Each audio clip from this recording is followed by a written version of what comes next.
Chapter 1, Never Let Them Know You Can See. Never let them know you can see. In the hazy light, Fang Xiu opened his drowsy eyes, and on the pure white ceiling, dense blood-red words stabbed into his vision. His eyes were vacant, pupils slightly dilated, with the confused expression of someone just waking up, but the next second, his pupils suddenly contracted, and he jumped up from the bed like a startled bird, leaping awake. He sat up immediately. What is this? Fang Xiu looked up, his face full of shock and disbelief, staring at the blood-red words covering the entire ceiling. The blood-red text was densely packed, crawling all over the ceiling, the characters crooked, twisted, like living, wriggling tadpoles, filled with a sense of absurdity. His mind was completely blank, and he couldn't understand why, after peacefully sleeping at home, he woke up to find his bedroom ceiling covered in words, as if someone had bitten their finger and slowly written them down. What's going on? Who wrote these words on my ceiling? Never let them know you can see? Fang Xiu instinctively read the blood-red words on the ceiling. But the next second, the blood-red words on the ceiling disappeared out of thin air, vanishing so abruptly, as if they had never been there. Fang Xiu rubbed his eyes in disbelief, then looked up again, but no matter how he tried, he couldn't see any blood-red words, only a pure white ceiling. How is this possible? Could it be that I was just dreaming? Too much reward? Hallucinating? Or was I dreaming? Fang Xiu began to doubt his own eyes. But those characters were so clear, so real. Such a strange event made Fang Xiu feel a sudden unease, his heart racing fast. Whether it was a hallucination or real, Fang Xiu only wanted to leave the bedroom and get some fresh air. But just as he was about to leave the bed, his eyes instinctively glanced around, and his whole body froze, as if struck by lightning. This isn't my bedroom. What's going on? Am I still dreaming? Fang Xiu looked in disbelief at the unfamiliar room before him. The desk, the computer, the wardrobe, the bed, everything felt incredibly strange.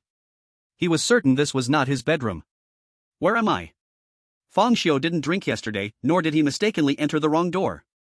He clearly remembered returning home after working overtime, eating a bowl of instant noodles, watching a small movie in bed, and then falling asleep tired.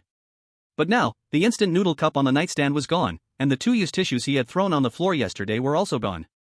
Everything was too tidy, too strange. What's going on?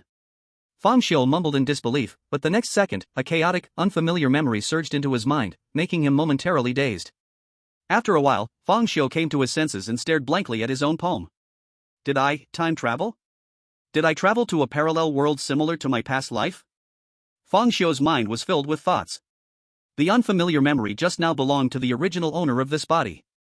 It was too much, too messy, and he couldn't process it all at once. After all, it was 20 years of life experience. It was impossible to absorb it all in such a short time. He could only start with the most important memories. The original owner of the body was also called Fang Xiu, just like the one who traveled here.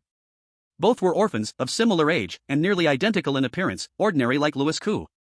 The only difference was their life trajectories and the background of the world. The one who time-traveled, Fang Xiu, had been supported by kind people and, with his own hard work, got into a key university. Currently attending university. But here, Fang Xiu was not so lucky. He was forced to drop out of high school due to lack of money and now works as a salesperson at a real estate office. The world setting is similar to the previous life, but many historical events and figures have long become unrecognizable. But even if I have traveled through time, what was that blood-red text about just now? There was nothing like this in the memory of the original owner of this body. The eerie blood-red text gave Fang Xiu a bad premonition. He searched through the memories in his mind, but found no related information. Just at that moment, suddenly, a gentle female voice came from outside the bedroom. Honey, it's time for breakfast. Fang Xiu was startled by the sudden voice, and then froze in place. Honey. Had I gotten married so early in this parallel world? Or is she my girlfriend? After all, many couples do call each other that. He quickly tried to recall memories of his wife, but the next second, his thoughts were interrupted when a figure dressed in a white silk camisole nightdress appeared in his view. At the first sight of his wife, Fang Xiu's eyes instinctively widened, slightly lost in thought. Having watched so many beautified women in short videos, Fang Xiu thought his resistance to beautiful women was quite high, but when he saw his wife, his first reaction was not just amazement, but sheer amazement.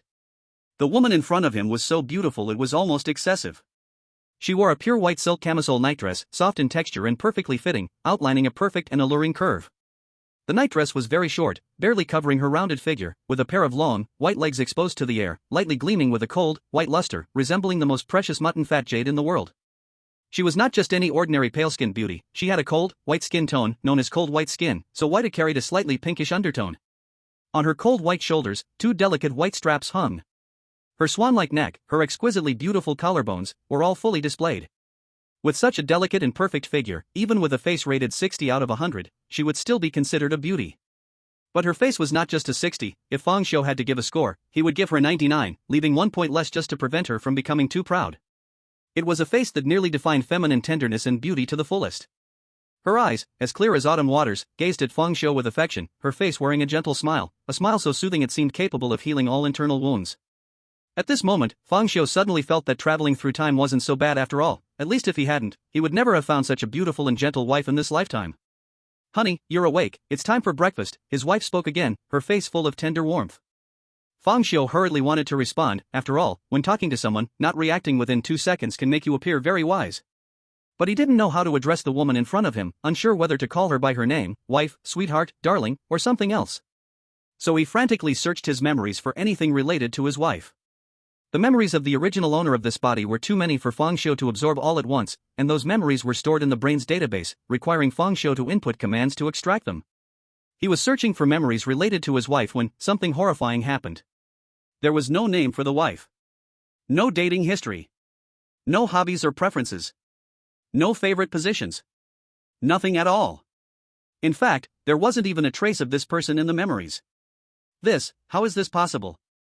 The original owner of the body was apparently single his entire life, so where did this wife come from? Fang Xiu suddenly felt his blood freeze, his heart skipped a beat, staring at the smiling, gentle wife in front of him, feeling his throat go dry. It was like something was stuck, unable to speak. At this moment, 2 seconds had already passed. His wife was very patient, still wearing a gentle smile on her face, but what was strange was that her smile had never changed, precisely like a robot, always maintaining the same curve and angle, even the size of the curve in her eyes never changed. With her cold white skin, it gave an impression of something lifeless. It was as if on a delicate white porcelain, a beautiful woman's face was carved. This was simply unbelievable, because a person is a living being, with a heartbeat, with breath, just like how it's hard for a person to not blink for a long time, it is also hard to keep a smile unchanged, not even the eyelashes tremble. Somehow, being stared at by this smile, Fang Xiu could no longer feel the previous gentleness, instead, a chilling sensation crawled up his spine. The healing he once felt began to turn into something depressive. Who are you? Fang Xiu struggled to speak. As soon as these words were spoken, his wife's smile changed. Her eyes exploded with immense joy, and the originally gentle smile grew exaggeratedly, with her mouth stretched into an astonishing arc. "You can see me." A voice full of suppressed joy came from his wife. In an instant, Fang Xiu felt like he had fallen into an ice cave. "You can see me. What will happen if you see me?" His brain became very chaotic, trying to clear his thoughts, but his wife didn't give him the chance at all. Crack! The sound of porcelain shattering continued to echo. Fang Xiu saw that his wife's delicate cold white skin started to crack. In the blink of an eye, countless dense black cracks covered her body, making her seem like a broken porcelain doll. From within the black cracks, a sound of flowing water could be heard, and crimson blood, like wriggling worms, began to crawl out of the seams. His wife's long, smooth hair started to move, as if twisted black snakes, wildly dancing in the air. "You can see me." An inhuman scream came from his wife's mouth.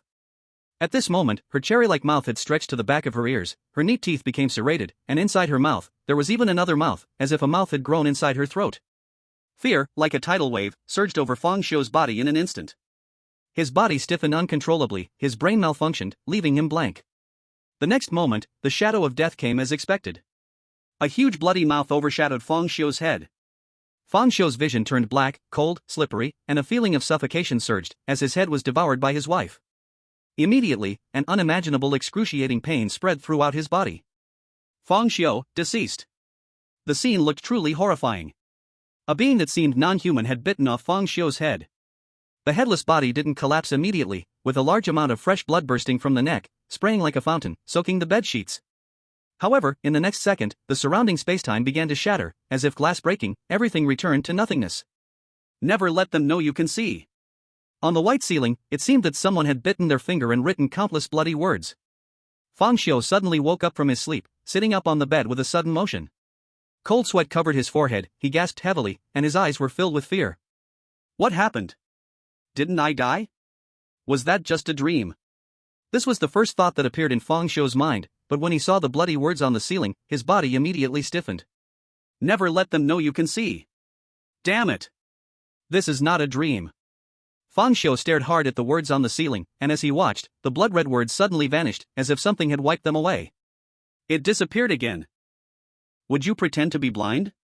No. No, that's not right. The original owner of the body wasn't blind. He was just an ordinary person, and in his memory, he had never seen his wife. He had always lived alone, a normal life, never seeing or hearing another person in the house. Perhaps because of this normalcy, he was never killed like himself. That's why you must never let them know that you can see. You must never let your wife know that you can see her. Pretend she doesn't exist. Only by living as the original owner did, living normally, pretending that you're the only one in the house, seeing and hearing nothing, completely ignoring her, will you not be killed. At this moment, a soft and gentle female voice came from outside the bedroom. Honey, it's time for breakfast. The voice was so tender, with a hint of affection, making one's imagination run wild. But all it brought to Fang Xiu was fear, endless fear. The terrifying image of a huge mouth biting off his head surged to his mind. He instinctively wanted to run, but he couldn't escape. Because his wife had already entered the bedroom. She was still wearing the white spaghetti strap nightgown, her pale skin enough to warm even the coldest smile. Honey, you're awake, it's time for breakfast. His wife smiled gently. The shadow of death loomed over him. He was just an ordinary person. When had he ever experienced such strange things, or been decapitated in such a non-human, eerie way? But this time, he forced himself to suppress the fear, lowered his head, and stared at the blanket, trying to pretend, according to the blood-red writing, that he couldn't see his wife. But who knew, his wife didn't play by the rules at all. She directly bent her slim waist towards Fang Xiu's pants area. When her face was about to touch the blanket near his pants, she turned her head upward and smiled gently at him. For a moment, their eyes met, and the air froze. In the next second, a horrifying look of surprise erupted in his wife's eyes, and the gentle smile on her face instantly twisted into a grimace. You can see me. Fang Xiu once again became a headless corpse. Never let them know that you can see. The blood-red words pierced into Fang Xiu's eyes once again. Boom! Fang Xiu sprang up from the bed again, gasping for air. Damn, this damned bitch. Once again, death filled him with fear, but there was also a surge of anger in his heart. I died, and I came back to life. A death rewind? An infinite loop? Returning to the starting point after each death? Like a saved game in a video game? When I lowered my head and didn't look at her, she came right up to me. This further confirmed my guess. This means she must confirm that I can see before she acts. Fang Xiu's brain raced. At this moment, a soft female voice appeared again. Honey, it's time for breakfast. With a gentle smile, his wife slowly walked into the bedroom. This time, Fang Xiu took out his phone and pretended to play on it, scrolling through short videos, watching videos of black-clad sisters.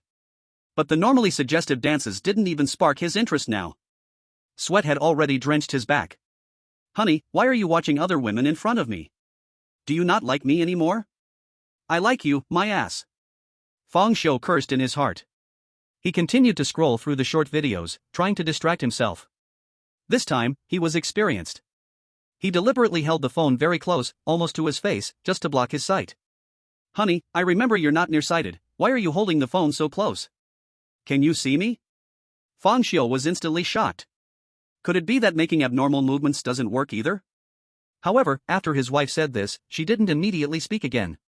This made Fang Xiu breathe a small sigh of relief. However, when he flipped to the next video, his gaze suddenly froze. Because in the next video, the girl was his wife. In the video, his wife smiled like a blooming flower, gentle as water. Honey, do I look beautiful? Fang Xiu's pupils suddenly contracted. His gaze uncontrollably fell on his wife's face. You can see me. F***K off. Fang Xiu was filled with both rage and shock, throwing his phone directly, which crashed into the wall and shattered into pieces. But his wife, on the other hand, moved closer, her face twisted, her skin cracked, and she kept muttering, You can see me. You can see me. I see your F***king face. Fang Xiu roared, his fist landing hard on his wife's cracked face. He never thought he would become a man who hits his wife, and he had always hated such behavior. But life is like that, sometimes people end up becoming what they despise. With a punch, Fang Xiu cried out in pain as his hand seemed to hit a wall, and it instantly broke. But his wife was completely unharmed, her eyes filled with crazed greed, not giving Fang Xiu any time to react. With a wide-open mouth, she bit off his arm in one go. Ah! A tragic scream echoed in the room. This time, Fang Xiu died horribly, even worse than before. At least in the previous times, he died with one fatal blow, but this time he was eaten piece by piece. It's hard for a normal person to experience such a thing, watching a strange creature slowly devour your body, piece by piece, until death. Chapter 3, Can You See Me? When Fang Xiu woke up again, he had lost his sanity. The horrific death from the last time made it impossible for him to remain calm. Because it hurt so much. Ah. F asterisk asterisk K. F asterisk asterisk K. F asterisk asterisk K. Fang Xiu went completely insane, cursing wildly. Honey, it's time for breakfast. His wife smiled softly as she walked in. I'll F asterisk asterisk K your breakfast. I'm going to kill you. Can you see me? I see your F asterisk asterisk king face. Fang Xiu charged at his wife, like a lamb running toward a tiger. The result was, of course, predictable. He died again, and this time, it was even worse. Fourth time. After hitting rock bottom, Fang Xiu finally calmed down. This time, he chose to close his eyes. Since it was so hard to ignore, he decided to just close his eyes. Maybe because he had died so many times, he felt he was not as afraid as before, a feeling of fearlessness, like I'll be fine after 18 years. Honey, it's time for breakfast. Fang Xiu ignored her, still with his eyes shut, as though still asleep. Honey, haven't you woken up yet? The sun's shining. His wife's voice came from beside him. Fang Xiu could easily imagine, at this moment, a beautiful and gentle woman, dressed in a white nightgown, squatting by the bedside, gazing at his profile with affection. She might even be resting her chin on her delicate hand, tilting her head slightly, her face full of gentle helplessness. Honey, are you still not eating breakfast? Fang Xiu remained unmoved, because he knew all too well that eating breakfast wasn't for him, it was about being eaten as breakfast. Anyway, he had made up his mind, no matter what, he wouldn't get up even if the sky fell. Every time he got up, he was bitten to death. This morning greeting was something he had no luck with. His wife tried a few more times. Seeing that Fang Xiu was still sleeping, she fell silent. Has she left? Damn bitch, doesn't she know how to walk without making a sound? Fang Xiu didn't dare to open his eyes to check. He decided to wait. The room was silent, so quiet that Fang Xiu could only hear his own breathing and heartbeat.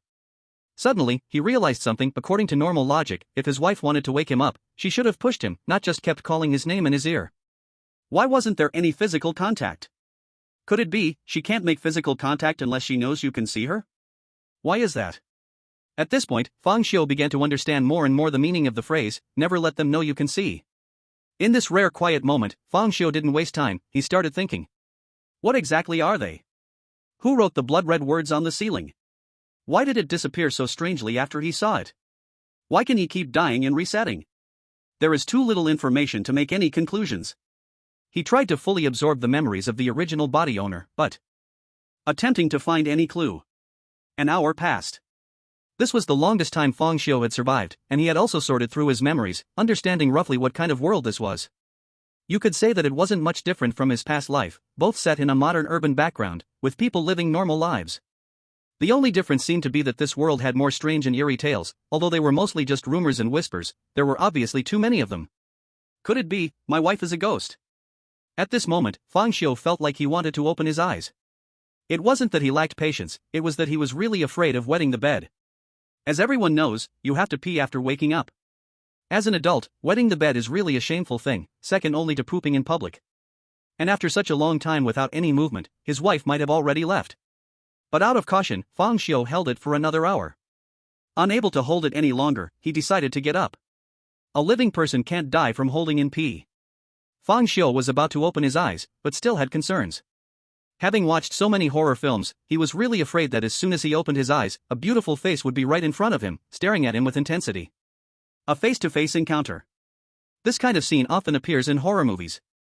At this point, his bladder was almost at its limit, so Fang Xiu cautiously cracked his eyes open, just a tiny slit.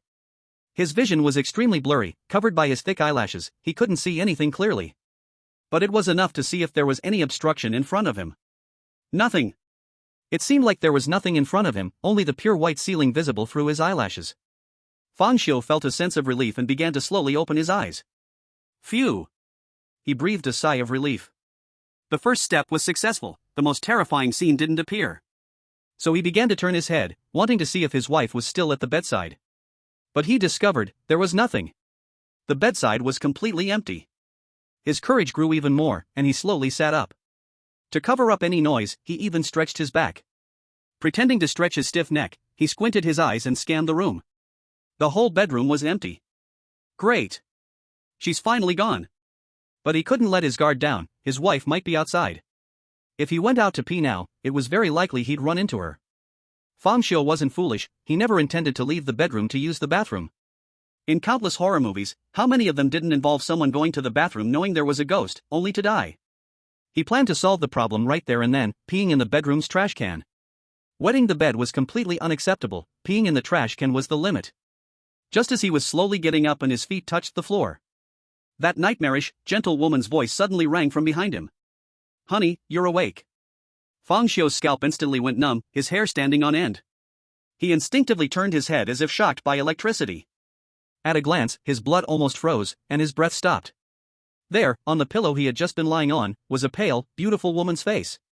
That beautiful face wore a soft, gentle smile, her eyes filled with affection, staring lovingly at the frightened Fang Xiu. It was his wife. It seemed like his wife had no real body, lying on the bed as if floating in water, only her face exposed, her body completely hidden under the covers. What the heck? Fang Xiu was startled by this sudden terrifying scene, almost leaping out of his skin. He had been on guard, afraid his wife would scare him, but never in a million years did he expect that she would be right under him. When? Could it be that during the 2 hours he had been lying in bed, his wife had always been under him? I've been lying on top of my wife for 2 hours. This thought made an overwhelming sense of terror spread wildly through Fang Xiu's entire body. You can see me. Chapter 4, Hee, my wife is so good. The 5th time. Fang Xiu now completely understood, avoiding and being afraid was useless. He couldn't spend his whole life with his eyes shut in bed.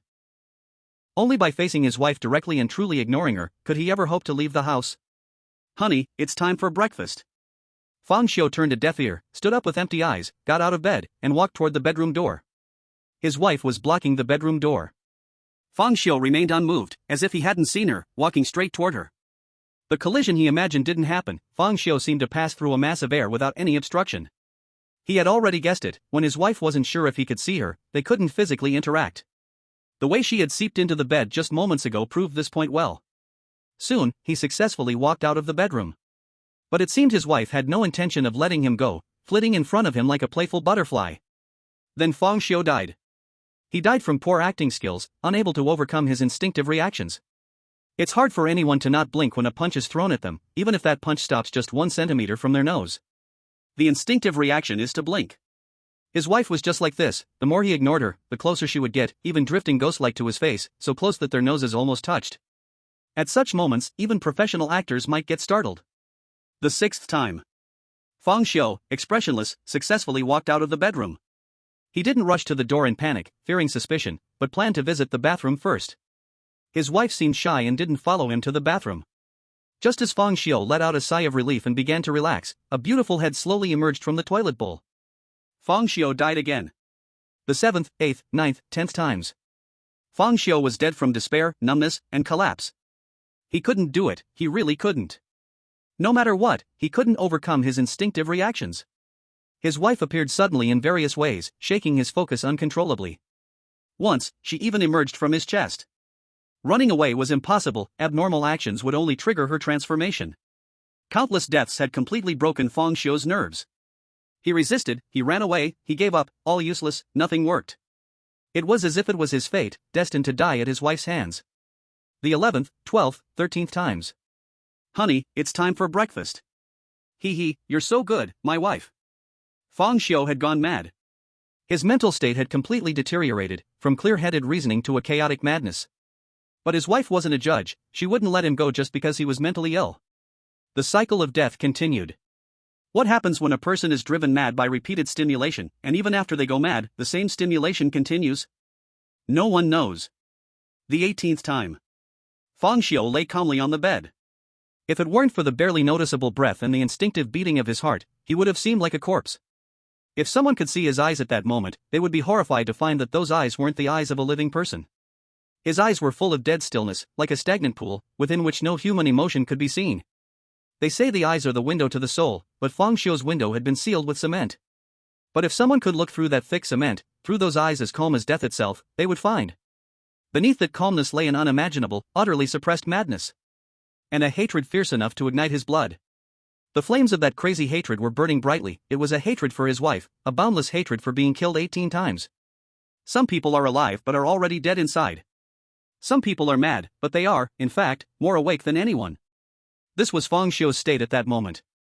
Countless deaths had driven him to madness, but in the end, the overwhelming hatred, once again, violently dragged his reason back into madness. It could be said that the hatred for his wife reshaped his sanity. Suddenly, Fang Xiu calmly sat up from the bed, unconsciously muttering, "Die, die, die, you deserve to die.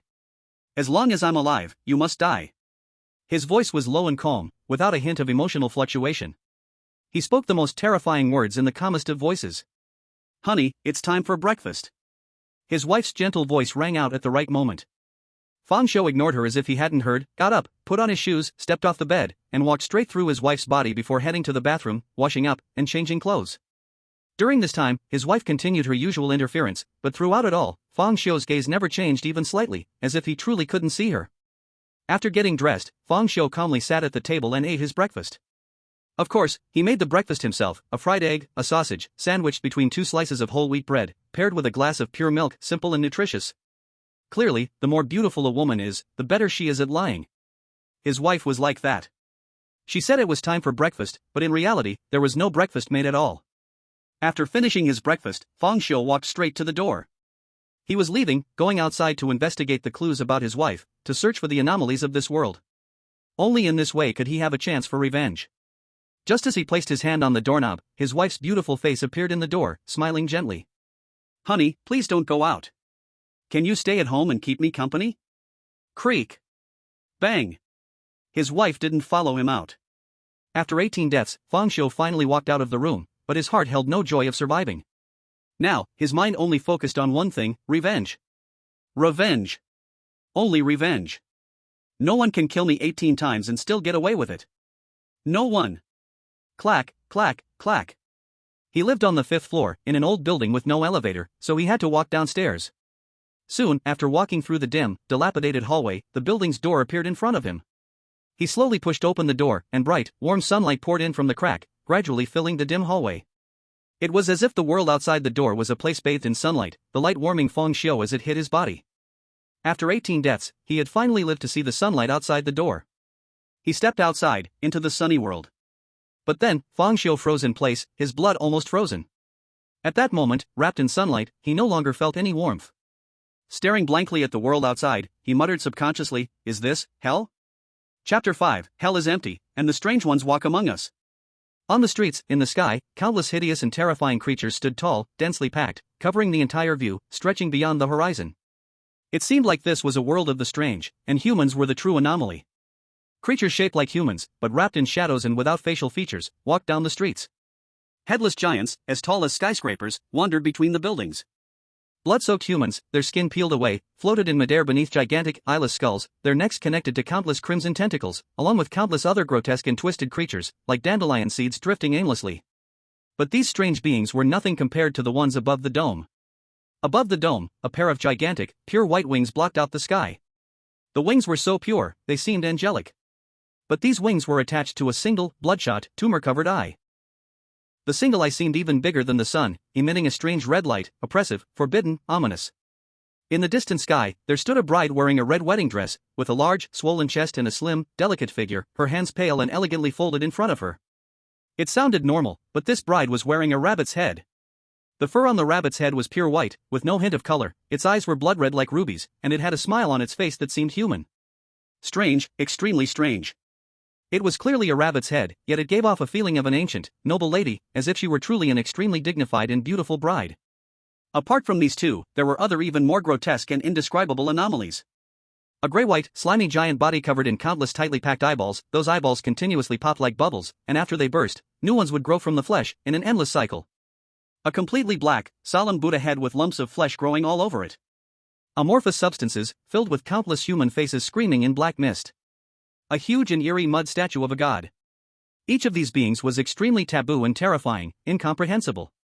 These strange beings in the dome above formed a visually shocking picture, their bodies seemingly radiating countless indescribable, incomprehensible, filthy, yet real information that constantly assaulted Fang Xiu's soul. At this moment, it felt like he could hear countless murmurs full of evil and corruption. These were not sounds humans could produce, each word contained pollution capable of driving a person insane. Had this been the old Fang Xiu, he might have collapsed after just one glance. But now, Fang Xiu had died 18 times, eaten alive 18 times, and if there was a soul, it had long been twisted beyond recognition by death, madness, and hatred. These bizarre things, though terrifying, were no longer enough to make his mind collapse. Instead, they twisted and drove his soul further into madness, or perhaps, his mind had been in a state of collapse all along, and this spiritual pollution was more like a baptism for him. Ha ha ha. Ha ha ha ha ha. Fang Xiu suddenly couldn't hold back his laughter, but it was deeply twisted and suppressed, as if being forcibly squeezed out of his throat, sending chills down the spine. For some reason, seeing all the strangeness in the world, he just wanted to laugh, unable to stop himself. He didn't want the anomalies to detect anything strange, so he covered his mouth, but the twisted laughter still spilled out from between his fingers. So, he had to lower his head, his fair face shadowed, but it could not hide the blazing, crazed gleam in his eyes. Interesting, this world is really too interesting. Ha ha ha. Cough, cough. The intense laughter caused him to cough uncontrollably, and the more he coughed, the stronger the laughter became, until the coughing grew worse, even leading to dry heaves. Uncle, what's wrong? Are you sick? A little girl broke into Fang Xiu's line of sight. She was about 4 or 5 years old, with 2 pigtails, sucking on a lollipop. Upon seeing the little girl appear, he wasn't surprised. Based on his past memories, he knew that the world looked perfectly normal on the surface. People lived normal lives, going to school, working, marrying, and having children. It seemed like no one knew about these bizarre existences. So, it was completely normal for a little girl to appear in the neighborhood. He tried to suppress his laughter and make himself seem a bit more gentle. I'm fine, little sister, you should call me brother. Fang Xiu reached out, intending to pat the little girl's cute little head. Once, he had even fantasized about having a lovely daughter in the future. However, the little girl's next words made his hand freeze mid-air. You can see me. The innocent expression on the little girl's face instantly disappeared, revealing a suppressed, crazy look of joy that was exactly like his wife's. Fang Xiu was slightly stunned, then he couldn't help but laugh wildly again. Ha ha ha. Interesting. This is really interesting. This time, he laughed so hard that tears came out. Bang! He slammed his hand heavily on the little girl's head and roughly rubbed her hair. But the next moment, his hand was flicked away. Because the little girl was rapidly expanding at a visible speed, her originally small body was like a balloon being inflated, countless scarlet blood and flesh erupted out, constantly squeezing out from her body. In the blink of an eye, the innocent and cute little girl transformed into a bizarre, bloodied creature more than 2 meters tall, like a mountain of flesh made of countless exposed blood and flesh, covered in dense blood vessels.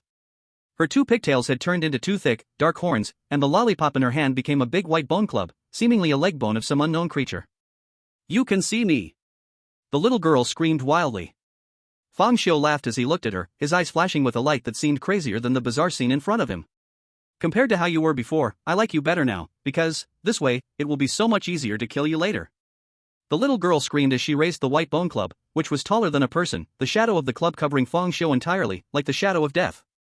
But Fang Xiu was still laughing. Now I finally know why I'm laughing, because there are so many strange things like you, so many that they excite me. So many that I don't even worry about running out of people to kill. Ha ha ha. You all must die. Bang. The white bone club fell heavily, and Fang Xiu was directly smashed into a pile of meat paste. Chapter 6, Never Respond.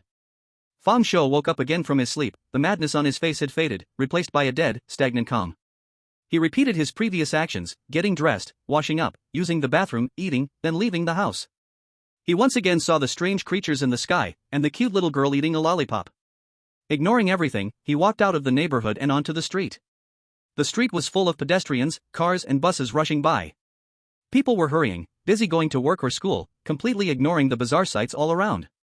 Some even had humanoid snake creatures sitting on their shoulders, but they were completely unaware and continued chatting and laughing with those around them.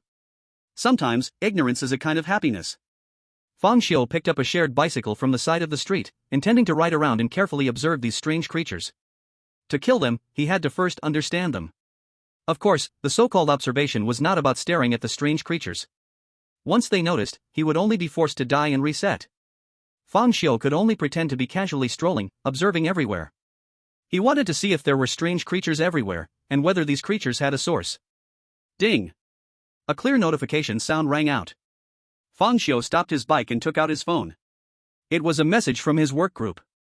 Manager Wu Dahuai was at ING him. Fang Xiu, what time is it and you're still not at work? How many times have you been late this month? Do you still want your bonus this month? The message came with 3 rapid-fire questions, the tone aggressive, full of pressure, as if the boss were confronting him in person. If it were the old Fang Xiu, he would have immediately apologized in fear. But now, Fang Xiu was too lazy to deal with these mundane matters. In this hellish world, he only wanted to uncover the truth and then take revenge. Having a peaceful job was an extravagant thing for him. Imagine having to pretend not to see the strange creatures around you every day, always being careful, and being eaten if you're not careful. In such a state, just staying alive is already difficult, let alone working. Just as he was about to close the group chat and ignore these mundane matters, he suddenly thought of the 3-digit balance on his bank card. To explore the truth of this world, a few hundred yuan is definitely not enough. I can't just ride a shared bike around everywhere. This city might be full of weird things, but other cities might not be like this. I need to take high-speed trains or even planes, and all that requires money. It seems my previous self still has a commission that hasn't been paid. If I get that commission, it should be enough to support me for a while. With that thought in mind, Fang Xiu decided to go back to the company, resign, and ask for his commission. He had considered using his ability to rewind time after death to win the lottery, but he quickly dismissed the idea. He just wasn't lucky enough. Besides, unless there's a special situation, he really didn't want to die again. The feeling of death was truly unpleasant, even though he had died many times before. Fang Xiu City was called Green Vine City, and his company was located in the Green Vine City Development Zone. There was a villa area named Bailu Academy, and he worked as a salesman at the sales office there.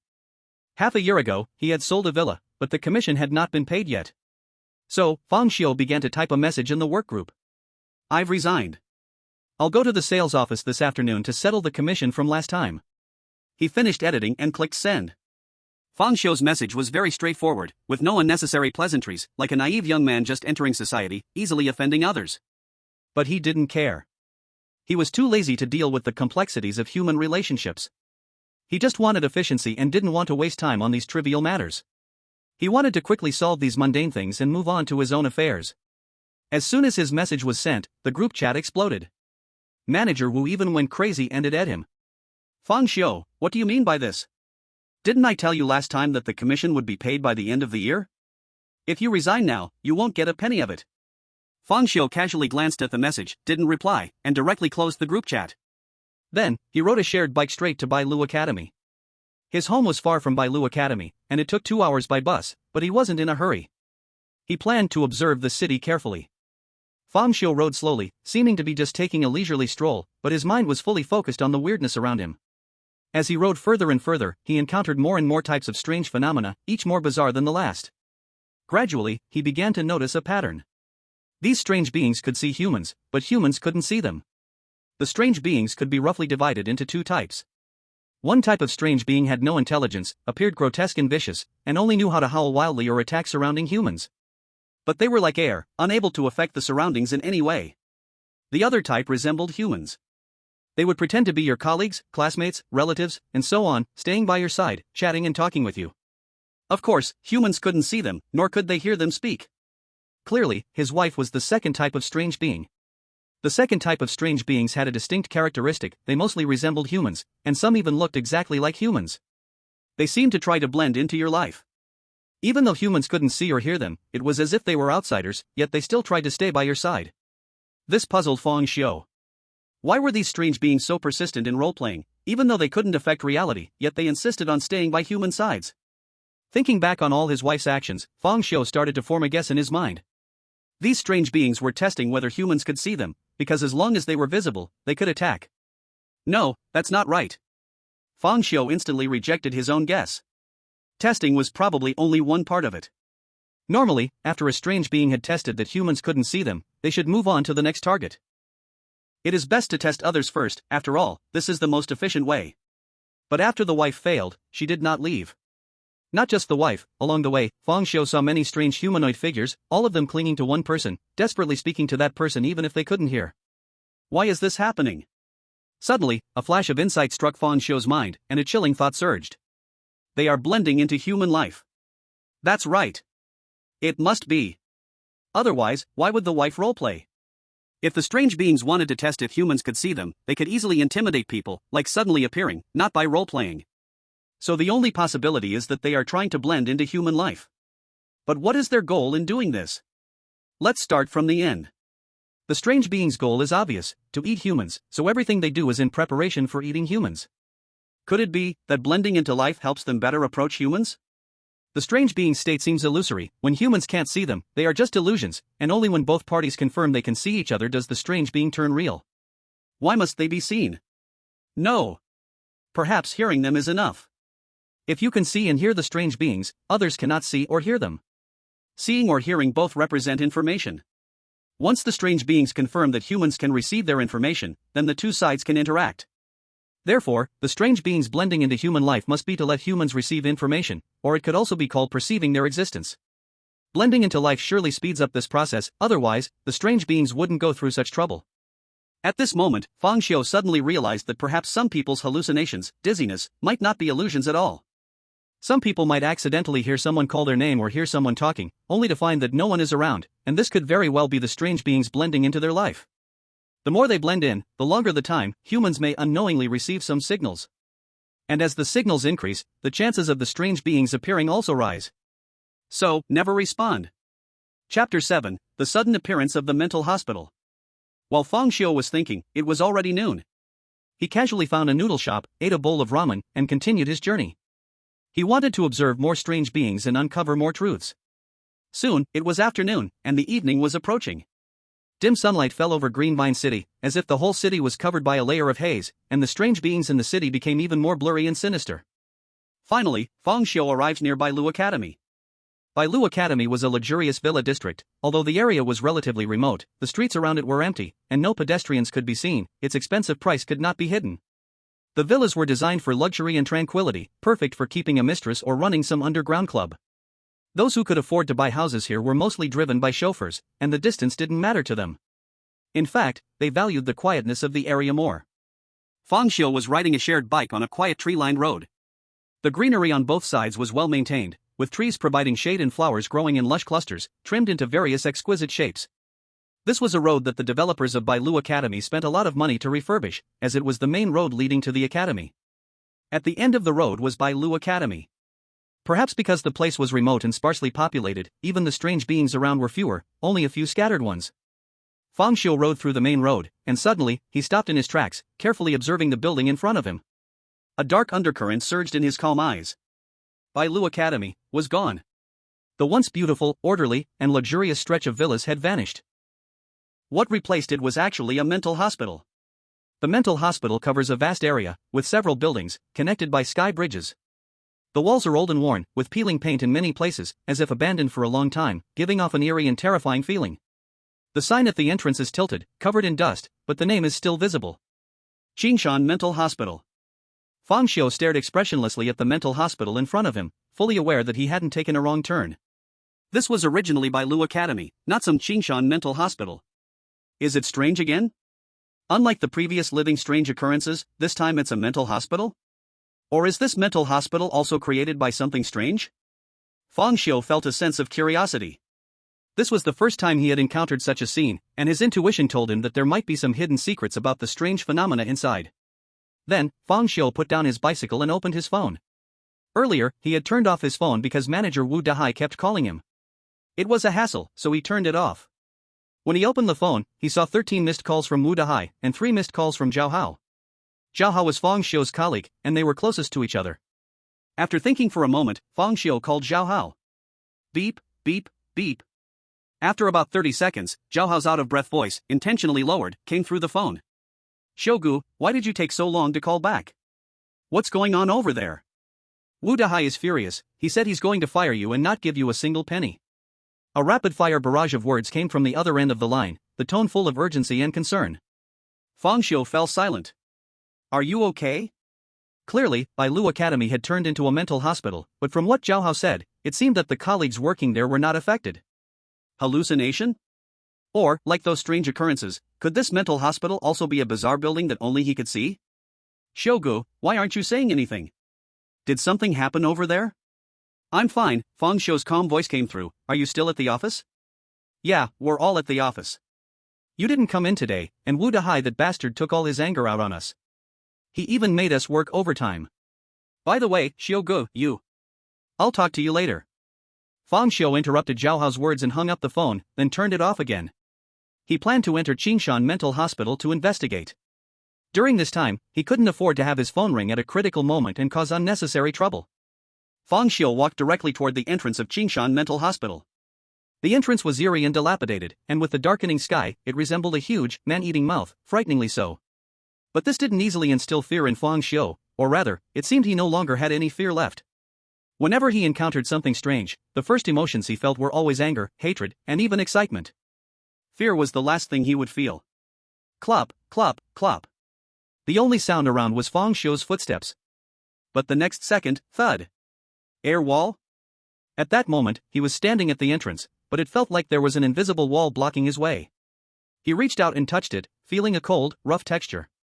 This isn't an air wall, it's a real wall, just invisible. Could it be that this mental hospital can't be entered? Fang Xiu didn't believe it. Like a blind person, he kept feeling around on this invisible wall, trying to find an entrance. Xiao Fang, what are you doing there? Is this the latest performance art? A slightly teasing voice came from the side. Fang Xiu's heart stirred, but his face remained still. Having been killed by his wife multiple times, he had long mastered the skill of remaining unmoved, even in such an eerie mental hospital. Someone suddenly called you, and if you reacted at that moment, you'd probably be eaten the next second. But he wasn't motionless either, instead continuing to feel around and heading towards the direction the voice came from. When the distance was about right, he glanced with the corner of his eye and saw a person standing to the left ahead. A young man in a security uniform, holding a cigarette in his mouth, was looking at him with a funny expression. This person was Fang Xiu's acquaintance, the security guard of Bailu Academy. Unlike the security guards in other neighborhoods, the guards of Bailu Academy were young, because it followed a high-end route. As for when the elderly would take over, that would have to wait until most of the houses were sold. A hallucination? Or some bizarre disguise? Just as Fang Xiu was thinking, the security guard walked over and patted his shoulder. Xiao Feng, why haven't you responded? I saw you bumping into a wall from far away, and after hitting it, you started feeling the wall. What's going on? Is this wall sexy? Fang Xiu felt the warmth on his shoulder and pondered. Can I really touch him? Is he not strange? Then, Fang Xiu turned around. Brother Zhao, you've been here all this time? The security guard, named Brother Zhao, looked slightly surprised and even waved his hand in front of Fang Xiu's eyes. Xiao Feng, should you get a pair of glasses? I've been standing guard in the pavilion, standing straight. You couldn't see that? Pavilion? There was no pavilion in the Qing Mountain Psychiatric Hospital, Fang Xiu was sure of that. He couldn't help but look in the direction where Brother Zhao had just walked, and he froze. The once empty place had indeed appeared a pavilion.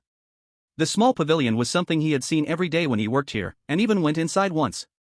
It had a small air conditioner installed inside, which made it very cool in the summer. How could this be possible? Chapter 8, Time-Space Disorder? Spatial Overlap? Fang Xiu couldn't help but turn his head to look at the gate of the psychiatric hospital from before, and to his shock, the gate was gone. Instead, there was a wall. He took 2 steps back and looked around, but there was no psychiatric hospital in sight. All that remained was the luxurious and magnificent Bailu Academy. Fang Xiu instinctively blinked his eyes, and when he opened them again, the psychiatric hospital had appeared again. And Brother Zhao, the security guard, had disappeared. What is going on? He focused his gaze, staring intensely at the Qing Mountain Psychiatric Hospital. The next moment, a strange scene occurred. Bailu Academy began to slowly appear, like a fading-in effect in a movie, first as a shadow and then solidifying, the colors gradually becoming heavier. And strangely, the Qing Mountain Psychiatric Hospital was also there. The 2 buildings seemed to have overlapped with each other. Time-space disorder? Spatial overlap? At this moment, Fang Xiu felt as if his vision was spinning, seeing multiple shadows everywhere, with both the psychiatric hospital and Bailu Academy overlapping. He changed position and reached out to touch, but his hand passed through the wall of the psychiatric hospital and stopped only when it touched the wall of Bailu Academy. At that moment, he made a judgment: this psychiatric hospital was probably an illusion, just like those strange beings. It could only be seen and required some condition to be touched. This place was still Bailu Academy, but the psychiatric hospital seemed to be like a holographic projection, enveloping Bailu Academy. At this point, Fang Xiu had lost his desire to find Wu Dahui. He wanted to quickly explore the secrets of the psychiatric hospital. Why is everything else a living strange being, but here, it's a strange building? Hey, Xiao Feng, why didn't you say anything and just walked off? The voice of security guard Brother Zhao came from behind, but Fang Xiu ignored it, his whole mind focused on the psychiatric hospital. He walked slowly because the 2 buildings overlapped so much that sometimes he couldn't tell which was an illusion and which was real, making it easy to crash into a wall. Like now, Fang Xiu was clearly near the greenery of Bailu Academy, but in front of him was a shabby wall of a hospital room. Fang Xiu did not hesitate at all, diving into the hospital wall as if plunging into air, directly entering the interior. The scene before his eyes changed. He found himself in a corridor, with benches in the hallway and the walls stained with dried black-red blood. It looked like a scene from a horror movie. This place felt as if it belonged to a hospital from decades ago, with grey walls and a floor not of common marble, but of grey-white cement. Fang Xiu did not take the usual path but instead surged straight through the walls, searching everywhere. It seemed that something terrifying had once happened in this mental hospital, leaving bloodstains everywhere and even rotting flesh scattered around. He walked through the lobby, dining room, bathroom, activity room, all completely empty. Until he reached a particular patient room and could not help but stop in his tracks. This patient room was special. The entire door was a dark red color, as if someone had splashed a bucket of blood, dried to that hue. From a distance, it looked like the gaping mouth of a demon, chilling to the bone. The room was labeled 104. Room 104? Fang Xiu became curious and stepped forward. His body went straight through the patient room door, entering inside. The room was ordinary, with only a worn-out bed, and in the corner of the bed, a little girl in a patient uniform was curled up, her head buried deep in her legs, her arms hugging herself, her pale wrist adorned with a tattered flower string, her face obscured. Fang Xiu did not glance aside, as if he could not see the little girl at all, but his peripheral vision was quietly observing. He would not naively think that there were still living beings in this strange mental hospital. Even if the other seemed human. The little girl seemed to sense Fang Xiu's arrival and suddenly raised her head. Fang Xiu's peripheral vision instantly retracted, for the little girl's face had no features. He walked straight ahead, while the little girl stared at Fang Xiu with her faceless expression until he left room 104. After passing room 104, Fang Xiu encountered many more patient rooms, each with its own number. He walked into them one by one, meeting many peculiar forms. Most of them were violent and bloodthirsty. Upon seeing a living person enter, their first reaction was to attack fiercely. Fang Xiu did not blink, allowing them to attack him. He roughly counted and found that there were dozens of similar patient rooms. This meant that there were at least dozens of strange beings locked up in this mental hospital. This mental hospital must hide a big secret. As he walked, he suddenly stopped in his tracks. Because he realized that the doors of rooms 162, 169, and 177 were actually open, empty inside, with nothing at all. Had the strange beings escaped? He continued deeper, but ahead, he was blocked by a reality villa. He had no key and could only take a detour. After completing the detour, he found that he had come to a doctor's office within the mental hospital. The room had an office desk, scattered with stethoscopes and some case reports, stained red with blood. Fang Xiu stepped forward to review the case reports, and his pupils suddenly shrank. He saw a case report covered in blood, with a few lines of text visible. Clearly written was, Subject 128. Blood covered, transformation degree of strangeness 21.64%, transformation failed. Transformation of strangeness. Could it be that the strange beings were once humans transformed? Had all those strange beings in those patient rooms once been people? Fang Xiu's heart surged with unspeakable shock. He wanted to continue flipping through, but suddenly, because everything at the moment was illusory, like a holographic image, he could not pick up the case report to read through them all. Damn it! Seeing the secret so close yet beyond reach made his anger flare up. Suddenly, a few strands of fine black hair appeared in Fang Xiu's vision. These strands fell from the air, not knowing what they were connected to. Fang Xiu could not foolishly look up. He pretended to wander around, then opened the distance, using his peripheral vision to look. He saw a beautiful doctor in a white coat, her limbs long like a spider, perched on the ceiling, staring straight at him. Her face was pale, the area around her eyes was pitch black with menacing patterns, and her eyes held only the whites, with no pupils. Her hair was over a meter long, cascading naturally from the ceiling, and she held a shiny silver scalpel in one hand. A doctor. Fang Xiu's heart stirred. These case reports were written by her? Could it be that she was once human? A flood of speculation surged in his mind, but it couldn't provide answers. The Eerie would never answer your questions. Fang Xiu could only continue forward. Since there were clues in the doctor's office, there must be other clues in the mental hospital. There's also the director's office. That must be at the heart of the mental hospital. Perhaps all the secrets lie within. He wandered through the mental hospital, searching for the location of the director's office. Soon, he pinpointed an office area. Based on the normal layout of hospitals, Fang Xiu deduced that the director's office should be in this office zone. However, when he approached this office area, he discovered that its actual location was the sales office of Bailu Academy. It was also where Fang Xiu worked. Chapter 9, Sales Office and Director's Office. The interior of the sales office was luxuriously decorated, with bright marble floors, a huge crystal chandelier hanging from the ceiling, and the surrounding walls featured many exquisite designs. In the center of the hall stood a large sand table, a miniature model of Bailu Academy, which was quite magnificent. To the right, there was a reception room, featuring mahogany tables and chairs, genuine leather sofas, and projection screens. As soon as Fang Xiu entered, several colleagues in professional attire shifted their gazes toward him. Once they recognized it was Fang Xiu, their expressions varied. After all, they were all in the work group, so when Fang Xiu said he wanted to resign, they all saw it. Fang Xiu completely ignored everyone's gaze, walking around the sales office hall, focusing mainly on the office area of the mental hospital. For him, there was nothing more important than uncovering the strange secrets. At that moment, a young man in a business suit, looking ordinary, a bit thin, with heavy black glasses, hurried over. It was Zhao Hao, who had called earlier. He lowered his voice and anxiously said, "Xiugu, why did you come so late? Wu Dahai is almost going crazy. If not..." Before Zhao Hao could finish, he was interrupted by Fang Xiu, who said, "Ri Tian, let's talk later about anything." Zhao Hao's name contained Ri Tian, son, so in the past, Fang Xiu jokingly called him Ri Tian, and now he chose to continue this habit. "Xiugu, you..." Before Zhao Hao could finish, Fang Xiu was already quickly leaving, heading toward the second floor of the sales office. Because the first floor office area of the mental hospital did not have the director's office. Zhao Hao glanced at Fang Xiu's back, sighed heavily, and hurried to catch up.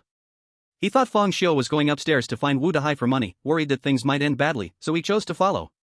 Fang Xiu entered the second floor of the sales office, which was equivalent to entering the second floor of the mental hospital's office area. Though the stair entrances of the two buildings differed, the floor heights were generally the same. After entering the second floor, before Fang Xiu could begin searching, a voice filled with anger and urgency rang out. "Fang Xiu! Do you still dare to come to work? I've already fired you, do you understand?" A middle-aged man in a black suit, white shirt, somewhat balding and pot-bellied, walked over quickly, extending his chubby finger toward Fang Xiu, launching into a furious tirade. The second floor is the office area of the sales department, and Wu Dahai's angry scolding immediately drew attention from many colleagues sitting in front of computers. Most of them wore expressions of schadenfreude, eager to see Fang Xiu and Wu Dahai argue, even fight. Wu Dahai usually treated his subordinates harshly and was very unpopular. Although they did not dare to confront Wu Dahai, they would be very pleased if someone did. However, the imagined conflict did not occur. Facing his boss's angry scolding, Fang Xiu showed no emotion at all. In fact, he was too lazy to waste words with Wu Dahai. Amidst Wu Dahai's furious curses, Fang Xiu suddenly grabbed his shoulder and shoved him aside, walking straight ahead. Wu Dahai, although fat, was just bluster, and he didn't expect that Fang Xiu, who usually bowed to him, would dare to push him. He stumbled, nearly falling to the ground, barely managing to grab the computer desk beside him for support. You dare to push me? You've gone too far." Wu Dahai steadied himself, his face turning red with shock and anger. Especially as he noticed the curious gazes of other colleagues from the corner of his eye, he felt even more embarrassed. Outrageous. Simply outrageous. Security. Where's the security? Wu Dahai wisely chose not to directly confront Fang Xiu, first, because he couldn't win, and second, as a boss, if he got into a fight with a subordinate in such an occasion, his career as a manager would be finished. Fueled by rage, he shouted while calling for security. Fang Xiu ignored all of this. Under the peculiar looks from others, he walked a few circles before heading up to the third floor. Because the dean's office was not on the second floor. "Fang Xiu, you little brat, how dare you push me, you..." As Wu Dahai was shouting, his expression suddenly changed. "What are you doing? Who allowed you to go to the third floor? Come back." He pointed to the colleagues watching nearby and roared, "What are you all standing there for? Go stop him." The few colleagues ordered to help could only get up reluctantly, but by this time, Fang Xiu's figure had already disappeared from the second floor, heading for the third floor. Seeing this scene, Wu Dahai's expression changed repeatedly, and he hurriedly called back those colleagues. "Forget it, you all come back, I'll go myself." He dragged his heavy body and rushed towards the third floor. Wu Dahai seemed very anxious, as if there was some secret on the third floor that should not be seen. Fang Xiu entered the third floor, and his gaze immediately focused on a door not far away, clearly marked as the dean's office.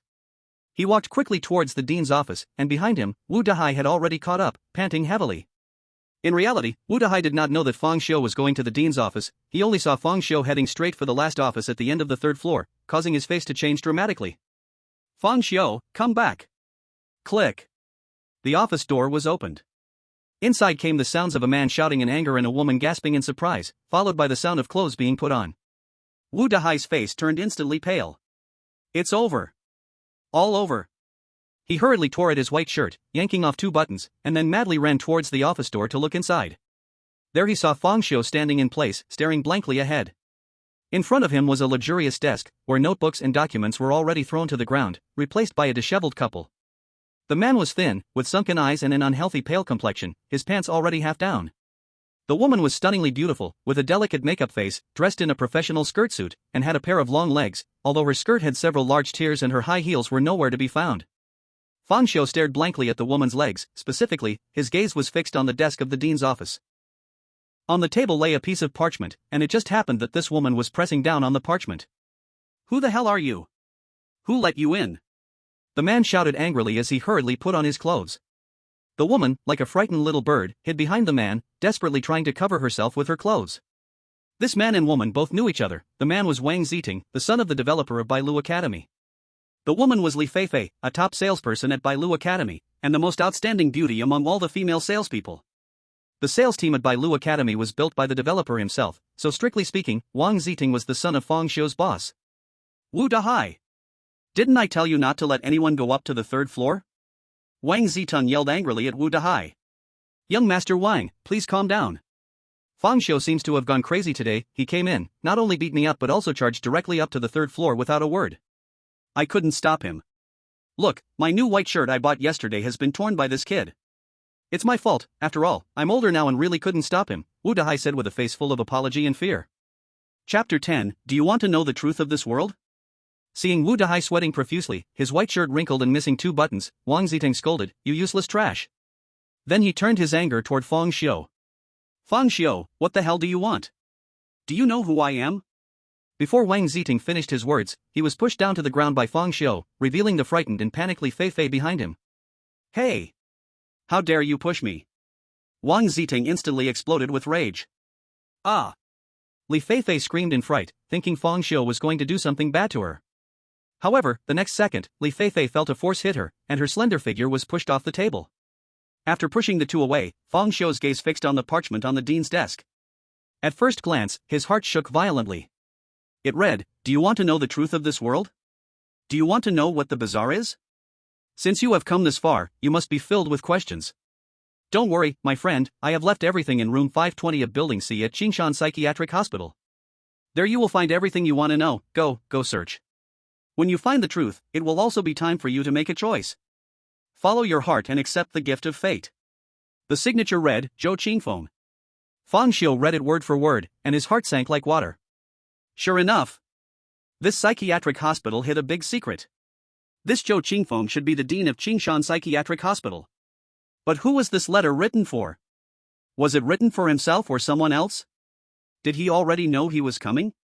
The old doubts were not resolved, and new ones surged up again. Room 520 of Building C? Perhaps all the answers lie within. Fang Xiu turned around and left. However, at that moment, Wang Ziting, who had already stood up, blocked his path with a fierce attitude. "You think you can just push me and run? Today." Before Wang Ziting could finish his words, suddenly, the bulb above them made a cracking sound. In an instant, it went out, and the entire room was plunged into darkness. Wang Ziting, who was planning to strike hard, suddenly lost his target. Damn! The power is out? Wu Dahai! Go turn on the backup power. I tell you, kid, if you have the guts, don't run. In the darkness, Fang Xiu was oblivious to Wang Ziting's threats. His heart was already churning with waves of shock. Because, at the moment the power went out, the Qingshan Psychiatric Hospital disappeared. At this moment, his vision was filled with darkness, but the disappearance of the psychiatric hospital was not due to the darkness. Because the reality lost power, not the psychiatric hospital. Inside the psychiatric hospital, it was still shrouded in dim light. According to reason, in reality during a power outage, he should still see the psychiatric hospital in his sight. But now, the psychiatric hospital in view had vanished, as if it had disappeared into the darkness. The sudden change made Fang Xiu have a bad premonition in his heart. He quickly took out his phone and turned on the flashlight for illumination. However, he realized he could only see the office in reality, and there was not a trace of the psychiatric hospital. What on earth was going on? Fang Xiu burst out the door and ran towards the second floor, wanting to see if there was also no shadow of the psychiatric hospital in other places. Wang Ziting saw Fang Xiu run away, and immediately scolded angrily before following him out. Wu Dahai, fearing something might happen to Wang Ziting, naturally followed closely behind. The only woman left, Li Feifei, had no courage to stay alone in the dark. So the group rushed toward the second floor. Upon reaching the second floor, Fang Xiu wandered around, using the flashlight to search for traces of the psychiatric hospital. Nothing at all. The psychiatric hospital had disappeared without a trace, like a mirage.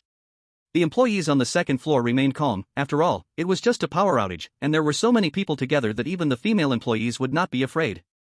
Except for a few employees who were screaming. Ah! The report form I just filled out. I didn't have time to save it. Why did the power have to go out now, of all times? If I have to fill it out again, how late will I have to work? Voices of schadenfreude rang out around. Fortunately, I saved it. Me too. At this moment, Wu Dahai's voice called out from the darkness, "Stop screaming and hurry to check if the circuit has tripped. I'll go see what caused me to redo my report." The employee who had just screamed volunteered, turning on his phone for light and swaggering towards the darkness. Maybe because strange legends were plentiful in this world, a colleague in the dark joked, "Do you need me to go with you? Be careful of encountering ghosts alone." The employee heading to check the power sneered, "Ghosts? The thought of having to work overtime later makes my resentment greater than any ghost. If I see a ghost, it'll have to call me Big Brother. After he finished speaking, his figure gradually disappeared into the darkness. Laughter erupted in the office. Ha! What's going on? Why is my phone's flashlight so dim? A female employee suddenly exclaimed in the darkness. Her colleague beside her said, "Is it dusty? Wipe it." I wiped it. No use, this crappy phone. No, why is my phone flashlight also so dim? Mine too. In the darkness, many employees holding their phones echoed in agreement. Fang Xiu was drawn to the scene, looking over at them, his pupils instantly constricting. In the darkness stood or sat several employees, each with a phone for lighting. Normally, the brightness should be enough to illuminate the entire office. However, now, the light seemed suppressed by the darkness, pushed back to less than half a meter in front of them. Moreover, strangely, according to logic, the farther the flashlight beam goes, the weaker it should become. But now, half a meter away, there was a clear boundary between darkness and light, with light unable to penetrate even a bit, as if severed by the darkness. In that darkness, it seemed as if some inexplicable floating creatures were stirring. It was eerie. Fang Xiu nearly instinctively judged that this familiar feeling could not be wrong. At that moment, a tragic scream suddenly erupted from the distant darkness. Ah! The voice was familiar, it belonged to the employee who had gone to check the power. This scream startled everyone. Zhang Bo, what happened? Did you get electrocuted? Zhang Bo, don't scare people on purpose. Bang! The sound of a heavy object falling to the ground echoed. Aha! Many female employees screamed in fright. Don't call anymore, Xiao Xiao, hurry over and take a look. Wu Dahai instructed urgently. Xiao Xiao, who was mentioned, hesitated a bit, but under the pressure of Wu Dahai's earlier authority, he had no choice but to obediently go check. Xiao Xiao was the security guard they encountered earlier. He had been called up by Wu Dahai, perhaps due to the nature of his job, so when danger arose, Wu Dahai thought of him first. Holding a flashlight, Xiao Zhao slowly walked into the darkness. Time passed second by second, about 5 minutes went by, and Xiao Zhao still hadn't returned, with no sound coming from the darkness. Chapter 11, The Mysterious Domain. Xiao Zhao. Wu Dahai shouted, but there was no response from the darkness. Wu. Manager Wu, should we call the police? Someone suggested. Wu Dahai's face looked bad, and he walked over to Wang Zitong with the flashlight in hand for confirmation. Young Master Wang, what do you think? At this moment, Wang Zitong's expression was very strange. All his earlier anger had vanished, replaced by a kind of unprecedented fear, unease, restlessness, and even a glimmer of wild anticipation. He seemed to be fearing something, yet also seemed to be expecting something. Fang Xiu noticed Wang Zitong's expression and felt it was odd. He must know something. Young Master Wang? Wu Dahai called out again. Wang Zitong instantly woke up as if from a dream. What did you just say? Young Master Wang, I mean, should we call the police? The shout just now was obviously not right. I'm afraid something has happened. Oh, right, hurry and call the police. Wang Zitong seemed to remember something and quickly began to dial his phone. However, after a busy signal, the call could not get through. At this time, other employees also exclaimed, the phone can't get through. Mine can't get through either. How could this be possible? The emergency number should get through no matter what, yet now it can't get through. The phone seems to have no signal at all. This made everyone even more panicked. Even an employee who often browsed strange forums trembled and said, could it be that we've encountered a ghost? Everyone was talking at once, and the scene became very chaotic. Wang Zitong's face changed rapidly. The lack of phone signal seemed to confirm something for him, and he suddenly shouted, shut up. After all, his status was there. His shout instantly silenced everyone. In an instant, all eyes were focused on him. Wang Zitong's face was illuminated by the faint light of the phone, mostly shrouded in shadow, and coupled with his strange expression, it was somewhat frightening. He swallowed hard, forcing himself to appear calm. now everyone stay quiet, what I'm about to say is very important. It relates to whether we can survive. The word survive seemed exceptionally heavy, like a heavy hammer striking everyone's hearts. Beside Wang Zitong, Li Feifei was startled. Young Master Wang, what are you talking about? What survive? Don't scare. Shut up. Wang Zitong shouted loudly, scaring Li Feifei into turning pale. He took a deep breath, his voice slightly trembling. If I'm not mistaken, we have most likely entered a mysterious domain. Young Master Wang, what is a mysterious domain? Don't interrupt me. There's no time to explain, I say, you do. Understand? Wang Zitong roared, once again silencing everyone. With my status, the things I encounter are naturally more than ordinary people. You cannot even imagine the secrets of this world. Simply put, there are ghosts in this world, and the so-called mysterious domain is the realm of the ghosts. You can understand the mysterious domain as a different dimensional space. This is the world of ghosts, it is the territory of the ghosts. Now what we need to do is escape from this damn mysterious domain, or else everyone will be killed by ghosts. This string of words directly shocked everyone's scalp to tingle. Ghosts? Everyone thought Wang Zitong was joking, but seeing his terrified and twisted expression, they felt it probably wasn't. Young Master Wang, are you joking? Where in this world is there anything strange? You damn it. Didn't I say, don't interrupt me? Damn it. You useless bunch. If I weren't an exorcist, needing to rely on you to survive, do you think I would willingly tell you these secrets? Wang Zitong's tone grew increasingly urgent, as if there were a knife at his throat. Whether you believe it or not, listen to me carefully. We have absolutely entered the realm of the strange. No signal on our phones, the light is suppressed, that's proof. Remember, only exorcists can deal with the strange. An exorcist is someone who can control their own spirit. My cousin is an exorcist, and he told me all of this. The only way ordinary people can survive against the strange is to observe its killing patterns and try to avoid them.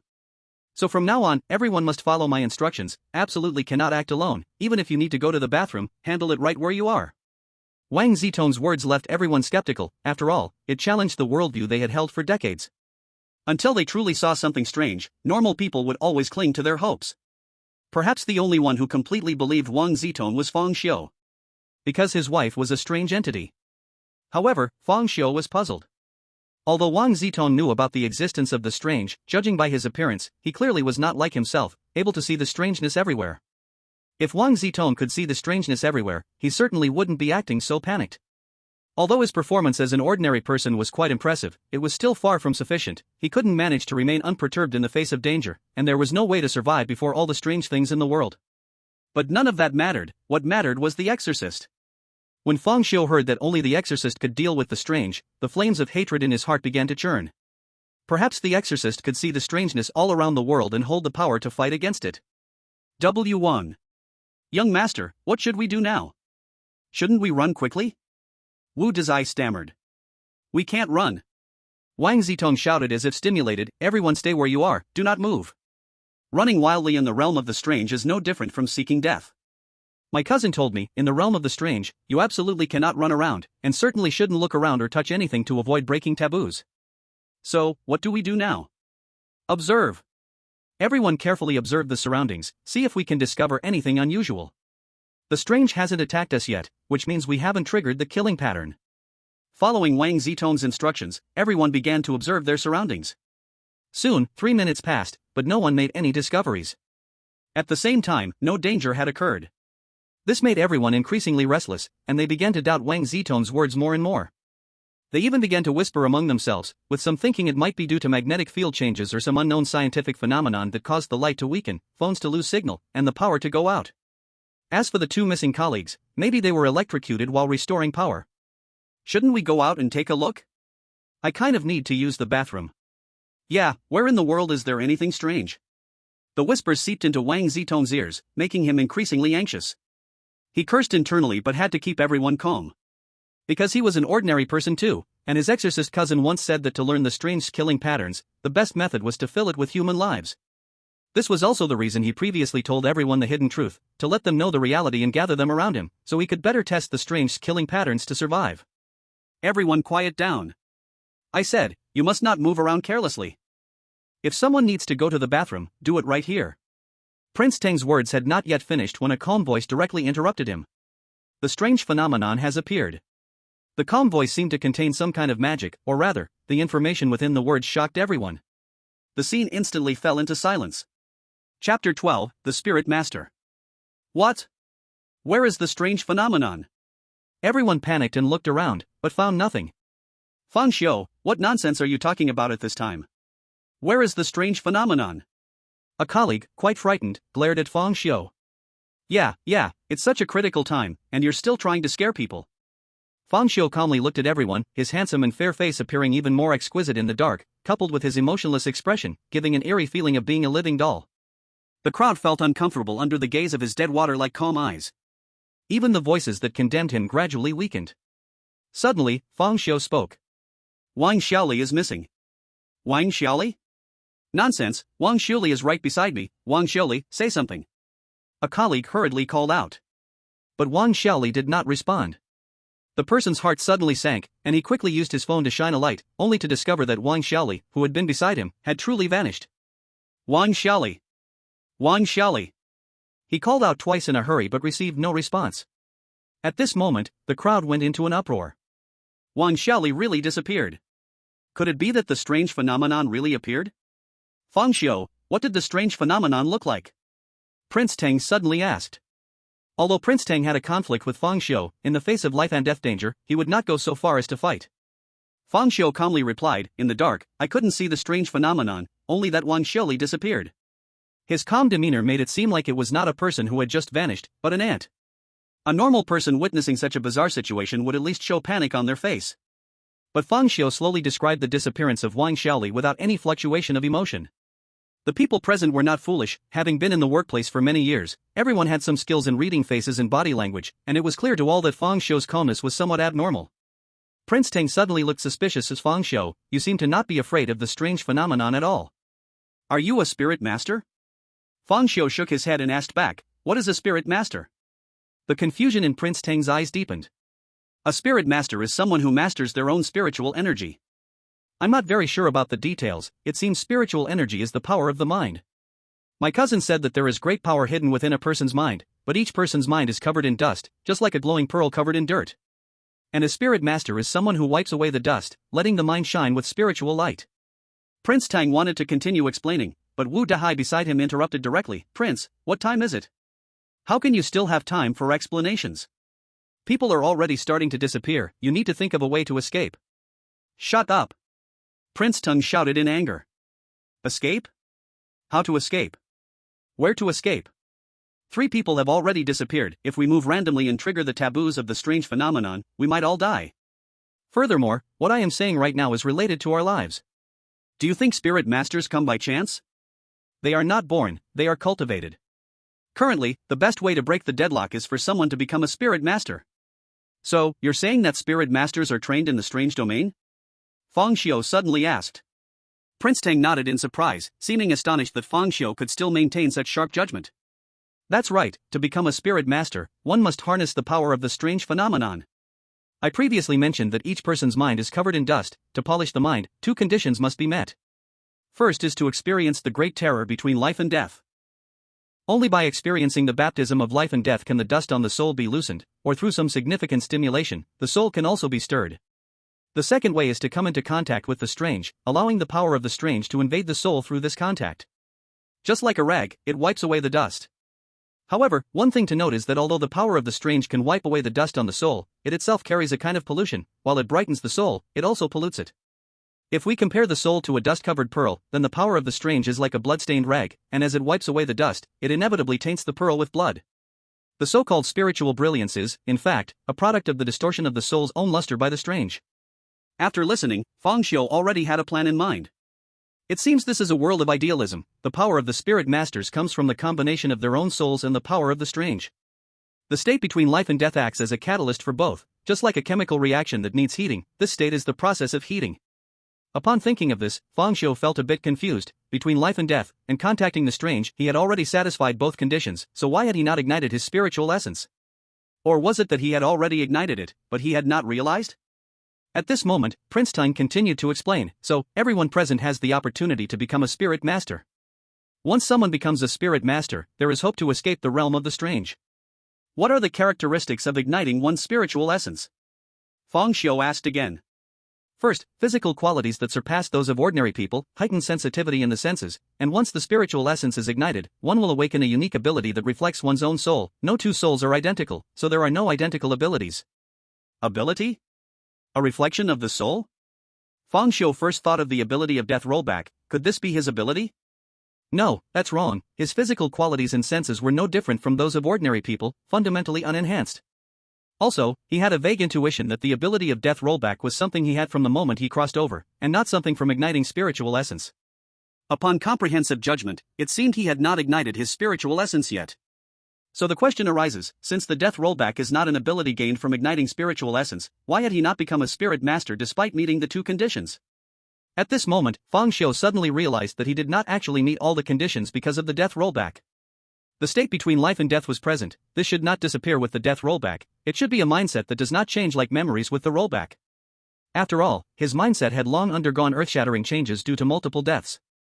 But the condition to contact the strange had not been met, since every time he contacted his wife, he would die, and surviving this time was like not contacting at all. And all the strangeness on the street, Fang Xiu speculated that it hardly counted as contact, as without seeing it, the strange does not exist for humans. This time was completely different. The strange hidden in the dark seemed to burst into reality, killing without the need to meet the seeing requirement. The disappearance of the mental hospital, the strange that can kill without needing to be seen, and the information about spirit masters intertwined in Fang Xiu's mind. There must be some connection among these, but it had not yet been discovered. Although he was in danger now, at this moment Fang Xiu strangely felt a hint of satisfaction. Because he saw hope for revenge, and that was to become a spirit master. Suddenly, Fang Xiu's eyes caught a movement from the corner. Another person has disappeared. Chapter 13, say one more word, and I will kill you. What? The strange has appeared again? Who has disappeared? Everyone was in a panic, checking around, and soon someone shouted, Jia Liang is gone. Jia Liang. Jia Liang. Several colleagues who were on good terms with him shouted urgently. Stop shouting. Do you want to attract the monster?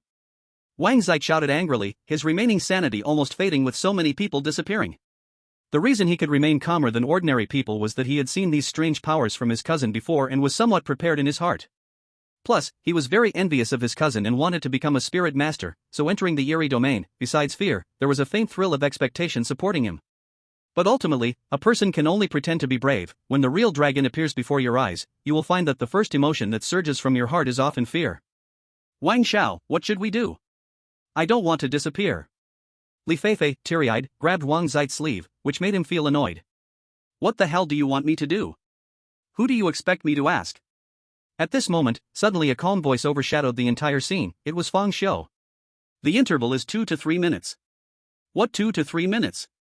The interval at which people disappear is 2 to 3 minutes, Fang Xiu said calmly.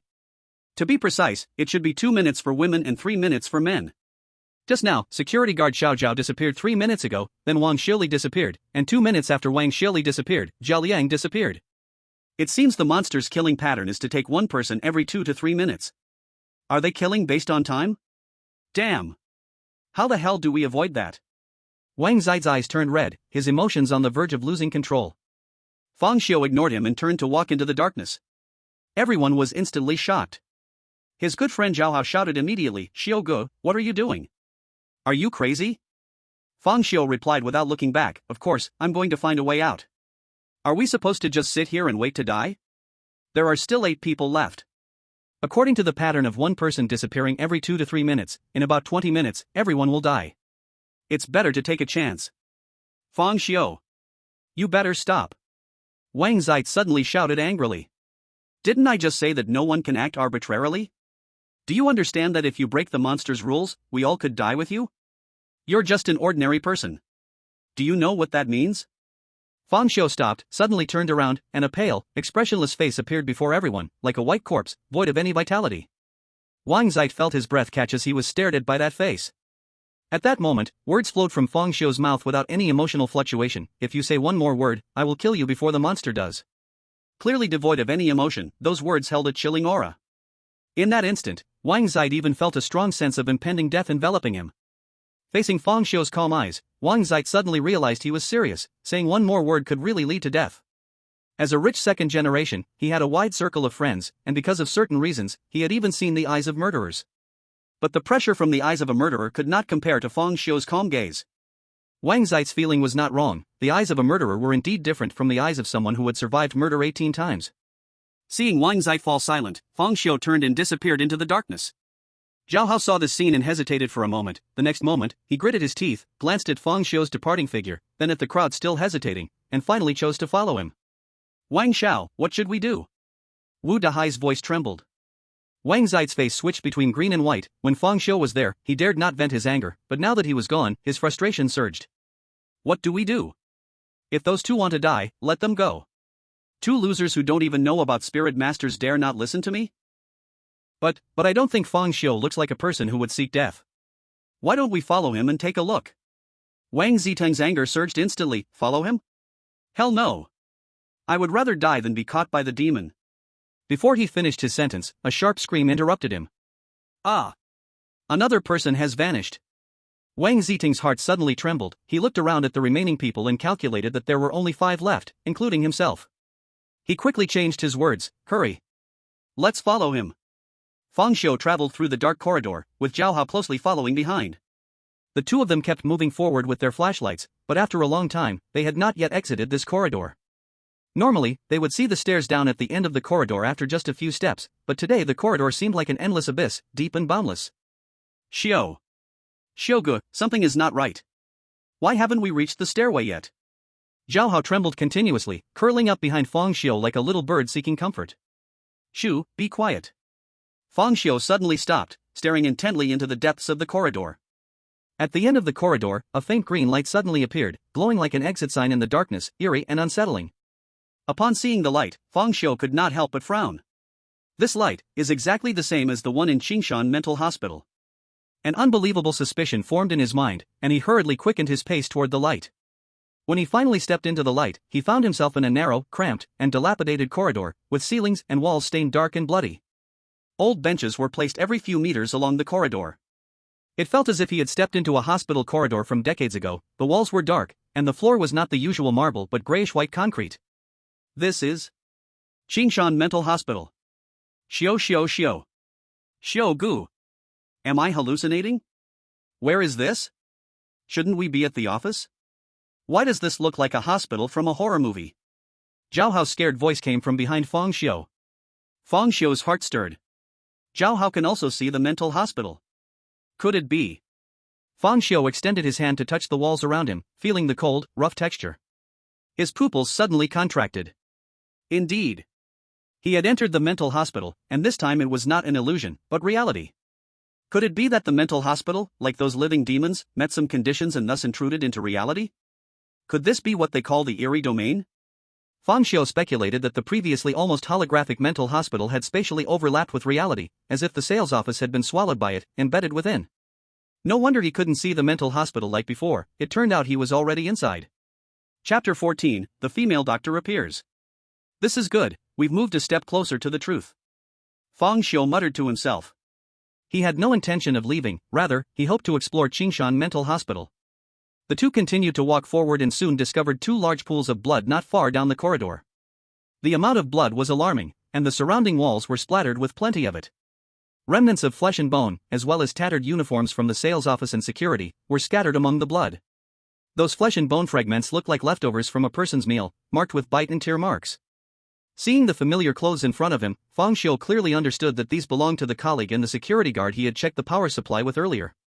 It was obvious that they had been eaten by the demon. Upon witnessing this scene, Fang Xiu instantly understood why the man vanished and why it took 3 minutes for the demon to appear again. Whereas a woman only took 2 minutes. It turned out the time interval for the demon's appearance was calculated based on the amount of flesh. The female colleagues in the sales office were mostly not unattractive, at least, they had decent features and slim figures, as required by the industry. So their flesh quantity is significantly less compared to their male colleagues. Eating one male colleague takes about 3 minutes, while eating one female colleague takes about 2 minutes. Xiu Gu. They have all been eaten by the strange creature. Zhao Hao beside him turned pale and trembled all over. Fang Xiu did not respond, but carefully observed the shredded clothing. The cuts on the fabric were very neat, clearly made by some kind of sharp blade. Connecting this to the oddity he saw in the Qing Mountain Mental Hospital, the figure of that female doctor immediately flashed in his mind. The ability to cut like this is likely due to the scalpel in the opponent's hand. At this moment, dense footsteps came from behind Fang Xiu and Zhao Hao. They turned around and saw Wang Zitong and his group walking out from the dark corridor. Oh my god. What is this place? This shouldn't be the sales office, right? It looks like a hospital. Wang Zitong and others gasped in shock, their eyes filled with panic and disbelief. Indeed, no one would have expected that they were walking in the sales office corridor, but upon emerging, they found that the familiar place had turned into a hospital scene. Fang Xiu, Zhao Hao, did you find anything since you were the first to come out? Did you see Xiao Zhao and Xiao Li? Manager Wu Dahai asked trembling. Xiao Zhao and Xiao Li, they. Zhao Hao pointed shakily at two puddles of blood on the ground. Wang Zitong and others followed the direction of his hand and their pupils instantly contracted. Blood. So much blood. Li Feifei couldn't help but scream. This is Xiao Zhao and Xiao Li's clothes. Wang Zitong's face became increasingly grim, cold sweat pouring down, as if he envisioned a terrifying scene. They have been eaten. As soon as this was said, the others felt chills down their spines. Wang Xiao. Hurry, let's get out of here, I want to go home, woo woo woo. Li Feifei was scared to tears, pulling at Wang Zitong's arm desperately. Wang Zitong suddenly awoke. Yes, let's hurry. He was about to lead the others forward, but looking at the strange and empty hospital corridor in front of him, he found himself too afraid to take a step. Who knew where this corridor would lead? What if it led to the creature's lair? Wang Zitong was under immense pressure, just like someone leading a group into a haunted house, being the first to walk in front. But everyone regarded him as the anchor, all shrinking back behind him. Fortunately, Fang Xiu quickly helped him out. After observing everything, Fang Xiu began to act. He calmly walked toward the depths of the corridor, followed closely by Zhao Hao. Seeing someone leading the way, Wang Zitong no longer hesitated and walked straight ahead. However, he did not follow as closely as Zhao Hao, perhaps out of consideration for face or some other reason, maintaining about a 3-meter distance between them. Tap, tap, tap. In the empty corridor, the sound of everyone's dense and heavily suppressed footsteps echoed, as if fearing that the creature might hear them. Suddenly, the footsteps came to an abrupt stop. Because Fang Xiu, who was walking in front, halted. Like a lead sheep, when he stopped, Zhao Hao behind him stopped too. Then came Wang Zitong and those colleagues. Wang Zitong wanted to ask Fang Xiu why he had stopped, but was afraid to speak out due to the situation. Once he opened his mouth, it would seem like Fang Xiu not moving meant he wouldn't dare to move either. Fang Xiu, why aren't you moving? Li Feifei's voice was filled with panic. This woman had long been scared out of her mind, naturally losing the sharpness of her former white-collar elite self. Seeing Fang Xiu stop, she instinctively asked him, desperate to leave. Fang Xiu did not respond but glanced at his phone, paused for a moment, then said, the time has come. What time has come? Li Feifei asked instinctively. The others were also baffled. Only Wang Zitong realized, his expression instantly changing, he quickly raised his left hand. Looking at the expensive watch on his wrist. 3 minutes already. Everyone immediately reacted, their faces filled with shock and horror. At that moment, a crisp cracking sound came from behind the crowd. The sound was very clear, like joints moving. When everyone turned around, their souls instantly left their bodies. There, hanging upside down from the ceiling of the corridor, was a female doctor in a white coat, her hair disheveled, her limbs long like a spider, and her eyes were nothing but white. The cracking sound was the noise of her turning her head. Since she hung like a spider from the ceiling, her face was facing away from everyone, with her head at the bottom and chin at the top, but as she turned her head 180 degrees, her face finally aligned with the same direction as everyone else. Silent terror began to spread like a tidal wave. The concept of the strange appearing and the strange being present are completely different. When she stands eerily in front of you, even a strong man would tremble. The female doctor stared intensely at the crowd, and in the next second, her limbs began to move wildly, crawling towards everyone like a human spider. Ah! Li Feifei's scream was like a starting gun, causing everyone to run madly for their lives. This time, there was no need for anyone to lead the way, they even felt the people in front were blocking their path. The hallway of the mental hospital was narrow, and in their hurry to escape, people involuntarily pulled at those in front of them, desperate for survival. Some of the weaker ones fell to the ground immediately. For example, Li Feifei. As a delicate beauty, she always clung to Wang Zitong's arm seeking protection, but when the crisis hit, Wang Zitong was the first to throw her down and run for his life. Wang Zitong reacted quickly, he was the first to flee and the first to charge ahead. At this moment, Fang Xiu and Zhao Hao stood in his escape route. But Fang Xiu and Zhao Hao did not run away. Zhao Hao was completely stunned, while Fang Xiu was observing. As he had surmised, the killer was indeed the female doctor they had seen in the mental hospital before. After all, most of the strange beings in Qingshan Mental Hospital were locked in their own rooms, though the doors had been opened, they hadn't encountered any others, the only one they did was this doctor, who wasn't a patient but a doctor, so she hadn't been locked away. Chapter 15, Touching the Strange Thigh. Get out of the way. Don't block the path. Wang Zitong shouted angrily, shoving the stunned Zhao Hao aside and running forward. As for Fang Xiu, he had already pressed himself against the wall as soon as he saw everyone running, to avoid being caught up in the chaos. Whoosh, whoosh, whoosh. Former office colleagues now resembled athletes, rushing by with the sound of whistling wind in front of Fang Xiu. Poor Zhao Hao was knocked several times and fell to the side. Wait for me. Young Master Wang. Don't leave me behind. Li Feifei had already gotten up from the ground. She shouted in fear, her beautiful face twisted in horror, her makeup smeared by tears. She was currently the last one, not only because she had been knocked down but because she was wearing sky-high heels.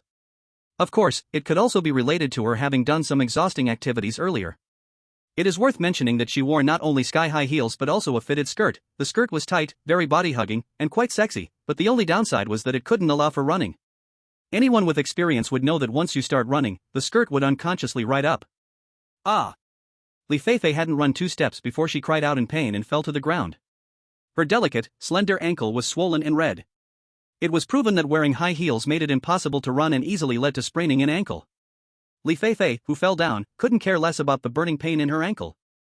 Struggling to get up, but the next second, her vision went dark. In front of her, countless thick, black strands of hair, like little snakes, blocked her view. It was the hair of the female doctor that had fallen down. Li Feifei's delicate body trembled, her heart stopped at that moment. She instinctively looked up, and a pale face met her gaze, with a pair of eyes that were only white staring straight at her. She froze completely, as if all her strength had been instantly drained away, unable to move at all. It wasn't until the female doctor's hair fell and brushed against Li Feifei's face that the cold, slippery sensation woke her up. Ah! Li Feifei let out a piercing scream, crawling forward like a reptile, her smooth, delicate knees scraping against the concrete, leaving several bloody marks without her noticing, focused only on escaping. Save me, she cried out to Fang Xiu and Zhao Hao for help. They were the only 2 left in the corridor, the others had already run to the end and turned the corner, disappearing from sight. I don't want to. Before Li Feifei could finish her sentence, a flash of silver knife light cut through the air. Her vision started to rise, spin, and then drop. Thud. A dull sound echoed. It was the sound of Li Feifei's head hitting the ground. The scalpel in the female doctor's hand was extremely sharp, and her limbs, over 2 meters long, gave her a wide range of attack. With just a flick of her hand, the scalpel performed the beheading.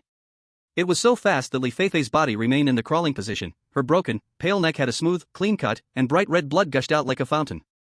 Some of the blood even splattered onto Zhao Hao, while Fang Xiu, standing behind him, was unaffected.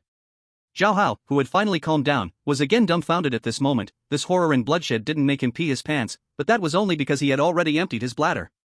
The female doctor who had killed Li Feifei did not stop but continued to wield the scalpel to dismember the body. She was very serious about dismembering, her actions precise and meticulous, completely ignoring Fang Xiu and Zhao Hao standing nearby. After dismembering, the female doctor pounced on the flesh like a hungry tiger, starting to eat. Seeing this scene, Fang Xiu already had a suspicion in his heart. He roughly understood the female doctor's pattern of killing nearby victims, and only one person at a time. Otherwise, there would be no reason for the female doctor to ignore him and Zhao Hao. The method of killing was to dismember using the scalpel, then eat. The reason for this pattern of killing was probably related to the female doctor's profession in life. Holding the scalpel, with precise dismemberment techniques, the female doctor must have performed many surgeries in a psychiatric hospital during her life. Any doctor performing surgery usually operates on only 1 patient at a time. It is almost impossible for one doctor to hold 2 scalpels and operate on 2 patients simultaneously. This should be why the female doctor only kills 1 person at a time and uses the scalpel to dismember them, being serious, responsible, and focused. As for eating humans, it was probably an instinct that emerged after becoming bizarre. After understanding the pattern of killing, Fang Xiu walked towards the female doctor and stood beside her.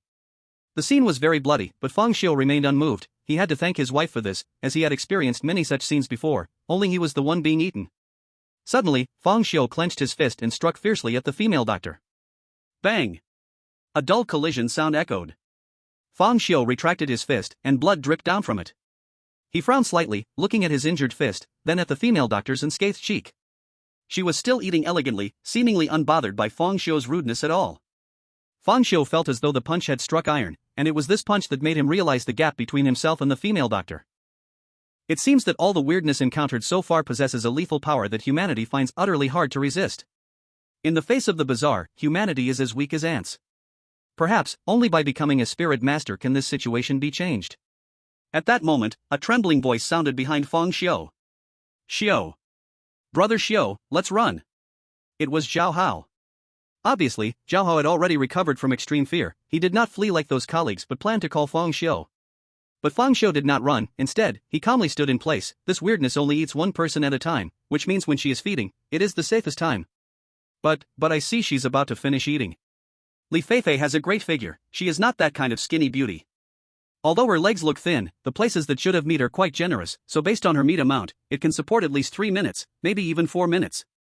No rush. Fang Xiu said these chilling words in a calm tone. Zhao Hao, who had originally been on high alert, actually gagged and vomited upon hearing the words meat amount. There were vegetable leaves, instant noodles, white rice noodles, and enoki mushrooms. It was obvious they had spicy hot pot for dinner. Previously, Wang Zitang said that to become a spirit master, you need to let the power of the bazaar infect your soul, and the place with the most intense power in the entire bazaar realm is naturally beside the weirdness. So I plan to stay a little longer. If you're scared, you can leave first. After speaking, Fang Xiu ignored Zhao Hao and reached out to touch the female doctor's more than 2-meter-long legs, which were bent like a spider. He didn't know how to let the power of the bazaar infect his soul, but he figured that physical contact would definitely speed things up. The touch was extremely cold, like touching a corpse. Chapter 16, Silicone. Zhao Hao, who had just vomited, felt as if his worldview had completely shattered upon seeing this scene. He always thought he was already bold enough, watching adult films every day and even taking matters into his own hands. But unexpectedly, Brother Xiu, with his thick eyebrows and big eyes, was actually bolder than him. Does he dare to take advantage of the bazaar? However, combining what Fang Xiu just said, Zhao Hao quickly understood the purpose of doing this. Maybe the shock was too much, or perhaps Fang Xiu's calmness gave him some confidence, or maybe every ordinary person harbors an extraordinary heart. A mix of complex thoughts led Zhao Hao to be bold. He gritted his teeth and actually walked toward the female doctor. Seeing him approach, Fang Xiu immediately moved his hand back to give Zhao Hao space.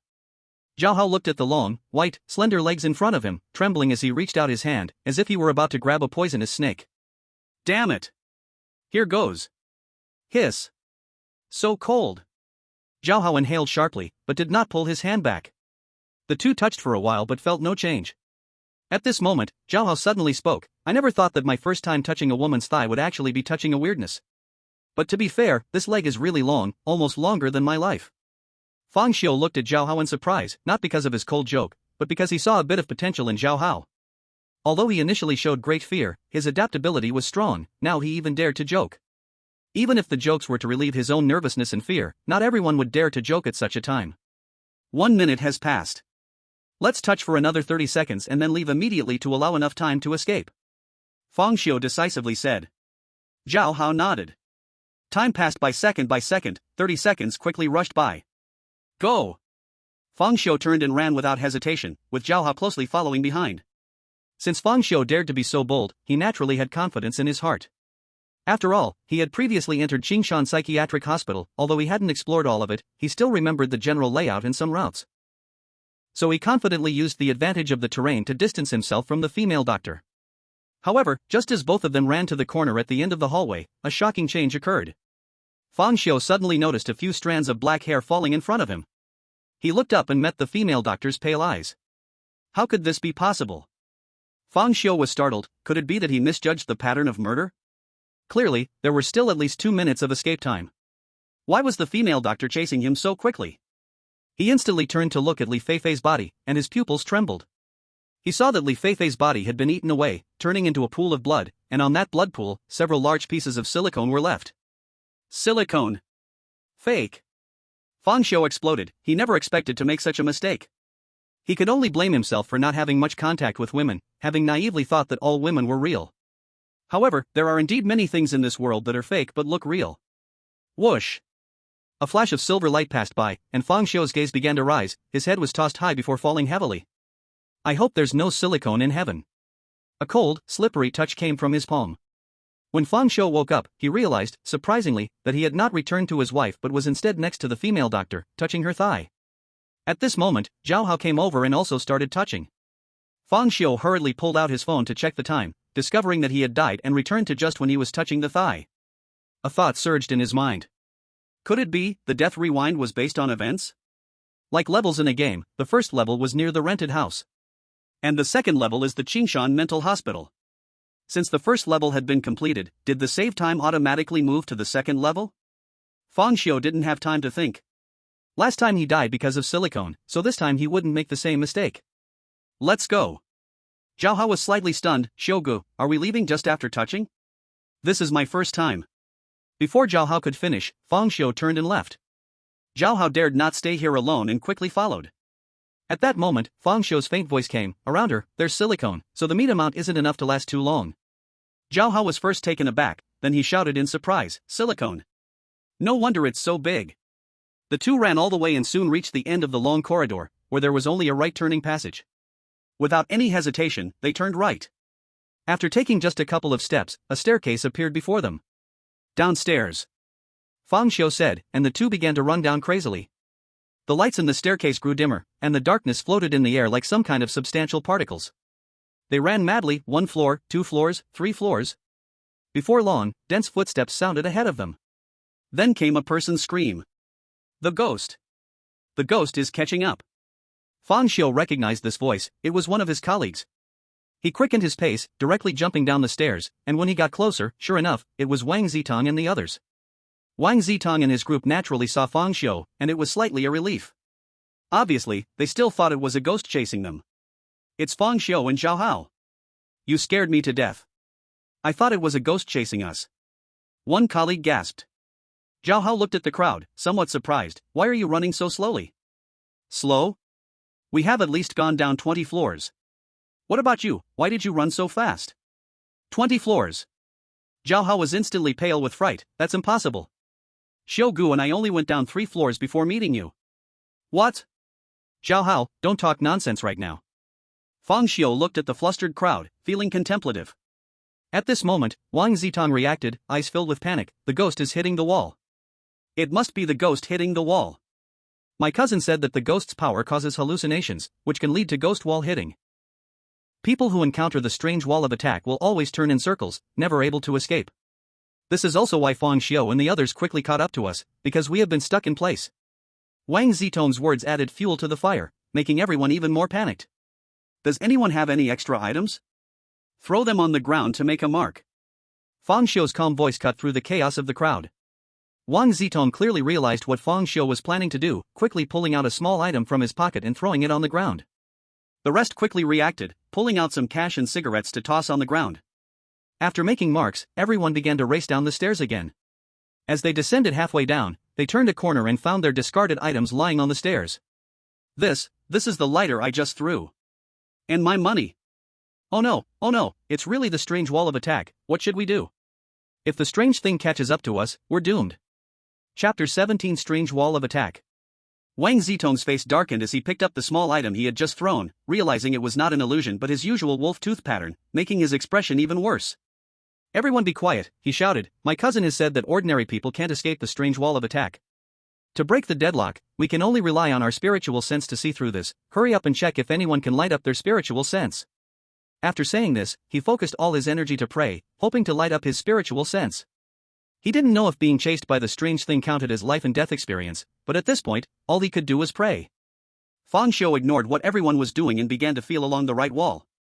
He never expected others to light up their spiritual sense and become spiritual masters.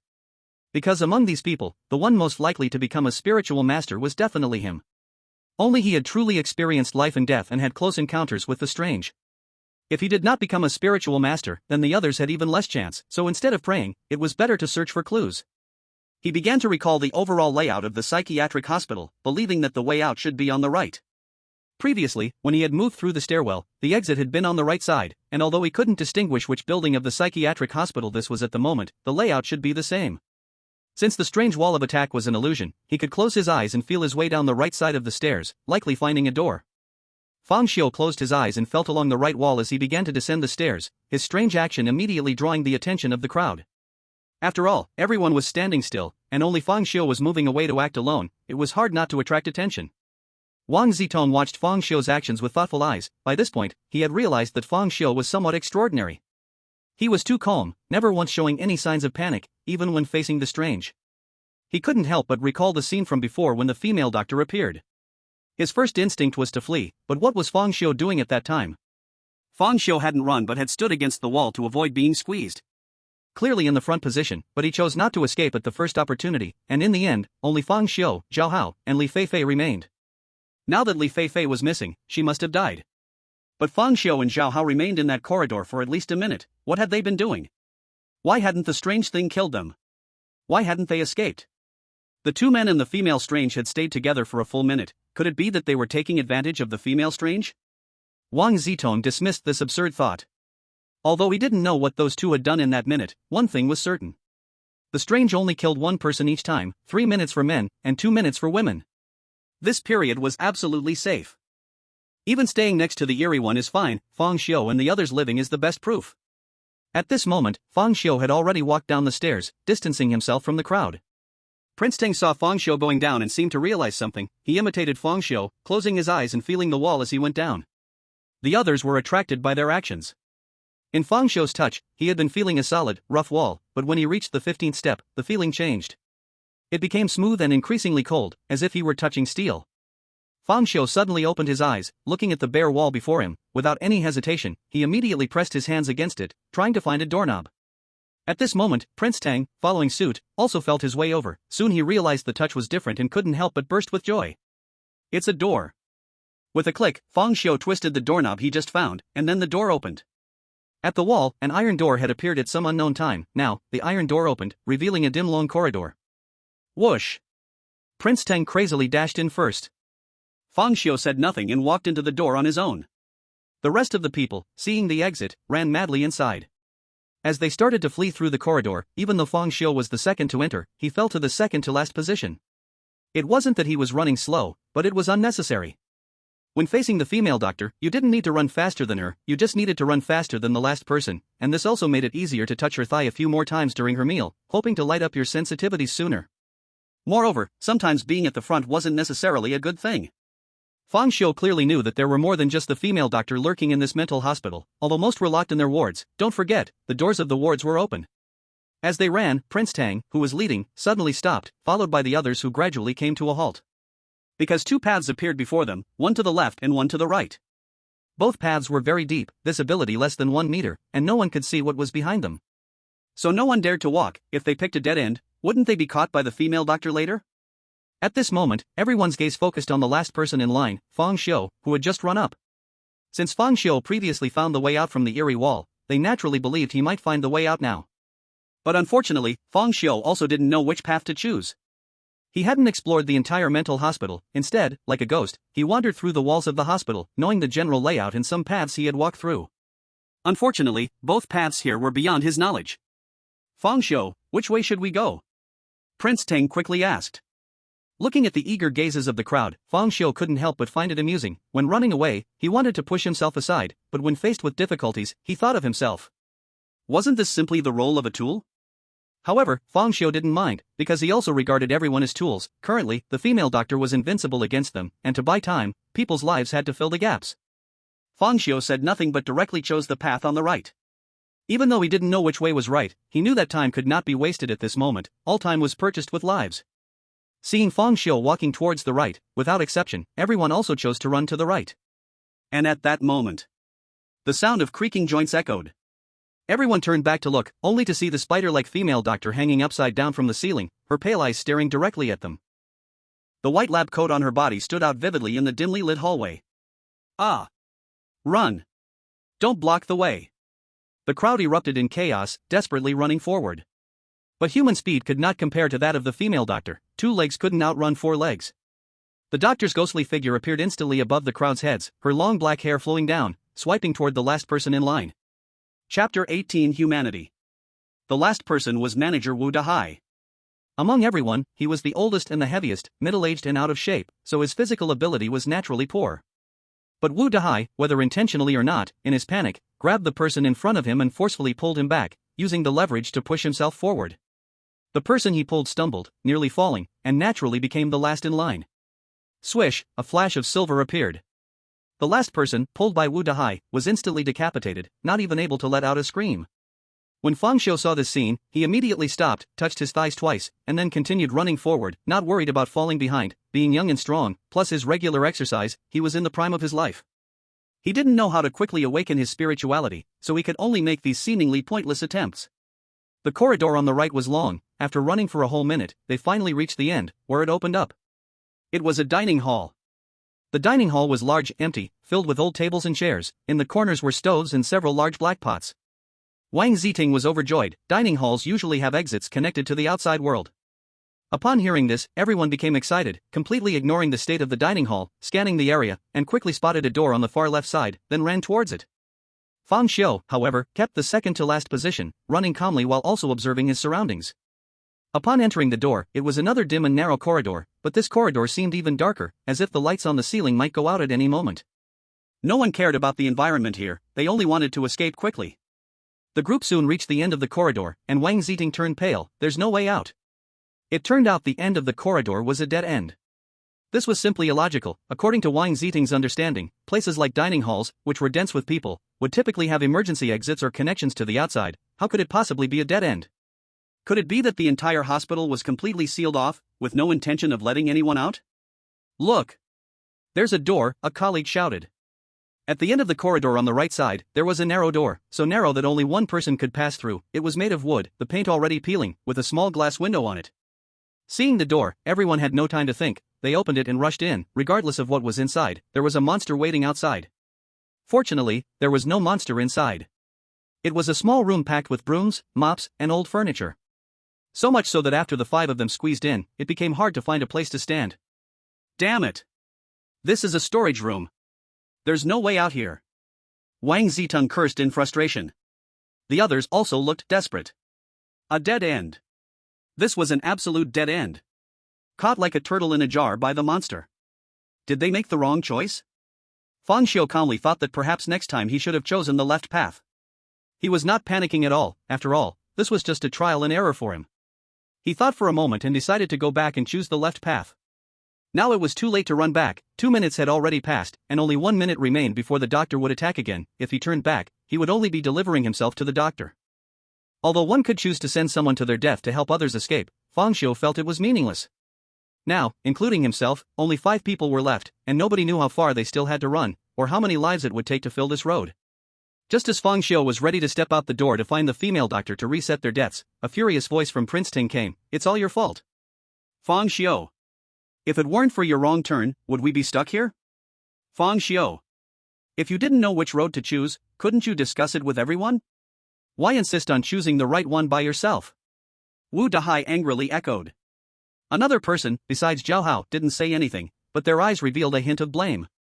Fang Xiu couldn't help but smirk a little. He rarely smiled now, except when faced with bizarrely intense situations. Yet for some reason, at this moment, facing Prince Tang and the others, he wanted to laugh. Zhao Hao stood up to strongly refute. Brother Xiu didn't force you all to come, you all chose to follow. It was you who asked for directions, and now that you've chosen the wrong road, you're blaming Brother Xiu. If you're so capable, why didn't you pick yourself? We may not be capable, but at least we wouldn't decide everything like him. If we didn't know the route, we could discuss as a group, right? We all trusted him to choose, who knew he would make a random choice. He betrayed our trust and led us to a dead end. Wu Dahai, being the manager, directly silenced the less articulate Zhao Hao with his words. Alright, enough arguing. Prince Tang shouted loudly. Right now, the priority is to think about how to survive. From my observations, this monster attacks only one person at a time, and after an attack, there's a safe period of 2 to 3 minutes. So the only way now is for us to choose someone to draw the monster away while everyone escapes. As soon as Prince Tang said this, the atmosphere in the room instantly turned strange. Even a fool could tell that this was not about drawing away, it was going to deliver someone to death, exchanging one life for the lives of everyone else. Prince Tang noticed the expressions on everyone's faces and had already calculated in his heart. He suddenly questioned Fang Xiu for this moment's preparation. When everyone felt blame toward Fang Xiu, who else could be chosen to go and die? Prince Tang knew he had to do this. In such chaotic moments, people are easily swayed by the crowd and won't think too much. If someone else first said that Prince Tang was a rich heir devoid of compassion and should be the one to die, then that result might very well lead to actual death. Just then, in this eerie atmosphere, Prince Tang made an unexpected move. He suddenly shoved Fang Xiu. He shouted loudly, if it weren't for Fang Xiu, we wouldn't be in this dead end, so it must be Fang Xiu who atones for our sins. You all come help. The remaining few looked at each other. Although they didn't want to die themselves, relying on killing someone else to survive was something they couldn't bear and had no courage to do. Let go of Brother Xiu. Zhao Hao shouted angrily as he rushed toward Prince Tang. Prince Tang was startled and hurriedly shouted, Wu Dahai, why aren't you coming to help? When seeking help from others, it's best to call out the name of one person. Assigning responsibility brings surprisingly good results. Instead of saying, "Can someone help me?" be specific to a person, say their name if known, or describe traits if not, pointing to someone to help. This simple psychological trick was something Prince Tang was quite skilled at. Even though he indulged in pleasure, the elite education he received from a young age was still useful. Chapter 19, I Am Saving You. Upon receiving the signal, Wu Dahai immediately responded, as he always looked up to Prince Tang. Bang! Wu Duhai directly slammed his heavy body into Zhao Hao, knocking him hard to the ground. Then he teamed up with Wang Zitong to push Feng Xiu out the door and slammed the storage room door shut. At this point, inside and outside the door was like two different worlds. Outside, Feng Xiu stood alone at the door. Inside were his colleagues, and through the small window on the door, Feng Xiu could see the expressions of each person clearly. Zhao Hao seemed to have bumped into tables and chairs when he fell, screaming in agony on the ground. Wang Ziting and Wu Duhai had grim faces as they braced against the door. The last person lowered his head, not daring to look at the window. Inside, Wang Ziting shouted at Wu Duhai, "Block the door hard, don't let Feng Xiu in." "Don't worry, young Master Wang, this broken wooden door may not stop the ghost, but it can still stop people," Wu Duhai replied. However, after a while of blocking, they realized there was no force coming from outside, and there was not even a sound of pounding or kicking at the door. They exchanged a strange glance and couldn't help but lift their heads to look at the small window. At the small window, a smiling pale face was pressed against it, calmly watching the two. Both felt a chill run down their spines in an instant. "I always thought I would lose interest in people, but sometimes, people can be much more interesting than ghosts, huh? Thank you for adding a bit of interest to my world. Next time, I will repay you well." Feng Xiu's voice passed through the old wooden door, reaching Wang Ziting and Wu Duhai's ears. The strange words were confusing, but the eerie meaning contained within gave both of them a sense of ominous foreboding. At that moment, a cracking sound echoed. The female doctor appeared. This familiar sound was like the call of the Grim Reaper, causing Wang Ziting and the others inside the storage room to hold their breaths, fearing it would attract the ghost's attention. Even knowing the female doctor's killing pattern, they instinctively felt fear when the ghost appeared. Feng Xiu naturally heard the sound too, but he didn't even turn his head, still smiling as he gazed at Wang Ziting and Wu Duhai, seemingly wanting to remember their faces. In the next moment, swish! A silver flash swept by, and Feng Xiu's head fell heavily to the ground. "Now's the time, run!" Wang Ziting shouted loudly inside as he suddenly pushed the door open and ran outside. As he ran, he instinctively glanced back at Feng Xiu's head. He saw that the face of the head still wore a smile, with peaceful eyes quietly watching him. Wang Ziting felt his heart nearly stop, fleeing the scene without looking back. A cold, slick sensation came from Feng Xiu's palm. Long, pale thighs came into view. "Back again," Feng Xiu murmured, and in the next moment, a strange smile crept onto his lips. The smile flashed and was gone, so much so that Zhao Hao beside him didn't even see it. Feng Xiu, who had just died and returned, did not make any different moves. He completely replicated what he did last time, like a scene replaying in a TV show. Touch the thigh, run away, go down the stairs. The light on the stairs was dim, and the darkness floated in the air like some tangible particles. Feng Xiu led Zhao Hao running down the stairs, 1 floor, 2 floors, 3 floors. Before long, dense footsteps sounded ahead of them. Then came the sound of screams. "Ghost! The ghost is chasing us!" Feng Xiu, as before, leaped down the stairs, jumping to the next level, successfully encountering Wang Ziting and the others. "It's Feng Xiu and Zhao Hao." "You scared me to death, I thought the ghost was chasing me," a colleague said, panting. Zhao Hao looked at everyone with some surprise. "Why are you all running so slowly?" "Slow? We've at least gone down 20 floors. But how come you two ran so fast?" Just like before, the conversation unfolded. "The strange wall. It must be the strange wall." Wang Zitong began to explain the strange wall, but before he could finish his words, there was a bang. The door opened. And Feng Xiu was quietly standing at the door. Wang Zitong was stunned, and the others were stunned too. What happened to the strange wall? How did they suddenly find the exit? However, everyone did not think too much, but rushed crazily towards the door. The group quickly arrived at the fork again and stopped. "Feng Xiu, did you light up your spirituality?" Wang Zitong's expression was somewhat complex. As soon as this was said, everyone's gaze suddenly focused on Feng Xiu. They had always heard Wang Zitong say that only spirit masters could fight against the strange, and only by lighting up spirituality could one become a spirit master. Now that Wang Zitong asked Feng Xiu like this, naturally, everyone felt a surge of hope to survive. No wonder Wang Zitong asked this way. After all, Feng Xiu's way to crack the strange wall this time was different from last time. The last time was by groping around, but this time he walked straight to the door and opened it. So Wang Zitong mistakenly believed that Feng Xiu sensed the position of the door through spirituality. Facing the expected yet complex gazes of the crowd, Feng Xiu did not answer immediately, but took out his phone to check the time. Then he raised his head. There's 1 minute left. The strange will appear in 1 minute. The crowd was shocked instantly. You actually know the exact time the strange will appear. It seems you really have become a spirit master. Fang Xiu, as long as you can take me out of the strange domain, 5 million. I will give you 5 million. Wang Zitong's tone was very urgent. Fang Xiu, hurry and help us escape. You must know which way to choose, right? As long as you take us out, we will definitely repay you. However, at this moment, Fang Xiu shook his head and said calmly, not in a hurry. His one statement of not in a hurry was enough to make everyone anxious to death. Before leaving, there is one thing I need to do. Wu Dahai was so angry that he was about to curse. What thing could be more important than escaping? Ah! A shrill scream echoed throughout the scene, interrupting Wu Dahai's words. For a moment, everyone stared blankly at Fang Xiu, who was slowly retracting his foot, and Wang Zitong, who was still lying on the ground, curled up like a shrimp. At this time, Wang Zitong's face was twisted, his color was red, veins bulged, and he trembled uncontrollably, emitting one shrill scream after another. Everyone looked at him, and in a daze, they seemed to hear the sound of eggs breaking. Ah! Wang Zitong was in so much pain that he couldn't say a complete sentence. As a sycophant, Wu Dahai reacted, angrily questioning Fang Xiu, Fang Xiu. What are you doing? Why did you suddenly kick someone? The other colleagues also echoed. Yeah, why did you hit someone out of nowhere? No one expected Fang Xiu to suddenly make a move, and to use such force. Even the person involved, Wang Zitong, couldn't believe it. He might never understand why he got kicked right after saying 5 million. Was it because the money was too little? If you think the money is too little, just say it. At this point, Fang Xiu gave an explanation. He calmly said, this strange one's speed far exceeds that of a human, so when the minute is up, someone will surely die. Now that Wang Zitong has lost his ability to move, that means he will die, so I am saving you. Save us.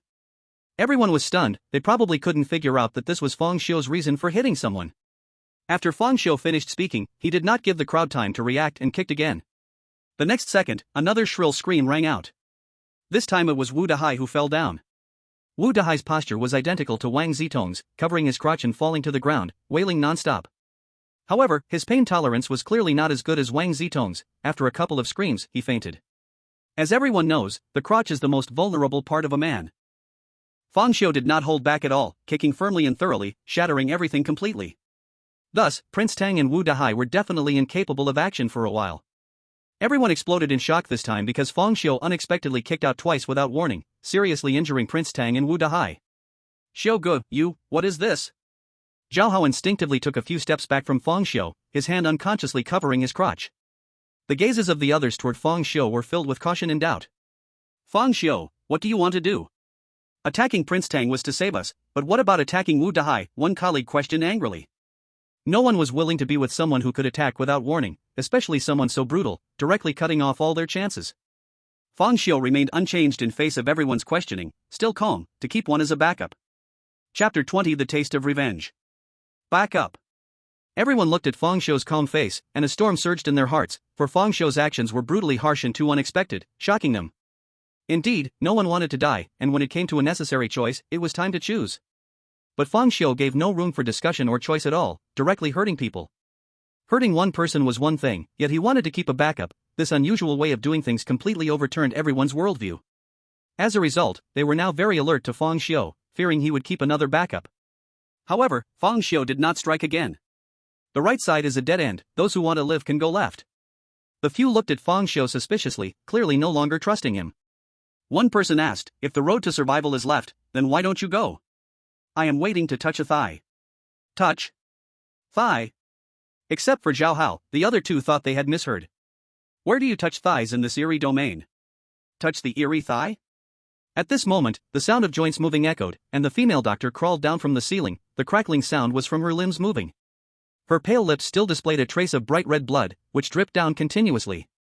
Ah! The two screamed in panic and turned to run, but fearing Fang Xiu was deceiving them, they hesitated for a moment, only slightly running into the left corridor, but dared not go deeper. In contrast, Fang Xiu neither ran nor backed down, but instead walked towards the female doctor. Of course, he only stopped not far from Prince Tang. Seeing Fang Xiu approach, Prince Tang's eyes filled with hatred and anger. He extended his hand, seemingly desperate to grab Fang Xiu's pant leg to take him down with him. Bang!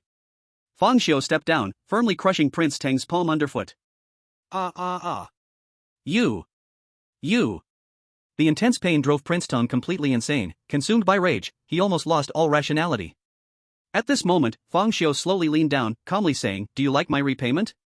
Before Prince Tang could answer, a flash of silver light shot across, and everything fell silent. Fang Xiu slowly stood up, as if he had done something trivial. Then, he walked to the female doctor and began to touch her thigh. The others nearby were completely dumbfounded. Even having seen it with their own eyes, they still couldn't believe that what Fang Xiu said about touching thighs was indeed touching the Eerie thigh. At this moment, Fang Xiu turned back to Zhao Hao. Together? Zhao Hao had not forgotten what Fang Xiu did in the storage room. Though he did not feel any emotion called gratitude, Fang Xiu still hoped to help Zhao Hao more. Because he felt his emotions were fading, or rather, his humanity was gradually diminishing. There was too much hatred and madness inside him. He did not reject this feeling, but at the same time, he did not want to lose all emotions that made him human. Zhao Hao hesitated in the face of Fang Xiu's invitation. The current appearance of Fang Xiu is truly terrifying.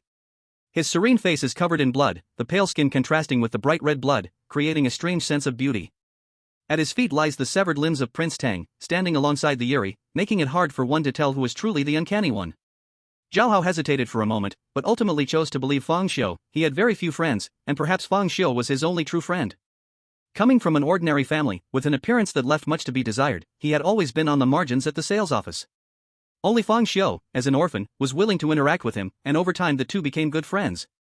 Slowly, Zhao Hao walked to Fang Xiu's side, the two of them touching thighs together. As for the other two, they had long dashed away. They were not scared off by the uncanny, but when Fang Xiu turned around, they were frightened away. "Xiugu," Zhao Hao hesitated for a moment, then finally asked, "Why did you suddenly attack Prince Tang and Wu Dahai? This uncanny speed is far beyond human comparison, so in order to survive, we can only exchange lives for time. Someone must sacrifice.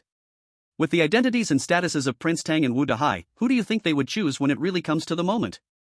Me, who has conflict with them? Or you, who has always been overlooked?" Zhao Hao's face paled uncomfortably. Just as he was about to speak, Fang Xiu said again, "Do you feel a slight chill invading your body?" Zhao Hao was taken aback, then shook his head immediately. Fang Xiu's heart stirred, and he sensed carefully. It wasn't an illusion. There was indeed a strange chill flowing from the female doctor's thigh into his palm, then spreading throughout his body. Could this be the infection of uncanny power? Why didn't I feel anything before when I touched the thigh? No, it's possible I did feel something before, but it was too weak. Now it seems to be reaching some critical point, so the feeling suddenly became strong. If I'm not mistaken, this might very well be a sign of awakening my spirituality. Zhao Hao couldn't feel it because he hadn't truly experienced life and death yet. His mindset wasn't up to par. The two continued to touch for a while longer, then Zhao Hao suggested, "Xiugu, it's about time, let's go." "Not yet, there's still Wu Dahai. I feel like I'm going to awaken my spirituality soon." Zhao Hao was instantly overjoyed. "Really, Xiugu? That's great, we are saved. What does awakening spirituality feel like? Why can't I feel anything?" Although you've been in contact with the uncanny for a long time, your mindset isn't up to standard. You haven't truly gone through life and death, so you can't feel it.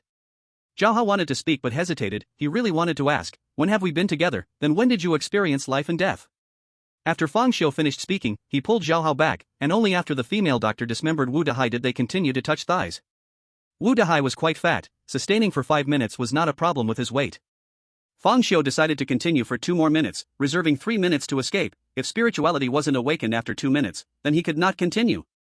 With that, he closed his eyes, his palm stroking irregularly, seriously sensing. Chapter 21: The Most Suitable Ability.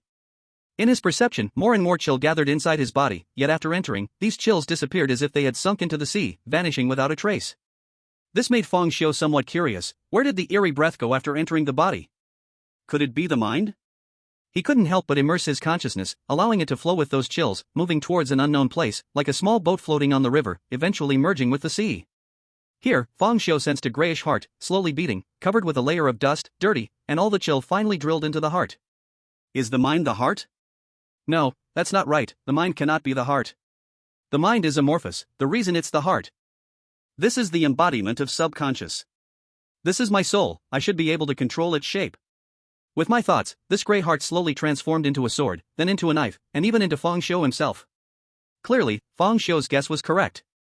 But the shape of the soul was completely unimportant. What mattered was illuminating the spirit.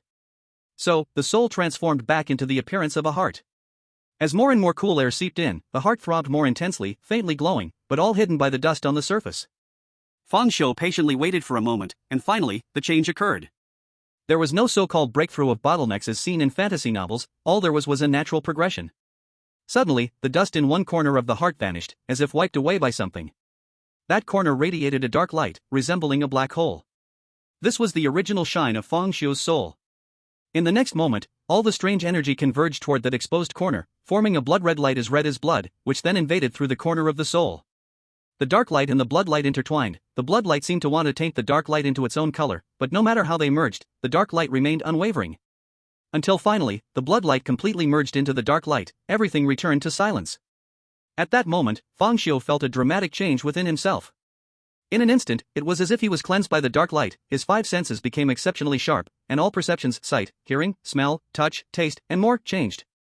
If seeing the world before was like looking through a veil, now the veil was gone, and the most real world was fully exposed before his eyes. Besides the enhancement of his senses, he felt that his thinking and neural reaction speed had also improved to some extent. His physical quality had not increased much, but his control over his body had dramatically enhanced. If an ordinary person could only mobilize 40% of their muscles, Fang Xiu could mobilize more than 80%. The movement of muscles is controlled by the brain, and the brain is guided by the soul. Usually, a person can only maximize their muscle mobilization in times of extreme mental tension or life and death crisis, but of course, this varies by individual, as most people can't do it even when they're dying. For example, the famous General Li Guang from the Han Dynasty, during a patrol, mistook a stone in the grass for a crouching tiger and exerted all his strength to shoot an arrow, causing it to penetrate 3 inches into the stone. But after that, no matter how he shot again, he could never shoot into the stone again. At this moment, Fang Xiu could unleash such strength at any time. His body was still the same, but the level of control was vastly different. And, as his physical qualities enhance in the future, the strength he could release would also grow greater. Gradually, Fang Xiu opened his eyes, and in his black and white pupils, a hint of dark light flickered. Is this what spirituality is? At this moment, he had a deeper understanding of spirituality. The so-called spirituality is the product of the soul's inherent power being distorted by strange forces. The soul itself possesses tremendous power, but this power cannot act upon the real world, it only exists in the illusory world. Just like everyone is the god of their own spiritual world in your heart, you can imagine that you are capable of anything, but it cannot affect reality. And the strange forces are the tools that break the barrier between illusion and reality. A soul infused with strange power can act upon the real world. Of course, this does not mean that once spirituality is illuminated, you can do anything in the spiritual world and the same in reality. Firstly, spirituality has only illuminated one corner, it has not fully illuminated. According to Fang Xiu's estimation, the illuminated corner occupies only about 1% of the soul's overall area, which means only 1% of spirituality has been lit. Even if the spiritual aspect is 100%, it is unlikely to be as omnipotent as one imagines, because the mind is not equivalent to fantasy, it is a complex of imagination, emotions, memories, and mentality. The power of the mind is the power of the heart. The stronger your inner self, the stronger the power of spirituality will be, provided that enough strange powers merge, otherwise, it cannot affect reality. Every power will have its own way of expressing itself, and the power of the mind is no exception. Its expression is related to what is most important to each person inside. What you care about most, what you desire most, and what you need most will be what manifests. It will also be influenced by character, imagination, environmental factors, and so on. This is also why each practitioner has different abilities. A practitioner's ability is the expression of their mental power. This is what is called the reflection of the mind's strength. Then what is my ability? Fang Xiu could not help but wonder in his heart. Or rather, what do I desire the most? With this question, Fang Xiu began to draw upon his incredibly dark spirituality. In the next moment, he sensed a piece of information, and his whole being froze. Because his ability is pain. So my heart is full of pain? Fang Xiu felt very surprised. He continued to sense carefully and immediately obtained a more detailed introduction to his ability. Attacking others can cause the attacked to feel pain. Fang Xiu seemed to see a statement that was nonsense. This is called an ability? Without this ability, if I punch someone, they can still feel the pain. When Fang Xiu began to use his ability, he was amazed to find that he seemed to see his own death scenes within the dark spirituality. Moreover, a familiar feeling of pain surged in his heart. It was the pain brought by every death, not only physical but more so mental. The pain caused by the negative emotions experienced before seemed to be contained within this dark spirituality. Until this moment, Fang Xiu finally understood what his ability really was. It was to impose the pain he had experienced upon his enemies, allowing them to feel the same. Ha ha ha ha. Fang Xiu suddenly laughed uncontrollably. So much so that Zhao Hao beside him was startled. Xiu Gu, you succeeded? Fang Xiu did not answer but continued to laugh. This is amazing. This ability is simply fantastic. Fang Xiu shouted in his heart, unable to contain his excitement.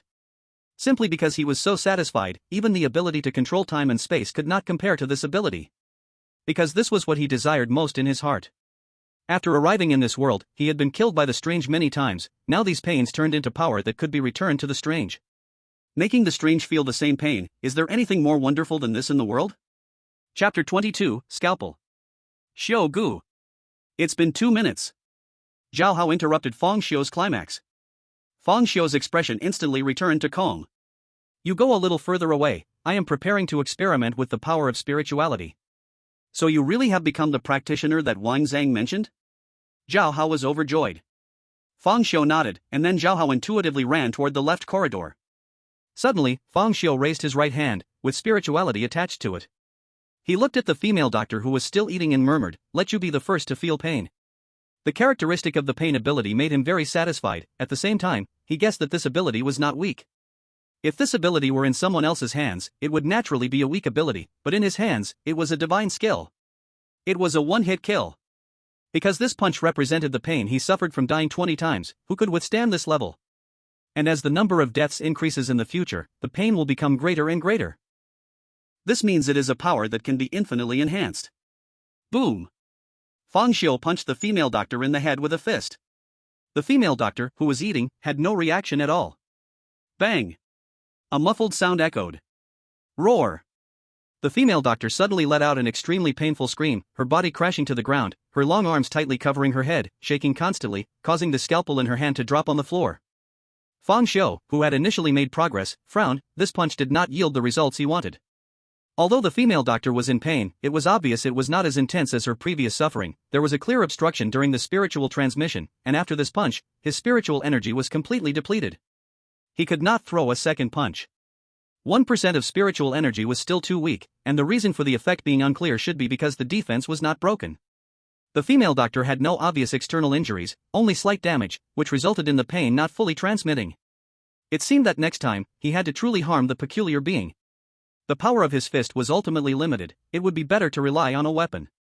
But could ordinary weapons conduct spiritual energy? With this thought, Fang Xiu suddenly noticed the scalpel that had just fallen to the ground. Without a hint of hesitation, he picked up the scalpel from the ground. It was extremely cold, like a block of ice.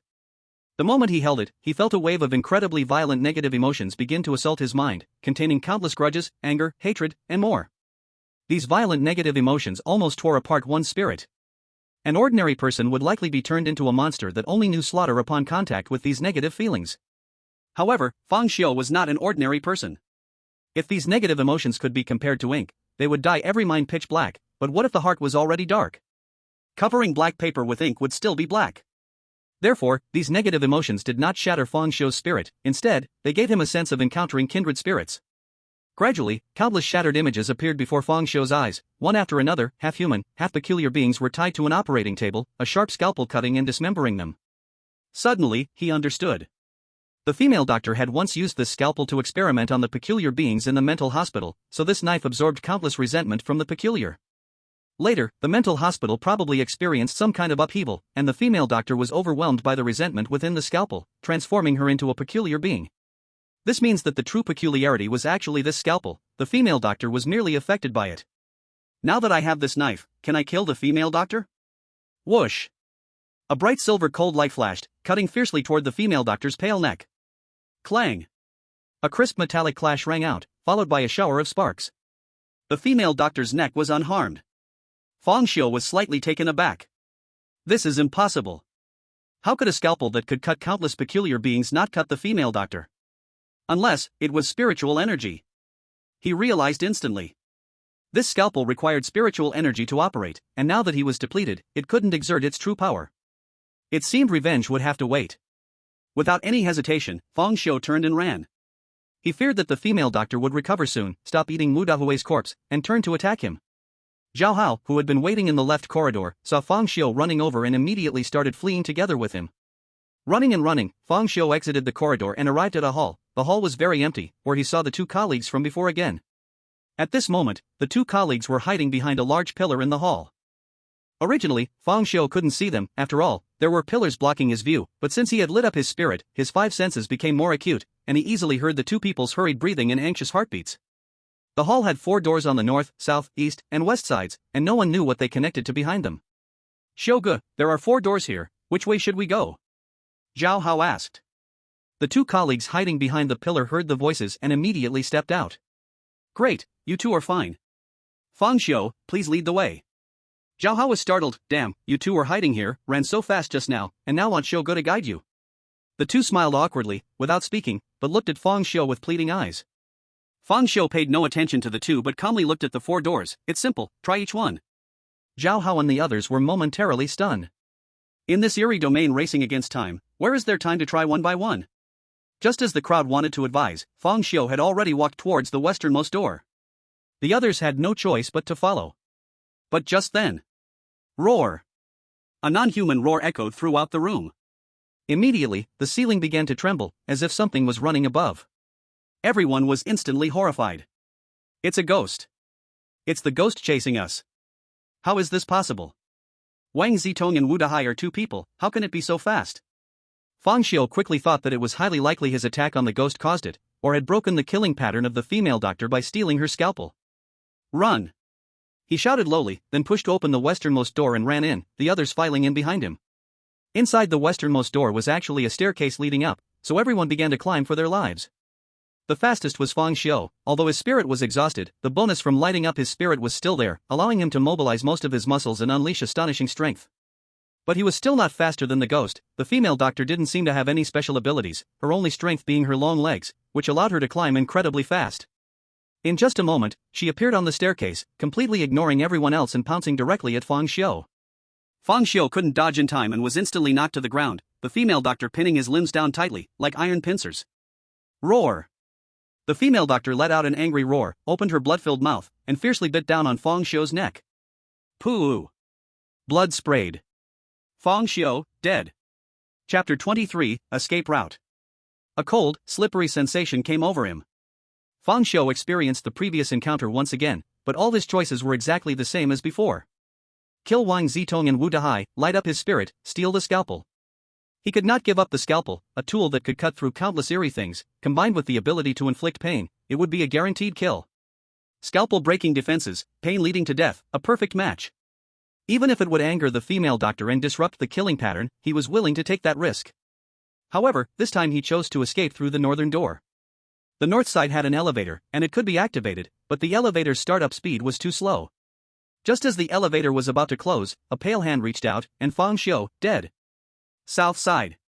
The south side led to the operating room, which was in chaos, various medical instruments crushed into pieces, dark bloodstains everywhere. And it was a dead end. Fang Xiu, dead. Finally, there was only the eastern door left. If this door also led to a dead end, then Fang Xiu could only give up the scalpel he had in hand. However, fortunately, the east side truly was a way out. It was a long corridor, with a public restroom on one side, and further ahead were 3 forks in the road, one each to the left, right, and middle. The moment he saw the restroom, Fang Xiu immediately recalled the scene from before walking through the mental hospital.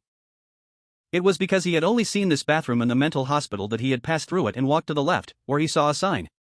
It said, "Emergency Exit." Just like in shopping malls, schools, and hospitals, there would be an emergency exit with a sign hanging above it. Although he didn't know if the mental hospital's emergency exit was safe, he had no choice but to try it. He ran with all his might toward the emergency exit, but he was caught and killed by the female doctor as soon as he reached the public restroom. Did he have to give up the scalpel?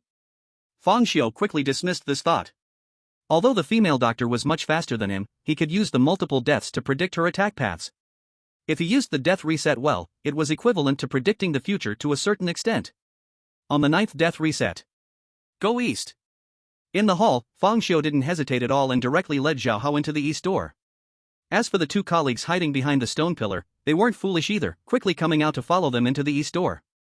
After entering the east door, inhuman howls erupted, and the ceiling shook violently. Ah! X3. Amidst the screams of Zhao Hao and the others, the female doctor appeared on the ceiling.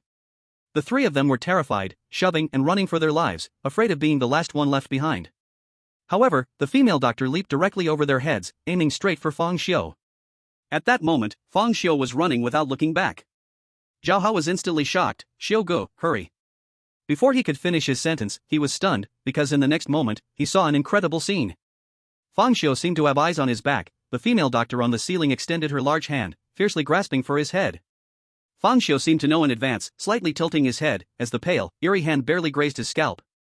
With one missed attack, the female doctor immediately retaliated, swiping with a howling wind. But Fang Xiu ducked down once more, avoiding it again. Then came the third strike, the fourth strike, and the fifth strike. The female doctor's hand transformed into an afterimage, continuously attacking, but Fang Xiu always managed to dodge with composure, narrowly escaping each blow. Finally, the female doctor became furious, her entire body lunged down from the ceiling, resembling a giant human spider. But just before she pounced, Fang Xiu stumbled, as if tripped by something, his body lunging forward. Riding the momentum of his lunge, his speed slightly quickened, but his form was unsteady, as if he would fall at any second. And then, he really fell. But even as he fell, his speed did not stop, he rolled towards the left corridor like a tumbleweed.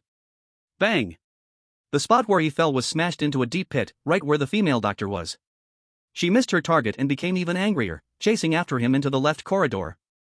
Zhao Hao and the others were stunned, feeling a whirlwind of confusion, even their eyes barely keeping up. Fang Xiu easily dodged several attacks. Is this what a spirit controller is like? Zhao Hao's heart mixed with admiration and longing. Who doesn't dream of being extraordinary? But what Zhao Hao didn't know was that this wasn't the work of a spirit controller. Fang Xiu hadn't found it easy at all. This was a skill he had achieved only after dying 9 times. In the left corridor, Fang Xiu finally saw the safety exit sign glowing with a green light. This was the first time he had seen the sign since his 9 death resets. He didn't know how to dodge next, he anticipated he would have to die a few more times. But at that moment, a bizarre scene appeared. As soon as the female doctor entered the left corridor and saw the sign, she suddenly let out a piercing scream. The sound was filled with terror, fear, and trembling. After the scream, the female doctor abruptly turned around, like a ghost, and fled. Fang Xiu immediately stopped in his tracks. A slight frown emerged. The doctor's escape did not bring him any joy, instead, it only made his mood heavier. Why did she run away upon seeing the sign? It only indicated that something terrifying was hidden here, something even the doctor feared. Fang Xiu looked at the sign with furrowed brows. Behind it was a dim corridor, relying solely on the sign for light. But he could vaguely see an iron door at the end of the corridor. Normally, that door would lead to safety. At that moment, Zhao Hao and the others rushed over. Xiugu, are you okay? Why did that eerie thing run away? Zhao Hao asked with concern on his face. Fang Xiu shook his head, signaling that he was fine. The other two wore expressions of excitement. This is a safe passage. Safety must be right here. They wanted to rush forward, but they weren't fools. Seeing Fang Xiu didn't move, they naturally wouldn't foolishly venture ahead. Fang Xiu, why aren't you going? Is there something wrong with this path? Let's rest a bit before moving. Saying that, Fang Xiu simply sat down on the spot and closed his eyes to relax. He was waiting for his spiritual strength to recover. The doctor had run away in fear, and he couldn't even handle the doctor, so he had to wait until his strength returned before venturing out. Zhao Hao glanced at Fang Xiu, who sat there with his eyes closed, and they exchanged confused looks. Helpless yet unable to do anything, they could only rest. They indeed needed to rest. From the moment they entered the Eerie realm, only a few dozen minutes had passed, and during those minutes, they had been running at full speed, their hearts racing. As office workers, their physical strength had been severely drained. Suddenly resting made them feel faint and weak. After half an hour, Fang Xiu suddenly opened his eyes and sat up abruptly. The sudden movement startled the 3 of them. Chapter 24, Wife. How can I live without you? Let's go. Fang Xiu spoke a single word before heading toward the safe passage. His spiritual strength was only 1%, so it recovered quickly. Since he had already recovered, there was no need for hesitation. He walked slowly, fiercely mobilizing his senses, constantly aware of the environment around him, ready to react the moment something went wrong. Soon, he passed the sign, and nothing happened. He continued forward, the door getting closer, with Zhao Hao and the others following closely behind, and no one encountered danger. Yet the more this happened, the more uneasy he felt. How could something that scared the doctor not be dangerous? Finally, he reached the door, and still, nothing happened. Could it be, the real danger was hidden behind the door? Bang! He pushed the door open. Behind it was complete darkness, not a hint of light, like a black hole. Xiugu, is there really a way inside? What if there's danger? Even if there's danger, we must go. Fang Xiu replied, then directly stepped into the door. The darkness slowly swallowed him like a giant mouth of the abyss. Darkness. Darkness so thick that one could not see their own hand. In here, nothing was visible, and the strangest thing was that even sound was absent. It was quiet to the point of death. No footsteps, no sound from Zhao Hao and the others, making Fang Xiu wonder if they followed him at all. He tried to open his mouth, his vocal cords vibrated, but no sound came out. He attempted to turn around, but the door had vanished, leaving only darkness around him. No matter how he waved his hand, he couldn't touch anything solid, much less Xiao Hao and the others. Now, he could only keep moving forward. 1 minute passed, 2 minutes passed, until 10 minutes went by, and still, darkness surrounded him as if this path had no end. Such lonely darkness could drive a normal person to madness, but it had no effect on Fang Xiu. Because his heart was darker than this road. Just as Fang Xiu thought he would be trapped and die in darkness, a glimmer of light suddenly appeared before him. Immediately, the light expanded, and the darkness crazily retreated. The scene around him surged forth like a tide. Fang Xiu was stunned. Because he had escaped. That's right, he had left the mental hospital. After the darkness faded, he found himself standing in the middle of a road, surrounded by rows of bright streetlights, with beautifully shaped greenery on both sides. This was the tree-lined avenue he had walked before, leading to Baiyang Academy. He turned around and saw Xiao Hao and the others, their faces filled with surprise, and not far away was Baiyang Academy. Really, he had gotten out? Great job, Xiao Gu. We escaped the Eerie domain alive. Xiao Hao shouted excitedly. The other two were no exception, their faces full of the joy of surviving. Quick, let's leave this strange place. These two didn't want to stay here for even a moment longer and ran off without a second thought. Xiaoge, let's hurry up and leave. What if something weird comes out? Zhao Hao suggested. But Fang Xiu didn't respond. Instead, he fixed his gaze on Baiyang Academy, his brow knit tighter and tighter. Why was the Qingshan mental hospital missing? Initially, it was hidden because he had entered, making it impossible to see the whole picture from outside. But now that he was out, he should be able to see the hospital. Yet it was nowhere to be found, only Baiyang Academy remained. And why had he left so smoothly, without encountering any danger? The female doctor only glanced at the sign and immediately ran away. He and the others had not encountered any danger at all. Could it be that the female doctor had some restriction, unable to leave the mental hospital? So, upon seeing the exit, she was frightened away? Puzzled, he ultimately left at Zhao Hao's persistent urging. But as he walked, Fang Xiu discovered another shocking thing. The weirdness had disappeared. The streets that were once filled with strange entities and even the indescribable oddities in the sky had all vanished. What was happening? At that moment, Fang Xiu's heart was completely thrown into chaos. He could accept that he had escaped for no reason and that the mental hospital had disappeared. He could accept all of that. But what he couldn't accept was the disappearance of all the weirdness on the streets. Because he couldn't take his revenge anymore. The weirdness couldn't leave. They had to die. Thus, Fang Xiu ran home like a madman, with Zhao Hao unable to keep up. He was quickly left behind. As he ran, he frantically murmured, "No, no, no. You can't disappear. You can't disappear. At least, my wife must not disappear. Wife. Wife. You can't disappear, you must wait for me at home." After running for a while, he finally saw a taxi and hurriedly got in, urging the driver to head straight to his rental apartment. After a long while, the taxi stopped at the entrance of Fang Xiu's residential complex. "Here we are, hey. Hey. Don't run. You haven't paid yet," the driver shouted, but Fang Xiu had already dashed out like a cheetah, disappearing into the night. The driver's expression looked as though he had seen a ghost because Fang Xiu ran too fast. In the blink of an eye, he had vanished. He didn't dare to ask Fang Xiu for money, not to mention the man's inhuman speed. Just his behavior in the car was enough to terrify him. That man wasn't normal. Who would have red eyes, tremble continuously in the car, and keep repeating, "Wife, wife, you can't leave, can't leave." Sigh, maybe his wife ran off with someone. He is a pitiful man, the driver murmured and then left. Fang Xiu ran frantically. In the residential complex, just like outside, there was no trace of any weirdness, making his mental state increasingly unstable. Bang! Fang Xiu pushed open his front door. He burst in like a lunatic. "Wife! Where are you? Come out!" He searched frantically. Living room, bedroom, bathroom. No, no, still no. "Wife, I can see you, please come out." Fang Xiu shouted with bloodshot eyes. But that beautiful, gentle wife never reappeared. No. Fang Xiu's mental state completely broke down, and he screamed like a madman. "You can't disappear. Anyone else in the world can disappear, but not you, only you can't. Wife, how can I live without you? Wife, you have killed me 18 times. You disappeared, what will I use to repay the rest of my life?" Chapter 25, The Capital Enigma. An hour later, Fang Xiu lay on the bed, his eyes vacant, as if he had lost his soul, staring blankly at the ceiling. He had died dozens of times, been driven mad by the strange and collapsed, but in the end, he survived. Madness and hatred pulled his reason back from the edge of hell. From then on, revenge against his wife, revenge against the world's strangeness, making the world's strangeness feel pain, this was the meaning of his life, just like his name, to die at last. Now that the strangeness was gone, what would he do with his endless hatred? What was the meaning of living? Thus, he stared at the ceiling for a whole night. Until the next day, Zhao Hao called. "Xiao Gu. You have to see the news." His tone was extremely anxious. But Fang Xiu had no reaction. "Xiao, the news reports that Bailu Academy caught fire." Hearing the words Bailu Academy, a spark of life returned to Fang Xiu's eyes, and he began checking the news on his phone. The first news he saw left him stunned. It read, at 1949 yesterday, a major fire occurred at the sales office of Bailu Academy in Greenvine City's development zone, burning approximately 1,000 square meters.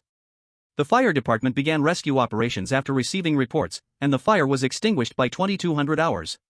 According to statistics, the accident resulted in 11 deaths. The death list is as follows. A fire at Bailu Academy at 7:49 yesterday? How could this be possible? At that time yesterday, Fang Xiu clearly remembered that they were fleeing in the strange realm, as they often had to check their phones for the time, so he remembered it very well.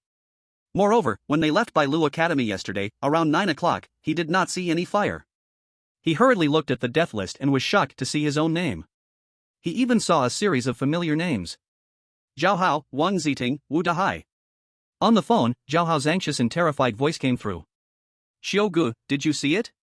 Our names are on that death list, does it mean we are all dead?"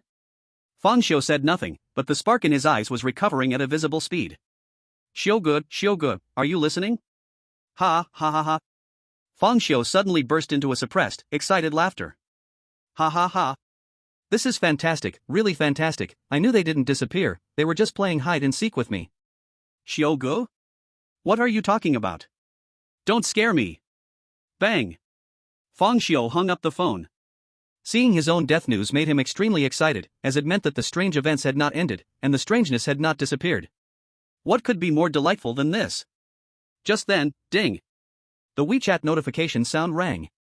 It was the work group from the sales office. Manager Wu Dahai was at Fang Xiu. "Fang Xiu, why aren't you coming to work? Why aren't you coming to work? Why aren't you coming to work?" A series of messages bombarded him. Seeing this bizarre scene, Fang Xiu laughed. The deceased Wu Dahai asked him to come to work? Ha ha ha. What an interesting thing, really too interesting. Even dead, he wants people to go to work? It seems that Wu Dahai has turned into a capital enigma after dying. This was the first time in Fang Xiu's life that he was so eager to go to work, but he didn't reply in the group, as he wanted to see what kind of excitement Wu Dahai could bring him. As Fang Xiu remained unresponsive for a long time, the alert sounds from his phone became increasingly frequent. In the end, a line of bloody words appeared. "You think if you don't talk, I won't know where you are?" The blood-red characters covered the screen, eerie and gruesome. Then, those bloody words began to slowly change, as if they were gathering together, creating a pool of blood that mysteriously appeared on the phone screen, bright red and vivid. Gurgle, gurgle. The blood started to boil, like water coming to a boil, and gradually, an eyeball rose from the blood, along with countless blood threads, growing out from the phone screen. That eerie eye fixed its gaze directly on Fang Xiu. "Fang Xiu, I see you." Wu Dahai's chilling voice surprisingly came from the eyeball. The scene was incredibly strange, enough to drive a normal person insane with fear. But Fang Xiu was the exception. After thinking for a moment, he calmly asked, "When will my commission be paid?" The eyeball seemed stunned for a moment, clearly not expecting Fang Xiu to react this way. "It will be paid as long as you come to work." The eyeball replied. "Okay." After saying this, Fang Xiu suddenly reached out and grabbed that eyeball connected by blood threads, pulling it down from the phone screen with force, as if pulling weeds. "Sorry, this is my only phone, please do not occupy it." The eyeball let out a painful wail, then vanished like foam into thin air. Fang Xiu spread his hands wide, they were empty, devoid of either eyeball or blood. A hallucination? Things are getting more interesting, then let's go to work. So Fang Xiu set off again, heading for Bailu Academy. This time, upon arriving at Bailu Academy, he was astonished to discover that the entire sales office had been burned to a crisp black, clearly having undergone an extraordinarily serious fire, with police tape surrounding the area. He directly crossed the police tape and entered the sales office, and the moment he stepped through the door, the scene transformed magically. In a blur, he seemed to have returned to the former sales office, everywhere shining and resplendent, with smooth marble floors and huge crystal chandeliers hanging from the ceiling. Even Li Feifei, who had long since passed away, in her professional outfit in black silk, was chatting with colleagues nearby. Upon seeing Fang Xiu arrive, they would even greet him. Li Feifei teased with a smile. Oh, little Fang is here. You came quite early today. Fang Xiu stepped forward, pinched Li Feifei's cheek, warm and plump with elasticity. Is this real? Li Feifei squealed and slapped Fang Xiu's hand away, starting to curse. Fang Xiu ignored her and headed straight up to the second floor. Just as he reached the second floor, Zhao Hao rushed over anxiously. Xiugo, were you also caught to come to work? No, I like working. Where's Wu Dahai? Zhao Hao paused for a second, then quickly realized, he's in the office. Fang Xiu nodded, then went to look for Wu Dahai. Along the way, he passed by the office area, where once deceased colleagues were at their desks, either working or slacking off, just as before. Just as he was about to enter Wu Dahai's office, Wu Dahai stepped out first. Upon seeing Fang Xiu, he immediately started cursing. Fang Xiu, why are you only just coming to work? I tagged you in the group, why didn't you reply? Do you know? When will my commission be paid? Fang Xiu's calm words interrupted Wu Dahai's rant. Wu Dahai snorted coldly, commission? You still have the face to ask me for a commission? With your work attitude. Even if you're dead, you're still so disgusting. What did you say? Who is dead? Can you speak properly? I'm living just fine, and you? Wu Dahai's anger flared, pointing his finger at Fang Xiu's nose, his voice loud like a machine gun, drawing the attention of the entire office area. Swish! A silver flash passed by. The whole world fell silent. In the shocked gaze of everyone, a shiny silver scalpel was inserted straight into Wu Dahai's thick neck. At the handle of the scalpel, a large hand was firmly gripping it. It was Fang Xiu. Fang Xiu's calm gaze met Wu Dahai's wide-open, furious eyes, and he said lightly, aren't you dead now? Chapter 26. You understand humanity, but not silicone. Put. Fang Xiu pulled out the scalpel. Bang! Wu Dahai's fat body fell to the ground with a thud. At this moment, the colleagues suddenly stood still, each of them like a zombie, stiffly standing in place, their faces pale like corpses. Even Zhao Hao was the same. The next second, the colleagues moved, all their bodies began to twist in strange ways, their necks and spines bending at exaggerated, inhuman angles. Their muscles writhed and swelled like boiling water. Are you about to transform? Fang Xiu murmured, then let's break the spell. He would not stand there dumbly like in a drama waiting for their transformation. Fang Xiu unleashed his full power, with the blessing of spirit, his figure was as agile as a cheetah, charging towards the crowd. 1 cut, 2 cuts, 3 cuts. Silver light flashed across the room. When Fang Xiu stopped, his figure had already reached the other end of the office area. In that brief second, he traversed the entire office area and made a hole in each person's neck. Bang bang bang. The sound of bodies falling to the ground was unending. At that moment, a crackling sound came from behind Fang Xiu. A female doctor? I've been waiting for a long time. He turned around, and the familiar female doctor appeared behind him, her long limbs hanging from the ceiling, her thick black hair cascading down, drool occasionally dripping from her large bloody mouth, and her eyes were just white, staring fixedly at Fang Xiu. Suddenly, the female doctor lunged at Fang Xiu like a ghost. But this time, Fang Xiu did not resist. Instead, he stood still with a calm expression, quietly waiting for the female doctor to attack. Swish! The female doctor's ghastly white hand fiercely struck at Fang Xiu's neck. However, in the next moment, something surprising happened. The female doctor's hand passed right through Fang Xiu's neck as if it had gone through a mass of air. Had enough fun? If you've had enough, come out. Fang Xiu calmly watched his surroundings. Instantly, the female doctor disappeared, the pile of corpses also vanished, even the entire sales office shattered like a mirror. Behind the fragments was the escape passage of Qingshan Mental Hospital. A glaring safety exit sign hung on the wall. Beside Fang Xiu, Zhao Hao and the others lay twisted on the floor, each face displaying distorted fear, along with many chaotic wounds, breathless. Fang Xiu slowly got up from the ground, and in the darkness, a pair of crimson, eerie eyes were staring at him intently. Those eerie eyes seemed to lack a true form, wrapped in a formless black smoke, constantly churning. A dream? It seems this is your power, Fang Xiu said calmly. A hoarse and teeth-grinding strange voice came from the eerie eyes wrapped in black smoke. How did you see through the dream? Your dream is very real, and you understand humans well, but sadly, you do not understand silicone.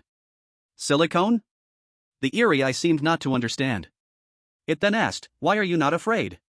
Oh? Fang Xiu lightly gasped, it seems you rely on fear to kill? In your dream, the more afraid you are, the faster you die. No wonder there's a death list, and the dead come back to life to make me work. To be honest, I'm very happy to see a brand new Eerie again, but I really didn't like the dream you just created. How dare you create a world without Eerie? Isn't that what an Eerie should do? The black smoky eye said nothing but stared intently at Fang Xiu, as if trying to remember his appearance. In the next second, it began to slowly fade away, disappearing from sight. Fang Xiu looked at the tragically dead Zhao Hao and the others, having already sorted out the events that led to this moment. This is a strange entity that can manipulate dreams, and also the female doctor he scared away. If I am not wrong, the female doctor should be the weakest entity in the entire Qingshan mental hospital. Because her way of becoming an entity is different from other entities. Other entities seem to be transformed from humans through experiments. But the female doctor has never done any experiments, she merely became an entity due to an infection from a surgical knife, which is a fundamental difference. From the fact that the female doctor has no special abilities and her killing patterns are very simple and rigid, you can tell. Alright, the female doctor is not without a bit of special, at least her legs are particularly long, over 2 meters long. Because the factors of becoming an entity are different, their strengths are also vastly different, and when the female doctor encountered a true entity, she was directly scared away. This entity that manipulates dreams should have escaped from the open ward. Taking advantage of the rest of him and others, it used some means to make them fall asleep, then silently entered their dreams and created fear. The more terrified you are, the faster you die in the dream.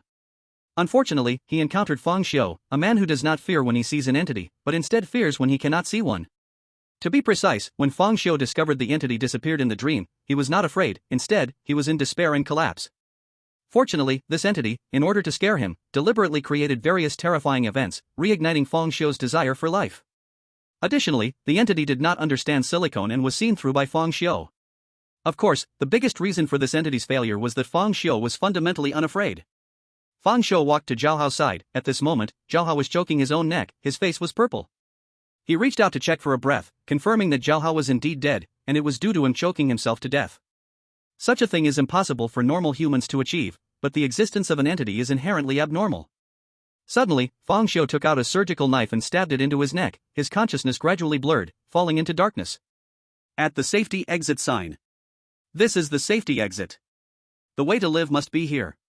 2 colleagues looked at the safety exit sign with joy on their faces. Beside them, Zhao Hao also looked surprised. This time, Fang Xiu did not choose to rest to recover his spirit, since that entity's ability was to control dreams, the best way was to stay awake. Previously, during their rest, everyone unknowingly fell asleep, so this time they would not rest, and just walk directly. Let's go! Fang Xiu calmly said something, then took the lead towards the safety exit, with Zhao Hao and the others following closely behind. Bang! The door of the safety exit was pushed open, and everyone streamed in. Still, it was a dark emptiness with no light. When they walked out of the darkness, they were outside Bailu Academy again. Fang Xiu looked at the empty street and the empty sky, and immediately took out the surgical knife, making another cut on his neck. Chapter 27, The Evil Spirit Knight. After that, Fang Xiu attempted several times, even with a knife stuck in his thigh, he still entered the dream. By now, Fang Xiu understood that it seemed overcoming this challenge could only rely on Zhao Hao himself. As long as he overcame his fear, he could live. This is the safety exit. The way to live must be here. At this moment, Fang Xiu turned back to Zhao Hao and the others, saying, there is an entity in the safety exit that can give people illusions. In the illusion, various terrifying things will appear, and it may even make you think you have left the haunted domain, but everything is fake. To crack the illusion, the only thing you have to do is overcome fear. In the illusion, the more afraid you are, the faster you will die. What? There's still an entity here. One colleague panicked immediately after hearing this. From his appearance, it seemed he was already frightened enough without even experiencing the dream. Ritian, you remember, everything you see later is fake, don't be afraid, only in this way can you live. Fang Xiu gave a piece of advice. Zhao Hao nodded with lingering fear, he knew Fang Xiu would not lie to him. By the way, if you see Li Feifei in the illusion, you can pinch her, the fake and the real feel different, that's the flaw in the illusion.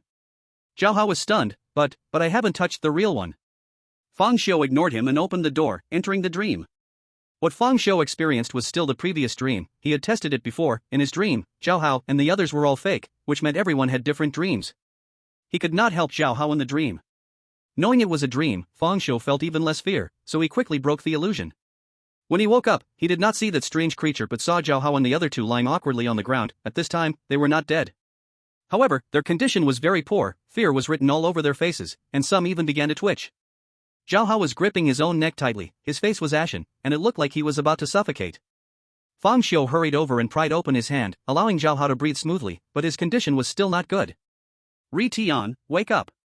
He pushed Zhao Hao, but it didn't work. Clap. Clap. Clap. A few hard slaps landed on Zhao Hao's face, and he still didn't wake up.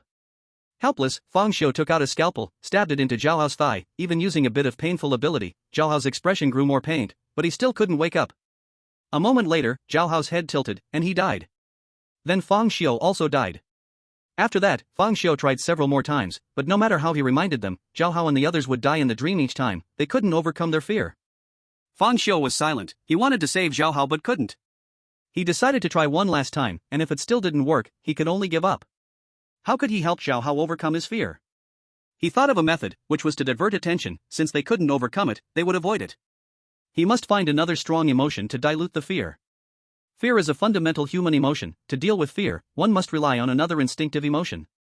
Recalling Zhao Hao's characteristics, it seemed he didn't have any distinct features. He was not good-looking, his personality was introverted, timid, and he was a bit of a daydreamer. The only characteristic was probably his quirks. Quirks? Desire is a fundamental emotion too. Fang Xiu felt he had found the breakthrough. Tian, the movie you love most, is it private lesson after school? Zhao Hao suddenly looked shocked. Xiugu, how do you know? Did you peek at my phone? Don't worry about how I know. You immediately open your phone, turn the volume to the max, and play this movie out loud. Zhao Hao started doubting his ears. He stuttered, Xiugu, you're not joking, right? If you want to watch it, we can wait until we escape. What's the difference between playing it out loud here and pooping in the street? I'm not joking, this is to save your life, so hurry up and play it. Seeing Fang Xiu's serious expression, Zhao Hao, under pressure, had to take out his cherished movie. When the BGM started playing, in the Eerie corridor, the atmosphere of fear seemed to dissipate a lot. The two colleagues stared at Zhao Hao with very strange looks. Zhao Hao's expression was as awkward as it could get, and his face turned red. Hurry up and watch seriously, you must immerse yourself completely as the student in the movie. Once you enter the illusion later, just close your eyes and throw yourself into it with all your might, only then can you overcome the fear. Zhao Hao took a deep breath, nodded, and then began to immerse himself. You too as well, use what interests you most to divert your attention and overcome the fear. The other two obviously didn't have features as distinct as Zhao Hao's. There were no stocks saved in the phone, so I can only watch with Zhao Hao. From this, it can be seen that while the types of things men are most interested in may differ, they are generally quite similar. After 5 minutes, Fang Xiu looked at Zhao Hao and felt it was almost time. As for the other two, there was not a hint of reaction at all. It turned out that not just anyone could react in the face of fear. However, there was only so much Fang Xiu could do. After that, he gave a few reminders, then led them through the door. The dream came crashing in. Fang Xiu quickly broke free from the dream. He looked at the three Zhao Hao who were lying on the ground. The two colleagues, as before, had expressions that were extremely twisted and terrifying, as if they were suffering from something dreadful. Even wounds began to appear on their bodies out of nowhere. In contrast, this time Zhao Hao still showed fear, but within his fear was a hint of lewdness. This made Fang Xiu quite pleased. It seemed that sometimes, unique traits weren't necessarily a bad thing. He remembered that during a casual chat, Zhao Hao once mentioned that one afternoon after waking from a nap, he found he couldn't open his eyes or move, being pressed by a ghost. In a daze, it seemed a woman in white was pressing down on him. His first reaction was to be afraid. That ghostly woman had a pale face, devoid of color. But his second reaction was to find that this ghostly woman was truly beautiful. At the time, he didn't know why, but looking at the ghostly woman on top of him made him want to kiss her, so he struggled to pucker his lips, but just as he was about to kiss her, he woke up, and the ghostly pressure ended. Zhao Hao felt very regretful about this. At that time, Fang Xiu thought Zhao Hao was joking, but now it seemed, this kid might be telling the truth. He truly saw that the ghost was beautiful, and really dared to approach her. A modern Ning Kaichen. At this moment, it seemed that the dream had reached a critical point. The two colleagues tilted their necks and directly bled to death from their 7 orifices. In contrast, the fear on Zhao Hao's face became even more intense. But suddenly, in his slumber, Zhao Hao let out a stifled gasping roar, occasionally pouting his lips. Chapter 28, My ability is to foresee the future. The scene was somewhat painful to watch. Even though Fang Xiu had seen many unspeakable oddities, he still felt a bit unable to look directly at Zhao Hao at that moment. However, Fang Xiu quickly noticed something unusual. Through his spiritual perception, he discovered that there were spiritual fluctuations appearing on Zhao Hao. Was Zhao Hao about to awaken his spirituality? The next second, Zhao Hao suddenly sat up from the ground, his face flushed and panting heavily. After realizing his surroundings, he was stunned for a moment, then joy surged in his heart. Xiugu, did I become? Before he could finish, he seemed to suddenly think of something, glancing at Fang Xiu with a wary look in his eyes. Are you really Xiugu? Seeing Zhao Hao's reaction, Fang Xiu felt that the other had grown, at least showing a bit of thoughtful consideration, though not much. To prove that this was not a dream, Fang Xiu named some movies that Zhao Hao loved to watch most. Ah. Don't say any more. You really peeked at my phone, Xiugu. Zhao Hao's face turned very awkward as he hurried to stand up from the ground, quickly stopping Fang Xiu. Alright, let's get ready to leave. Zhao Hao nodded but couldn't help but narrow his pupils when he saw the death state of the two colleagues, letting out a sigh. This time, they stood in front of the real door. What they had previously called opening the door was actually all in a dream. Every time they reached the door, they had already entered the dream. Fang Xiu placed his hand on the door and suddenly felt something strange. Why hadn't that ghost shown itself this time? The first time he broke free from the dream, he was the only one left alive. The ghost appeared and asked him why he wasn't afraid. In the following times, the ghost had never appeared. Fang Xiu speculated that it was because Zhao Hao and the others had not yet died, so the ghost continued to exist in the dream and did not come out. But this last time, everyone's dreams had ended, yet the eerie presence did not appear, contrary to expectations. Why is that? Somehow, Fang Xiu suddenly recalled Zhao Hao's behavior just before he was about to wake up, affectionately grabbing at the air. Could it be? He already had a guess in his heart, but did not immediately ask, instead pushing open the door. What met his eyes was still a darkness as deep as a black hole. The two of them walked in, and after about 10 minutes, they finally saw light. With the light dispelling the darkness, it receded like a tide, revealing the scene outside. They appeared on the road. This time, Fang Xiu was sure it was not a dream because he saw the indescribable strange things on the dome, and even a few scattered in the nearby grove. Not far behind them was the sales office of Bailu Academy, while Qingshan Mental Hospital had disappeared. But in Fang Xiu's perception, Qingshan Mental Hospital had not vanished, it was right there, embedded within the sales office. This made Fang Xiu feel very strange. Why could he see the mental hospital before, but not now? Previously, the sales office could not block the mental hospital, but now the mental hospital was integrated into the sales office. Could it be that the mental hospital had merged into reality, so it was obscured by real-world scenery, while before it was in a virtual state and thus not blocked? Great! Brother Xiu, we made it out. Zhao Hao's face was filled with joy as if he had survived a disaster. Fang Xiu did not respond but asked a question. Ri Tian, have you ignited your spirituality? Spirituality? Zhao Hao was taken aback. Just now in the illusion, it seemed like I had a strange feeling. After saying that, he closed his eyes to sense carefully, and a moment later, he opened his eyes, revealing an ecstatic expression.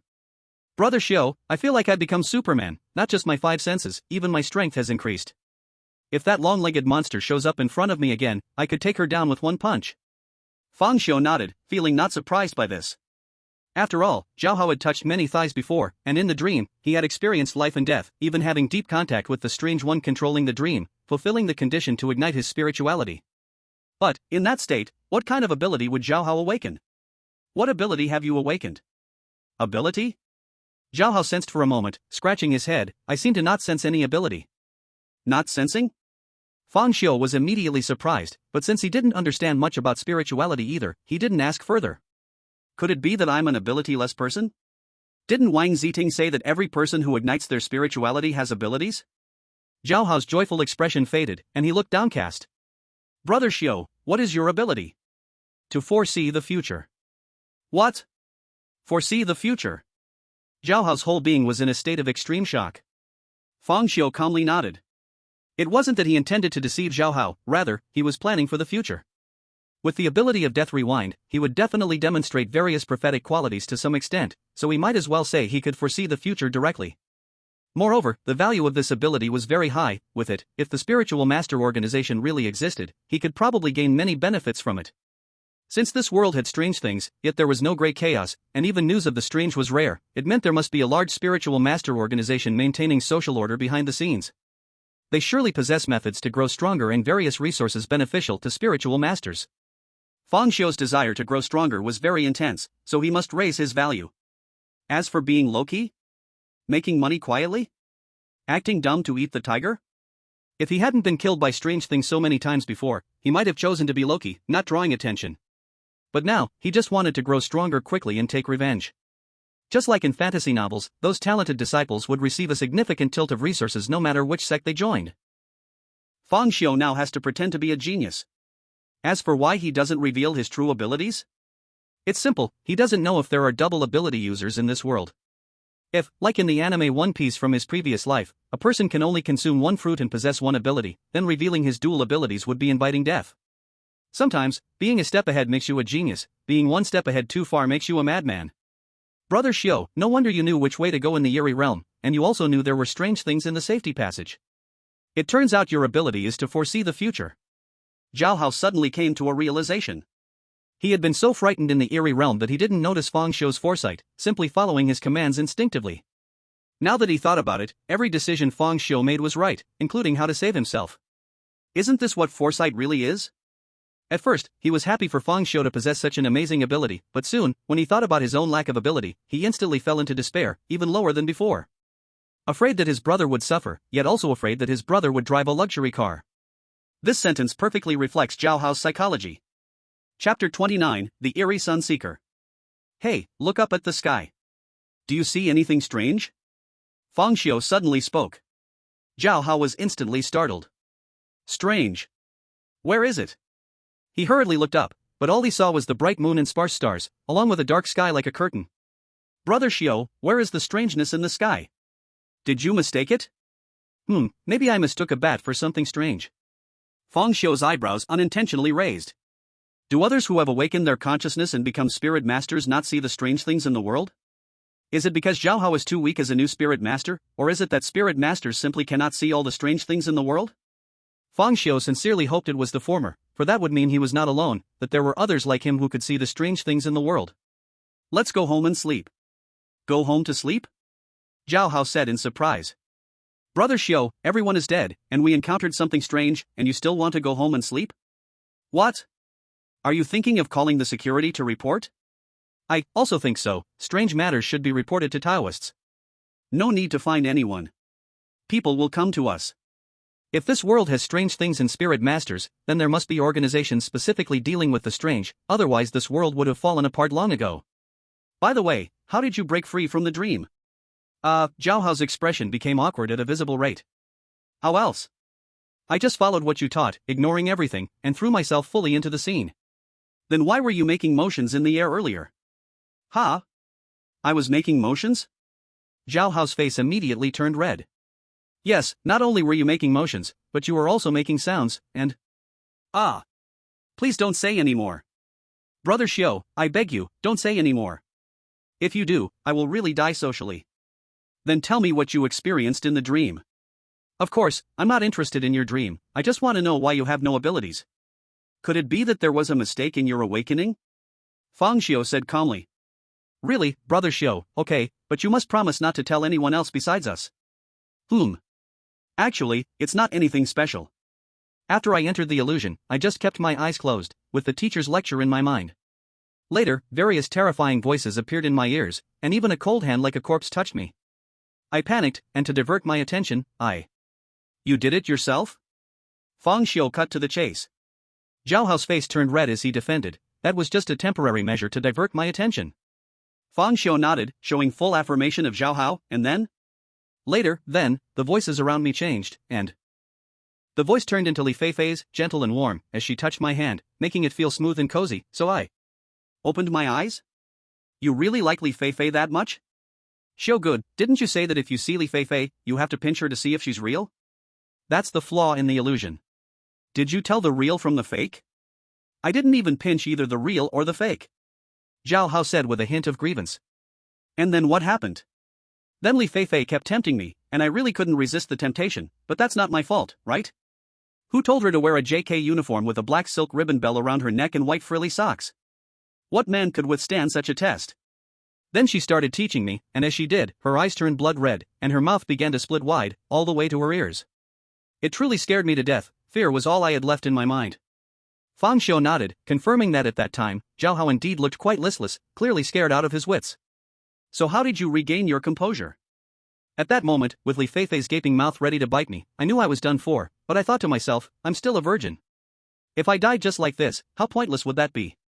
Even if I had to die, I couldn't die so miserably, so I steeled my heart, not caring if Li Feifei was a ghost or not, even if she was, I had to fulfill my wish before dying.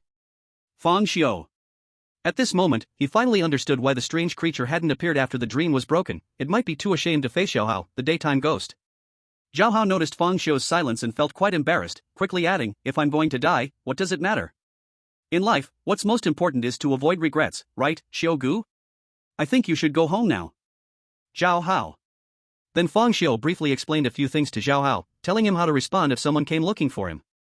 After they confirmed their stories, they went their separate ways, each heading home. When Fang Xiu got home, he saw his gentle wife. Husband, you're back. Have you eaten? Do you want me to feed you? His wife wore a gentle smile, dressed in a pale blue silk camisole nightgown, exposing a pair of fair, slender long legs to the air. Seeing his usually gentle wife, Fang Xiu felt a huge weight lift from his heart. It felt so good to see his wife again. Fang Xiu gazed intently at his wife's delicate features, feeling an overwhelming beauty that even photo edits couldn't touch. "Yeah, I'm back," he replied with a smile. But the gentle smile on his wife's face suddenly vanished, replaced by a greedy and cruel snarl. The speed of her change was stunning, worthy of a master of facial expressions. "You see."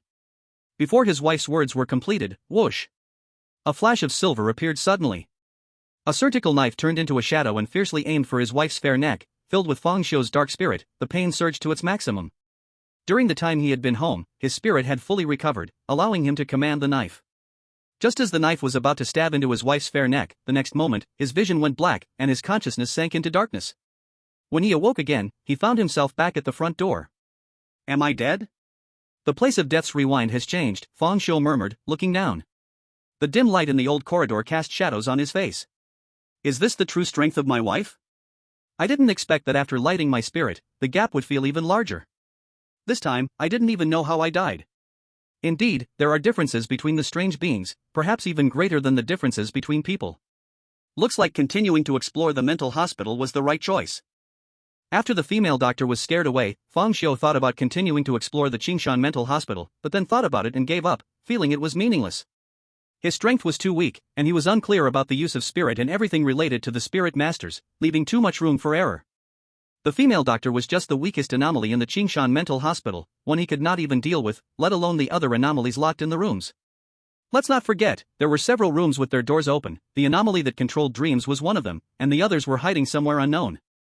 This time, he was lucky to encounter a non-aggressive dream anomaly, allowing him to escape. If the blocking anomaly had been another, even with the ability to rewind death, he might have been trapped forever in the Qingshan mental hospital. In the face of absolute power, it wouldn't matter if he started over 100 times, 1,000 times, or 10,000 times. So Fang Xiu planned to first familiarize himself with his own spirit, understand the spirit masters, and make contact with related organizations to gather more information before making further plans. Chapter 30, Global Anomaly Event Joint Investigation Strategic Defense Attack and Logistics Support Bureau. Bang! He opened the door to his home. His wife stood at the door like a virtuous wife and caring mother. "Honey, you're back. Have you eaten? Do you want me to make you something to eat?" Fang Xiu ignored his charming wife, like a corporate worker who returned home late after overtime, using exhaustion as an excuse to evade responsibilities. He took a hot shower and lay down on the bed to sleep.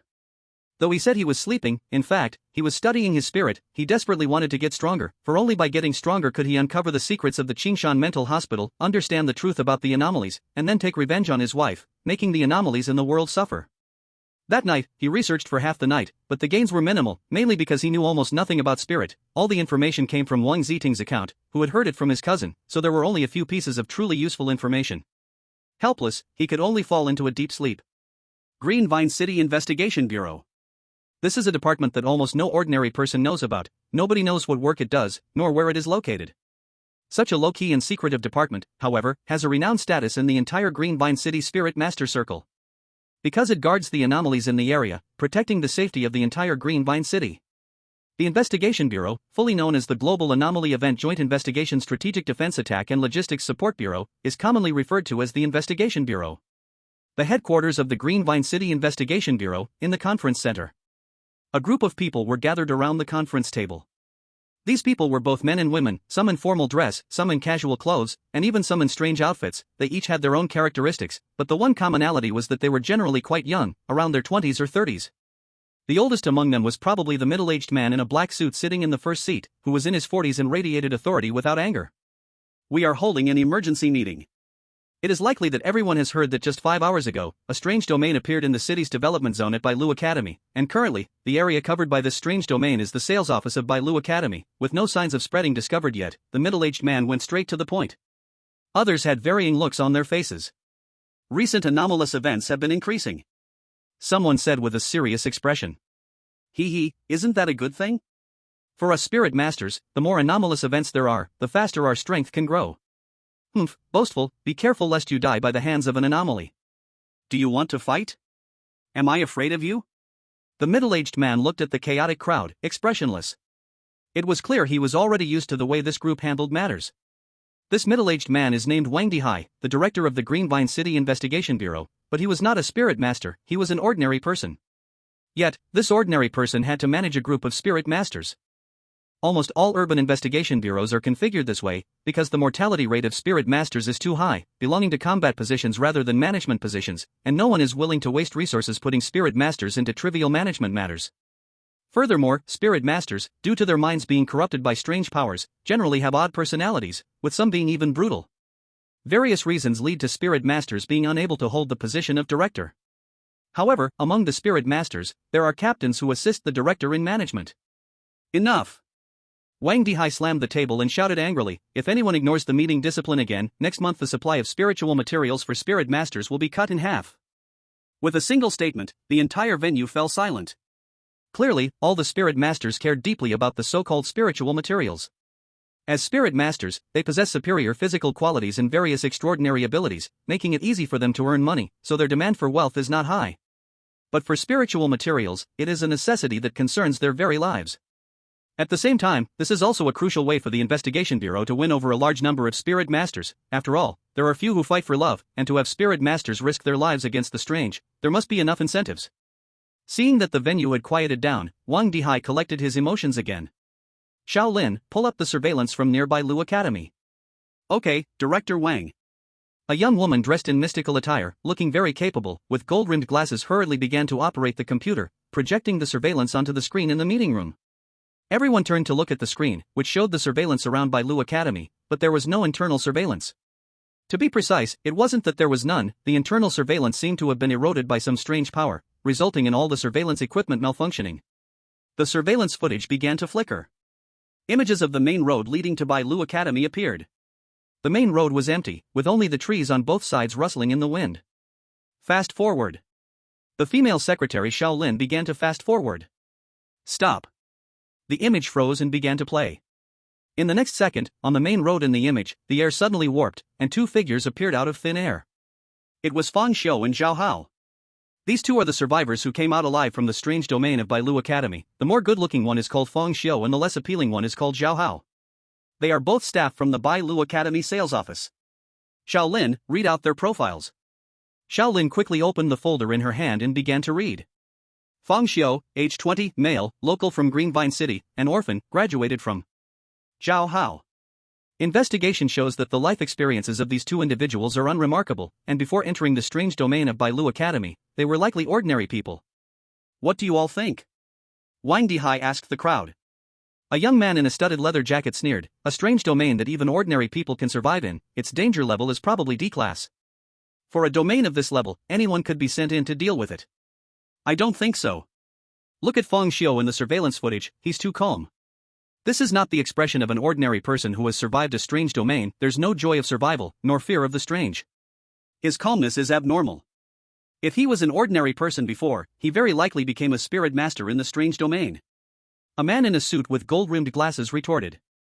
The studded jacket young man remained contemptuous. "A new spirit master who has just awakened their spirit can survive in this domain?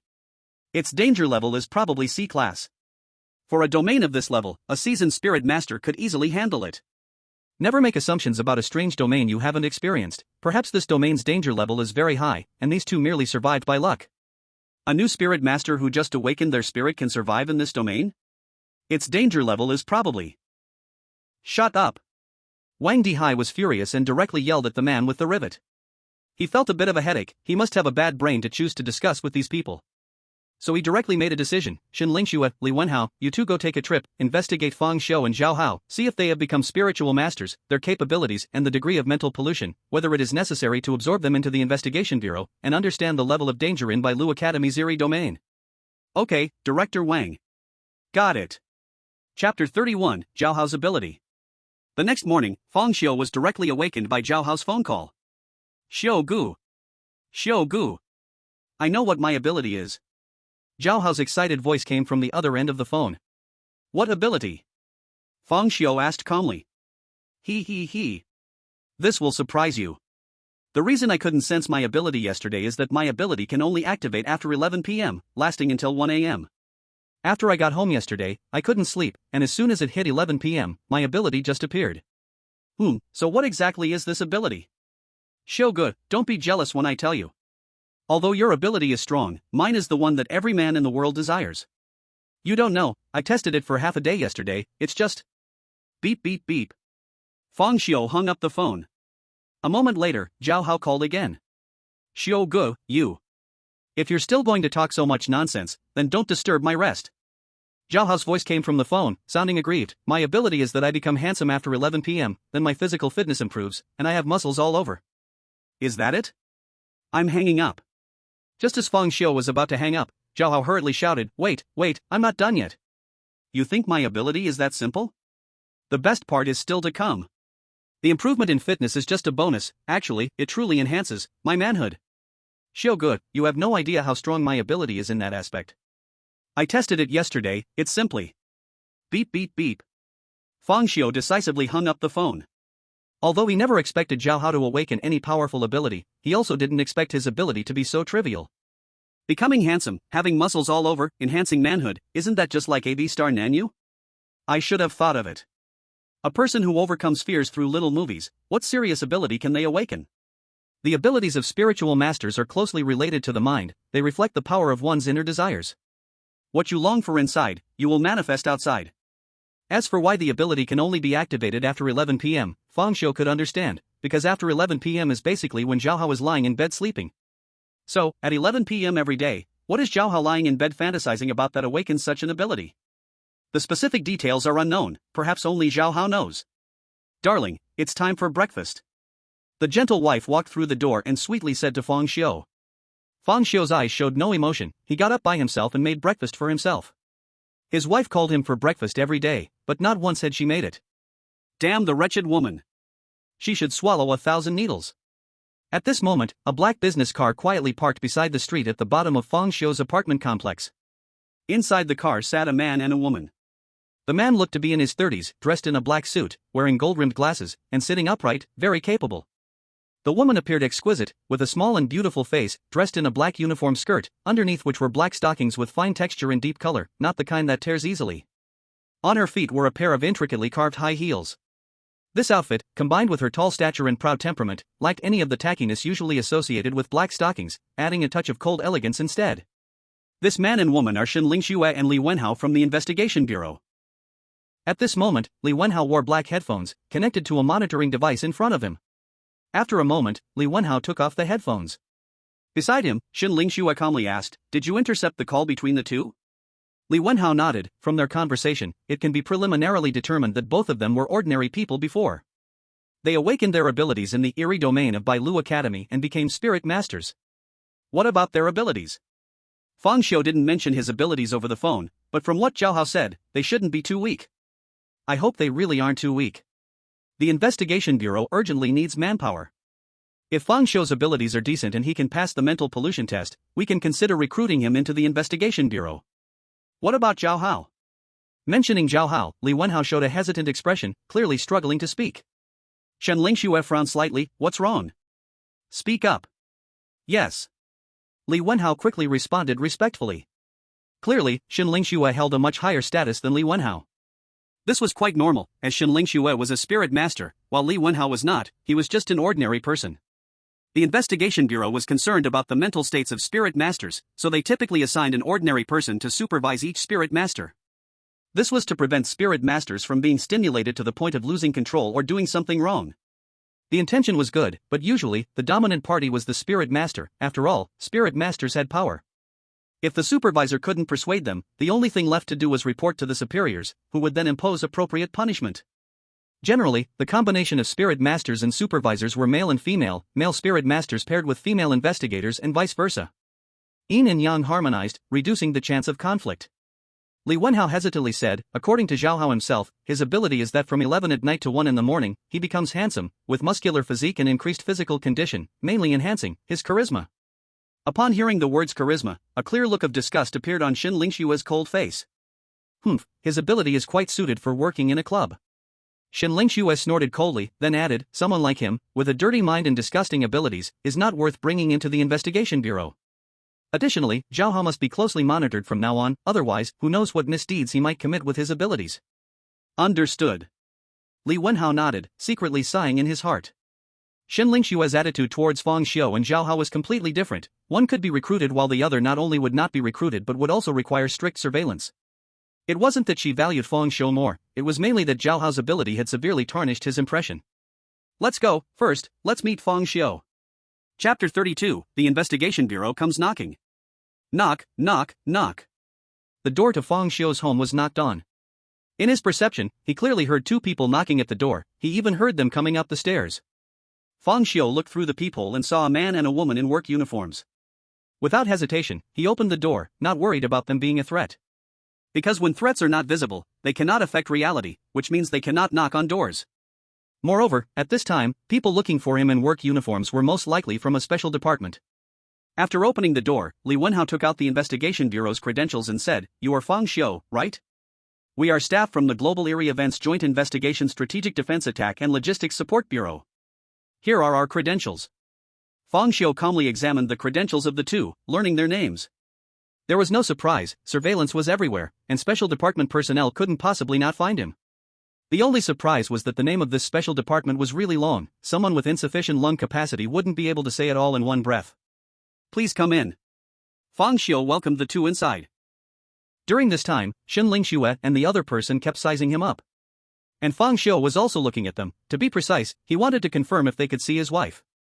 At this moment, his wife appeared very happy, perhaps because there were many people around. Standing elegantly to the side, she gently said, "Husband, we have friends visiting at home."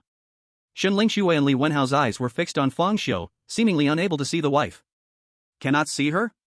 Or have they already learned to ignore the strange things like he does? Feng Xiu speculated in his heart.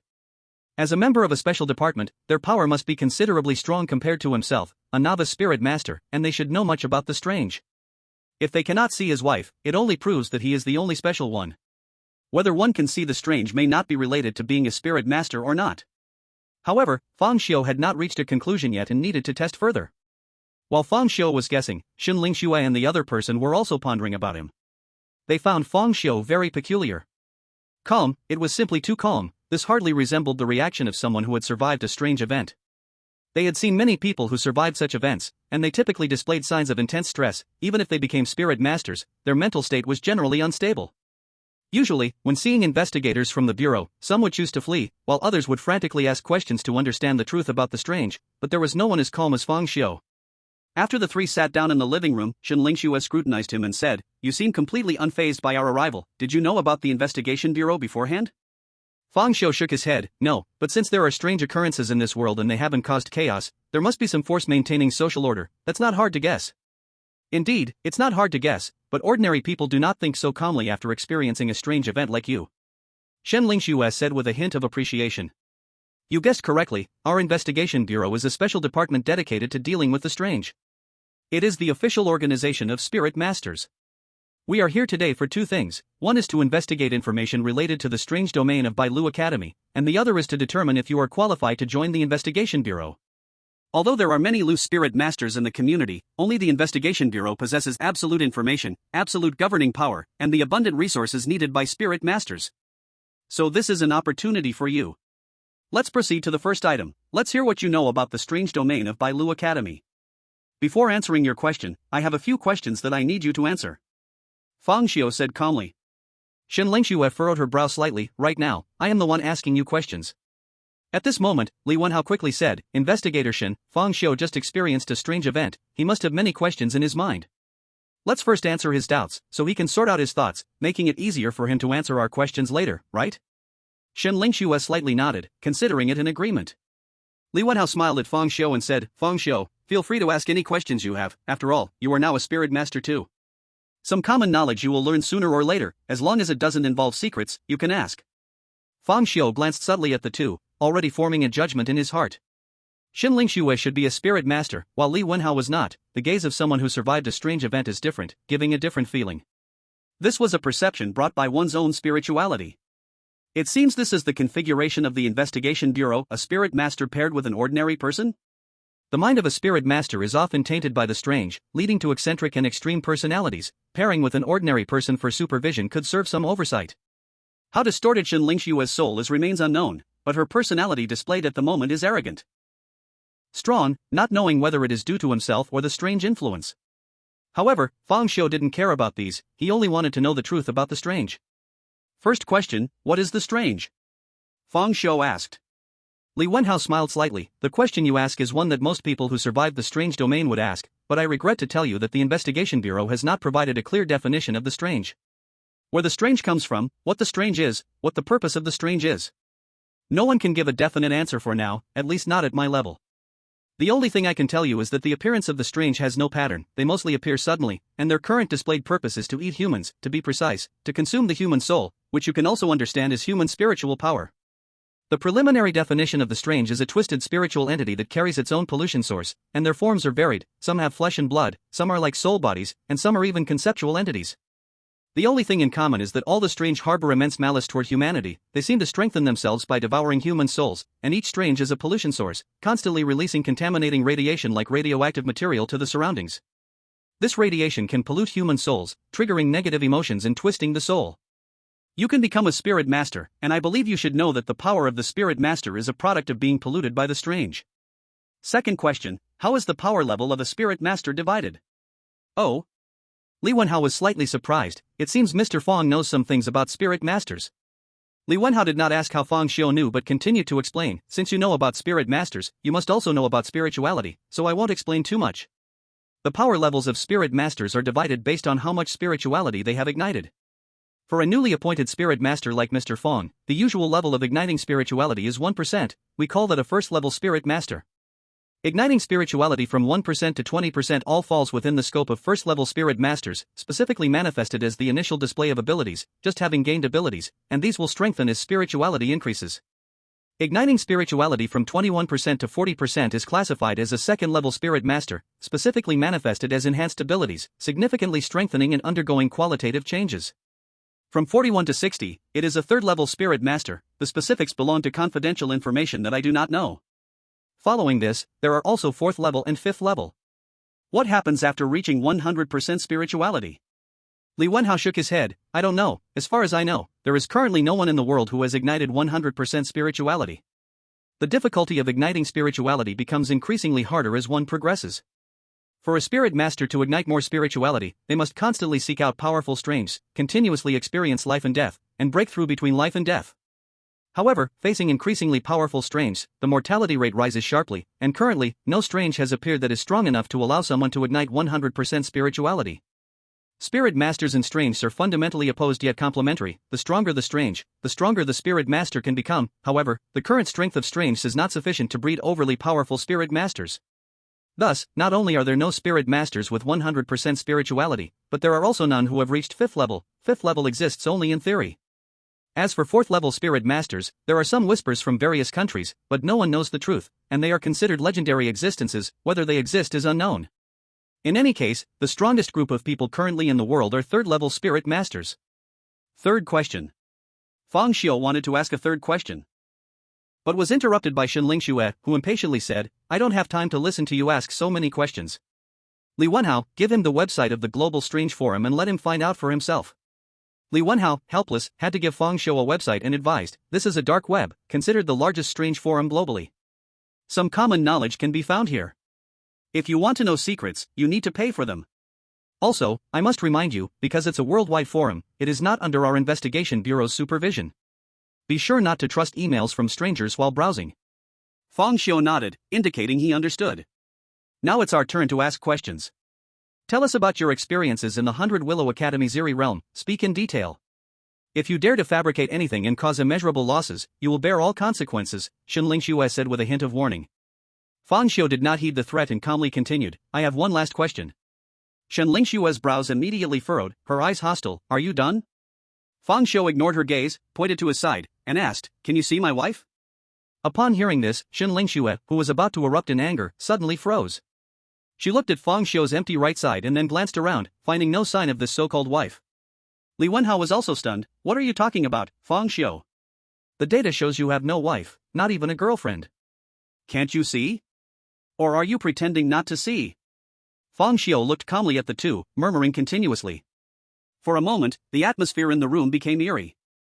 Li Wenhao's heart suddenly skipped a beat, suspecting Fang Xiu's mental state was not normal. It must be, how could an ordinary person remain so calm after experiencing strange events? Especially when corrupted by eerie powers, becoming a spirit envoy, their state would already be unstable. Under this double impact, it was abnormal for Fang Xiu to appear so calm. Now, he was even asking if others could see his wife? You, a single man, don't you know whether you have a wife? Fang Xiu not only had mental issues, but it was even more severe than the average spirit envoy, he was actually hallucinating. Fang Xiu, are you messing with us? Shen Lingxue suddenly shouted, angry. Fang Xiu glanced at the furious Shen Lingxue, feeling that she didn't seem to be pretending, but it didn't matter, he had more planned. He turned to look at his wife, their eyes meeting. Wife, I see you. You can see me. A voice filled with suppressed excitement rang out. Suddenly, Shen Lingxue and Li Wenhao jumped up, looking at Fang Xiu's right side with expressions of horror. That originally empty space suddenly revealed a beautiful woman in a moon-white silk nightgown. But the woman's cold white skin began to crack like porcelain, forming a dense network of cracks. In the blink of an eye, countless black cracks covered her body, making her look like shattered pottery. From those black cracks, the sound of flowing water emerged, and deep red blood, like writhing worms, crawled out through the gaps. His wife's smooth long hair began to stir, twisting like black snakes, dancing wildly in the air. At this moment, her cherry lips spread wide to her earlobes, her neat teeth jagged, and inside her mouth, there seemed to be another mouth, as if another mouth had grown in her throat. Eerie! Shen Lingxue exclaimed, damn! Fang Xiu, who exactly are you? Your wife is actually Eerie. Fang Xiu frowned slightly, could they only see now? It seems because I saw my wife, it triggered a certain medium. The originally illusory wife entered reality, so Shen Lingxue and the others could see her. Just like before at the Qingshan Psychiatric Hospital, initially only he could see her, but later she broke into reality, blending into the sales office, and all the colleagues could see her. This also means that seeing the strange has nothing to do with the spiritual masters, whether it's ordinary people or spiritual masters, no one can see the strangeness all over the street. If Zhao Hao couldn't see because he was too weak, then it made no sense that Shen Lingxue, who came from the investigation bureau, couldn't see either. Perhaps, only I can see in the whole world. This made Fang Xiu's heart sink, he didn't want this uniqueness. Nobody likes the feeling of being surrounded by strangeness on the street. Once discovered, it could mean death. It was like walking in a jungle of blades, always tense, and a slight misstep could lead to being cut to pieces. He. Human. The wife's mouth erupted with a tooth-grating laugh. Seeing this, Shen Lingxue took the initiative, she spread her delicate little hand, and the air suddenly twisted. Two extraordinarily explosive flames appeared in her hand, and the room's temperature rose sharply, even the curtains and sofa not far away spontaneously caught fire. The flames were extremely high temperatures. The two bursts of flame were hurled by Shen Lingxue. They viciously struck towards the wife. Chapter 34, Is this what you can see for free? Boom! The exploding flames shattered on the wife's body, but the flames seemed to meet cold water, instantly extinguished, leaving the wife completely unharmed. What? Shen Lingxue's eyes instantly widened, her face filled with disbelief, she isn't hurt at all? Run! She already realized that the strange before her was something she couldn't handle at all, turning her head to flee, but at that moment, the wife's cold white hand gently waved at the air. The air seemed to be stirred by something, the heads of Shen Lingxue and the others directly slid off their necks, the severed points smooth as a mirror. Whoosh! Fang Xiu did not hesitate at all, he immediately pounced on Shen Lingxue's corpse, then began to quickly search for any useful information on her body. Honey, what are you looking for? The wife's gentle voice rang in Fang Xiu's ears. Fang Xiu ignored her and continued to search for any useful information. In the next moment, a sharp pain hit him, everything went black before his eyes, and his consciousness gradually blurred. Night, with stars scattered everywhere. Fang Xiu stood at his door, at this time point just having escaped from Qingshan Psychiatric Hospital, back at home. Oh? The death rollback node hasn't changed? It seems that leaving the Qingshan Psychiatric Hospital is a trigger point, and when I get back home and test the wife with a scalpel, it counts as entering the next node. The node should not change until a new strange event occurs. So, tomorrow morning at 8:40 is when the investigation bureau will come, it's time to show my precognition ability to the world. Fang Xiu planned to start his plan. Since he knew the existence of the investigation bureau, it made no sense not to take advantage of it. After all, relying solely on himself to make the whole world suffer from strangeness was nearly impossible, he had to rely on external forces. Bang! He opened the door and returned home, ignoring the wife as he walked to the bedroom, then opened the computer to check the Global Strange Forum. This was given to him by Shen Lingxue and Li Wenhao last time, although the two had not appeared yet, Fang Xiu had already memorized the website. Upon opening the website, a skull almost filled the entire screen. As the skull slowly faded away, a dark red interface was revealed. Inside, it was divided into many sections: European and American region, Asian region, Japanese and Korean region, domestic region. Each section had many categories: strangeness, spiritual masters, strange tools, bounties. Fang Xiu quickly skimmed through the titles of various posts, and a great interest arose in his heart because these could very likely contain the truth of this world, the truth of the strangeness.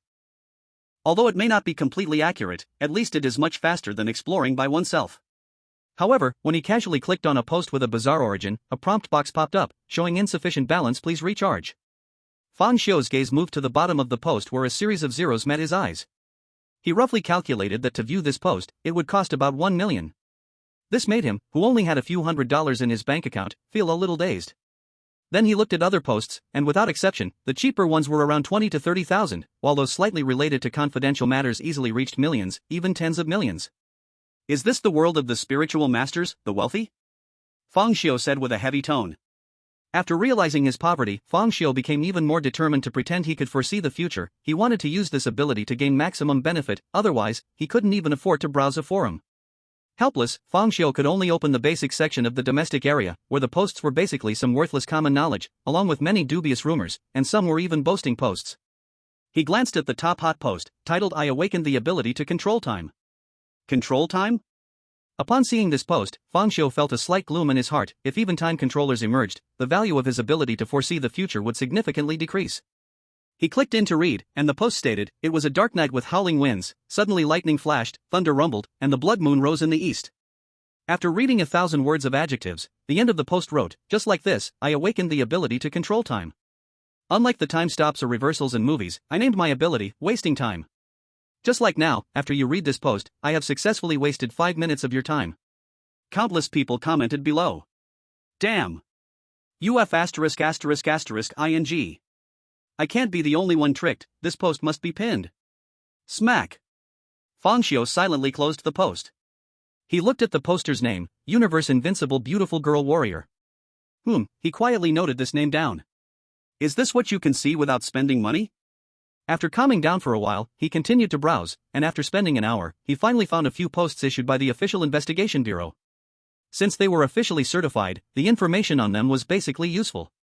There were simple analyses of bizarre origins, basic knowledge of spiritual masters, and introductions to bizarre objects.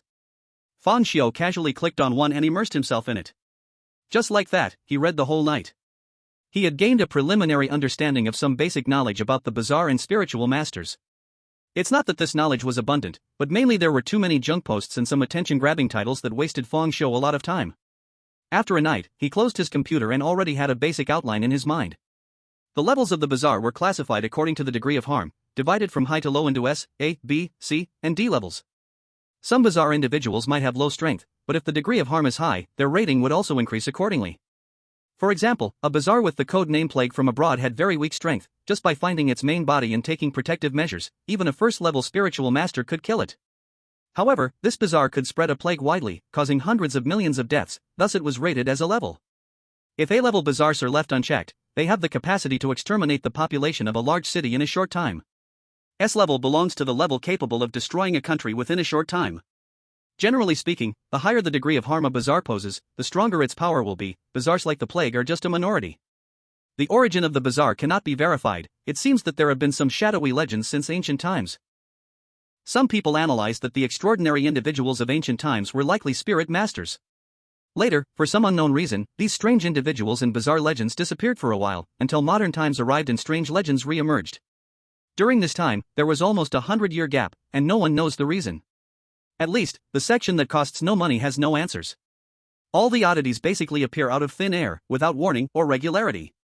At first, there were very few oddities, there were not many worldwide, but as time went on, the frequency of their appearance increased. Chapter 35, Fang Xiu's ability is to foresee the future. After reading posts all night, I didn't find anyone saying they could see oddities on every street. It seems that only I can see them in the whole world. Fang Xiu fell into deep thought. The forum said oddities appeared out of thin air, without any regularity, but he knew that oddities had always been around him. The so-called appearing out of thin air merely met certain conditions to enter reality. To outsiders, this is appearing out of thin air. These free posts lack much information. My next goal is to make money and become stronger. He began to recall the basic techniques of manipulating spirits that he had just seen. These were the most fundamental skills.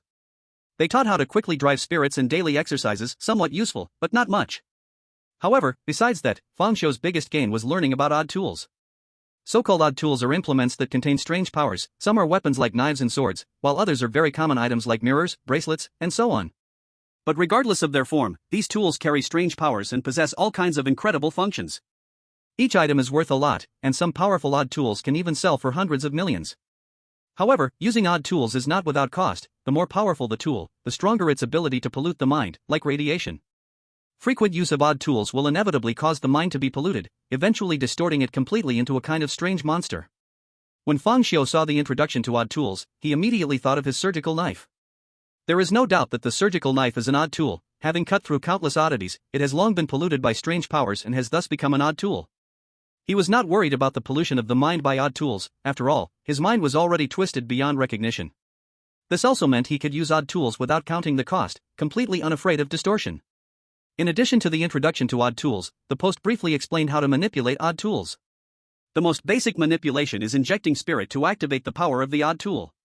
But if you want the odd tool to move with your will, you need to use your spirit to invade the core of the odd tool and establish a connection. This way, you can maximize the power of the odd tool. It's equivalent to a magical artifact recognizing its master in fantasy novels. However, the risk of making an odd tool recognize its master is immense. Once the spirit establishes a connection with the odd tool, it means you give up all defenses. Each time you use the odd tool, its polluted nature will directly affect your mind, greatly increasing the risk of distortion. At this moment, Fang Xiu glanced at the time. It was already 5 o'clock, and there were still more than 3 hours until the investigation bureau arrived. There should be enough time. As he said this, he took out his surgical knife, activated his spirit, and began to continuously delve deeper into the knife's interior. Gradually, his consciousness seemed to enter a realm of darkness, where countless howling oddities existed. They were like crazed beasts, violently crashing against Fang Xiu's consciousness. Countless brutal, murderous, and despairing negative emotions surged into his body, trying to twist his mind into that of a monster. However, Fang Xiu's mind was like an endless abyss, allowing these negative emotions to flood in without resistance. He remained calm. The purpose of the scalpel was to twist Fang Xiu's mind, but what if the mind was already twisted? It's like murder. If the person you want to kill is already dead, how can you kill them? Is this the only level of despair? Fang Xiu said calmly. In the next moment, he infused his spirit directly into the scalpel, leaving his own mark inside it, and the connection between them was instantly established. After he withdrew his spirit, he was shocked to find that it had strengthened. Once again, it brightened by 1%. This meant that his spirit was now brightened by 2%. It seems the power of the scalpel helped me brighten part of my spirit. This made Fang Xiu increasingly satisfied with the scalpel. Besides the enhancement of his spirit, he also discovered the scalpel's true abilities. The scalpel had 2 powers. One was its basic ability, cutting. As more spirit was infused, its cutting ability would continuously strengthen. The other ability was to invoke the bizarre power contained within, to strengthen oneself. However, due to the chaotic nature of the bizarre powers within the scalpel, this strength was very chaotic, and when enhancing oneself, one would mostly lose their reason and put a huge burden on the body, even risking direct mutation if one stayed in this state for too long. Fortunately, Fang Xiu wasn't worried about losing his reason, he only worried whether his body could bear it. He looked at the time again. It was already past 7, time for breakfast. He walked out of the bedroom, ready to make some breakfast. His wife walked toward him, her face adorned with a gentle, watery smile. "Honey, it's time for breakfast." Fang Xiu went straight through her and made his own breakfast. 1 fried egg, 2 slices of bread, 1 cup of milk. Just as he was eating, Zhao Hao's phone call came in. "Xiu Gu. Xiu Gu. I know what my ability is." Zhao Hao's excited voice came from the other end of the phone.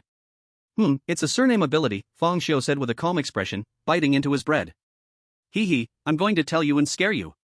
"Ah. How did you know?" Zhao Hao was astonished. Fang Xiu didn't respond but continued eating his bread. He didn't want to answer such a foolish question. After a moment, Zhao Hao reacted. "Xiu Gu, did you foresee it?" Ugh, how boring. So boring. I wanted to show off to you, but you already knew." "Xiu Gu, I think I found the flaw in your ability to foresee the future, which is that there will no longer be surprises in life." "Alright, if there's nothing else, let's hang up. I'm expecting 2 guests soon." "Hey, don't." Slap.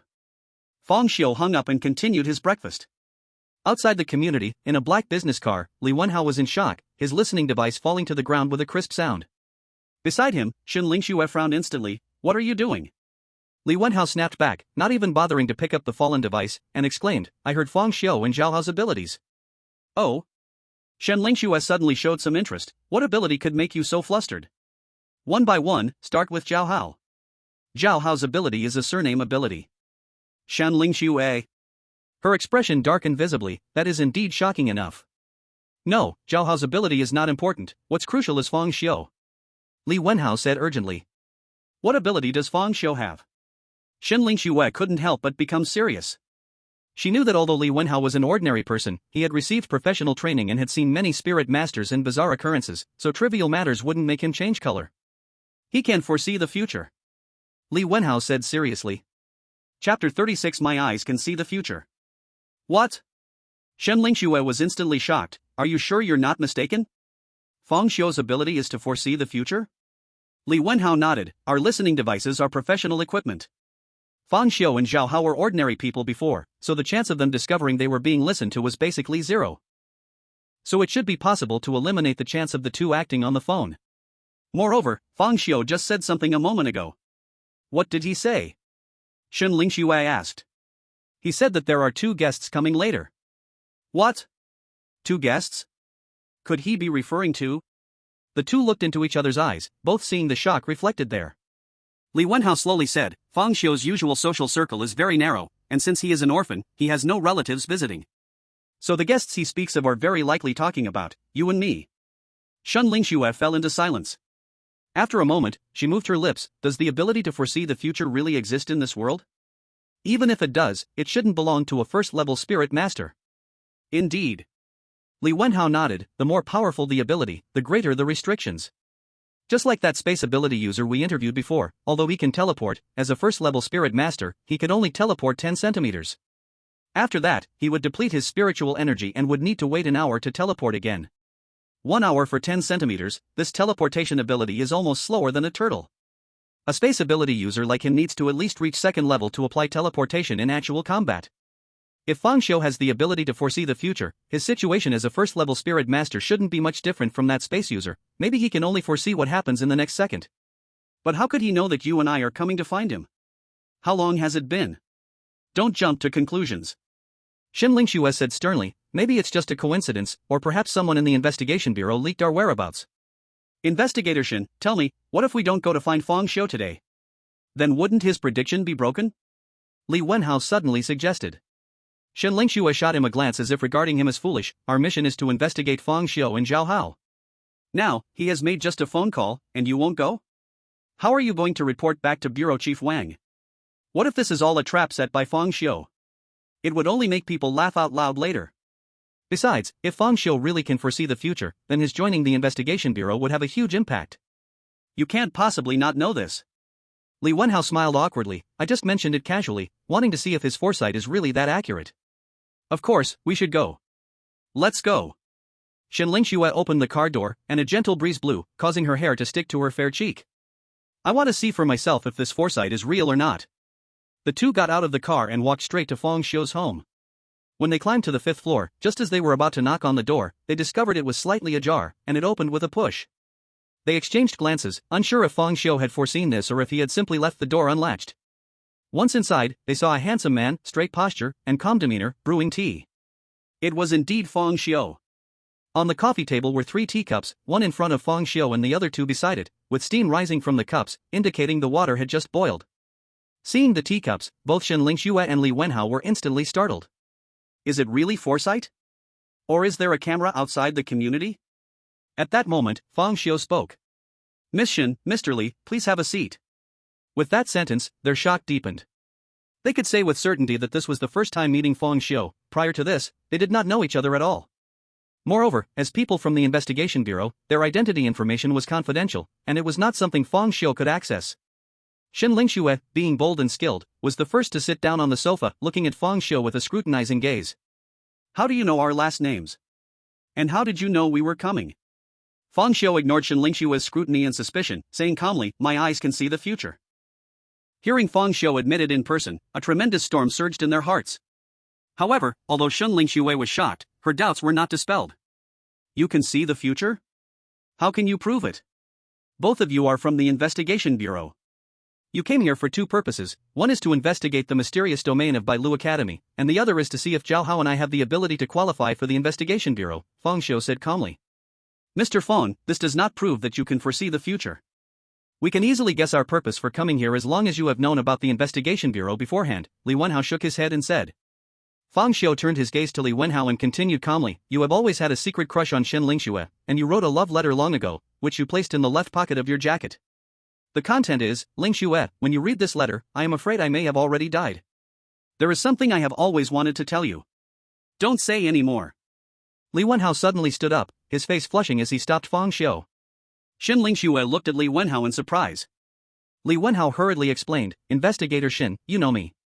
Fang Xiu is definitely talking nonsense. I really didn't write a love letter. All right. Shen Lingxue signaled for Li Wenhao not to be too agitated. I've received many love letters since I was young. I am not surprised that you would do something like this. But from what you said, it seems you planned to tell me only after you died in the line of duty, which is a bit unexpected. But between us, it's impossible. Li Wenhao's face grew even redder. I know, So, you really wrote a love letter? Let me see it. Shen Lingxue extended her hand. What do you mean I want to see if the content is the same as what Fang Xiu said. Li Wenhao, helpless, took out an envelope from the left pocket of his jacket.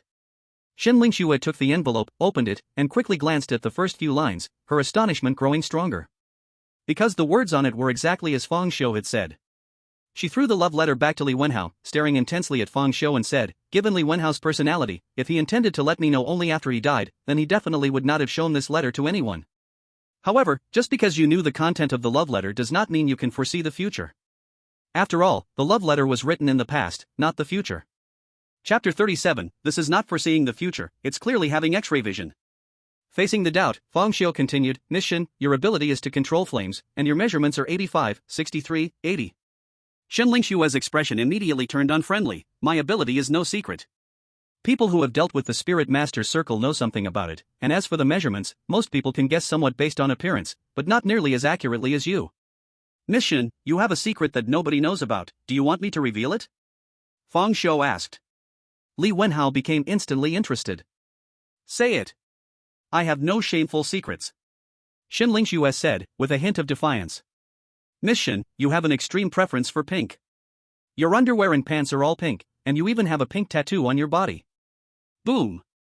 Shen Lingxue's fair hand suddenly erupted with a strong burst of flame, a wave of heat instantly enveloping the area. She glared at Fang Xiu in extreme anger, you do not have the ability to foresee the future, you clearly have X-ray vision. You and Zhao Hao are cut from the same cloth, neither of you is a good thing. Facing the searing flames, Fang Xiu calmly said, first, let me explain, the ability to foresee the future is not as you imagine. It's not that I can know everything that will happen in the future at will, sometimes I can only see fragmented images. For example, last night I saw a scene of the two of you coming here, and then I consumed spiritual energy to foresee both of you. I saw some scenes about the two of you and learned some information. I saw Mr. Li taking out a love letter late at night, reading it over and over, and I saw Miss Shen tidying her underwear at home. Shen Lingxue slowly dissipated the flames, but the unkind look in her eyes did not disappear. She always felt that Fang Xiu had definitely seen more than these things, after all, the tattoo was right on. What you are saying now cannot prove anything, this does not count as truly foreseeing the future. Then what do you think counts as foreseeing the future? Shen Lingxue thought for a moment, the lottery numbers for tonight's draw. Fang Xiu nodded, then took paper and pen, wrote down a series of numbers, and handed it to Shen Lingxue. Shen Lingxue looked at the numbers in her hand with suspicion. Miss Shen, I want to tell you in advance, the future is not set in stone, every action now will lead to changes in the future. For example, if you use the power of the Investigation Bureau to change today's winning numbers, then the numbers I wrote won't win.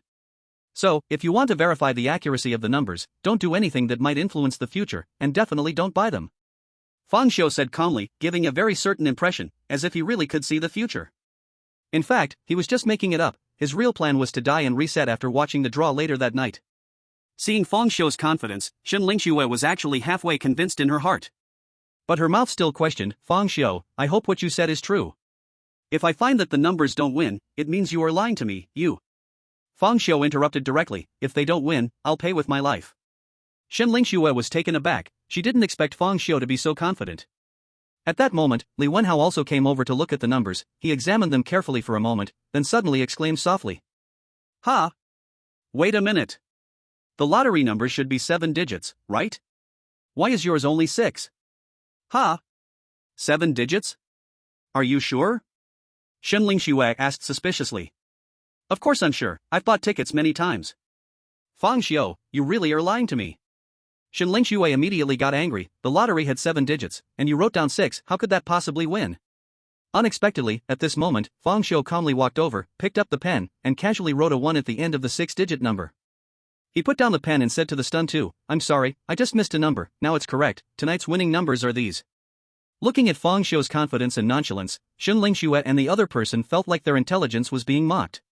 Actually, it wasn't Fang Xiu's fault. In his entire life, he hadn't bought many lottery tickets either, so how could he remember how many digits there were? If you can see the future, how could you miss writing 1? Shen Lingxue clearly didn't believe it.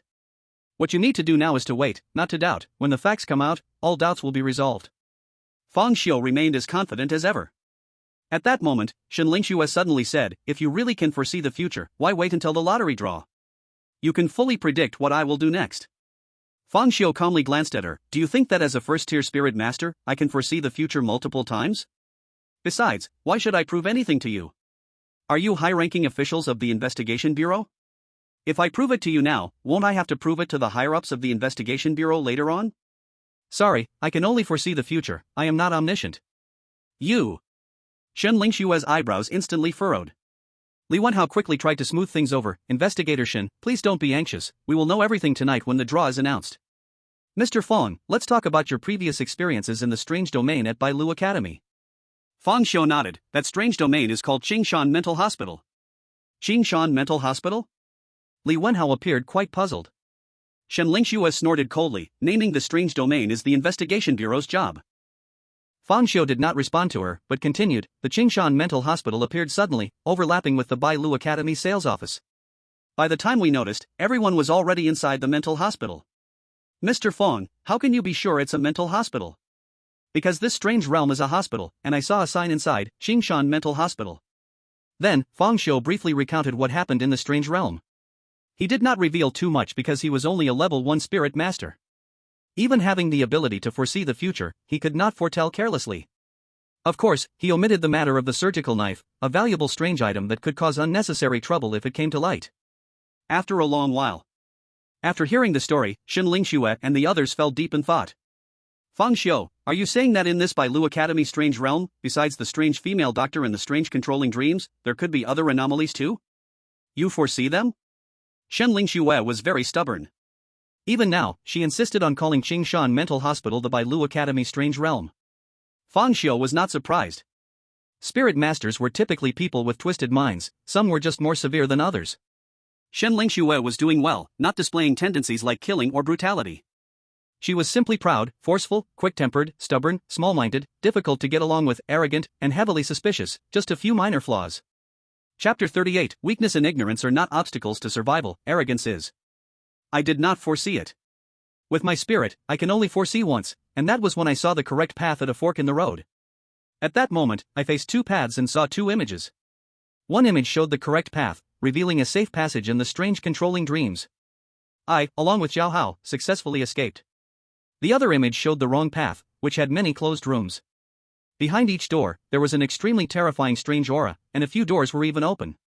In that future, Zhao Hao and I were caught and killed by the female doctor. So I inferred that in the Qingshan Mental Hospital, there are at least dozens of strange entities. Dozens of strange entities? Li Wenhao's voice instantly rose an octave. Mr. Fang, are you sure? Fang Xiu nodded, my feelings do not lie. Shen Lingxue snorted, Fang Xiu, do you know what you are saying? Strange incidents happening globally are not few, but there has never been a precedent for dozens of strange entities being contained in one strange realm. Usually, a strange realm has only one strange entity, as the realm is born from that entity. Other strange entities might accidentally enter the realm or there may be some merging phenomenon. But for dozens of strange entities to gather together is simply impossible.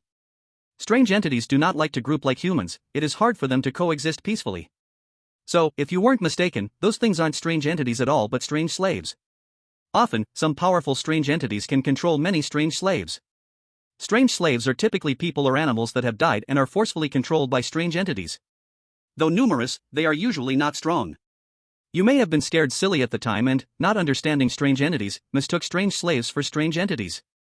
Fang Xiu said no more, simply stating calmly, with your level, it's hard for you to understand what I am saying. You just need to report honestly. He had viewed the global strange forum, so he knew what strange slaves were.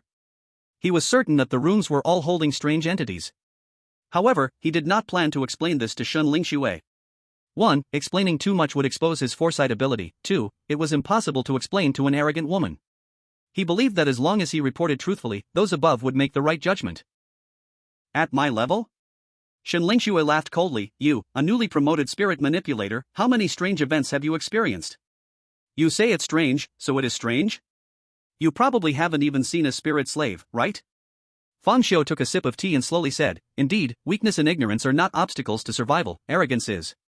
Li Wenhao saw that the atmosphere was tense and hurriedly mediated. Mr. Fang, if I'm not mistaken, you were just an ordinary person before yesterday.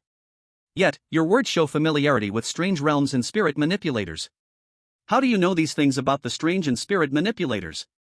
Is it foresight? The Global Forum on the Strange. Fang Xiu calmly uttered these words. By the way, this forum was also given to me by your future self. Li Wenhao was somewhat perplexed upon hearing this. I gave it to you? He did not bother with his surprise and continued, Mr. Fang, the ability to foresee the future is crucial for the investigation bureau, so we ask you to come with us back to the bureau today. MHM. Fang Xiu put down his teacup and walked towards the door. An hour later, Fang Xiu was taken to the Greenvine City Investigation Bureau. The bureau was located in an underground building, very hidden. However, there still existed many strange phenomena here. Those illusory strangeness wandered aimlessly in the bureau, and no one seemed to notice them at all. Seeing this scene, Fang Xiu was even more certain that spirit manipulators also could not see the strangeness all around, only he could see them. Otherwise, as a bureau dedicated to handling strange events, it would be impossible to have so many strange occurrences lingering. Soon, he was arranged to wait in a lounge while Shun Lingxue and Li Wenhao went to report to the bureau chief. In the chief's office, Wang Dihai sat upright in his office chair, drinking tea while listening to their report. However, as the report deepened, Wang Dihai had long since put down his teacup, and his originally calm expression grew increasingly shocked. Are you sure it's foresight? Wang Dihai asked incredulously. Li Wenhao nodded and said seriously, Fang Xiu indeed foresaw that we would seek him out and even knew our names and some information. Shun Lingxue by the side also nodded. The two had a tacit agreement not to mention the matters of love letters and pink habits. Wang Dihai pondered for a moment and said, Who else besides you knows about the foresight? Also, Zhao Hao, who came out of the strange realm with Fang Xiu. MHM, regardless of whether this matter is true or false, for now, it will be treated as confidential. Arrange for confidentiality on Zhao Hao's side. The ability to foresee the future is of great importance. Once confirmed as genuine, absolutely no leaks of any information can occur. Understood? Understood. What about the lottery numbers? Here. Li Wenhao hurriedly handed the paper with the lottery winning numbers to Wang Dihai. Wang Dihai examined it for a moment and said, accurately guessing the lottery winning numbers is not necessarily foresight. Who knows? Fang Xiu might have already arranged for someone at the draw place to prepare and tamper. Li Wenhao quickly arranged to find two trustworthy people to host tonight's draw. It must be ensured that the results are completely random. Yes, Chief Wang. Li Wenhao set off quickly to arrange the lottery matter. At this moment, Wang Dihai looked over to Shun Lingxue. Little Shun, you are also a seasoned spirit manipulator. With your experience, do you think Fang Xiu is lying? Shun Lingxue, although dissatisfied with Fang Xiu's attitude, still replied truthfully, I'm not sure. Although Fang Xiu initially left out a number, he was really too calm, without a hint of panic. If he's a liar, he must be an exceptionally mentally strong one. Besides, he has no reason to deceive us. The ability to foresee the future differs from others and can be easily uncovered. If he could deceive once, could he do it a second time? However, I personally feel that Fang Xiu is lying. Oh? How so? A woman's intuition. Wang Dihai. He took a sip of tea, paused, and said, the truth cannot be false, and the false cannot be true. Everything will be revealed when the lottery results come out tonight. It's a pity that he is just a newly promoted spirit master, his spiritual power is too weak, otherwise, we could have conducted some other tests. By the way, he also said there are dozens of strange beings in the Qingshan Psychiatric Hospital? Chapter 39, Fang Xiu equals Great Righteousness? Hearing this, Shun Lingxue's mouth curved into a mocking smile. Director Wang, you don't believe what he said, do you? Across the globe, there is not a single Eerie zone that can simultaneously harbor dozens of strange beings. Fang Xiu is just a newcomer. Even if he really could foresee the future and saw dozens of strange beings, it only indicates that he saw strange slaves controlled by them. In a state of extreme fear, any wind or rustle becomes magnified endlessly. Based on my judgment, there should only be two strange beings in the entire Bailu Academy's Eerie zone. If there really were dozens, Fang Xiu wouldn't just be unable to foresee it, even a fully omniscient being couldn't survive. One is a strange being in the form of a female doctor, suggested to be codenamed Strange Doctor. Its killing pattern is to kill nearby individuals, and it only kills one person at a time. It won't launch the next attack unless it has finished its previous target. Based on the description, the level of the Strange Doctor should be D class. The other strange being controls dreams and is suggested to be codenamed Nightmare. Its killing pattern is to kill within dreams. It can force nearby people to fall asleep, where various terrifying things explode their fears. Once they fall into fear, they will die. However, conversely, as long as one is not afraid, the Nightmare is less harmful than the Strange Doctor, as it seems to lack physical attack means. Considering its uniqueness and the level of threat to ordinary people, it is recommended to be rated as C class. After all, the Strange Doctor does not possess methods for large-scale killings, while Nightmare can make multiple people dream simultaneously. In summary, considering that Bailu Academy is a fixed Eerie zone and sparsely populated, I recommend a threat level of C class. How terrifying is the Nightmare's dream? Wang Dihai pondered. Shen Lingxue casually touched her newly done nails and said somewhat indifferently, how terrifying can it be? Just scary enough to frighten ordinary people. Fang Xiu already has a strong mental state, and knowing in advance the Nightmare's abilities, understanding that everything is an illusion, he certainly won't feel fear. As for Zhao Hao, this person is timid and lecherous, relying on watching adult films to dull his fear, and he survived successfully. This shows that even such a newcomer can face the Nightmare without fear. The seasoned spirit masters who have experienced multiple Eerie events would find it even easier. The Nightmare's abilities are suitable for surprise attacks. Once you know in advance that it's an illusion, its threat level might even be lower than that of the Strange Doctor. Wang Dihai nodded. He still believed Shen Lingxue's judgment. After all, she was a seasoned spirit master who had experienced numerous Eerie events. Agree on the code names, establish files for the Strange Doctor and Nightmare. As for the Eerie zone in Qingshan Psychiatric Hospital, everything will wait until tonight's lottery results before making arrangements. If there's no win, it indicates something is wrong with Fang Xiu. His words will no longer be trustworthy. Possessing no foresight yet knowing so much information must mean there is a huge organization behind him.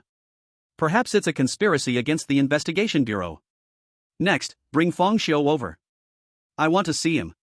Shen Lingxue looked slightly surprised. Director Wang, you want to see Fang Xiu in person? That might not be in line with the regulations. We don't even know what his real abilities are.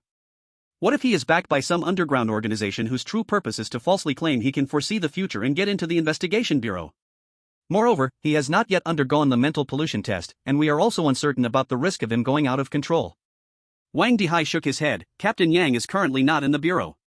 He is tracing the whereabouts of the headhunting strange being. What about the vice captain? Wang Dihai smiled. He is gone too. Shen Lingxue was suddenly very surprised. They can actually act together? Do you think these two can act together? They are competing against each other, both acting alone, to see who can solve the supernatural case first. Shen Lingxue was somewhat speechless. Is this the damn competitive desire between men?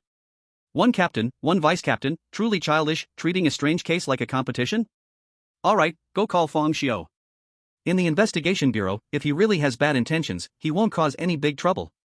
Seeing Wang Dihai insist, Shen Lingxue had to comply, but she added, I'll first have him go through a mental pollution test.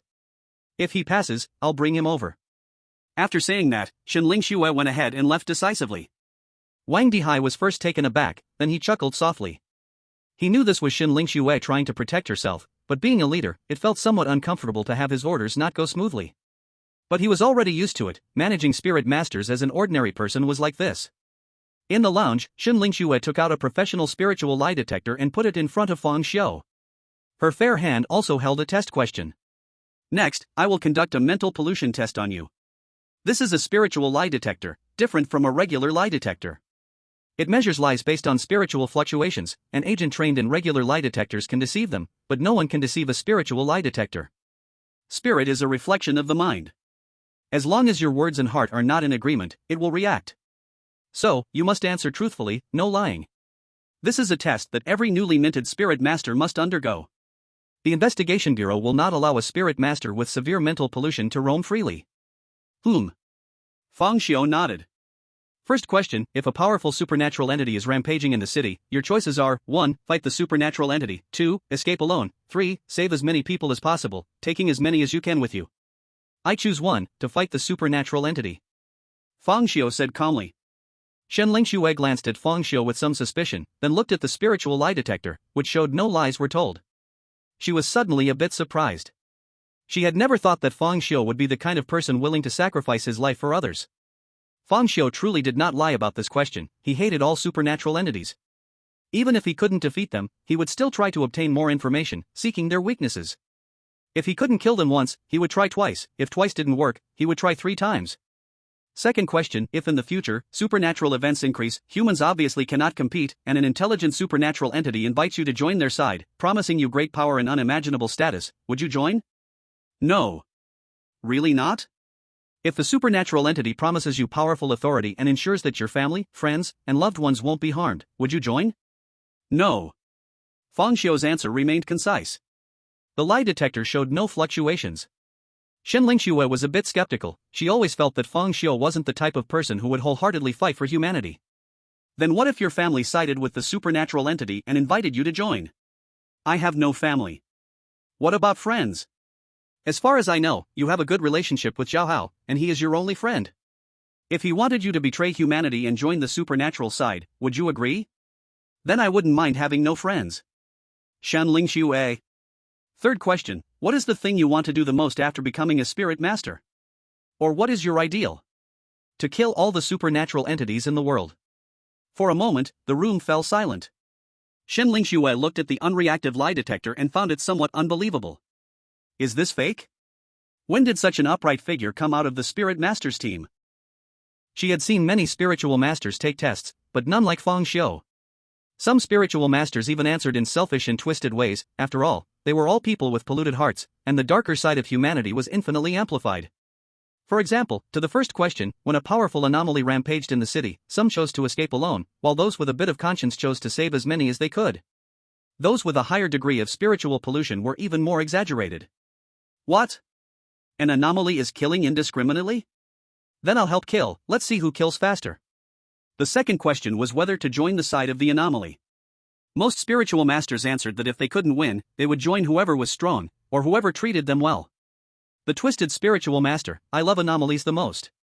The third question was even less worth mentioning. What about surviving, standing out, wealth and glory, marrying 100 wives, and so on? The twisted spiritual master, flesh is weak, anomalies soar. My ideal is to become a qualified anomaly. In truth, there were others who answered like Fang Xiu, but after they answered, the lie detector would buzz. However, Fang Xiu's answers did not trigger any response from the lie detector, which meant what he said was all true. Chapter 40, I've traveled countless times between the future and the past. Shen Lingxue couldn't help but change her view on Fang Xiu. Could he be the cold-faced, warm-hearted person of legend? Was there a sincere heart hidden beneath a glacier-like face that shone for humanity? After a moment of silence, Shen Lingxue asked a few other questions, and Fang Xiu answered truthfully. Then Shen Lingxue was dumbfounded. What kind of angel who feels human suffering has fallen to earth?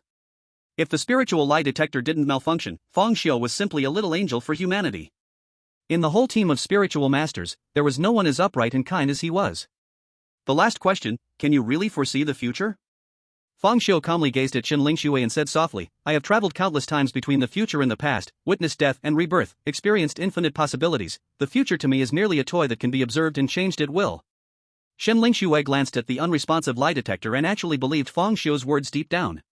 But she couldn't help but complain, asking why he couldn't just say no when asked if he could foresee the future? Why did he have to put on a show? After venting, Shen Lingxue put away the lie detector, stood up, and her attitude seemed to undergo some sort of change. If her previous demeanor was cold, now it was distant. It seemed she really didn't want to stand with Fang Xiu. Humans are like this, when you find someone who is more selfless and kinder than you may feel they are hypocritical or pretending. But when you realize they are not pretending, you instinctively distance yourself from a person who shines with radiance, for their light exposes the darkness hidden within you. Shen Lingxue felt this way now. At first, she was dissatisfied with Fang Xiu's self-righteous coldness, but after the test, she found him to be such an upright and kind person. Feeling displeasure towards such a good person made her appear to have poor character. Her inner pride prevented her from acting overly humble afterward, so she instinctively rejected him and wanted to distance herself. You passed the test, follow me to meet Director Wang. Shen Lingxue dropped this line and turned to leave. Soon, the two arrived at Wang Dihai's office. Shen Lingxue placed the test report in front of Wang Dihai. He passed the test. Wang Dihai took the report, glanced up and down at Fang Xiu, then smiled, saying, Fang Xiu, right? Introduce yourself, my name is Wang Dihai, currently the director of the Green Vine City Investigation Bureau.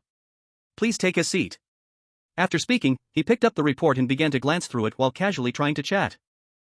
Just as Wang Dihai opened his mouth to say a word, the next second he seemed to choke. You.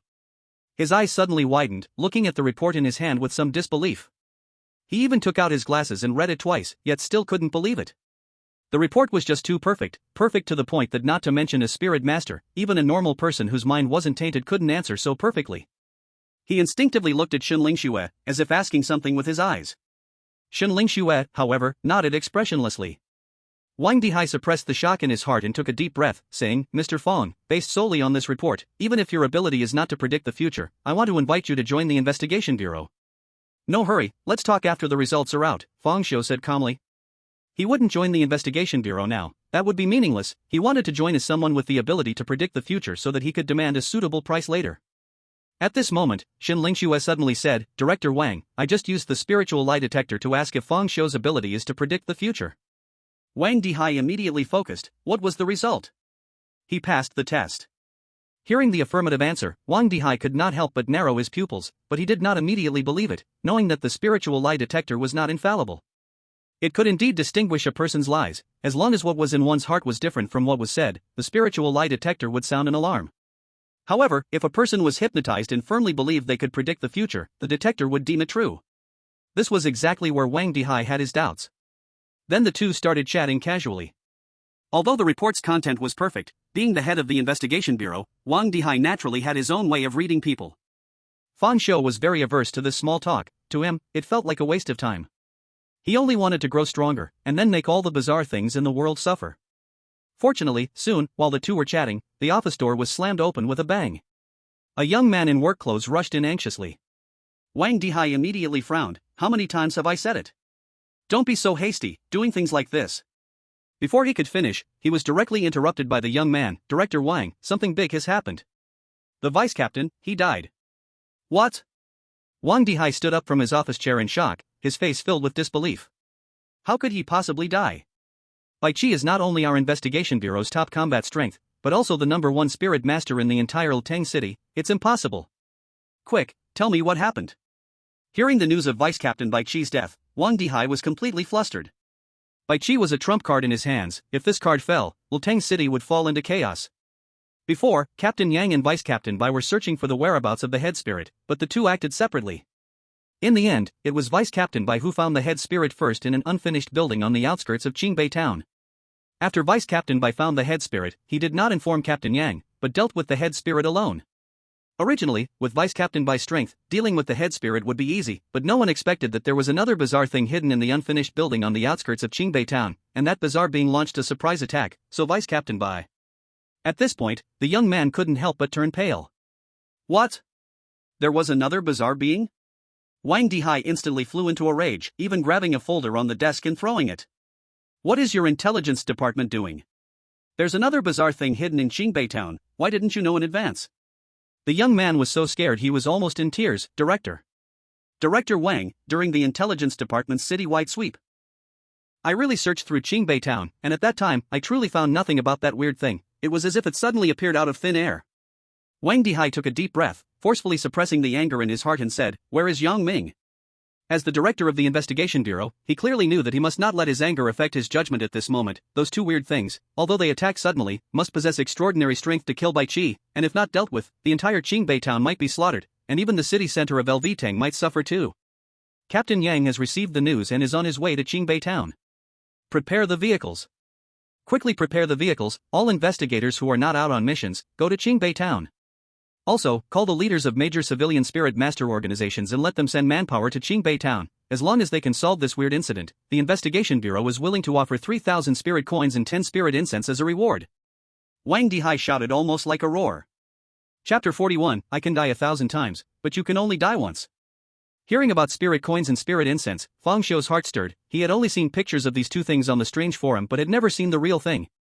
Spirit coins are the main currency circulating among spirit masters, but very few spirit masters treat spirit coins as money. To be precise, spirit coins are a type of spiritual material, a specific kind of steel, known as the steel of the mind. It was a type of steel studied and developed by the Investigation Bureau headquarters that could conduct spiritual energy. This steel is extremely precious and possesses the characteristic of conducting spiritual energy, which means spirit masters can use spirit coins to forge weapons, armor, and so on. Ordinary weapons and armor are simply useless against the weird, but equipment made from the steel of the mind can be effective against the weird as long as spiritual energy is infused. Never underestimate the role of weaponry. The reason humanity can stand out among animals is closely tied to their weapons and equipment. When ordinary weaponry cannot deal with the weird, equipment made from the steel of the mind becomes essential. As for spirit incense, it is also a very precious resource developed by the Investigation Bureau headquarters. Spirit incense can alleviate a spirit master's loss of control. Loss of control is a dilemma every spirit master must face. As their strength grows, the pollution of their mind also becomes more severe, leading to loss of control, but spirit incense can suppress mental pollution, making it a life-saving elixir for every spirit master. Wang Dihai kept making calls, mobilizing a large amount of manpower and resources. The agency's hidden power was now evident. Other functional departments were easily dispatched by him. After he finished the calls, he saw Fang Xiu nearby and said to the young man, "Xiao Wang, take Mr. Fang to the lounge to rest. Xiaoshen will hold an emergency meeting." Having said that, Wang Dihai left with Xin Lingxue, while the young man known as Xiao Wang took Fang Xiu to the lounge. In the lounge, Fang Xiu quietly drank tea, but his mind was constantly calculating. The number one spirit master of LV Tang City just died so easily? Killed by two weird beings. These two weird beings must have a high level, but this also reflects the fragility of humanity. The human body, even with spirituality, ultimately has no natural advantage when facing the weird. The simplest example is the female doctor in Qingshan Psychiatric Hospital. The female doctor is not an overwhelmingly powerful weird being, but her skin is like steel. This kind of steel body is impervious to ordinary firearms.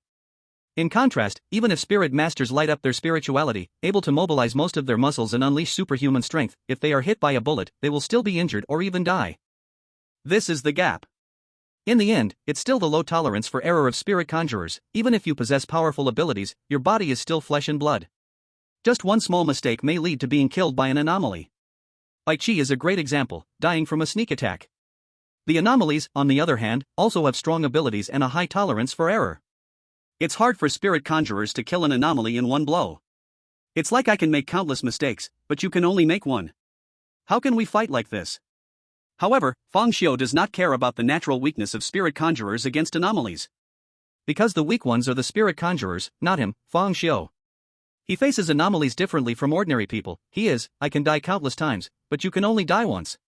Fang Xiu quietly sat in the lounge. Through the window, he could see many staff in work uniforms busily rushing around. Clearly, Bai Qi's death was a big deal, big enough to shake the entire Green Vine City. Soon, afternoon arrived. Fang Xiu estimated that things should have come to a preliminary conclusion. It was time to act. He had no intention of sitting here idly all day. Then, he glanced at the young man sitting next to him. The young man's face had been pale the entire morning, unable to recover. It was hard to tell whether he was upset about Bai Qi's death or worried about his intelligence work being flawed, afraid of being held accountable later. Fang Xiu slowly stood up and walked to the young man's side. Only then did the young man react. "You?" He barely managed to say one word when a knife hand strike hit hard against the back of his neck. The young man instantly lost consciousness and fell over. After knocking out the young man, Fang Xiu quickly stripped off his work uniform and changed into it before leaving the lounge. He planned to disguise himself as a staff member to gather information. Under normal circumstances, this would not work, but now, the entire investigation bureau was in chaos due to Bai Qi's death, making it the perfect time. Holding a file in his hand, he copied the hurried demeanor of those around him, moving freely through the investigation bureau. His senses were awakened, and for a moment, his perception sharply expanded, and sounds from the office, the hallway, conversations, and phone calls flooded his ears. Although Vice Captain Bai usually seems cold, his strength is unquestionable. He is the strongest in Green Vine City. Who would have thought such a powerful spirit conjurer would die just like that? Yeah, who could have imagined? If you ask me, this death could have been avoided. If one must blame Captain Yang and Vice Captain Bai for not getting along, always needing to compete. If these two had acted together, how could Vice Captain Bai have possibly been sneak attacked to death? Brotherly, I haven't been at the investigation bureau long. Can you tell me in detail what conflicts there are between Captain Yang and Vice Captain Bai? What conflicts could there be? It's purely a matter of pride. Vice Captain Bai is recognized as the strongest, but during the selection for the captain position, it was Captain Yang Ming who succeeded. Vice Captain Bai has never been satisfied with that. But since Vice Captain Bai is the strongest in Green Vine City, how did he lose to Captain Yang? Hey, naturally it's because of Captain Yang's ability. Do you know what Captain Yang's ability is? I heard someone say that Captain Yang's ability seems to be luck. Right. Captain Yang's ability is luck, it's a passive ability. Besides letting people have unexpected good fortune, it's not really useful at all. So Captain Yang has always been called the weakest captain by spirit conjurers from other cities. But then how did Captain Yang win the captaincy contest? Vice Captain Bai is said to be invincible among second-tier spirit conjurers. How else could he win? It was of course by sheer luck. On the day of their battle, who knows what Vice Captain Bai ate the day before, something unclean perhaps. Once the fight started, he suddenly had stomach issues and began to have diarrhea. Two people fought, and Captain Bai didn't dare to use his strength at all, fearing that he would end up in a miserable situation and lose. Captain Yang, although not very capable, was still a second-tier spirit master. Facing an opponent who wouldn't dare to exert force, he naturally won easily. Ha! Why not pause if he has an upset stomach? Are you stupid? Don't you know what kind of person Captain Bai is? A typical cold and arrogant guy. Asking him to pause for a bathroom break in front of everyone would be worse than killing him. So, he could only pretend to be unfazed and keep fighting. Poor Captain Bai thought no one noticed his discomfort, but there were quite a few spirit masters present, each with sharp senses who had already caught a whiff of it. Chapter 42, Captain Yang Ming. Hearing this, Fang Xiu stopped listening because the two continued chatting about gossip. These two were clearly clerks, and they had some free time to gossip. He continued to walk around the investigation bureau, constantly gathering information. Hurry, go to the conference room, Director Wang is holding an emergency meeting. Hearing the news about the meeting, Fang Xiu immediately blended into the crowd and followed them to the conference room. In the conference room, a long rectangular meeting table was filled with people, both men and women, who were generally quite young. Notably, very few were wearing black work uniforms, most were dressed in unusual and colorful attire, full of personality. On both sides of the meeting table stood more than 10 staff members in work uniforms. Fang Xiu mingled among the staff, standing against the wall, discreetly observing the people by the meeting table. Clearly, these people were mostly spirit masters. As the main force against the strange, their status was naturally higher than ordinary people, and they were qualified to sit at the table for the meeting. At the head of the table sat Wang Dihai, his face serious. Strangely, there were empty seats on both Wang Dihai's sides, with no one sitting there. 2 empty seats? Fang Xiu guessed that these 2 seats must be for Captain Yang Ming and Vice Captain Bai Qi. Now that Bai Qi was dead, it was normal for his seat to be empty. But what about Yang Ming? Could it be that he was still chasing the strange? At that moment, he suddenly caught a whiff of a sharp smell of smoke. Smoking during an emergency meeting? Fang Xiu followed the smell and saw a lonely-looking man squatting in the corner behind Wang Dihai, smoking. This man was around 27 or 28 years old, with thick eyebrows, big eyes, a square face, and a broad nose. He wasn't particularly handsome, but he looked spirited and upright. However, his mental state was clearly not good. His eyes were vacant, bristle covered his chin, and he stared blankly at the air in front of him. If it weren't for his occasional puffs from the cigarette, he almost looked like a statue. The others in the conference room chose to selectively ignore this man, allowing him to squat and smoke in silence. Seeing this, Fang Xiu already had a guess in mind. Although the spirit masters present wore unusual outfits and showed strong personalities, they still adhered to basic order during the meeting, sitting honestly in their seats. This man, however, acted this way without anyone saying a word, even Wang Dihai tacitly allowed it, which could only mean this man's status was very high. Combining the empty seats, it was easy to guess that this man smoking was Captain Yang Ming. At this point, Wang Dihai began the meeting. In this emergency gathering, he did not waste any time on meaningless talk but went straight to the point. After the investigators' on-site inspection, it's confirmed that Vice Captain Bai has perished. Wang Dihai's heavy voice echoed in the room. The venue fell silent.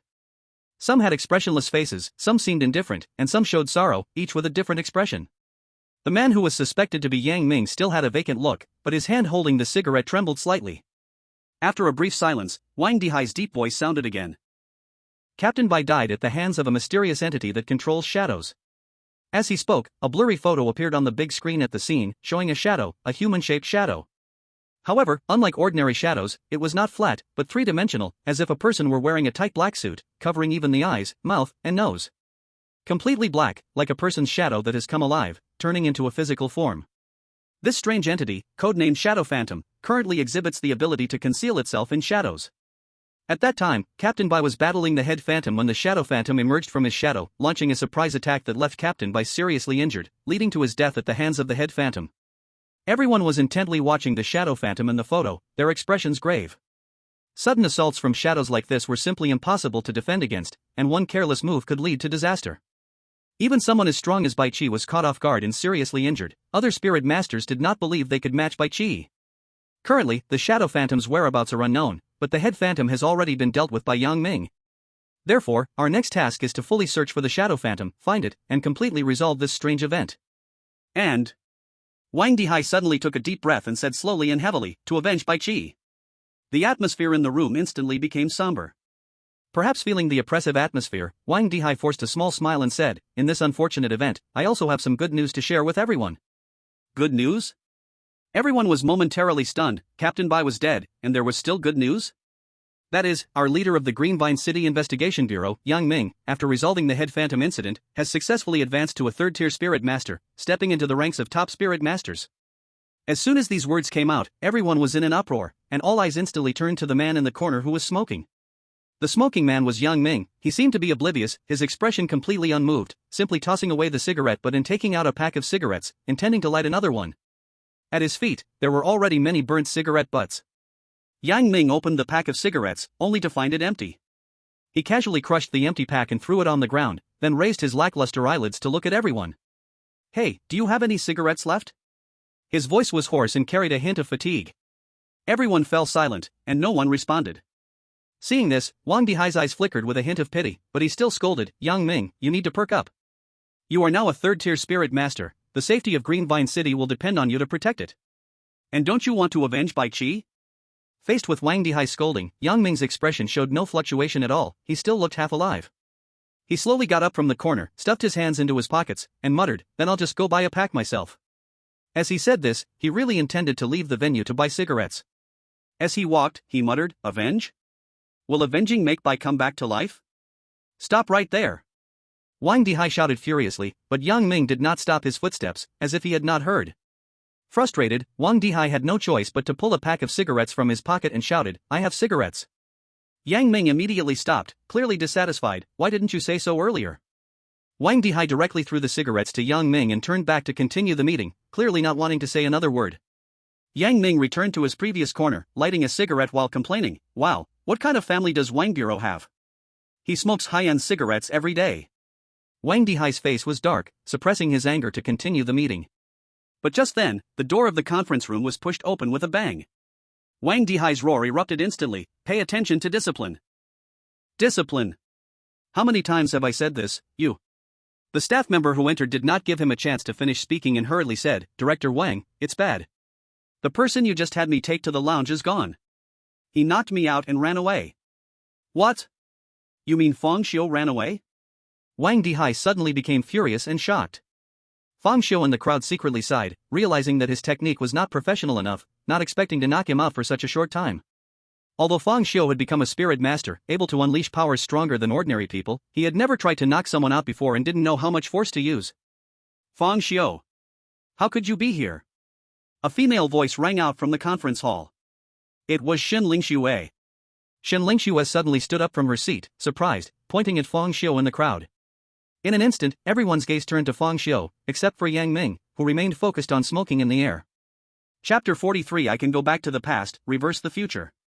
The staff members around Feng Xiu immediately reacted, pulling out guns and pointing them at him, as if they would shoot at the slightest movement. The spirit masters sitting by the meeting table also closely watched him, their eyes revealing curiosity or vigilance. A faint pressure of spiritual power rested upon him. Feng Xiu, do you know what crime it is to attack staff at the investigation bureau? What do you want to do? Or rather, who are you? Wang Dihai said with a dark expression. Facing Wang Dihai's questioning and the pressure from all the spirit masters, Feng Xiu completely ignored it and calmly turned his gaze toward Yang Ming, who was smoking in the corner. Suddenly, he spoke calmly, do you want to resurrect Bai Qi? As soon as the words were spoken, Yang Ming instantly stopped smoking, his originally vacant eyes suddenly becoming frightening, like a fierce tiger descending the mountain, staring intently at Feng Xiu. He slowly stood up, his face somber, an invisible aura brewing around him, like the calm before a storm, heavy and oppressive. With a thud, he dropped the cigarette he was holding on the ground and stepped on it. After doing all this, he walked steadily toward Feng Xiu and stood still. Looking at Feng Xiu's calm face, he spoke slowly with emphasis, no matter who you are or where you come from, don't make dead people a joke, or else, people will die. An immense pressure fell upon Feng Xiu like a tide, and the pressure from Yang Ming alone far surpassed that of all the spirit masters present.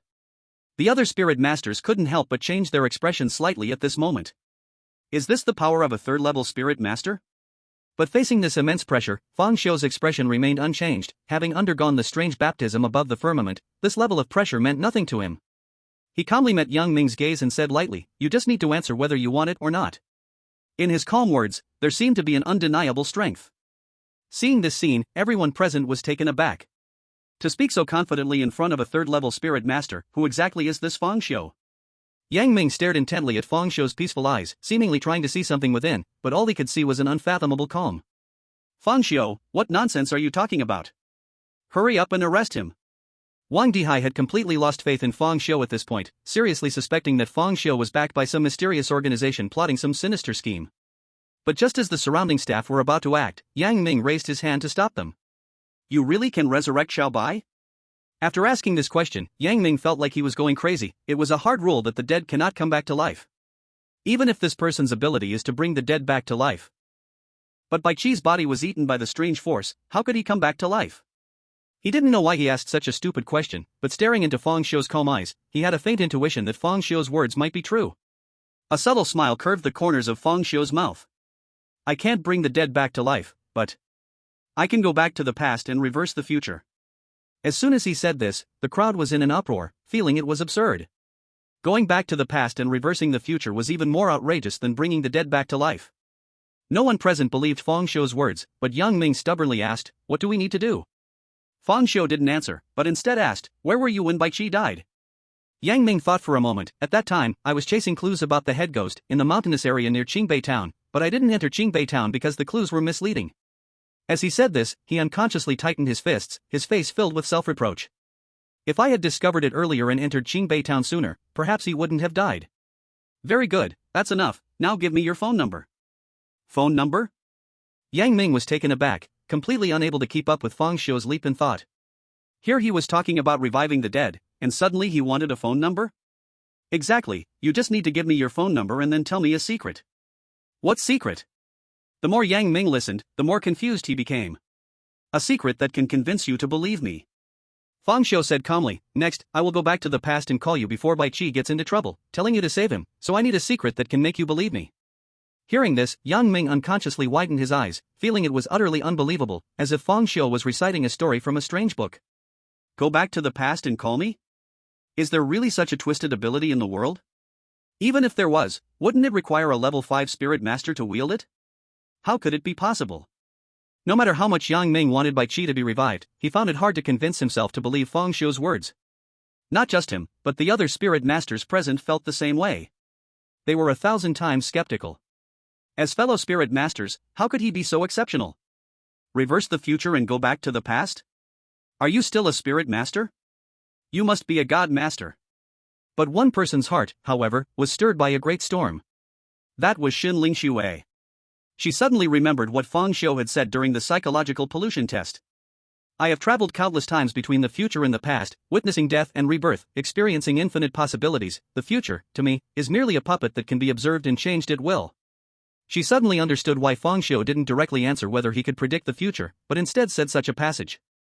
It was very possible he wasn't showing off, he was expressing his ability in another way, going back to the past and reversing the future.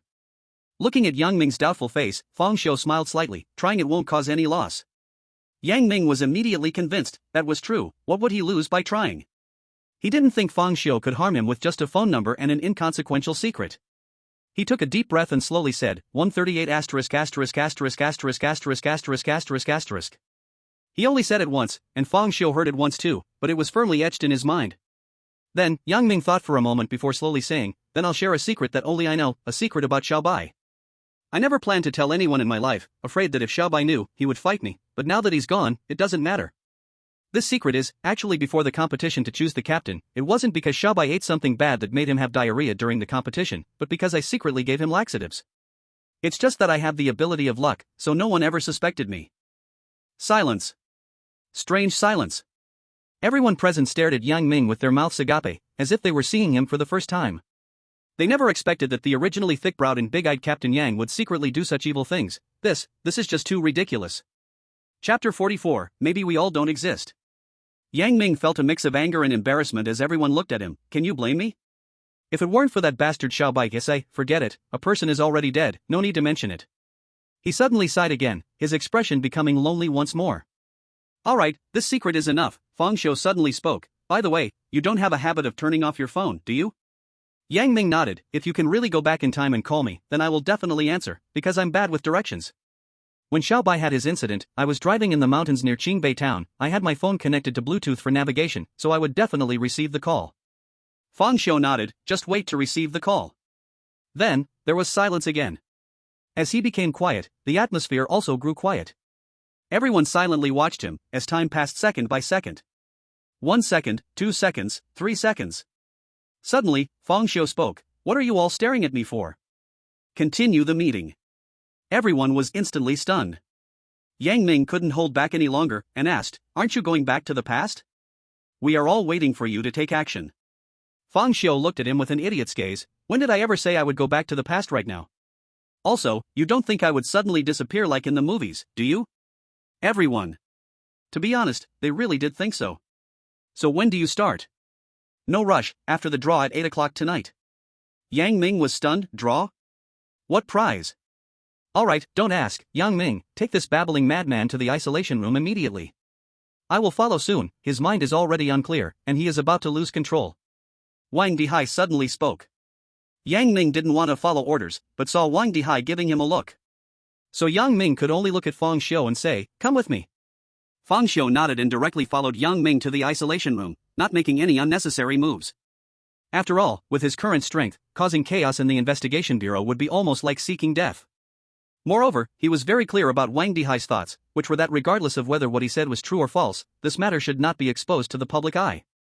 If it were true, the ability to go back in time and change the future would be too shocking. Once it spread, who knows what chaos it would cause.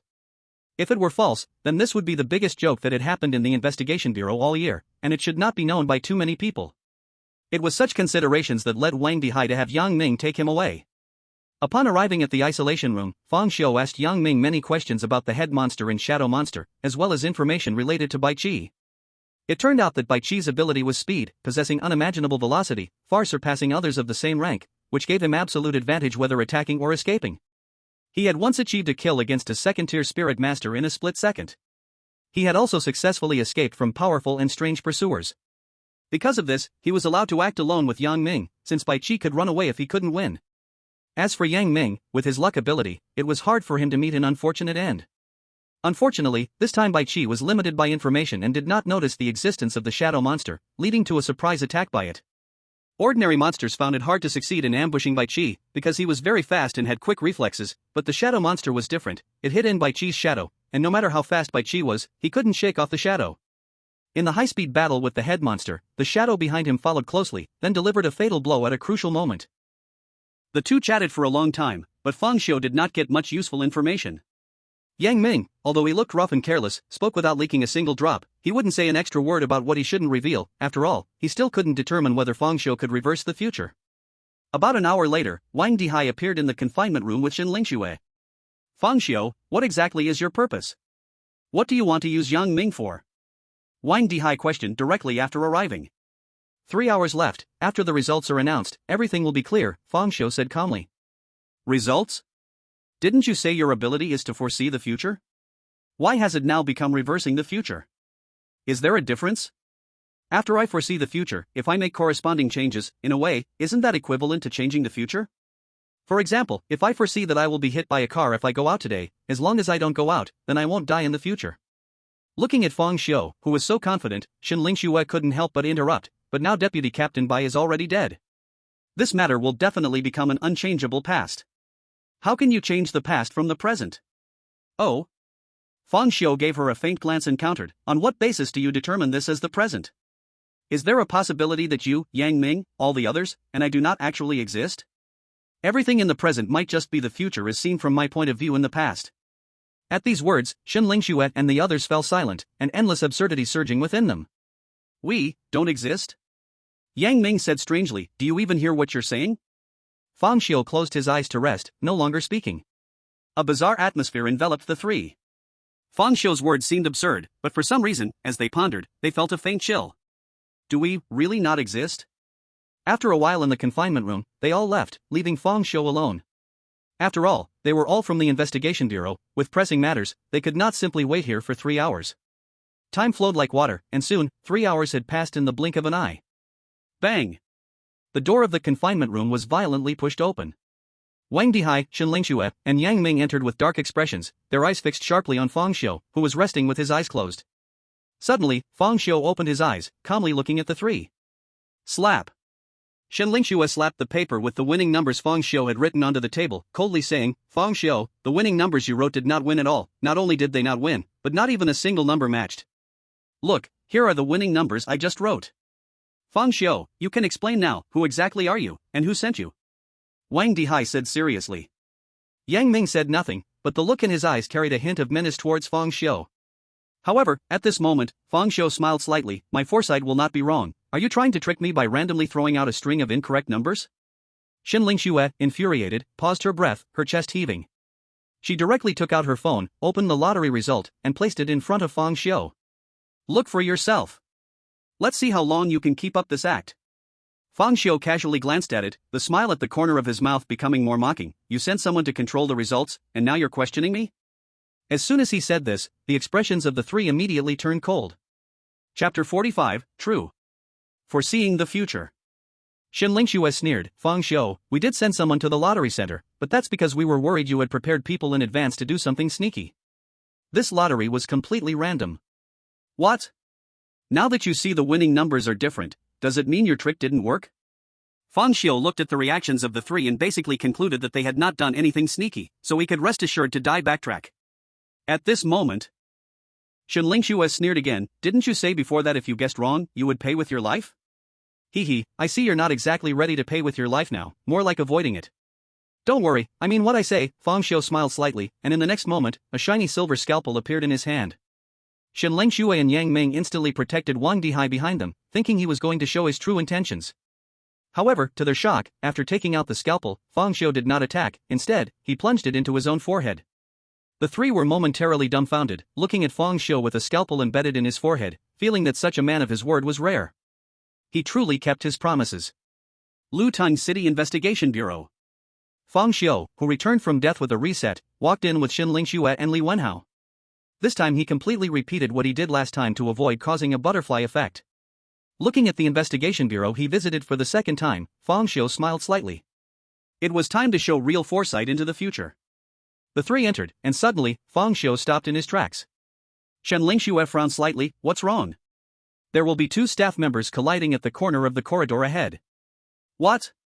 Li Wenhao, caught off guard, instinctively asked. Just then, a woman in a professional secretary outfit, hurriedly running while holding a stack of documents, reached the corner, and a male staff member happened to walk out from the corner. Oh no! With a scream, the two collided, and documents scattered all over the ground. Shen Lingxue and Li Wenhao were instantly shocked, staring at Fang Xiu in disbelief. How is this possible? Fang Xiu remained calm, walking forward while stepping over the scattered documents. Shen Lingxue and the others followed closely, barely hearing the greetings to the downed staff member. Fang Xiu walked through the investigation bureau as if he had been there before, skillfully reaching an office area where a dozen or so clerks were working at their computers. At this moment, he said, the woman in the third position from the left will get up to get coffee. As soon as he finished speaking, that woman seemed to hear an order, picked up a cup from her desk, and walked to the coffee machine. Shen Lingxue and the others were even more shocked, feeling it was incredible. A man in the middle position of the second to last row will knock over some documents. As soon as he finished speaking, the man, looking a bit tired, raised his hand to stretch, and while stretching, the documents on the table accidentally got knocked over with a thud. The man in the first position of the first row will soon receive a phone call that lasts 3 seconds. Shen Lingxue and Li Wenhao almost simultaneously looked at their watches. The next second. Ding-dling. The phone rang. Hello, who is this? I'm not buying a house, and I'm not applying for a loan. You agents better not call me again. After the call ended, the two looked up at each other, both seeing the shock in each other's eyes. The time was neither more nor less, exactly 3 seconds. They couldn't believe their eyes, staring at the calm Fang Xiu, feeling that he seemed like a deity, casually manipulating the fate of mortals. Fang Xiu calmly glanced at the two, saying coolly, let's go, the break room is this way. As he spoke, he seemed to take the lead with the extremely shocked Shen Lingxue and the others to the break room. Upon arriving in the break room, he even skillfully took tea from the second drawer on the left side of the counter, and coffee from the third drawer. Then he poured a cup of coffee for Shen Lingxue and a cup of green tea for Li Wenhao. He thoughtfully added 5 sugar cubes to Shen Lingxue's coffee, neither more nor less. Shen Lingxue. Li Wenhao. Fang Xiu poured himself a glass of water, took a small sip. There's no need to be so surprised. I told you, my eyes can see the future. Shanling Xue. Li Wenhao. The two were so shocked they couldn't speak, and it took a long while before Shanling Xue finally said, "What just happened? Did you foresee it all? Including the lounge's location, even that I wanted to add 5 cubes of sugar to my coffee?" Fang Xiu picked up his cup, gently blew away the steam above the rim, and took a light sip. Otherwise? The two fell into a deep silence again.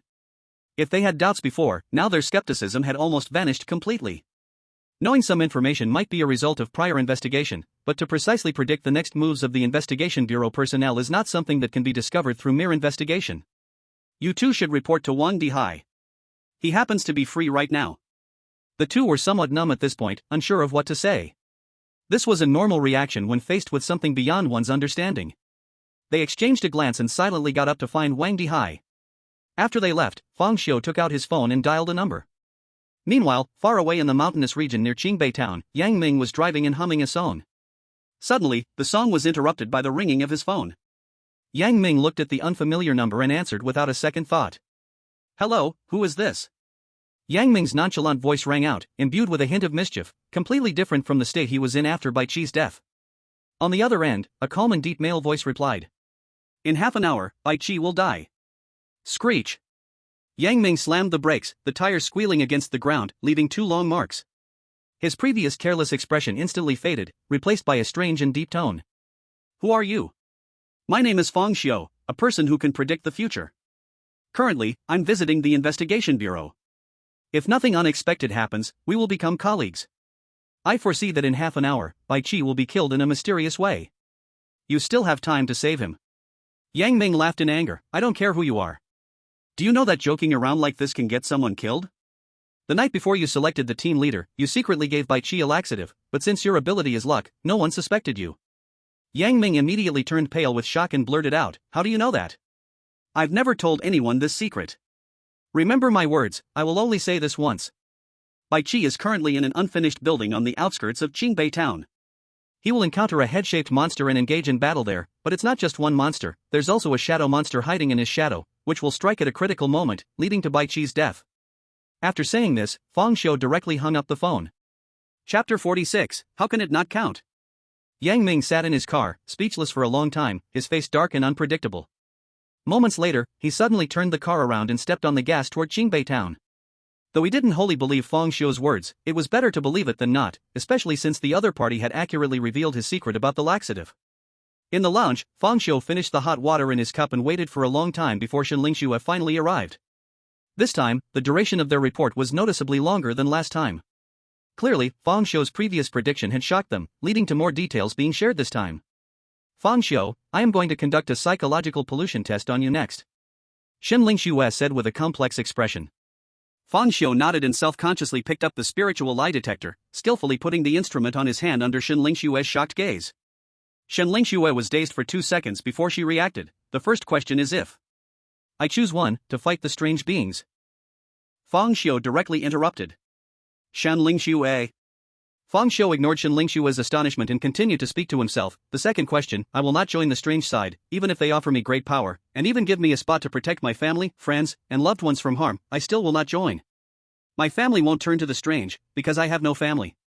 If Zhao Hao joins the strange side and forces me to betray, I will personally send him on his way. The third question, the thing I most want to do after becoming a spirit master is to kill all the strange things in the world." Fang Xiu didn't wait for Shanling Xue to ask, but said all the answers to the questions in one breath. The spirit lie detector didn't beep even once from beginning to end. After finishing, Fang Xiu stood up, looking calmly at the speechless Shanling Xue, and said, "The test passed, let's go meet Wang Dihai." Then, he walked out of the lounge, while Shanling Xue still sat there dumbfounded, lost in thought for a long time. For a moment, it was hard to tell who was testing whom. Wang Dihai's office. Upon seeing Wang Dihai, he did not introduce himself as before, but examined Fang Xiu intently and said, "Mr. Fang, since you have already foreseen my name, I suppose I don't need to introduce myself. Please sit." Fang Xiu took his seat, and Wang Dihai continued, "To be honest, Mr. Fang, even after hearing their reports, I still find it hard to believe you can foresee the future. This level of ability far surpasses other spirit masters. I don't know if you can understand what I mean. A typical first-tier spirit master has abilities like fire, strength, speed, etc., but your ability is clearly above theirs. You want to say that I'm not on the same level as them, right?" Fang Xiu suddenly interrupted, the ability to foresee the future shouldn't belong to a first-tier spirit master. Wang Dihai nodded, that's right. If you were a third-tier spirit master with precise foresight abilities, I wouldn't be too surprised, but you are just a newly promoted spirit master. By common sense, even if you can foresee the future, you would only be able to see the next second or a few seconds ahead. Yet you foresaw Shaoshan and the others coming, foresaw the investigation bureau, and even the lottery numbers for tonight. That's rather incredible. Director Wang, have you ever thought that perhaps I am simply not on the same level as them? There are always some people in this world who cannot be measured by common sense. Indeed, some people are born geniuses, and there are many genius spirit masters, but Mr. Fang, if you saw a newborn baby who could talk as soon as they were born, even do math problems, would you consider them a genius?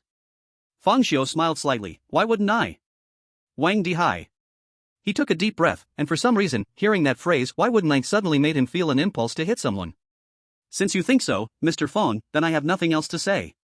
By the way, Shaoshan, where is Mr. Fang's mind pollution test report? Shenling Xue seemed a bit out of it, to the point that she didn't hear Wang Dihai's words, just sitting there in a daze. Wang Dihai frowned slightly and called out again, Shaoshan. Oh. Shenling Xue came back to her senses, looking at Wang Dihai in confusion and asking, what is it, Director Wang? The report. Mr. Fang's mind pollution test report. Shenling Xue instinctively wanted to take out the report, but suddenly froze, as it seemed she hadn't written the report. Not even asking the questions, Fang Xiu had already answered everything, and she had forgotten to take notes because she was so shocked at the time. I didn't write the report. Didn't write? Wang Dihai felt his blood pressure beginning to rise. Shaoshan, you are also an experienced investigator. Have you become so negligent to this extent?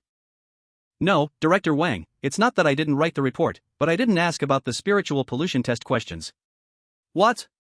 Wang Dihai's voice instantly shot up, feeling that Shenling Xue was deliberately going against him. Not only did she not write the report, but she didn't even ask?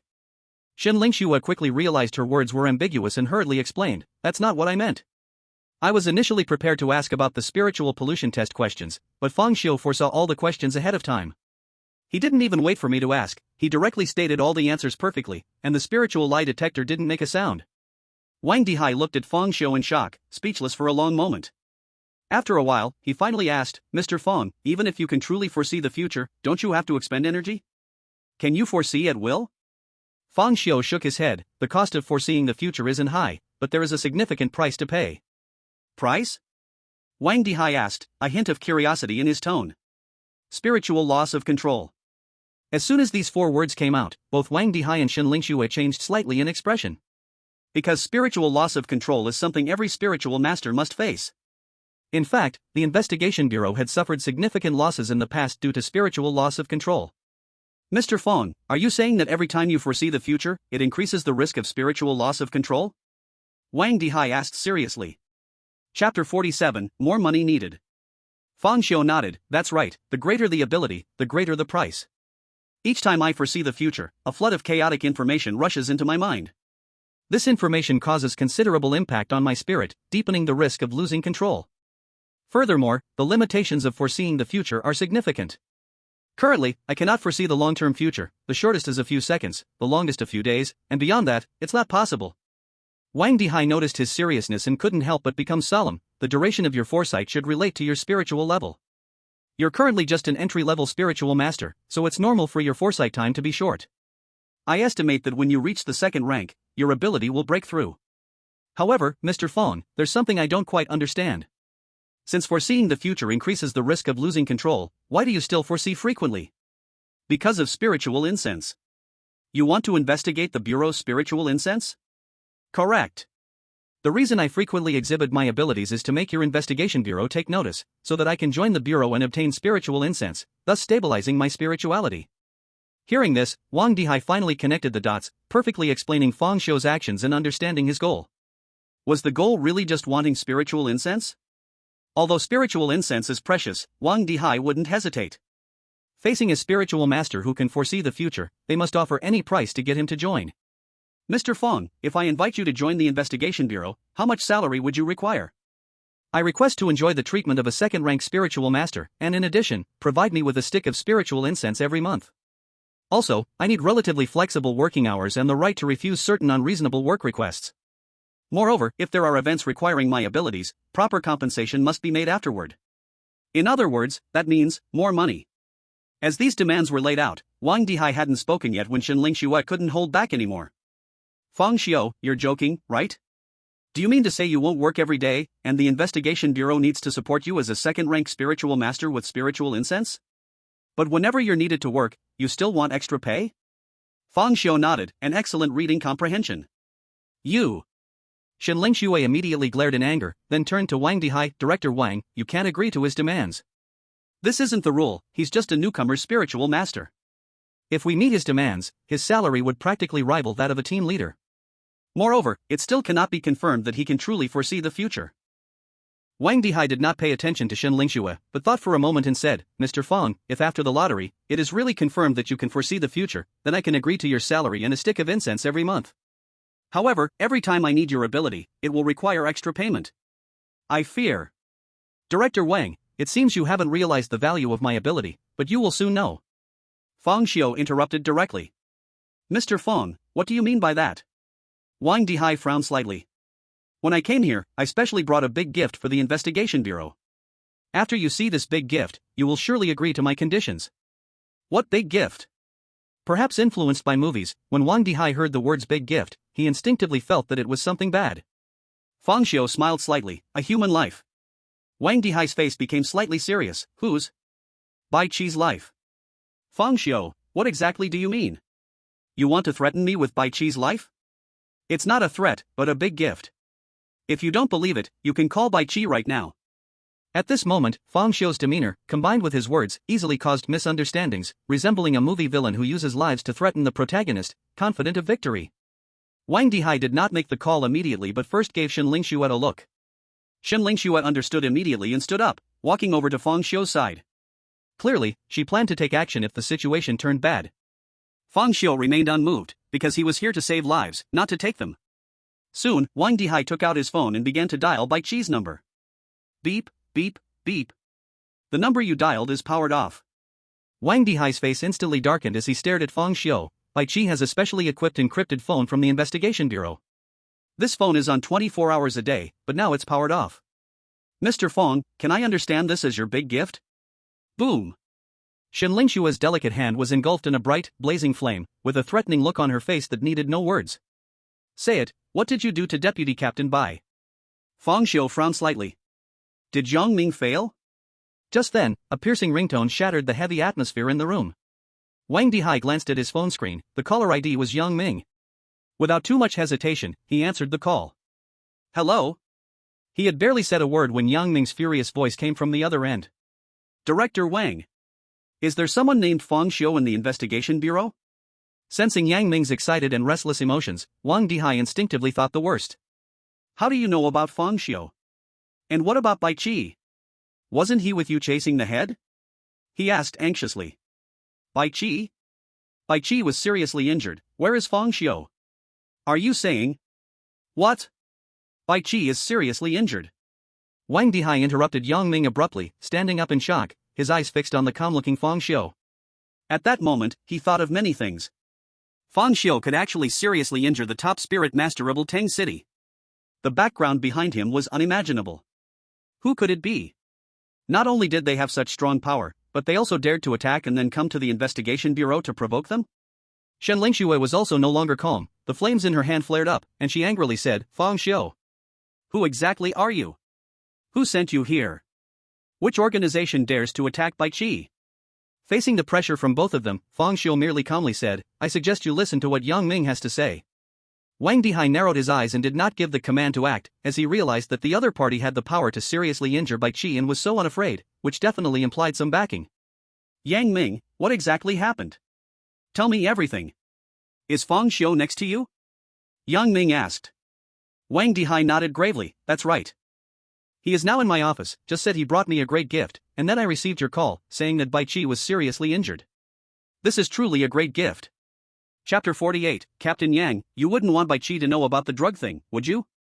That's right, it really is a great gift. Thanks to Fang Xiu's early phone call to remind me, I was able to rush to save Bai Qi, otherwise, he would have surely fallen this time. What? Wang Dihai's face instantly turned pale with shock. You mean, it was Fang Xiu who notified you in advance to save Bai Qi? That's correct. I received a call from someone claiming to be Feng Xiu. He said that during Bai Qi's battle with the monster, a strange creature would sneak out from his shadow, leading to Bai Qi's death. After receiving the call, I immediately went to meet Bai Qi, and everything was just as Feng Xiu said. If I hadn't arrived in time, Bai Qi would really be dead. Wang Dihai looked at Feng Xiu in disbelief, momentarily stunned and unable to speak. Instead, Feng Xiu calmly said, Director Wang, are you satisfied with my great gift? And you, Miss Shen, please accept this ability. Bang! The flame in Shen Lingshue's hand extinguished. She looked at Feng Xiu in disbelief, momentarily lost for words. She never expected that Feng Xiu could save Bai Qi's life with just one phone call, saving the life of the top spiritual master in Latang City. Feng Xiu is in the bureau, right? Wait, I'll be there soon. Yang Ming's anxious voice came through the phone, and he hurriedly hung up after speaking. Wang Dihai fell silent for a moment before saying, Mr. Feng, you are right. If it turns out that Bai Qi's incident was not a result of human intention, then your ability indeed has extremely high strategic value. I can agree to your request, but let's wait until after the lottery results to discuss it. He still harbored a degree of doubt about Feng Xiu's abilities, even though Feng Xiu had saved Bai Qi. As the director of the investigation bureau, he couldn't easily trust a stranger. Even if this stranger seemed perfect, there was still a 1 in 10,000 possibility. What if Bai Qi's incident was deliberately set up? Then Feng Xiu calls to notify Yang Ming. That possibility cannot be ruled out. Everything must wait until the lottery results come out to be considered conclusive. Feng Xiu nodded. He understood Wang Dihai's considerations as the director. At the same time, he wasn't worried at all, as he already knew the winning lottery numbers for tonight and knew it wouldn't be wrong. Then, after chatting a bit more, Feng Xiu was taken to the lounge to rest. Wang Dihai, as the director of the investigation bureau, was very busy with work, so he couldn't spend the whole day chatting with Feng Xiu in the office. In the lounge, Feng Xiu and Shen Lingxue sat face to face, starting to drink water. Because Feng Xiu's abilities had to be kept secret, the task of accompanying and supervising him fell solely on Shen Lingxue, who was in the know. However, Shen Lingxue was very unhappy with this task, especially since Feng Xiu had once mentioned his quirks and even private tattoos, making her feel completely exposed with no secrets in front of him. Actually, Feng Xiu was also dissatisfied because seeing a beautiful woman now reminded him of his wife, causing him to unconsciously want to take out his scalpel and plunge it into the delicate neck before him. Just as the two sat in silence, there was a loud bang. The door of the lounge was pushed open forcefully. A tall man with a square face, broad nose, and a stubbly beard burst in. It was Yang Ming. Upon entering, Yang Ming's gaze immediately locked onto Feng Xiu. You are Feng Xiu? Feng Xiu nodded. Lingxue, you step outside for a moment. I need to talk to Feng Xiu alone. Although Shen Lingxue was curious, she also didn't want to stay here any longer, so she nodded and left. After Shen Lingxue left, Yang Ming hurriedly sat down. Facing Feng Xiu, Yang Ming anxiously said, Feng Xiu, you didn't tell anyone else about me drugging Bai Qi, right? Feng Xiu. He found it strange that Captain Yang Ming's focus was so odd. Shouldn't a normal person be most concerned about predicting the future in this situation? Or at least be thankful that he saved Bai Qi? Who would have thought that Yang Ming's biggest concern was whether anyone else knew about drugging Bai Qi? After thinking for a moment, Feng Xiu said, currently, no one else knows besides me, but who knows about the future? Yang Ming initially breathed a sigh of relief upon hearing the first half, but when he heard the latter half, his face turned sour. What do you mean by that? I mean, it requires more money. In an instant, Yang Ming's expression was as ugly as if he had eaten something foul, forcing a smile as he said, Feng Xiu, you should be joining the investigation bureau. Do you know that I'm the captain now? You understand the weight of a captain, right? The investigation bureau is deep water. As a newcomer, you can't grasp many things, but if you have me as your support, then... Feng Xiu directly interrupted him, Captain Yang, you don't want Bai Qi to know about the drugging, do you? Chapter 49, Rating S, Codename, Prophet. Yang Ming. Little Feng, do you know your words are very dangerous right now? 100 spirit coins. You. Yang Ming got a bit anxious and said with an unhappy face, Feng Xiu, you haven't joined the investigation bureau yet. Do you believe I could make you? 200. Damn. That's enough. My salary is only 10 spirit coins a month. Do you want 20 months of my salary? Fine, say it. I would rather be beaten to death by Bai Qi than lose 20 months of salary. That would be worse than killing me. Good. Feng Xiu directly stood up and opened the lounge door, then took a deep breath and shouted, Yang. Hey, don't. I'm just joking, bro, just joking. Yang Ming turned pale with fear and quickly pulled Feng Xiu back, closing the lounge door. With a cheeky smile, he said, Bro, Feng, can we negotiate and stick to the original price of 100 spirit coins? Feng Xiu took another deep breath. Yang Ming gives. 200. I'll give you 200. In the end, Yang Ming reluctantly took 200 spirit coins from his small treasury as a hush money for Fang Xiu. After handing it over, Yang Ming looked utterly defeated, just like last time when he learned of Bai Chi's death, slumping in a corner, smoking sadly. At 7:50 in the evening. In a small conference room of the Investigation Bureau, Fang Xiu, Wang Dihai, and Shen Lingxue were chatting casually at the conference table, while in the corner, Yang Ming sat with a sorrowful face. "Captain Yang, can you please put out that cigarette?" Shen Lingxue said, covering her dainty nose with her small hands. In the corner, Yang Ming raised his head and replied, "Lingxue, can you lend me some spirit coins?" Shen Lingxue was even more enraged. "As a first-tier senior spirit master, I earn only 5 spirit coins a month. You, as the captain, earn 20 spirit coins a month, and you're borrowing money from me? No way." Hearing that the captain earned 20 spirit coins a month, Fang Xiu realized he had acted hastily and thought he should extort Yang Ming again next time. "Alright, everyone be quiet, the call is coming in." Wang Dihai suddenly interrupted. He then picked up the phone and switched it to speaker mode. "Wang Bureau, today's winning numbers are 1, 12, 17, 18, 26, 27, 05.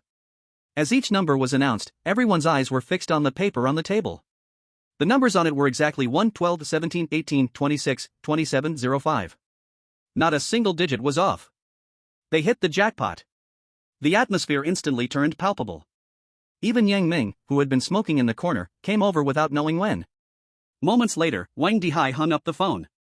Yang Ming immediately ran over excitedly, threw his arm around Fang Xiu's shoulders, saying, "Xiu Ji, from now on you are my real brother, help me predict the next winning numbers." Shen Lingxue took out her phone and began to search for the current numbers. Fang Xiu swatted Yang Ming's hand away. He detested people who lacked boundaries. "Alright, Yang Ming, stop messing around. Fang Xiu's ability to foresee the future will deepen the uncontrolled spirituality. We can never use it for such trivial matters." Wang Dihai reprimanded. Yang Ming could only reluctantly let go, muttering to himself, "How can this be called a trivial matter? I'd rather have my spirituality out of control than be poor." After scolding Yang Ming, Wang Dihai turned to Fang Xiu with a beaming smile, saying, "Fang Xiu, your ability to foresee the future is now basically confirmed. I officially invite you to join the Investigation Bureau, and the benefits you proposed will be implemented."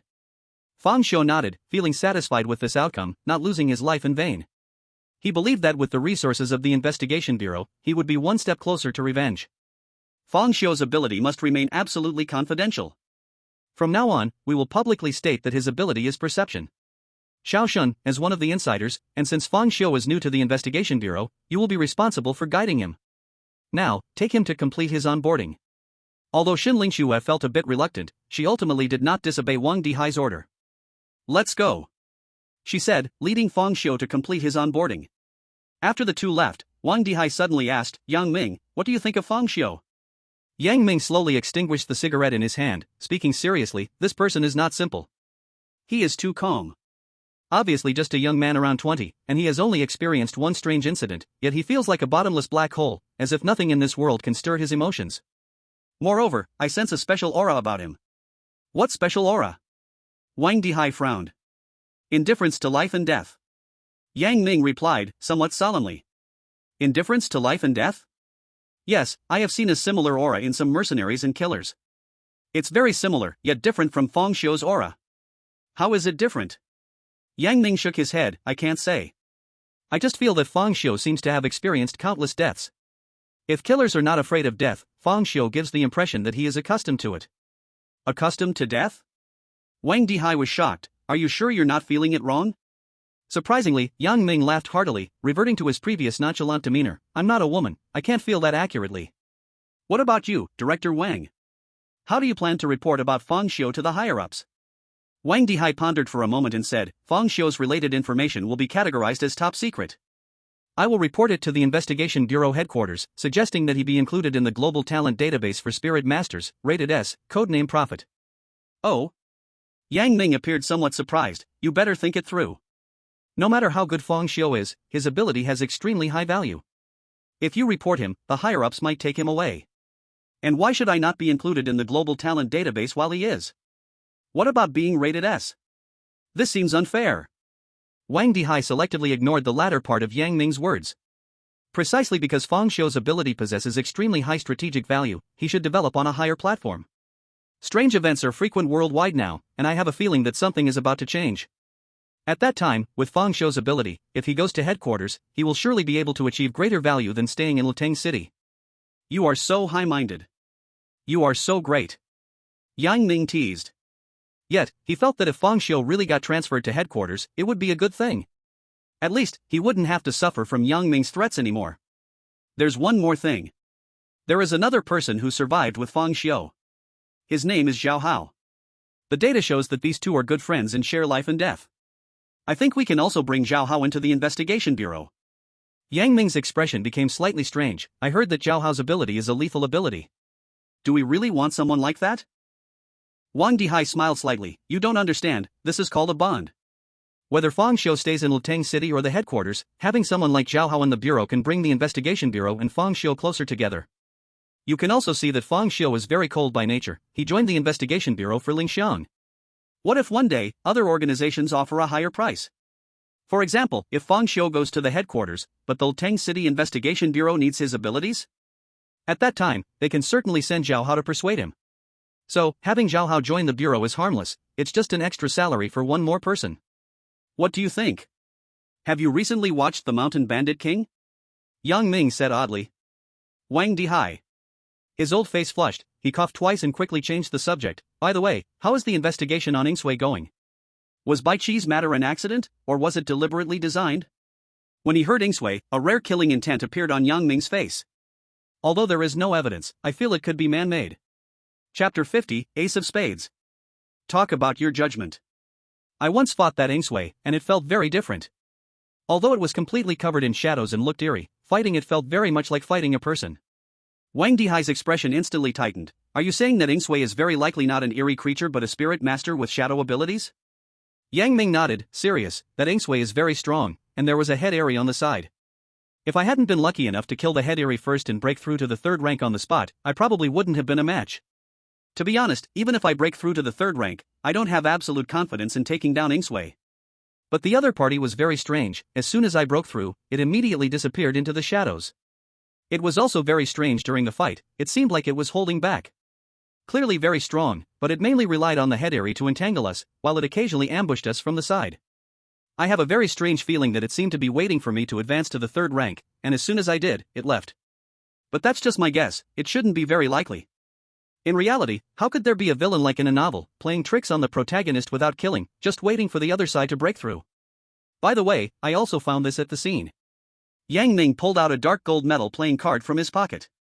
The playing card was somewhat damaged, but it was still faintly readable that it said, Ace of Spades. Ace of Spades? This is a playing card made from the steel of the mind. Wang Dihai looked at the playing card lost in thought. In an instant, he imagined many things, and after a long while, he said, if this playing card belongs to Ingsui, then the situation is serious. Because this very likely indicates that Ingsui is not an eerie creature but a spirit master, and moreover, a spirit master with a huge organization. Is it possible that Fang Xiu is also a member of this organization? Yang Ming suddenly questioned. Wang Dihai shook his head. No, the ability to predict the future is extremely precious in any organization. No one would be willing to let Fang Xiu be an undercover agent. Such a talent is most suited to remain in the rear to predict the future, and no matter what forces behind Ingsui, they must be enemies of the investigation bureau. Since they are enemies, there's no reason for them to allow Fang Xiu to call and alert you. Bai Chi's death would align with the interests of the enemies. Yang Ming, your main task now is to investigate Ingsui. If there really is a hidden organization trying to set up the investigation bureau, their threat may be far greater than the eerie creatures. Understood, I will not rest until I uncover this matter. After all, Xiao Bai nearly died. No matter who is behind this, I will pursue it to the end. Yang Ming's eyes flashed with a strong killing intent. By the way, what about Fang Xiu? Should we send someone to protect him? After all, his ability is crucial. Wang Dihai pondered for a moment and slowly shook his head. No need, the news about Fang Xiu has not leaked.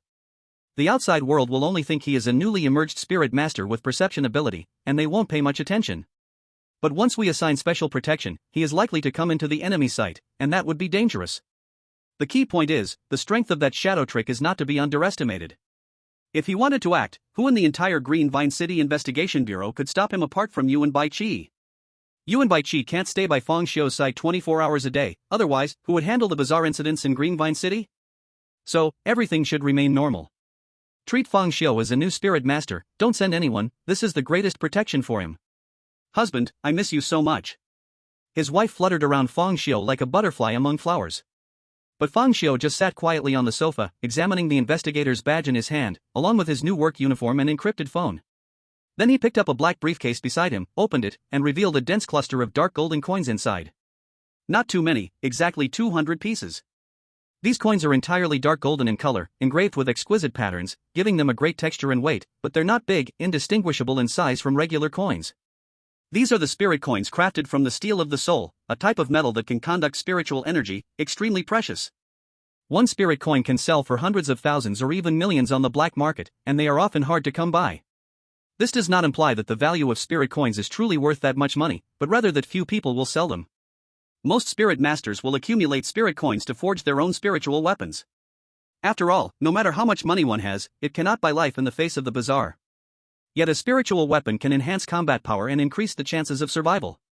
This is something that money cannot achieve.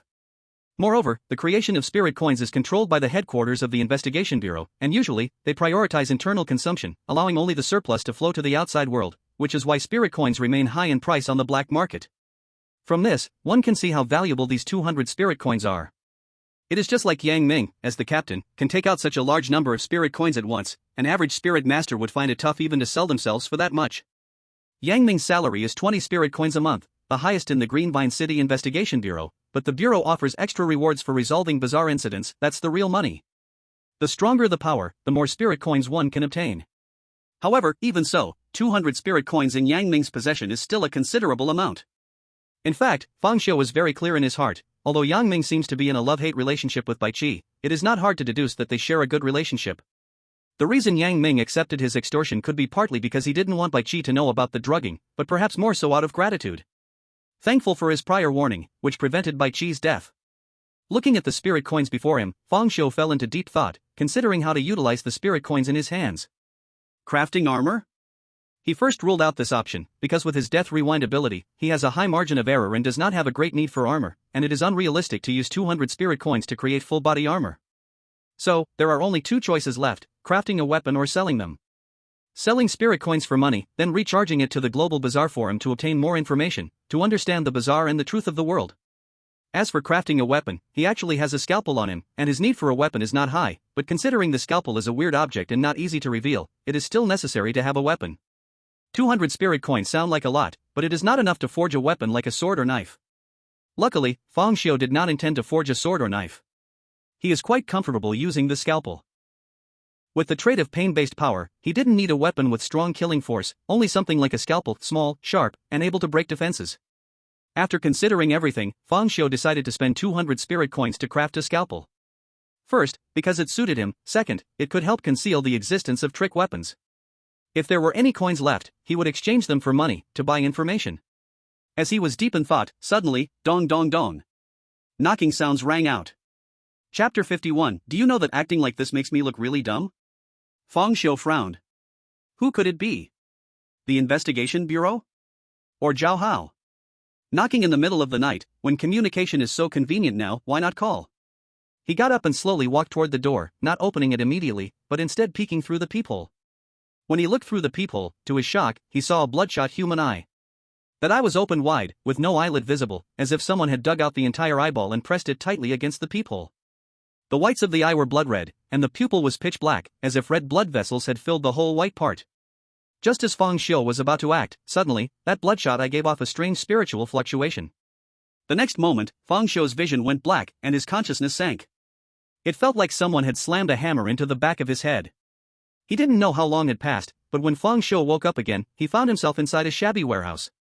He was tied to an iron chair, cold chains tightly wrapped around him. The warehouse was huge, with a rough concrete floor, scattered with dark, dry bloodstains. There were no windows, and the only light came from a few incandescent lamps above, casting a gloomy and creepy atmosphere. The air was filled with a rotting stench, like the smell of corpses decaying. Not far from Fang Xiu, there was a row of torture tools, all kinds, and each one was stained with black-red blood. Obviously, many people had been tortured here before. Maybe because of the environment, the number of ghosts wandering in the warehouse was unusually high. Many ferocious and terrifying ghosts were wandering around. Some were even circling near Fang Xiu, drooling. But without seeing him, they couldn't touch him. At the very center of the warehouse stood a meat grinder. It was covered in rust and looked very old. Its design was strange.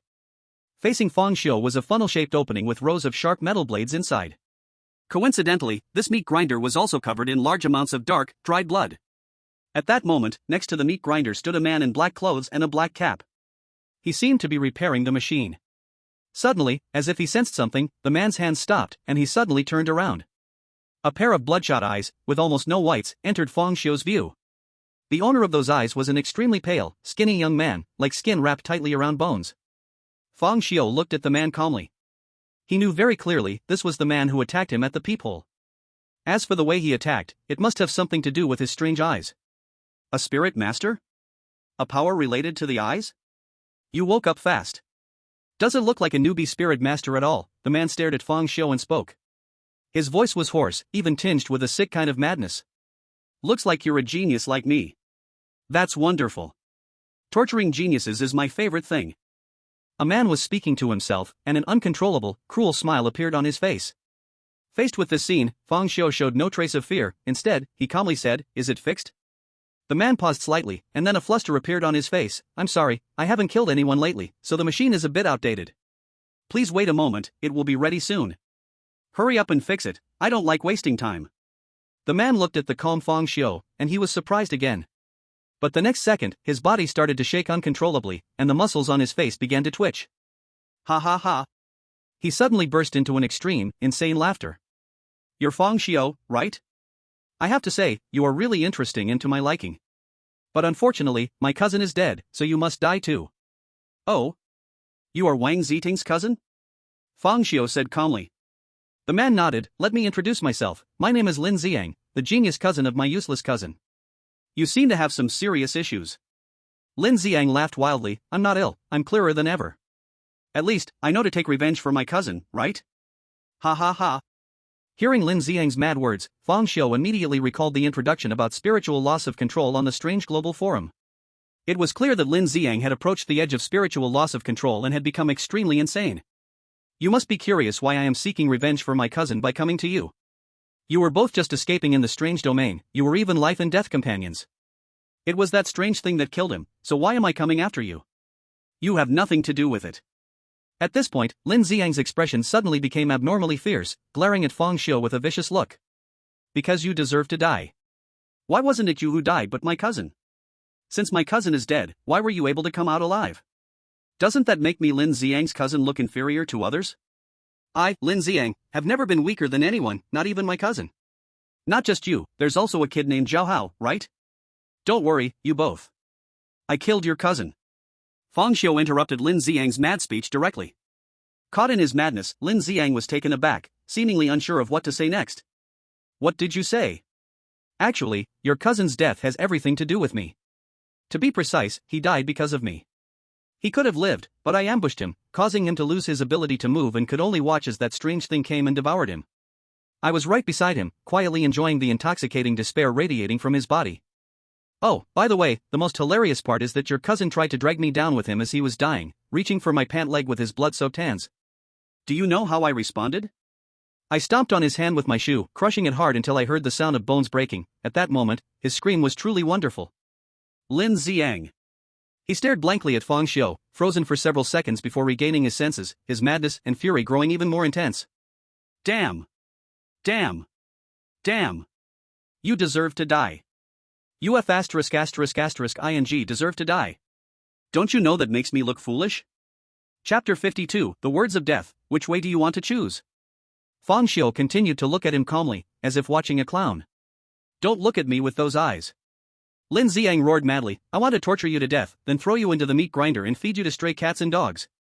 Saying this, Lin Xiang even took out a crumpled certificate from his pocket, a big red certificate with the words benefactor written on it.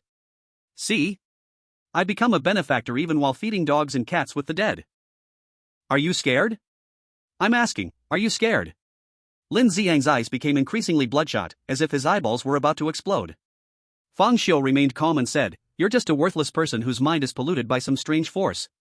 I really can't believe that such a small amount of strange power could turn you into a mad dog.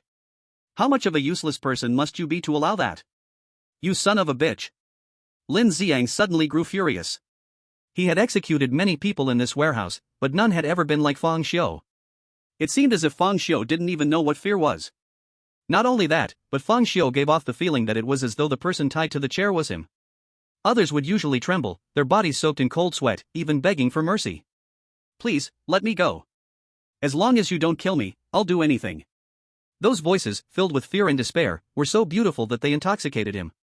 Lin Xiang, already on the verge of losing control of his spirit, became incredibly violent and insane.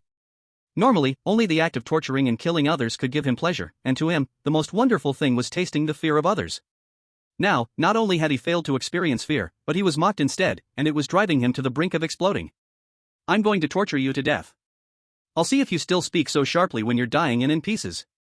Lin Xiang crazily ran to the torture table and began choosing his instruments. He picked up a steel needle, thought it too small, then grabbed a branding iron, but it was still too small. He wanted to choose the most brutal instrument and give Fang Xiu a lesson. As expected, you're a waste.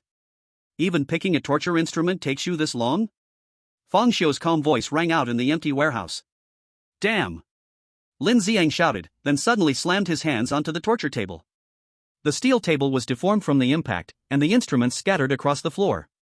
He was completely enraged by Fang Xiu's calmness. He picked up a pair of pliers from the floor, his face twisted with malice, and walked towards Fang Xiu. Sharp-tongued little bastard, I'm going to pull out all your teeth, one by one.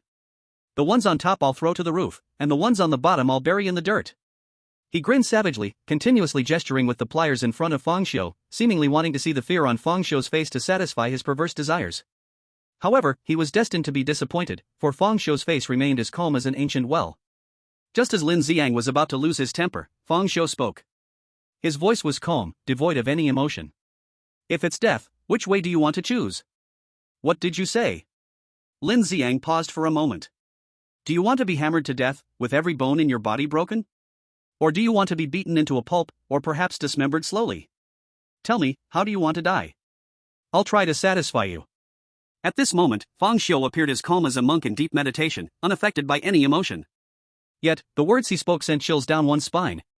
Fang Xiu's words caused the manic grin on Lin Xiang's face to slowly fade. He stared at Fang Xiu with bloodshot eyes, a silent fear creeping over him. Is it hard to decide?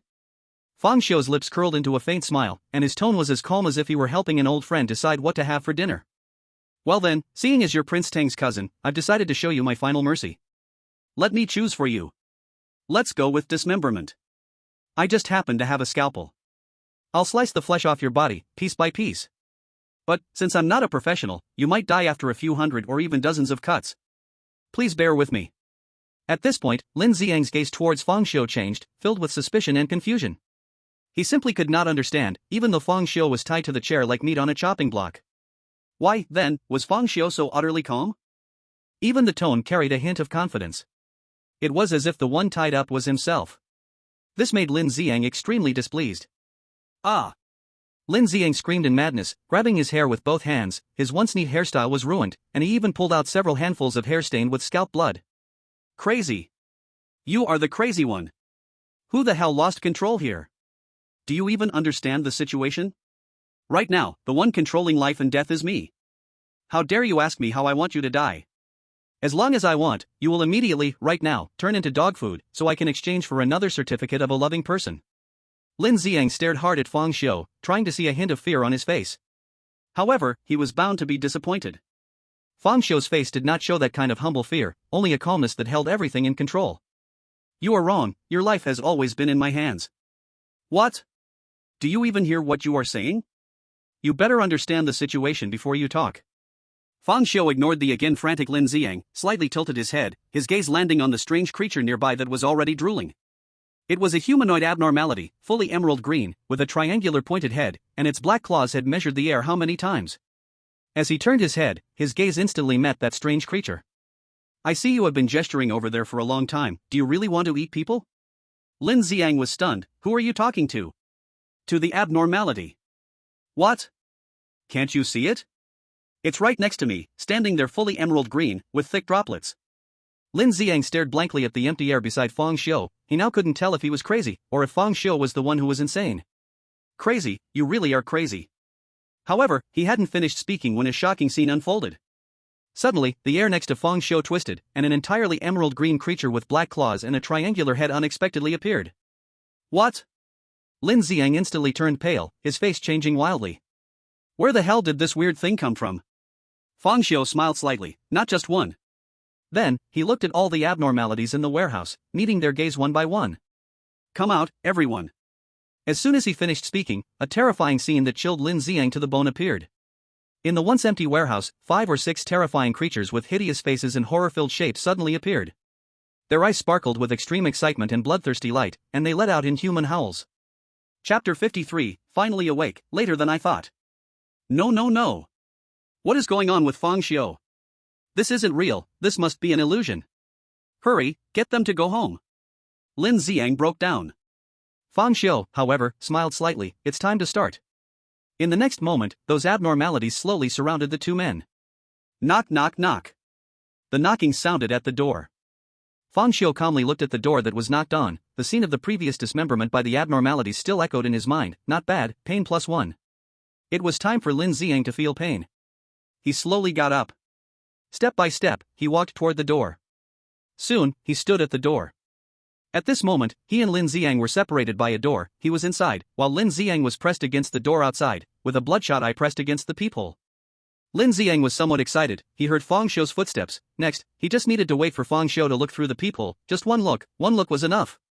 Inside the door, Fang Xiu slightly tilted his head, seemingly wanting to observe through the peephole. Just as his head moved forward, suddenly, his sleeve flicked, a flash of silver light appeared. The scalpel suddenly appeared in Fang Xiu's hand. In the blink of an eye, swoosh. The scalpel turned into a silver light and fiercely stabbed into the peephole. Ah! A chilling scream echoed. The scalpel pierced through the cat's eye without obstruction, stabbing fiercely into Lin Xiang's eyeball. In an instant, Lin Xiang was blinded in one eye, but with his strength, losing one eye was not enough to completely take away his fighting ability. But do not forget Fang Xiu's ability. The pain ability activated, and a dark spirit entered Lin Xiang's body through the scalpel. In just a moment, an immense pain surged throughout his entire body, indescribable in words. At this moment, Lin Xiang felt as if he were being killed dozens of times, crushed into meat paste, eaten alive, beheaded.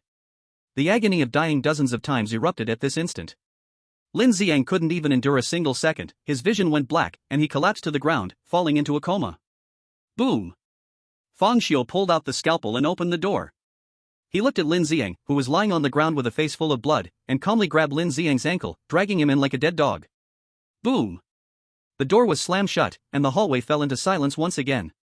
After a moment, the voice-activated light turned off, hiding the bloodstains in darkness.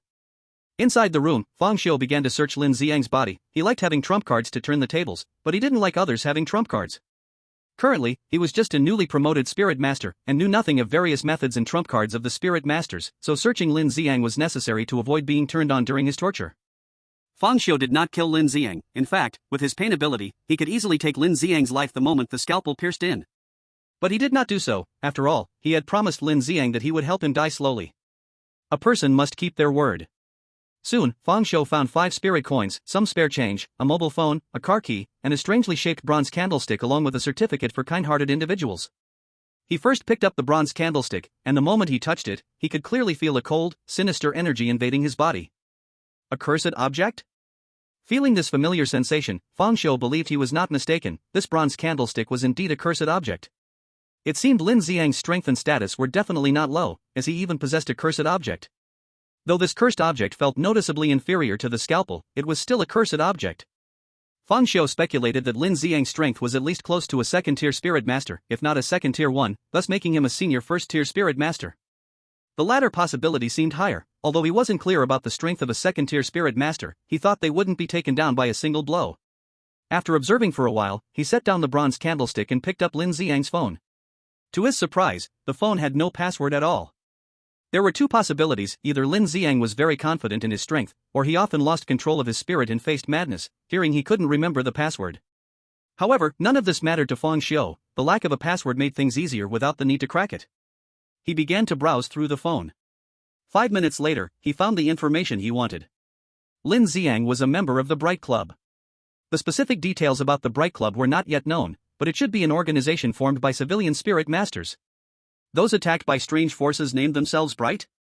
Besides this, Fang Xiu also discovered many videos on Lin Xiang's phone, mostly gruesome videos of him torturing and killing others. There was also some simple information about buying spirit incense on the black market. This explained why Lin Xiang had so few spirit coins. He probably spent them all on purchasing spirit incense. Thus, spirit incense could not completely suppress the loss of control of the spirit, it only helped alleviate it. Then, Fang Xiu smashed the phone to bits to prevent any tracking. He then grabbed a bedsheet and wrapped Lin Xiang whole. Carry it and go. Taking advantage of the night, and since this was an old, run-down area, Fang Xiu quickly found Lin Xiang's car, tossed him in, and headed straight for the warehouse. The address of the warehouse was also found on Lin Xiang's phone. This kid had once ordered takeout from the warehouse when he was hungry. If you want to know how Fang Xiu knew, it's simple. Lin Xiang recorded a video of himself angrily confronting the delivery guy when he received the food. Now Fang Xiu somewhat understood why it was said that a spiritually uncontrolled spirit master could sometimes be more terrifying than the Eerie. Lin Xiang woke up groggily, still not clear on what had happened, and felt a piercing pain in his left eye. He couldn't help but scream in horror. His remaining eye instinctively scanned the surroundings. The more he looked, the more familiar it became. Wasn't this his own warehouse? Wait. Why am I tied up? Lin Xiang was horrified to find that he was tied to an iron chair in the middle of the warehouse. Not far away, a young man was repairing a meat grinder. Finally awake, later than I had expected, the young man calmly said, his back to Lin Xiang. Boom!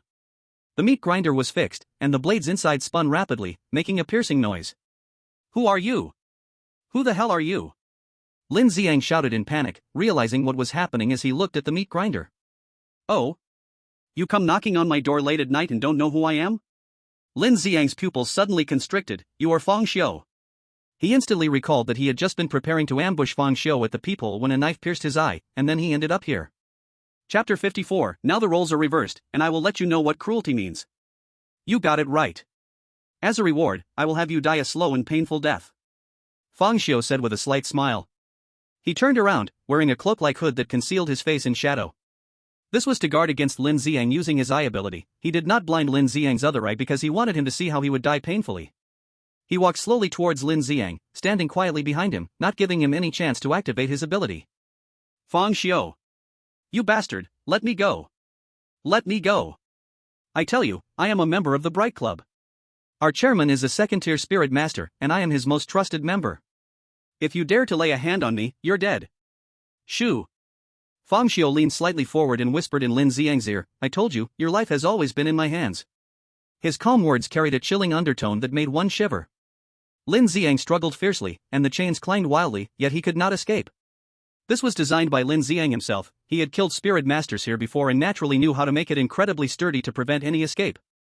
Now all of this was leading him to his own demise. What do you want to do? I have no grudge against you. I just heard that you are a newly promoted spirit master and wanted to come to recruit you for the Bright Club.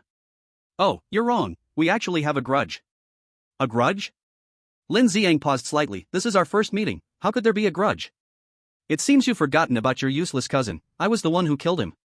Lin Xiang was shocked but quickly responded, my cousin was never a good person. If he's dead, then so be it.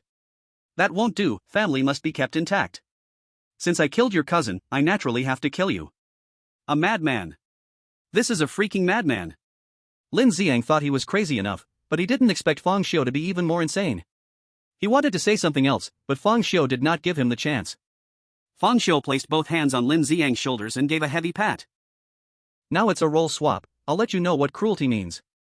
Swish. A silver light flashed by. Ah. Damn. Lin Xiang let out a scream filled with despair. A small cut was made across his chest.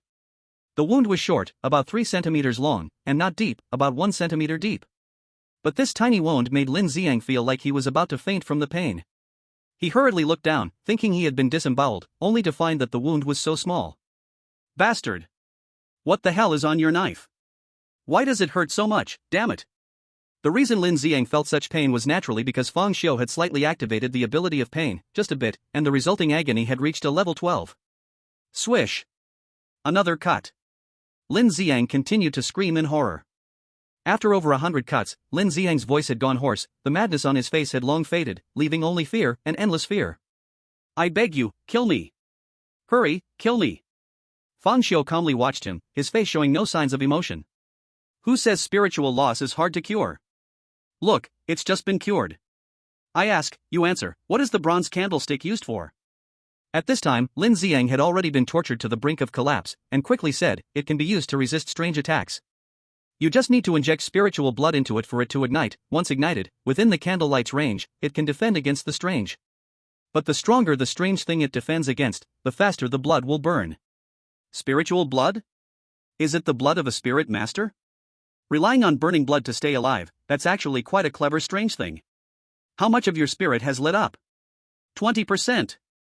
I just need 1 more % to upgrade to a second-tier spirit master. Why did your spirit lose control? The more the spirit lights up, the deeper the pollution of the mind. Then why continue lighting up the spirit? Because the pollution of the mind is uncontrollable, like a basin of clear water being tainted with a drop of ink, the ink will gradually spread until the clear water turns completely black. To avoid complete pollution, you can only continue to expand the quantity of clear water, which means lighting up the spirit, allowing more mental power to bloom. But in lighting up the spirit, it is also equivalent to injecting more ink, so the process of lighting up the spirit is like drinking poison to quench thirst. As long as you light up the spirit, if you stop, sooner or later, the ink will catch up with the clear water, completely polluting it. Only by breaking through and constantly advancing can one survive. It is precisely because I have been unable to break through to the second tier that my spirit has lost control. This bronze candlestick was lent to me by our leader, to give me enough assurance to break through to the second tier during strange events. Lin Xiang gritted his teeth against the pain, speaking rapidly. He truly did not want to feel pain anymore, only wishing for a quick death. Tell me the information of the members of the Bright Club, including their abilities and the extent of their spiritual lights. Okay, I'll say it right now, but our club is relatively free, many people deliberately hide their abilities, so I'm not sure. Half an hour later. Fang Xiu had squeezed out all the information Lin Xiang knew. I've said all I have to say, hurry and kill me. Lin Xiang gasped. No hurry, we're only at a few hundred cuts, right? At least 1,000, don't you think? Swish. You are not keeping your promise. You shameless scoundrel. Don't get it wrong, I never said that as long as you answer honestly, I'd send you on your way or something. Swish. I want to kill you. Kill you. After several more cuts, Lin Xiang's state was clearly abnormal. He let out beast-like roars, seemingly losing consciousness, and his right eye was constantly flashing with a bloody glow. However, Fang Xiu did not see this, as he had always turned his back to Lin Xiang to prevent being ambushed. Swish, swish, swish. After a few more cuts, Fang Xiu clearly sensed something was off. Lin Xiang's screams had already faded away, his whole body trembled violently, and then he collapsed on the chair like a deflated balloon, while at the same time, the bloodlight in his right eye reached its peak. A raging and eerie spiritual wave spread from Lin Xiang's body. Is this, the spirit completely out of control? Is it about to distort? A flicker of excitement flashed in Fang Xiu's eyes. This was his first time witnessing the process of a spirit master distorting, and he thought it would help him better understand this world. But just to be safe. Swish, swish, swish. Fang Xiu directly severed Lin Xiang's arms and legs. As a result, after the severance, Lin Xiang's originally high head unexpectedly drooped down, motionless, without a sound. Chapter 55, More Eerie Than Eerie. Dead? Fang Xiu frowned slightly. Can the distortion not be interrupted? Or did he use too much force? Just as he was feeling a bit dissatisfied, suddenly, he seemed to hear some faint sound, like something rolling. In front of him, which he could not see, Lin Xiang's remaining eye actually rolled out of its socket. With a thud, it fell to the ground. Fang Xiu looked in the direction of the sound, and his brow immediately furrowed, retreating 10 meters away from Lin Xiang. His speed was fast, but still couldn't match the rolling speed of that bloody eyeball. He saw that the eyeball, completely covered in blood with only a black pupil, actually floated up under some invisible force. The pitch-black pupil fixed its gaze on Fang Xiu, almost in 1,000th of a second, locking onto its target. It leaped forcefully, shooting towards Fang Xiu like a cannonball. Swish! Almost at the same time, Fang Xiu swung the surgical knife in his hand, trying to cut the already distorted eyeball in half. But the eyeball actually changed direction in the air, narrowly skimming past the surgical knife and landing on him. Fang Xiu's expression did not change, and he immediately switched hands to grab the eyeball. But the eyeball seemed alive, constantly moving on Fang Xiu's body, making it impossible to catch. It climbed higher and higher, already reaching Fang Xiu's neck. Fang Xiu immediately made a judgment in his heart: the target of the eyeball should be his own eyes. So, the next second, he directly gave up trying to grab it from his neck and instead, preemptively reached towards his own eyes. Got it! His hand felt a cold, slippery sensation. His vision focused, right in front was that eerie eyeball, now firmly grasped in Fang Xiu's hand. But the next second, the eyeball emitted a strange wave. Fang Xiu's vision instantly went dark, his consciousness blurred, and his palm subconsciously released. The eyeball then took the opportunity to crash into his right eye. A sharp pain surged in an instant, waking Fang Xiu immediately. He could clearly feel that his right eye was merging with the Eerie eyeball. Fang Xiu's expression remained calm. This strange little scene was not a big deal for him. The next moment, he extended 2 fingers and fiercely poked at his right eye. But just as his fingers were about to touch the eyeball, they suddenly stopped. Because he discovered that his right eye could actually see. Earlier, when his right eye was consumed, it was completely blind, but now, after the Eerie eyeball entered, he could see again. He decided to wait a little longer. Soon, a bizarre scene appeared. His right eye actually began to rotate uncontrollably. It was hard for normal people to imagine. One person's left eye remained utterly still while their right eyeball spun rapidly, constantly scanning the surroundings, even starting to roll upward until the black pupil completely moved to the upper eyelid. Then, it simply rolled directly in. 2 images immediately flashed in Fang Xiu's mind. One was the dim warehouse scene by his left eye. The other was what his right eye saw, a sea of blood and dense veins, even glimpsing the scene inside the skull. At the same time, in his mind, the voice of Lin Xiang echoed. Ha ha ha. So the King of Spades didn't lie to me. Flesh and blood are weak, and bizarrely ascended. I have become. Lin Xiang's voice was extremely deranged, sounding nothing like a human, more like something eerie. Fang Xiu, your body I will take. Don't worry, I won't extinguish your consciousness. I want to forever imprison you in this body, to experience pain for all eternity. Ha ha ha. Facing such a bizarre scene, Fang Xiu's face showed no fluctuation, but when he heard the word pain, he smiled. Let me feel pain? The corners of his mouth unconsciously curled up, revealing white teeth, looking unsettling under the dim light. My pain far exceeds yours. Humph. Let's see how you still talk tough after a bit. Once I control your body, I will use this body to devour all your nearest and dearest, leaving you in unbearable agony. In the next moment, a strange spiritual wave surged from the eyeball, reaching the brain and striking the soul. It was like a source of pollution, continuously releasing taint towards Fang Xiu's soul. Meanwhile, Lin Xiang's consciousness was controlling this source of pollution, deeply embedding itself in Fang Xiu's soul. He wanted to twist Fang Xiu's spirit, to infect and assimilate it with bizarre power, completely seizing this body. However, when he fully invaded Fang Xiu's soul, he froze. This is... where? Lin Xiang felt himself trapped in an endless darkness, a darkness so twisted, like a black hole devouring everything. Here, he was bombarded with endless waves of negative emotions. Kill. Kill. Kill. Revenge. I want revenge. This hatred will not rest until my death. Wife. As long as I live, you must die. No one can live after killing me 18 times, no one. All the bizarre should die. I want the world to feel pain. Intense hatred and fury crashed against Lin Xiang like raging waves. Countless terrifying images of death surged forth like an avalanche. Even though Lin Xiang had lost control, completely becoming bizarre, the distortion in Fang Xiu's soul still made him tremble with fear. Is this truly a human soul?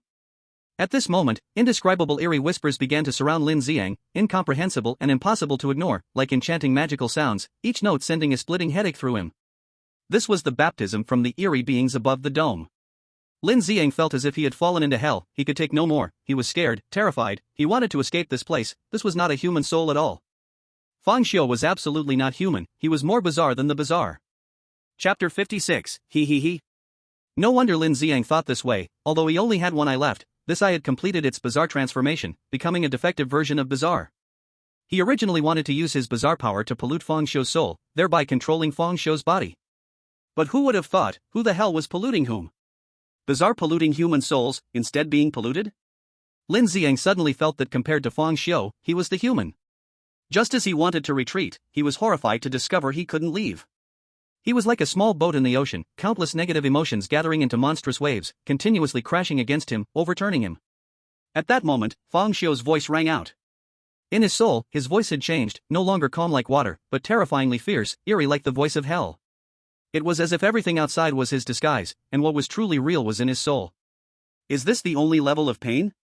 Too weak. I will let you experience what true pain is. He. Accompanied by a terrifying, sinister laugh, boundless darkness surged towards Lin Xiang. That was Fang Xiu's pitch-black spirituality. It contains all the pain he has suffered. No. Lin Xiang let out the final scream of his life, then, he was engulfed by endless pain. Outside, Fang Xiu, who had his eyes closed, suddenly opened them wide. At this moment, his eyes had returned to normal, and his vision was clear again. However, his right eye was blood red, with a pitch-black pupil embedded in the center, like an unfathomable black hole. In the next second, as he focused his thoughts, the blood red slowly faded from his right eye, replaced by a distinctly black and white eye. Blood pupil? Is this Lin Xiang's ability? Fang Xiu murmured to himself. Since Lin Xiang died in endless pain, he naturally became the master of the blood pupil and instinctively understood its ability. The ability of the blood pupil is simple, it is a spiritual shock, akin to a mental attack. It can be simply understood as, whoever you glare at will die. Making eye contact with the blood pupil will result in a spiritual shock that strikes directly at the soul. An ordinary person would collapse and die with just one glare, while an average spiritual master, when caught off guard and stared at, would experience a brief dizziness or even fainting, truly a tool for surprise attacks. This is the original ability of the blood pupil, but after undergoing spiritual mutation, its ability changed. It gained an additional ability to create illusions, causing people to see hallucinations through eye contact. Fang Xiu speculated that during the mutation, Lin Xiang's spirit might have exceeded its limits, allowing that one eye to advance into the realm of a second-tier spiritual master. A first-tier spiritual master shows abilities starting to appear. A second-tier spiritual master has their abilities enhanced. Clearly, the ability of the blood pupil has been strengthened, with an added power to create illusions. This made Fang Xiu feel a long-lost joy. Currently, the only two things that can stir his emotions are the torment of the strange and the strengthening of his power. Of course, strengthening his power is for better tormenting the strange. In addition to gaining the blood pupil and the bronze candlestick, his own spirit has also grown to 5%. Fang Xiu speculated that this should be related to having absorbed Lin Xiang's spirit. Although Lin Xiang had died, all of his spirit went completely out of control and surged into the mutated blood pupil, which resulted in Lin Xiang's spirit being fully absorbed when he died in his own soul. Lin Xiang's death subtly provided Fang Xiu with a line of thought, a way to grow stronger through absorption. Other spiritual masters wouldn't dare to absorb another's spirit, as it would deepen mental pollution and cause spiritual loss of control, but Fang Xiu wasn't afraid. He could fully walk the path of absorption. But now there's a problem, Fang Xiu doesn't know how to absorb spirits. Lin Xiang had the opportunity to absorb because he actively abandoned his physical body and entered the soul. It's likely that there won't be such an opportunity again. Perhaps, the Black King knows. Fang Xiu has always remembered Lin Xiang's words. According to him, the Black King played a considerable role in his transformation into a strange being. Otherwise, a spiritual master, even if their spirit lost control, would not be able to concentrate all their spirit into the blood pupil, allowing it to mutate completely. Who exactly is the Black King? Fang Xiu does not know, but everything the Black King has done makes Fang Xiu very satisfied. Fang Xiu began to clean up the aftermath. He threw Lin Xiang's body into the meat grinder, turning it into dog food. Taking the dog food, he got into the car and drove away. After feeding the stray dogs, Fang Xiu casually found a place to abandon the car and left. Lin Xiang's car was nice, $1 million luxury car, but Fang Xiu wouldn't keep it, as it might attract the attention of the Bright Club. Don't forget the bronze candlestick, that is the strange thing owned by the president of the Bright Club and was lent to Lin Xiang. Fang Xiu could easily imagine that once the Bright Club got wind of this, there must be people sent to seek revenge, to seize the bronze candle holder. To eliminate future troubles, it's better to find an opportunity to destroy the Bright Club. This is the trouble of human relationships. To kill one person, you must kill the whole family. There is a saying that Fang Xiu strongly agrees with: the martial world isn't just about fighting and killing, it's about human relationships. So, everyone must be killed, severing his relationships. However, now is not the time. The president of the Bright Club is a second-tier spirit master, and he has quite a few people under him. In the entire Greenvine City, among the grassroots organizations, they are one of the most powerful. This kind of force is not something Fang Xiu can deal with right now. Black Rose Bar. On the surface, it looks like a very ordinary bar, and the business isn't great. There aren't many customers. But only those within the Spirit Master circle know how famous this bar really is. Black Rose Bar is the underground black market of the whole Greenvine City, and it's the key place where most grassroots spirit masters trade spiritual materials and information. Here, as long as you have money, you can buy many precious materials, such as spirit coins, spirit incense, and even strange artifacts. In addition to buying and selling, various information transactions are also conducted here, such as bazaar information, personal information of spirit masters, and even assassination services. Fang Xiu opened the large door of Black Rose Bar and walked in slowly. He learned about this black market from Lin Xiang. His arrival did not attract the attention of the guests inside, but he could feel a faint sense of prying from all around. At this moment, Fang Xiu was completely hidden under a large black hood, his head lowered, and his face was obscured by shadows, making it impossible to see his features. He approached the counter, where a young man dressed as a server was intently polishing a wine glass. "Welcome to Black Rose Bar. What would the guests like to order?" the server asked with a smile. 24 petals of the black rose. A calm voice came from under the black hood. The server immediately became serious and pondered. "I'm sorry, guest, we don't have that kind of drink." Fang Xiu shook his head. What I want is not a drink, but a flower. The server's attitude immediately became respectful. Please follow me, guest. Saying this, the server led Fang Xiu to a room behind the bar, where there was a password door. After pressing his fingerprint, the door opened with a rumble, revealing a long corridor. The corridor was very dim, and he could vaguely see the path beneath his feet. Please walk inside, someone will receive you there. Fang Xiu nodded and then entered, and the password door closed behind him.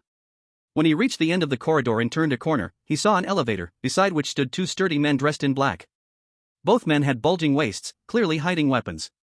Guest, please show your membership card. Fang Xiu directly took out the membership card belonging to Lin Ziang. This kind of membership card is anonymous, so he felt safe taking it out. Black Rose Bar is very strict about keeping guest information confidential. They only issue membership cards to those qualified and never force guests to register. According to Lin Ziang, the power behind Black Rose Bar is very strong and is likely not a local force. They have branches in many cities. After the two checked the membership card and confirmed its validity, they said, "Honorable guest, entering the trading market requires a routine inspection. Conflicts are absolutely prohibited inside. Please forgive us." Fang Xiu nodded and allowed the two to conduct checks with their instruments. Of course, they were only checking for firearms, explosives, etc. They didn't dare to touch anything belonging to a spirit master. After the inspection, Fang Xiu successfully entered the elevator, which then descended. Obviously, the underground trading market, like the investigation bureau, is built underground.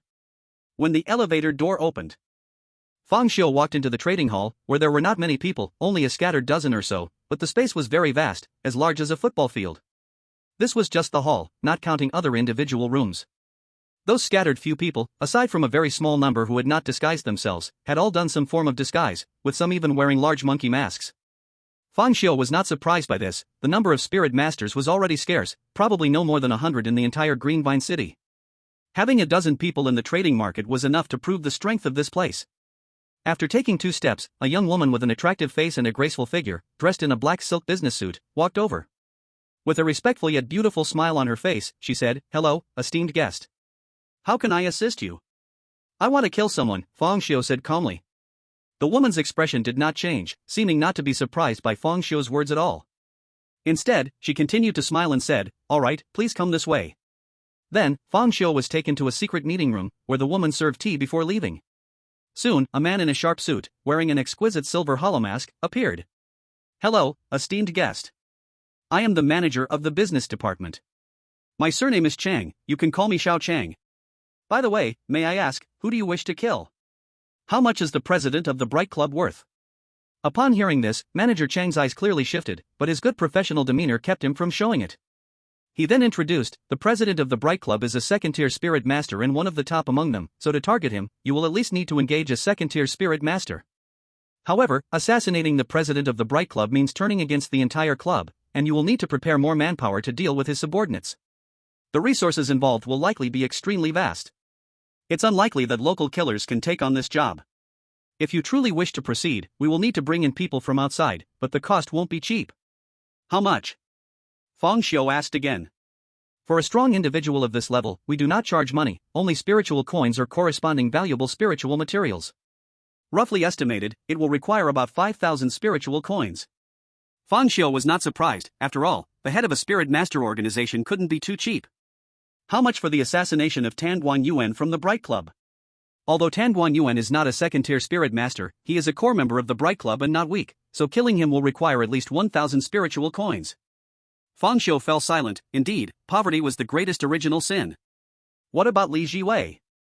This is cheaper, only 200 spiritual coins. Oh? Fang Xiu said in mild surprise, why is he so cheap? Guest, your question has already touched on some valuable information.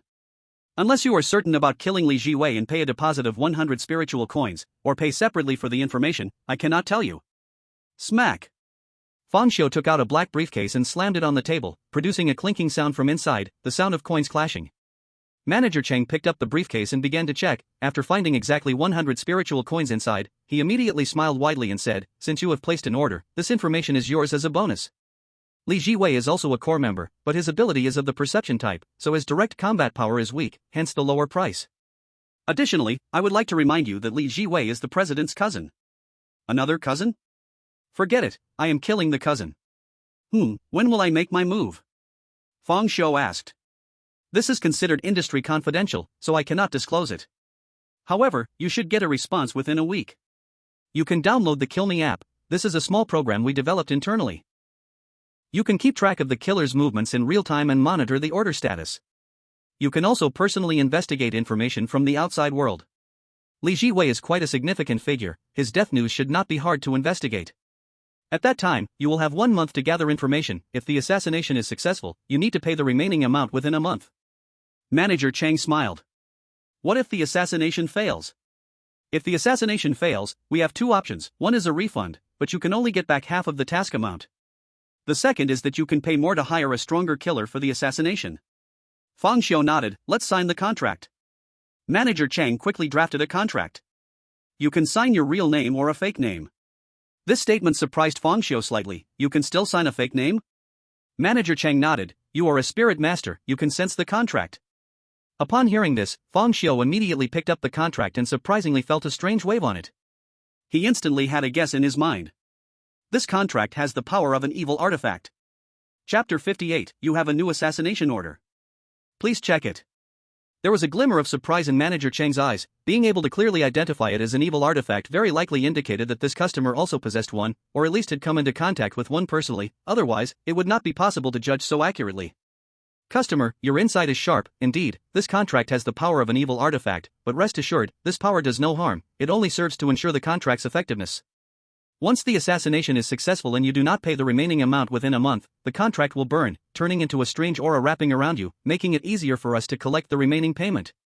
Fang Xiu nodded, ready to sign, when Manager Chang's phone suddenly beeped with a notification sound. He took out his phone to check, and then the system's voice sounded. You have a new assassination order. Please check it.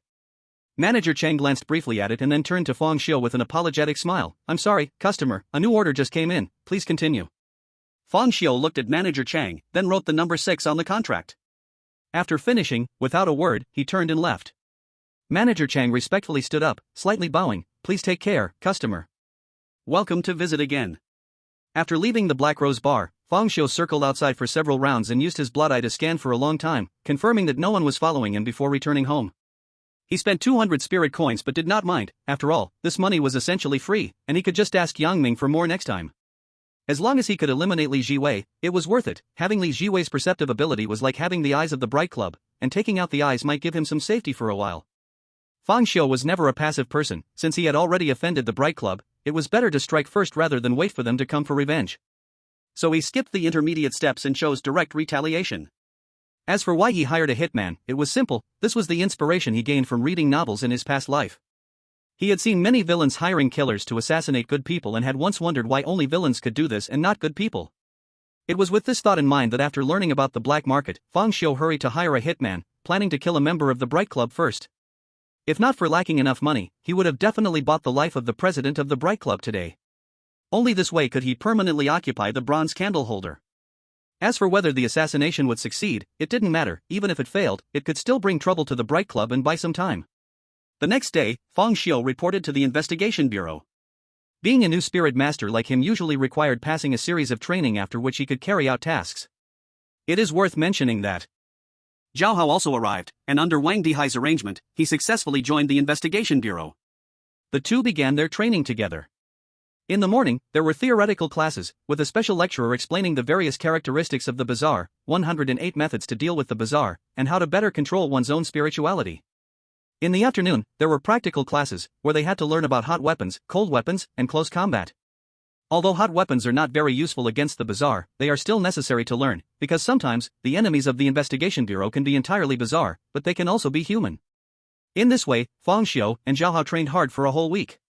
During this time, he also learned through the channels of the investigation bureau about Li Jiwei's death, and then paid the balance. One day, in the office of the director of the investigation bureau, Wang Dihai and Yang Ming were talking. This time, the headquarters actually chose not to transfer Fang Xiu, but to let him cultivate in Greenvine City? Yang Ming said in surprise. That's right, the headquarters meaning is that Fang Xiu is currently only at the first level, and his ability to foresee the future cannot be of much use. Let's wait until he reaches the second level to discuss, Wang Dihai said solemnly. This made Yang Ming slightly surprised. Isn't this a good thing? Having Fang Xiu stay with us could be quite beneficial. Why do you look so worry-faced? Sigh. Wang Dihai sighed. Do you really think the headquarters doesn't want to transfer Fang Xiu just because he can't play much of a role right now? The example of Bai Qi is right in front of us. If it weren't for Fang Xiu, the Greenvine City Investigation Bureau would have lost a top battle strength. Does that not count as being unable to play much of a role? Yang Ming seemed to think of something, and his expression became serious. Director Wang, are you saying that the headquarters choosing not to transfer Fang Xiu is because keeping him at the headquarters is less safe than having him in Greenvine City? Wang Dihai nodded. That's right. The situation across the country is deteriorating.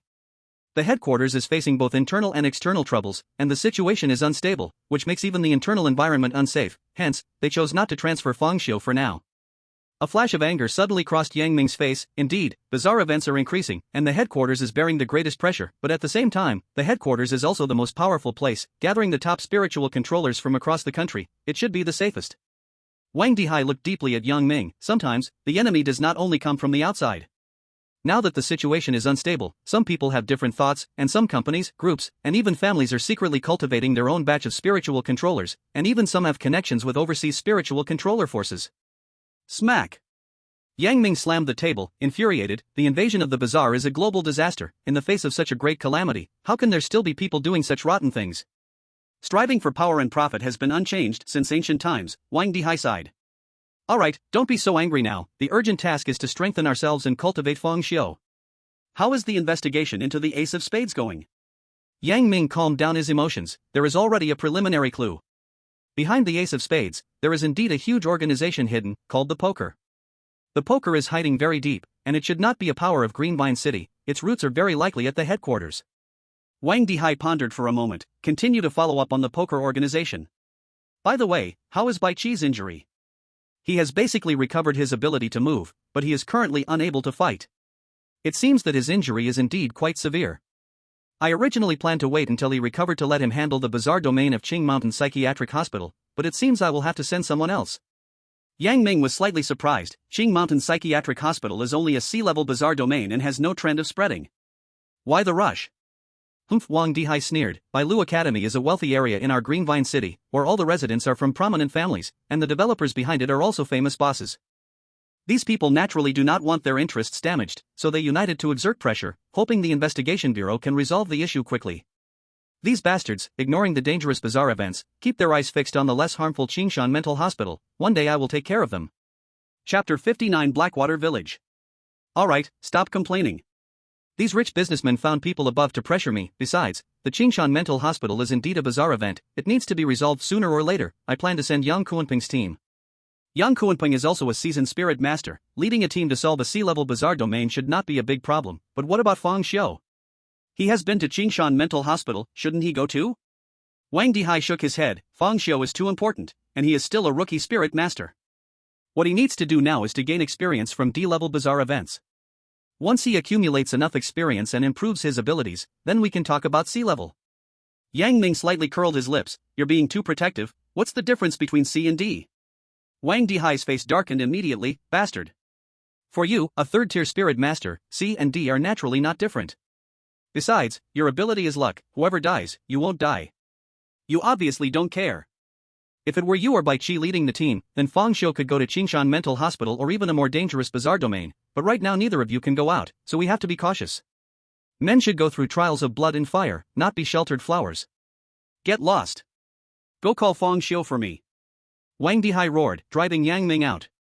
Yang Ming helplessly rubbed his ears, then went to call Fang Xiu. In the urban area of Luteng City, on top of a skyscraper, several elegantly dressed men and women gathered together, clearly elites. The leading man was in his 20s, tall and handsome, wearing a custom-made white suit, holding a high-end wineglass and drinking with a gloomy expression. The faces of the others also carried a bit of gloom, silent and unspoken. Suddenly, the man in the white suit broke the silence. Lin Xiang has disappeared, the bronze candlestick is gone, and my cousin has been assassinated.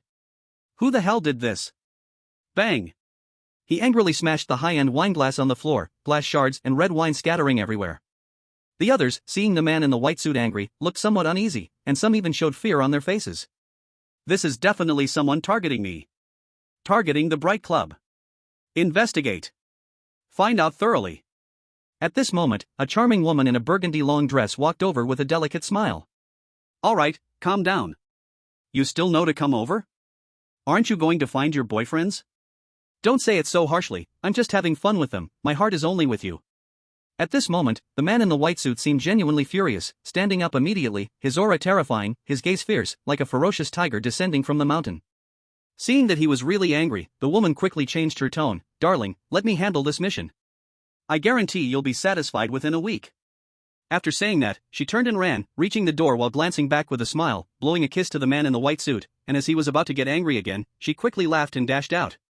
In the investigation bureau, Fang Xiu arrived at Wang Dihai's office. At this time, Wang Dihai looked serious. Fang Xiu, I called you here for a tough task. I won't take on anything unrelated to the bazaar. Fang Xiu said calmly. Don't worry, our main work in the investigation bureau is to deal with the bazaar. The task I am assigning to you is to investigate and resolve the bazaar events in Blackwater Village. Fang Xiu, this task is very important and quite dangerous, you must be fully alert. The bazaar events in Blackwater Village are initially rated as sea level. This is just a preliminary assessment, which means its rating could possibly go higher. Wang Dihai said seriously, while secretly adding in his heart, it could also possibly go lower. In fact, the initial preliminary rating for the strange events in Heishui village was indeed sea level, but after further investigation, it was found that only one villager had died, and there was no risk of spreading, so it was downgraded to D level. Wang Dihai said this mainly because he feared that Fang Xiu was too young, a fearless newcomer who only wanted to kill high-level anomalies. It was no wonder he thought so, as Fang Xiu's mental pollution report was right there. For a young man like Fang Xiu, who was as hostile to anomalies as a bitter enemy and had such extraordinary abilities, it was very possible that he would look down on D-level tasks. Heishui village? Fang Xiu asked, slightly confused. He had never heard of this village. It's normal that you don't know about Heishui village, it's a remote small mountain village in our Green Vine City area. Because of the roads, there are few people, so not many know about it. Heishui village has a Blackwater River, named after the river. In recent years, many villagers have drowned in Blackwater River. At first, it was thought to be ordinary drowning incidents, but according to the villagers, there is an anomaly in the river that specifically pulls at your feet when you swim. Then even stranger things happened. A villager who was supposed to be sleeping at home woke up to find himself by the river, half submerged in water. If he hadn't woken up in time, he might have drowned. There are many similar eerie legends, and with the fact that many people have indeed died in Heishui village, the investigation bureau initially determined that there were strange events in Heishui village, with the anomaly code named Water Anomaly. Your task this time is to investigate and resolve the water anomaly case.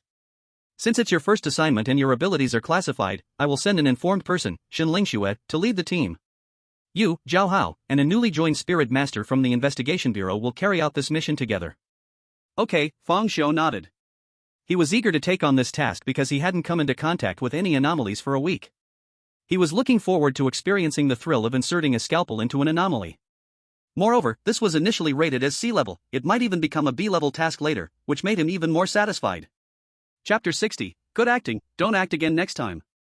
With Fang Xiu's current strength, lighting up 5% of his spirit, wielding a scalpel and a bronze candlestick as his two anomalous tools, plus his blood eye and pain abilities, ordinary D-level tasks could not satisfy him at all.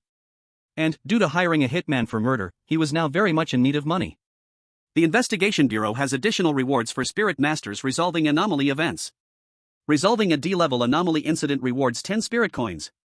Resolving a C-level anomaly incident rewards 100 spirit coins. Resolving a B-level anomaly incident rewards 1000 spirit coins. And so on. Fang Xiu's treatment is quite special because he had requested it before, and Wang Dihai agreed, so his rewards are doubled. This means that if he resolves the C-level anomaly, he can earn 200 spirit coins. At that time, he could buy a life from the Bright Club. He believed that as long as he kept making money, there would come a day when he could buy the life of the president of the Bright Club. Of course, when he can have 5,000 spirit coins, perhaps his strength would have already surpassed that of the president of the Bright Club. Before the mission, the Bureau has assigned you a partner to help you handle some trivial matters, just like Li Wenhao you met before, he is Shin Lingxue's partner. Wang Dihai suddenly said. A partner? Fang Xiu did not refuse, having a partner to handle minor tasks would indeed save him a lot of trouble. Seeing that Fang Xiu did not oppose, Wang Dihai. He picked up the landline and dialed a number. Coxin, come to my office. On the other end of the phone, the sound of chairs scraping could be heard, as if someone was sitting down and then suddenly got up to answer the call. Oh, okay, Director Wang, I'll be right there. The soft, sweet female voice sounded, accompanied by a slight yelp.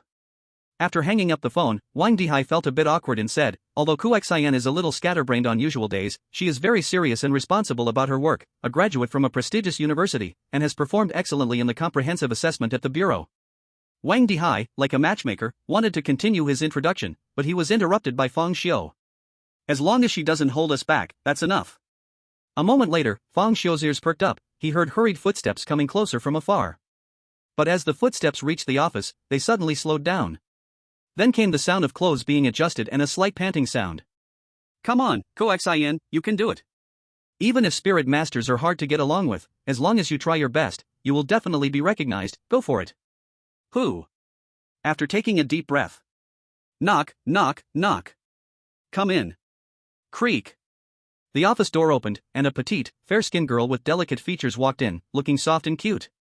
She was about 1.6 meters tall, wearing an oversized business suit that made her look even smaller and cuter, and her big, bright eyes were focused straight ahead, with a slightly tense and awkward smile on her lips. She was forcing herself to look very professional. But the clear foolishness that shone in her eyes was very striking. In short, this was a girl who was small all over, except for her big eyes. A small face, a small mouth, a small bear. Hello, Director Wang. The cute girl greeted respectfully, while her peripheral vision constantly scanned Fang Xiu. Wang Dihai nodded and then introduced, Koxin, this is Fang Xiu, you will be responsible for working with him from now on. The cute girl immediately turned to Fang Xiu, bowed 90 degrees nervously and politely, Hello, Mr. Fang, my name is Su Koxin, my number is 1327. Before she could finish, Fang Xiu had already stood up, calmly looking at her and said, No need to say those useless things, send me your phone number in a bit, unless I contact you first, do not call me unless there's something important. Ha? Su Koxin looked up, her big, bright eyes filled with confusion and grievance. Fang Xiu ignored her and walked out. As he passed by Su Koxin, he whispered, Good acting, but don't do it next time. After saying that, he didn't care about the astonishment on Su Koxin's face and just left. Once Fang Xiu left, Su Koxin held back her grievance and whispered, Director Wang, am I disliked? Wang Dihai comforted her, Koxin, don't take it to heart, you have to know that spirit masters are hard to deal with. You must learn to adapt. Su Koxin shook off her low spirits, clenched her little fist, and said firmly, I will definitely work hard. Not long after Fang Xiu had left, he received a text message. It was from Su Koxin, containing her phone number, her name, and a short message. Mr. Fang, perhaps you have some misunderstandings about me, but that's okay, I will, one day, win your recognition with my professional skills. In the future work, please take care of me. After noting down the phone number, Fang Xiu no longer cared.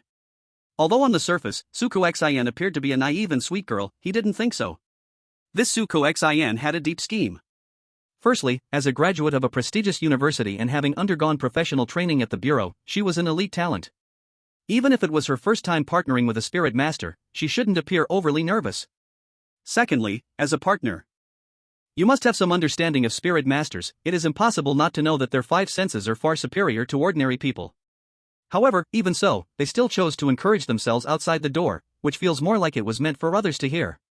Of course, it cannot be excluded that Su Kursen has such a personality by nature, but that is not important. Fang Xiu has one requirement for his partner, do not act on your own and hold everyone back. The next day, a black SUV departed from the investigation bureau, heading straight for Blackwater Village in the mountains. Driving was Xin Lingxue, while Fang Xiu, Zhao Hao, and a chubby man were in the car. Today, Xin Lingxue was not in work clothes, instead, she wore a white tracksuit that made her figure even more tall and outstanding. If it weren't for her overly indifferent expression, she could easily be seen as a sporty young beauty. Fang Xiu and the others were also dressed casually. In the car, the chubby man began to introduce himself, striking a pose as a senior and addressing Fang Xiu and Zhao Hao. You are Fang Xiu and Zhao Hao, right? Nice to meet you. Let me introduce myself, my surname is Liu, with the single character Shui. I'm an old-timer at the investigation bureau, you can just call me Shui Go from now on. Zhao Hao looked at Liu Shui, who weighed 300 pounds, and found it really hard to say the word Shui Gu. But the next second, Liu Shui said, by the way, we are executing a mission together, so let's introduce our abilities to each other. I will go first, I have space abilities. As soon as the words space abilities were spoken, Zhao Hao couldn't help but gasp in surprise. There's no way around it, anyone with a little common sense knows that abilities related to space are very powerful. Shui Gu. Are you really a space user? Zhao Hao exclaimed in amazement. Liu Shui smiled with pride, absolutely. I am a space system spirit master, and my ability is teleportation. As soon as he said this, Zhao Hao couldn't hold back his envy. Teleportation? That's awesome. I thought my ability was strong enough, but I didn't expect yours would be even stronger. What's your ability? Liu Shui asked curiously. Unexpectedly, Zhao Hao looked a bit shy as he glanced at Xin Lingxue, who was driving, and seemed a bit embarrassed to say it. Shen Lingxue saw this scene in the rearview mirror and snorted coldly, since you have awakened such an ability, you shouldn't be shy about it. Since I am the captain this time, I will briefly introduce you all to each other for better familiarity. Fang Xiu's ability is perception, Zhao Hao has surname ability, and Lu Shuai has already mentioned his. As for me, my ability is fire. As soon as surname ability came out of Shen Lingxue's mouth, Zhao Hao's face turned bright red. Lu Shuai looked at Zhao Hao as if he had seen a ghost, stunned and in awe. Bro, you are amazing. After saying that, he couldn't help but laugh. Damn, you're really something. Surname ability? What were you thinking? How is that supposed to deal with strange things? Are you planning to sun strange things? Mentioning sun strange things, Zhao Hao's face turned even redder. At this moment, Shen Lingxue splashed a bucket of cold water on them. Chubby, stop laughing, it is affecting my music. Also, how dare you mock others' abilities? Your teleportation can only move 10 centimeters in an hour, what is there to brag about? Lu Shuai's laughter instantly stopped, his face filled with anger, but he didn't dare to say anything back. Little did he know, another burst of laughter came. Ha ha, 10 centimeters of teleportation? That distance is less than 1 step for me. It was Zhao Hao speaking. Lu Shuai looked increasingly furious. He couldn't mess with Shen Lingxue, but he couldn't let a newcomer bully him either. 10 centimeters was before. I've improved now, I can teleport 20 centimeters in half an hour. Ha, 20 centimeters in half an hour? I can't help but ask why you don't just walk. You don't understand. Enough. Shen Lingxue shouted loudly, silencing the two. From now on, if either of you says another word, I will throw you out and let you run to Blackwater Village on your own. The two instantly fell silent as if turned to stone. No one dared to laugh again. During this time at the Investigation Bureau, they had already understood Shen Lingxue's strength and temper. As for her temper, let's not mention it. Speaking of her strength, Shen Lingxue was a first-tier senior spirit master, with her spiritual energy already lit up by over 10%. With such strength, she could easily crush new spirit masters. Moreover, her ability leaned towards an offensive-type flame power, making her not weak among first-tier masters. As Shen Lingxue became angry, the car fell silent, only the song softly flowing in the air. Meanwhile, Fang Xiu remained quiet, eyes closed, not saying a word. Yet, he felt a slight doubt in his heart. For a sea-level strange event, only sending one first-tier senior spirit master and 3 newcomers? Zhao Hao and Lu Shuai were basically ineffective in combat, and according to the Investigation Bureau's evaluation, he himself was also considered to lack combat power.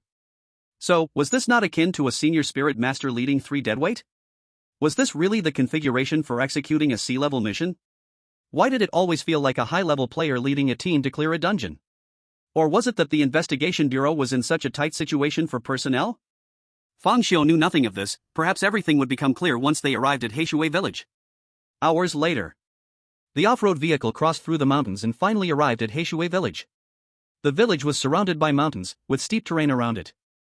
A long river flowed through the village, and this river was called Heishui River. Perhaps due to geological reasons, the water was deep and poorly lit, causing the river to appear black from a distance. At this moment, the sky was dark.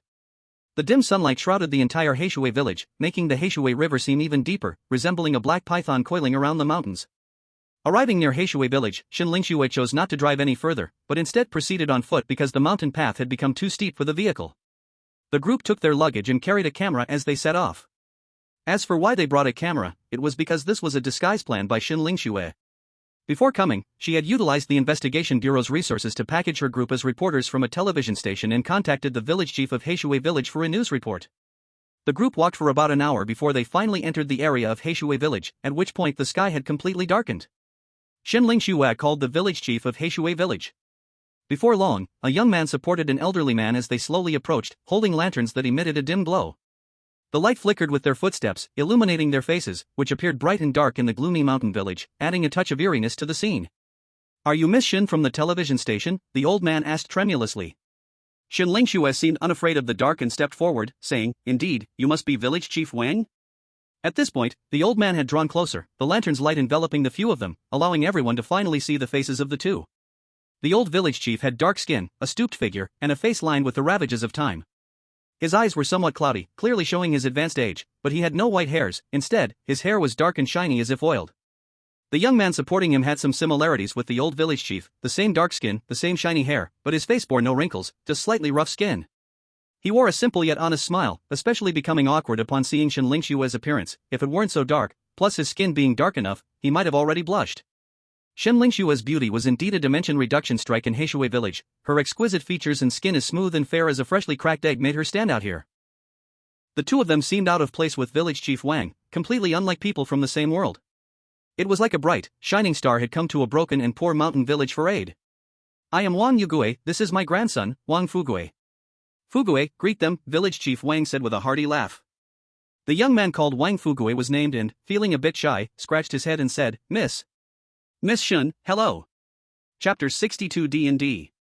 Shen Lingxue nodded, hello, let me introduce, these are our television station staff, this is Fang Xiu, Zhao Hao, Lu Shuai.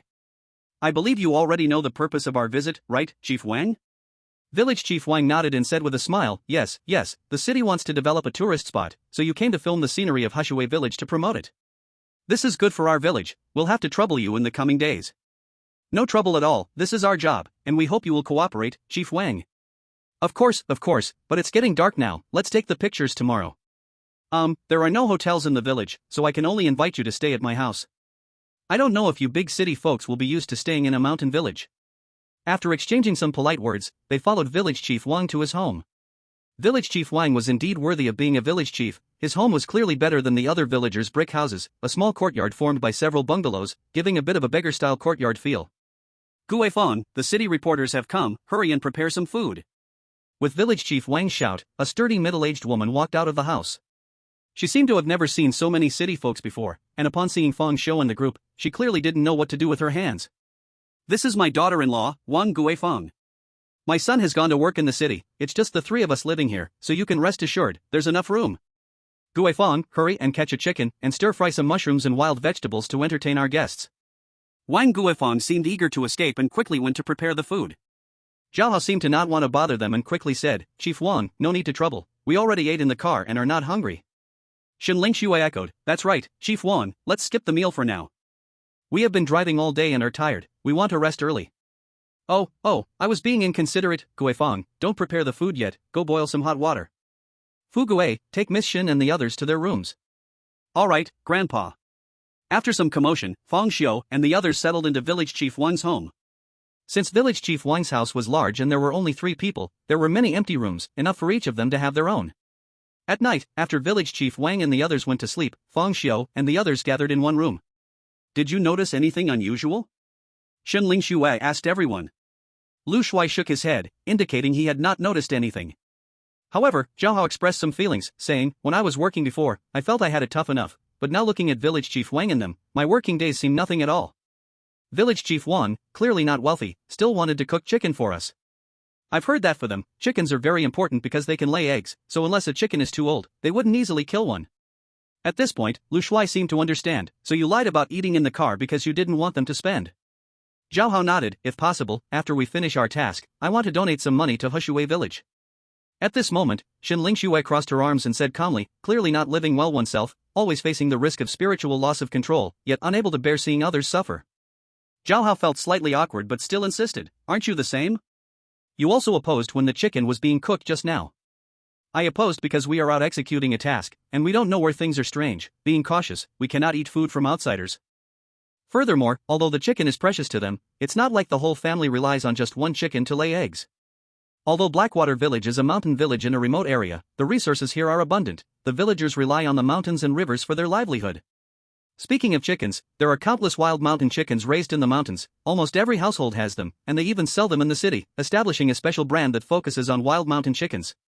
A wild mountain chicken sells for several times more than regular chickens. Zhao Hao. He suddenly felt a bit awkward, just like a poor boy trying to make a donation to a millionaire. Lu Shuai was surprised and said, the expensive Blackwater wild mountain chicken sold in the supermarket comes from this village? Shen Lingxue nodded. Zhao Hao felt even more awkward. Since no abnormalities have been found, let's rest, we will depart for Blackwater River early tomorrow morning. According to the information, the weirdness is likely related to Blackwater River. Also, you 3 are newcomers, so it's best to sleep in one room and take turns keeping watch. Remember, when facing strange events, the biggest abnormality is when nothing abnormal is present. What about you? Aren't you coming with us? Zhao Hao asked Shen Lingxue. Shen Lingxue immediately scoffed and glanced at Zhao Hao. After becoming a spirit master, everyone's personality is more or less affected by strange powers, leading to some negative emotions that ordinary people do not experience. It's clear to see the effect on you. After all, your awakened ability is quite peculiar. Zhao Hao hurriedly retorted, "What are you talking about? I don't want to sleep with you, I just think it's safer for us all to be together since there's something strange in Blackwater Village." "Do you even believe what you're saying?" Shen Lingxue scoffed again and then turned to leave.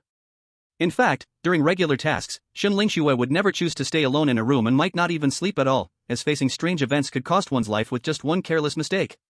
But this time was different. She was aware of the inside information. This strange event is not a C-level task, but a D-level, and might even be D within D. Wang Dihai was currently placing great importance on Fang Xiu and didn't want him to take too many risks, but to enhance his abilities, he had to send him on missions. Thus, this strange event was carefully selected by Wang Dihai, specifically for Fang Xiu to gain experience. And Shen Lingxue was just the caretaker. Given her current strength, undertaking D-level tasks wouldn't help her abilities at all, so her purpose in coming was entirely that of a babysitter. It was purely Wang Dihai sending her to protect Fang Xiu and the others. Fang Xiu had great potential and couldn't be lost. Although Lu Shuai could only shift 20 centimeters, the bureau evaluated that once he advanced to the second tier, his combat prowess would not be taken lightly. As for Zhao Hao, he was merely there to make up the numbers on Fang Xiu's account. This had led Shen Lingxue to feel quite displeased. Chapter 63, Not a Single Weirdness Found. After Shen Lingxue left, Zhao Hao immediately drooped his head and looked regretful. "Fatty, I was just trying to be kind, why doesn't she believe me?" Since Zhao Hao realized how much Lu Shuai had fallen behind, he had stopped calling him handsome and switched to calling him fatty. "Hee, next time, wipe your drool before speaking. Also, don't call me fatty, I joined the investigation bureau first, so please call me handsome or senior." "Damn fatty, clarify, who's drooling?" Zhao Hao immediately exploded in anger. "Do you think everyone is as disgusting as you? Hee, you were just staring at her collarbone while talking. Do you think everyone is blind? You're really something." She was wrapped up so tightly, just the neckline was slightly opened, and you could barely see a bit of her collarbone, yet you looked like you wanted to dive in to see it up close. "If we slept together at night, wouldn't you take the chance to go nibble on her collarbone?" "Shut up. How do you know I was looking if you weren't watching?" Fang Xiu watched the two argue expressionlessly. At that moment he fully understood the meaning of the term pig teammate. He ignored them and turned around to walk away, heading back to his room to sleep. Hey, Xiu Gu, where are you going? Aren't you going to sleep with us? Aren't you supposed to keep watch?" Fang Xiu paid them no mind and continued on his way. He was more worried about strange things not appearing because people gathered together than about keeping watch. Today, he discovered something unusual, which was the hair. Village Chief Wang and the others had hair that was unbelievably good. Wang Guofeng and Wang Fugui would be fine since they were younger, but the village chief looked nearly 80 and had not a single white hair. Fang Xiu had considered that they might secretly use hair oil, but the possibility was slim. In this relatively underdeveloped mountain village, there was no need for hair oil. Everyone knew each other and often met, especially since village chief Wang was an elderly man in his 70s. Moreover, hair dye was hard to come by here. One would have to walk for several hours to the town to buy it. The key point that made Fang Xiu suspicious was that since he arrived at Heishui village, he hadn't seen a single strange thing. He couldn't be sure that there were no strange things in Heishui village. After all, he hadn't walked through the entire village and it was very dark, affecting his vision. But this was enough to make him feel strange. In the city, there were strange things everywhere. Even on the way to Heishui village, though strange things were rare, there were still some. But upon arriving at Heishui village, he hadn't seen a single strange thing until now. Fang Xiu had encountered this situation only once before. That was in the haunted area of Qingshan Psychiatric Hospital. Because entering a haunted area was like leaving reality, his vision could not see the illusory strange things as before, only the real strange things. But now, in Heishui village, he also couldn't see any strange things? Could it be that Heishui village was also a haunted area? But why did his phone have a signal? Previously, there was no signal at Qingshan Psychiatric Hospital. This was also why Fang Xiu suspected the hair, since he knew clearly that Heishui village was abnormal, and with this cautious attitude, even the slightest abnormality would be magnified infinitely. Carrying this suspicion, Fang Xiu quickly fell into a deep sleep. He was covered with 2 layers of quilts because the nights in the mountain village were very cold. Even though he was a spirit master, he was still human at heart, not a Superman. In the middle of the night, at 3 o'clock. Splash, splash. Fang Xiu heard the sound of flowing water. In his dream, he suddenly felt a dampness, and the surroundings seemed to grow colder. Swish. Has it appeared? He murmured to himself, then suddenly sat up and looked around. What met his eyes was a pitch-black darkness, with nothing clear to see. The strangest part was that he faintly felt the bed moving. He suddenly realized something, took out his phone, and turned on the flashlight. The bright light pierced through the night, illuminating the scene under the bed. Under the bed was no longer a hard-lime floor, but water. River water. The bed was actually floating on the Heishui River. The sound of flowing water he heard earlier was indeed the sound of the Heishui River moving. Around Fang Xiu, there were several shadows, and he shone the flashlight over, only to find that it was the sleeping Shen Lingxue, Zhao Hao, and others. Their beds were also floating on the river surface. Chapter 64, The Strange Heishui River. As the light broke in, the most sensitive Shen Lingxue instantly woke up, sitting up abruptly from her bed, the quilt slipping down as a result, but she was fully clothed, so there was no exposure. At most, due to sleeping, her collar appeared more disheveled than before, now a bit more open, exposing most of her delicate, pale collarbone, but unfortunately, Zhao Hao was currently sleeping and did not see the collarbone he often thought about. Who? Shen Lingxue couldn't clearly see Fang Xiu's face because of the flashlight. It's me.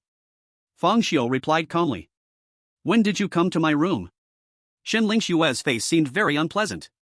Look around before you speak. Fang Xiu shook the flashlight, illuminating the black river around them. After Shen Lingxue saw everything clearly, her expression changed dramatically. This is the Black Water River. What on earth happened? Has something strange appeared? Her urgent voice woke Zhao Hao and the fat man up. At that moment, the two were sleeping on the same bed, and they were instantly startled awake, nearly falling into the water after seeing their surroundings. Ah! Where is this? Why are we suddenly in the river when we were sleeping so well in bed? This is totally unreasonable. The fat man's face turned pale, clinging tightly to Zhao Hao like a life-saving straw. Fat man, don't move around. With your weight moving, the bed will flip. Zhao Hao was also frightened, holding tightly onto the fat man. Ignoring the two embracing each other, Fang Xiu calmly watched the scene around them, and he keenly noticed that the bed was slowly moving. The direction of the movement was shockingly towards the center of the Black Water River. He shone the flashlight toward the center of the Black Water River, and a vague dark whirlpool appeared, like the mouth of an abyss, ready to swallow them all. When Fang Xiu saw the whirlpool, the others naturally did too, their expressions instantly changing, thinking of many bad things. That whirlpool is going to swallow us. Run. Run? Where to? I can't swim. It's okay, I can. What good will that do? The strange thing might be underwater, if you go down, you probably won't come back up. Watching Zhao Hao and the fat man argue, Shen Lingxue only felt her head buzzing. She snorted coldly, everyone shut up. Don't go into the water, use your hands to paddle. So Zhao Hao and the others immediately began to paddle, but Fang Xiu did not, he only quietly observed. In his view, paddling with hands was just a foolish move, something that could quietly shift everyone to the Black Water River. If it allowed you to paddle away, that would be indeed strange. He thought, were they quietly transported by something strange, or was it that where they previously stayed wasn't really Blackwater Village, but rather the Blackwater River? Before long, the fat man's panicked voice rang out. It's no use. We've paddled for ages, but we haven't moved at all. It's like something underwater is pulling the bed. As soon as he said this, everyone's expression changed slightly, looking at the pitch-black river beneath the bed, a feeling of inexplicable fear surged in their hearts, somewhat akin to deep-sea phobia. In the deep sea, there is no light, only endless dark water everywhere. Not only aren't we moving, but we're also getting closer to the whirlpool. Shen Lingxue said seriously. We must not get close to the whirlpool, or our bed will be sucked in. Once in the water, our combat abilities will greatly diminish. The strange thing has the ability to control the river water, in the water, it will be in its territory. Given the situation, we will surely lose. Moreover, as the strongest combat power in the team, my ability is fire. Once I'm in the water, I will be severely limited, probably only able to protect myself, unable to protect you. Shen Lingxue's analysis nearly scared Zhao Hao and the fat man to death. Zhao Hao instinctively turned his gaze toward Fang Xiu. Brother Xiu, what should we do? After all, it was Fang Xiu's instructions that allowed him to survive and become a spirit master out of the Qing Mountain Mental Hospital. Fang Xiu calmly scanned the increasingly distant shore, ultimately fixing his gaze on a relatively sturdy tree. He opened the backpack on the bed, which contained ropes, a shovel, a handgun, and other tools he had prepared in advance. He took out the rope and the shovel, connected them, and then suddenly threw them. The shovel with the rope drew a beautiful arc, landing perfectly on the tree trunk, wedged between the branches. As a spirit master, he had already reached an extremely precise level of control over himself, and tasks that usually took ordinary people much training, he could now accomplish with ease. Everyone grab my bed. With Fang Xiu's command, everyone showed joy and quickly moved towards Fang Xiu's bed. Fortunately it wasn't far away, and there were ropes to help. Soon, everyone gathered together. Then Fang Xiu began to exert strength, pulling the rope vigorously, and under the effect of the reaction force, everyone finally began to move towards the shore. Shen Lingxue watched Fang Xiu pulling the rope, surprise flickering in her eyes. She realized that not everyone in her group was like the fat Zhao Hao, unable to help and only shouting. Fang Xiu's calmness surprised her. Not everyone could make accurate judgments in dangerous situations, most would panic. 1 meter, 2 meters, 3 meters. Everyone moved farther away from the whirlpool in the center of the river. But at this moment, something strange happened. The whirlpool gradually disappeared. Xinling Xue, who had been observing her surroundings to prevent accidents, immediately noticed this. The whirlpool is gone. Gone?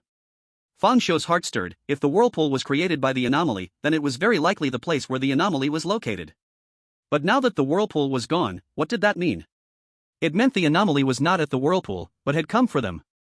Just as he had this thought, everyone suddenly felt their bodies sinking. To be precise, it was the bed that was sinking. Xinling Xue's face changed dramatically. This anomaly is pulling the bed. She quickly shone her flashlight into the water. The black river seemed to swallow the light, making it impossible to see clearly. She could only vaguely see something black, even darker than the river water, swimming in the water. Xinling Xue's fair little hand flipped suddenly, and a bright, intense flame appeared in her hand. Boom! She threw the flame fiercely into the river. Hiss! The river water instantly boiled, and countless hot steam surged. However, the bed was still sinking. At this point, it had already sunk more than half, and was about to be submerged. Xinling Xue's expression turned grim to the extreme. She couldn't harm the anomaly on the water surface, and once it entered the water, would they even survive? Was she really going to die here today? She did not resign to fate but continued to gather fire after fire, constantly bombarding the water. But the anomalous figure seemed very agile, and with the cover of night, it didn't fear her attacks at all. Other than wasting a lot of spiritual energy, it had no effect. In the end, the bed of everyone completely sank. All of them fell into the water. The moment they entered the water, a bone-chilling cold surged through their bodies. If they were ordinary people, they would likely be instantly frozen and unable to move. Help, glug glug. I can't, glug glug, swim. The fat man struggled wildly in the water, swallowing several mouthfuls of icy river water, feeling as if his organs were about to freeze. Zhao Hao, quick in both Han and I, hurried to save him. However, it's very dangerous for an amateur to rescue someone drowning, especially a fat man. In his chaos, the fat man gripped Zhao Hao tightly, and the powerful force made it impossible for Zhao Hao to stay afloat. Both of them sank directly into the water, constantly choking on water. At that moment, bang! Fang Xiu struck the fat man's neck with a chop, knocking him unconscious, and only then was Zhao Hao able to lift his head above the water. Damn! This fat bastard almost killed me. Zhao Hao gasped for air, while his other hand supported the fat man. Managing the unconscious fat man was somewhat easier. Although he weighed 300, his size also contributed to his buoyancy. Something's not right. Why hasn't the anomaly attacked? Xinling Xue noticed the strange thing. Although she was already in the water, this strange being did not strike immediately. Fang Xiu answered her confusion. It is waiting. Waiting? Chapter 65, it doesn't matter, I will strike. It is waiting for you to weaken. Your previous reckless attacks weren't completely useless, they at least had some deterrent effect. Water and fire are opposites, and this strange being clearly doesn't want to confront you directly, so it is buying time. This black water river is bone-chillingly cold. Even spirit masters find it hard to stay in the water for long. The cold will sap a lot of heat and seriously drain strength. Once you are completely weak and can no longer fight, that will be when the strange being strikes. Damn it! Xinling Xue gritted her silver teeth. Being a girl, she was not good with the cold. Now, fully submerged in the river water, combined with her previous spiritual energy spent attacking the water, she felt utterly cold. Her originally fair face turned unusually pale, and her lips gradually lost their color. She never expected that as a seasoned spirit master, she would actually fail in a D-level strange event. At this moment, she vaguely sensed that something was amiss. Was a strange being with lake-moving abilities truly only D-level? Was it a special ability, or was its strength just overwhelming? Xinling Xue, ignite. Fang Xiu said suddenly. Xinling Xue was taken aback. My flames, although much hotter than ordinary flames, you can't expect me to dry up the river. I don't want you to evaporate the river, just raise your hand and hold up the flame. It can provide some warmth. The cold water will drain strength quickly, and the current situation is unclear. We must preserve our strength. After a moment of hesitation, Xinling Xue thought, isn't this just a human torch? Or a human heater? But she still complied. She raised a hand, now pale from immersion, and boom! A bright, heated flame burst forth, and a strong wave of warmth immediately dispersed some of the cold. Ah, so warm, like soaking in a hot spring. Zhao Hao made an ill-timed joke. Xinling Xue shot him a cold glare. Normally, feeling warmth in extreme cold means you are about to freeze to death. Ah! Zhao Hao was startled and quickly pulled the unconscious fat guy closer to himself, intending to absorb some heat. As Xin Lingxue maintained the flame, although a bit of color returned to her face, her expression became increasingly grave. With my spiritual energy, I can only hold the flame for at most 10 minutes. After 10 minutes, my spiritual energy will be exhausted. What we are doing now is essentially drinking poison to quench thirst, using spiritual energy to trade for strength. What will we do when my energy runs out and the strange being appears? Fang Xiu calmly looked at her and said faintly, "It doesn't matter, I will strike." "You will strike?" Shen Lingxue looked at Fang Xiu with great doubt. In her eyes, Fang Xiu's power was to foresee the future. While that ability was impressive, it did not lend itself to direct combat capability. But Zhao Hao believed in Fang Xiu's words completely.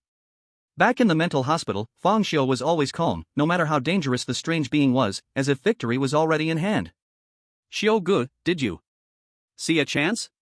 Zhao Hao wanted to ask if he saw the future but thought better of it due to the confidentiality agreement he signed, so he asked more subtly. Fang Xiu did not explain, merely nodded lightly. "That's great, Xiu Gu, we're counting on you." Seeing Fang Xiu nod, Zhao Hao seemed to think they were already out of danger. However, in reality, Fang Xiu had not seen the future, he hadn't even seen what the strange being looked like up to now. But that didn't matter. The reason he asked Xin Lingxue to release the flame was not just for warmth, the real purpose was to exhaust her spiritual energy. He speculated that the reason the water strange had not shown itself yet was that it feared the strength of people like them, so it had chosen this method. So, who was the water strange fearful of? It could only be Xin Lingxue, the seasoned spirit master, who was also fire type. As time passed, the flame in Xin Lingxue's hand grew weaker and weaker. It was almost to the point of extinguishment, and at this moment, she planned to put out the flame, preserving a trace of fighting power, but was stopped by Fang Xiu. "Keep burning." Xin Lingxue looked at Fang Xiu's calm face and ultimately chose to believe his words. This was also due to Fang Xiu's previous display of miraculous abilities in the investigation bureau. When faced with a person who can foresee the future, people always unconsciously choose to believe. Finally, Xin Lingxue could not hold on any longer. "I can't do it anymore, my spirit is exhausted." As soon as she finished speaking, the flames in her palm instantly extinguished, plunging the surroundings into darkness. Only the sound of the river flowing could be heard, apart from that, there was no other sound. The scene was silent and eerie. "Water, it seems like there is something in the water," Zhao Hao suddenly exclaimed with horror. Fang Xiu and the others immediately looked in Zhao Hao's direction, only to see several things as dark as water snakes creeping and spreading in the black river water. "What do we do now?" Xin Lingxue looked nervously at Fang Xiu. Without her spirit, she was like a lamb awaiting slaughter, her hope of survival entirely dependent on Fang Xiu. It was unclear if it was an illusion, but Xin Lingxue always felt that there seemed to be a hint of suppressed ecstasy in Fang Xiu's eyes. This was not an illusion, Fang Xiu was indeed excited. Because he hadn't encountered anything strange for over a week, at this moment, he felt like a long-suppressed boy experiencing a flirtatious girl. Without a hint of hesitation, he plunged directly into the water. Xin Lingxue and the others were immediately shocked. They didn't expect Fang Xiu to be so bold. Underwater. What Fang Xiu saw was a pitch blackness, only vaguely able to see those snake-like things swiftly swimming towards him. Blood eye open. He directly opened his blood eye, and countless blood-red colors suddenly appeared in his right eye, densely packed until all the whites of his eyes were covered, leaving only a pupil as dark as ink. With the perspective provided by the blood eye, Fang Xiu finally saw what those black water snakes were. They turned out to be strands of black, glossy hair. This hair looked very similar to the ones he had seen on the village chief and others, it was equally thick and shiny. These hairs seemed to want to entangle Fang Xiu and drag him down into the water. But how could Fang Xiu give them the chance? With a flash of silver light, a surgical knife exuding a cold, eerie aura appeared in his hand. Swish, swish. With a few slashes, those strands of hair were immediately cut off. How high the toughness of the hair remains unknown, but no toughness could stop the surgical knife, which was a strange weapon. After being cut off, those strands of hair, like severed tentacles, swiftly flew back to the riverbed, disappearing without a trace. Fang Xiu was slightly angry in his heart. He hated such strange things that played tricks and disappeared after a single strike, making it impossible for him to enjoy the thrill of slaughtering the oddities. Without any hesitation, Fang Xiu dove straight to the bottom of the river, his spirit lit up, and his figure agile like a fish swimming. Utilizing the vision brought by the blood eye, he pursued the direction where the hair had retreated. Finally, upon reaching the bottom of the lake, he saw the eerie entity. It was a female corpse. A female corpse dressed in white, with skin that had turned pale and swollen. Her face was unrecognizable because it had already rotted and swelled. Even her eyeballs had decayed, leaving only two dark, hollow cavities. The female corpse had a thick, glossy mass of black hair that was very long, floating at the bottom of the water, sprawling out and constantly twisting, looking from a distance like a dense nest of snakes. Fang Xiu's eyes were increasingly excited, that strange blood eye faintly flickered with a bloody light. He charged straight toward the female corpse. Perhaps his actions provoked the female corpse, as she suddenly opened her gaping mouth that had no lips left. A dull roar erupted. Her hair was like thousands of water snakes, writhing towards Fang Xiu. Faced with this overwhelming assault, Fang Xiu was limited in his movements in the water and naturally couldn't rely on a single scalpel to sever all the hair, but he was not the least bit anxious, and a strange blood-red glow emanated from his right eye. Under the illumination of the blood-red gaze, the female corpse seemed to be struck by a heavy hammer, letting out a piercing scream. The originally overwhelming hair seemed to be frightened by something, swiftly retracting, just like an octopus retracting its tentacles while swimming. Taking advantage of the female corpse's moment of pain, Fang Xiu became even more excited, pushing forward with all his strength and swimming directly to the front of the female corpse. At this moment, he was somewhat oxygen-starved, feeling a slight dizziness in his head, but he still did not stop. The bizarre situation was right before him, and he had to make the other party feel pain. The female corpse seemed to sense the approaching danger, extending her swollen, pale, eerie hand, grinning viciously as she reached for Fang Xiu. But Fang Xiu didn't care at all. The excitement in his eyes was nearly tangible, and even the calmness on his face had vanished, replaced by an unconsciously twisted, grim smile. In the next moment, the female corpse had actually seized Fang Xiu's neck, like an iron clamp, cold and hard. The piercing pain and suffocation hit him. But this not only failed to stop Fang Xiu's actions, it actually stimulated him, making his face even more twisted and terrifying. Swish! Fang Xiu swung the scalpel fiercely, the sharp blade chopped down from the female corpse's forehead as if cutting tofu, sliding down smoothly. Forehead, eyebrows, nasal bones, mouth, these areas cracked open on the spot, forming a wound several centimeters deep. Fang Xiu even saw the already decayed brain and white bones within the wound.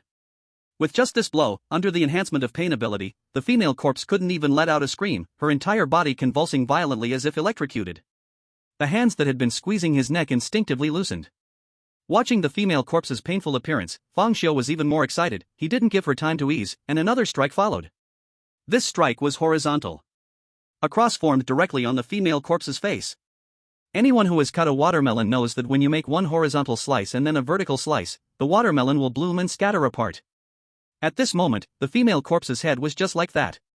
To ensure the female corpse's life, Fang Xiu had also kindly refrained from using too much pain power, wanting her to experience it gradually. It was just a pity that after the second strike, the female corpse's already convulsing body suddenly went still, seeming to truly become a corpse. Dead? Something able to move the river is so weak? Before Fang Xiu could react, he saw the female corpse's hair suddenly came alive, instantly detaching from her head, like a floating black ball, speeding away with a whoosh, disappearing in an instant. Seeing this, a chill flashed in Fang Xiu's eyes. He understood that the female corpse was not the bizarre entity at all, but the hair was. He wanted to chase, but at this moment, he had already reached his limit. The sensation of suffocation was growing more unbearable, and the dizziness in his brain was becoming stronger, leaving him with no choice but to return to the water's surface. Splash! Fang Xiu broke through the water. Shen Lingxue and others hurriedly looked over, and upon seeing it was Fang Xiu, they felt slightly relieved, but upon noticing the deep red handprint on Fang Xiu's neck, they also showed worry. Brother Xiu, are you alright? What about the bizarre entity? Zhao Hao asked anxiously. Fang Xiu did not answer immediately but took several deep breaths of air to ease himself before saying, let it escape. The bizarre entity's true body seems to be the hair. Hair? Don't talk too much. While the bizarre entity is escaping, let's quickly see if we can get to shore. Shen Lingxue urged. The few of them nodded. Then he swam towards the shore. This time, the shore did not retreat as before, but remained still and motionless. Soon, Fang Xiu and the others dragged Lu Shuai, who was like a dead dog, onto the shore.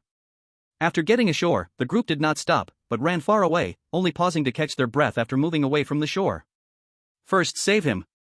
Shen Lingxue instructed, then began to press Lu Shuai's chest repeatedly, until he spat out several mouthfuls of cold river water before finally stopping. But at this moment, Lu Shuai still hadn't regained consciousness and his complexion was pale. Lu Shuai needs artificial respiration now. Who will do it? Shen Lingxue's gaze darted between Fang Xiu and Zhao Hao. Fang Xiu had a blank expression, while Zhao Hao's face was filled with panic. He glanced at the fat guy's plump lips and felt it was better to eat shit directly. Why don't you do it? Zhao Hao countered directly.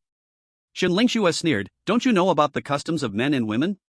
You two big men are here, why should I do it? Men touching men is okay? Zhao Hao shook his head vigorously, every hair on his body screaming in resistance. Just then, Fang Xiu walked towards Lu Shuai. A strange look flashed in Shen Lingxue's eyes, while Zhao Hao was taken aback and wanted to say something, but feared Fang Xiu would make him kiss. In the end, he stopped himself. Just as everyone thought Fang Xiu was going to perform artificial respiration, unexpectedly. Slap. Fang Xiu slapped the fat guy hard across the face. The fat guy let out a scream and suddenly sat up from the ground. Ouch, who hit me? He woke up just like that. Zhao Hao looked astonished. Shen Lingshue's expression turned somewhat ugly, glaring at the fat guy with a dangerously sharp gaze and said, "You were pretending to be unconscious just now, weren't you?" The fat guy immediately shouted in protest, "What pretending? What are you talking about? I really fainted." Really fainted? Shen Lingxue didn't believe it at all. You were hypoxic and unconscious, and you didn't get artificial respiration, yet a slap wakes you up? Zhao Hao, enjoying the commotion, chimed in, "Hey, you dead fat guy, are you trying to trick me out of my first kiss?" The fat guy felt utterly wronged. No matter what he said, no one believed him. In fact, only Fang Xiu knew that the fat guy was not pretending to faint, he had truly lost consciousness. The reason he woke up with just a slap was because Fang Xiu used a bit of painful power, the strong pain jolting him awake. It was similar to using electric shocks to stimulate the heart for resuscitation. After a bit of bickering, Shen Lingxue could no longer tolerate it and directly called for a stop. "Enough, fat guy, we will settle what happened just now later. The urgent matter now is to figure out how to deal with the water anomaly in the Heishui River. Fang Xiu, what happened when you went into the water? Why did you say the essence of the anomaly is hair?" "I saw a female corpse underwater, the hair that was about to attack us belonged to her. After I dealt with the female corpse, her hair fled like it was alive, so I suspect the hair is the true essence of the anomaly, while the corpse is merely a body controlled by it." Shen Lingxue pondered, dealing with the female corpse? Even if she is not the essence of the anomaly, she was still controlled by it. This water anomaly can control the movements of the Heishui River with such terrifying power. How did you deal with the female corpse? "I have my own methods," Fang Xiu replied lightly and stopped explaining further. Shen Lingxue glanced at Fang Xiu with suspicion. She guessed that this water anomaly might only have a unique ability, but was weak in direct combat. However, after thinking carefully, she felt something was not quite right. But seeing Fang Xiu's unwillingness to say more, she didn't press him. "Let's head back first. Tomorrow when my spirit recovers and it's daylight, we'll come back to deal with the water anomaly in the Heishui River." Fang Xiu didn't move, but asked, "What do you plan to do tomorrow about the anomaly?" Shen Lingxue frowned and pondered, "If someone like you, a newcomer spirit master, can repel it, then it is evident that the water monster's combat ability is not strong, it just hides in the Black Water River, which gives it a huge geographical advantage. My flame ability is hard to exert, so the best method is to lure the water monster to the shore. As long as someone can lure out the water monster, it won't be a problem for me to deal with it using flames." After Shen Lingxue finished speaking, she found Fang Xiu looking at her as if she were a fool. This made her angry. "What do you mean by looking at me like that? Do you have some brilliant insight? Your statement makes it hard for me to believe that you are a senior spirit master." Fang Xiu said calmly, his tone carrying no sarcasm, yet each word was mocking. He took out a secure phone issued by the Investigation Bureau and began to dial. "Who are you calling? Is your plan to seek help from the Investigation Bureau and call other spirit masters for assistance?" Shen Lingxue said sarcastically, "I advise you to put down the phone, the spirit masters at the Bureau are always in short supply. This water monster hasn't shown too strong a harmful nature, they won't send any spirit masters to support." However, Fang Xiu did not pay attention to her. Before long, the call connected. A soft and sleepy voice came from the other end. "Is it Mr. Fang? Why are you calling so late?" Before she could finish speaking, Fang Xiu interrupted, "Notify the higher-ups immediately to send a special operations team here, and have them bring the highest power water pumps possible, as many as they can, to Blackwater Village. The special operations team is composed of professionally trained soldiers, although they are ordinary people, each is an elite warrior, but without spiritual abilities. They are hard to deal with when it comes to weird creatures, and are usually used to assist spirit masters in tasks, maintain crowd order, scout, rescue, and so on." "Ha?" Su Kerson seemed still groggy and didn't respond for a moment. "Mr. Fang, what did you say? Water pumps? Didn't you go on a mission? What do you need water pumps for? You don't need to know the reason. Just do as I say immediately. If you have any questions, go find Wang Dihai and tell him I said so." After saying this, Fang Xiu hung up the phone directly. He looked back at Shen Lingxue and the others, and found that they were all staring at him in shock. "Xiu. Brother Xiu, you want the water pumps, you can't be thinking about draining the Black Water River, right?" Zhao Hao said, looking shocked. Fang Xiu nodded. "From the previous behavior, it's clear that this monster is very intelligent, knows how to use strategies, and doesn't engage in direct combat with us. So, to lure it out, it would require someone to risk their life as bait, otherwise, it's hard to trick it. Since that's the case, the best method is to drain the Black Water River, leaving the monster nowhere to hide." Since we have the support of the Investigation Bureau, which can mobilize a large amount of manpower and resources, why not take advantage of it? Is it necessary to choose the most dangerous method of going into the water to fight? And, although the Blackwater River is long, the center of the river is the only place where the water is deep. In the other areas, it's hard to hide someone, we just need to block the upstream and downstream and drain the water from the center of the river. At this point, Xin Lingxue felt a bit embarrassed to look at Fang Xiu's calm face and unconsciously glanced away, not saying a word. She had thought Fang Xiu would call other spirit masters for help, but it turned out he planned to use modern technological means to solve the water monster, a method she had never considered. But she had to admit, it made a lot of sense. Mobilizing a special operations team, along with some water pumps, would certainly require a lot of manpower and resources, but it was far better than risking spirit masters' lives in danger and much more effective. The lives of spirit masters are worth more than these resources. In fact, Xin Lingxue had also fallen into habitual thinking. As a spirit master, although she didn't say it, almost all spirit masters would subconsciously believe that they are above ordinary people. They firmly believe that only the spirit masters can deal with the strange things, so when facing the bizarre, the first reaction is always to solve it using the methods of spirit masters, rather than relying on ordinary people. Fang Xiu was different. He didn't have the nobility of a spirit master, or rather, he did not care about such things at all, he only cared about the bizarre. As long as he could make the strange feel pain, he would go to any lengths. Also, we can't go back to the village chief's house tonight. Why? The fat boy asked with shivers, as everyone was soaked and the night in the mountains was very cool. Fang Xiu explained, didn't you notice that the hair of the village chief and others looks very strange? That village chief looks to be between 70 and 80, but his hair is even shinier and blacker than a young person's. His grandson and daughter-in-law are the same, with equally black and shiny hair. Xiu, is there a possibility that the village chief dyed his hair?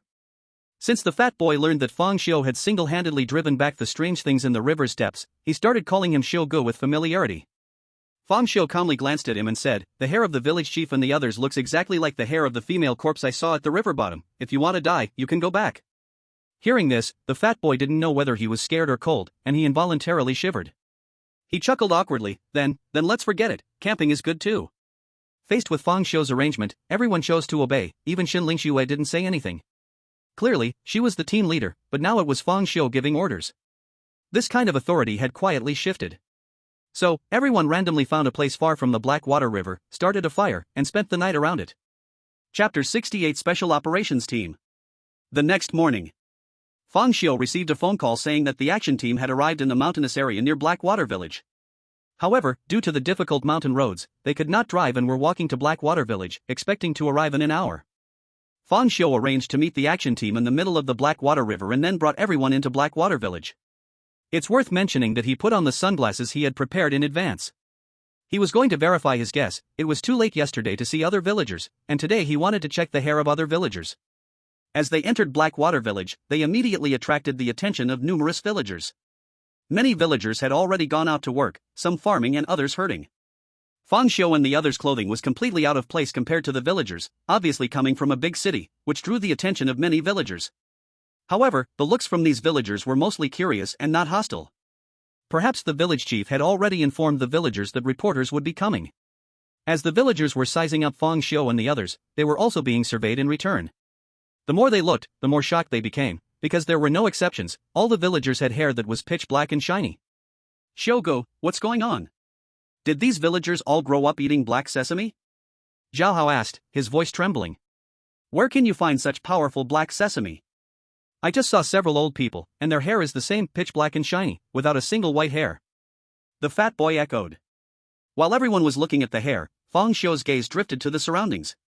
No strange things. Not a single bizarre thing. This time Fang Xiu was truly certain, there really weren't any strange things in the entire Blackwater Village. Why was this? If it was because of entering the strange domain that caused the bizarre things to be invisible, then why was there signal in the strange domain? Was it because it was a secure phone issued by the Investigation Bureau? But when Fang Xiu took out his ordinary phone, he also found a signal. At most, it was just weak in the mountains. Fang Xiu didn't understand. There are too many strange secrets. Now, he is afraid he only understands the tip of the iceberg. Many bizarre things remain unexplained. At this moment, he walked towards an old man basking in the sun. This elder was much older than the village chief, his face wrinkled deep like ravines, and he held an old pipe, smoking under the sun. Old man, can I ask how you take care of your hair? At your age, how is your hair even darker and shinier than that of young people? The old man looked at Fang Xiu in surprise. Why are you, a young guy from the city, teasing an old man like me? My hair has been white for 10 years, where is it dark and shiny? Hearing the old man speak this way, Xin Lingxue and the others were instantly shocked, staring tightly at the old man's dark and thick hair, feeling a chill run down their spines. Fang Xiu's expression remained unchanged as he calmly replied, I'm sorry, I must have seen it wrong. After saying this, he turned and left with Xin Lingxue and the others. Once they were a distance away, Zhao Hao couldn't help but ask, was that old man's hair black or white? Am I colorblind? It looked black to me. It looked black to me too, the fat guy chimed in. These villagers have problems, they are very likely affected by something strange, Xin Lingxue asserted. Those influenced by the bazaar may exhibit strange traits, usually manifested as physical weakness, abnormal emotions, or mental fatigue, but other effects cannot be ruled out. Fang Xiu glanced at her and calmly asked, how do you determine that the affected ones are the villagers, not us? Everyone was slightly startled, and Zhao Hao and the fat guy turned pale. At that moment, suddenly, voices echoed from a distance. Miss Xin, so this is where you are. The person was none other than the village chief's grandson, Wang Fuguei. Wang Fuguei jogged over, panting as he asked, Miss Xin, you really got up early, I was just about to call you for breakfast this morning, but found no one in the room. The group looked at Wang Fuguei's dark and shiny hair, their expressions clearly a bit strange, especially Zhao Hao and the fat guy. Knowing that the villagers might be odd, they found it hard to behave as politely as before. Fortunately, Xin Lingxue, being a seasoned spirit master, did not show any peculiar reactions and maintained her usual demeanor, saying, yes, we are used to getting up early, after all, we have work to do. Are you going to start filming now? Let me take you to some scenic spots. Not for now, we plan to explore on our own first and will call you if we need you later. Wang Fuguei clearly looked a bit disappointed, but it's very dangerous in the mountains, wild boars might appear, and it will be inconvenient without a guide. It's fine, we have experience in the wild and have been to places wilder than this. You don't need to worry. Let's explore ourselves this afternoon, and we will let you guide us later. Wang Fuguei, evidently not good with words and unaware of how to refuse, could only nod in agreement when Xin Lingxue said this. Okay, but if you're wandering around, definitely do not go to the center of the Blackwater River. Xin Lingxue's heart stirred, and she casually asked, oh? Why can't we go to the center of the Blackwater River? Wang Fuguei's expression showed fear, as if he recalled something terrifying. In short, don't ask. My grandpa doesn't allow spreading superstitions, but more than one person in the village says it's haunted, so absolutely don't go. Seeing she couldn't extract more information, Xin Lingxue finally nodded, indicating she understood. Then, Wang Fuguei left. Not long after, Fang Xiu's phone rang. Investigator Fang, the 10th Special Operations Team is in position. Okay, good. We'll be there shortly. Fang Xiu hung up the phone and told the others, the villagers can be ignored for now, let's deal with the bazaar and the Blackwater River. Chapter 69, Sudden Change. The center of the Blackwater River. Fang Xiu and a few others walked briskly, and from a distance, they saw a team in black special operation uniforms, holding submachine guns. Each of them was tall and robust, standing straight, clearly having undergone professional training. However, in front of the special operation team stood a man and a woman, dressed in jackets, wearing hiking boots, holding trekking poles, and carrying backpacks, looking like tourists. The man and woman seemed to be arguing with the special operation team. Why are you chasing us away? This place isn't yours, we came to see the scenery. Yeah, this isn't even a tourist spot. Besides, even if it were, we could still buy tickets. We are on a special mission, no unauthorized personnel are allowed near. Please leave immediately, a member of the special operation team said coldly. At this moment, Fang Xiu and the others had arrived. That member of the special operation team quickly ran over and saluted, saying, Investigator Fang, the 10th Special Operation Team reports to you. Fang Xiu nodded, about to speak, when the man and woman approached. The man was tall and sturdy with a resolute face, while the woman was slender with tan skin, giving off a vibe of someone who often exercises outdoors. Are you their leader? On what basis do you? As soon as the woman spoke, a boisterous and aggressive attitude emerged. Fang Xiu didn't give them a chance to finish and directly ordered, kick them out. Yes. The special operation team immediately sprang into action, 2 team members came out and started to forcefully escort the man and woman away. The man tried to struggle, but as he saw the many people with guns, he ultimately didn't dare to resist. On the other hand, the woman shouted louder than anyone. You wait for me. I will file a complaint against you. Do you know who I am? My dad is friends with the leaders of the security bureau, and you. The man and woman were gradually taken out of sight. Zhao Hao sighed slightly, saying, there really is every kind of person. I always thought that was just for show online, with videos of people even daring to confront security officers. I didn't expect to encounter people like this in real life. These two are something else, facing so many uniformed people with guns while they are on duty. They actually dared to clash? Investigator Fawn, these two claim to be tourists, not fond of tourist spots, but prefer remote and uninhabited mountains. They arrived shortly after we did. Fang Xiu nodded. Was it Wang Dihai who sent you? The person nodded and took out the investigation bureau's ID, saying, Director Wang sent us to assist you. Fang Xiu was not surprised. This was the benefit of his ability to foresee the future. If it were another rookie conjurer, they certainly would not be treated this way. Even if they could, a report would have been needed in advance. He only needed a phone call. Do you have everything with you? Yes, we have everything. Okay, let's begin. At Fang Xiu's command, the special operation team immediately started to move.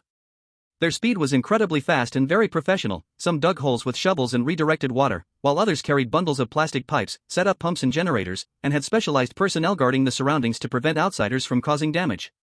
They had clearly undergone professional calculations to redirect the river water to nearby low-lying areas.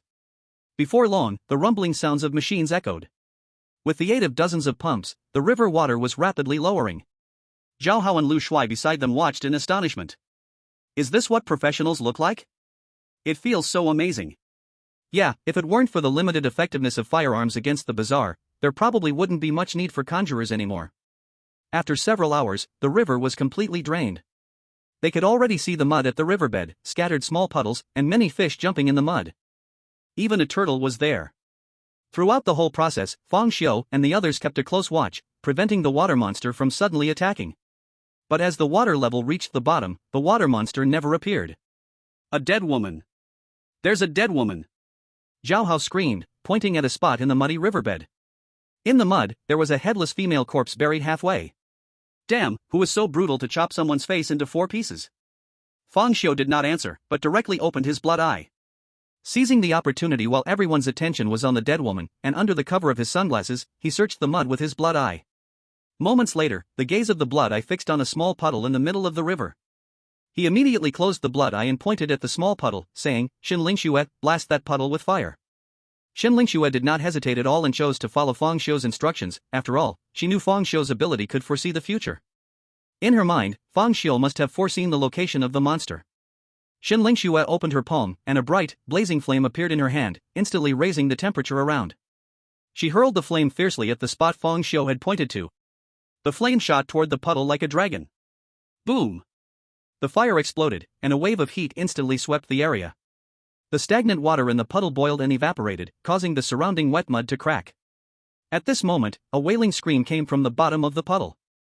Then, a mass of flaming, smoldering hair wriggled out from the ground. The monster has appeared. Zhao Hao exclaimed and quickly hid behind Fang Xiu. The hair floated in midair, thrashing wildly, and several fiery strands were flung out as if cut off like a gecko's tail. Now the hair seemed to be enraged, spreading out like a web, reaching 5 meters, 10 meters, 20 meters. It seemed to want to envelop everyone. At this moment, Xin Lingxue struck back. She sought revenge for being soaked in the icy lake water the day before. Boom, boom.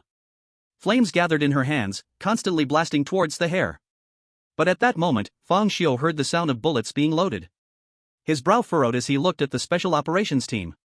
Instinctively sensing something was wrong, he wondered why these trained soldiers, knowing guns are useless against the monster, would load their bullets without orders.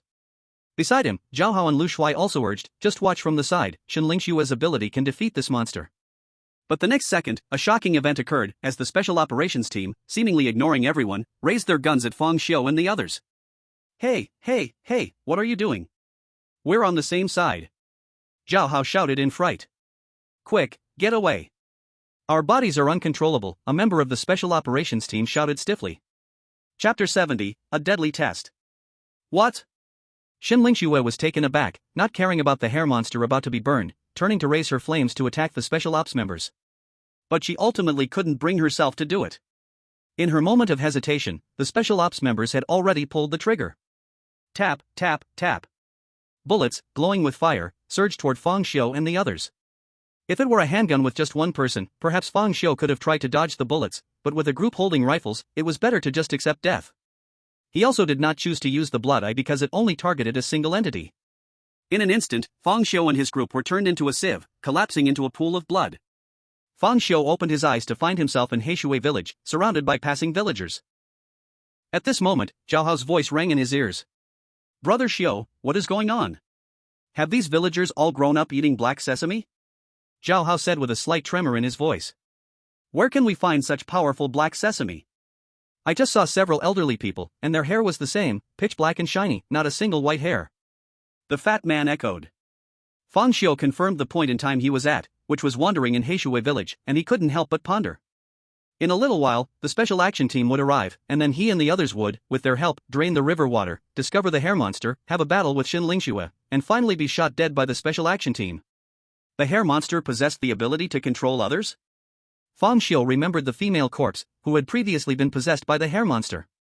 But what he never expected was that the hair monster could control so many people at once. The entire special action team was under its control. Since the hair monster had such power, why not directly control us? Was it because we had spiritual protection, so it couldn't control us? Fang Xiu felt that something was amiss. Was the appearance of that man and woman too coincidental? Who would come to such a remote place for sightseeing?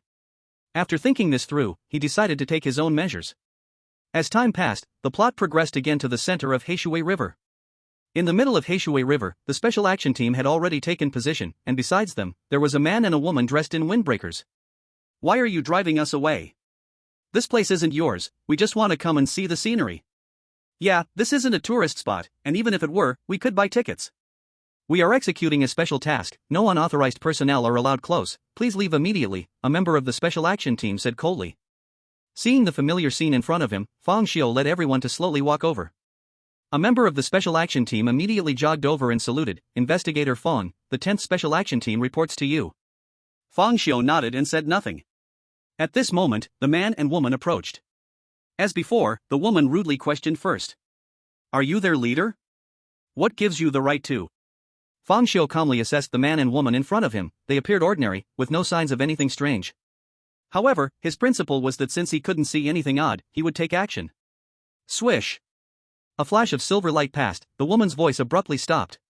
Not only that, but the entire world fell silent. Xin Lingxue and the others, as well as the special action people, all stared in shock at Fang Xiu and the woman. He could see that a surgical knife was brutally stabbed into the woman's white neck. And the one holding the knife was Fang Xiu. No one expected that Fang Xiu would suddenly take action to kill someone. It was completely without warning, even unfathomable. Even if the woman was unreasonable first, she merely came forward to ask a question, and before she could finish her sentence, you killed her? Fang Xiu ignored everyone's strange gazes. He closely observed every subtle expression of the woman, trying to see any flaws. However, there were no flaws on the woman's face. She acted like the perfect actress, vividly displaying disbelief, confusion, fear, and other emotions. Puff! Fang Xiu pulled out the surgical knife. Blood spurted from the woman's neck like an arrow. This was not his first time stabbing someone's neck, so his technique was fairly skilled, directly striking the carotid artery, ensuring a quick kill. As the surgical knife was pulled out, the woman made a series of incomprehensible whimpering sounds, her eyes gradually losing focus, and ultimately collapsed on the ground. Fang Xiu frowned slightly. Did I act too quickly, causing her not to react? Or did I misjudge, she was just an ordinary person? Fang Xiu. What are you doing? Xin Lingxue's shocked and angry voice broke the silence in the scene. They have a problem. Fang Xiu casually explained. They killed someone. The accompanying man reacted and shouted in terror, turning to run away. Whoosh! Another silver light flashed by. The man's neck was also pierced, and he died. At this moment, Xin Lingxue had pulled away from Fang Xiu, alert and cautious. Fang Xiu, I seriously suspect you have lost control over your spirit. You better explain this to me. I said they have a problem, so there must be a problem. Zhao Hao seemed to realize something, hesitating as he said, Xiu good, you sensed it? Fang Xiu nodded. Xin Lingxue was somewhat doubtful, but many questions couldn't be asked in front of so many people. After all, Fang Xiu's abilities were confidential. Fang Xiu didn't care about being suspected because, in a moment, he would die and restart. Killing these two was just to eliminate their suspicion because Fang Xiu always felt that their timing of appearance was too coincidental, and controlling the special operations team didn't necessarily have to be the work of the two strange-haired individuals. Indeed, investigating suspects could use other methods, but without a doubt, killing was the quickest. Whether or not these two were the culprits, killing them first and seeing if the special operations team would be controlled was the goal. Then, Fang Xiu ordered the special operations team, now, disarm immediately. The captain of the special operations team hesitated upon hearing this, but ultimately complied. Once they were fully disarmed, Fang Xiu instructed them to begin pumping water. Chapter 71, The Best Method to Face Anomalies. A few hours later. The center of the Black Water River was once again revealed. Shen Lingxue, attack this puddle. Fang Xiu commanded. Shen Lingxue cast a doubtful glance at Fang Xiu, then began to work, bright flames glowing in her hands, shooting directly at the puddle. Just like before, the strange-haired individual was once again blasted out. However, this time, Fang Xiu's gaze was not on the strange-haired creature, but focused entirely on the Special Operations Team. As Shen Lingxue battled the strange-haired creature, the Special Operations Team moved. Their bodies danced in a disjointed manner, like puppets on strings, rigid for only 2 or 3 seconds before moving in sync. One by one, they charged at Fang Xiu and the others like fierce leopards. Be careful. Our bodies are out of control. The Special Operations Team moved quickly, but Fang Xiu was faster, having been prepared. Against a group of unarmed Special Operations Team members, Fang Xiu found it easy to handle. The surgical knife, emitting a chilling aura, danced in Fang Xiu's hands like a butterfly. His figure flickered like a ghost, weaving through the Special Operations Team. Swish! Swish! Swish! Countless silver lights flashed, and in an instant, the legs of many Special Operations Team members were marked with bloodlines. The bloodlines were initially faint, nearly invisible, but the next second, they deepened and turned red, until blood gushed forth. Then those who were hit fell to the ground. Strangely, even though those individuals lost their ability to move, they seemed to feel no pain, crawling on their hands towards Fang Xiu and the others to kill them. Shen Lingxue, deal with the strange-haired creature immediately. They have all been controlled, and I will restrain them. Fang Xiu's calm voice echoed through the crowd, moving like a ghost among them. Every time he appeared, several Special Operations Team members would fall. Hearing this, Shen Lingxue looked into the eyes of the strange-haired creature, anger bubbling inside her, as the temperature of the flames in her hands seemed to rise with her fury. Her hands formed 2 bright and blazing fireballs, which she raised high above her head. The 2 fireballs quickly merged into a larger one. Die! Accompanied by Shen Lingxue's delicate shout. A fireball struck like a small sun towards the hair monster. Boom! With a loud explosion, the hair monster was completely engulfed by the fireball, burning fiercely until it turned to ashes. It's done! A hint of joy flashed in Shen Lingxue's eyes. However, at that moment, Fang Xiu splashed cold water on her. Their control hasn't been lifted. It seems that it's not this monster controlling them, or else the monster hasn't died. What? Shen Lingxue looked in surprise. She saw that the Special Operations Team's members were still attacking. Fang Xiu was dealing with nearly all of them alone, while Zhao Hao and the chubby guy were being chased by one person each. Although Zhao Hao and the chubby guy had activated their spiritual powers, allowing them to unleash extraordinary strength, they were both reluctant to harm their own people and lacked battle experience. Faced with fully armed soldiers, they were unable to gain the upper hand. Soon, Shen Lingxue joined the battle. She didn't use her fire abilities but chose to punch all these people unconscious. After a few minutes, finally, all the Special Operations Team members were dealt with and had mostly fallen into a coma. Fang Xiu looked at the unconscious individuals, deep in thought. They weren't the Traveler Man and Woman, nor the Hair Monster? Why were the Special Operations Team controlled? Although the monster was dealt with, he found that the truth not only remained unsolved but also presented more mysteries. While Fang Xiu was pondering, only Shen Lingxue was looking at him with a surprised gaze. Because Shen Lingxue suddenly remembered Fang Xiu's earlier order for the Special Operations Team to disarm. Did he foresee this? That's why he ordered them to disarm? What a terrifying ability to foresee. If he hadn't predicted this in advance, facing a fully armed Special Operations Team so close, everyone would probably have died. What Shen Lingxue didn't know was that she had actually died once. Fang Xiu, what should we do next? Shen Lingxue suddenly asked, clearly recognizing who could truly make the right judgment. First, let's tie them up and wait until they wake up to talk. Everyone followed his words obediently. Fortunately, the Special Operations Team members had ropes with them, so there was no worry about having enough rope. After tying them up, more than half an hour passed, and finally, a few team members slowly woke up. What is this? What's going on? Why are we tied up? Do you remember what just happened? Fang Xiu stepped forward to ask. The few team members shook their heads with confusion. Don't remember? It seems the control has been lifted. Is it because the hair monster died? Or is the true mastermind only able to control these people for a limited time? Too little information to determine. After waiting for another half hour, most of the team members had woken up, and no one remembered what had just happened. Seeing this, Fang Xiu let them bandage their wounds and then went back. These people couldn't be used for now, otherwise, it was unpredictable when they might betray again. Meanwhile, Shen Lingxue was on the phone, starting to report the incident to the higher-ups, and asking them to send specialists for a comprehensive check on the Special Operations Team members who participated in this action. After settling everything, Fang Xiu said, let's go back to Heishui village. Ha? We are going back? Wasn't the monster solved? The chubby guy exclaimed in surprise. It's not over yet. Fang Xiu replied calmly and led everyone back to Heishui village. In Heishui village, Fang Xiu watched the villagers with shiny black hair coming and going, pondering.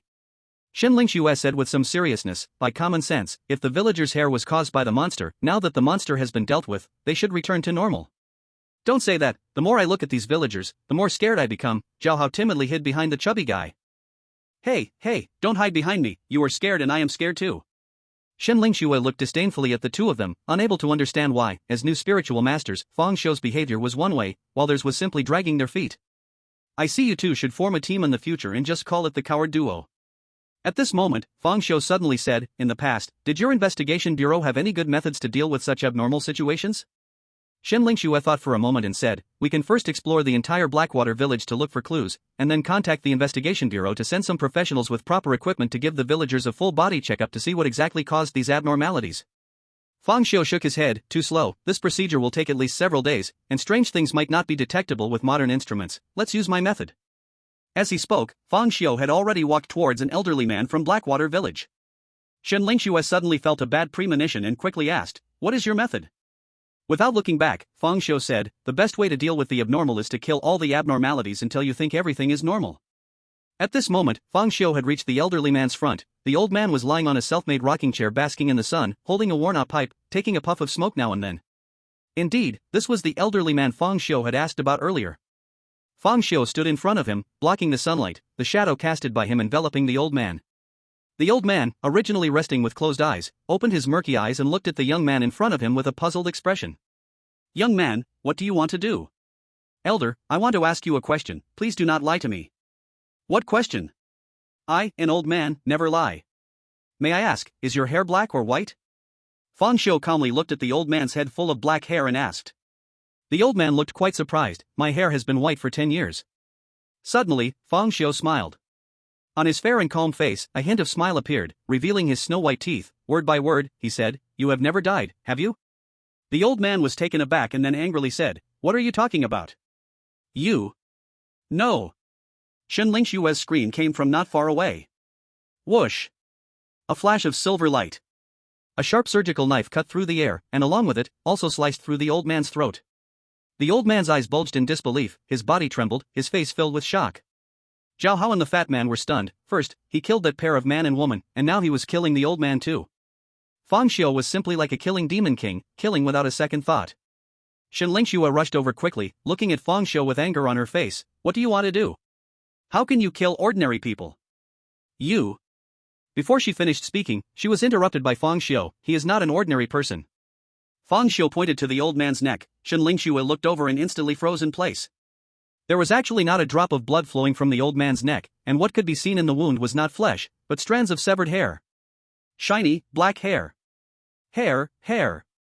At this moment, the air suddenly froze, and the entire village seemed to be surrounded by a silent terror, instantly plunging into silence. It was as if the whole world had been put on pause, everything fell into utter silence. The villagers who were originally walking on the road all became stiff in place, motionless, like puppets. Everyone be careful. Shenling Xue instantly realized what was happening and called everyone to be on guard. At this moment, the elder who had been slashed by Fang Xiu also raised his head, his eyes were vacant, and he let out a non-human roar as the hair at his neck started to grow back and heal. Whoosh! Fang Xiu again made a cut on his neck, not giving him any chance to heal or transform. Directly interrupted the spell. This time, even the head was chopped off, the broken neck full of black hair stubble, dense and thick. But this time, the hair no longer grew, because he used the power of pain. Under the effect of this force, the hair not only stopped growing but began to wither and dry up.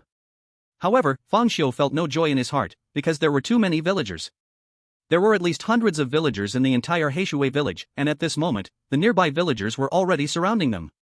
Moreover, more and more villagers were rushing over here. At this time, the faces of the villagers showed no trace of simplicity and goodness, only a chilling aura, and their glossy black hair began to grow wildly, as if countless small black snakes were writhing. Faced with so many villagers, even the experienced spirit master Shenling Xue could not help but show a look of despair. Damn it! These villagers are all strange slaves. The information was wrong. To control so many strange slaves, the abnormality is definitely not D grade, it's at least C+, or even B. In her urgency, Shenling Xue revealed the truth.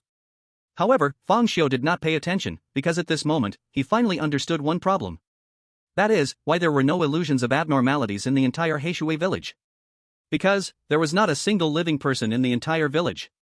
Those illusory abnormalities, regardless of their form, had only one purpose: to eat people, so they would only exist where there were living people. Heishui village was in a mountainous area, originally very remote, with sparse population. Now that the whole village's people had become strange slaves, it was equivalent to no living person within several kilometers. Over time, naturally, there would be no abnormalities here. This is also why Heishui village had no eerie domains and could not see abnormalities. Roar! Countless villagers erupted into an inhuman roar, then, like zombies, they suddenly charged towards the crowd. Shenlingshua's expression was very heavy, and she gritted her teeth, saying, "We cannot fight hard, I will use fire to blast a path, and you follow me to break through." Fang Xiu, if I'm not mistaken, the scalpel in your hand should be a strange weapon, right? That knife is very sharp and can cut through hair. The strength of these hairs is very high, and even my fire needs to burn for several seconds to turn to ash, so right now, only the two of us can harm these strange slaves. I will open the way, you deal with the scattered strange slaves. Lu Shuai and Zhao Hao, you two follow behind Fang Xiu, move. With Shenlingshua's command, two fiery bright fireballs were thrown into the crowd. Boom! The villagers blocking the front were instantly blown away, with several even turning directly into fire people, burning intensely. A temporary gap appeared in the encirclement, and the few quickly ran towards it, but before they could run 2 steps, the villagers surrounded them again. Boom! Shenlingshue continued to use fire to strike at the villagers attempting to approach. Although the power was great, she could only burn 3 to 5 villagers at a time, and with such high-intensity attacks, her spiritual energy was quickly depleting. Zhao Hao and the fat man, though showing fear, took out their pistols and kept shooting at the villagers. But unfortunately, pistols were not very effective against strange slaves. Even if a hole was shot in their body, in the next moment, countless strands of hair would block the hole, causing no harm at all, only serving to delay. The few of them had rushed out only a few dozen meters when they were surrounded by more and more villagers. And more terrifying was that Shenlingshue's spiritual energy was about to be exhausted. The fireballs in her hand were clearly getting smaller, her face becoming paler, and despair gradually appeared in her beautiful eyes. At that moment, a scream rang out. It was Zhao Hao. He saw several strands of hair floating in defiance of gravity, wrapping around his neck. Hiss, hiss, hiss. A few strands of black hair suddenly tightened around Zhao Hao, pulling him down to the ground with such force that he was dragged into the crowd. Zhao Hao desperately clutched the hair around his neck, his eyes bulging and his face turning red. Brother Xiao, save me. Swish. A flash of silver passed by, and the hair around Zhao Hao's neck was abruptly severed. Huff, ah! Zhao Hao gasped in panic. Yet the crisis was not over. In the next second, countless villagers' hair floated disregarding gravity, shooting towards Zhao Hao like sharp swords, forming a massive net that instantly engulfed him. Fang Xiu continuously waved his scalpel, but it was too small, the hair too numerous. Even if he sliced through one strand after another, the hair of the hundreds of villagers would take days and nights for a professional barber to cut through. Thus, Zhao Hao perished. Chapter 73, As long as I kill myself fast enough, no strange thing can kill me. At that moment, another scream echoed. It was the fat man. The fat man's feet were entangled by hair, and he was directly pulled to the ground, dragged along while his thick fingers clawed at the ground, leaving several half-meter-long streaks of blood. I don't want to die. Save me. His words were cut off as he was pulled into the crowd of villagers, where countless black strands of hair quickly wrapped around him, some tiny strands even drilling into his mouth, nose, ears, and all the openings of his body. On the other side, Shenlingshuo could not hold on any longer. Her spirit was completely drained, without a drop of flame left, relying only on her body for close combat. However, without her spirit, she was like a martial hero without inner strength, unable to defeat even minor foes, and after a brief struggle, she was dragged into the crowd of villagers, following in the footsteps of the fat man and Zhao Hao. Countless black strands wrapped around her, the hair slithering like snakes, drilling into her mouth, nose, and all over her body. At this point, only Fang Xiu was left. It didn't mean he was the strongest. In terms of destructive power, Shenlingshuo was definitely better, but her flame ability, while powerful, consumed too much, proving to be insufficiently lasting. After killing multiple villagers, her spirit was drained. In contrast, Fang Xiu, despite his single target attacks, managed to navigate the situation more easily because of his scalpel's sharpness and the bizarre effectiveness of his pain power. To deal with these strange slaves, he only needed to exert a bit of pain power to slay one, as his pain power was indeed excruciating. However, Fang Xiu's defeat was only a matter of time. Without the support of teammates, even he could not handle attacks from all sides at the same time, and while the consumption of pain power was minimal, he had only ignited 5% of his spirit, meaning he was less durable than Shenlingshuo. Of course, he had trump cards, but it was not yet time to use them, as the main culprit hadn't even appeared. Using them now wouldn't resolve this bizarre incident completely. Faced with such desperation, Fang Xiu remained calm. Feeling his spirit nearly depleted, he raised the scalpel toward his forehead. As long as I kill myself fast enough, no strange force can kill me, this was Fang Xiu's principle. The way Shen Lingxue and the others died was truly hard to accept. After all, people have other openings besides their eyes, ears, mouth, and nose. As the scalpel pierced his forehead, a wave of excruciating pain hit him, and in the next second, Fang Xiu lost consciousness. Brother Xiu, what is going on? Have these villagers all grown up eating black sesame? Where can we find black sesame with such powerful effects? I just saw several old people whose hair was similarly shiny and black, without a single white hair. The voices of the tragically dead Zhao Hao and the fat man echoed again.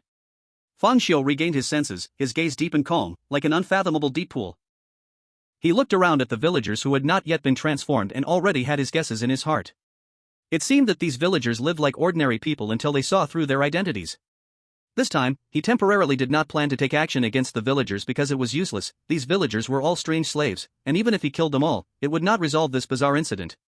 To completely solve the problem, he could only find the true form of the strangeness. Clearly, the strange creature at the bottom of the lake was not the true body, it should be similar to the villagers, a strange slave controlled by hair. However, this strange creature had so many strange slaves, clearly, it could directly deal with people like him, so why did it have to lead them to the Black Water River and let that corpse of the female strange slave take action? Could it be that this strange creature was deliberately diverting attention, making them mistakenly believe that the female corpse was the source? That way, after they killed the corpse, they would think they had completed the task and could go back to report? But if that were the case, then the question arose, what was going on with the Special Operations Team being controlled? The first time, they had all died under the guns of the Special Operations Team. If the goal of the strange creature was to kill them, then with its hundreds of strange slaves, it could have easily struck when they were staying overnight at the village chief's house. There was no need for any extra effort. Moreover, the means by which this strange creature controlled the villagers and the Special Operations Team were clearly different. It controlled the villagers through hair, which was inside each person's body, but the Special Operations Teams did not have any. The two incidents had begun to contradict each other, and Fang Xiu faintly felt that there might be some key hidden within, but with too little information, he could not judge for the time being. According to normal logic, he should perhaps start from that corpse. Who was the female corpse? How did she die? Why, with her clearly submerged in water, was the lurking strangeness still controlling her? As long as he figured out these questions, peeling back the layers, he could find the source of the strangeness. But Fang Xiu did not plan to play by the rules. Finding the truth was the detective's job. As for the strangeness, he only cared about killing, not burying. He took out the encrypted phone from the investigation bureau and began to dial a number. Su Kerson, tell the Special Operations Team to immediately turn around and go to the nearby gas station to buy all the gasoline and diesel they can get. After speaking, he directly hung up the phone. Shen Lingxue and the others looked at him in surprise. Brother Xiu, what do you want gasoline for? Zhao Hao asked curiously. I have my uses. Fang Xiu replied calmly.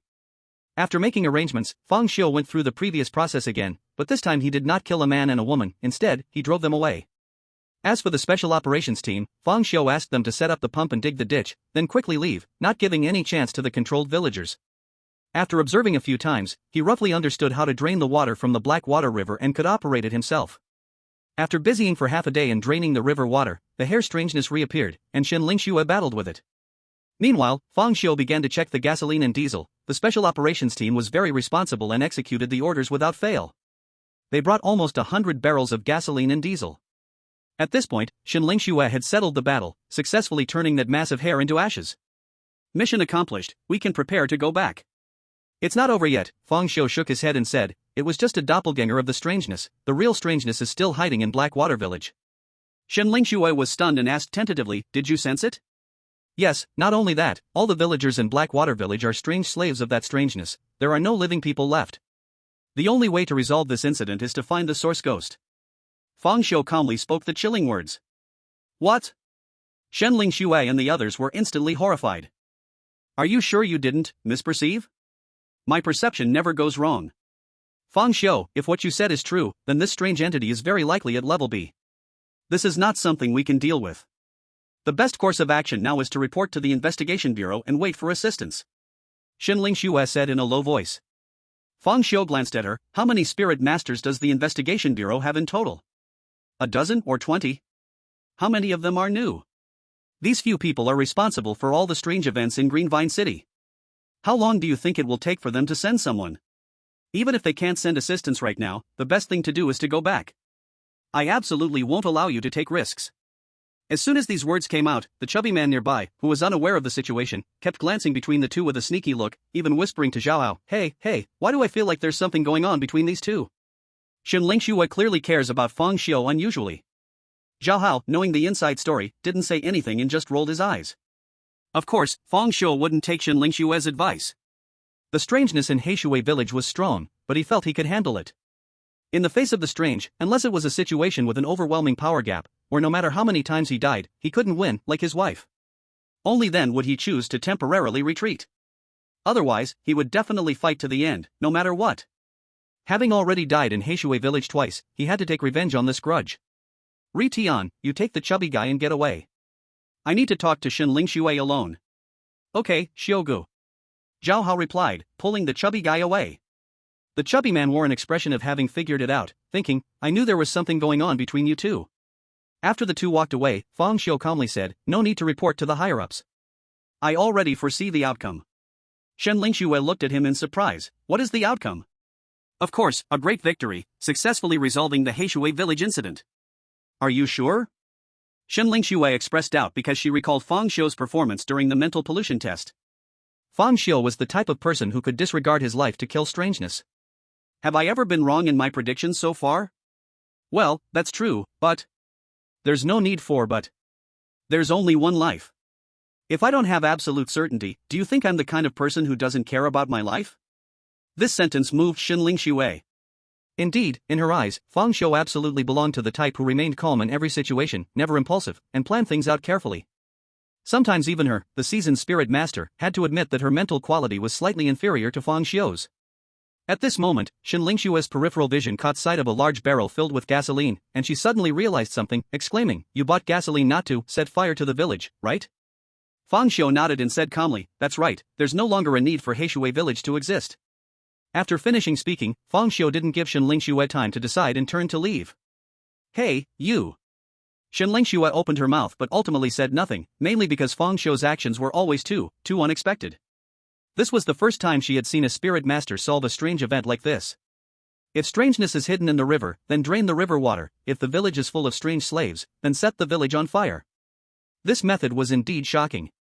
Meanwhile, in a secret forest near Heishui village, the previously appeared travelers and windbreakers, both male and female, actually fell to their knees on the ground, their expressions dull and eyes lifeless. If they seemed human before, now they completely felt like two puppets being controlled. Standing before them was a seductive woman wearing a mink coat, underneath which was a wine-red long dress. The wine-red long dress was very long, but similarly, the slit was also very high. A long and slender white leg flickered in and out of sight. The woman in the wine-red dress looked at the two kneeling on the ground, deep in thought. After a lot of effort, I managed to plant seeds in these two puppets of the Special Operations Team. I thought I could control them to kill Shen Lingxue and others in the chaos, but unexpectedly, that guy named Fang Xiu directly sent the Special Operations Team back. Was it unintentional? Or did he sense something? No matter what, Fang Xiu is not simple. Since the bronze candlestick is with him, it means Lin Xiang was most likely killed by him. Having the capability to kill Lin Xiang but being just a rookie spirit master, he must have a secret. As she spoke, the woman in the wine-red dress sighed, my fate is so bitter. I thought I could solve them quickly, but now I have to find another opportunity. How much longer do I have to stay in this remote mountain forest? You tell me, why can't Fang Xiu and the others just immediately go to their deaths? She asked the two kneeling on the ground, but they remained like wooden statues, motionless and silent. You two are making me really angry right now. Come here and help me cool down. Yes, master. The two replied stiffly, and then the woman stood up and walked towards the one in the wine-red dress. Thud. The woman suddenly knelt on the ground, using her hands and knees to support herself, her back level with the ground, resembling a human chair. The woman in the wine-red dress elegantly adjusted her skirt from behind, making it cling tightly to her hip curves, and then gently sat down. Once settled, she spread her legs, revealing a long, smooth, jade-like leg from the slit of her skirt. At this moment, the man who had been kneeling on the ground finally moved. He raised his head and crawled toward the woman step by step, as if trying to crawl through a dog hole. Soon, it was 9 p.m. Fang Xiu and the others hid on the outskirts of Blackwater Village, taking advantage of the night. He didn't choose to act during the day because it would be too easy to be discovered, so he waited until night, when the villagers had returned to their homes to sleep, to take action. There are not many entertainment activities in the mountains. The villagers go to bed early and rise early, so by about 9 p.m., there were basically no people out and about. Split up and douse the whole village in gasoline. Fang Xiu instructed. Okay, brother Xiu. Zhao Hao and the others each carried 2 barrels of gasoline and began their operation under the cover of darkness. Fang Xiu didn't just stand still, he also spread gasoline everywhere. This peculiar creature likes to perform, right? Then I'll give you a grand fire show. 1 hour later, it was 10 p.m. The entire Blackwater village was soaked in gasoline. Thankfully, it was relatively cold in the mountains, so the gasoline didn't evaporate too quickly. Xinling Xue, ignite the fire. Chapter 75, the odds are in my favor. Xinling Xue hesitated slightly but ultimately chose to trust Fang Xiu. She extended a slender white finger, and with a puff, a small flame appeared at her fingertip. With a flick of her finger, the small flame fell onto the gasoline. Boom! The gasoline ignited instantly, and a towering fire burst forth, creating a grand spectacle of flames before everyone's eyes. Trees, houses, chicken coops, firewood piles, and everything else were mercilessly swallowed by the fire. Under the illumination of the roaring flames, the entire Blackwater village suddenly shone like daylight. Feeling waves of heat approaching, Fang Xiu and the others couldn't help but step back a bit. Xiu. Brother Xiu, are the villagers of Blackwater really all ghost slaves? If you sensed this wrong, we would have committed a tremendous crime. Lu Shuai asked nervously. Fang Xiu ignored him and calmly observed the burning Blackwater village, the flames reflected in his dark pupils, flickering continuously. Do you feel like it's too quiet? Zhao Hao seemed to have realized something. Under normal circumstances, if the villagers were all normal people, then in the face of such a big fire. Why is no one screaming? Not even stepping out of the house? At this moment, the entire Blackwater village had completely fallen into a sea of fire. Suddenly, an extremely suppressed and deep roar came from the fire. That voice was highly penetrating, even though Fang Xiu and others were far away, they still felt their eardrums ache. You should die. In an instant, a sharp female voice filled with killing intent echoed. Boom! A house in the northwest corner of Blackwater village suddenly exploded, and countless lights of fire splashed everywhere. Finally willing to show herself? A flash of excited bloodlight crossed Fang Xiu's right eye.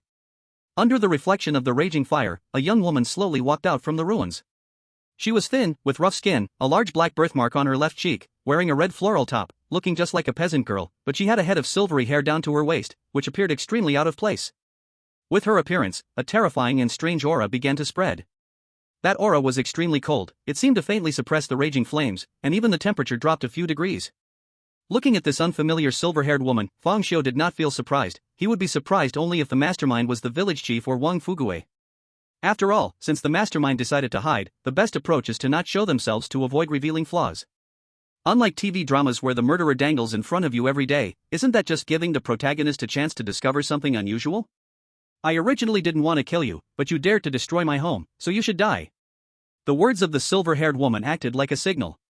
The next moment, from the houses consumed by flames, one villager after another began to emerge. These villagers were completely covered in flames, their skin already charred, revealing equally blackened hair inside. Those hairs continued to burn and grow, repeating in a cycle. They were silently screaming, as if they were souls struggling in hell. Fang Xiu was not surprised to see this scene. He had long guessed that ordinary flames could not burn these Eerie servants to death, only causing them some damage. The hair that made up the Eerie servants looked thin, but each strand's quality was comparable to steel wire. The Eerie servants gathered around the silver-haired woman like loyal guards protecting their queen. At this moment, the silver-haired woman waved her hand toward the direction of the Blackwater River, and a powerful spiritual wave appeared. Crash! Crash! The sound of rolling waves came from the direction of the Blackwater River. The next second, a shocking scene emerged. A giant wave more than 10 meters high seemed to be drawn by some magical force, surging from the Blackwater River toward Blackwater Village. Crash! The giant wave slammed down like a huge palm, instantly extinguishing the raging fire in Blackwater Village. The fire on the Eerie servants extinguished as well, but they had now completely lost their human appearance, only retaining the shape of a person. Their bodies were entirely made of hair, pitch black, looking like mummies, except that what wrapped them was not fabric but hair. Seeing this scene, Xinling Xue was shocked because she had just clearly felt the powerful spiritual wave from the silver-haired woman. She is not strange. She is a spirit master. A second-tier spirit master. The control of water just now was her ability, Xinling Xue exclaimed. Hearing this, the bloodlight that had faintly risen in Fang Xiu's right eye instantly extinguished, as if a stove that was about to burn was splashed with cold water. She is a spirit master? But what about those hair Eerie servants? Zhao Hao asked in surprise. She is indeed a spirit master, but her hair is eerie. If I'm not mistaken, this hair Eerie is likely a possession type Eerie. It has attached itself to this person, Shenling Shui explained. After Fang Xiu listened, the blood light in his right eye began to rise faintly again. At this moment, he gradually understood everything. On the first night, it was the silver-haired woman who led everyone to the Black Water River, using her control of water to manipulate the river, and then using her strange hair to control the corpse of a woman. Kill them! With a command from the silver-haired woman, the hundreds of strange servants around her roared and charged at everyone. Oh my god! Help! Xiu! Brother Xiu, there are too many of them. Should we retreat first? Fang Xiu, didn't you say we would definitely win? Where's the chance of victory? Shenling Shui asked anxiously. Although she was confident in her own abilities, facing a second-tier spirit master along with hundreds of strange servants was no longer a matter of confidence but a question of survival. In such a powerful lineup, within the entire investigation bureau, only Captain Yang Ming and Vice Captain Bai Qi could cope with it. Facing the charge of hundreds of strange servants, Fang Xiu was not flustered at all but instead smiled coldly. The chance of victory is with me. Shenling Shui was stunned. Fang Xiu, this is not the time for jokes, you just need to hold off these strange servants, so I can get close to the silver-haired woman. In fact, the best course of action at this moment would be to commit suicide and then return to life. Since he already knew who the true identity of the strange was, he could slowly plot against it and look for opportunities to secretly execute a beheading strategy, such as bringing in heavy weapons to directly hit the silver-haired woman without her knowledge. It was difficult to kill a strange creature with heavy weapons, but the silver-haired woman was human. This would indeed be the optimal solution. But Fang Xiu had no intention of doing so. Because that was simply too boring. He was not just targeting a single strange creature, but all strange creatures in the world. Powerful strange creatures were everywhere. If he always chose to take shortcuts, how could he temper his spirituality between life and death? How could he quickly grow his strength? Right now, it was indeed the silver-haired woman at her strongest, a second-tier spirit master along with hundreds of strange servants and a B-level hair strange. But so what? Since he chose to fight, he would fight at her strongest. He would strike at the strongest. If he couldn't even do this, then how could he make the strange creatures of the world feel pain? Chapter 76, Damn Slut, Do You Think I Don't Exist? The last time Fang Xiu was surrounded by strange servants, he didn't intend a hard fight because the main figure hadn't appeared. In the end, he wouldn't even be able to hurt a hair on her head. But now it was different. The main figure had appeared, and he could finally let loose. As the strange servants got closer, Fang Xiu finally took out his scalpel and stabbed it towards Lu Shui. Ah!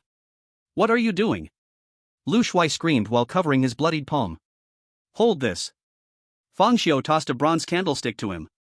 Lu Shui instinctively caught it. What is this? But Shenling Shui suddenly narrowed her pupils. This is a strange artifact. This strange artifact uses blood-containing spirituality as fuel. Once lit, it can defend against the strange. Fatty, you have a lot of blood, so you'll carry it. Is this your reason for stabbing me? Lu Shui was stunned. He made a sarcastic remark, then obediently gripped the bronze candlestick with his bloodied left hand. At the moment the blood touched the bronze candlestick, it seemed to come to life. The bronze patterns on it began to slowly move, countless lines twisting and eventually gathering into a fierce mouth, which greedily sucked the blood from Fatty's hand, startling him. As blood continued to flow, the bronze candlestick unexpectedly ignited without a flame, a ghostly green candlelight appeared, and that eerie green light slowly enveloped everyone. The candlelight was chilling, seemingly carrying a piercing cold. At this moment, hundreds of strange servants had already rushed to everyone's front. Zhao Hao was so scared that he quickly shrank behind Lu Shui. Fatty, I'm counting on you.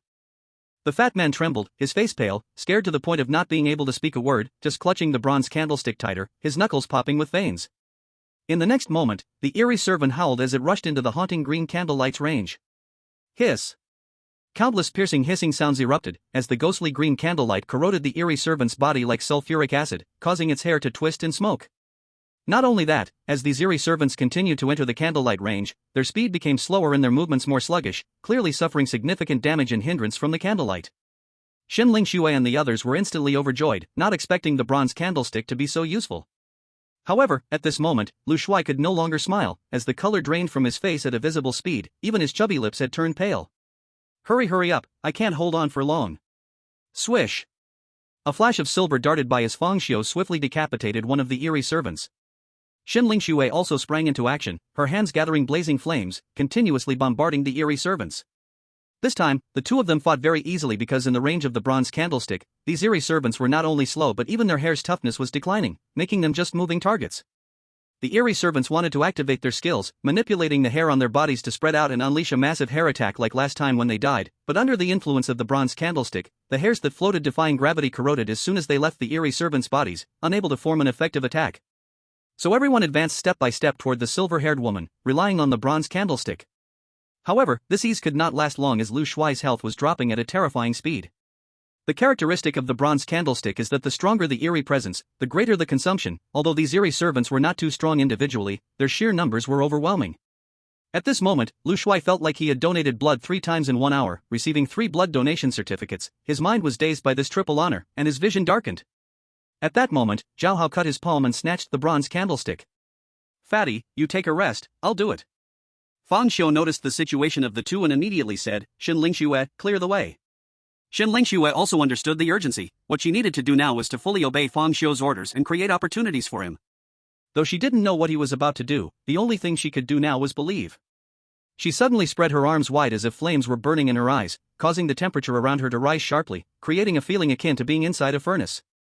In the next second, 2 extremely hot flames appeared in her hands, gradually rising like 2 rivers of fire, gathering from her palms to above her head.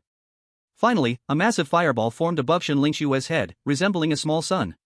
Illuminated by the overwhelming flames, Xin Lingxue's hair danced in the air, her fair and exquisite face shone brightly in the darkness, creating an illusion of a goddess of fire. She held the small sun with one hand, her expression serious, and said to Fang Xiu, "This is all I can do. No matter what you are about to do next, you must succeed." With a commanding shout, she prepared to throw the small sun, saying, "You damned Eerie beings, take this." Splash! A ton of cold water fell from the sky, extinguishing Xin Lingxue's small sun and giving her a chilling shock. Caught off guard, Xin Lingxue's delicate body was slammed hard to the ground. Once flying hair drooped down, the pure white sportswear was muddy, and the delicate makeup was smudged. The worst part was that she was face down, slammed into the dirt. The soil mixed with water became mud. So her face inevitably splashed with dirt, as if she had applied a layer of seaweed mud mask. At that moment, the silver-haired woman's gloomy voice sounded, "Damn you, bitch, do you think I don't exist?" Perhaps because the silver-haired woman was ugly, she was particularly hostile towards Xin Lingxue. It is said that water and fire are enemies, but whether water defeats fire or fire defeats water depends on who is stronger. Clearly, as a second-tier spirit master, the silver-haired woman was stronger than Xin Lingxue. Moreover, since the silver-haired woman was a spirit master, the bronze candlestick could not block her attack. "You filthy slut, how dare you!" Xin Lingxue panicked. She had never been this embarrassed before, struggling to rise from the muddy water. Whoosh! Another ton of water fell from the sky, knocking her back down hard into the ground. The scene suddenly appeared somewhat ridiculous. "I must kill." Whoosh! Chapter 77 Midnight has arrived. He. At this moment, the silver-haired woman suddenly laughed strangely, as if finding pleasure in watching the beautiful woman's plight. Perhaps it was true what they said, why should you remain untainted? Why should you be spotless in white? You can't sit high upon your pedestal and not fall into the dust. As the two women engaged in their heated exchange, Fang Xiu did not watch the spectacle but kept attacking the strange slaves rushing in from all sides. Soon, he killed more than a dozen strange slaves but had only moved forward less than a few meters. At this moment, the situation was extremely critical. The green candlelight from the bronze candlestick enveloped Fang Xiu and his group like a huge glass dome. They pushed forward under the glass dome, but with Xin Lingxue's fall, the speed of the strange slaves had dramatically increased. As a result, the number of surrounding strange slaves grew, and they were completely surrounded. Zhao Hao's health was nearly depleted, and he could barely stand, relying entirely on Lu Shuai for support. Fang Xiu calmly observed it all. He knew clearly that their team was reaching its limit. Xin Lingxue was buried in the dirt, Zhao Hao and Lu Shuai had lost too much blood. And after killing more than a dozen strange beings, his spirit had already halved. Fang Xiu could no longer easily use his spirit, as he needed to reserve it to activate his blood eye. His initial plan was to let Zhao Hao and the others use the bronze candlestick and Xin Lingxue's fire to clear a path so that he could get close to the silver-haired woman and then use the blood eye to execute his beheading plan.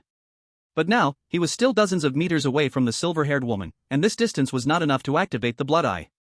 The blood eye was a spirit shock, but if the distance was too far, the spirit could not spread that far. It might sound useless, but the power of the blood eye was undeniable. The blood eye was a product of Lin Xiang's mutation that had evolved into the second tier. So as long as he got close, the blood eye would definitely be able to harm the silver-haired woman.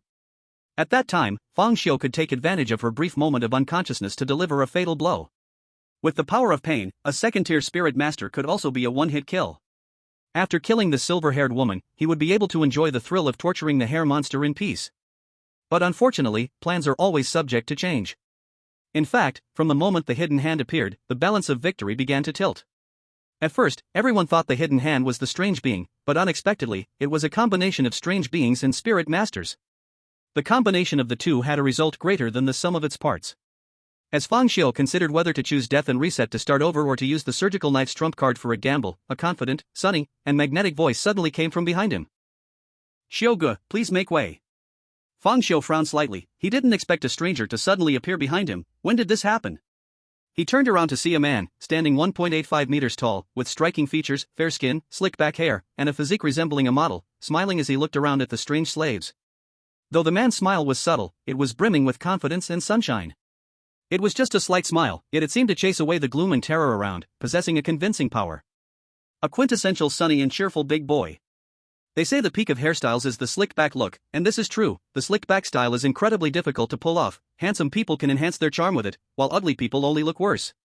The man before him was the former. On him, the slicked back hair showed none of the greasy attributes but instead highlighted his charisma. As Fang Xiu looked at the sunny and cheerful big boy, a trace of confusion flashed in his eyes. This person looks remarkably like Zhao Hao, the ultimate version of Zhao Hao. Moreover, he just called him Xiugu. Fang Xiu suddenly thought of Zhao Hao's ability. After 11 o'clock every day, he would grow taller, become more handsome, build muscle, and slightly enhance his physical qualities, mainly enhancing his surname ability.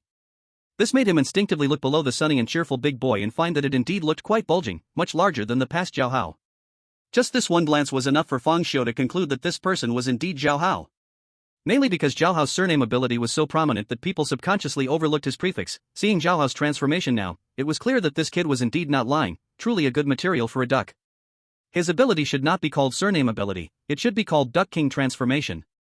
Ri Tian? The cheerful big boy's lips curled into an enchanting arc. "It's me. Shoga, I know you are very surprised right now, but please do not be surprised yet, because more surprises are coming." As Zhao Hao spoke, he casually handed the bronze candlestick to Lu Shuai. Then, he stepped over Fang Xiu, his stride steady, hands in his pockets, with a proud expression, walking alone toward the strange slaves. Clearly surrounded, yet moving with the momentum of one person encircling all the strange slaves. Soon, Zhao Hao walked out of the range protected by candlelight. When the group of strange slaves saw him come out, they charged at him like sharks smelling blood. At that moment, Zhao Hao finally took his hands out of his pockets, crossed them, and cracked his knuckles with a crisp sound. Facing the rushing strange slaves, he smiled confidently. "The hour has come." As soon as the words fell, whoosh!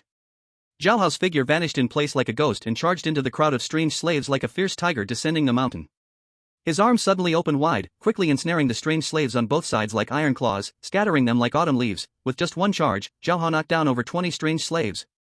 It's important to note that each strange slave possesses strength far exceeding that of an average person, with their hair strands being comparable to steel wire. Under such intensity, only those with enhanced abilities as spiritual masters could accomplish feats like this. But Zhao Hao accomplished it. This collision also allowed him to succeed in breaking into the central part of the strange slave crowd. Here, he was like a heavy tank, rampaging around at will. With a punch, a strange head was immediately smashed apart, transforming into a shower of black hair dancing in the wind. With a kick, several strange beings flew backward, knocking over a whole group like bowling pins. Zhao Hao's combat power at this moment was off the charts. At this moment, the memory of the time when Zhao Hao first awakened his ability and called him replayed in Fang Xiu's mind. "My ability is that after 11 o'clock, I will become handsome, and my physical qualities will improve, all muscles and strength." The improvement of physical fitness is merely an accessory, the strongest is still the ability. The golden spear stands firm, able to hang 100 pounds on a scale. So, is this really just the added physical fitness? No matter how much one likes men in yellow, if they awaken this ability, they will certainly view this ability as an accessory right away, won't they? This view of one's own abilities is perhaps too biased. Chapter 78, Brother Xiu, Save Me. As the saying goes, the more one lacks something, the more they care about it, so Fang Xiu suddenly began to understand Zhao Hao's mentality a bit.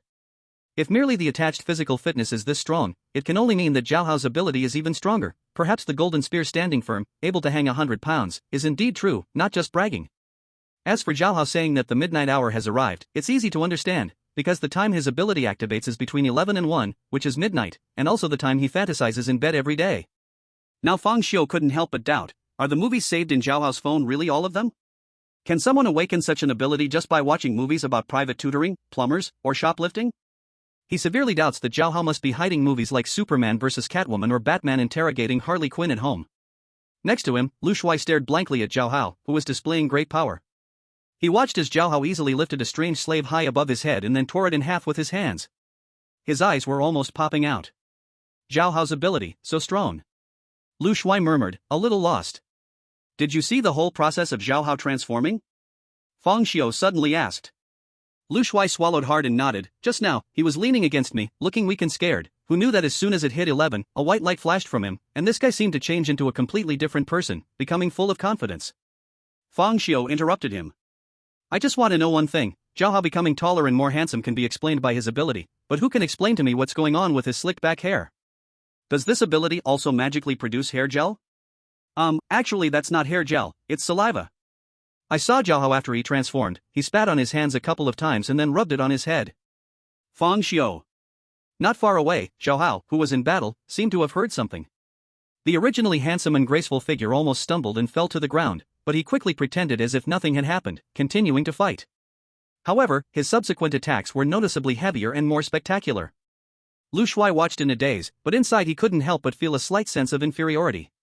So it turns out, I am the only useless one in the whole team? No, at least I have more blood. Comforting himself like this, the fat guy bit his teeth and tightly grasped the bronze candlestick, trying to squeeze out a bit more blood to shine and give off heat. Then he blacked out, losing too much blood. With the fat guy's fainting, the bronze candlestick rolled from his hand, but it didn't lead to him being sucked to death. However, the bronze candlestick wasn't needed at this point, because Zhao Hao attracted all the attention of the strange slaves by himself. Such a huge commotion inevitably caught the attention of the silver-haired woman. She frowned as she looked at Zhao Hao displaying great power. Also because her attention was diverted, Xin Lingxue, who was in the mud pit, finally seized the opportunity. In her rage, she crawled out of the mud pit and launched a fireball. Die! However, the silver-haired woman didn't even glance at her. Her focus was entirely on Zhao Hao. With a casual wave of her hand, a thick water column fell from the sky, crashing down on Xin Lingxue. It extinguished her flames, shattered her illusions of power, and sent her back into the mud pit once again. Even the bones had cracked several times. Xin Lingxue rolled her eyes and fainted directly. From beginning to end, the silver-haired woman didn't even glance at Xin Lingxue. The second-level water against the first-level fire was simply a natural enemy.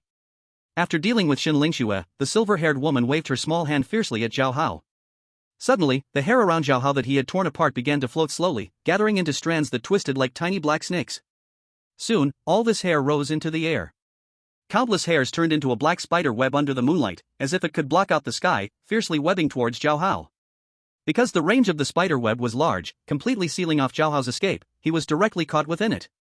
Trapped in the web, Zhao Hao was not the least bit flustered, still standing pridefully and confidently, even propping up the web with his hand to prevent his back from being damaged. Do you think you can control me with such petty tricks?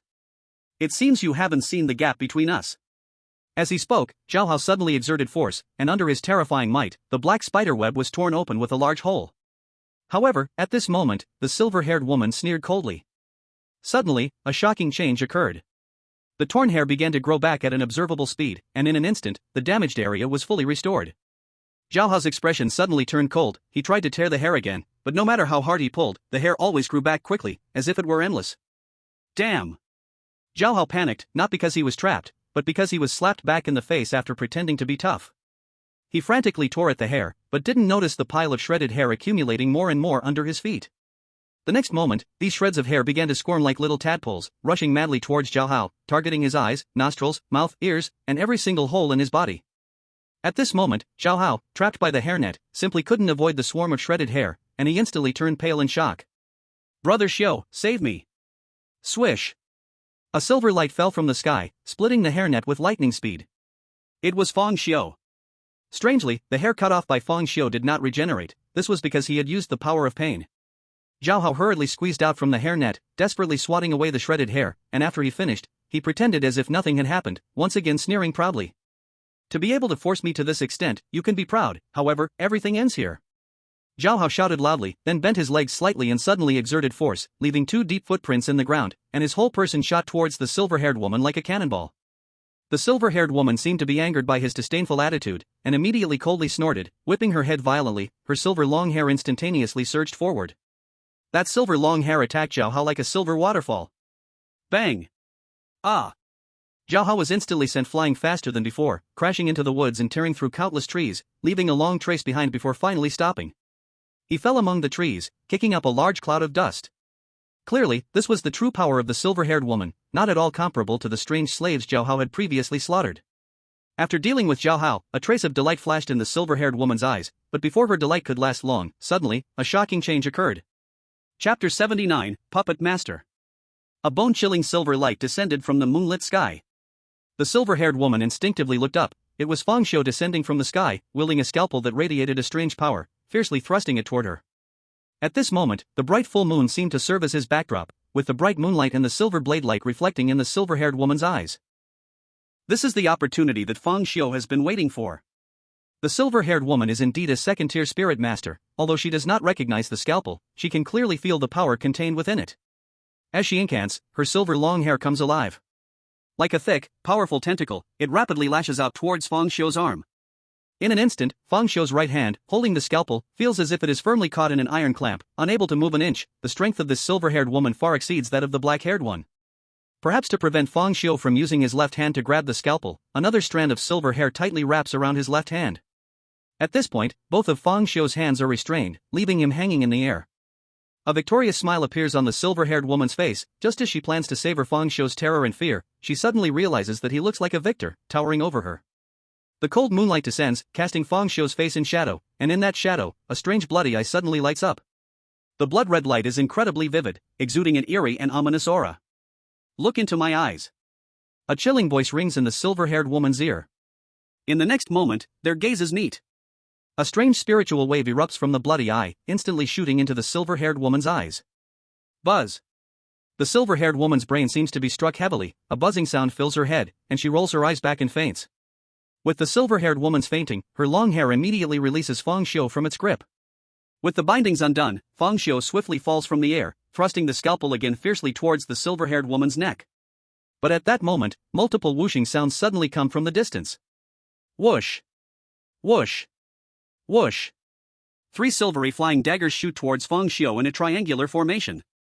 Facing this sudden attack, Fang Xiu shows no hint of panic. A faint cold smile appears at the corner of his mouth.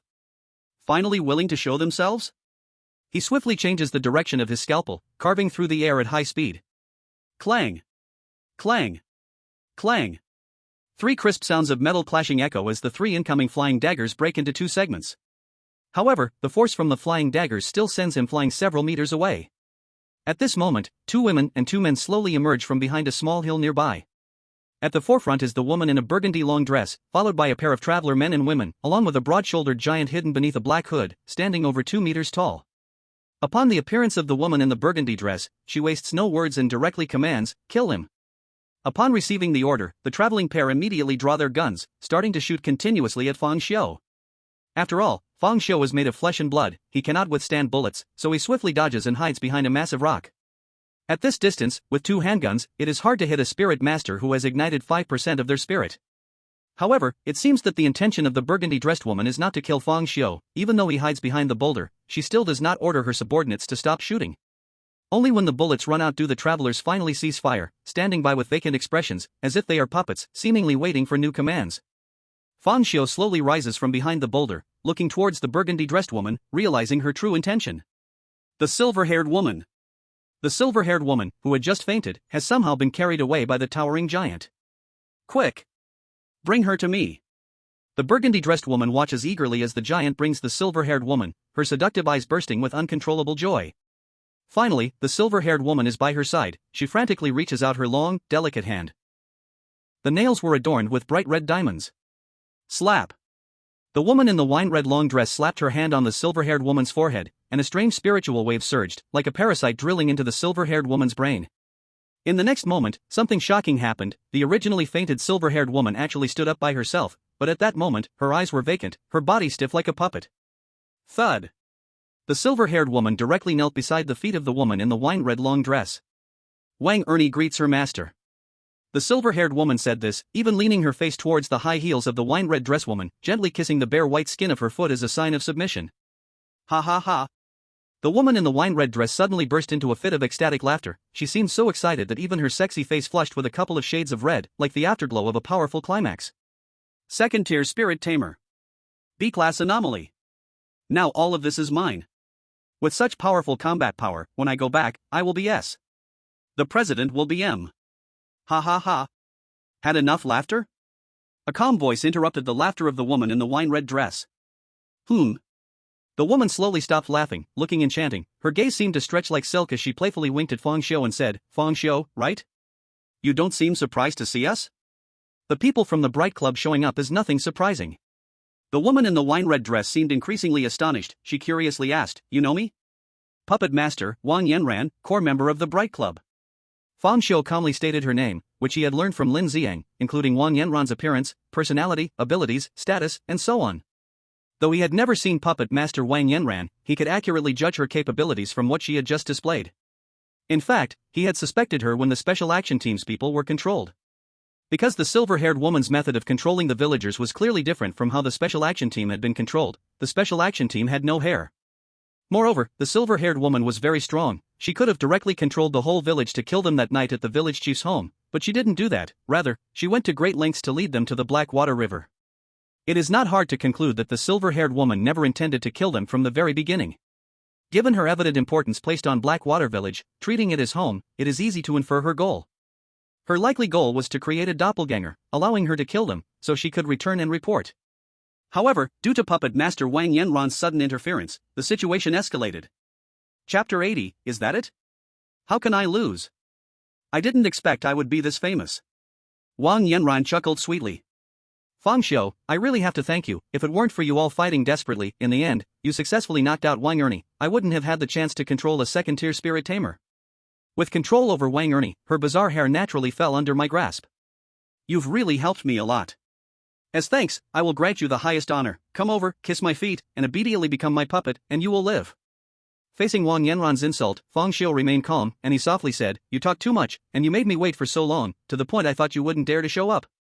Oh? Wang Yanran's beautiful brows furrowed slightly. Wait for me? You don't mean to say that your fierce battle with Wang Ernie just now was all a pretense, just to wait for me to show up and reap the spoils? What else? For some reason, looking at Fang Xiu's calm face, Wang Yanran suddenly felt a surge of inexplicable anger rise from her heart. Hee, little handsome guy, I thought you were a person who knew better. I never expected you to be completely unable to distinguish the situation. On your side, only you remain with combat capability, while on my side, there are two spirit masters with over 10% spirit illumination, a second-tier spirit master, a B-grade anomaly, along with dozens of Eerie slaves. With such a luxurious lineup, you are bound to lose. At this point, Wang Yanran seemed to have lost interest in the other party, directly waving her hand and saying, "Kill him." With her command, the remaining dozens of Eerie slaves screamed, rushing towards Fang Xiu, and the tall, muscular man beside her let out a roar, his muscles instantly swelling. Rip! His clothes were torn apart, revealing iron-blue muscles that shimmered like metal. He charged towards Fang Xiu like a giant tank. At the same time, Wang Ernie launched an attack. Countless silver strands turned into a rain of arrows, shooting straight at Fang Xiu. Although Wang Yanran appeared carefree, she was actually a cautious person. Even looking at her own lineup, winning was a certainty, but Fang Xiu's unusual calm made her vaguely uneasy. Therefore, as soon as she struck, she unleashed all her strength, trying to nip every dangerous sign in the bud. At this point, a scene of despair unfolded. Under the cold moonlight, Fang Xiu stood alone on the ground, his thin shadow stretched long, while enemies surged in from all directions like a tide. Eerie slaves composed entirely of black hair, a muscular man radiating a metallic sheen, and the silver strands raining down.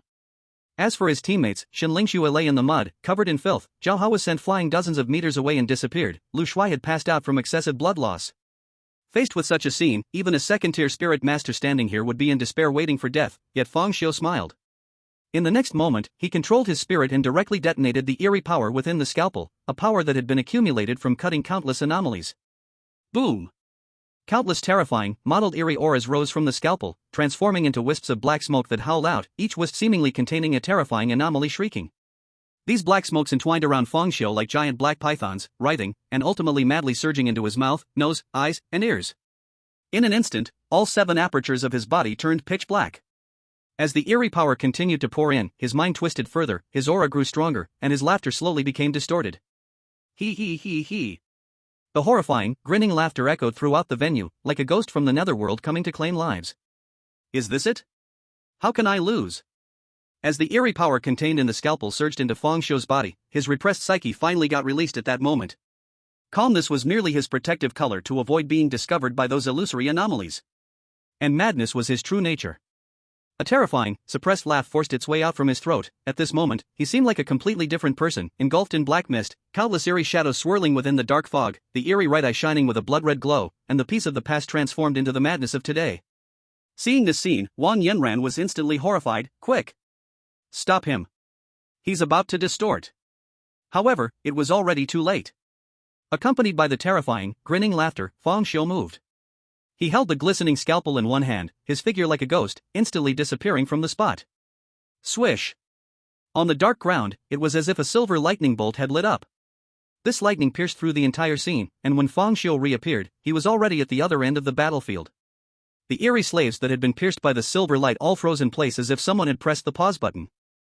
In the next moment, a gentle breeze blew, and a dozen heads of the weird slaves clattered to the ground.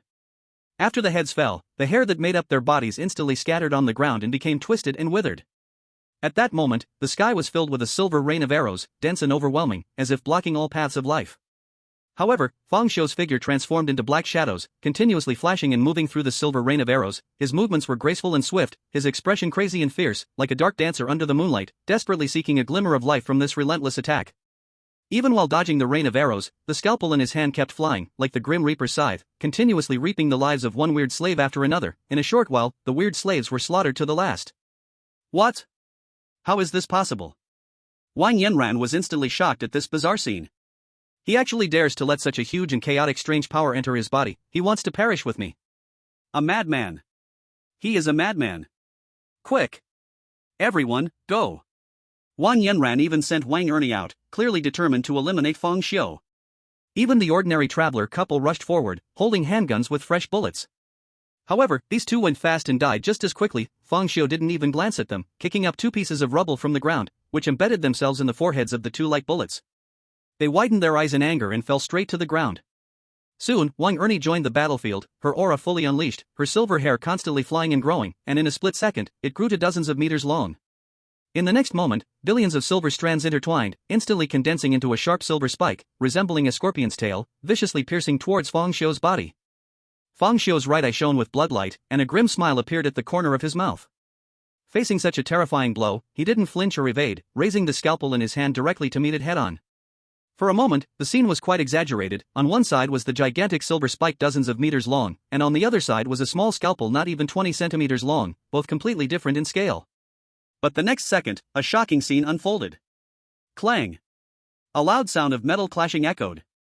The small and flimsy scalpel surprisingly blocked the gigantic silver spike, preventing it from advancing an inch. This scene resembled an ant shaking a tree, a silly struggle. Seeing this, Wang Yanran's expression suddenly froze in the distance. Chapter 81, Too weak. Too weak. This is impossible. How could he unleash such a powerful strange power? This is simply beyond what a first-level spirit master can bear. With this strange power entering his body, he should have transformed into a monster instantly. Why hasn't he mutated yet? At this moment, Fang Xiu moved. He suddenly swung the scalpel, and with a swoosh, he directly severed the top of the silver spike. In an instant, silver hair scattered all over the ground. After one cut came another. Swoosh, swoosh, swoosh. He continuously slashed away, as if he intended to chop the entire silver spike into pieces, just like a chef slicing potatoes. Wang Ernie seemed to be enraged, constantly swinging the silver spike and attacking Fang Xiu from all directions, but all that resulted was her hair getting shorter and shorter. Clang, clang, clang. The sound of the scalpel clashing with the silver strands grew increasingly dense. Too weak. Too weak. Why can't you let me enjoy it a bit more? A twisted, suppressed voice emerged from Fang Xiu's lips. By now, his face was already shrouded in black gas, looking incredibly distorted, with only one blood-red eye emitting a scarlet glow. Not bizarre, but more eerie than bizarre. He swung the knife faster and faster, almost closing in on Wang Ernie. Steel slave, kill him quickly. At this moment, a strong man nearby roared, charging towards Fang Xiu like a fierce tiger. Previously, Fang Xiu's speed was too fast. As a meat shield type fighter, he couldn't catch up. Now, with Fang Xiu constantly cutting silver hair, his speed slowed down, and this was the opportunity. However, just as Steel Slave rushed to Fang Xiu's side, he raised his right fist, intending to smash it down like a heavy hammer to crack his skull. Who would have thought? Fang Xiu didn't even glance at him. Swish! A flash of silver light passed by. Immediately, a line of blood appeared on Steel Slave's neck. Then, he widened his eyes in anger, veins bulging, his whole body twitching as if suffering tremendous pain, and fell straight down. Did something just come over? Fang Xiu and the black smoke wondered aloud, then continued cutting hair. Seeing this scene, Wang Yanran was shocked, her eyes almost popping out. Only she knew that Steel Slave was a spirit master of her puppet, with 15% of his spirit illuminated. His ability was Steel Skin, making his skin as hard as steel. Ordinary attacks couldn't break through his defenses at all. Because of this ability, Steel Slave's defensive power, vitality, and strength were extremely impressive. At that time, Wang Yanran had put in a lot of effort for the puppet Steel Slave. Now, she didn't expect that facing Fang Xiu, the man wouldn't even look at him, swinging his hand and Steel Slave was done for? In fact, the main reason was that Fang Xiu's ability was lethal against Steel Slave. Steel Slave was a typical meat shield warrior, high defense, thick blood, strong power. Fang Xiu was a born assassin, high attack, thin blood, fast speed. Normally, these two types should have a fierce struggle. But don't forget, Fang Xiu's attack was not just high, his scalpel was invincible, having cut through so many enigmatic beings in the psychiatric hospital, showcasing its sharpness. Steel skin in front of the scalpel was like tofu. Plus, with his pain power, no matter how thick your blood was, it was a certain kill in one strike. That's why Steel Slave died so cleanly and swiftly. As Fang Xiu continued to slash, Wang Ernie's silver hair grew shorter and shorter, with the distance between them getting closer. At this moment, Wang Ernie roared, her entire body bursting with intense spiritual waves. The next second, the ground trembled, and the sound of water waves crashing against the ground kept coming. From the direction of the Black Water River, a nearly 100-meter-long water dragon, completely formed from river water, roared towards Fang Xiu's back.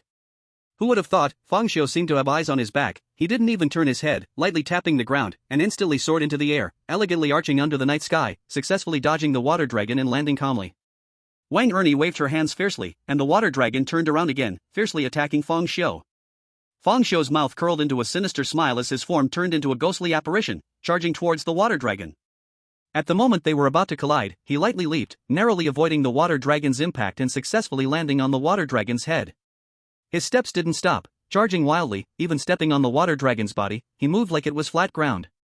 He lightly turned the scalpel in his hand, gripping it with a reverse hold. The bright moonlight shone on the scalpel, and as he ran, it actually drew a long silver trail in the night sky. In an instant, he had run from the dragon's head to its tail, and clearly, his target was Wang Ernie, not far from the dragon's tail.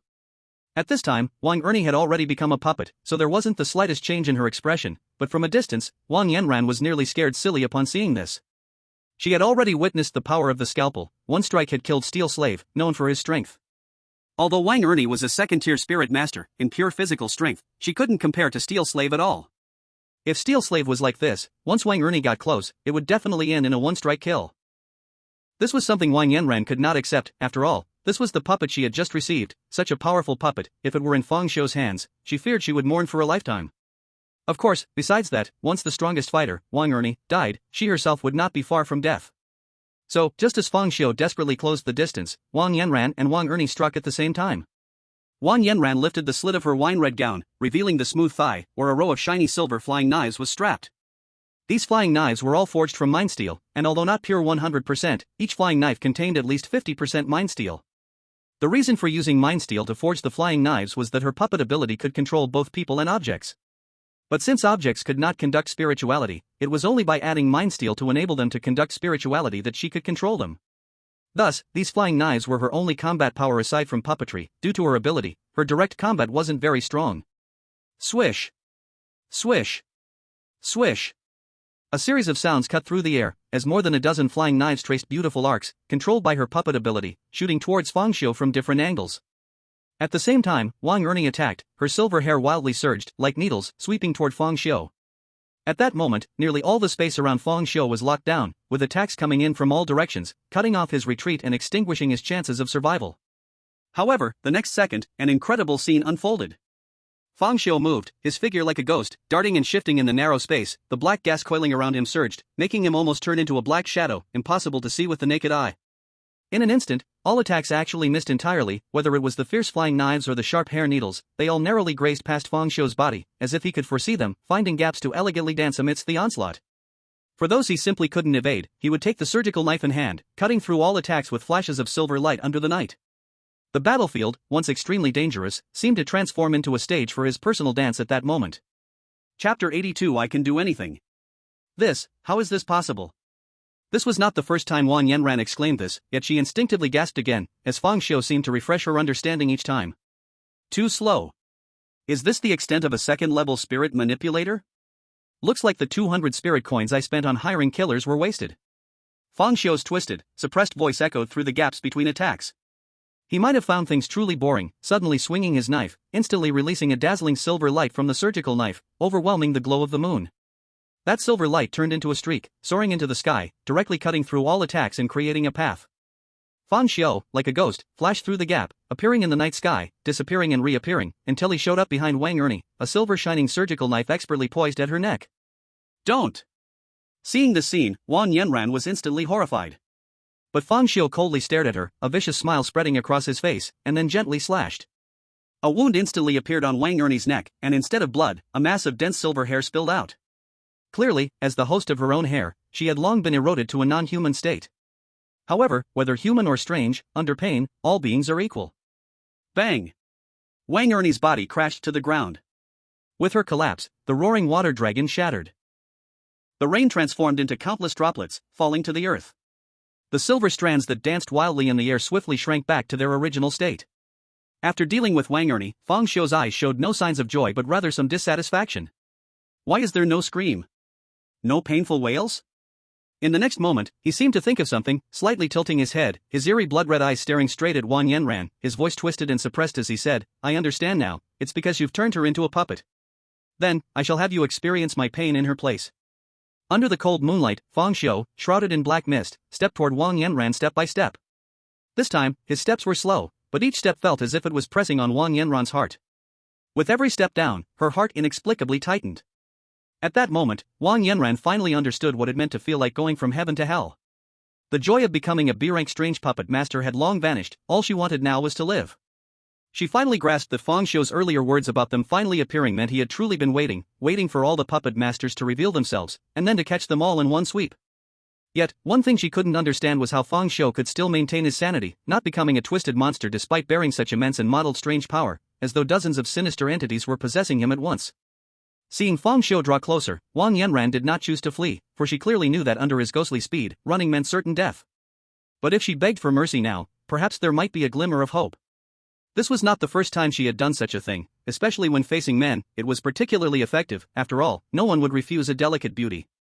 Of course, she had also encountered more resolute men, who would superficially agree to spare her life, saying that a single night could erase enmity, but after enjoying themselves, they would prepare to kill her during the so-called wise man's time. But by then, it was already too late, as those men had already become puppets. "Aren't you going to run?" At this point, Fang Xiu had stood by Wang Yanran's side, his tall figure blocking the moonlight, the descending shadow enveloping her. The wisps of black mist emanating from him twisted and coiled, and one could vaguely see countless sinister beings screaming and struggling within it. Wang Yanran was terrified upon seeing this scene. She couldn't be sure if her previously effective pleas for mercy would still work, because this man before her was unlike any man she had ever known. Thud! Wang Yanran's long, fair legs instantly bent, collapsing to the ground, her smooth knees immediately covered in mud, the contrast between black and white so striking. Her charming face was filled with a pitiful kind of fear, her eyes red, as if shimmering tears were swirling within them. "Please don't kill me, I am just following orders, it was the president of the Bright Club who sent me." Fang Xiu's lips curled into a sinister smile. "Don't worry, I won't kill you. I only want to inject my pain into your body, that's all." Pain? Inject? Wang Yanran froze for a moment. Was this a new term used to describe such matters? So, could it mean there was something to be gained? She hurriedly grabbed Fang Xiu's pant leg, her face full of coaxing pleadings. "As long as you don't kill me, you can do anything you want." She tilted her neck, her sexy face filled with a pitiful expression mixed with a hint of temptation. However, Fang Xiu was utterly unmoved. Instead, upon hearing Wang Yanran's words, the bloodlight in his right eye surged, and the smile at the corner of his mouth grew even more sinister. "You said that." With that, Fang Xiu raised the scalpel, the shadow formed by his arm and the scalpel overlaying Wang Yanran's face. Like a mantis raising its front legs. Wang Yanran's expression changed instantly. She realized her thoughts had gone astray. Pain did not mean that at all. At that moment, the scalpel had already reached her neck. "No, please, don't. I know I was wrong. Just spare my life, and I promise to give you unprecedented joy. I can do anything. I will definitely satisfy you. If you don't believe me, you can try first. If you are not satisfied, you can kill me anytime." As she spoke, Wang Yanran looked into Fang Xiu's eyes, her autumn-like eyes full of tenderness and charm. Many men had told her before that her most beautiful feature was her eyes. No man could resist their gaze. She believed Fang Xiu was no exception. Sure enough, under the gaze of those eyes, Fang Xiu's originally fierce face began to slowly relax, and the dark energy around him faded away. Fang Xiu gazed intently at Wang Yanran's eyes, showing a hint of strange infatuation, even reaching out to gently caress her smooth cheek.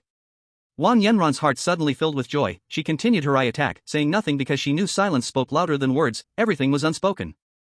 These eyes, they look so much like someone. Fang Xiu suddenly blurted out such an inexplicable sentence.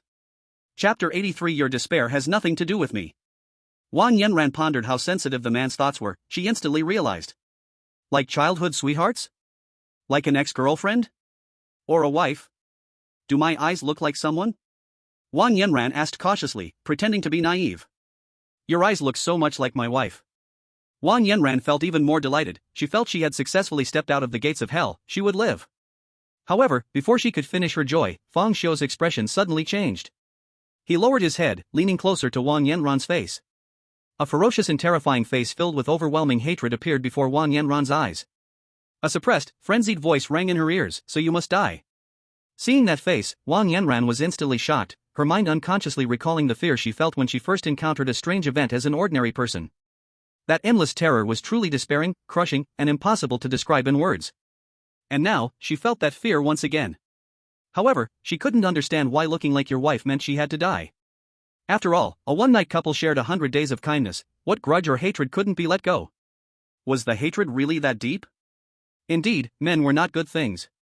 At that moment, Fang Xiu raised the scalpel transformed into a silver light and lunged toward her neck. Wang Yanran's pupils uncontrollably contracted, her thoughts becoming erratic. The scalpel was very close to her neck, moving quickly. Logically, the moment should pass in an instant. But Wang Yanran felt it was somewhat long, as her thoughts seemed to drift back to the first bizarre event. At that time, she was just an ordinary person, treated like a princess by men, free to eat fruit and drink wine in any room without paying, and even earning money. However, this beautiful life changed in an accident. One night after her shift, she mistakenly entered a strange domain, where there was no food and no way out. There, she met many men who were trapped. In fear, any negative emotion would be infinitely amplified. So, she felt like a sheep among a wolf pack. But she did not give up. Without food, she kept moving between the men, eating their leftovers. In the end, when everyone was too weak from hunger to continue, she managed to survive by being the most physically capable. Ultimately illuminating the spirit, becoming a spirit master. Perhaps having long been treated as a doll, she secretly yearned to become a master, hence awakening the ability of a puppet. Sometimes she thought, perhaps, if during college she wasn't so vain, didn't want to buy luxury bags, maybe she wouldn't have gone astray, and wouldn't have encountered the oddness after night shifts. A flash of silver light cut through, and Wang Yanran's thoughts came to a sudden halt. Perhaps, Fang Xiu did not know Wang Yanran's tragic past, but even if he did, he would still kill her. Because your tragedy has nothing to do with me. Murderers are always killed by others. After dealing with Wang Yanran, Fang Xiu suddenly heard some movement behind him. He turned around to see Wang Ernie's silver hair had suddenly fallen off by itself, then like a spider, it crawled rapidly on the ground. Just as Fang Xiu thought it was trying to escape. Unexpectedly, this silver hair rushed straight towards the mud pit where Shen Lingxue was. Swish! The silver hair attached itself to Shen Lingxue's black hair, as if dyeing it. Her waterfall-like black hair instantly began to fade from black to silver. And just as the silver hair made contact, the previously unconscious Shen Lingxue eerily opened her eyes. First, a trace of confusion flashed, then her eyes filled with killing intent, hatred, and anger. Additionally, her body began to twist as she stood up, covered in mud. As she rose, a strange aura began to spread. The silver strands gradually defied gravity, starting to float and dance wildly. Clearly, the new host of the hair was rising slowly. Bang! Fang Xiu suddenly appeared in front of Shen Lingxue and delivered a powerful blow, interrupting the spell.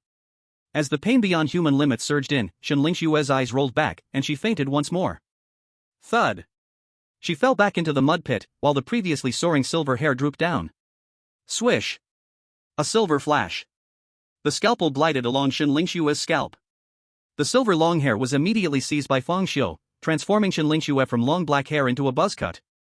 It wasn't that Fang Xiu wanted to cut so much, mainly because only the roots of Shen Lingxue's hair weren't yet infected, hadn't turned silver. Otherwise, he would have already shaved it all off. In his hand, the silver long hair wriggled wildly like a living octopus, those strands continuously coiling around Fang Xiu's arm, as if trying to climb up to his head. Want to parasitize me? As you wish. Fang Xiu smiled and then directly pressed the silver long hair onto his own head. After feeling a prickling itch on his scalp, he took out his phone to see, discovering his black hair had completely vanished, replaced by a waterfall of silver hair. Then, he felt a strange evil aura begin to invade his soul, seemingly wanting to distort his mind. When this aura entered his mind, he felt no ripples of emotion, even finding it somewhat amusing. Is that all? Immediately, Fang Xiu controlled his pitch-black spirit to reverse infect the silver long hair. As the pain surged with endless hatred into the silver hair, it instantly became startled, exploding outwards. In an instant, Fang Xiu's hair turned into an afro. However, with Fang Xiu's cold snort, the silver hair quickly recoiled, speeding up to shorten, becoming remarkably fitting. Ultimately transforming back into Fang Xiu's original hairstyle. The silver then changed back to black. Seeing that he had finally dealt with all the enemies, Fang Xiu stowed the scalpel and tucked it at his waist. The terrifying black aura surrounding him and the countless eerie phantoms began to slowly dissipate at that moment. The blood light in his right eye faded, transforming into clear black and white pupils. His face also no longer looked ferocious, restoring its previous calmness. Chapter 84, The Power of Silver Hair. In the next second, a soft pop sounded. The sound of bursting blood vessels echoed, and suddenly, Fang Xiu's entire skin erupted with bright red blood. In an instant, he transformed into a blood-soaked figure, with the sound of his bones shattering following suit. Every part of his body screamed in immense pain, as if he had been crushed all over again. However, this level of suffering could not make Fang Xiu change in the slightest. His expression remained calm as water, as if nothing had happened at all. Yet, his body could no longer hold itself up and fell straight towards the ground. But just when his face was only 10 centimeters from the ground, Fang Xiu's body strangely froze in place. It was as if some force were holding him back. Fang Xiu remained calm, seemingly having anticipated this. "Get up," he commanded. Immediately, a miraculous scene unfolded. His body stood straight again, seemingly defying gravity. If someone had walked in to look, they would discover that countless fine strands of hair were wrapped around Fang Xiu's body. That's right, this was the strange power of silver hair. Although Fang Xiu's body could no longer move, his hair could, and he controlled his own hair to wrap around his body, like a puppet on strings. Only this time, he was the one controlling himself. Once he stood up, he again directed his hair. With a thought, numerous silver strands secretly sprouted from his full head of black hair, diving into his body like countless needles, stitching up wounds and damaged blood vessels. In just a moment, Fang Xiu's previously bleeding injuries stopped. After finishing this, his hair did not cease its movements. Like a devoted worker, it divided once again, spreading outwards. Some went to the corpses of Wang Yanran and the others to search their bodies, while others began cleaning the battlefield, picking up scattered pieces of flying knives. Some even went to the ruins of Blackwater Village to dig out plenty of money, gold, and silver jewelry that had not been burned. These strands of hair were incredibly resilient, possessing immense strength. Just one strand could easily wrap around dozens of spirit coins.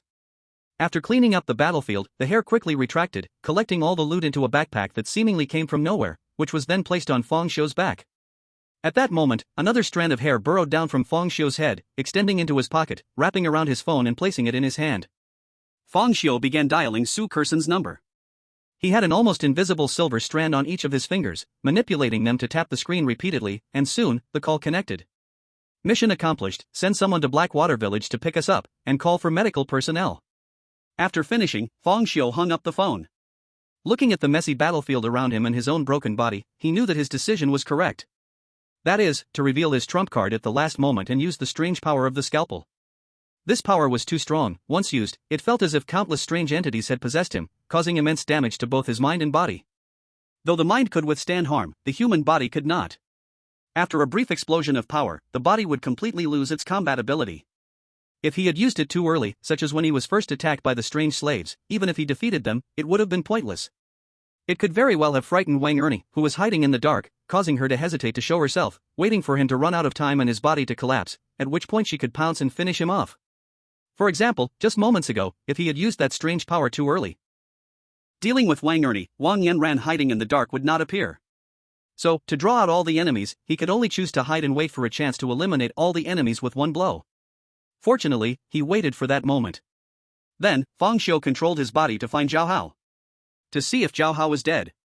As for Xin Lingxue and Lu Shuai, there was no need to check. After all, Xin Lingxue was just knocked out by himself. A pain beyond human endurance triggered the brain's protective mechanism, commonly known as fainting. She wouldn't die. Lu Shuai didn't need to check either. He was merely fainted from excessive blood loss. Consider it a weight loss method. Only Zhao Hao's life and death were uncertain, as he was knocked away, and it was unclear where he had flown to. However, Fang Xiu guessed that it wouldn't be a big problem. When Zhao Hao transformed into Duck King before, his strong physical qualities were evident. With that kind of combat power, if it were a one-on-one fight, even Xin Lingxue might not be able to defeat him. His fighting strength was already vaguely comparable to a second-tier spirit master. If Zhao Hao encountered something that wasn't a second-tier spirit master and a B-class abnormal creature combined, who would win or lose was truly uncertain. Even Fang Xiu had never thought that the originally useless Zhao Hao would possess such powerful abilities, enough to challenge at a higher level. But he didn't envy him because this was paid for with Zhao Hao's usual uselessness, charging for a whole day, and deep and shallow for 2 hours. Soon, he easily found Zhao Hao following the traces of destruction in the woods. At this moment, Zhao Hao had already returned to his original useless form, with his body trapped under a few broken trees, his right leg seemingly stuck in there, moaning in pain, his eyes red, filled with tears. "Help, help me! Brother Xiu! Where are you? Help me!" Because it was very dark, Zhao Hao did not see Fang Xiu slowly approaching in the darkness. But Fang Xiu could clearly see Zhao Hao's miserable state through his blood eyes, crying and snotting. The contrast was so great that it was hard to connect his previous confident and proud demeanor. If it weren't for knowing it was Zhao Hao, Fang Xiu would even doubt if it was the same person. During the day, "Brother Xiu, help me. At night, it's midnight, look at my wretched state." Speaking of midnight, Fang Xiu took out his phone to check the time. It was only 12 o'clock, not even 1, and midnight had not yet passed. It seemed that Zhao Hao's lasting for 2 hours was under non-fighting conditions. After all, when he first tested his ability, it was at home, and he only tested the surname ability for 2 hours. The specific experimental process, aside from Zhao Hao himself, nobody knew. Suddenly, amidst his cries for help, Zhao Hao noticed the trees pressing down on him making cracking sounds. His face instantly turned pale, trembling all over. "It can't be collapsing, I'm done for, I don't want to die. I'm still a virgin." Unexpectedly, at that moment, a voice came from the darkness, "You are no longer one." Chapter 85, Where's my hair? Who said that? The target can't count as an abnormality, Zhao Hao instinctively retorted but then froze, his expression turning ecstatic. "Brother Xiu. That's great. I knew you would come to save me. Brother Xiu, I'm just too. Stop. Don't say anything that is not conducive to unity." Then, a rumbling sound began, as the trees pressing down on Zhao Hao were lifted one by one. Due to the cover of night and angle issues, Zhao Hao could not see how Fang Xiu cleared the trees. He thought Fang Xiu was using his hands. In fact, Fang Xiu used his hair. Soon, Zhao Hao was rescued, but one of his legs was now in an abnormal twisted state, clearly broken. "Your leg is broken, and it's not suitable for moving now, just wait here. I've already contacted the investigation bureau. Soon someone will come." Zhao Hao grimaced in pain for a while before saying, "Brother Xiu, did you take care of that silver-haired girl?" She's dead." Zhao Hao's face immediately filled with admiration. "Impressive, my brother. My time was up, and I couldn't do anything to her. I didn't expect you to handle it so easily. You call your ability times up? Oh. Isn't it quite impressive?" Fang Xiu did not reply, but his evaluation was not as good as the transformation of the Duck King. Afterward, he briefly explained the follow-up of the matter to Zhao Hao, then returned the same way to find Xin Lingxue and the others. When he reached Xin Lingxue and Lu Shuai's side, he gave each of them a hard push, accompanied by a bit of painful power, successfully waking them up. Xin Lingxue had broken a few ribs, and Lu Shuai had lost too much blood, but they were okay. After simply explaining the follow-up, he brought them to meet Zhao Hao, and they lit a fire, beginning to wait for the rescue team from the investigation bureau. However, at the moment the fire was lit, Zhao Hao and Lu Shuai instantly froze, both staring wide-eyed at Xin Lingxue. Xin Lingxue frowned immediately, unhappily saying, "What are you staring at me for? It's just a bit muddy." She obviously did not realize the severity of the problem, thinking it was just herself who fell into a mud pit, covered in muck, which made them keep staring at her. She also often surfed the internet and knew quite well about men's thoughts. Some just liked to see beautiful women in a mess, covered in mud. "No, your head, hair." Lu Shuai pointed at Xin Lingxue's buzz cut in shock. "Hair?" Xin Lingxue immediately became even more displeased. Her hair was definitely covered in filth, it had tangles, and it looked awful, but why say it? Just as she was about to get angry, a cool mountain breeze blew over. Xin Lingxue inexplicably felt her scalp get chilly, which made her freeze slightly, instinctively reaching up to touch her head. As a result, she felt nothing. Her formerly waterfall-like long hair was gone. Now Xin Lingxue was panicking. She hurriedly reached for the top of her head. Once smooth hair had turned to feel prickly, like touching a man's buzz cut. She quickly took out a mirror to check. Her whole body instantly froze. Crack! The mirror slipped from her hands, fell to the ground, and shattered instantly. Along with it shattered Xin Lingxue's heart. The air was silent for a second, 2 seconds. Ah! A scream that pierced the heavens broke the silence in the scene. "Where's my hair?" Xin Lingxue seemed to forget her broken ribs, jumping up with a face full of mud that couldn't hide her overwhelming fury. Even her eyes turned red from too much anger, as if she was about to cry from rage at any moment. At this moment, Fang Xiu calmly replied, "It got eaten by the hair monster."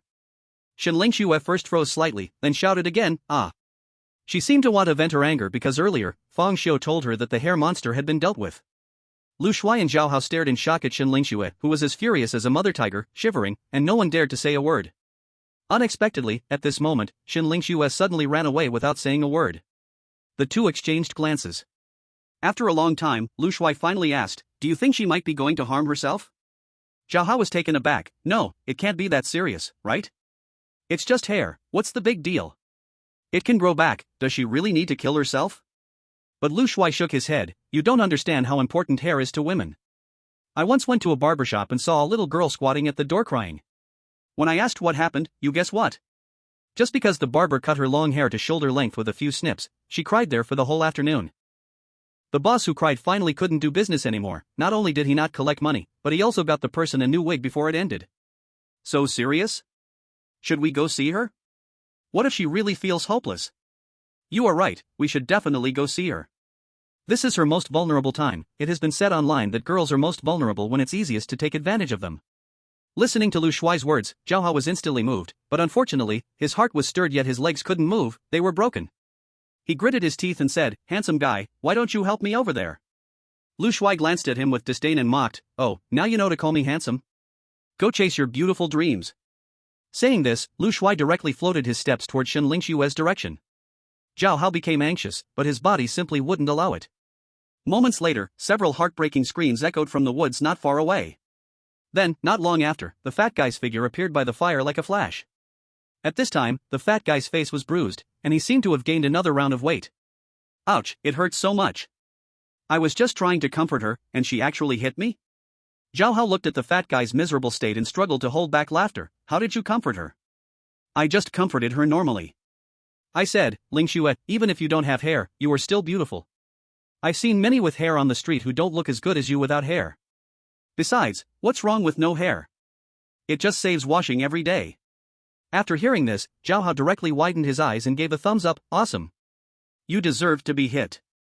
The fat guy was slightly stunned. Why do you say that? Where is my comfort wrong? Of course, there is something wrong. A big one. Although I have never dated a girlfriend, I at least know that when comforting someone, you can't always bring up their scars. Count for yourself, how many times did you mention Shenlingxiu not having hair in your comfort? The fat guy counted slightly, and then his already pale face turned even whiter. It's over, now I have no chance at all. Looking at the fat guy's dejected face, Zhao Hao immediately perked up, his face full of schadenfreude. Chapter 86, I am invincible under the captain, above the captain, it's 1-for-1. Fang Xiu completely ignored the banter between the two, his attention solely on the fat guy's sudden appearance. If he sensed correctly, the fat guy had just teleported from 1 meter away. Fat guy, how far did you just teleport? Fang Xiu suddenly asked. The fat guy was slightly taken aback, distance from before. He suddenly hesitated, and then a burst of wild joy erupted on his face. I just teleported 1 meter. Then he hurriedly checked his spiritual energy, the joy on his face becoming even more intense. 5%. My spiritual energy actually lit up to 5%. I was only at 2%. Is this the power of B-level weirdness?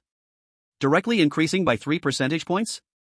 No wonder so many people rush to team up with the vice captain when carrying out B-level tasks in the past. It turns out B-level tasks are so attractive. Vice captain? Why not Captain Yang? Zhao Hao asked curiously. The fat guy gave him a disdainful glance and said, who wants to go on a mission with that useless captain? The benefits go all to him, while the bad luck is all yours. Ah? Zhao Hao was slightly taken aback. Is Captain Yang that bad? I don't see him as someone who would rob others of credit. Are you stupid? Who said Captain Yang isn't good? Have you forgotten his ability? His ability is luck. If you are with him, all the good things will definitely flock to him, and you'll just end up with bad luck. Now that you mention it, I feel like the captain is very similar to the main character in a Dragon Aotion novel. He has adventures everywhere, and those around him suffer one after another: brothers, blood relatives, sex, families. As he said this, Zhao Hao suddenly shivered with fear. Then if we are colleagues with him, will we also follow his bad luck? In a fantasy novel, that would be like being part of the same sect, ready to be wiped out because of him. Then he will take revenge for us. Alright, stop messing around, it's not that spooky, it's just like eating instant noodles without the seasoning packet, playing on your phone while using the bathroom, dropping your phone in the toilet, or pulling the tab off a can. Zhao Hao's face suddenly turned a bit pale. I think I should just keep my distance from the captain in the future. Alright, Shiogo, Re-Tian, how much has your spirit increased? The fatty asked curiously. 5%, Fang Xiu replied calmly. Is it the same as me? Then what about you, Re-Tian? The fatty didn't doubt Fang Xiu's words because everyone experienced the same bizarre event. He had increased his spirit from 2% to 5%, while Shiogu increased from 1% to 5%, which meant he grew a whole 1% more than him. After all, he had been fighting all along. And, each person's mental strength is different. In martial arts novels, this is like the capacity of one's dantian. If a normal person's dantian capacity is 100, then a genius's capacity is 1000. They both have 5% internal energy, yet fundamentally, they differ by 10 times. What the fatty didn't know was that when Fang Xiu said 5%, he meant it increased by 5%, not that his spirit was 5%. In the Battle of Heishui Village, Fang Xiu utilized the bizarre power from the scalpel, and in the end, he also recaptured the silver-haired anomaly. With both powers combined, his spirit surged by 5%, reaching the point of lighting up 10%. It should be noted that the lighting up of spirit becomes increasingly difficult as one progresses. 10% was the boundary dividing a novice spirit master from a senior spirit master. And 10% was obviously a small critical point. To put it in the words of fantasy novels, it was equivalent to breaking through a small realm, and it was clearly felt that the body's potential was more developed, the 5 senses were sharper, and overall strength had seen a significant increase. No wonder, usually, Xin Lingxue always regarded herself as a senior spirit master. It turned out there was a gap between novice and senior spirit masters. This gap was not only reflected in physical qualities and 5 senses, but more in the durability of using abilities. Novice spirit masters have so little spirit that they often use their abilities only a few times before running out. Fang Xiu had experienced this feeling many times. The power of pain was simply not enough. At first, when dealing with the female doctor, he had exhausted his spirit with just one punch. But now, after lighting up 10% of his spirit, his use of the power of pain was becoming more and more smooth, no longer leading to the embarrassing situation of running out of energy after a simple attack. In fact, if someone else had gone through this battle, their increase would have definitely been far more than 5%. First, he was eroded by the countless bizarre powers within the scalpel, and then he was possessed by a grade B anomaly, and note, it was possession. Normal spirit masters usually absorb bizarre powers passively through battles, teetering between life and death, then lighting up their spirit. But battling is battling, and possession is possession. It's clear that possession is more direct and long-lasting, thus the bizarre powers received will be more abundant. With both effects combined, a growth of 15% in spirit would be effortless. But Fang Xiu only increased by 5% because his mind was different from ordinary people. Multiple brushes with death had allowed his spirit to continuously transform, surpassing the scope of a normal person. Following the Dantian capacity example, if an ordinary person's Dantian capacity is 100, and a genius is 1000, then Fang Xiu's Dantian capacity must be at least over 10,000. So, with equal amounts of internal energy entering the Dantian, his percentage was the least. That's also why when he absorbed Lin Xiang's spirit, it only reached 5%. It should be noted that Lin Xiang was a spirit master who had lit up 20% of his spirit. The strongest among the first-tier spirit masters, even with losses during the distortion process, would not be left with so little. I'm also at 5%. Zhao Hao said excitedly. The fat man was slightly surprised, but soon felt relieved. After all, Zhao Hao had fought face-to-face for a long time after transforming, so going from 1% to 5% was understandable. Although everyone's spirit is different, ordinary people share a lot in common, so the fat man naturally assumed that his 5% was roughly equal to Fang Xiu and Zhao Hao's 5%. However, how much of it was really true, no one knew. Then, Zhao Hao and Lu Shuai excitedly chatted, boasting about themselves, one claiming to be invincible at midnight, the other bragging about unlimited teleportation. The more they boasted, the more excited they became, until even Captain Yang Ming was not taken seriously. Zhao Hao even bluntly stated, I'm not bragging, if it gets to midnight, hum. I'm invincible under the captain, 1 for 1 above the captain. Fang Xiu did not join in their boasting, instead, he quietly communicated with his hair. Earlier when he controlled his hair anomaly, he vaguely sensed some blurred memories from within the hair anomaly, but at that time there was no time to check. Now, waiting for rescue and having nothing to do, it was just the right time to take a look. As he absorbed those memory fragments into his mind, a series of fragmented images suddenly emerged in his head. He saw Wang Ernie's time with black hair, saw her playing and laughing with a beautiful girl of the same age, and saw this beautiful girl being forced to jump into the river by villagers. After that, he saw Wang Ernie crying by the Heishui River, and the strong negative emotions attracted the possession of the hair anomaly. From these images, it was not hard to guess Wang Ernie's experiences. A good sister was forced to jump into the river by villagers for some reason, then Wang Ernie got help from the hair anomaly and killed all the villagers of Heishui village for revenge, a story of revenge that is clear and simple. However, when Fang Xiu truly finished viewing all the memories, he smiled. Chapter 87, Wang Ernie, the wrong one is not me, it's Heishui village. Fang Xiu finally understood why the hair anomaly chose Wang Ernie as its host. Wang Ernie was born in Heishui village, an orphan whose parents died early, coupled with a large birthmark on her face. She was ugly and had faced discrimination since childhood, with hardly any peers willing to play with her. This situation continued until the beautiful girl in the images arrived. That beautiful girl was the corpse at the river bottom, named Lin Mengxi. Just from her name, it was clear that Lin Mengxi was not a villager of Heishui village. Indeed, Lin Mengxi was abducted, to be a wife for the village chief's grandson, Wang Fugue. After she arrived in Heishui village, she suffered a lot, trying to escape multiple times, but in the mountains, how could she run faster than the locals?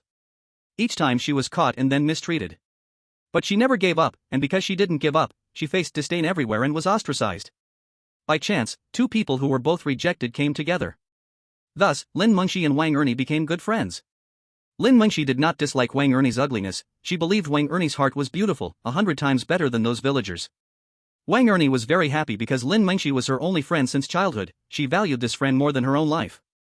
Time passed like this for a year, during which Lin Mengxi had been pregnant several times but had aborted each time. It is worth mentioning that Heishui village had no clinic and certainly no contraceptive pills, and even if there were, no one would sell them to her. Suddenly, one day, Lin Mengxi told Wang Ernie that she had figured out the escape route and hoped Wang Ernie would set a fire when she escaped. Attract the attention of the villagers.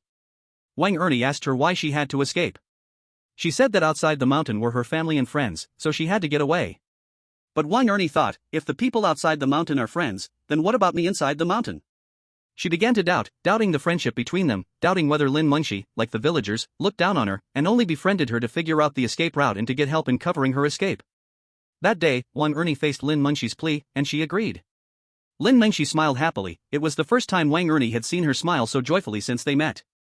The time came on the night of the escape, and that night, Lin Mengxi cooperated exceptionally with Wang Fugue's demands. Wang Fugue naively thought she had accepted her fate, so he was very excited, until he was exhausted. Once Wang Fugue fell asleep, Lin Mengxi made her escape. Many families in the village kept dogs, and some patrolled at night to prevent beasts from entering the village, so a great fire was necessary. At this moment, Wang Ernie, who was supposed to start the fire, secretly ran to the village chief's house and told him about Lin Mengxi's escape plan. Wang Ernie's thought was simple: no matter what, she couldn't lose Lin Mengxi, her only friend. She just wanted to keep Lin Mengxi by her side forever. Of course, Wang Ernie was not a fool. She advised the village chief not to reveal that it was her who informed him and promised to act as a spy in the future and give warnings for the next escape. The village chief readily agreed and then took the villagers and hunting dogs to search for Lin Mengxi. Lin Mengxi, not having run far, saw countless torches light up in the village, and she knew her plan had been exposed. She also understood that she would soon be caught and then suffer confinement and abuse. Of course, she knew that the villagers were able to track her so quickly because her best friend had betrayed her. Under this double blow, Lin Mengxi felt utterly exhausted, extremely exhausted. She could no longer carry on and eventually chose to jump into the Black Water River to commit suicide. When Wang Ernie learned that Lin Mengxi was dead, she completely broke down. She never thought she had done anything wrong. She just wanted to keep Lin Mengxi by her side forever. What was wrong with that? So who was at fault? It could only be the villagers of Blackwater Village who were wrong. They were the ones who drove Lin Mengxi to her death. So they should die. With such a twisted mind, Wang Ernie successfully attracted the attention of the Hairspectre and then became its host. Under the stimulation of the Hairspectre, she naturally became a spirit master. There are two conditions to become a spirit master: the state of life and death or a great mental shock, and contact with the bizarre. Wang Ernie met them all. Moreover, because the Hairspectre is a possessing anomaly, its power continuously invaded Wang Ernie's mind. Her spiritual sense rapidly grew, and her already twisted mind became even more distorted, ultimately turning into a monster that was neither human nor ghost. When her neck was cut open, her silver hair revealed was enough proof of this. After becoming a monster, her spiritual growth seemed to have no limits, no longer needing constant life and death experiences or ongoing stimulation like ordinary spirit masters. Just like that, with the help of the Hairspectre, she successfully advanced to a second-level spirit master. After that, there came the scene of her slaughtering the whole village, but after the massacre, she felt lonely again, so she turned all the villagers into ghost slaves. This is Wang Ernie's life. After reading about her life, Fang Xiu became increasingly interested in the twisted group of spirit masters, using the power of the bizarre to deal with the bizarre. As strength increases, will one sink deeper and deeper, and what will happen when the spiritual sense reaches 100%? Will they directly turn into a ghost? Or, is the end of a spirit master a ghost? Wang Ernie's spiritual sense grew so rapidly. It clearly shows that human spirit masters have slow spiritual growth, but the more they resemble the strange, the faster their spiritual growth. If this is the truth about spirit masters, then this truth is truly despairing for humanity. However, none of this has anything to do with Fang Xiu. He doesn't care about what the strange is, nor does he care about who is strange. He only knows that between him and the strange, only one can live. And unfortunately, he won't die. After an unknown amount of time, Shen Lingxue returned. This time, she wore a dirty, half-burned hat that she picked up from somewhere. This hat was so tattered that even a scavenger wouldn't pick it up, but Shen Lingxue wore it tightly. After another unknown amount of time, the rescue team from the investigation bureau finally arrived. With the help of the rescue team, they successfully left Heishui village. Investigation Bureau, Director's Office. What? You mean they are all seriously injured? What about Fang Xiu? Is Fang Xiu okay? Wang Dihai listened in shock to his subordinate's report. After hearing that Fang Xiu was fine, he finally relaxed a bit. What exactly happened? With experienced spirit master Shen Lingxue leading the team, how could they all be seriously injured on a D-level mission? His subordinate showed a troubled expression. Director Wang, the specific situation is still unclear. After all, they are all injured and receiving treatment. I didn't ask in detail. The only one who was less injured is Investigator Shen, but although Investigator Shen is physically fine, she seems to have suffered significant mental trauma and was unwilling to answer my questions. She just did a simple bandage and hurried home. Wang Dihai's expression became slightly serious. Little Shen is a senior investigator and has experienced many strange events. If even she suffered mental trauma, then this incident must be very serious. His subordinate hesitated to speak. It may not be closely related to the strange event. Mainly Investigator Shen's hair seems to be gone. Wang Dihai was instantly dumbfounded. What did you say? Little Shen is bald? How did she suddenly become bald for no reason? Forget it, asking you won't yield anything. As long as she is fine, just let them rest today, and I'll go check on them tomorrow. The next day, when Fang Xiu, lying in the hospital bed, just woke up, he saw Wang Dihai rushing in. Seeing Fang Xiu wrapped in bandages, a look of concern immediately appeared on his face. He quickly walked over and said, Hey, don't get up, you're an injured person. Our investigation bureau doesn't have so many formalities, just lie down. Before Wang Dihai could finish speaking, he saw Fang Xiu had already gotten out of bed, calmly looked at him, and then turned around and walked into the bathroom. Wang Dihai's hands, which had been stretched out, instantly froze in place. Huff. I am not angry, spirit masters are like this, I'm used to it. After a round of psychological construction, Fang Xiu walked out of the bathroom, and Wang Dihai seemed to regain the steadiness of a director. He briefly expressed 3 points, showed concern for Fang Xiu's health, and then began to inquire about what happened in Heishui village. Fang Xiu did not hide anything, directly talking about Wang Ernie, the hair strange, and the puppet master Wang Yanran. Wang Dihai's expression grew more serious as he listened, especially after hearing about the Bright Club. A rare anger surfaced on his face. What? The people from the Bright Club dared to openly attack the investigation bureau. What do they want? Are they trying to rebel?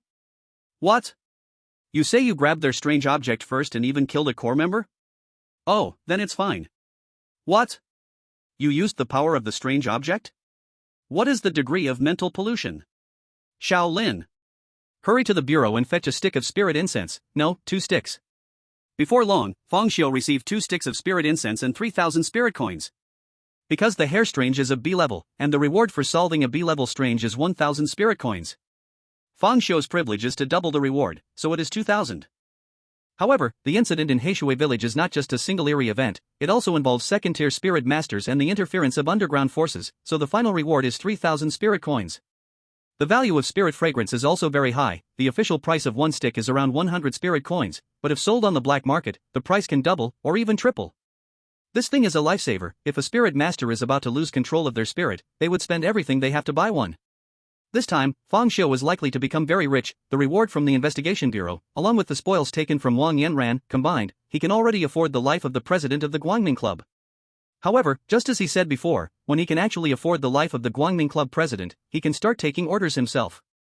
He has already killed a second-tier spirit master, so why can't he kill the president of the Guangming Club, who is also a second-tier spirit master?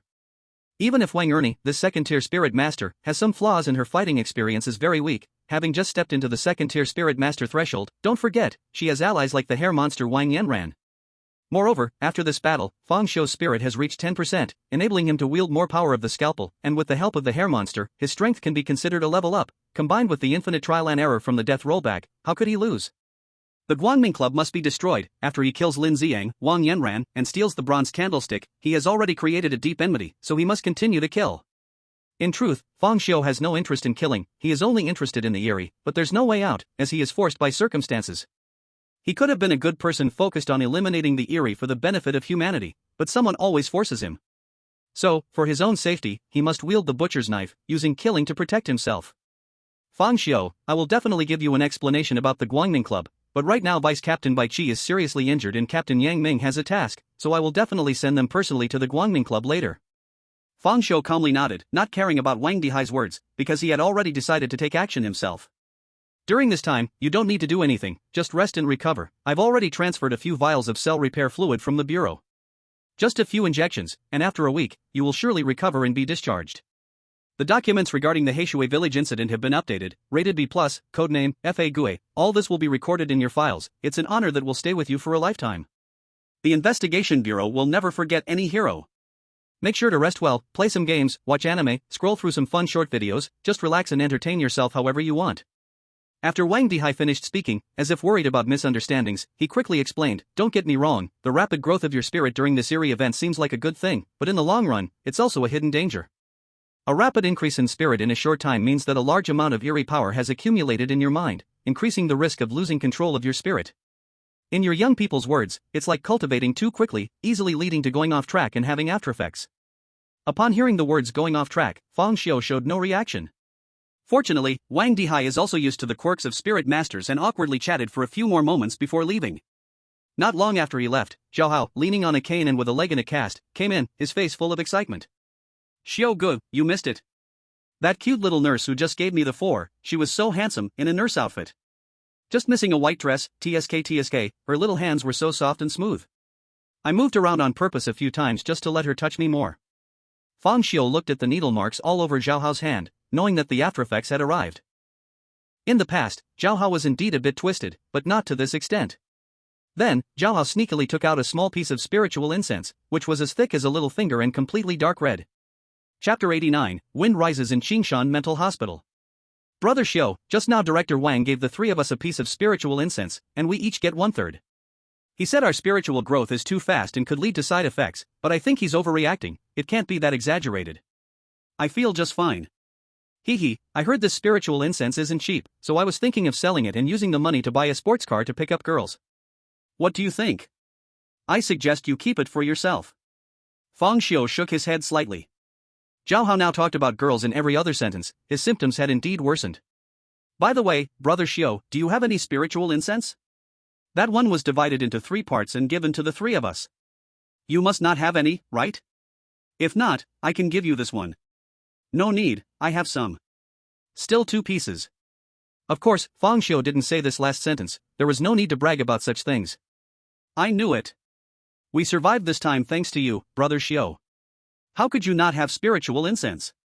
However, Brother Xiu, why don't you take this one? I heard that using strange tools can increase spiritual pollution, and you might not have enough. Actually, I secretly ignited the spiritual incense just now.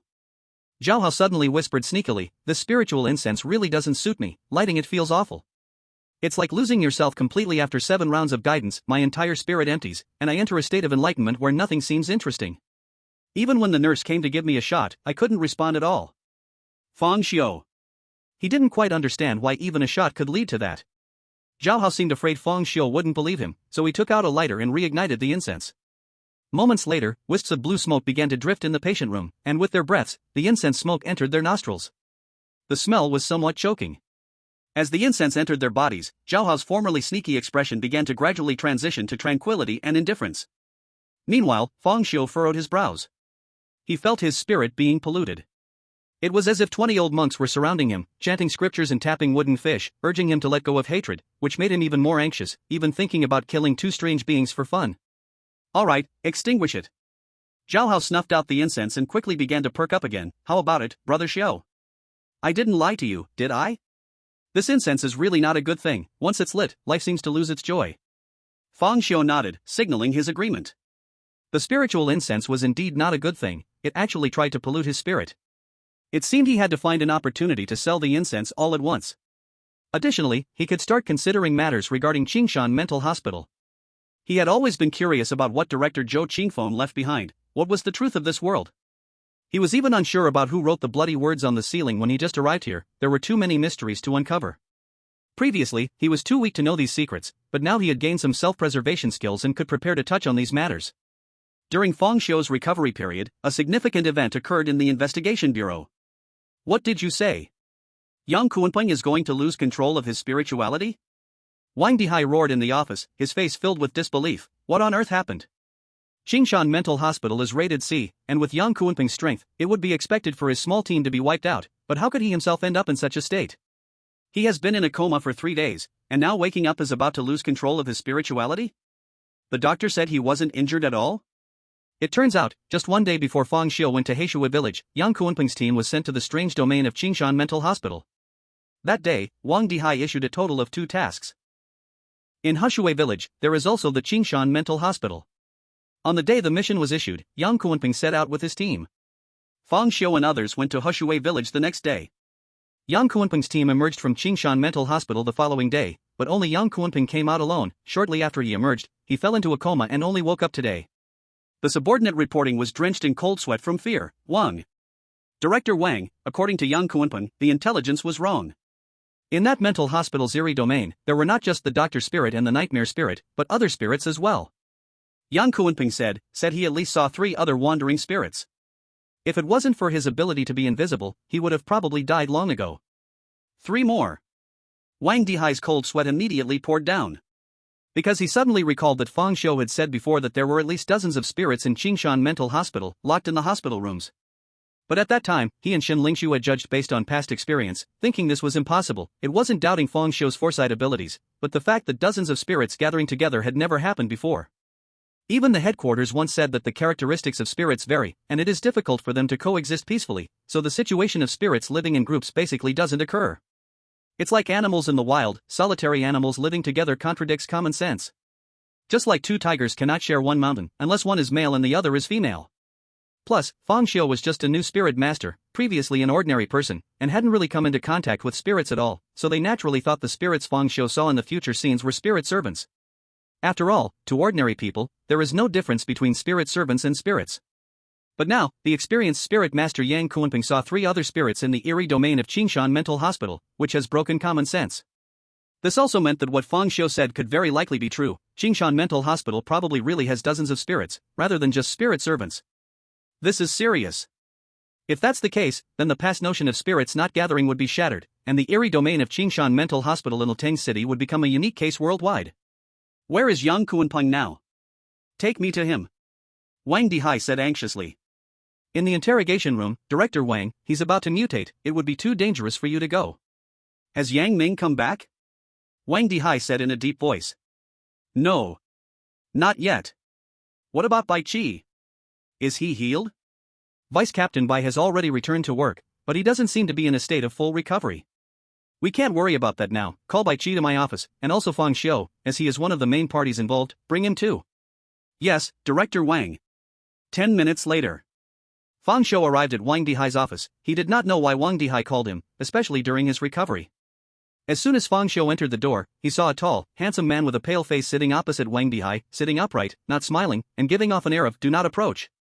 The man had tousled black hair, delicate features, and an indifferent expression, like a devil descending into the human world, with sharp, indifferent eyes, long and narrow phoenix eyes, and beneath a high nose were 2 thin lips, cold as ice. Overall, at first glance, he seemed like the kind of person who spoke little and had a stiff facial expression, with a powerful aura that was sharp and intimidating. However, the only flaw was that this powerful man's face was unnaturally pale, and he occasionally coughed once or twice, making him seem somewhat sickly.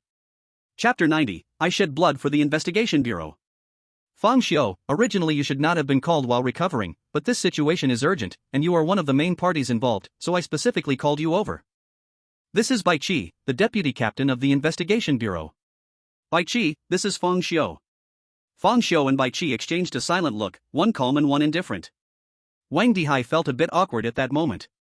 Suddenly, Bai Qi spoke up, I don't like to owe favors to others. If you need anything in the future, you can come find me. Fang Xiu nodded. He understood what Bai Qi meant, wanting to repay the life-saving grace from last time. After all, without that phone call from him, Bai Qi would have died already. As for Bai Qi's attitude, Fang Xiu did not find it strange. If a spirit master acted too normal, that would be the most abnormal thing of all. Alright, we can chat later. Right now, there's an urgent situation. Here's the thing, I previously sent Yang Kuanping to the Qingshan Mental Hospital's strange domain. The strange domain was rated as C level. Rated as C? As soon as Fang Xiu heard this, a hint of surprise flashed in his eyes. He really didn't expect the investigation bureau to classify Qingshan Mental Hospital as C-level. Even though he had already resolved the B+ Blackwater Village incident, he would not dare to casually explore Qingshan Mental Hospital. The strange domain of Qingshan Mental Hospital was at least A-level, or even S-level. Upon hearing Fang Xiu's question, Wang Dihai's eyes flashed with embarrassment and guilt. This matter is my responsibility. I misjudged the information. I initially thought the dozens of strange beings you mentioned were strange slaves, which is why I classified the strange domain of Qingshan Mental Hospital as C-level. If I had believed your words at the time, I wouldn't have sent Yang Kunping but instead Yang Ming. Perhaps the outcome would not be as it is now, leading to his team having only him survive. Fang Xiu's heart stirred. Is this the power of luck? It's not that he looked down on Yang Ming, the third-level spirit master, but he had a feeling that Qingshan Mental Hospital was not an ordinary strange domain. If Yang Ming had gone there, he might have died too. But now, Yang Ming, who should have gone, was unable to go because of Wang Dihai's misjudgment. Was this a coincidence or the effectiveness of Yang Ming's luck? Is luck so powerful? No, that's not right. Yang Ming isn't first-level luck but third-level, so being able to dodge calamities isn't an exaggeration. Wang Dihai continued, according to Yang Kunping, he saw 3 strange beings in the Qingshan Mental Hospital's strange domain, in addition to the nightmares and the doctor's strangeness. This has already broken common sense, so I suspect that the dozens of strange beings you mentioned might not all be strange slaves. Fang Xiu did not explain anything because the event had already occurred, and he couldn't go back to the mental hospital. He thought for a moment and asked, how did Yang Kunping survive?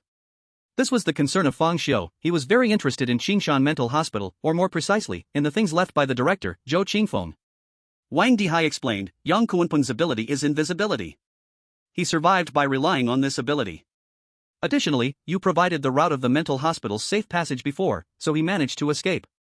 However, Yang Kunpeng's current condition is not good. He is on the brink of losing control of his spirit. For specific details, you need to ask him. The reason I called you here is to let you meet Yang Kunpeng and understand the course of events, so we can accurately assess the Qingshan Mental Hospital's strange domain. Alright, let's go, Fang Xiu said calmly. Right now, the only thing that caught his interest was the strangeness, and among the strangeness, he cared about 2 the most. One was his wife, and the other was Qingshan Mental Hospital. Wang Dihai knew the situation was urgent and didn't say much, directly taking Fang Xiu and Bai Qi to the interrogation room. In the interrogation room, white smoke lingered, swirling around, and the smoke radiated a calming and peaceful aura. It was the fragrance of spirit essence. Upon entering the interrogation room and smelling the scent of spirit essence, this made Fang Xiu instinctively furrow his brow. On the table in the interrogation room, there was a lit spiritual incense, and in front of the table was a row of steel bars, behind which was a thin, trembling young man. The young man had dyed yellow hair, his face was pale and drenched in cold sweat, his eyes were bloodshot, and his pupils moved uncontrollably, resembling a drug addict craving for a fix. He occasionally looked back, seemingly afraid that someone would suddenly attack him from behind. Seeing this scene, Wang Dihai and Bai Qi both frowned. His spiritual energy is out of control to this extent that even the incense cannot suppress it, Wang Dihai said solemnly, a hint of regret showing in his voice. Bai Qi's expression grew colder. Given his current condition, if the incense goes out, he will likely mutate directly. Director, if you have any questions, please ask quickly. Once you're done, I will take action. Wang Dihai understood what Bai Qi meant by taking action, but this was an unavoidable situation. There was no way to solve the out-of-control spiritual energy. Yang Kunpeng, Yang Kunpeng. Wang Dihai called out several times, and only then did Yang Kunpeng awaken, dazedly raising his head. Upon seeing Wang Dihai, a look of extreme joy flooded his face as if he had found a lifeline. Director Wang! Director Wang, please save me. I have shed blood and made contributions for the Bureau. I don't want to turn into a monster. A flash of compassion crossed Wang Dihai's eyes as he forcibly suppressed it. Kunpeng, you need to calm down. The Bureau will never abandon any contributor and will do everything possible to save you. What you need to do now is to tell me everything you saw in the Qingshan Psychiatric Hospital's strange domain so I can help you better. Yang Kunpeng nodded frantically, but his face was filled with terror, as if he recalled something horrifying. Strange. It's all strange in there. I led a team to explore the psychiatric hospital's strange domain. At first, we encountered a strange doctor. Its power was not weak. Our team struggled for a long time to defeat it, and then we continued deeper, and then. As he spoke, his body began to tremble violently, as if he couldn't bear to remember. What happened next? Wang Dihai asked anxiously. I saw many wards, and the seals on the wards were weakening. There were many strange creatures howling inside. Then the door to one ward opened, and a little girl came out. She had no face. Upon hearing this, Fang Xiu suddenly felt a stir in his heart. Wards? Seals? Little girl? So it turns out there are seals on the wards? No wonder those strange creatures were trapped inside and couldn't come out. He was a new spiritual master and did not understand many things, naturally being unaware of what the so-called seals were. As for the faceless little girl, Fang Xiu remembered what he had witnessed during his own time in the psychiatric hospital. Indeed, he had seen this faceless girl. She reached out and took away a team member's face and put it on her own, and the team member without a face died from suffocation because he lost his mouth and nose. She didn't seem to like that face, and then she kept attacking, taking several faces. Half of my team was killed by her, and the rest of us fled. She didn't chase us but kept playing with those faces. That little girl was at least a B-grade anomaly, maybe even A-grade. We were completely powerless before her. During our escape, we encountered another human-shaped anomaly. Its head was growing backward, on its back. It snapped several people's necks, and our attacks felt like mere tickles against it. There was also another anomaly covered all over with red incense. The dark red incense candles were stuck in its flesh, emitting red smoke, and that red smoke, it was alive. At this point, Yang Kunping's figure suddenly disappeared. Right before everyone's eyes, he vanished without a trace. But the next second, he appeared out of nowhere again, still talking. One team member accidentally inhaled that smoke and suffered immensely. Swish!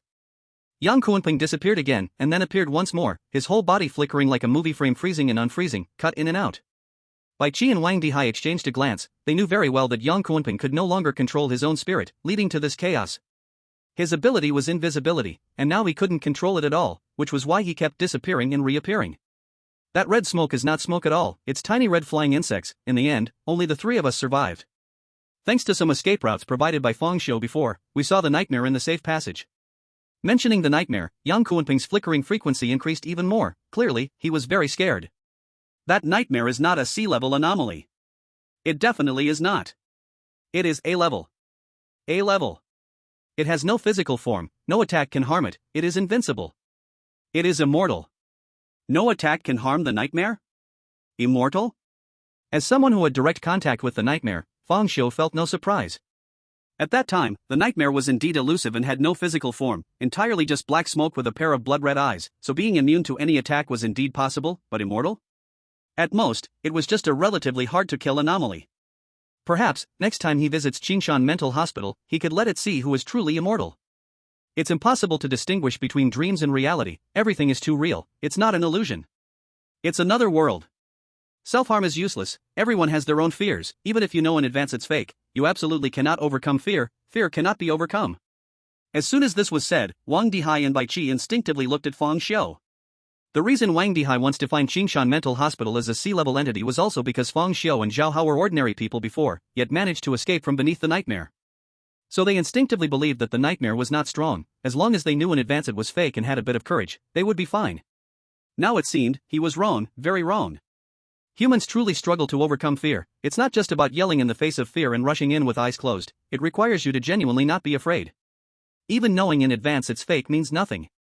It's like watching a horror movie, everyone knows it's fake, but it's still scary while watching it. The nightmare's ability is not a horror movie, but a dream that feels entirely real. Watching Yang Kunping about to break down, Fang Xiu suddenly realized something was off. If you haven't overcome your fear, then how did you get out? Hearing Fang Xiu's question, Yang Kunping was momentarily stunned. He bizarrely stopped disappearing, as if he was frozen in place. All the tension and fear on his face vanished, leaving only confusion. Yes, how did I get out? Why could I get out? Wasn't I dead? As soon as he said this, ordinary person Wang Dihai suddenly felt a chilling sensation, and even Bai Qi frowned, secretly getting defensive. Yang Kunping suddenly erupted into a fit of hysterical laughter. I remembered it all. You guys no longer have to worry about me mutating, because I've been dead for a long time. He laughed maniacally, and then the veins on his face bulged, gurgling. It seemed something was surging inside his body. Suddenly, his facial skin bulged, and a huge red tumor sprouted directly from it. As the gurgling sounds grew louder, more tumors surged on his body. Crack! The iron gate was opened by Bai Qi, and he coldly walked in, standing firmly before Yang Kunping. He slightly moved his right hand. In the next second, Yang Kunping's head fell to the ground. Blood gushed ceaselessly, and the distortion came to a halt. Fang Xiu's pupils narrowed. He didn't see how Bai Qi made his move, not even the weapon the other wielded, and Yang Kunping's head was already severed. So fast. Is this what speed looks like? Truly deserving of being the #1 spirit master in Green Vine City. He could almost conclude that Bai Qi had very likely reached the peak of the second stage, just one step away from the third stage, but Bai Qi wasn't as lucky as Yang Ming, so he had yet to break through. Sigh, this time the investigation bureau has suffered a heavy loss. Wang Dihai, seeing Yang Kuanping's tragic death, seemed to age several years in an instant. Strange events were increasing, yet the manpower in the investigation bureau had not only not increased, but had also resulted in a team being completely annihilated. This was indeed a heavy blow.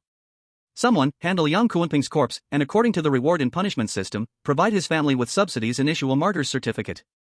After finishing, Wang Dihai turned to Fang Xiu and Bai Qi and said, "Let's go, let's discuss in my office." But Fang Xiu did not move, instead continuing to stare at Yang Kuanping's corpse. Seeing this, Wang Dihai and Bai Qi couldn't help but stop. "What's wrong with Fang Xiu?" Wang Dihai asked. "Something's not right," Fang Xiu replied calmly. He never clearly explained how he escaped from the nightmare. He was so fearful, yet managed to come out alive. There must be a problem here. What problem? Wang Dihai obviously realized something was off. It's very likely that the nightmare deliberately let him go. What? Why would the nightmare do such a thing? Wang Dihai was startled. Fang Xiu did not answer but directly took out a surgical knife. This strange item had already been identified by the investigation bureau as having been brought out from the mental hospital. They didn't have a habit of making spirit masters surrender their weapons, but Wang Dihai had repeatedly advised to use it sparingly. Though strange items are precious, there are others in the investigation bureau who also possess them, not to mention others. It was certain that Yang Ming, with his luck full, also had one. Chapter 92, The Nightmare Released. Holding the surgical knife, Fang Xiu slowly approached Yang Kuanping's corpse. He wanted to verify his guess. The nightmare was unable to leave the mental hospital before. To be precise, those strange things should not have been able to leave, but the nightmare has a capability, which is to enter others' dreams. Now, Yang Kuanping came out alive with fear. Upon hearing this, both Wang Dihai and Bai Qi changed their expression slightly. Shwa! A flash of silver light appeared. The surgical knife in Fang Xiu's hand chopped down violently towards Yang Kuanping's severed head on the ground. However, just as he was about to hit it, a puff of black smoke suddenly flew out from the head. Cold light flickered in Fang Xiu's eyes. He saw a pair of blood-red eyes in the black smoke. It was the nightmare. The nightmare was very fast, swiftly evading Fang Xiu's strike. At this moment, Bai Qi moved. And Fang Xiu finally saw his weapon. It was a short knife, devoid of any unnecessary decorations or patterns, but a dark golden color, carrying a strong sense of quality. Fang Xiu recognized at a glance that this was a short knife forged from 100% pure mined steel, hence it shared the same color as the spirit coins. Bai Qi, holding the dark golden short knife, seemed to disappear from his spot as if he had teleported, and when he reappeared, he was already beside the nightmare. Shwa! A knife slashed down fiercely in the air. This strike was too fast for the nightmare to evade. However, as the knife passed through the nightmare's body, it was as if it had cut through air. Useless, the nightmare coldly laughed. Any attack is ineffective against me. Bai Qi furrowed his brow, chopping several more times, landing blows each time, yet none caused any harm. Is it? A calm as water voice spoke. It was Fang Xiu. The silver light on the surgical knife flickered, aiming straight for the blood-red eyes in the black smoke. Seeing this, the nightmare was immediately panic-stricken, and with a whoosh, it fled, seemingly having no physical form. The walls of the interrogation room could not stop it. Directly passed through the wall and disappeared. Fang Xiu, I remember you. The interrogation room echoed with the nightmarish, hoarse voice. Bai Qi's figure quickly followed, disappearing from the interrogation room, chasing after the nightmare. Fang Xiu did not move because he knew he could never catch up to a nightmare that ignored terrain. Now it seemed his prediction was correct. The reason Yang Kuanping could survive was that the nightmare wanted to use him as a vessel to escape from the mental hospital. When he and Zhao Hao escaped from the mental hospital, the nightmare probably had the same plan, but it failed because he broke the dream, while Zhao Hao was the daily deception. Thinking back, Zhao Hao's ability to escape the dream might not be entirely due to his uniqueness and his ability to stand firm in any dangerous situation. Because from Yang Kuanping's description, you had to completely ignore fear to escape alive. At that time, although Zhao Hao succeeded in overcoming the instinct of fear with another instinct, he still could not truly eliminate fear. The real reason he might have escaped the dream was that he successfully made the nightmare feel fear. Additionally, Fang Xiu noticed that the nightmare seemed to intentionally avoid his attacks. If it truly couldn't be attacked, why would it dodge? Moreover, it only avoided his attacks but not Bai Qi's. Of course, it was possible it couldn't dodge Bai Qi's attacks. But if the nightmare could really ignore any attack, it wouldn't bother dodging at all. This also meant he had the ability to make the nightmare wary. Was it the power of pain or the scalpel? Fang Xiu couldn't determine for now because the scalpel had once cut through dozens of strange entities in the mental hospital. The nightmare had certainly been cut by it, so it might be wary of the scalpel, or it might be wary of the power of pain. Lacking information, it was impossible to make an accurate judgment at the moment. But he had a vague feeling it shouldn't be the scalpel because as the scalpel's owner, he knew very well that while the scalpel was sharp, it was just a physical attack, not some mental attack. so the likelihood of being wary of the power of pain was greater. Before long, Bai Chi's figure appeared like a ghost. Wang Dihai quickly asked, "What happened?" Bai Chi shook his head expressionlessly. "It has no physical form, cannot be captured."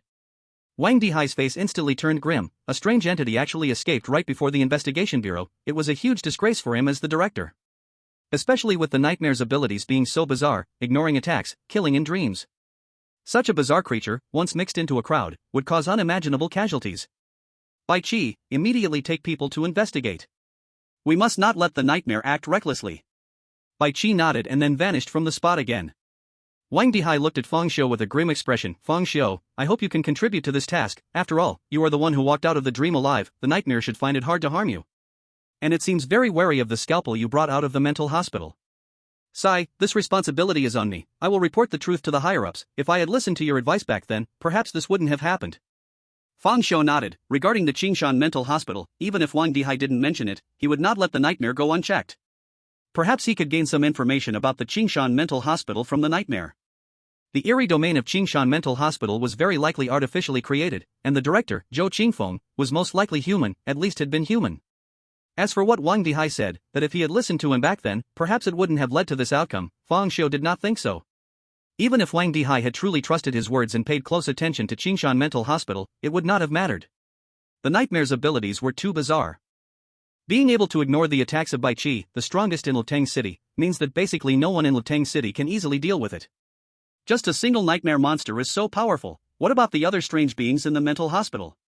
He has faced these strange beings up close and felt their terrifying aura. The nightmare is not even the strongest among them, at best it is just tricky to handle.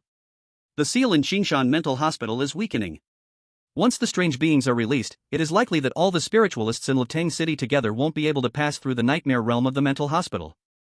If Wang Dihai had taken it seriously at that time and sent Bai Chi and Yang Ming, the end result would only be that a team leader and a deputy leader died, which would be even more serious than the current consequences. Therefore, for the investigation bureau, this misjudgment is actually a good thing. Facing the escape of the nightmare, Feng Xiu did not choose to rewind time to death. It's not that he wanted the nightmare to escape, he wished the nightmare would just be trapped in the mental hospital, waiting for him to kill it. The main reason is that Yang Kuanping went to Qingshan Mental Hospital even earlier than he went to Heishui Village. Even if he rewinds now, he cannot stop the other from entering. This means that Yang Kuanping's entry into Qingshan Mental Hospital is already a done deal, an unchangeable past. Moreover, he escaped from the mental hospital on the second day of entering. This means that even if Feng Xiu rewinds to Heishui Village now, abandoning the Heishui Village incident to kill Yang Kuanping in the mental hospital, it would not be in time to stop the nightmare from escaping. Because Feng Xiu's rewind point is on the second day of entering Heishui Village, while Yang Kuanping escaped on the first day he entered Heishui Village. He set off when Yang Kuanping was escaping. Chapter 93, Weakness of the Nightmare. In the following days, Feng Xiu returned to his ward to recover, getting his injection of cell repair fluid punctually every day. This substance is a miraculous medicine developed by the headquarters, effective in treating injuries. Even if someone loses a hand or foot, as long as there is a remnant limb, it can heal within a certain period. Spiritualists already have bodies stronger than ordinary people, with strong recovery abilities. Even if Feng Xiu was seriously injured, with his own recovery power and the cell repair fluid's boost, he would heal within a week. He did not follow Bai Chi to search for the nightmare's whereabouts, because he knew very well that, according to the nightmare's ability, once it wanted to hide, it would be hard to find. Just randomly finding a person and diving into their dreams, how would that work? It is no different from searching for a needle in the ocean. The only plan now is to wait for the nightmare to show itself. One day, Wang Dihai came again to Feng Xiu's ward. "Feng Xiu, how are you? Is your health better?" Wang Dihai's face showed a very tired smile, his eyes full of bloodshot, clearly not having slept well these past few days. "Much better. Is there any news about the nightmare?" Wang Dihai nodded, a flicker of anger appearing in his eyes. The nightmare hasn't been found yet, but it has already shown its hand. Yesterday, the Shiyuan community on Yuhua West Road completely fell. All the residents fell into a deep sleep and some have already died. Several households have died in their dreams, and the bureau has already suppressed the news. As he spoke, Wang Dihai took out a report and handed it to Feng Xiu. Feng Xiu took a look. There were several photos inside, showing men and women, each with their eyes tightly shut, their expressions tragic, fear etched like a brand on their faces. Clearly, this was the nightmare's usual killing method, using fear to commit murder in dreams. Why do people die in dreams due to fear? Why would the nightmare go to such lengths to instill fear? Feng Xiu speculated that fear is very likely the source of the nightmare's power. It grows stronger through fear. I suspect that the nightmare can absorb fear to strengthen itself. So this matter must be suppressed, it cannot be known to the outside world. Once ordinary people panic because of it, the nightmare will probably grow to an unmanageable level. Moreover, according to the report, at first, only one household was in a deep sleep, and then it spread like a plague, one unit, one building, until the whole community. This indicates that the nightmare's power is gradually increasing, as it absorbs fear to become stronger. Wang Dihai nodded gravely. You are right in your judgment. This matter has already been discussed in the bureau. The nightmare indeed grows stronger by relying on fear, and its dream realm is gradually expanding. But the problem now is, we currently have no good way to deal with the nightmare. Those who are comatose cannot be awakened by any means at all. Has the bureau sent anyone? They dispatched Bai Qi, but the nightmare seems to be wary of Bai Qi. Even though Bai Qi has been living in the Shiyuan community for several days, he still cannot enter the dream realm to aid those ordinary people. Hearing this, Fang Xiu's heart stirred. The nightmare is wary of Bai Qi? Why is that? Clearly, Bai Qi cannot harm it, yet it does not allow Bai Qi to enter the dream. Does this mean that Bai Qi can harm it in the dream? After a moment of contemplation, Fang Xiu calmly said, it seems the nightmare's weakness lies in the dream. Wang Dihai's gaze sharpened. Are you saying that to defeat the nightmare, it can only be done in the dream? Fang Xiu nodded. Exactly. If my guess is correct, the nightmare has no physical form, so most attacks cannot harm it. But in the dream, it is different because when we enter the dream, we are also effectively formless. It is as though we are in the same state as the nightmare, so only the dream can combat the dream. Then this mission probably falls solely to you and Zhao Hao, since only the two of you have ever defeated the nightmare in the dream. Fang Xiu shook his head. He might call it a defeat, but Zhao Hao's ordeal could only be described as a fencing match. The nightmare's intelligence is not inferior to that of humans. Just from its unwillingness to let Bai Qi enter the dream, it is clear that if I and Zhao Hao go, we will probably also be turned away. Wang Dihai's face grew increasingly grim. Is there really no good way? Will we just watch the nightmare pull everyone into the dream? We can only wait. Wait? Wait until when? Wait until the nightmare grows strong enough, until it feels no fear of us. Only then will the nightmare pull us into the dream. Fang Xiu calmly stated a despairing truth. This won't do. Once the nightmare grows strong enough to no longer fear you, how will you deal with it when it pulls you into the dream? Damn it. This damn nightmare is so troublesome, all the initiative lies with it. It can attack whenever it wants and grow stronger by using the ordinary people's fear. This is an inherent undefeated position. Then at that time, we will see who is stronger, Fang Xiu calmly said. Seeing Fang Xiu so calm, Wang Dihai immediately asked, do you see a glimmer of hope in the future? Fang Xiu shook his head, no. During this period, he had not died and reset even once, even though he now knows where the nightmare roams. Because resetting is useless. What if he goes to the Shiyuan community to lie in wait in advance? Even the number one spirit master in Luteng City, Bai Qi, couldn't enter the dream realm, so Fang Xiu does not believe he can get in. So now resetting and going to the Shiyuan community would only mean watching the community residents enter the dream. As for dispersing the community residents in advance, preventing the nightmare from absorbing fear and accumulating strength? That is equally useless. The nightmare is overwhelmingly dominant over ordinary people. Today, they may disperse the Shiyuan community, but tomorrow there will be the Dongyuan community, the Beiyuan community, and the Nanyuan community. The nightmare will always choose a lucky audience from a community and reward them with an eternal nightmare from which they will never awaken. From the moment the nightmare was unleashed, it was destined to kill many people. Then, Wang Dihai chatted for a few more sentences before leaving. The nightmare's matter left him in a state of panic. Not long after Wang Dihai left, suddenly, 2 hurried footsteps came, and soon Xin Lingxue, with a face full of anxiety and anger, appeared in the hospital room. Behind her was her partner, Li Wenhao. Li Wenhao also looked anxious, as if wanting to grab Xin Lingxue, but as an ordinary person, he could not hold on to a spirit master in a state of rage. At this moment, Xin Lingxue had already put on a wig, looking exactly the same as before. Fang Xiu. Qing Mountain Psychiatric Hospital has dozens of strange beings. Why didn't you clarify back then? Do you know, because of you, Yang Kunping's team was wiped out, and now everyone in the West Garden neighborhood is in a coma, they could all die. Do you know that? Chapter 94, I try to speak with you calmly, but you think I'm easy to talk to? Fang Xiu calmly looked at the furious Xin Lingxue and said faintly, so, are you deaf? Didn't you hear what I said back then?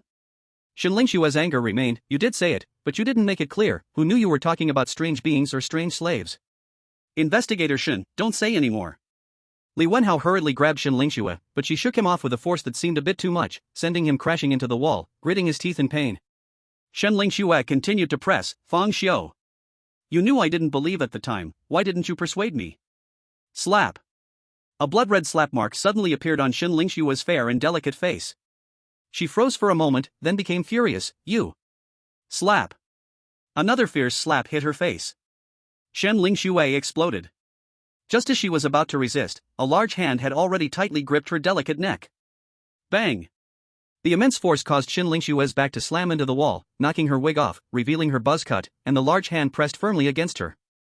At this moment, what entered Shen Lingxue's view was a pair of eyes, indifferent and devoid of any emotion. Fang Xiu's calm voice rang out, "Do you have some misunderstanding about me? I'm trying to talk to you nicely, yet you think I'm easy to talk to?" Shen Lingxue began to struggle but could not pry open Fang Xiu's hand. Li Wenhao, who had fallen to the ground, saw this and instantly became very anxious, quickly apologizing to Fang Xiu. "Mr. Fang, please don't be angry, Investigator Shen didn't mean it. It's just that her only younger brother lives in the West Garden neighborhood, so she's just worried." Upon hearing this, Fang Xiu smiled and whispered in Shen Lingxue's ear, "Actually, I had already foreseen the future of West Garden neighborhood, but I didn't say anything. If I had said it earlier, your brother wouldn't have fallen into the nightmare, but many other innocent people would have. As kind as you are, which one would you choose?" Upon hearing these words, Shen Lingxue became anxious. Her pale hands reached out, and a bright, scorching flame instantly appeared, causing the temperature in the entire room to rise. But the next second, whoosh! A flash of silver light passed by, and a small, sharp scalpel pierced through Shen Lingxue's fair hand, nailing it to the wall.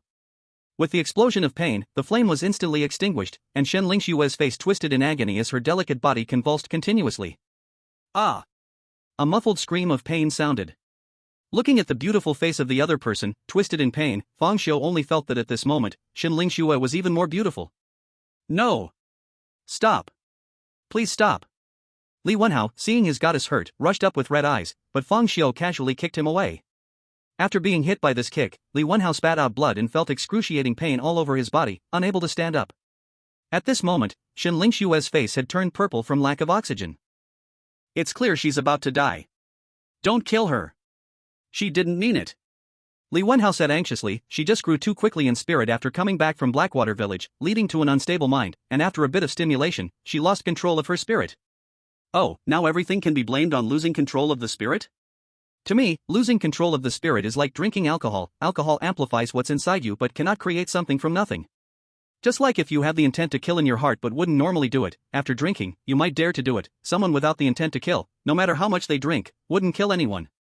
If Shen Lingxue didn't have this thought in her heart, even if she lost control, she wouldn't come to question me. But don't worry, I won't kill her, because if I kill her like this, she will never realize her mistakes. I will make her suffer worse than death."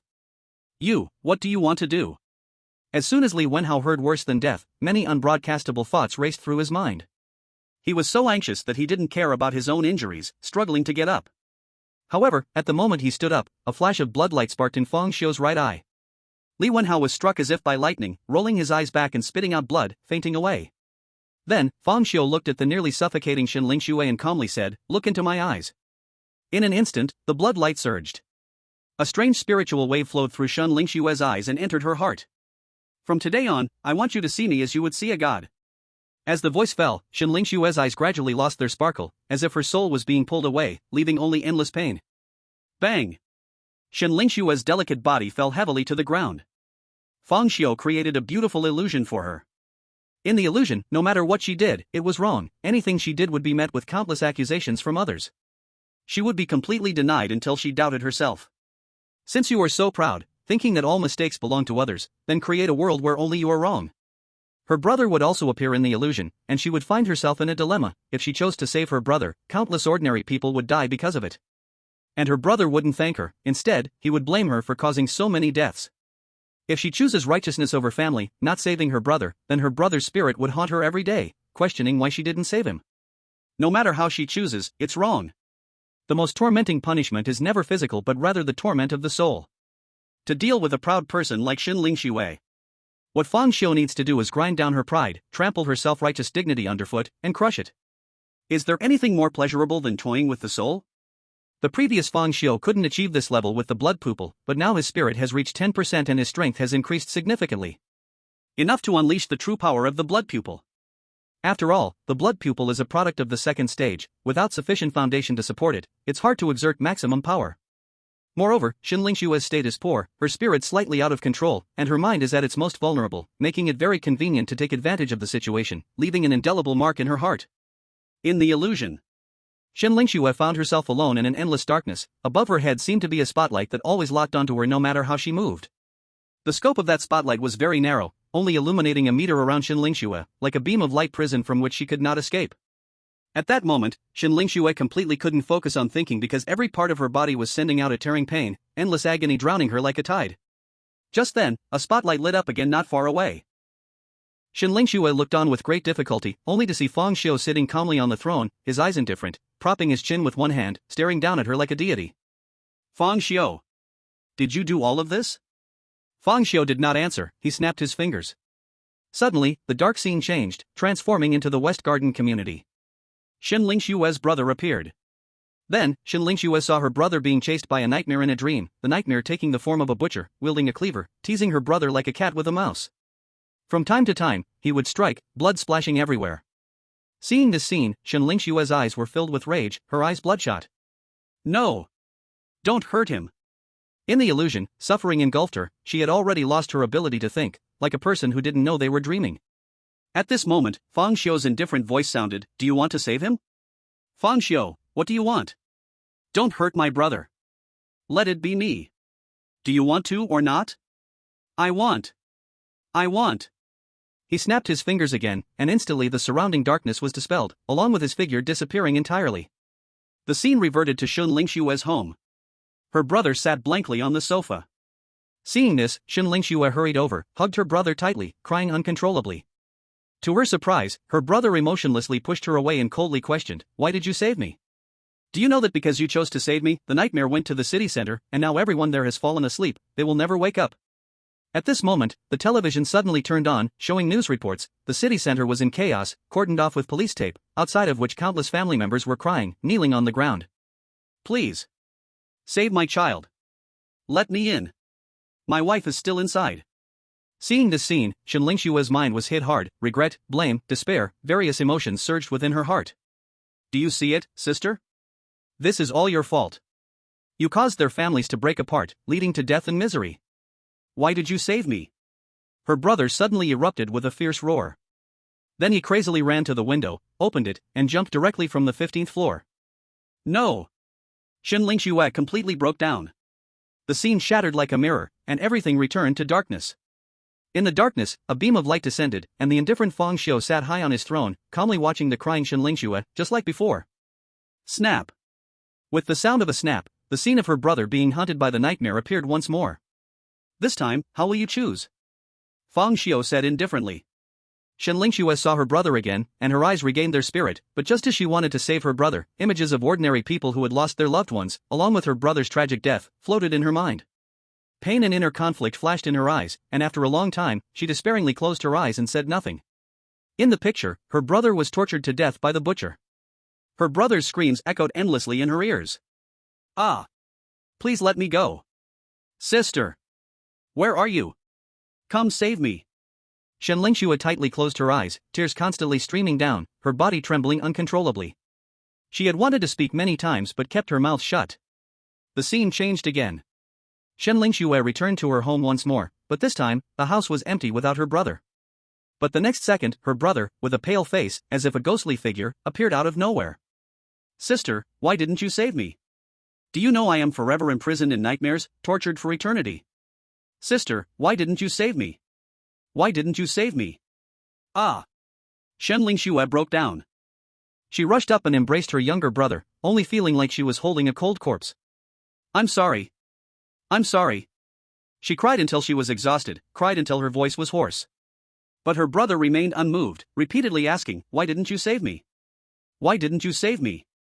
Everything plunged back into darkness, and Fang Xiu's figure reappeared once more. The previous scenes and choices kept playing out like a cycle. Once, twice, 3 times. On the 18th time. "Please, please, don't torment me anymore, I know I was wrong." Fang Xiu remained indifferent, saying blandly, "This time, how will you choose?" "No, no, no. No. I won't choose. I won't choose anything."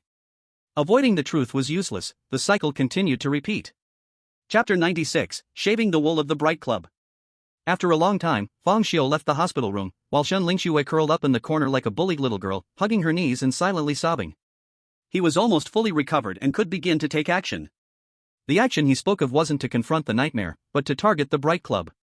Confronting the nightmare was impossible, he could only wait for it to pull him into the dream to have a chance of winning.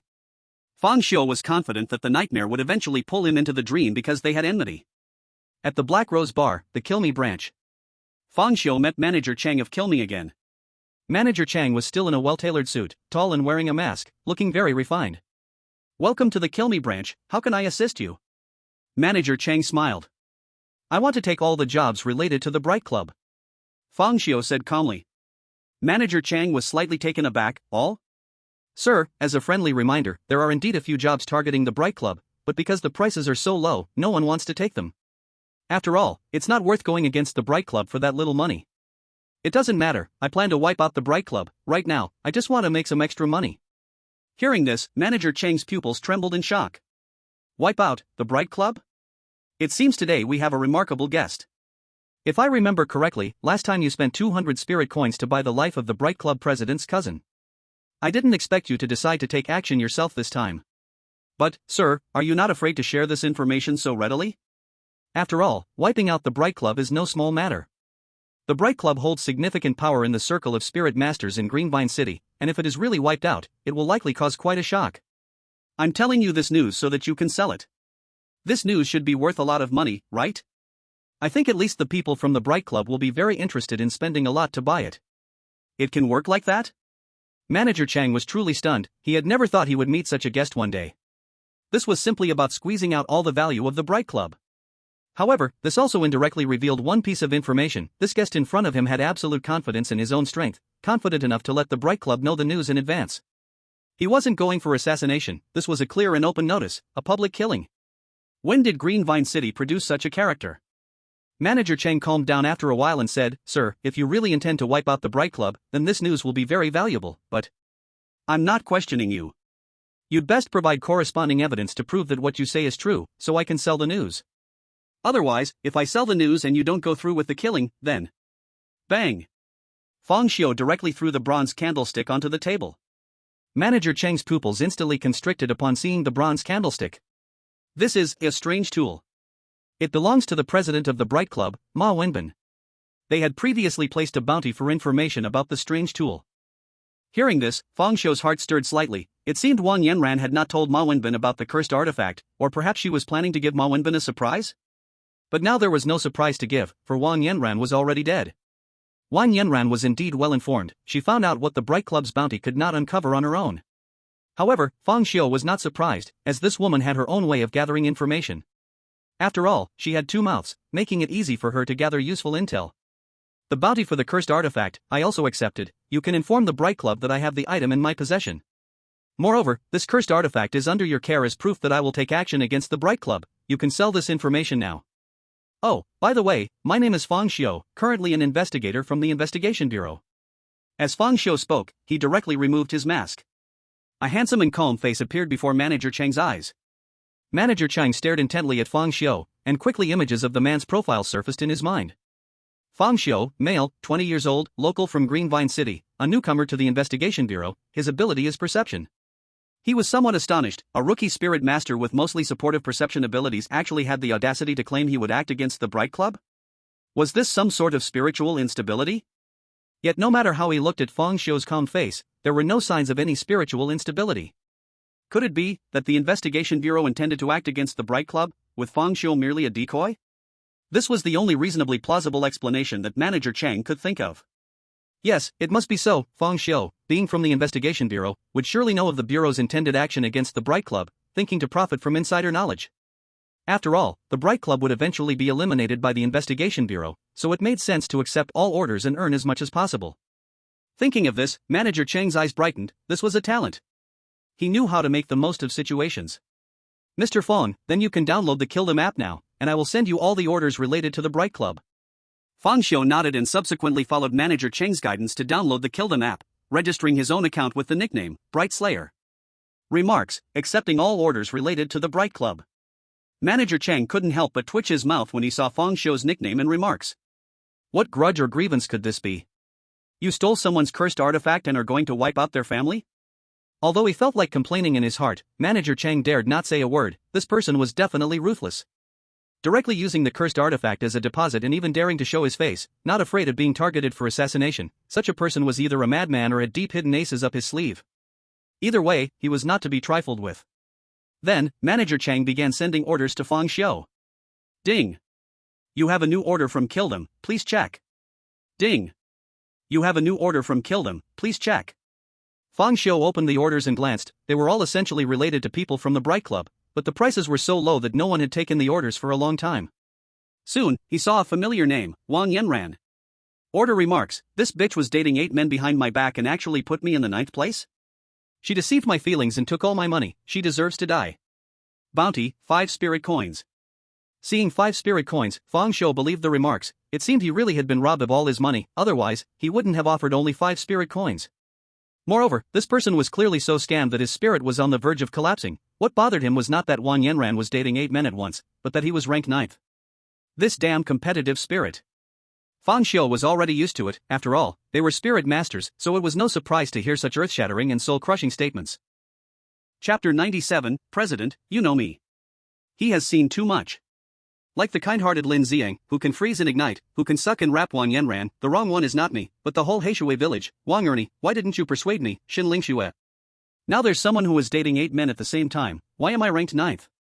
Fang Xiu has long been immune to this, he can only say, yes, it's a statement that a spirit master can make. In fact, while Fang Xiu belittles others, he has never thought about his own words. I want the world to feel pain.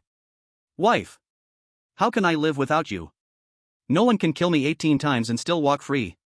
Wait. As fellow spirit masters, no one can speak poorly of anyone. Oh? Mr. Fong, why did you submit Wang Yanran's order? Manager Chang asked in surprise. Because I have killed Wang Yanran. Fang Xiu calmly pulled a badge from his pocket. It was the emblem of the Bright Club, and the name written on it was indeed Wang Yanran. When Manager Chang saw this badge, his pupils immediately contracted. His attitude became even more respectful. Okay, Mr. Fong, once we confirm that Wang Yanran is indeed dead, we will pay you the reward. By the way, I submitted Lin Ziang's order too. I killed him as well, but he seemed to have lost his badge due to loss of control, and I chopped up his body and fed it to stray dogs. This might be harder to investigate. Chop up? Feed to dogs? Manager Chang instinctively swallowed, seemingly unable to look directly into Fang Xiu's eyes. For someone who can calmly speak such brutal words, no amount of respect is too much. Okay, Mr. Fong, please rest assured we will definitely verify carefully. Fang Xiu nodded and then turned to leave. Manager Chang immediately bowed 90 degrees behind him, his attitude very respectful and polite. Goodbye, Mr. Fong, welcome next time. After Fang Xiu left, Manager Chang quickly straightened up and grabbed the phone. Quick. Contact the president of the Bright Club, Ma Wenbin, I have a major news to sell him, 500 spirit coins. Right now. Hurry, or he might be gone later. That night, the Spirit Master Circle of Looting City was in turmoil. Because Fang Xiu was going to make a move against the Bright Club. Who is Fang Xiu? The people in the Spirit Master Circle don't know, but behind him stands the Investigation Bureau. The Investigation Bureau is an existence that the entire Spirit Master Circle cannot ignore. So when Fang Xiu intends to act against the Bright Club, the signal it releases is thought-provoking. Inside the Bright Club. In a white suit, Ma Wenbin was madly smashing things. Various expensive red wines on the table were thrown to the ground, glass shards everywhere. What the hell is going on with Fang Xiu? Why is the Investigation Bureau making a move against the Bright Club? Can anyone tell me what the hell is happening? I really should find a Feng Shui master to see. It seems I've offended someone this year. Why is nothing going smoothly, one trouble after another? Did you bastards offend someone outside? Everyone looked at each other in confusion. President, you know I've been vegetarian and chanting Buddha recently, I really haven't offended anyone. President, you know if I offended someone, that person definitely wouldn't be alive to complain. President, you should know, the most troublemaking person in the Bright Club is you. I know, damn it. Ma Wenbin was so angry he threw his phone at that person. I can't be bothered to argue with you, I'll make a call first, to ask what's going on, eh? Where's my phone? President, you just threw it. Ma Wenbin was stunned for an instant, then erupted in rage. Pick it up. Get the phone. President, it's broken. Damn. Can't you just give me yours? That person hesitated, then took out his phone and started operating. Let me format it first. Format my ass, just hand it over. After a moment, Ma Wenbin dialed the number. His face became brilliant at a visible speed. What? Wang Yanran attacked the Investigation Bureau and Fang Xiu and the others were killed in retaliation? Fang Xiu took all the jobs related to the light club? The bronze candlestick is also with him? Are you saying that Lin Xiang and Wang Yanran's deaths are all related to Fang Xiu, and now he is going to strike against the entire light club? Damn, who the hell is Fang Xiu? Why is he targeting our light club so much? The next day, Fang Xiu was called to Wang Dihai's office. He thought it was about Xin Lingshue's incident, but it was actually about the light club. For some unknown reason, Xin Lingxue seemed not to have mentioned this to Wang Dihai. Fang Xiu, this is 2,000 spirit coins sent by the light club. Ma Wenbin said that the actions against the investigation bureau staff were completely personal behavior of his subordinates and have nothing to do with the light club. I have heard about your situation. I hope you can accept this reconciliation because Greenvine City is currently at a crisis moment, and we should unite all forces we can. As he spoke, Wang Dihai's expression became serious. The latest news is that the entire west side of the city has fallen.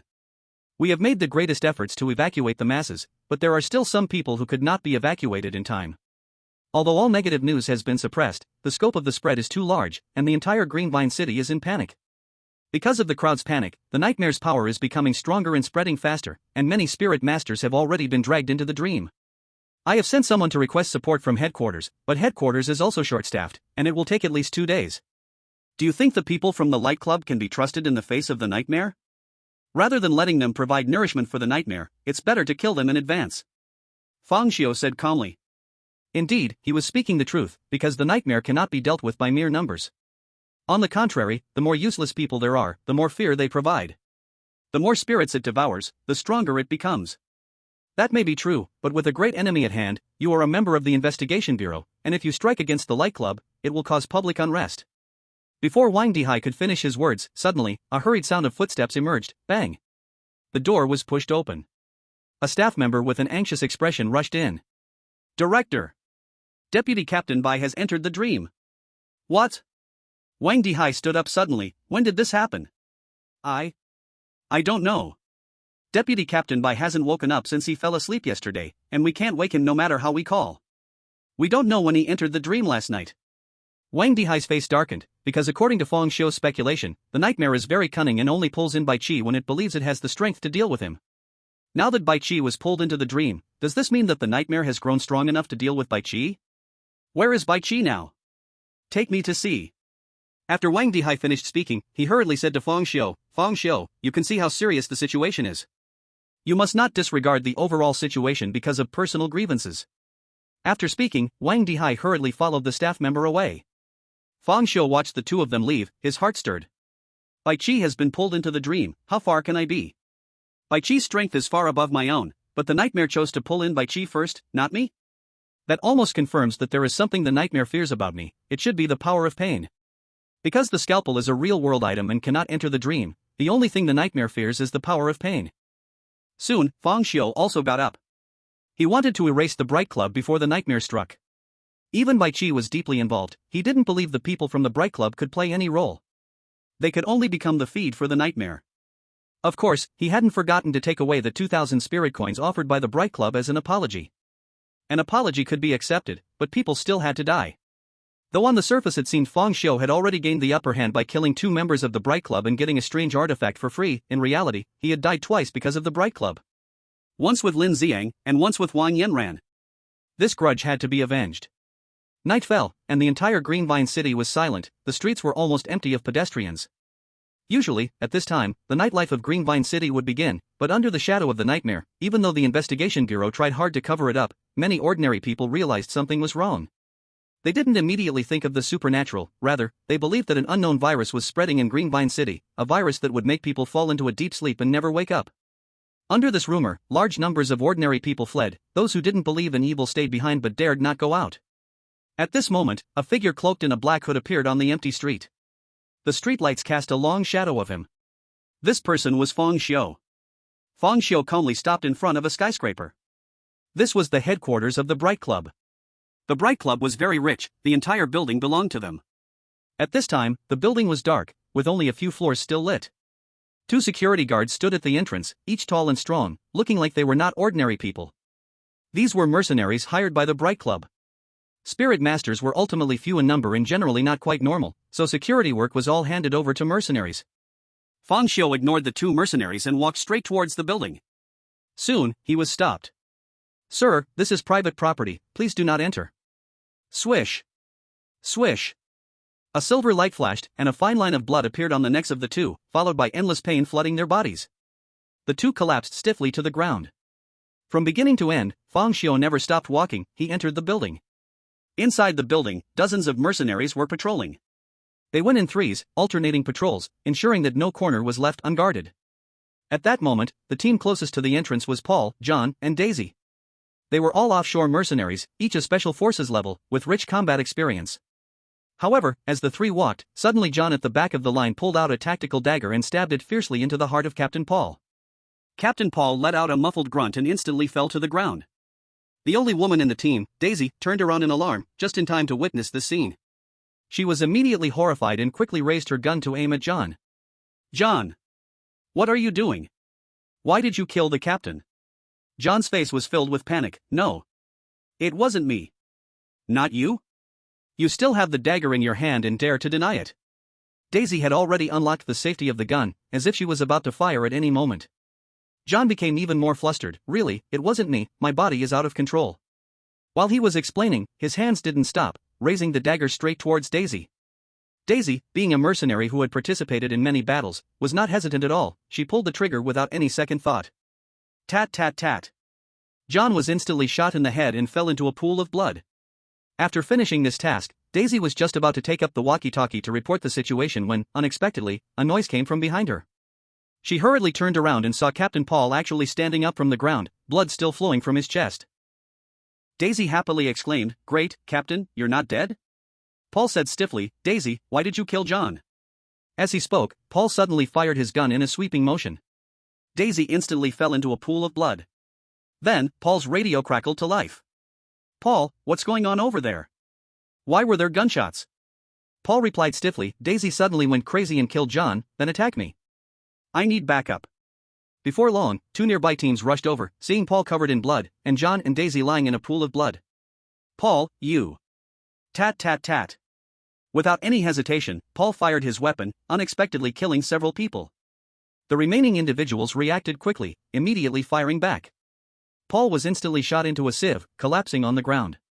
The few remaining people were filled with anger and fear, calling for backup while moving towards the bodies of Paul and the others. "Captain, they are all dead." "Damn, what happened?"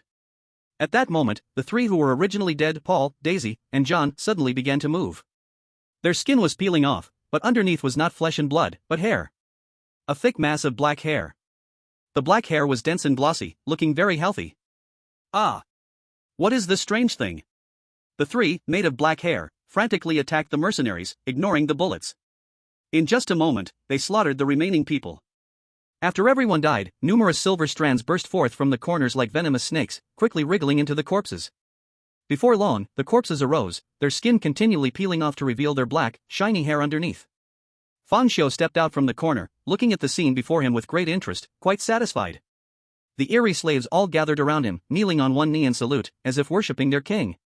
Chapter 99, Is Fang Xiu human or Eerie? The ability of the Eerie is indeed useful. It's similar to creating a clone. Once a single silver hair is injected into a human body, that hair will frantically consume the flesh and blood, transforming the person into an Eerie slave made entirely of black hair. Just like the Eerie slaves from Blackwater Village, they are no different. These black-haired Eerie slaves are just the lower tier. There are also higher-tier silver-haired Eerie slaves. These are Eerie slaves composed entirely of silver hair, with strength, speed, and defense far exceeding that of the black-haired Eerie slaves. However, creating silver-haired Eerie slaves requires a massive amount of silver hair, which is too costly for mass production. At this moment, alarms blared, and footsteps echoed throughout the building, alongside the sound of weapons being loaded. Fang Xiu was not surprised. The building has surveillance, after all. Soon, wave after wave of mercenaries dressed in black bulletproof vests surged forward, each wielding a submachine gun. Upon seeing Fang Xiu and the Eerie slaves, they didn't hesitate and immediately opened fire. Tat tat tat. The dense gunfire rang out, a net made of countless bullets enveloping Fang Xiu. Fang Xiu's expression remained unchanged as he stood quietly in place. The next moment, his hair suddenly turned silver and began to extend and grow. The silver long hair quickly wrapped around his entire body, forming a cocoon made of hair. Clang clang clang. Bullets struck against the silver hair, producing a constant metallic clash, causing sparks to fly. In the surveillance room, Marvin Bin, the president of the Bright Club, along with 3 members, closely watched the monitors. Only he came alone? Marvin Bin asked. We've checked all around, it's just him. Marvin Bin paused slightly, then a cold smile appeared on his lips. It seems this operation isn't sanctioned by the investigation bureau, but is Fang Xiu's private action. Fang Xiu is quite bold, daring to come here alone. President, what do we do? Will killing him provoke the displeasure of the investigation bureau? Displeasure? Ma Wenbin snorted coldly. Damn, I'm the one who's displeased. They have come knocking at our door. If I kill him, it's self-defense. Even the investigation bureau can't say anything, not to mention I send so much money to headquarters every year, just for it to be in vain? President, the data shows that Fang Xiu is a perception-type ability user. How did he become able to control hair now? And control others with hair? You ask me? Who the hell should I ask? Just as the group was discussing, something shocking abruptly appeared on the surveillance screen. They saw countless thin silver strands suddenly erupt from the cocoon wrapped around Fang Xiu, spreading out like a web crazily in all directions. The mercenaries were terrified. They kept shooting, but no matter how freely they fired their bullets, they couldn't budge those silver strands at all. In an instant, the silver strands crawled all over their bodies. Ah, ah, ah. The cries of pain echoed continuously. But soon, it stopped abruptly because they were all wrapped into silver cocoons. With the tightening of the strands, the sound of bones breaking was heard. Crack, crack, crack. From the silver cocoons, deep red blood slowly seeped out, turning them into blood-red cocoons in an instant. The scene was chilling. In the empty hall, dozens of blood-red cocoons stood motionless there. The next moment, the silver hair slowly retracted, and the bloodstains were absorbed by the silver hair. Then, figures made entirely of black hair emerged from those cocoons. Suddenly, Fang Xiu moved, calmly walking deeper into the building, with dozens of eerie and terrifying beings following closely behind him like puppets on strings.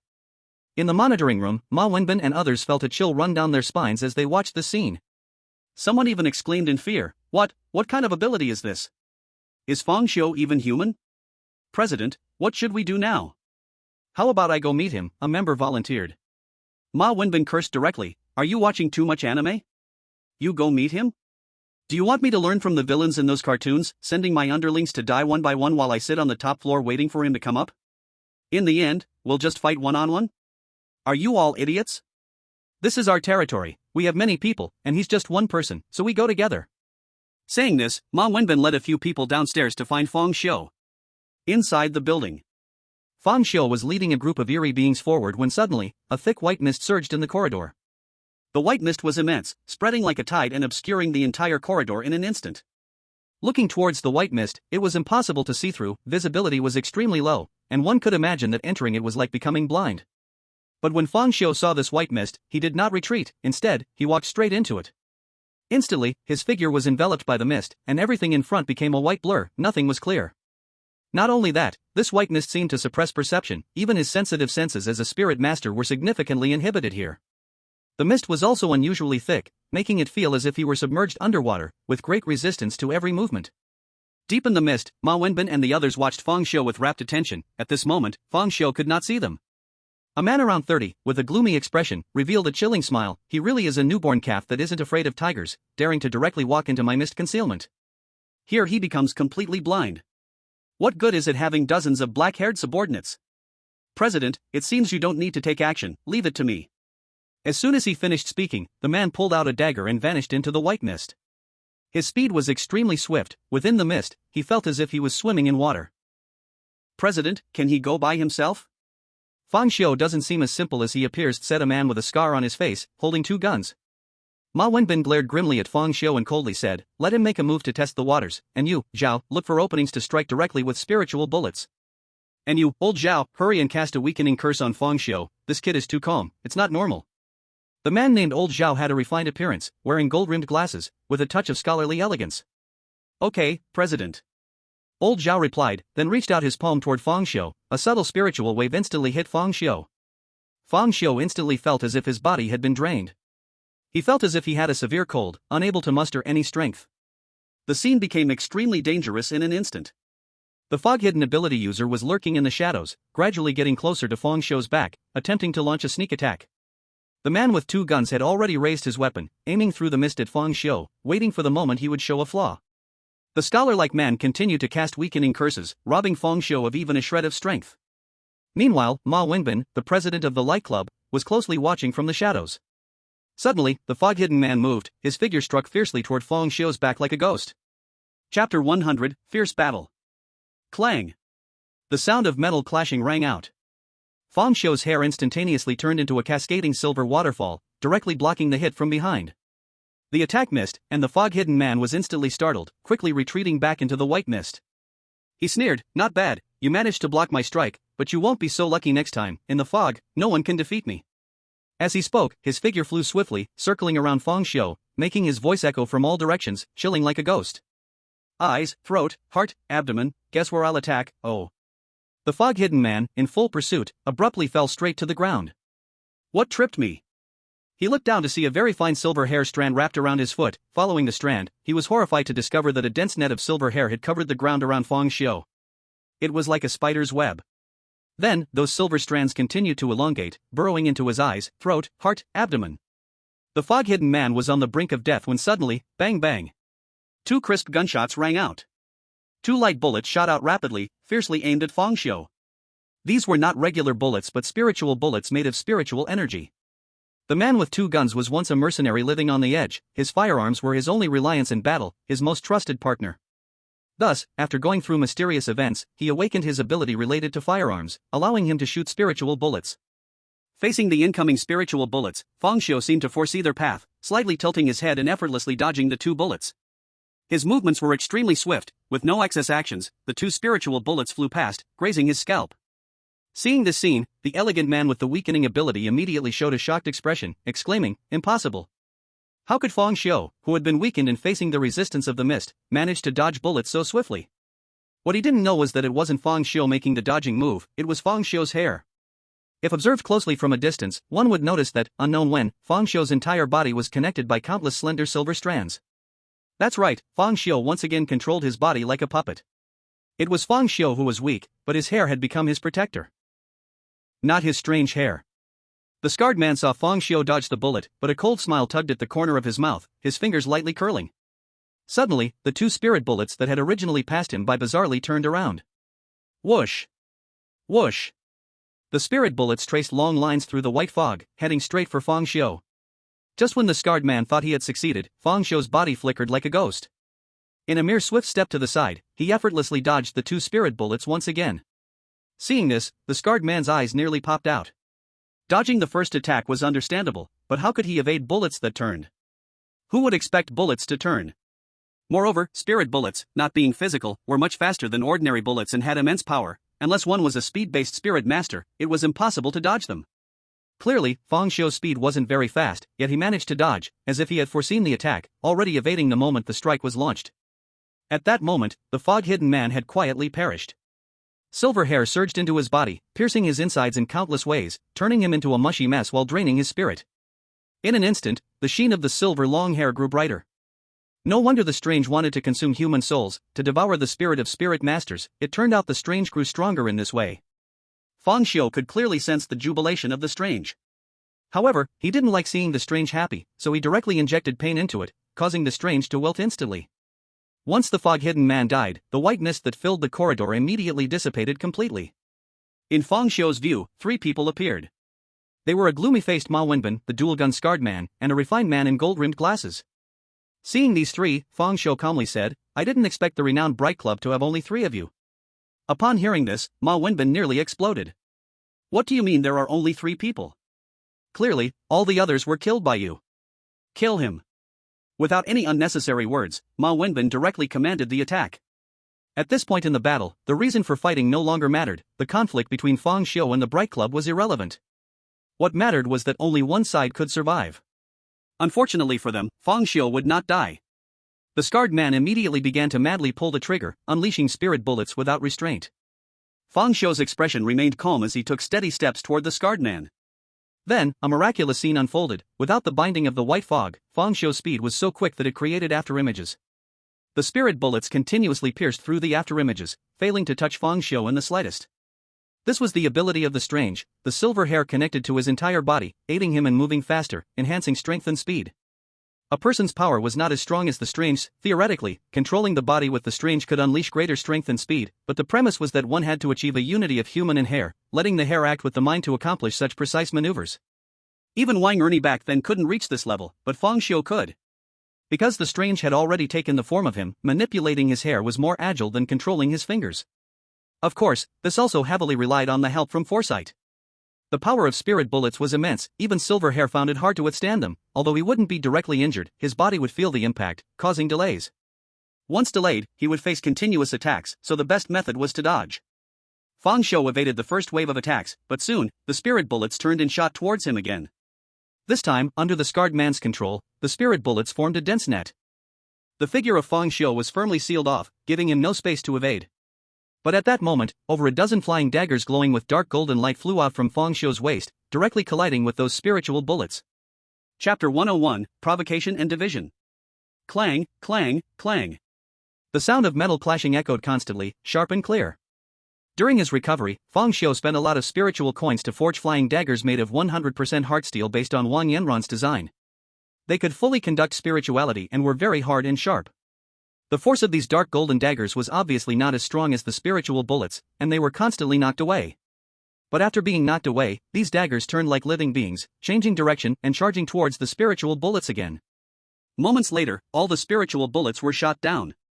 The scarred man looked astonished. "Your flying daggers can curve." Beside him, Ma Wenbin saw the clue immediately and said bluntly, "It's his silver hair. Each flying dagger is connected to strands of silver hair." Damn! What kind of ability does his hair have?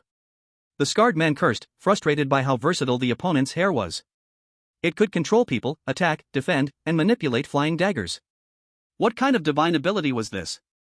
His hair is not a spiritual master's ability, it's something strange. A type of possession. Ma Wenbin, being a second-level spiritual master, spotted the key issue at once. What? Strange. He actually lets the strange possess him. Is he even human? Ma Wenbin did not answer because Fang Xiu had already charged over.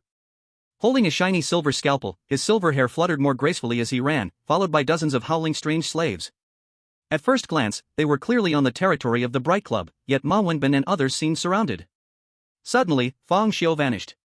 His figure transformed into a phantom, leaping onto the corridor wall, becoming shorter and slamming against the wall, the scalpel creating a shower of sparks as it scraped along. His target was not the strongest Ma Wenbin, but the man with golden wire glasses standing beside him. Although the golden wire glasses man wasn't strong in combat, his weakening ability was indeed disgusting. If it weren't for Fang Xiu possessing strange hair, he would become an easy prey once weakened, unless he directly detonated the strange power within the scalpel to break the weakening curse. However, the power within the scalpel was strong but not lasting. If the time limit was exceeded without resolving the battle, his body would collapse first, so he could not use it unless absolutely necessary. Fang Xiu had not forgotten that there was still a strange entity lurking in Greenvine City, watching him closely. Nightmare. He could easily predict that once he fell into a severely injured weakened state, there was a high chance he would be dragged into a dream by the nightmare.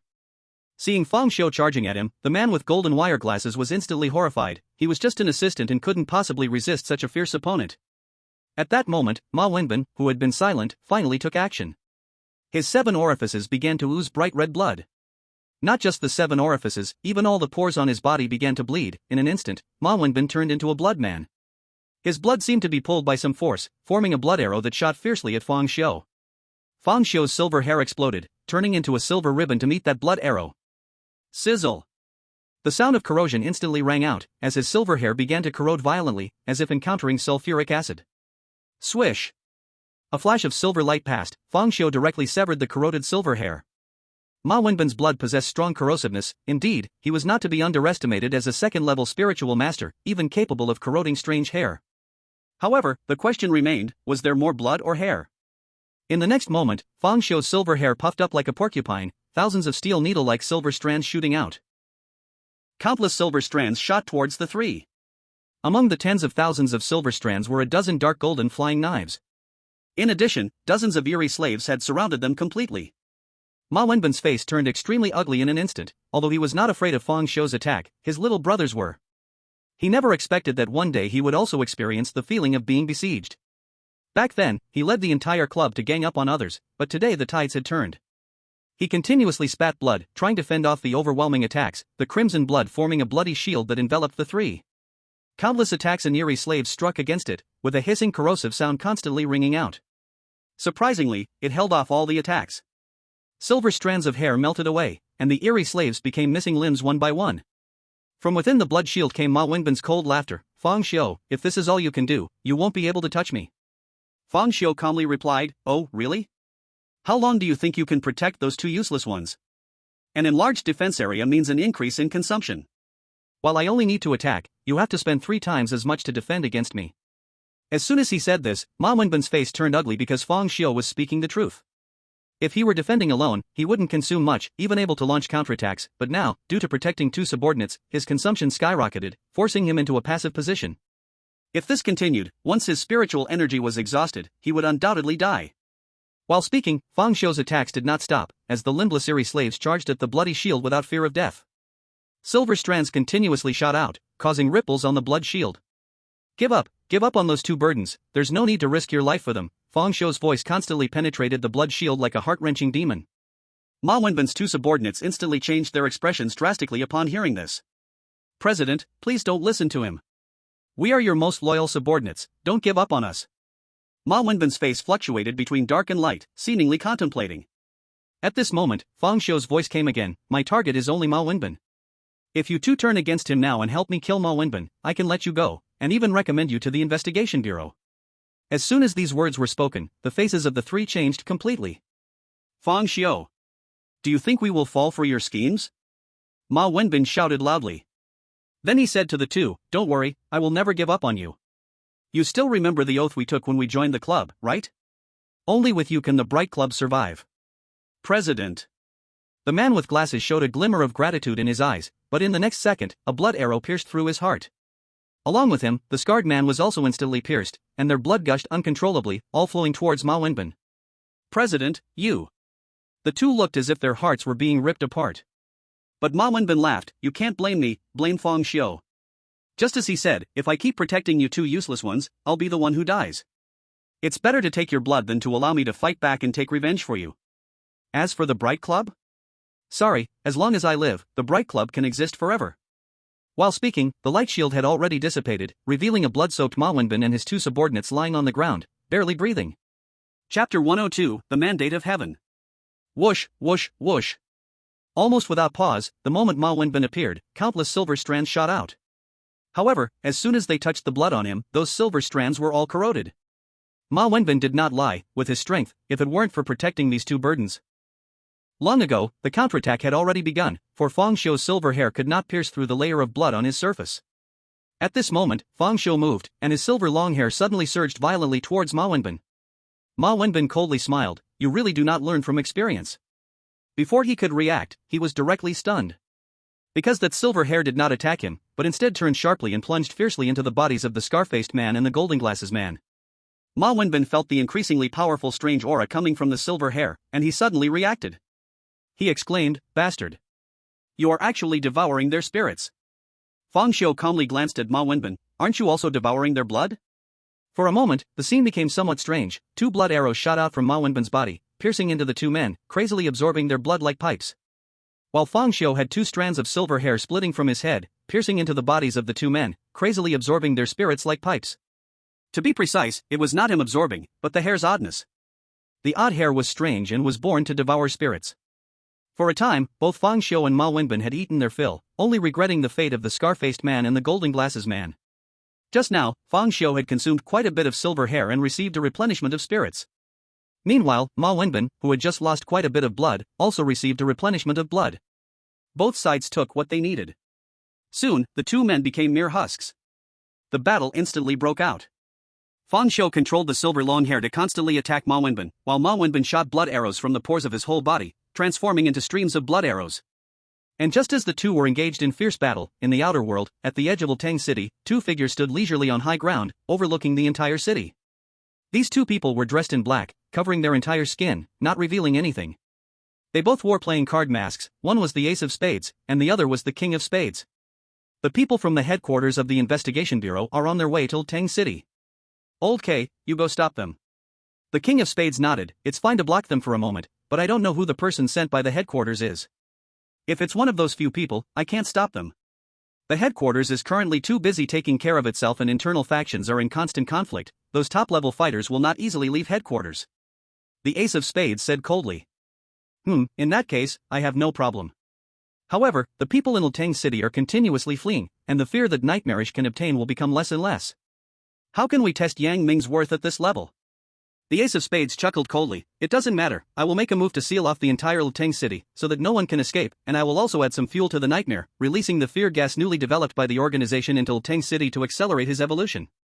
The King of Spades seemed somewhat surprised. Aren't you afraid Yang Ming will die in Latang City? The Dean has never said he wants to kill Yang Ming. What about the gift prepared for him in Qingshan Mental Hospital? Humph. Yang Ming is someone the Dean values. If he dies so easily, it means the Dean misjudged him. At that time, I will take Yang Ming's place to receive the Dean's gift. You are crazy. Do you want to defy the Dean's orders?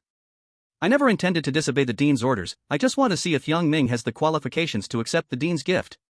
Why is the person chosen by the Dean him? What does he have? Isn't it just by luck? But the King of Spades shook his head. He has already advanced to the third tier awakening, and now his ability is not luck, but destiny. What destiny? Isn't it still dependent on me for his advancement? At that time, I originally planned to kill Bai Qi to stimulate him to advance, but unexpectedly Bai Qi did not die and he also advanced. From this point of view, it has a bit of a meaning of destiny. However, his destiny is too weak. If it weren't for the Dean's commission, at that moment, I could easily kill him. Spade K looked at the increasingly crazed Spade A and did not refute, because he knew that at this moment, Spade A could not hear anything. In Spade K's eyes, regardless of the process, the result showed that Yang Ming's destiny indeed played a role, and it was because of destiny that he caught the Dean's attention. Because he was noticed by the Dean, Spade A could kill him but did not dare to and even had to help him advance. No matter how much it is said that Yang Ming could be easily killed, the result is that he, for various reasons, not only did not die but became stronger and stronger. Isn't that destiny? Soon, Spade K disappeared into the night. And Spade A coldly gazed at the entire Green Vine City, then his whole body transformed into a shadow as black as ink, and his hands slammed the ground. Fall into eternal night. With his low roar, endless shadows surged from his hands, continuously spreading towards the entire Green Vine City. A shadow light shield as black as ink enveloped and sealed the entire Green Vine City. The originally nighttime Green Vine City suddenly became even darker, the moonlight in the sky blocked by the shadows. After doing all this, Spade A was obviously a bit strained. The shadow on his body lightened significantly, but he did not care, instead transforming into a shadow and diving into Green Vine City. He wanted to create panic, release fear gas, and conveniently unleash all the strange things hidden in the corners. As a big city, strange events have always occurred in Green Vine City, otherwise the Spirit Masters wouldn't be so busy. However, some of these strange things are fixed in specific places, while others are hidden in the dark or in sparsely populated areas. What he needed to do now was gather them all in the city center to help nightmares gain a lot of fear. In the Bright Club, Fang Xiu and Ma Wenbin had already reached a heated battle stage. The entire corridor had been shattered, with bloodstains and silver hair all over, and glass shards scattered everywhere. At this moment, Fang Xiu's right eye had already turned into a bloody eye, attempting to use it to ambush Ma Wenbin. But Ma Wenbin was indeed the president of the Bright Club, a top-tier second-class spirit master, whose strength was not comparable to that of a half-hearted Wang Ernie. Facing the attack of the bloody eye, he was completely unafraid, wrapped in blood, even his eyes covered in blood, entirely ignoring the attack of the bloody eye. Fang Xiu had already anticipated this situation, because according to Lin Xiang's crazed character, if he could defeat Ma Wenbin, he would have become the president long ago. Why remain below Ma Wenbin? So Ma Wenbin must have means to restrain the bloody eye. Chapter 103, Why do you carve your name on my strange artifact? Fang Xiu had also tried to use a scalpel for close-range attacks. As long as he cut a small wound, he could determine the victor, but the blood-soaked Ma Wenbin did not give him a chance to get close. Once he did, the blood on his body would violently erupt and force Fang Xiu back. The scene fell into a stalemate. Before Ma Wenbin's blood was completely exhausted, Fang Xiu indeed had no good way to kill him, and the only plan was to consume each other.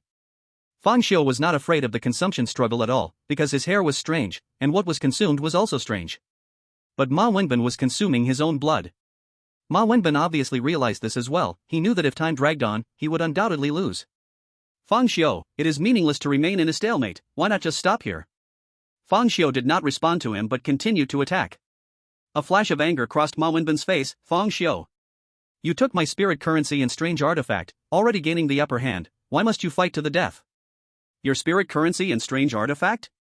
That is clearly mine, Fang Xiu replied calmly. This sentence nearly made Ma Wenbin spit blood out of anger. You damn it! The spirit coin is one thing, but the bronze candlestick base is engraved with my name. Oh? Then why did you carve your name on my cursed artifact? You're unbelievable. Ma Wenbin exploded in anger. He had never seen such a shameless person. What kind of person can say such shameless words without changing their face or heart rate? Although Ma Wenbin was furious, he did not lose his reason. He clearly knew that if this continued, his blood would run dry. He had to endure his rage and said, Fang Xiu, what exactly do you have against the Bright Club? Clearly, you killed Lin Xiang and Wang Yanran first, and we haven't bothered you yet, but you come to us for trouble. Are you even rational? Not only that, Fang Xiu calmly shook his head, I also hired someone to kill your cousin. Ma Wenbin was stunned, then he exploded in fury, Fang Xiu, what the hell do you want?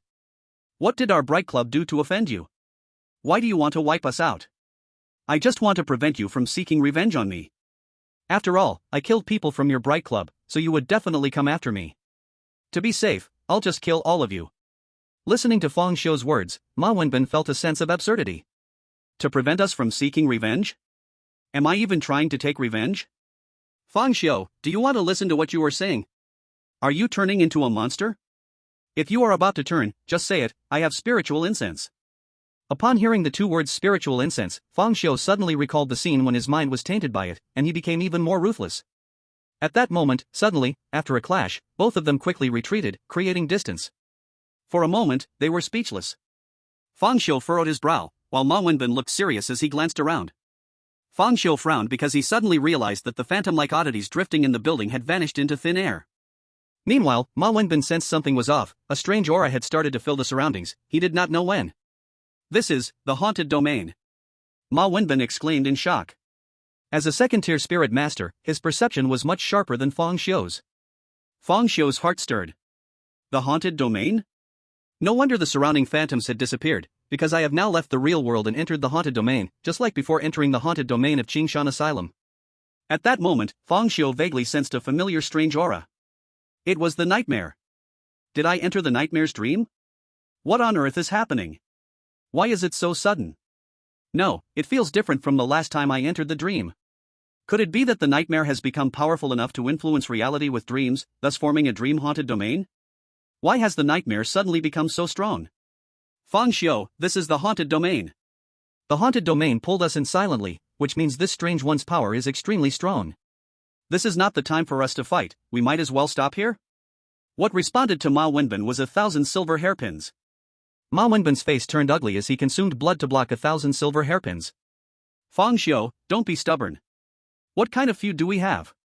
In this crisis situation, do we really have to fight to the death? Just then, footsteps suddenly echoed in the corridor. The two turned to look, and they noticed that the depths of the corridor had already been engulfed in darkness. A tall, bloated figure slowly walked out from within. It was a strange being 3 meters tall, 2 meters wide, with its entire body exposed, covered in crimson flesh. It felt as if a 500-pound giant had been skinned alive. Its flesh quivered like a tumor, pulsating with every step. With each step, it left behind a foul-smelling crimson footprint on the ground. This strange being was exceptionally fat. He appeared from the hallway, blocking it almost entirely with his body, arms and legs pressed against the corridor walls, leaving trails of blood. Seeing such a strange appearance, Ma Wenbin's face instantly changed wildly. He hurriedly said to Fang Xiu, the strange being has appeared. No matter the grudges between us, it's best to join forces against it. Only humans can stand together against the strange being. Fang Xiu nodded and said, indeed, we should join forces, but it will be me in it joining forces. Suddenly, Ma Wenbin had a bad premonition in his heart. In the next second, Fang Xiu's silver hair suddenly grew long and wrapped around his entire body tightly. In an instant, he seemed to transform into those black-haired strange servants, but he was silver. When Fang Xiu was completely enveloped in silver, Ma Wenbin immediately sensed that the human aura belonging to Fang Xiu had disappeared. To be precise, all human aura was isolated within the silver hair, exposing only the strange aura of the strangeness. Seeing this scene, Ma Wenbin was stunned on the spot. What the hell? Is there such a manipulation? Watching the bloody strange being walking slowly towards him, along with Fang Xiu, Ma Wenbin was anxious. At this moment, he was completely trapped, with Fang Xiu on the left and the bloody strange being on the right, blocking both ends of the corridor, leaving Ma Wenbin stuck in the middle with no way to escape. He exhibited a mad expression of facing death, and finally gritted his teeth, choosing to charge towards the bloody strange being. His thought was simple, he had fought with Fang Xiu for a long time and couldn't do anything to him. Instead of choosing Fang Xiu as a breakthrough, it was better to choose the unknown strange being. Perhaps this strange being wasn't as strong as it looked? Chapter 104, The Bloody Corridor. Ma Wenbin transformed into a blood figure, like a shadow of blood, crazily rushing towards the bloody strange being. Boom! He swung out a punch, and the blood on his body erupted violently, turning into a torrent of blood that fiercely struck towards the chest of the bloody strange being. Bang! With this punch, the chest of the bloody strange being was directly blasted out with a large hole. Seeing this, Ma Wenbin showed a look of joy. He knew he had guessed right, this strange being wasn't strong. However, before he could rejoice for too long, the bloody strange being seemed to be stimulated and let out a mad roar. The sound waves expanded visibly, deafening. Then, the flesh of the bloody strange being suddenly swelled violently, as if tumors were growing frantically inside it. It kept swelling, its size growing larger, and the big hole in its chest was already filled by flesh, with blood filling every crevice of the corridor. Even so, it continued to swell, with creaking sounds coming from the ceiling and surrounding walls under unbearable pressure. Ma Wenbin felt something was wrong, but at this moment, Fang Xiu's attack had already reached behind him. He gritted his teeth, first using his blood to block the incoming silver hair needles, and then regardless of anything else, he punched again at the bloody strange being. The torrent of blood slammed into its body. However, this time, a shocking change occurred. The bloody strange being exploded like a bomb after receiving the punch, as if some kind of chemical reaction had taken place inside it. It exploded violently. The blast covered the entire corridor. Self-destructed? Although the explosion generated quite an impact, for the two covered in blood and silver hair, it merely consumed a bit of energy, and they successfully blocked this bloody bomb. Ma Wenbin didn't have time to think, and as he saw the obstacles in front of him gone, he hurriedly tried to escape. However, just then, a scarlet wall rose up in front of him. It was a wall made up of the fragments of the bloody strange being, still seeming to grow like a living thing. It quickly filled the entire corridor, connecting together, and in an instant formed a scarlet corridor. Corrosive acidic water constantly seeped from the scarlet corridor. It was as if the two had fallen into the stomach of some creature. Swish, swish. Countless tentacles suddenly lunged out in the crimson corridor, fiercely attacking Ma Wenbin. Fang Xiu was not attacked, clearly the flesh and blood anomaly regarded him as one of its own. Humans naturally took priority over their kind. However, although Fang Xiu was not actively attacked, the gastric fluid had corroded quite a bit of his silver hair. Fortunately, the silver hair was continuously growing and repairing, so it could hold on for a while longer. In comparison, Ma Wenbin, who was actively attacked, was not so lucky. Dense tentacles attacked him from all directions. He could only keep spilling his blood to fight off those tentacles. Yet, the tentacles, which could release gastric fluid, seemed to have strong anti-corrosive properties, making Ma Wenbin's blood ineffective. Ah. Moments later, amid Ma Wenbin's desperate screams, the tentacles engulfed him. No! At that moment, Fang Xiu struck.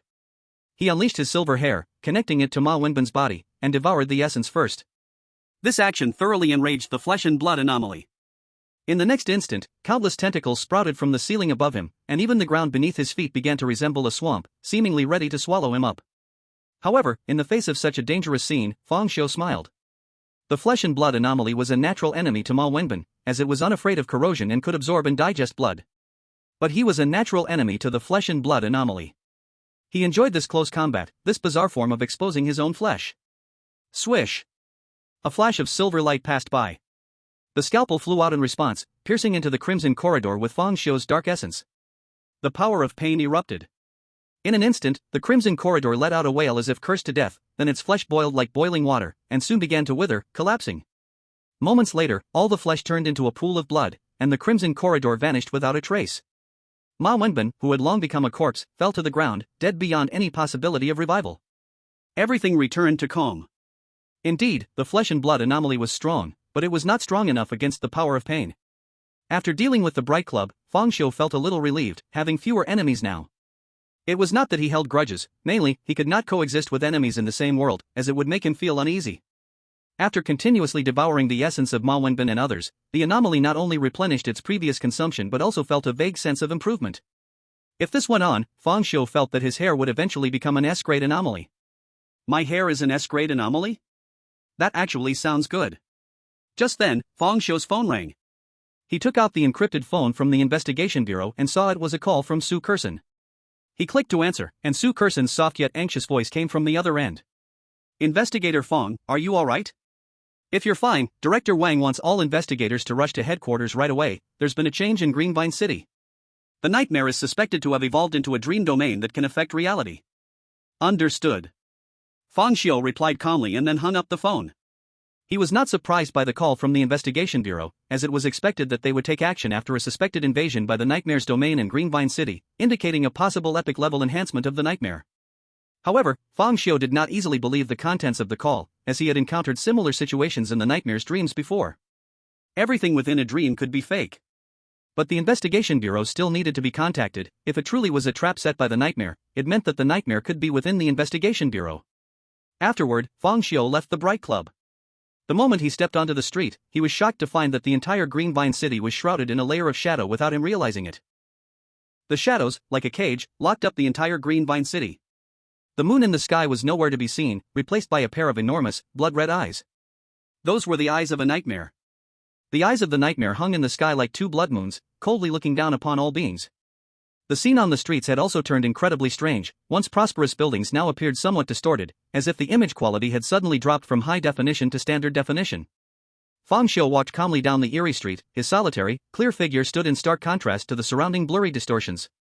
As he walked, suddenly, at the end of the street, an old-fashioned rocking horse appeared out of nowhere, rocking back and forth without anyone putting in a coin, as if an innocent child was happily riding it.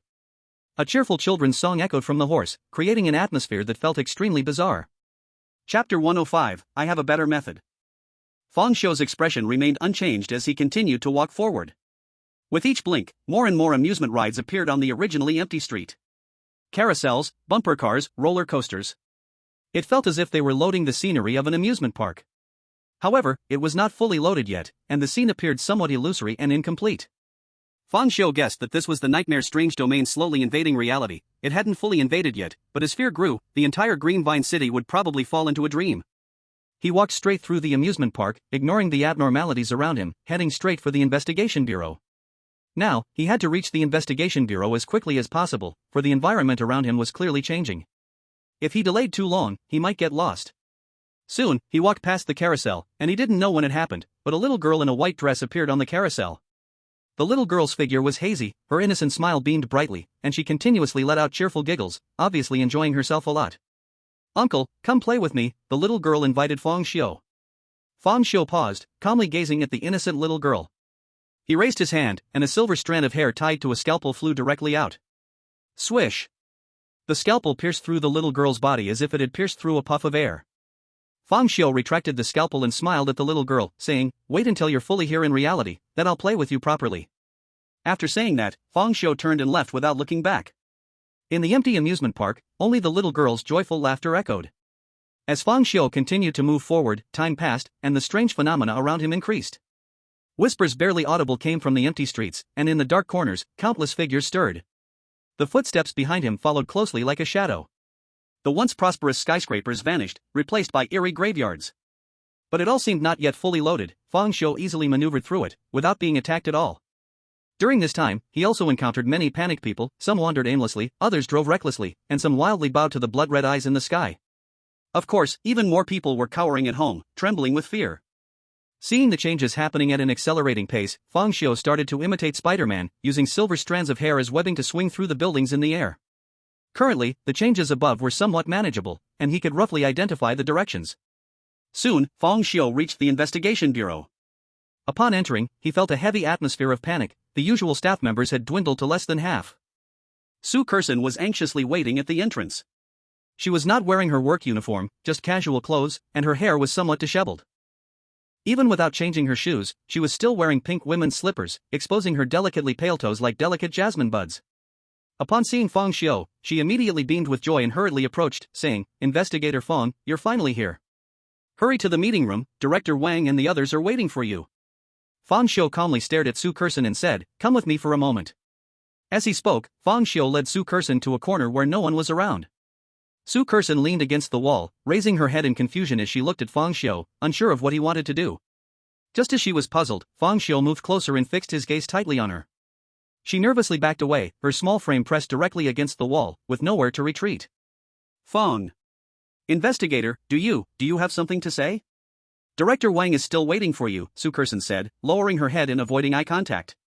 She was somewhat anxious because Fang Xiu's current demeanor resembled someone ready to pin her against the wall.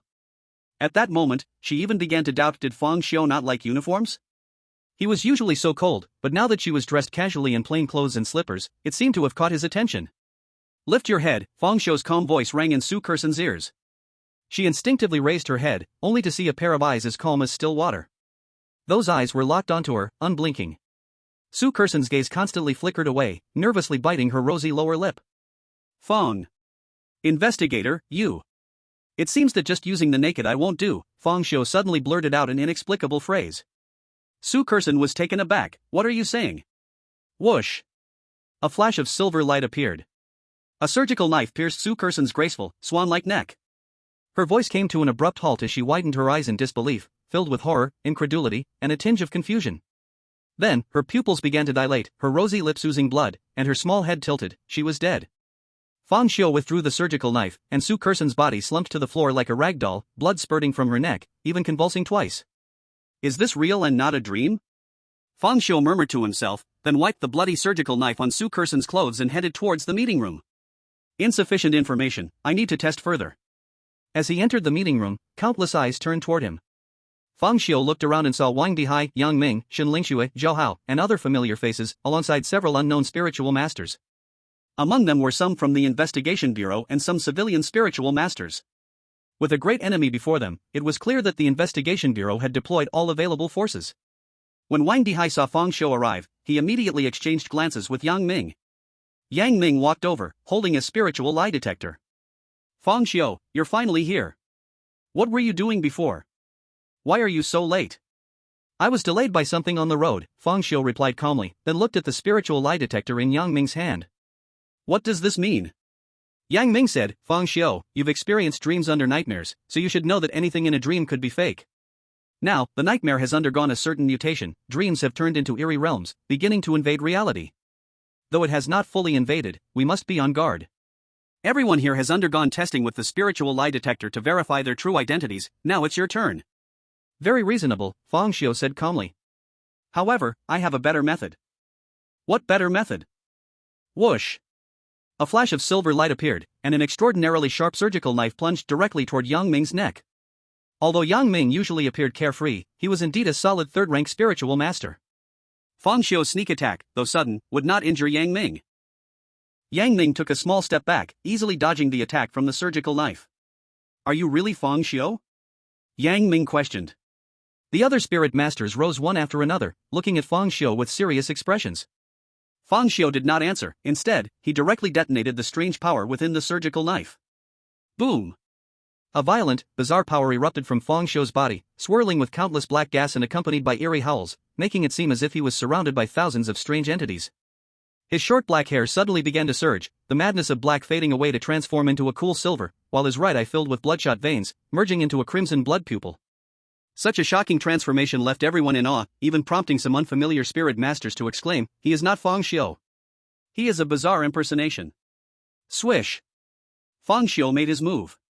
His figure was like a ghost, rushing towards Wang Dihai. Seeing this, Yang Ming was instantly filled with both anger and fear, immediately dashing forward to protect Wang Dihai. At that moment, a burst of bloodlight erupted from Fang Xiu's blood pupil, striking towards Yang Ming, catching him off guard. But the gap between their powers was too vast. Yang Ming, caught off guard, was only dazed for a moment before recovering.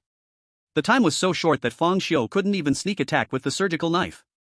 Yet Fang Xiu's assault did not cease. He activated the bizarre abilities to the maximum extent, knowing this would damage the foundation of the bazaar, but Fang Xiu did not care at all. His silver long hair spread out like a tide, crazily enveloping the entire conference room. In just a moment, the entire conference room had completely turned into a sea of silver hair. The other spirit masters' expressions changed drastically, each unleashing their abilities to block the silver hair. Some weaker spirit masters, like Zhao Hao, could not withstand the powerful move and were instantly pierced through their bodies by the hair. Meanwhile, those slightly stronger, like Shen Lingxue, successfully blocked the silver hair with their unique abilities. Seeing casualties, Yang Ming was utterly enraged. He finally took the situation seriously, his previous indifference replaced by a heavy killing intent. After all, Yang Ming had been somewhat careless, not knowing Fang Xiu's abilities while needing to protect so many people led to his oversight. In the next moment, a strange red light erupted from beneath Yang Ming's feet, and a pair of delicate red embroidered shoes appeared on his size 44 feet. The moment the embroidered shoes appeared, Yang Ming's figure instantly vanished into thin air, like a ghost drifting through the sea of silver hair, arriving in front of Fang Xiu. Fang Xiu looked at the embroidered shoes, narrowing his eyes. He never expected that their thick-browed, big-eyed leader would use embroidered shoes as his bizarre tool. These embroidered shoes seemed to possess the ability to ignore size collisions, move rapidly, and teleport. Otherwise, Yang Ming could not have crossed the sea of silver hair and appeared right in front of him so quickly. Just as Yang Ming prepared to strike, Fang Xiu had already raised the surgical knife first, and in Yang Ming's astonished gaze, he plunged the knife harshly into his own forehead. Investigator Fang, you finally came. Hurry to the conference room, Director Wang and the others are waiting for you there. Dressed in casual clothes, wearing pink slippers, and revealing her delicate, fair toes like a young girl's, Su Kerson said anxiously.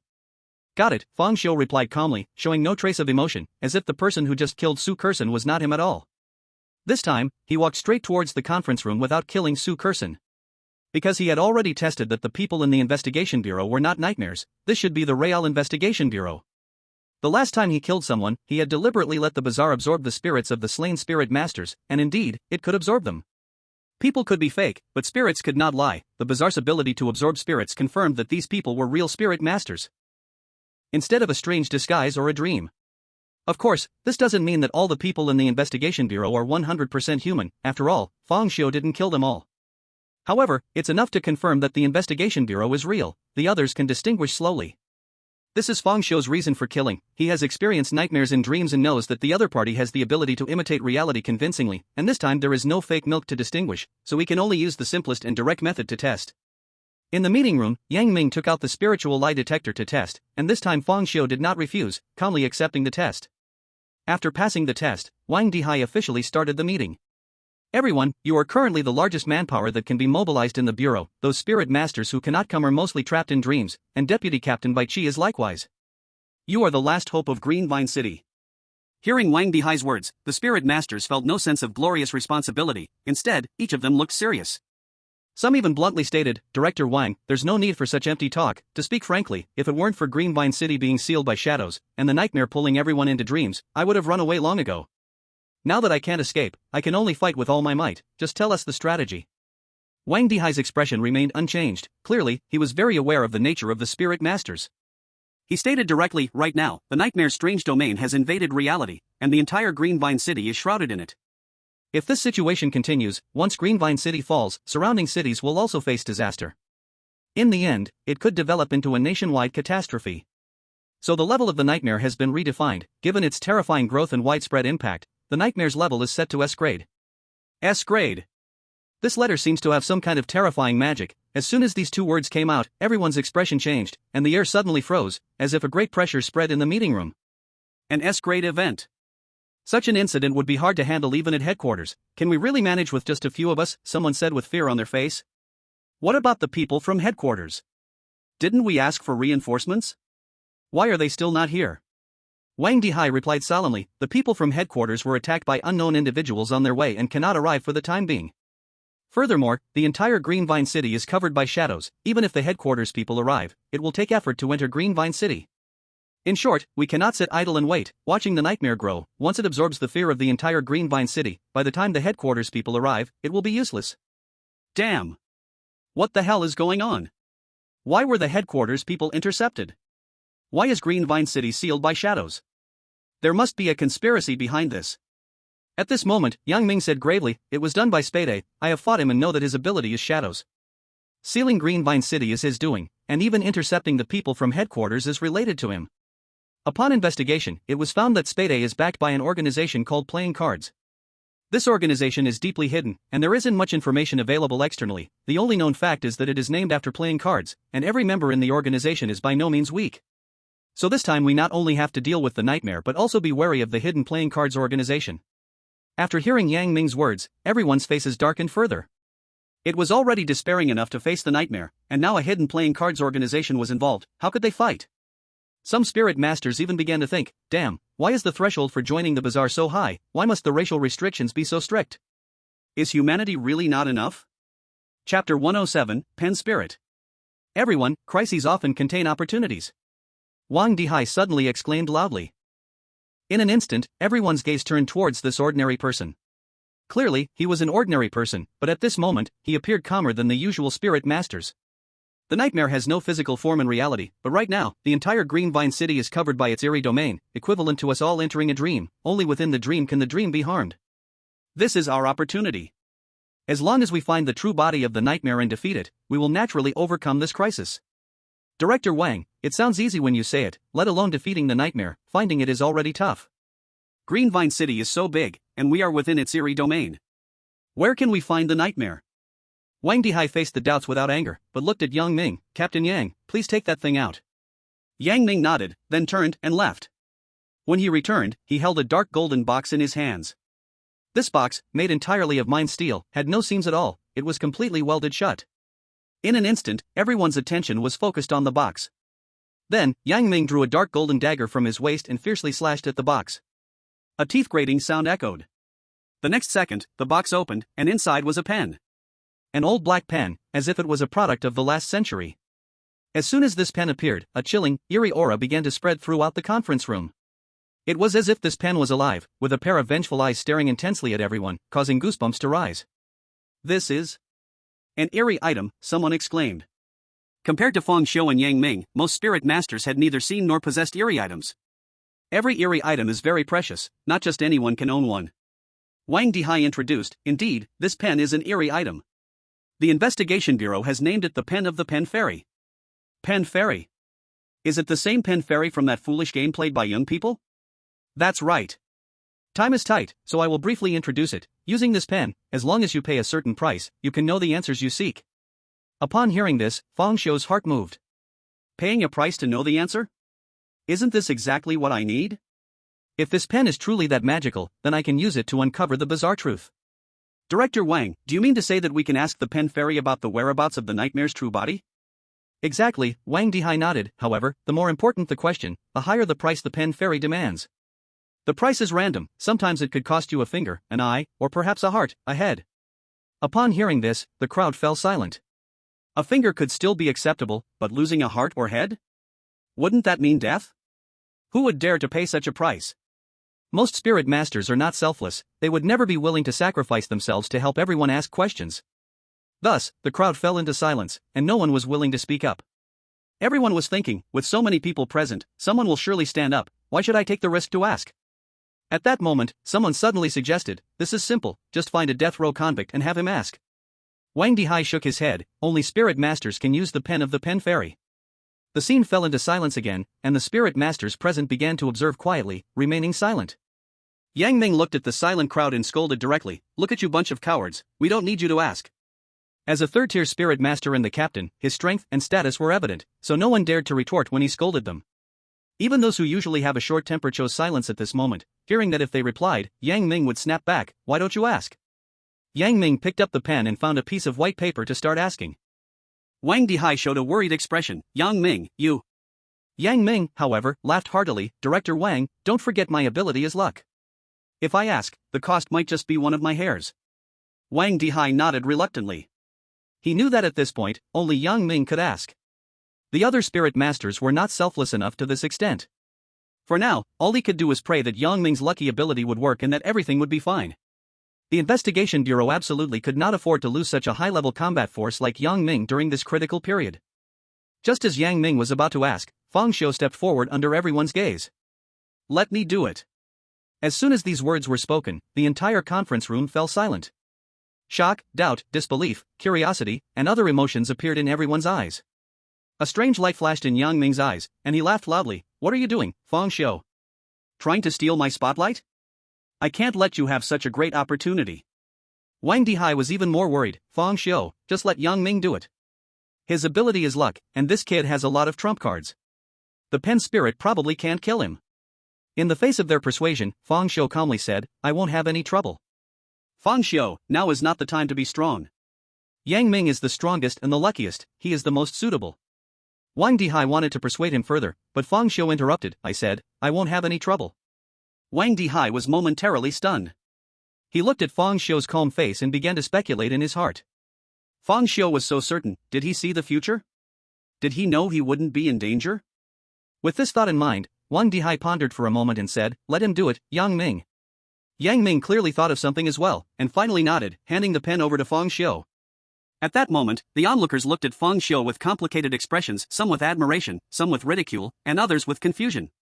They could hardly believe that at some point, such a saintly figure had mixed into the Spirit Masters team, eager to rush to their death. Feng Xiu was unaware of everyone's thoughts. The reason he rushed in was merely to validate his own idea. He could use this opportunity to ask the questions buried in his heart through the experience of death. He had to thank the nightmare. Without it, he had no idea when he would learn that the Investigation Bureau was hiding such a valuable item. Chapter 108, This pen spirit is such an idiot. How should I ask? Feng Xiu held the pen and asked.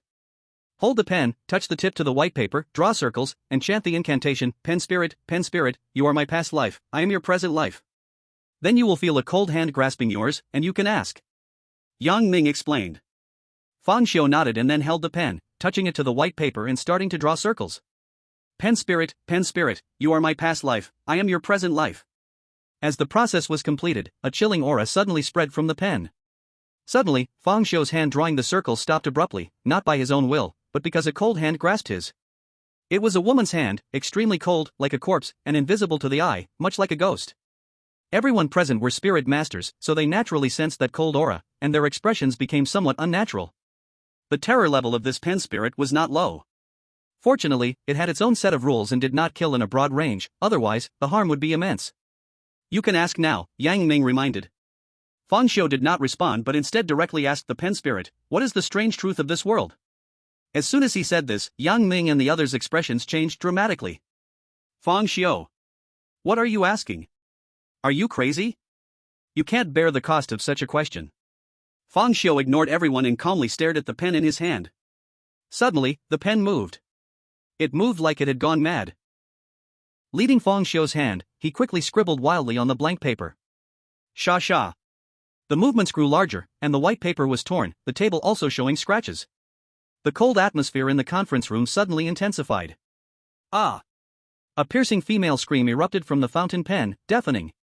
Everyone covered their ears tightly at that moment, their faces contorted, veins bulging, even Wang Dihai, an ordinary person, directly bled from all orifices and died on the spot. The first to bear the brunt, Fang Xiu frowned. Can't answer? Or dare not answer? In the next moment. Boom! A loud bang erupted. Fang Xiu exploded on the spot, blood and flesh splattering across the entire conference room wall. Pen fairy, you are my past life, I am your present life. Why can I die and rewind? Boom! Fang Xiu exploded again. Pen fairy, you are my past life, I am your present life. Why can I see the strange when no one else can? Boom! Who wrote the blood letters on the ceiling? Boom!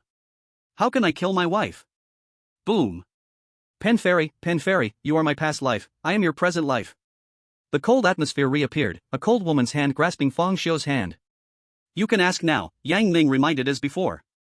Having died several times, Fang Xiu understood that due to the terrifying nature of the pen fairy, it was impossible to answer those secrets, or it was too fearful to answer. Forcing questions would lead to the pen fairy going mad, and he would die as well. This also implied that the questions he asked were too deep to grasp at the moment.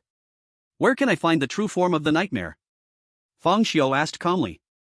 This time, the pen fairy did not go mad, instead, it held Fang Xiu's hand and began to write on the blank paper.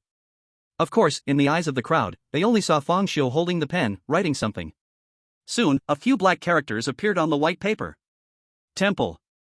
Seeing these two words, everyone was stunned. Yang Ming directly scolded, this pen fairy is a fool. There are dozens of temples in the entire Green Vine City, who knows which one it's talking about?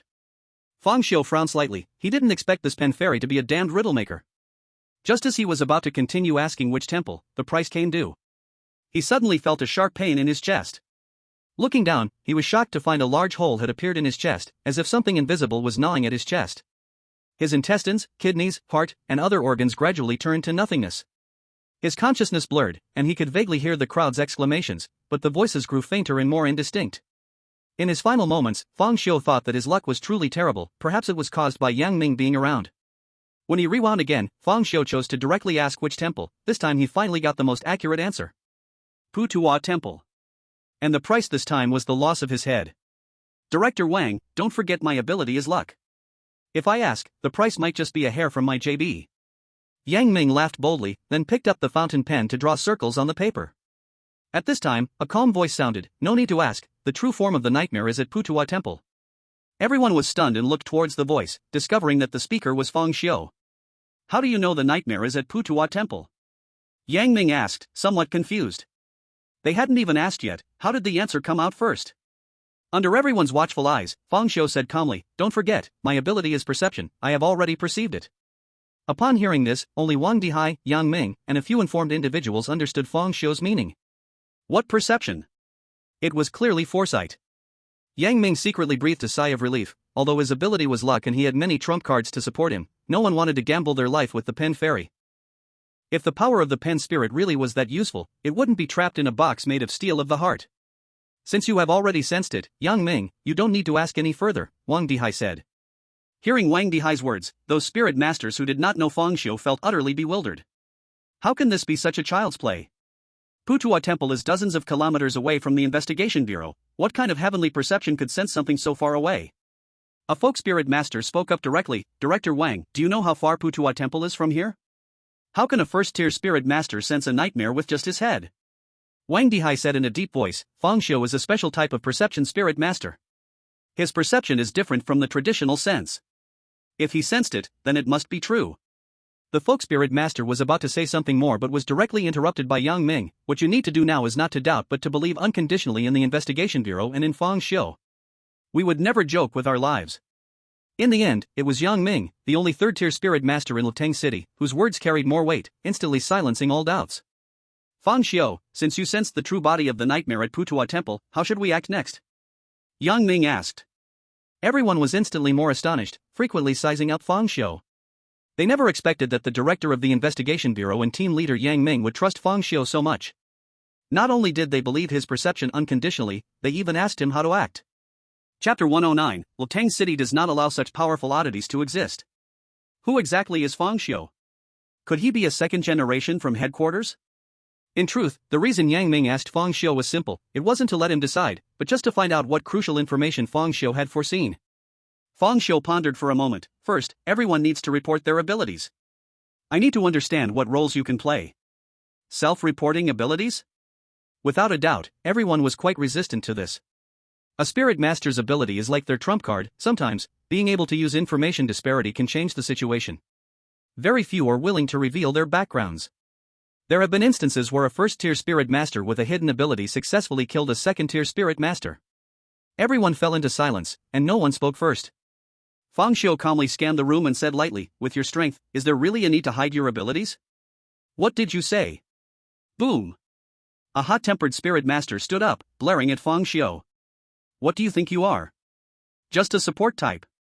Before he could finish his words, Fang Xiu's right eye suddenly turned into a blood-red iris. Ah! The enraged spirit master immediately let out a terrible scream, collapsing to the ground, clutching his head and rolling in agony. Seeing this bizarre scene, everyone was shocked. No one expected Fang Xiu to have such a terrifying means. In the corner, Xin Lingxue turned pale upon seeing the blood-red eye, her body involuntarily trembling, clearly stirred by some bad memories. She immediately lowered her head, staring at her toes, too frightened to look at Fang Xiu. Now, everyone state your abilities. In the face of a nightmare, any waste that holds us back will only serve to nourish it and is unsuited for the upcoming action, said Fang Xiu calmly. Some weaker spirit masters dared not speak out in anger, those who considered themselves somewhat strong glared defiantly. But upon seeing Yang Ming's fierce gaze beside them, they ultimately did not dare to retaliate. At that moment, a man with dyed red hair and a duck-like voice was the first to speak. My ability is singing. My voice can affect others' emotions and drive them to lose their rationality. Fang Xiu nodded, then said, next one. With one person starting. Soon, the second and third appeared. My ability is strength. I can unleash a power far beyond ordinary people, said a slender man with a stooped back. I can freeze people or strange things for a short time. As everyone revealed their abilities one by one, Fang Xiu had already formed a judgment in his heart. He knew that some people were definitely hiding their true abilities, but that didn't matter. He had never expected anything from others. He just needed these people not to hold him back and to clear away some minor enemies. Currently, the whole Greenvine city was engulfed in a nightmarish strange realm. Without thinking, he knew they would encounter countless nightmare minions. Fang Xiu did not plan to fight these minor enemies himself. He must conserve strength to deal with the nightmare. You, step forward. Fang Xiu pointed at the first speaker, the red-haired Shamate. Shamate was slightly taken aback, pointing to his nose that sported a ring. Me? Yes, you. Sing a song for us. Ha? Sing? Now. Shamate suspected Fang Xiu was humiliating him. But considering the other party's strength and influence, he accepted the humiliation calmly. All right, brother. What song do you want to hear? Good luck comes. Shamate's lips twitched. What? Can't sing? No, I just think this song is really fitting. Fang Xiu, what exactly do you want? It's life and death here, and you're still in the mood to listen to a song? A spirit master directly questioned him. He was already somewhat dissatisfied with Fang Xiu's commanding behavior, and now seeing him waste time, he couldn't hold back any longer. Fang Xiu gave him a faint glance, calmly saying, with your IQ, it's hard for me to explain. You. The spirit master was instantly furious, looking like he was about to take action, but Yang Ming simply stepped forward and shot him a warning glance, and he immediately wilted. Sing. Sure thing, brother. Ahem. Shamate cleared his throat, then began to sing. Fold 1,000 paper cranes, tie on a red ribbon, wishing kind-hearted people good luck every day. You live diligently, beautiful life, you are healthy in spring all year round, your busy life is for laughter. His duck-like voice echoed in the conference room. Everyone who heard the sound looked as if they had just eaten something awful. The key was that Shamate sang with great enjoyment, even nodding and swaying to the rhythm, fully immersed. It was clear he really loved singing, even if he was truly horrible at it. Alright, stop. Good luck comes, wish you good luck, good luck. Stop. Oh, okay. Shamate quickly stopped his performance upon seeing Fang Xiu's unfriendly glance. At this moment, Fang Xiu looked at the most timid spirit master among them, Zhao Hao. Ritian, how do you feel? Zhao Hao was slightly stunned, he didn't expect Fang Xiu to call him out at this moment. It was too horrible, I feel that even my farts sound better than his singing. Shamate's face turned dark, do you understand music? What I'm talking about isn't the singing, it's fear. After hearing his song, didn't the fear reduce? Zhao Hao paused, then quickly realized, Brother Xiu, now that you mention it, I seem to not be scared anymore. While listening to the song just now, my mind was filled with his terrible singing, and I just wanted him to hurry up and stop singing, and I momentarily forgot about the nightmare. His singing indeed makes people lose their sanity. A few times, I almost couldn't help but hit him. Upon hearing Zhao Hao's words, some spirit masters began to ponder, they seemed to understand Fang Xiu's intent. Fang Xiu nodded, very good, it seems the key point of this operation lies with him. Me? Shamate pointed at himself in bewilderment, never expecting he would become the focal point. Clearly, his ability was among the weakest in fighting power among the spirit masters. Yang Ming, you will take him to the broadcasting station, start the citywide broadcast and let him sing good luck comes to dilute the city's fear and weaken the nightmare's power. The rest of you, follow me to Putuwa Temple. Act immediately. Yang Ming's eyes suddenly lit up, good idea. The power of nightmares comes from fear. As long as we can reduce people's fear to a certain extent, the nightmares will weaken. Leave this matter to me. Once I handle it, I will immediately go to Putuwa Temple to meet with you all and completely solve the nightmare. This damn nightmare has caused so much destruction in Green Vine City, I will make it pay a price. Green Vine City will not allow such a powerful Eerie presence. Chapter 110, Day Sky, you are the nightmare's nightmare. Upon hearing this, some folk spirit masters were also suddenly enlightened, their gazes towards Fang Xiu changing repeatedly. So that's why he had people sing. No wonder Yang Ming asked him how to act. It seems this person should be in a council role in the investigation bureau. Remember, you must wear the embroidered shoes and run with all your strength. The longer we delay, the stronger the nightmare will become. While the city has not completely fallen, hurry to weaken the nightmare's power. No problem. Yang Ming nodded, then suddenly stiffened and asked, how did you know I had the embroidered shoe Eerie thing? Fang Xiu glanced at Yang Ming calmly and said, I sensed it. Remember, you must wear the embroidered shoes, racing against time. If you feel embarrassed, you can wear them after leaving the investigation bureau. Yang Ming. He suddenly felt he had given Fang Xiu another handle over him. Not right, it's not really a handle, as everyone already knew my embroidered shoes, it's a bit social deaf. In fact, Yang Ming was overthinking, in this critical moment, no one was focusing on his embroidered shoes. Moreover, even if they did notice, they would only envy his possession of such a powerful Eerie thing, not mock him. Wang Dihai immediately instructed, I authorize Fang Xiu as the temporary captain, with decision-making power. The others had no major objections. Clearly, Fang Xiu's earlier display of strength and action plan had gained everyone's approval. At this moment, Wang Dihai asked, Fang Xiu, have you sensed the whereabouts of Bai Qi? Fang Xiu shook his head, no, but I suspect that if Bai Qi is not dead, he is most likely at Putuwa Temple. With his strength, ordinary Eerie's cannot trap him, so it must be the nightmare itself at play. After saying this, Fang Xiu fell silent and led the group directly to depart. They walked out of the investigation bureau and arrived at the parking lot. 5 people in one car, minimize the target. Zhao Hao, Fatty, Shin Lingxue, Cheng Xinyuan, you all go in the same car with me. Cheng Xinyuan, who was called, paused slightly, a trace of confusion flashing in his eyes, clearly surprised that Fang Xiu had called out his name. Cheng Xinyuan was the previously described frail, scrawny man whose ability was strength. From his build, it was clear why he awakened the power of strength. Just like Zhao Hao's awakening of his surname ability, usually, the more one lacks something, the more one desires it. No one opposed Fang Xiu's arrangement during this crucial time. Fang Xiu's choice to have these people ride with him was well thought out. Zhao Hao was unmentioned, but based on the nightmare's fear of him, he might be exceptionally effective. Since being educated, Xin Lingxue had completely transformed into a different person, silent and obedient. After her experience in the last Blackwater Village incident, her strength had increased, and her flame ability was quite suitable for clearing the field. As for Fatty and Chang Xinyuan, they had their own uses. Then, they all got into the car and drove away. At this moment, Greenvine City had changed completely, with thick fog rising, all roads and buildings shrouded in mist, and only outlines could be seen, resembling a scene from a horror movie, adding a sense of eerie terror. Deep within the fog, shadows stirred, and occasional inhuman shrieks echoed out. Brother Xiao, I feel like I've crossed into a horror movie. Do you think we can successfully resolve the nightmare issue this time? Zhao Hao said with some worry. It all depends on you. Zhao Hao was taken aback. Depends on me? Brother Xiao, stop joking. Even when it hits 11, I feel it's tough to deal with the nightmare. I couldn't even defeat the B-level scare last time, let alone the S-level nightmare. Fang Xiao shook his head. I'm not asking you to fight. Zhao Hao was even more confused. Not fight, then what? Just like what you did in the dream last time. Zhao Hao's face turned red instantly. Brother Xiao, it's too late for jokes. I'm not joking. Have you not noticed that the nightmare never pulled you into the dream? The reason you entered the dream now is that the nightmare's cursed domain has engulfed the entire Greenvine City. Otherwise, you might not have been dragged into the dream at all. Why is that? If the nightmare is everyone's nightmare, then you are the nightmare of the nightmare. Damn it, when did you get so impressive? Fatty Lu Shuai suddenly shouted excitedly. Zhao Hao gave an awkward smile and didn't explain. Cheng Xinyuan, take out the thing. Fang Xiao suddenly said to Cheng Xinyuan. Cheng Xinyuan was taken aback for a moment, then a look of confusion flashed across his face. Thing? What thing? Did you think I wouldn't recognize you just because you changed your disguise? Manager Chang. Cheng Xinyuan was even more puzzled. Captain Fang, I don't understand what you're saying. Was my hint not obvious enough? It's about the killed division, Manager Chang.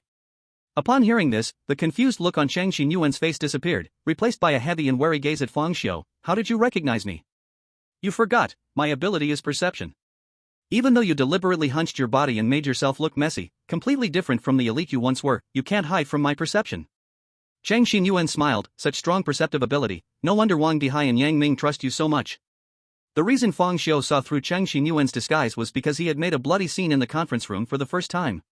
When the scare attacked Cheng Xinyuan, the latter took out the bronze candlestick to defend against it in order to save his life. Since you admit it, hand over my bronze candlestick. Cheng Xinyuan's face turned a bit ugly. To be honest, he didn't want to give it up because the bronze candlestick was definitely a life-saving artifact in the nightmare's cursed domain. Now giving up the bronze candlestick meant losing hope for survival. But if he didn't hand it over, it would mean making an enemy of Fang Xiao. If others didn't understand Fang Xiao, he certainly did. Fang Xiao was completely a madman. He had wiped out the entire Bright Club. Was he really a match for him? After thinking for a moment, Cheng Xinyuan ultimately decided to hand over the bronze candlestick. He understood very well that this was not the time for internal strife. The bronze candlestick was just for survival, and once Fang Xiao truly solved the nightmare, then it wouldn't be needed. Of course, the key was still that Fang Xiao was strong enough and ruthless enough. Cheng Xinyuan did not dare to be his enemy. Fatty, take the bronze candlestick. Fang Xiao directly threw the bronze candlestick to the fatty. Upon seeing this item, the fatty's first reaction was not joy, but cold sweat. Again asking me to bleed? The last time I bled, I haven't recovered yet. I've lost 2 pounds, can I change someone? No. The fatty finally understood why Fang Xiao wanted him to get in the car at that time. At first, he was happy, thinking Fang Xiao was sentimental because they had once shared life and death. But now it seemed, this clearly was because among everyone, only he had a lot of blood. Chapter 111, The Human Head Lantern. Manager Chang, if I'm not mistaken, your ability shouldn't be strength, right? Cheng Xinyuan was truly shocked by Fang Xiao's perception. Was this really perception? Not omniscience? He numbly nodded. That's right, my ability is indeed not strength. Strength is just an addition to my real ability. As he spoke, he took off his shirt, revealing his body covered in tattoos. On his chest was a tattoo of a descending tiger, and on his back was a tattoo of a crossing dragon. The tiger and dragon were vividly lifelike, as if they were living creatures. My ability is to control the tiger and dragon on my body, the strength is just a byproduct they give me. Roar! Suddenly, countless inhuman roars came from deep within the fog of the street, interrupting everyone's conversation. Everyone turned to look, and their hearts tightened. Through the thick fog, hundreds of people suddenly rushed out. To be precise, those people could no longer be called human, they were monsters called weird slaves. Each had a green face and sharp teeth, their expressions ferocious, with nails that had grown into deadly claws. They crawled on all fours, roaring like beasts as they charged toward the cars of the people. They were all transformed from the dead citizens of Green Vine City. Fang Xiu, what do we do now? The intercom in the car crackled. It was another spirit master asking from a different vehicle. Charge through. Fang Xiu replied calmly, a strange bloodlight flashing in his right eye. Boom! Boom! Boom! Faced with the horde of weird slaves, the spirit masters stepped on the gas and charged forward in their cars. Xinling Xue, Chang Xin Yuan, make your move. Fang Xiu ordered.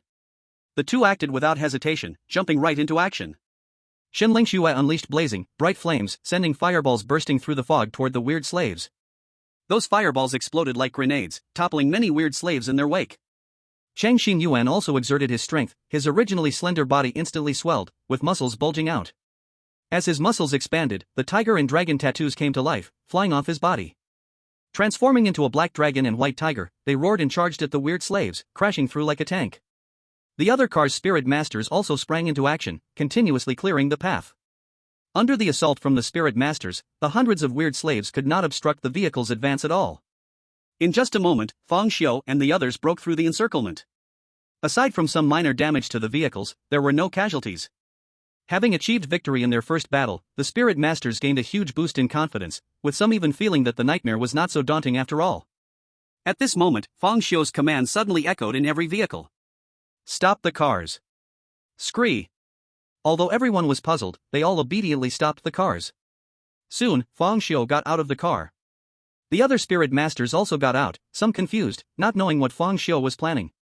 Once everyone was outside, Fang Xiu's words directly caused an uproar among them. Ahead will soon appear human head lanterns, their eyes will emit a red light. Once illuminated by the red light, your head will separate from your body. Those who don't want to die, follow me closely. Remember, do not attack the human head lanterns. If you attack one, it will break the pattern of death they create, and they will swarm us. Hearing this, everyone instantly erupted in chaos. Some even questioned, wait, you sense that? It's one thing to sense that something strange is coming, but to sense the pattern of killing? Are you sure this is sensing and not foreseeing? If there really are human head lanterns as you say, why don't we just take a detour? It's useless, there are human head lanterns in every direction. The only way to proceed is through them, believe it or not. Fang Xiu said calmly. No one needed to ask how he sensed it, he would just say he had nearly died several times. Then, he ignored the noisy crowd and walked straight ahead. In truth, Fang Xiu had considered going alone to avoid being a burden, but after careful thought, he chose to act collectively. Because the nightmare now was not the same as before, it had taken control of the entire Green Vine City, where many strange things were wreaking havoc. In this situation, it would be hard to get through alone. It was like playing a game. Even if you could save and load infinitely, you would still need to use items in the game to defeat the boss, and these spirit masters were the items Fang Xiu had prepared for himself.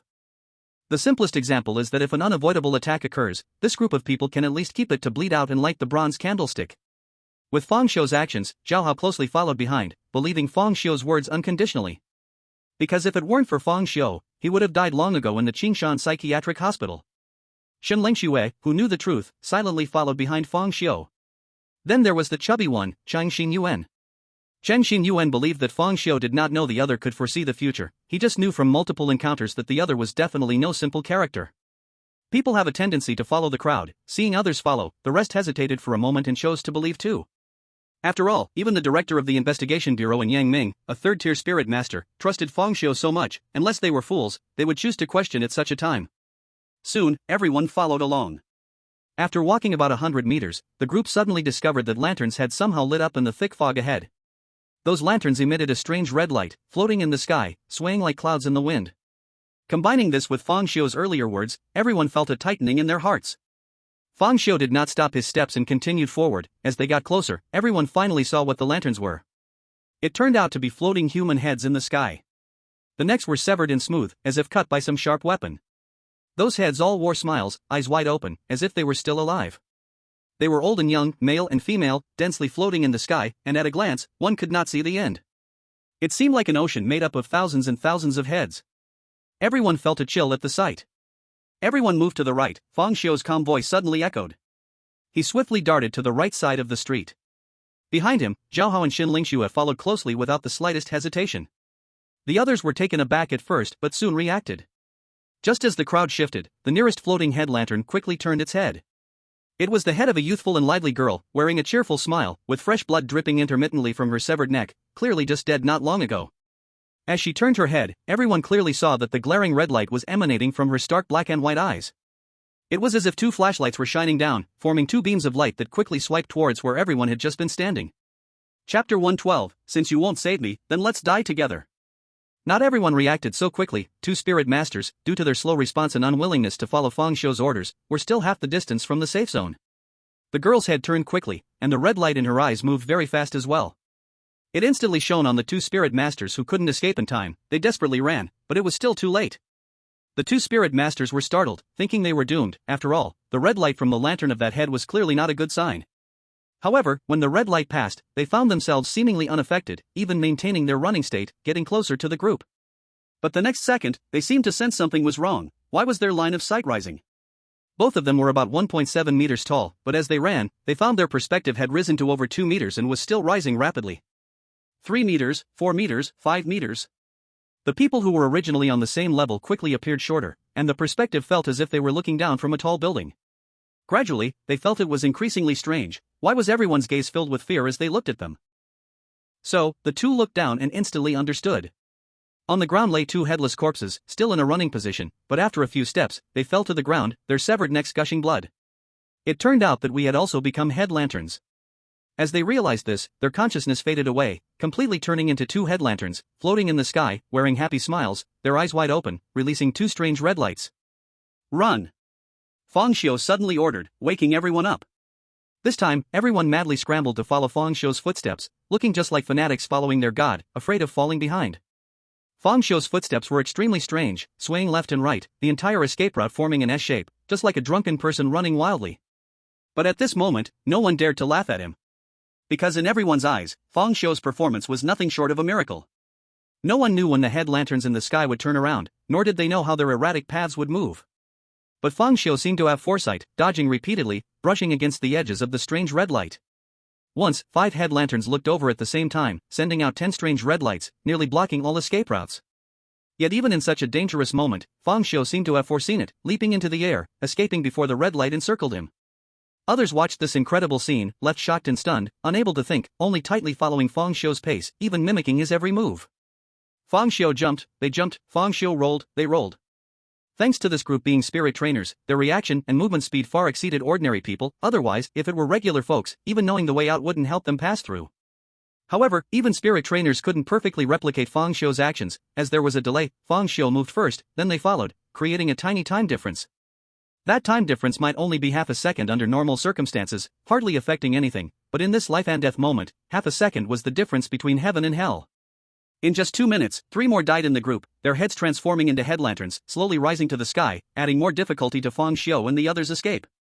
But everything seemed to be within Fang Xiu's expectations. He even calculated how many would die, how many new head lanterns would emerge, perfectly avoiding them. Up ahead is the last wave, stay close to me. Fang Xiu calmly said while moving swiftly. The crowd didn't answer but tightly followed. The so-called last wave turned out to be hundreds of head lanterns clustered together, densely occupying most of the sky, each one a very young man or woman, the men with trendy hairstyles, the women heavily made up, their faces coated with thick foundation, painted red lips, wearing false eyelashes. They seemed to be dancing, constantly shaking their heads and swaying side to side in the sky. Actually, they really were dancing. They had flown out from a nearby nightclub, where they were dancing when suddenly a head lantern intruded, causing everyone to turn into head lanterns. Now they were dead, yet still maintained the traces of their previous activities, madly nodding and shaking their heads. This greatly increased the difficulty of passing through. Fatty, light the bronze candlestick. Okay. Fatty, hearing this, dared not hesitate, directly cutting his palm to light the bronze candlestick. A dim green light slowly rose, enveloping everyone. Run! So, everyone ran desperately under the green light, in a sea of head lanterns. From time to time, strange red lights struck the crowd, but were all blocked by the green candlelight. The eerie green light gave everyone an unparalleled sense of safety. However, the fat man did not share this feeling. His face turned pale, and he felt as if his body had been emptied. Fortunately, Fang Xiu took the route with the weakest red light, otherwise, hundreds of red lights hitting the crowd would probably turn the fat man into a corpse on the spot. With countless deaths and resets behind him, Fang Xiu had long figured out the path that saved the most blood. Protected by the bronze candlestick, it seemed they were about to leave this terrifying sea of headlanterns. At this critical moment, if nothing unexpected happened, there would definitely be an accident. In the team, a young man suddenly clutched his chest and collapsed to the ground, unable to control himself. It wasn't a heart attack, but rather his poor mental state. After running like mad for so long, he was under constant tension, fearing death at any moment, which led to a spiritual breakdown.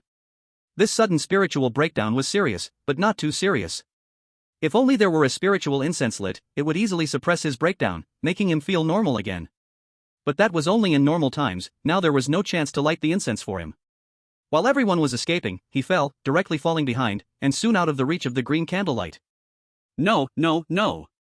The young man cried out in despair, watching the green candlelight distance itself from him, feeling like he was exposed to nuclear radiation without a protective suit.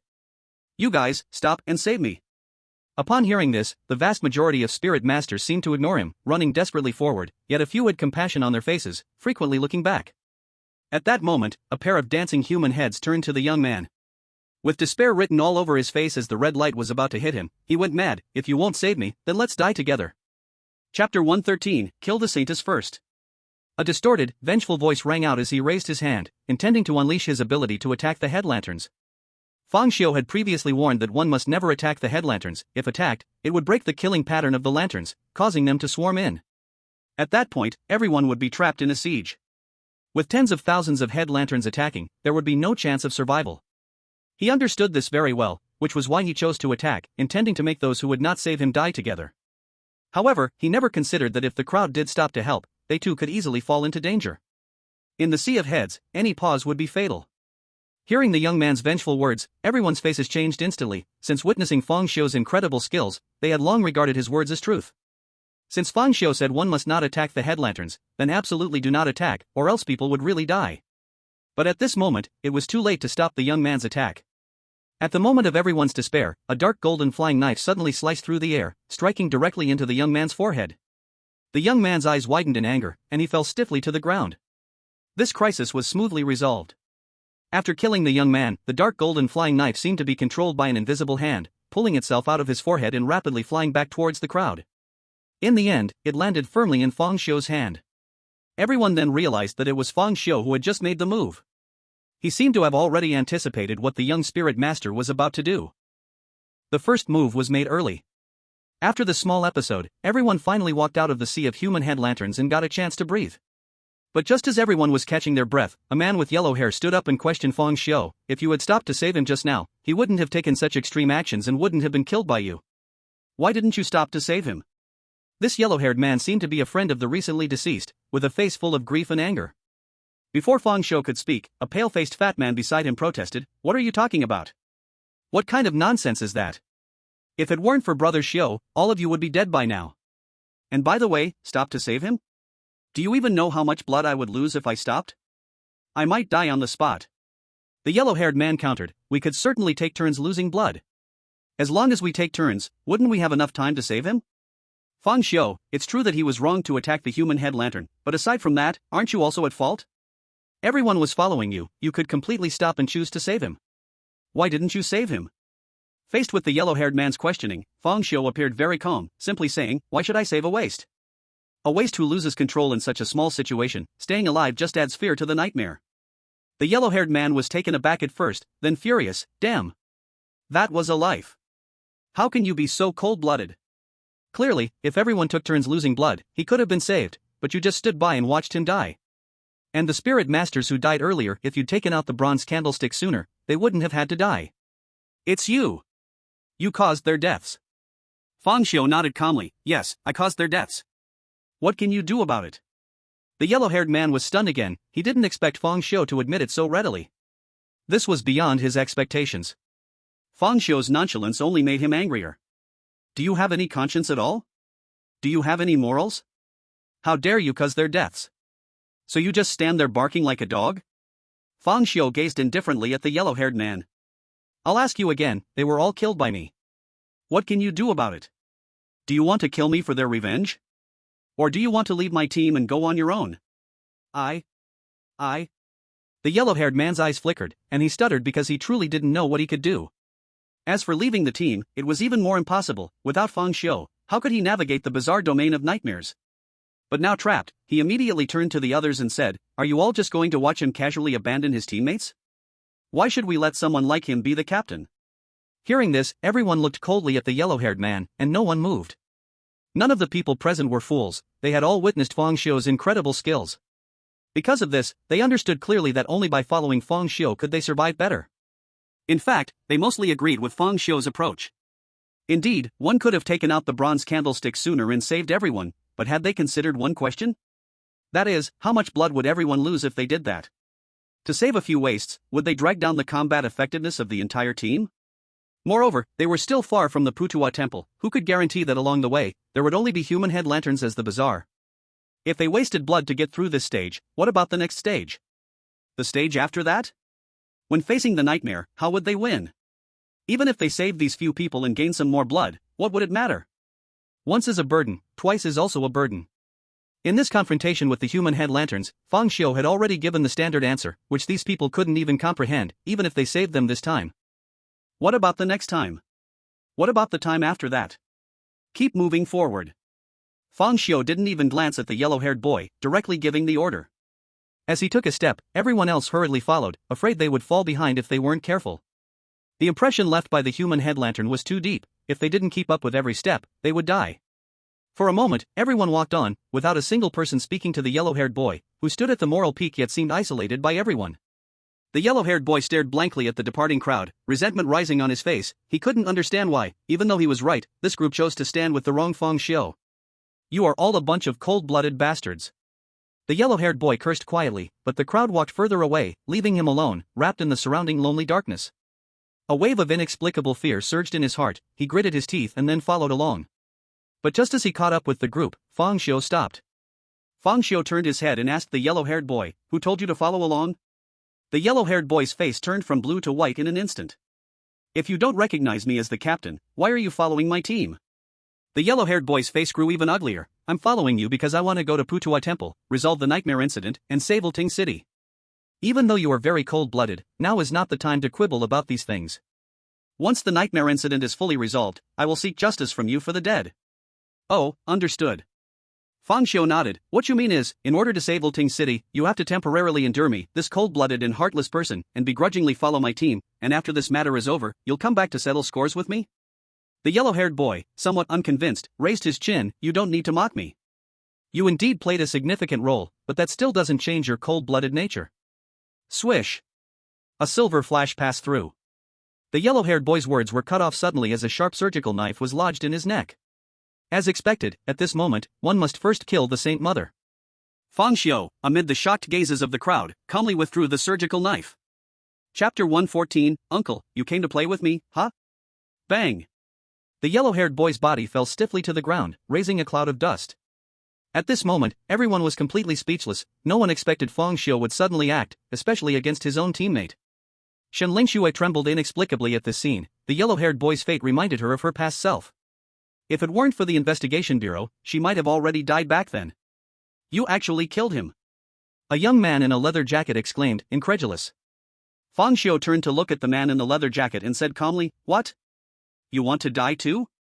The man in the leather jacket ultimately didn't dare to say anything more. Fang Xiu slowly scanned the crowd, taking in all their emotions. "If anyone among you disagrees with my actions, you can leave right now." Faced with Fang Xiu's calm gaze that was as still as dead water, everyone fell silent, no one spoke up, and no one chose to leave. What a joke, in this perilous and eerie realm, leaving Fang Xiu's team was equivalent to suicide. Previously, Fang Xiu's almost precognitive display had already deeply ingrained itself in everyone's hearts. In this situation, let alone Fang Xiu killing someone, even if he wasn't human, but rather a strange entity, everyone would still follow him.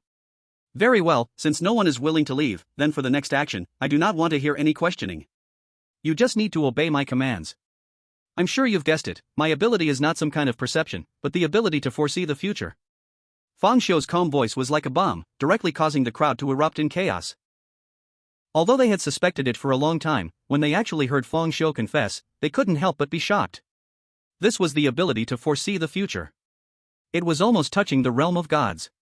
So you just knew in advance that the head lanterns would appear, as well as their killing patterns, and even the best escape routes, all of this you foresaw, someone exclaimed. Fang Xiu calmly nodded, my ability is a secret in the investigation bureau. The reason I am revealing it this time is that I want everyone to unconditionally follow my arrangements in the upcoming actions. Even if what I ask you to do seems unbelievable, you must act immediately. The crowd's shock rendered them somewhat numb. They weren't fools and understood what the ability to foresee the future represented. It is no exaggeration to say that with Fang Xiu's presence, the survival chances of this team would greatly increase. In fact, Fang Xiu's reveal of his ability was partly to ensure obedience and partly because there was no need to hide it anymore. When they previously passed the head lanterns, his astonishing performance had already surpassed the realm of perception. You can't treat everyone as fools. Even if he didn't say it, others had already suspected something. So, in this situation, it was indeed unnecessary to hide it. Of course, Fang Xiu didn't care about the secret leaking, as who knows, these people could all die. Dead people are the best at keeping secrets. Let's go. With Fang Xiu's command, everyone immediately sprang into action. At that moment, someone in the team suddenly shouted, "The corpse moved." Everyone quickly turned to look, and in an instant, their hair stood on end as they saw the previously dead yellow-haired man standing up like a zombie. The wound on his neck was no longer bleeding. Instead, several silver strands blocked the wound. Just when everyone thought it was a strange phenomenon, Fang Xiu walked directly to the fat man, took the bronze candlestick from his hands, and then handed the bronze candlestick to the resurrected yellow-haired man. What is this operation? Everyone was stunned, giving the life-saving device to the strange thing? Don't worry, it's not a resurrection, I have controlled his body, Fang Xiu said calmly. The fat man was the first to react, looking at the bronze candlestick in the corpse's hand, suddenly realizing, Brother Xiu, do you want him to light the bronze candlestick? Reusing the dead?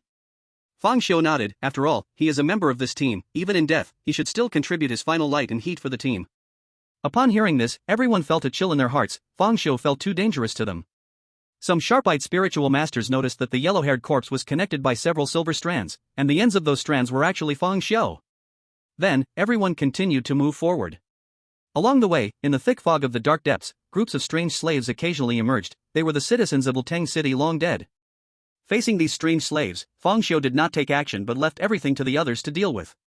This was also the significance of bringing everyone along, to preserve his own spirituality. They were just minor monsters, he didn't need to expend his spirituality on them.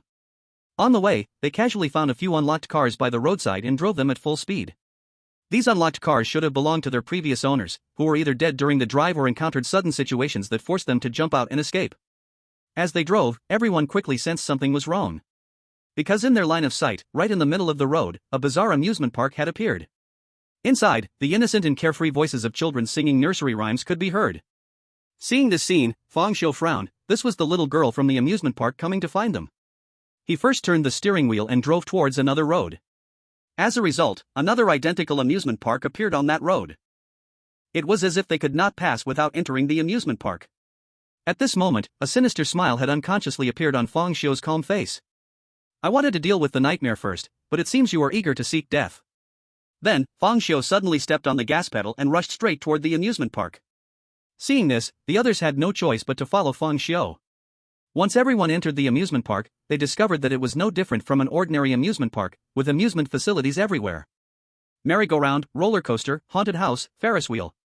The only difference was that the entire amusement park was empty, with those amusement facilities running by themselves, combined with the dark night and dense fog, giving a chilling and eerie feeling. Everyone drove through, and soon, they reached the exit of the amusement park. However, when they left from the exit, they were horrified to find that they had returned to the entrance of the amusement park. Some people, not believing it, tried several times, but the result was the same. No need to try, everyone get out of the car.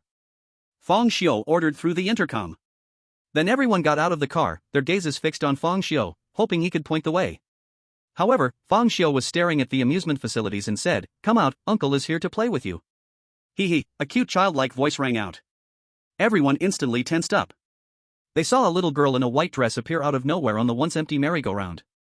She wore an innocent smile on her face, playing happily on the merry-go-round. "Uncle, you came to play with me." Chapter 115, The Future of Your Death That I See. Whoosh! A gleaming scalpel cut through the air. However, just as the scalpel touched the little girl, it passed right through her as if she were air. Fang Xiu immediately frowned and waved his hand, the silver strands retrieving the scalpel back. Not a real entity? Shenling Xue, ignite. Fang Xiu commanded directly. Shenling Xue immediately acted as if she received orders, her fair hands spread open, and two bright, hot flames appeared in her hands. With a fierce flick, the flames shot towards the merry-go-round. But the next second, something shocking happened. The flame seemed to burn at an empty spot and passed right through the merry-go-round. The little girl laughed even more happily. Uncles and aunties, come play with me. As long as you finish any ride, you can leave, everyone must play. Everyone's faces turned ugly immediately. They hated this kind of weirdness, unable to fight back, only able to follow the rules set by the other party. Though these amusement projects looked ordinary, anyone knew that once they went on, they would definitely experience unimaginable dangers. So what they needed to do now was to pick the simplest project among all the amusement rides. Thus, everyone's gazes once again focused on Fang Xiu, hoping he could foresee which project was the simplest. Fang Xiu lived up to expectations, without hesitation saying, "Chang Xingyuan, you go ride the merry-go-round." Chang Xingyuan froze for a moment. Me? By myself? What about you guys? Yes, just you, don't worry, I have seen the future. Fang Xiu said calmly. In fact, he was lying, he had not experienced a death rewind. He simply wanted Chang Xingyuan to be cannon fodder to test the danger level of the merry-go-round. As for why he chose Chang Xingyuan, it was because he was among the strongest in the team, capable of probing out more information. Chang Xingyuan was somewhat skeptical, but in the end, he chose to trust because Fang Xiu had no reason to harm him. In such dangerous moments, having one more person meant one more strength. Though he wasn't the strongest, he was definitely one of the top fighters in this team. Fang Xiu had no reason to harm himself. A carousel? Chang Xingyuan looked solemnly at the slowly turning carousel, and at the little girl sitting on one of the horses. He walked over slowly, his mind racing with thoughts. By common sense, the little girl was strange. She was playing on the carousel, and normal people would definitely not choose to be near her, they would certainly want to stay far away. But Fang Xiu wants me to ride the carousel? And only lets me ride alone. Could it be? Chang Xingyuan suddenly understood Fang Xiu's intention. The most dangerous place is the safest place. The carousel is dangerous because of the little girl, but it's very likely that the little girl is deliberately sitting there, not wanting others to choose. As for why only I can sit, it must be related to my abilities. Fang Xiu must have foreseen the future, knowing that my ability can restrain the carousel, that's why he chose me. It must be like that. Understanding Fang Xiu's purpose made Chang Xingyuan suddenly feel steady, his legs no longer trembling, and his steps quickened. With quick strides, he got on the carousel. For safety's sake, Chang Xingyuan specifically chose a white horse, because that's the same horse the little girl was sitting on. After he sat up, everything was calm and peaceful, nothing happened. It was as if he was simply riding a normal carousel, going round and round. This made Chang Xingyuan a bit dazed. Was there no danger? It seems Fang Xiu really foresees the future, knowing there is no danger here. The crowd also looked puzzled, frequently glancing between Fang Xiu and Chang Xingyuan, as if wanting to ask why there was no danger. Chang Xingyuan, how does it feel to be up there? One spirit master couldn't help but ask. I feel nothing, just like I'm riding a normal carousel. Chang Xingyuan replied, equally puzzled. But as the carousel turned for 2 more rounds, Chang Xingyuan suddenly felt somewhat tired, and he became alert. However, looking left and right, he still found no signs of danger. At that moment, he couldn't help but ask the little girl, I just need to sit until the carousel stops and then I can leave, right? Yes, uncle. The little girl tilted her head and smiled, looking very cute. But Chang Xingyuan could only feel a chill run down his spine. Just like that, the carousel turned round after round, and aside from feeling exhausted, Chang Xingyuan truly encountered no danger. But at that moment, someone suddenly exclaimed, Chang Xingyuan. Your hair has turned white. Everyone looked over and saw white hair faintly appearing at Chang Xingyuan's roots. Chang Xingyuan was shocked and quickly took out his phone to check, and indeed he found his roots had turned white. He gasped, what is going on? Then, something even more surprising happened. He discovered that in the phone, he looked like he had aged 10 years, with wrinkles appearing on his face. This is really me. He looked at his hands, and to his dismay, wrinkles also appeared on them. As the rounds increased, the fatigue on him grew heavier, his hair continued to turn white, wrinkles rapidly increased, and even his vision began to blur. The carousel is consuming my life. Chang Xingyuan finally realized, shock and fear written all over his suddenly aged face. 1 round is a year. Chang Xingyuan was frightened. He had already transformed from a 27 or 8-year-old into someone in their 40s or 50s, and with every rotation, he was visibly aging faster. He hurried to get up, wanting to leave the carousel, but he was horrified to discover that there seemed to be an invisible force on the carousel that kept him confined. He simply could not leave. I can't get down. Damn it! Chang Xingyuan cursed fiercely, disregarding everything as he unleashed the power of the downhill tiger and the crossing river dragon. With a terrifying roar, a black dragon and a white tiger flew out from him. Suddenly, he bit down hard at the carousel. However, no matter how he attacked, the carousel seemed to be non-existent, completely immune to his strikes. Fang Xiu, didn't you say you saw the future? Hurry up and tell me how. I'm about to die here. Chang Xingyuan shouted frantically at Fang Xiu, desperate. Everyone looked at Fang Xiu, wanting to know how he would save Chang Xingyuan. After all, he had dared to let Chang Xingyuan go up, so he must have a way to break it. But Fang Xiu calmly replied, "That's right, I saw the future. What I saw is your death." At these words, everyone, including Chang Xingyuan, was taken aback. Chang Xingyuan instantly exploded with rage, feeling a surge of anger rushing from his lower abdomen to his head. "Fang Xiu! When did I offend you? You actually tricked me. I will kill you." Desperate, Chang Xingyuan even manipulated a dragon and tiger, fiercely lunging at Fang Xiu. The dragon and tiger were fast, but Fang Xiu's flying knife was even faster. At the moment Chang Xingyuan made his move, Fang Xiu had already thrown a dark golden flying knife, which directly pierced into Chang Xingyuan's forehead. The aged Chang Xingyuan, like an 80-year-old man, was bound on the carousel and had no chance to dodge, being swiftly killed by Fang Xiu's knife.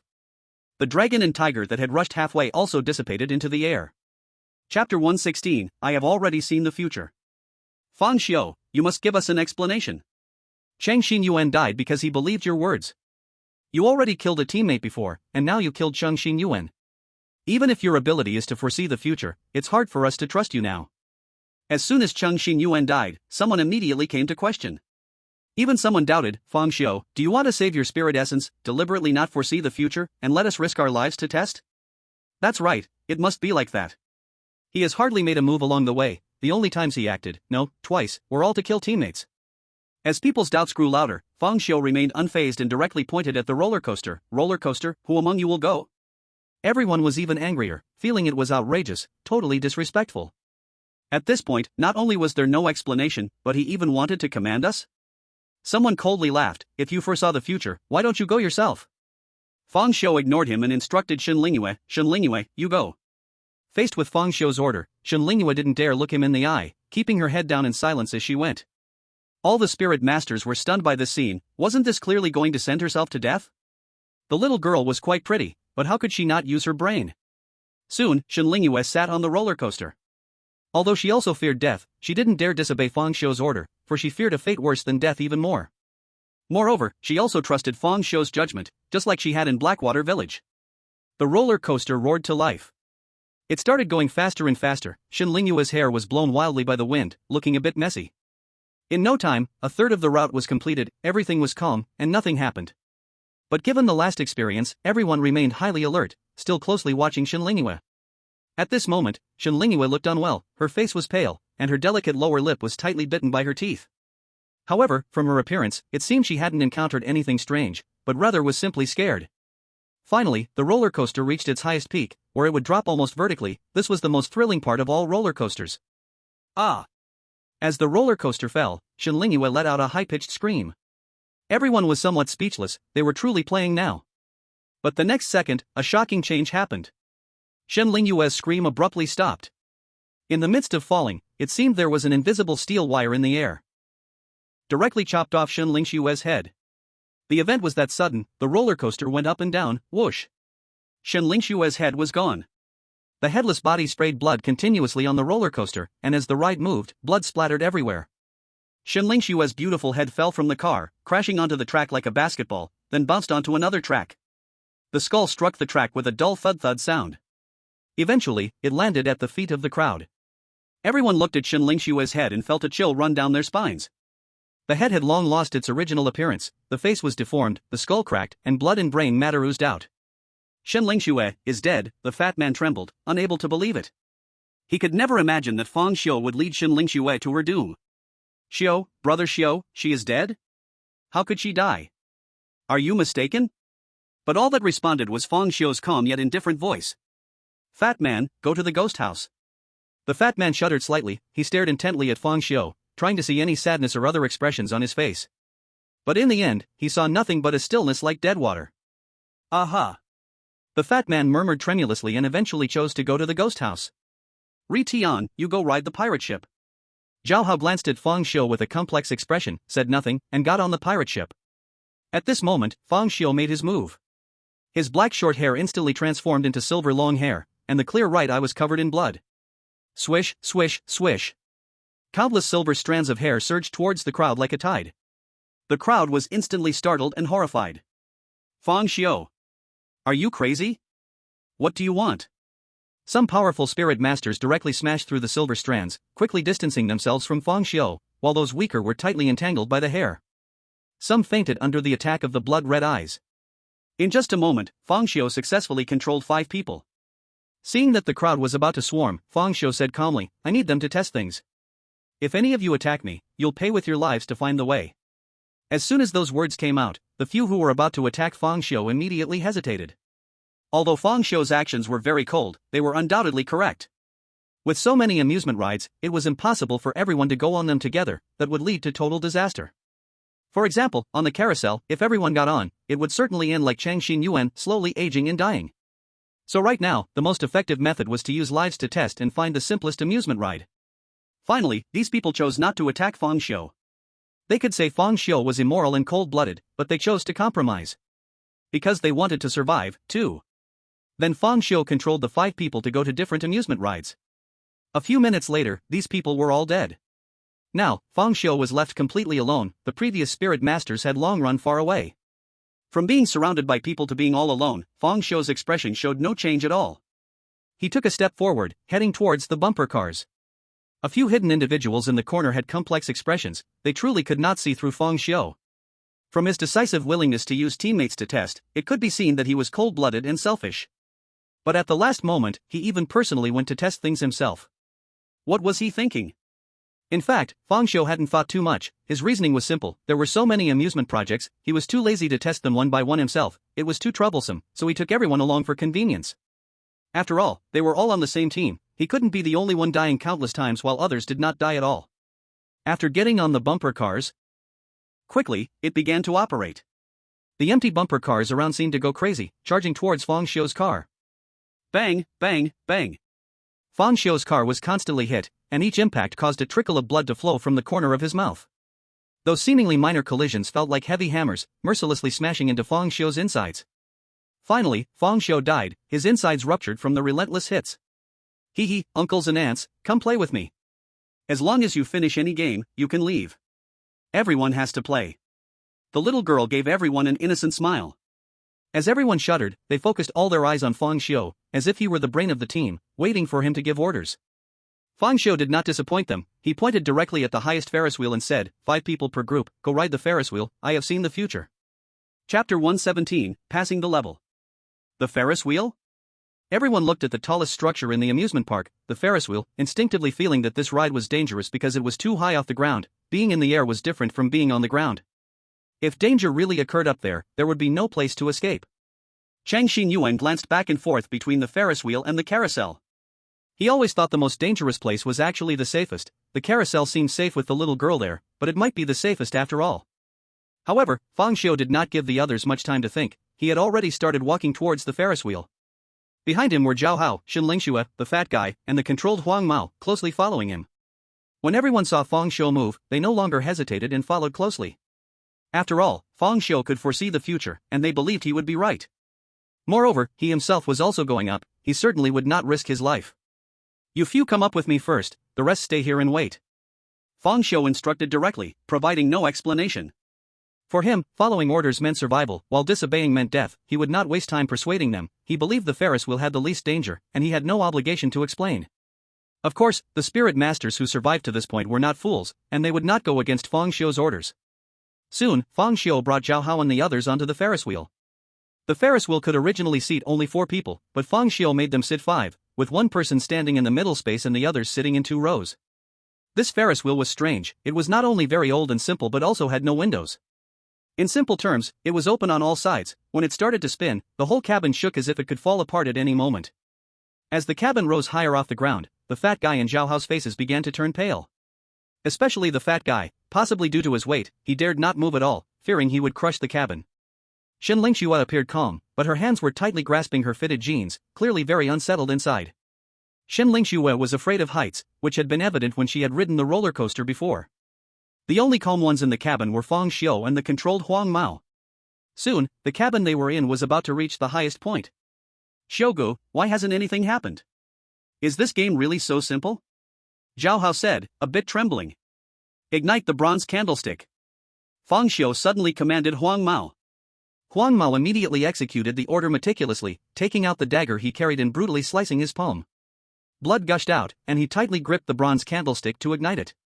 A grim green ghostly flame appeared, enveloping everyone in a chilling candlelight. And in the next second after lighting the bronze candlestick, the cabin had reached its highest point. Whoosh, whoosh, whoosh.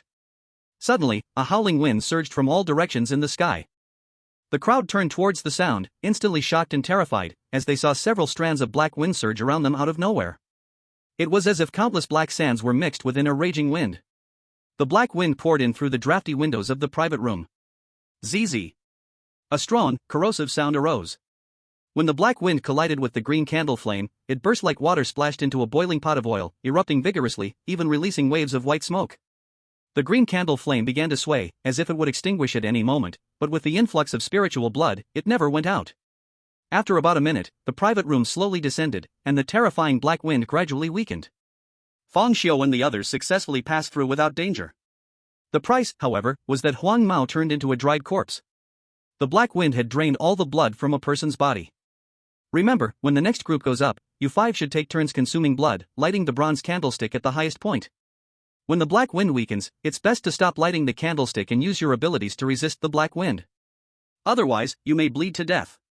After reminding everyone, Fang Xiu handed the bronze candlestick to the next group. The crowd glanced at Huang Mao, who had turned into a dried corpse, and nodded with lingering fear. Then, determinedly, they stepped onto the Ferris wheel. They followed Fang Xiu's instructions, consumed some blood, and successfully survived. Aside from looking pale and slightly drained, they were all right. Others followed suit, and all of them also survived without significant danger. The gaze of the successful group towards Fang Xiu changed once again. There was shock and admiration. Some even sighed, feeling that being with such a captain who could foresee the future brought immense safety. To accurately find the safest rides among many dangerous attractions and ensure everyone survived was simply unimaginable compared to past mysterious events.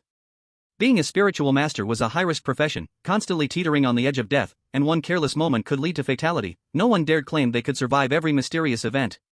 But being with Fang Xiu showed them hope. Some quick-witted individuals were already thinking of joining the investigation bureau, not for any other reason, but for Fang Xiu.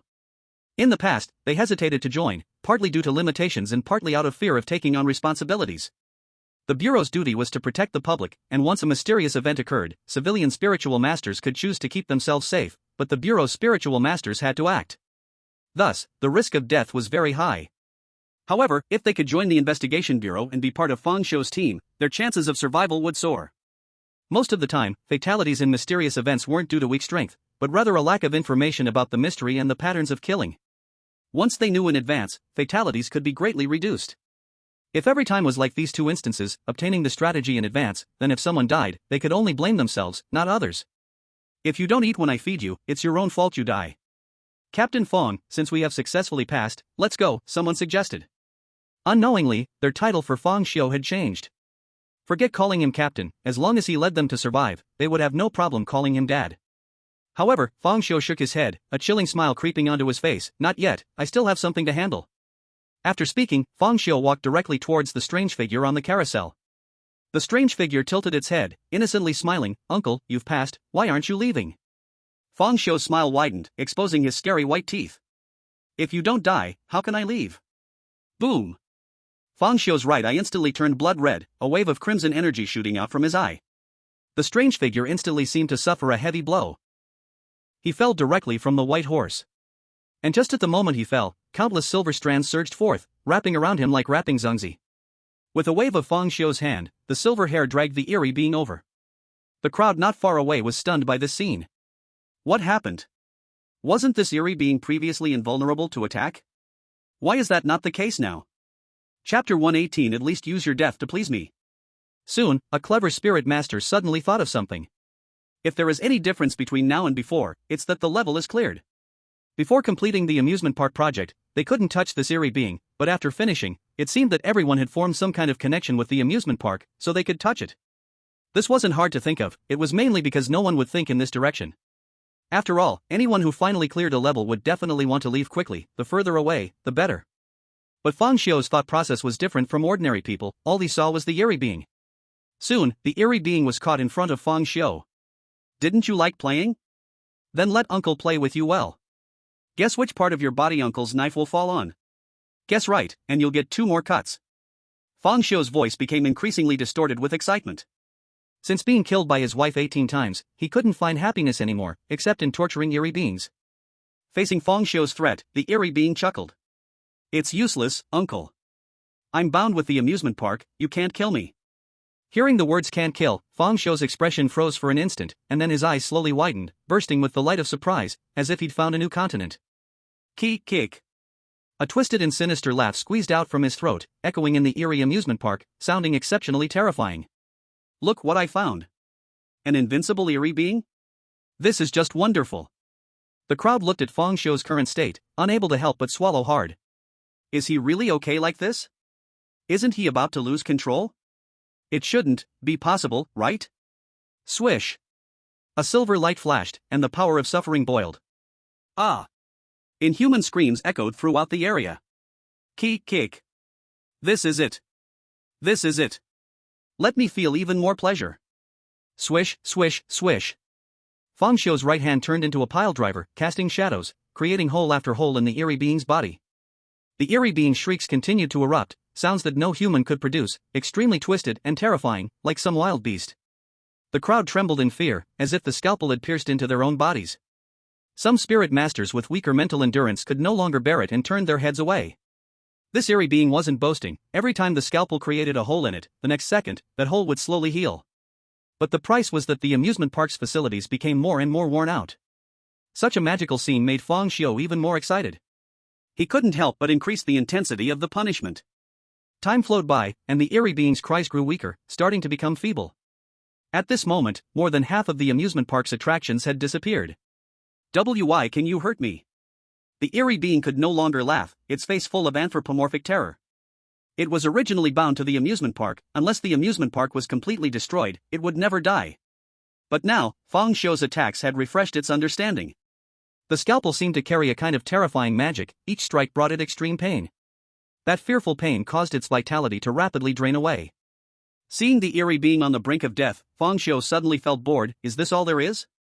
He was afraid that if he accidentally killed the Eerie being, so each time he only used a trace of painful spirit, unexpectedly. Even so, this was just over 500 strokes, and this strange creature was about to be unable to hold on. He couldn't help but slow down, wanting to enjoy this delightful time a little longer. After a long while, the onlookers had already become somewhat numb. Even someone said, "Shouldn't we remind Captain Fong to leave? Staying here for too long isn't good, right?" The person next to him suddenly changed his expression. "Are you crazy? Do you dare to remind him now? Are you not afraid that it will ruin his enjoyment and get killed?" Hearing this, that person turned pale and did not dare to speak again. "Please, spare me. Uncle, please spare me." The strange body had already become half-transparent, as if it were a soul about to dissipate, mimicking human expressions, constantly pleading for mercy, trying to exploit Fang Xiu's sympathy. It's laughable. Fang Xiu had no such useless feelings. The strange being then turned its attention to others. "Save me, uncles and aunts, please save me." Some showed pity, but even so, no one dared to intervene, mainly because Fang Xiu looked too terrifying, far scarier than the strange being, and no one dared to speak another word. Ah! The strange creature seemed to have collapsed. Its skin began to turn blue, fangs continually grew in its mouth, its tongue became snake-like, as if it could no longer maintain a human appearance.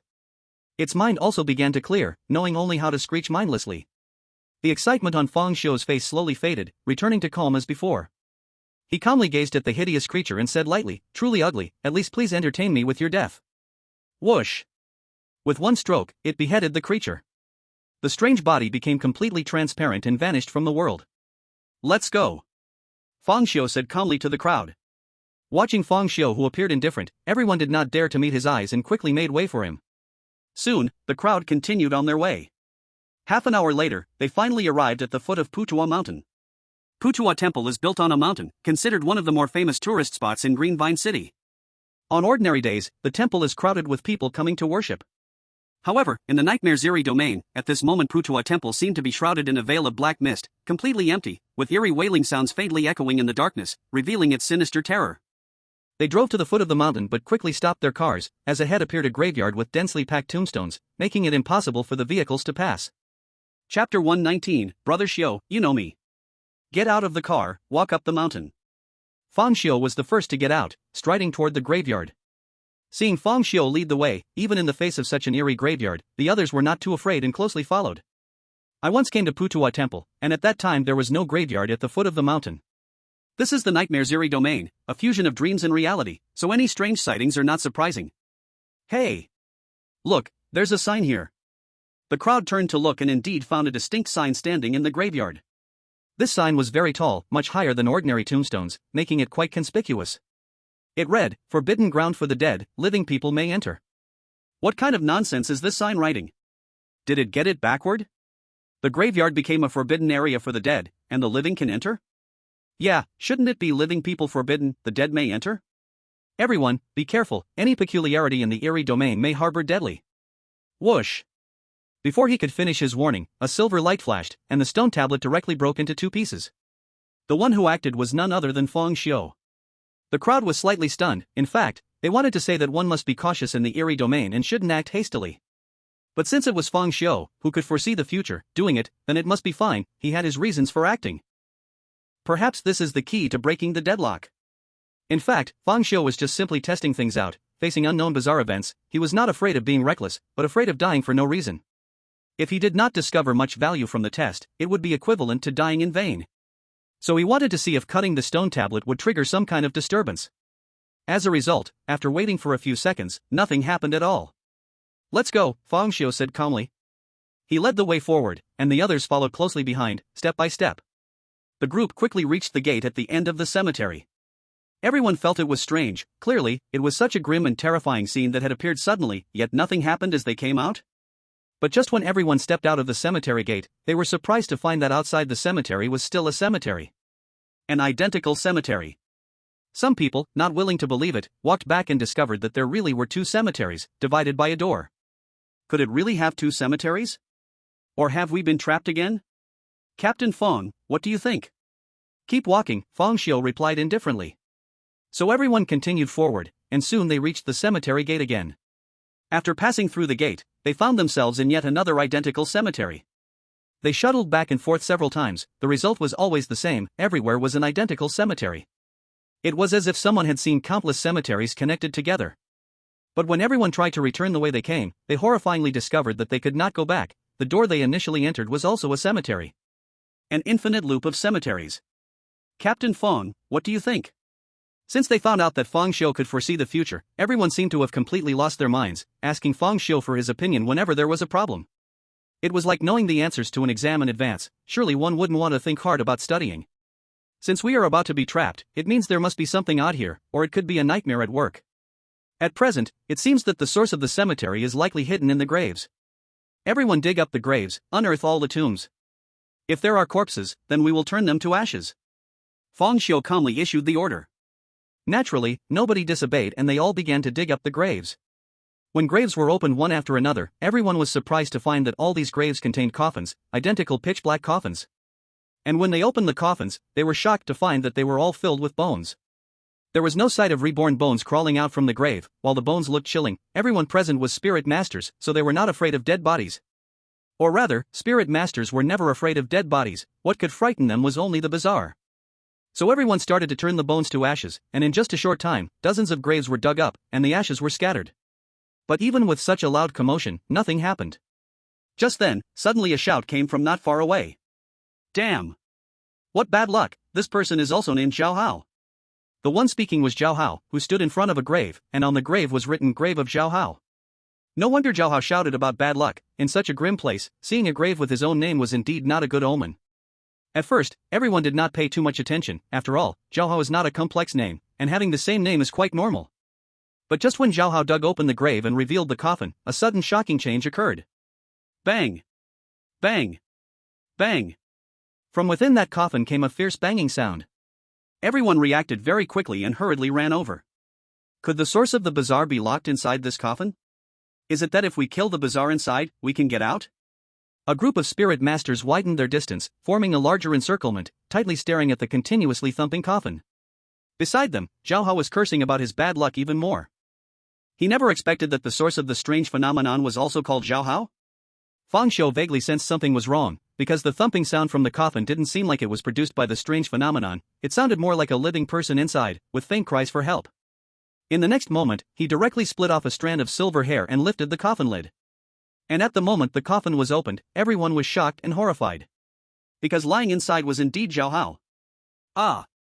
Who? Zhao Hao in the coffin suddenly sat up, gasping for the air outside. When he saw the Zhao Hao outside, his face immediately changed dramatically. Who are you? Why do you look exactly like me? The Zhao Hao outside was equally stunned. Strange. You damn strange being, how dare you take my appearance? You're talking nonsense, you are the strange one. You transformed into my appearance to mix in with the team. You are the one talking nonsense, you just came out of the coffin, aren't you strange? The Zhao Hao in the coffin became anxious and quickly said to Fang Xiu, Brother Xiu, I was just walking with you guys and suddenly everything went dark, then I ended up in the coffin, it must be him. He must be the one behind this. The Zhao Hao outside hurriedly explained, Brother Xiu, don't listen to his nonsense. I've been with you the whole time, surely I am the real one. He is the strange impersonator. Just ask me a few questions only we know. Brother Xiu. Ask me, I'm the real one. The Zhao Hao in the coffin shouted, even before Fang Xiu could ask, he started revealing private matters. Brother Xiu, you know me, I have slept with a strange being. I have slept with a nightmare. What can you, fake, compare with me? As soon as he said this, the air suddenly fell silent. Everyone. At this moment, the Zhao Hao outside panicked upon hearing this and immediately responded fiercely, Brother Xiu, you know me, my favorite movie is Private Lessons After Class with Miss Education, and also, Avengers, Superman vs. Catwoman, Batman interrogating Harley Quinn. Everyone. Chapter 120, The Principle of Killing Nearby. Faced with the two Zhao Haos incessantly exposing scandals, for a moment, everyone couldn't tell who was real and who was fake. They had no choice but to focus their gaze on Fang Xiu, expecting him to make an accurate judgment. Fang Xiu, looking at the two identical Zhao Haos, didn't think at all and directly took out a scalpel. The two Zhao Haos immediately looked horrified, they both knew Fang Xiu's personality of killing if things went wrong, and they were panicking, afraid Fang Xiu would pick the wrong one and kill them instead. While they were frantically trying to prove their authenticity, the next second, whoosh! A flash of silver light passed by. A scalpel plunged directly into the neck of the Zhao Hao outside. Brother Xiu, you. Thud, the Zhao Hao outside fell down with a terrified and incredulous expression. The Zhao Hao in the coffin cheered and danced with joy. As expected of you, Brother Xiu. I knew you could tell which one is me. And not long after the Zhao Hao outside fell, his corpse began to change, it looked as if his flesh and blood were devoured by something, completely disappearing, turning into a skeleton. Just like those skeletons that emerged from the other coffins. Seeing the scene, everyone couldn't help but marvel, not expecting Fang Xiu to precisely distinguish between the true and the false with a glance. They looked curiously at Fang Xiu, who calmly retrieved the scalpel. Curious about how he made the accurate judgment. Brother Xiu, how did you tell I was the real one? Zhao Hao crawled out of the coffin and asked. Fang Xiu calmly replied, I didn't discern the real from the fake, it's just that he was closer to me, so I killed him. With the ability to rewind death, he never needed to make choices since he could start over if he made a mistake. It seemed this time he was lucky and made the right choice. Zhao Hao's originally excited expression instantly froze on his face. Everyone was slightly taken aback, some not quite reacting. Just because he was closer, he killed him? They were damn lucky to have killed the right one. What if I killed the wrong one? Brother Xiu, you are so funny. You must be joking, right? You definitely recognize he is a fake. Zhao Hao laughed, trying to lighten the mood. I get it, you must be thinking this way. Normally, logic suggests that the outside world is likely true, but you go against it, believing that the mystery can't be so simple. It's possible that it's a deliberate mislead, so you killed the outside fake, right? Fang Xiu looked at Zhao Hao, who was deep in thought, and calmly nodded, you are right. Zhao Hao believed him, excitement lighting up his face, as expected of you, Brother Xiu. You actually thought along the same lines as me. The other spirit masters were not as naive as Zhao Hao. For some unknown reason, they felt that what Fang Xiu said about killing close by at first was the real truth. Looking at Fang Xiu's calm expression, they seriously doubted that he was the kind of person who was completely cold-blooded and emotionless. To him, it didn't matter whether he killed the right one or the wrong one, if he killed the wrong one, he would just kill both. Since the source of the mystery is dead, let's hurry to Putua Temple, Chang Xing Yuan suggested. He certainly didn't want to stay in this eerie graveyard any longer. So everyone walked towards the main gate once more, but when they went outside, it was still the exact same graveyard. In fact, there were dozens of opened graves scattered around this graveyard. The faces of the group turned pale in an instant. Someone panicked, what is going on? Wasn't the mystery killed? At that moment, a thudding sound suddenly echoed through the eerie graveyard. The dull sound of wooden boards being struck resonated, identical to the sound Zhao Hao made when he knocked on the coffin. What's happening? Could there still be someone trapped inside a coffin? Doesn't that mean another mystery has infiltrated our team? Someone said gravely. As soon as this was said, everyone instinctively pulled away from one another, moving quickly, almost as if they had rehearsed it. Fang Xiu ignored the others and walked towards the source of the noise. The group followed him, and they saw the sound was coming from a grave, which had a tombstone marked, Grave of Xin Lingxue. The Xin Lingxue in their midst immediately changed her expression. The others looked cautiously at Xin Lingxue, getting ready to attack. I am not a mystery. My ability is fire, the mystery cannot use my ability, Xin Lingxue said, extending her palm, where a bunch of bright, hot flames appeared. But the others did not relax their guard and kept watching her closely. At that moment, Fang Xiu controlled his silver hair to lift open the coffin. Inside lay none other than Xin Lingxue. The Xin Lingxue in the coffin immediately sat up, and upon seeing the outside Xin Lingxue, her expression darkened. She raised her hand and unleashed a blast of fire. The outside Xin Lingxue naturally did not back down, starting a fire duel. Boom! Boom! Boom! Fireballs collided in the air, exploding wildly, sending sparks flying everywhere and creating waves of heat. The others hastily distanced themselves to avoid the flames. The firepower from both sides was surprisingly equal, and they fought evenly matched. Stop, Fang Xiu's calm voice sounded. The two Xin Lynxes instantly halted in unison, as if responding to an order. They both silently looked at Fang Xiu, seemingly waiting for him to differentiate. Fang Xiu did not hesitate at all. Swish! A cold light flashed. The outside Xin Lingxue had a surgical knife stabbed into her fair neck. Thud! The outside Xin Lingxue fell stiffly to the ground, and soon her corpse turned into a pile of bones. At this moment, the crowd noticed some clues. Someone summarized, it seems this mystery must possess the ability to stealthily pull someone into a coffin, and then it creates an identical person to mingle within the team. Chang Xinyuan shook his head, this shouldn't be a mystery, more precisely, it's the ability of a nightmare. We are in a nightmare's strange realm, and it must be created by it. Chang Xinyuan, being one of the leaders of the underground black market, naturally knows more secrets than others. Try again. Fang Xiu said, and then led everyone to the door, but still couldn't escape the graveyard. He had a faint guess in his heart, the reason they couldn't get out was likely that there were still strange things unresolved. Since Zhao Hao and Xin Lingxue could be secretly buried in a coffin, there was no reason others couldn't. Perhaps they needed to solve all the strange things to get out. So he immediately ordered, everyone follow me, quickly search for the grave with your own name. Upon receiving the order, everyone immediately began a thorough search. Soon, Fang Xiu saw the tomb of Lu Shuai. The fat man in the team turned pale instantly upon seeing this. Xiu. Brother Xiu, you have to believe me, I'm the real one, the one in the coffin is fake. The crowd subtly surrounded the fat man, not listening to his explanation at all. Chapter 121, Oh no, I became a substitute. Fang Xiu directly pushed down the grave, lifting the coffin. Inside lay the fat man, indeed. Seeing this scene, the fat man outside was horrified, Xiu. Before he could finish speaking, a surgical knife was already stabbed into his neck. Keep searching. Fang Xiu said calmly. Everyone quickened their pace, continuously searching, more and more graves with the same name were found, and each person said they were the real one. But Fang Xiu didn't listen to their explanations, directly killing the outside people. All the killed people, without exception, turned into a pile of white bones.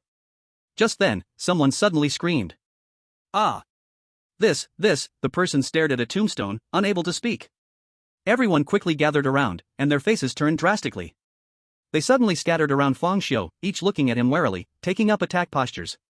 Seeing this, Fang Xiu's heart sank, he stepped forward to take a look, and indeed saw his name carved on the tomb. Without hesitation, he pushed over the grave and opened the coffin. Inside lay Fang Xiu himself. The Fang Xiu in the coffin calmly sat up, his eyes showing no fluctuations as he gazed at the Fang Xiu outside. Seeing this scene, the outside Fang Xiu's heart grew darker. Oh no, I became a substitute. As the Fang Xiu in the coffin stood up, everyone directly stood beside him, a group of people watching the outside Fang Xiu with hawk-like eyes. Kill him. The Fang Xiu in the coffin ordered. The next moment, everyone launched an attack. Fang Xiu didn't submit easily, he had to test the quality of this fake, so he exploded the strange power in the surgical knife directly. Silver hair, blood-red eyes, surrounded by black gas, countless strange screams. To his surprise, the Fang Xiu in the coffin also transformed, the same silver hair, blood-red eyes, black gas surrounding him, and countless strange screams. From appearance, the two looked indistinguishable. Fang Xiu was immediately besieged. Faced with over a dozen spirit masters, plus an identical strange, Fang Xiu met his end. In front of the graveyard gate, Fang Xiu stood still. The others looked at Fang Xiu in confusion. Xiu, why aren't you leaving? Did you find something? Zhao Hao asked. He didn't reply, but fell into deep thought. Now, no one had entered the graveyard, which means everyone was real. It was known that the graveyard had the ability to secretly pull people into coffins, creating a fake. According to the last test, the one in the coffin was the real one, while the one outside was fake. Because the people outside would turn into white bones after they died. But why was it that for me, it turned into the outside being real and the one in the coffin being fake? Fang Xiu clearly understood that last time he was killed because everyone thought he was fake and was then besieged. He had no choice, he couldn't explain, and he was well aware it couldn't be explained. Everyone outside is false, the coffin is real. Why is it not real when it comes to you? But at this moment, Fang Xiu faintly wondered, is the person in the coffin really real?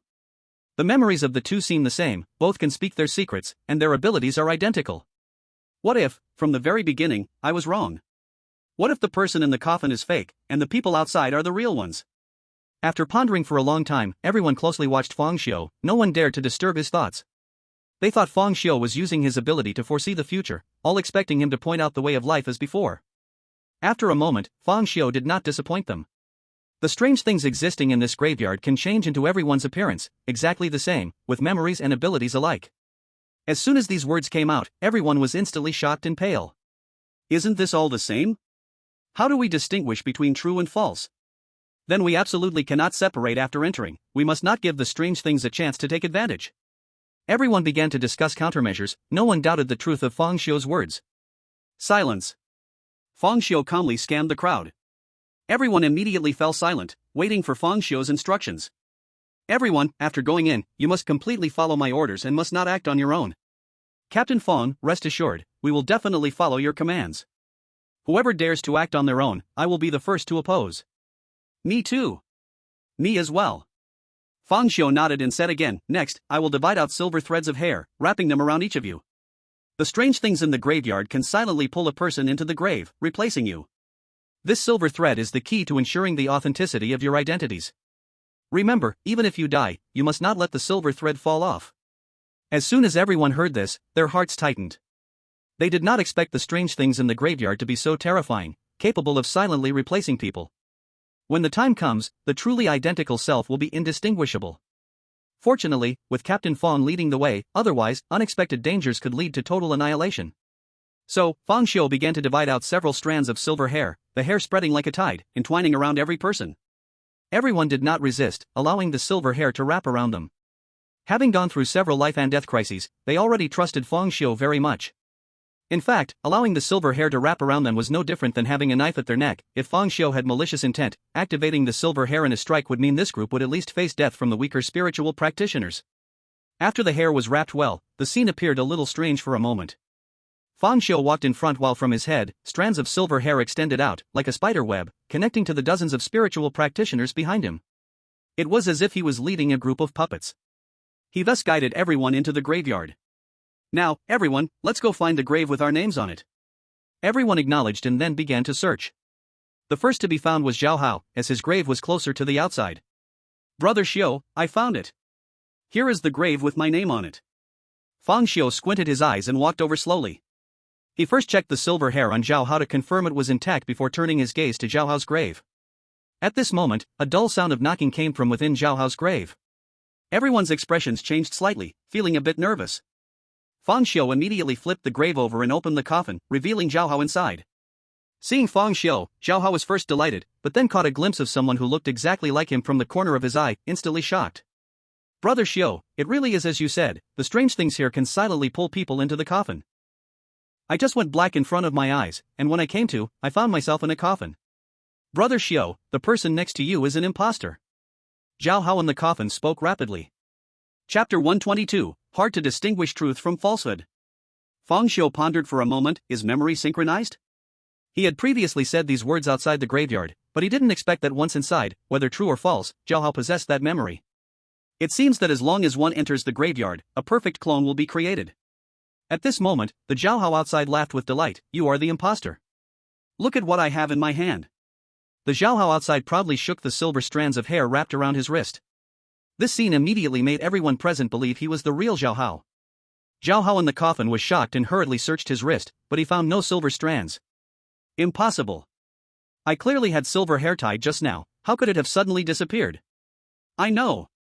It must be your doing, you replaced my position, so the silver strands went to your hand, and I was locked in the coffin. Bah! You are the strange one. What are you pretending for? Fang Xiu glanced at Zhao Hao in the coffin and eventually took out a surgical knife, walking towards him slowly. Indeed, what Zhao Hao in the coffin said had some possibility.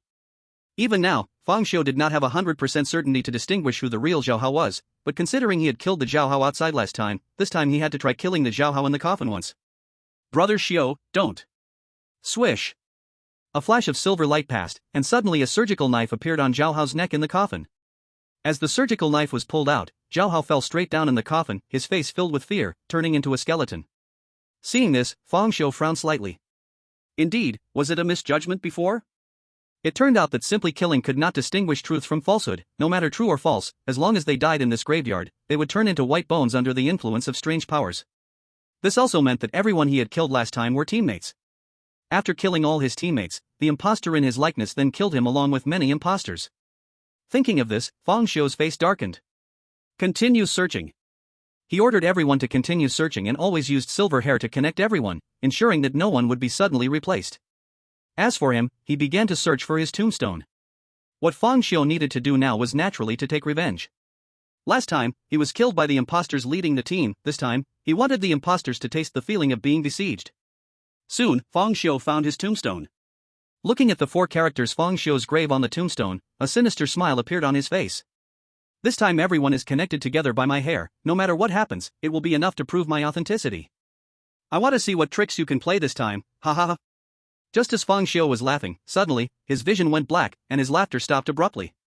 When Fang Xiu regained his senses, he found himself trapped in a small space, surrounded by darkness, unable to see anything. No, he couldn't even reach out, as it was too cramped, like lying in a coffin. Coffin. Fang Xiu instantly realized something.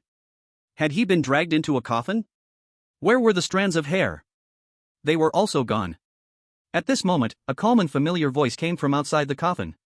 This time everyone is connected together by my hair. No matter what happens, it will be enough to prove my authenticity. I want to see what tricks you can play this time, ha ha ha. Hearing his own voice coming from outside, a surge of anger flooded Fang Xiu's heart, and anger toward the strange entity. He never expected that the strange entity would be so cunning. Last time, everyone believed that the one in the coffin was the real person.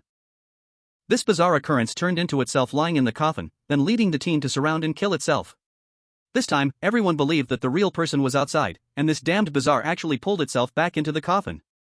Fang Xiu hadn't been this angry because of the bazaar in a long time. This time, the bazaar in the cemetery successfully enraged him. Bang! Fang Xiu struck the coffin with a punch.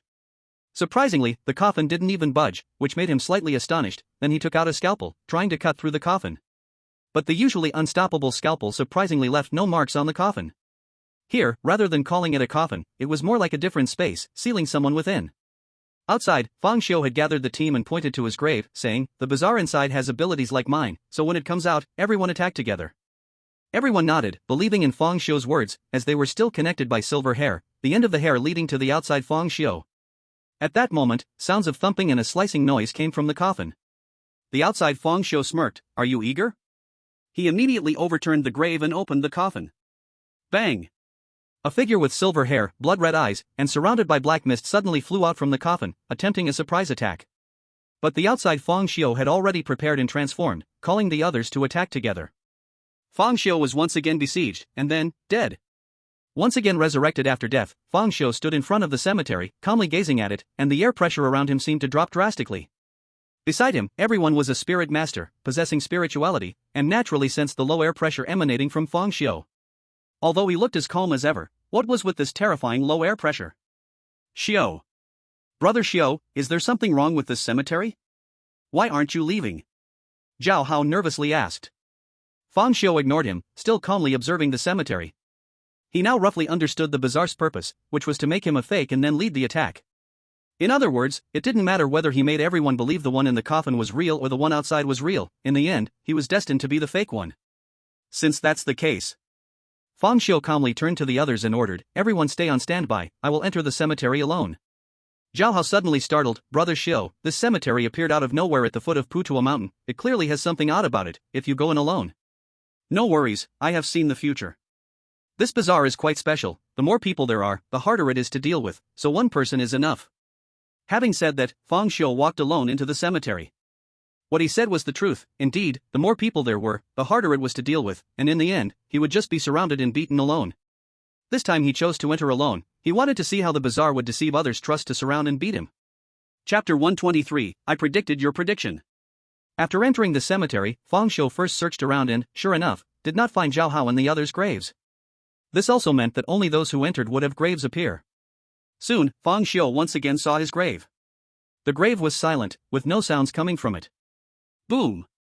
Fang Xiu directly detonated the bazaar power within the scalpel. Countless black mists sprayed out, each seemingly containing a bazaar. They roared non-stop, rushing into Fang Xiu's mouth and nose.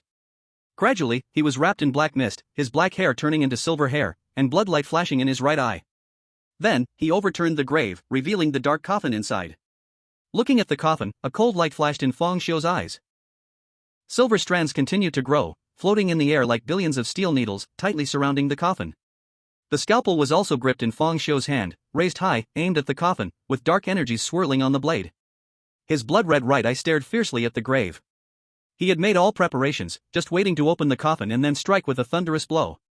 Although the clone was equal in strength to his own, striking first meant avoiding disaster later. As long as he seized the initiative, he wouldn't necessarily lose. When Fang Xiu entered the graveyard, he suddenly found himself engulfed in darkness, realizing he had returned to the coffin once again. Such a sudden change made him frown. This time, he had planned to challenge the clone in a one-on-one fight. If he were outside, he could take the initiative, deciding when to lift the coffin and when to strike, but now the offense and defense had reversed. It seemed he could only change his strategy now. The clone was exactly identical to me. Based on my self-awareness, the clone would surely be well prepared before opening the coffin. At the moment the coffin opened, he would undoubtedly suffer a thunderous strike. After a moment of thought, Fang Xiu wrapped himself in silver hair like a pupa and pulled out the scalpel, placing it against his neck. He was very clear about his attack habits, favoring strikes to the neck. But the next second, Fang Xiu moved his hand holding the scalpel to his heart. He recognized his own attack habit, so the clone would certainly know it too, meaning it wouldn't target the neck. If it were me, I would definitely attack the heart. Bang! Fang Xiu directly flipped the coffin lid. And at the moment it was flipped, Fang Xiu moved, his silver hair fiercely stabbing towards the coffin, while his scalpel also plunged downward. But what emerged from the coffin was a pupa made of silver hair. Millions of silver strands were embedded in it, producing a dense metallic clashing sound. Seeing this, a cold glint flashed in Fang Xiu's eyes as the scalpel almost simultaneously thrust down. The strength of the silver hair was the same, neither could harm the other, but the sharpness of the scalpel could easily slice through the silver strands. Since the clone chose to wrap itself in silver hair, it couldn't see the attack position of Fang Xiu's scalpel. Swish! A knife came down forcefully. According to Fang Xiu's habit, this knife should definitely pierce the clone's neck, but this time he didn't, he targeted the heart. Fang Xiu knew that the clone had the same memories as him, meaning it was aware of his attack habits. Thus, the neck was likely to be defended in advance. Very soon, the scalpel pierced through the silver hair forming the pupa, viciously stabbing toward the heart. However, the next second, ding! A clear metallic clanging sound rang out. The scalpel was stopped dead in its tracks. Fang Xiu's brow furrowed, only a scalpel could block a scalpel. This meant that the clone had anticipated his anticipation. Did they even think the same way? Just then, the pupa made of silver hair suddenly opened up. The silver strands from both sides intertwined tightly together. It revealed an identical Fang Xiu. The Fang Xiu in the coffin held a scalpel, guarding his heart. Both scalpel blades were in a standoff. At the moment they faced each other, almost simultaneously, their right eyes glowed with bloodlight. Blood pupil. Bang! Both let out a muffled grunt, crimson blood staining their right eyes. Yet both still maintained calm expressions, as if their own eyes weren't hurt at all. The scalpels in their hands whirled wildly, almost turning into shadowy remnants. Both sides continued to strike, clink clink clink. The dense sounds of collision filled the air. Strangely, their movements were remarkably aligned, as if both understood each other's attack trajectories very well. For a moment, the two actually fought to a standstill, neither able to do anything to the other. With a collision, Fang Xiu outside was shaken away. Meanwhile, Fang Xiu in the coffin trembled intensely, the recoil pushing the coffin down a little more. However, he took advantage of this gap and swiftly emerged from the coffin. The two identical Fang Xiu gazed at each other from a distance, the same silver hair and blood-red eyes, the same surgical knives, and the same calmness like dead water. Neither spoke, and in the next moment, both vanished simultaneously, turning into two afterimages rushing directly towards each other. Clang! Clang! Clang! The air filled with a dense sound of metal clashing, and sparks flying faintly. Strange black gas continued to strike as the silver hair wildly slashed. After a long while, both bodies reached their limits, unable to bear the strange power within the surgical knives any longer. The black gas suddenly dissipated, as the capillaries under their skin burst, turning them into bloodied figures. Even so, their expressions remained calm, and they did not stop fighting, using their silver hair to manipulate their bodies back into a fierce battle. Finally, the two Fang Xiu's bodies completely reached their limits, their speed becoming very slow, leaving bloody footprints with every step. They struggled towards each other, and soon, they both stood still, one with black eyes and the other with red, quietly staring at each other. In the next second, both raised their hands. The surgical knives stabbed straight toward each other's necks. Thud. Thud. The sound of blades entering flesh echoed. They stood like two corpses, each holding a surgical knife, thrust into the other's neck. Then, they fell straight down. The two Fang Xiu perished together. Upon returning to life, Fang Xiu found two memories had appeared in his mind. One was the memory of Fang Xiu in the outside world, and the other was the memory of Fang Xiu in the coffin. As the two memories merged together, he gradually understood everything. So it turns out, both are me. The two memories appeared in Fang Xiu's mind like two images. Chapter 124, The Truth of the Graveyard. The First Death Rewind. One Fang Xiu searched for the namesake coffin in the outside world, while the other Fang Xiu suddenly lost consciousness and entered the coffin. The second Death Rewind was the same. Each time entering the graveyard, two versions of himself appeared, one in the outside world and one in the coffin. Both were himself, possessing the same memories. But why did only this time of death fuse the two memories? The first time, the Fang Xiu in the outside world died, and after rewinding, there was only the memory of the outside world. The second time, the Fang Xiu in the coffin died, and after rewinding, it was the memory of entering the coffin. Yet this third time, both Fang Xiu died simultaneously, resulting in having both memories after rewinding. Fang Xiu suddenly thought of that stone tablet in the graveyard. Forbidden ground for the dead, enter freely for the living. Identical self. As long as either one dies, it is equivalent to true death, initiating the death rewind. He had a vague guess in his heart, which reminded him of Schrödinger's cat. The superposition state of life and death. Perhaps, upon entering the graveyard, one exists in a superposition of life and death, the states of life and death manifesting as two people. As long as one of them dies, the superposition state of life and death collapses into the state of death. Thus, the death of either Fang Xiu triggers the death rewind. In the same way, only when both are alive can they remain in a living state. This also meant that the direction had been wrong from the start. It was not about killing the person identical to oneself to leave the graveyard, but rather to walk out of the graveyard hand in hand with the identical self. No wonder, before, no matter how many people were killed, it was impossible to leave. The key point was right here. Brother Xiu, why aren't you leaving? Is there something wrong with this graveyard? Zhao Hao spoke with some worry. Fang Xiu turned back, calmly scanning everyone. What I am about to say is very important, I hope all of you listen carefully. With Fang Xiu's words, everyone's heart suddenly tightened, and they focused intensely to listen. This graveyard is very special, it is a unique space. Once everyone enters, they will be in a superposition of life and death, splitting into two selves. Only if both selves are alive can you leave the graveyard. If either self dies, the superposition will collapse into a state of death. At that time, you will be forever trapped in the graveyard. This is what it means to be in the forbidden place for the dead and for the living to enter. After hearing Fang Xiu's words, everyone felt confused and bewildered, not understanding at all. What does any of this mean? Superposition of life and death? Splitting into two selves? If it were not for Fang Xiu's astonishing earlier performance, his words would have likely been dismissed as madness. Team Fang, can you say it in simpler terms? We didn't really understand. Fang Xiu understood their inability to comprehend. Because they had never experienced a graveyard before, it was natural they couldn't understand. You don't need to understand, just follow my orders, and you can walk out of the graveyard alive. Otherwise, if someone acts recklessly, let them stay forever in the graveyard. I will not save them. Fang Xiu's words were cold, but in the Eerie realm, they provided an extraordinary sense of security. Here, the kind-hearted cannot survive, only the cold-blooded and ruthless can live. Understood. The spirit masters present were not new to bizarre events, they felt Fang Xiu's reasoning was sound. The path to survival was clear, they just had to follow the orders. If there was still chaos, then they deserved to die. Remember, after you enter, the other self will be locked in a coffin. Do not panic, wait for external rescue, and do not show any aggressive behavior. Do not attempt to kill your identical self. Whether either of you dies will mean you can never leave the graveyard. After saying this, Fang Xiu led the group to the graveyard.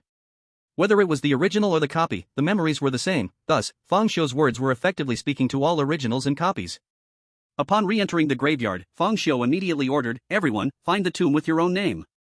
Open the coffin and release the other self." "Yes, Team Fang."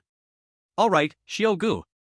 Minutes later, one after another, tombs with the same names were dug open, and everyone watched in amazement as their identical selves stepped out. Unlike the previous 2 times, no one attacked, they all understood that the identical person before them was themselves. Soon, Fang Xiu opened his own tomb as well.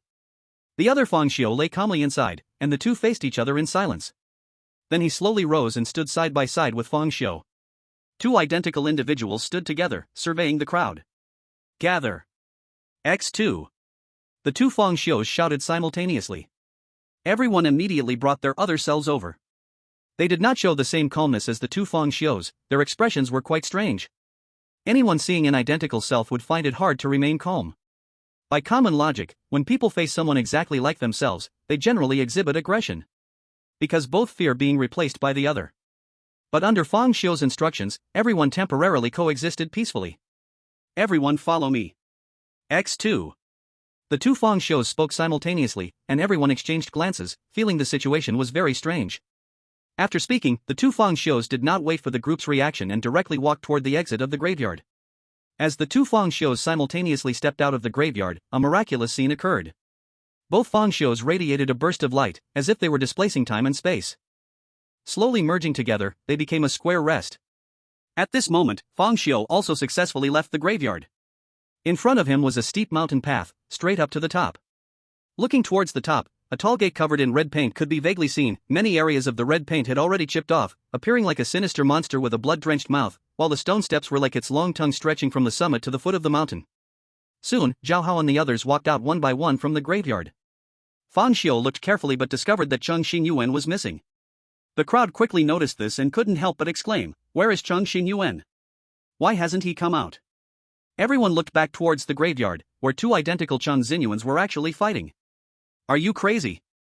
Why did you suddenly attack me? Don't you want to leave?" "Oomph, leave? You are the one leaving, not me.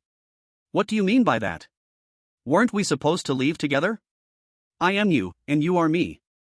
I know exactly what you're thinking, so don't pretend to be confused. You are the Cheng Xinyuan from the outside world, while I am the one in the coffin. According to Fang Xiu's previous words, you are in the living state, while I am in the dead state. Once we go out, there will only be the living state, and I will forever disappear. I was born from the graveyard, and if I leave the graveyard, I will die." The living state Cheng Xinyuan was in a panic. "What nonsense are you talking? We are one body. Don't you realize that what you're doing will cause neither of us to leave?" The dead state Cheng Xinyuan sneered, "If we can't leave, then we can't leave. At least I can still be alive. If I leave, I will be completely dead. Why should you live while I die?" Chapter 125, Human-Faced Peach. Hearing the words of the 2 Cheng Xinyuans, everyone was suddenly horrified. None of them had considered this. Everyone began to feel a sense of dread, thinking, "Is this what foolish people of good fortune? If someone as clever as Cheng Xinyuan thought of this layer, wouldn't that mean they can't go out either?" Fang Xiu calmly watched the scene, then ordered, "Let's go up the mountain." The living state Cheng Xinyuan was shocked. "Fang Xiu, please help me. Quickly control him." The dead state Cheng Xinyuan was also alarmed. "Fang Xiu, if you intervene, I will immediately commit suicide, leaving him forever here. You 2 are truly useless. I said before, if someone causes trouble, I won't save them." Sure enough, the clever ones always excel at digging their own graves. After saying this, Fang Xiu ignored the 2 and directly led everyone up the stone steps. The crowd exchanged complicated glances at the departing Fang Xiu, then looked at Cheng Xinyuan in the graveyard, shaking their heads helplessly before finally following Fang Xiu's pace. Seeing everyone leave, the living state Cheng Xinyuan was furious. "Fang Xiu, you watch me die without saving me. When I get out alive, I will definitely not let you go." The dead state Cheng Xinyuan scoffed, "You can't blame anyone else, only blame yourself. Who made you have such selfish thoughts? You're talking nonsense. The selfish idea is yours, you don't want to disappear, so it's all your fault. If it weren't for you, I would have left long ago. Ha ha, I am you, and you are me. The more you hate me, the more you hate yourself. You have become so selfish that you can't even stand yourself.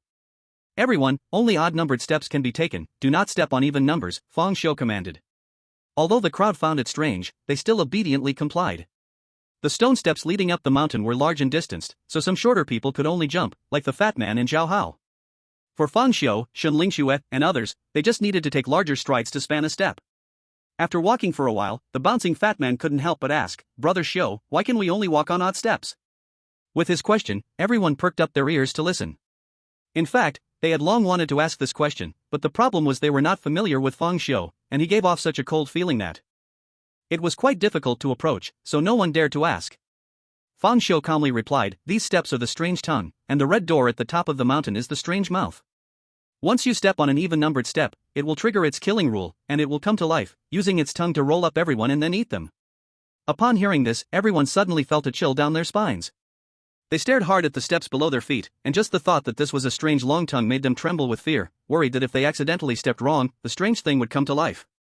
Fang Xiu successfully spoke the most chilling words in the calmest tone. The fat man turned pale, even feeling a bit weak in the legs, nearly stepping on an even-numbered step. When everyone saw this scene, they were instantly horrified, nearly losing their minds in fear. At that moment, the fat man's figure instantly disappeared from the spot, seemingly teleporting to the next odd-numbered step. "Phew, phew, phew, that was close, I'm glad I can teleport." The fat man constantly patted his chest, cold sweat pouring down his face. Everyone glared at him in anger. "Fat man, be careful. Do you know you almost killed us all? You dead fat man. Are you trying to get yourself killed?" One curse after another made the fat man shrink his neck, afraid to speak. For a time, everyone walked even more cautiously, fearing a misstep. Meanwhile, they felt more and more grateful that their captain was Fang Xiu. The nightmare was indeed an S-level strangeness, its strange domain was filled with unimaginable dangers everywhere. If it weren't for Fang Xiu leading the team, they truly didn't know how they would survive. Perhaps they would have already died at the first checkpoint with the lanterns, let alone the subsequent amusement park, graveyard, and now the evil tongue. Soon, everyone finally reached the top of the mountain, passing through the red paint door and entering Putua Temple. Stepping on the green brick-paved path, the surroundings were silent, shrouded in thick mist, appearing somewhat eerie and terrifying. There were many dry leaves on the green bricks, and they squeaked when stepped on. Everyone continued to move forward in the thick mist. After about 5 minutes, a moon gate appeared in front of them. This gate was quite strange, resembling a giant eye, with the eyeball seemingly dug out. The crowd hesitated slightly, but Fang Xiu had already stepped in, and the others had no choice but to follow closely. Looking at the tall figure ahead, there was a sense of inexplicable peace. Once everyone entered, they immediately smelled a strong fruity aroma. "This is the smell of peach," someone said in surprise. They continued moving forward. It seemed the thick mist inside had dissipated a bit, revealing a low peach tree. The peach tree was full of fruit, densely hanging all over. This peach tree wouldn't have anything strange, would it? It doesn't seem to be peach season right now. Hee hee. Suddenly, a sharp laughter echoed. Everyone immediately felt like they were facing a great enemy.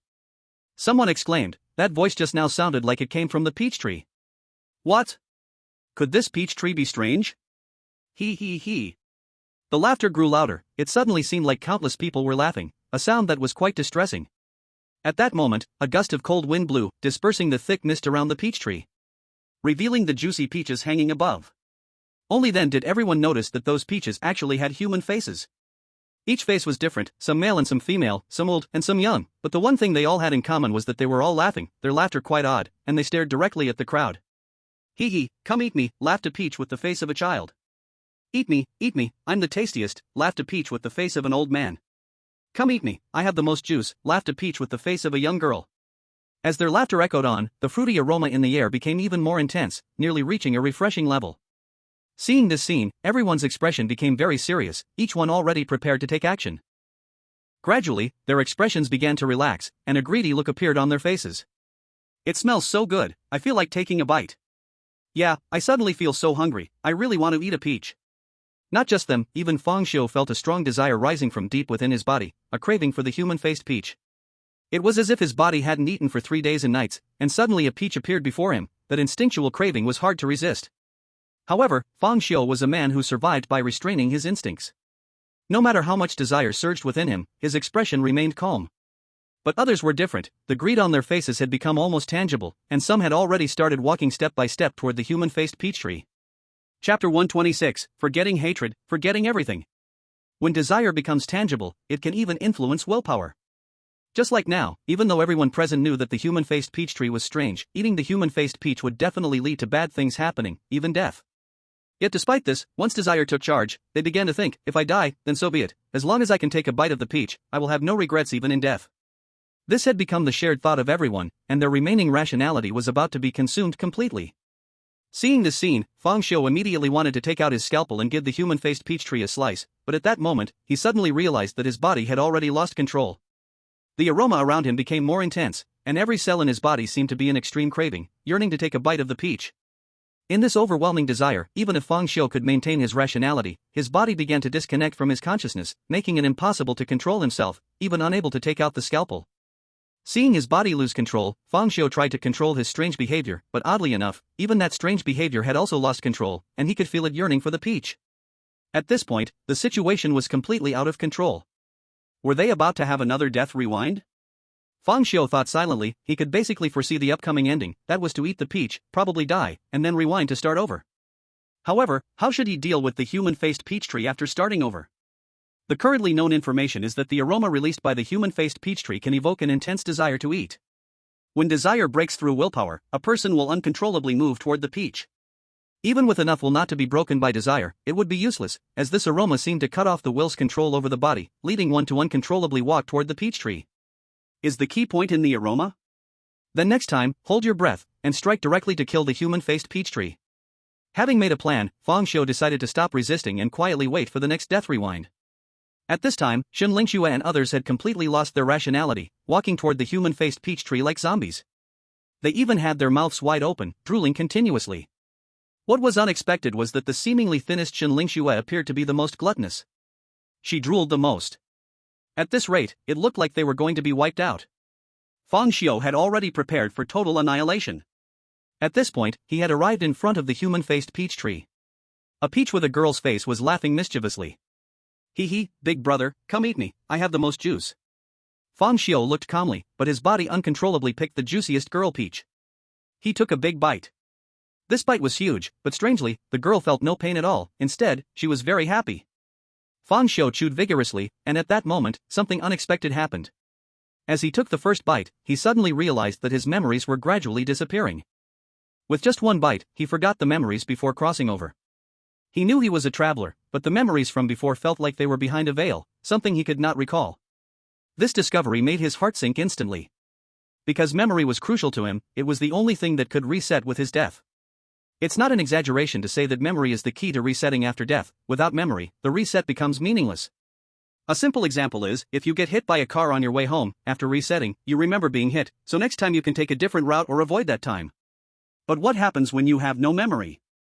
You would walk the same path at the same time over and over again, continually getting hit, continually resetting, forever trapped in a cycle.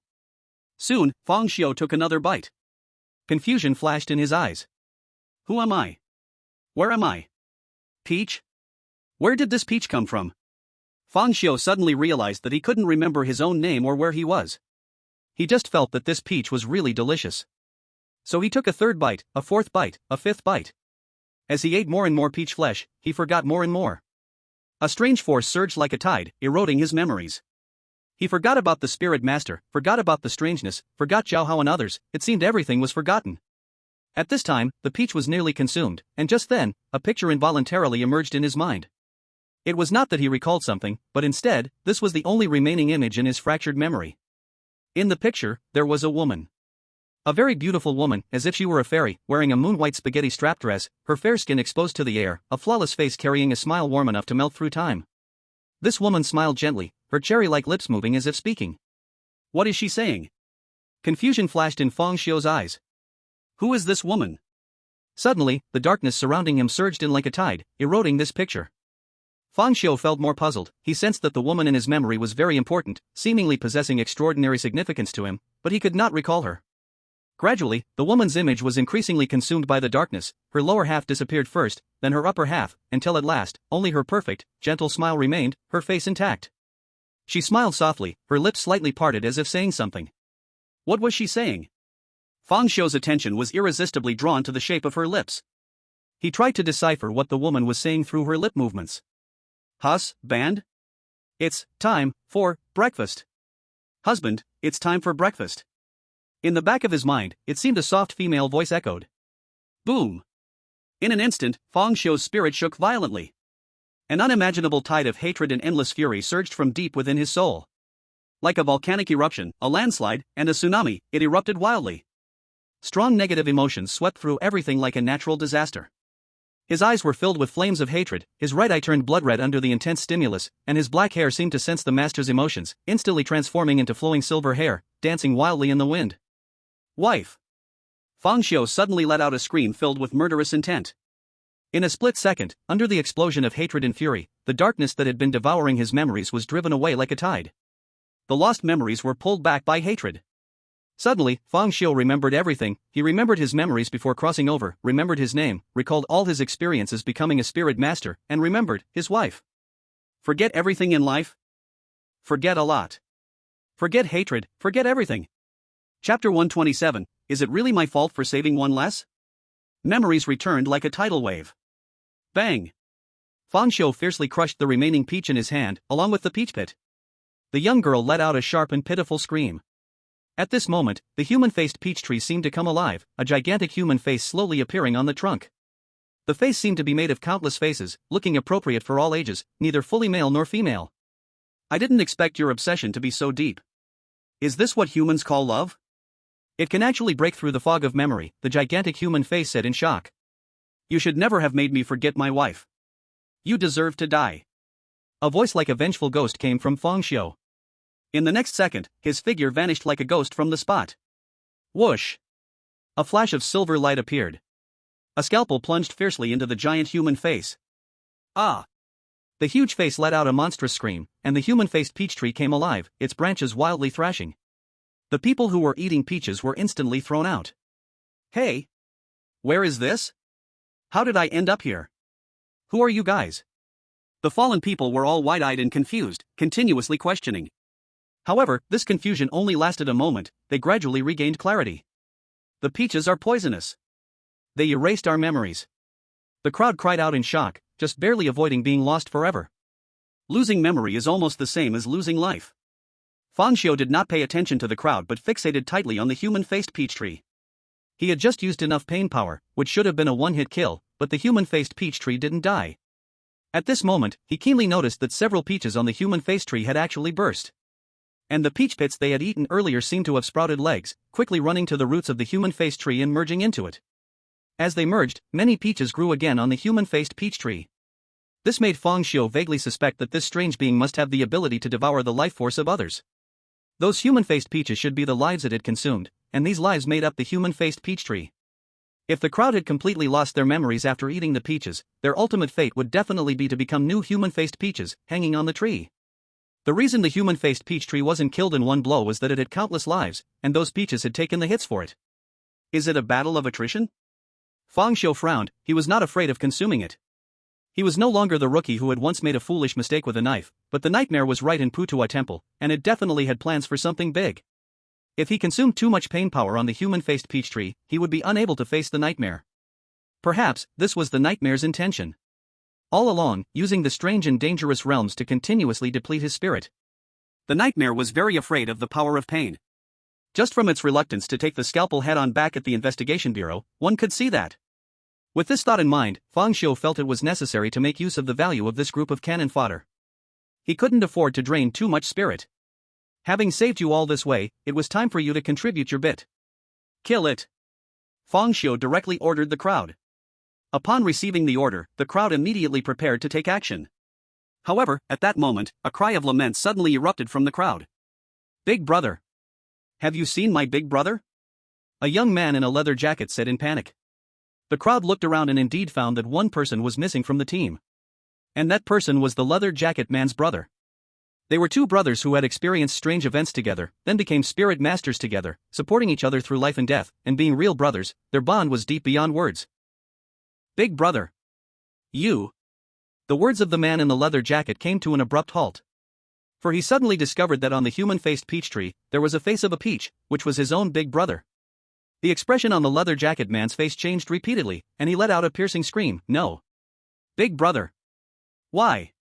Clearly, the leather jacket man's big brother had very bad luck, perhaps because of his large mouth. He finished eating the peach first, completely lost his memory, and transformed into a human-faced peach.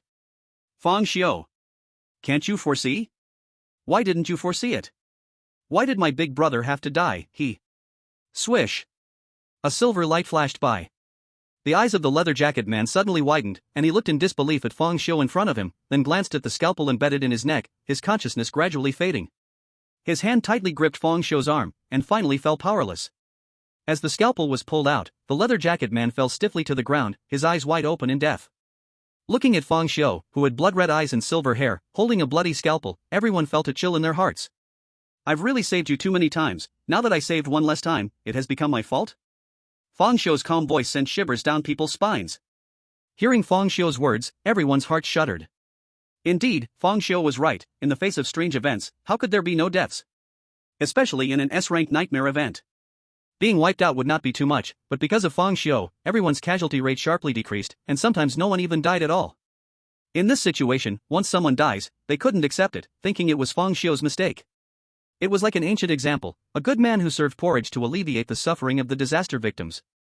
At first, the porridge was thick, but over time, his family's resources couldn't withstand it, so he gradually reduced the rice. As a result, this action provoked widespread accusations from the victims, claiming he was abusing them and not treating them like people. Now Fang Xiu was the same. You saved countless times, but if you don't save just once, that becomes your sin.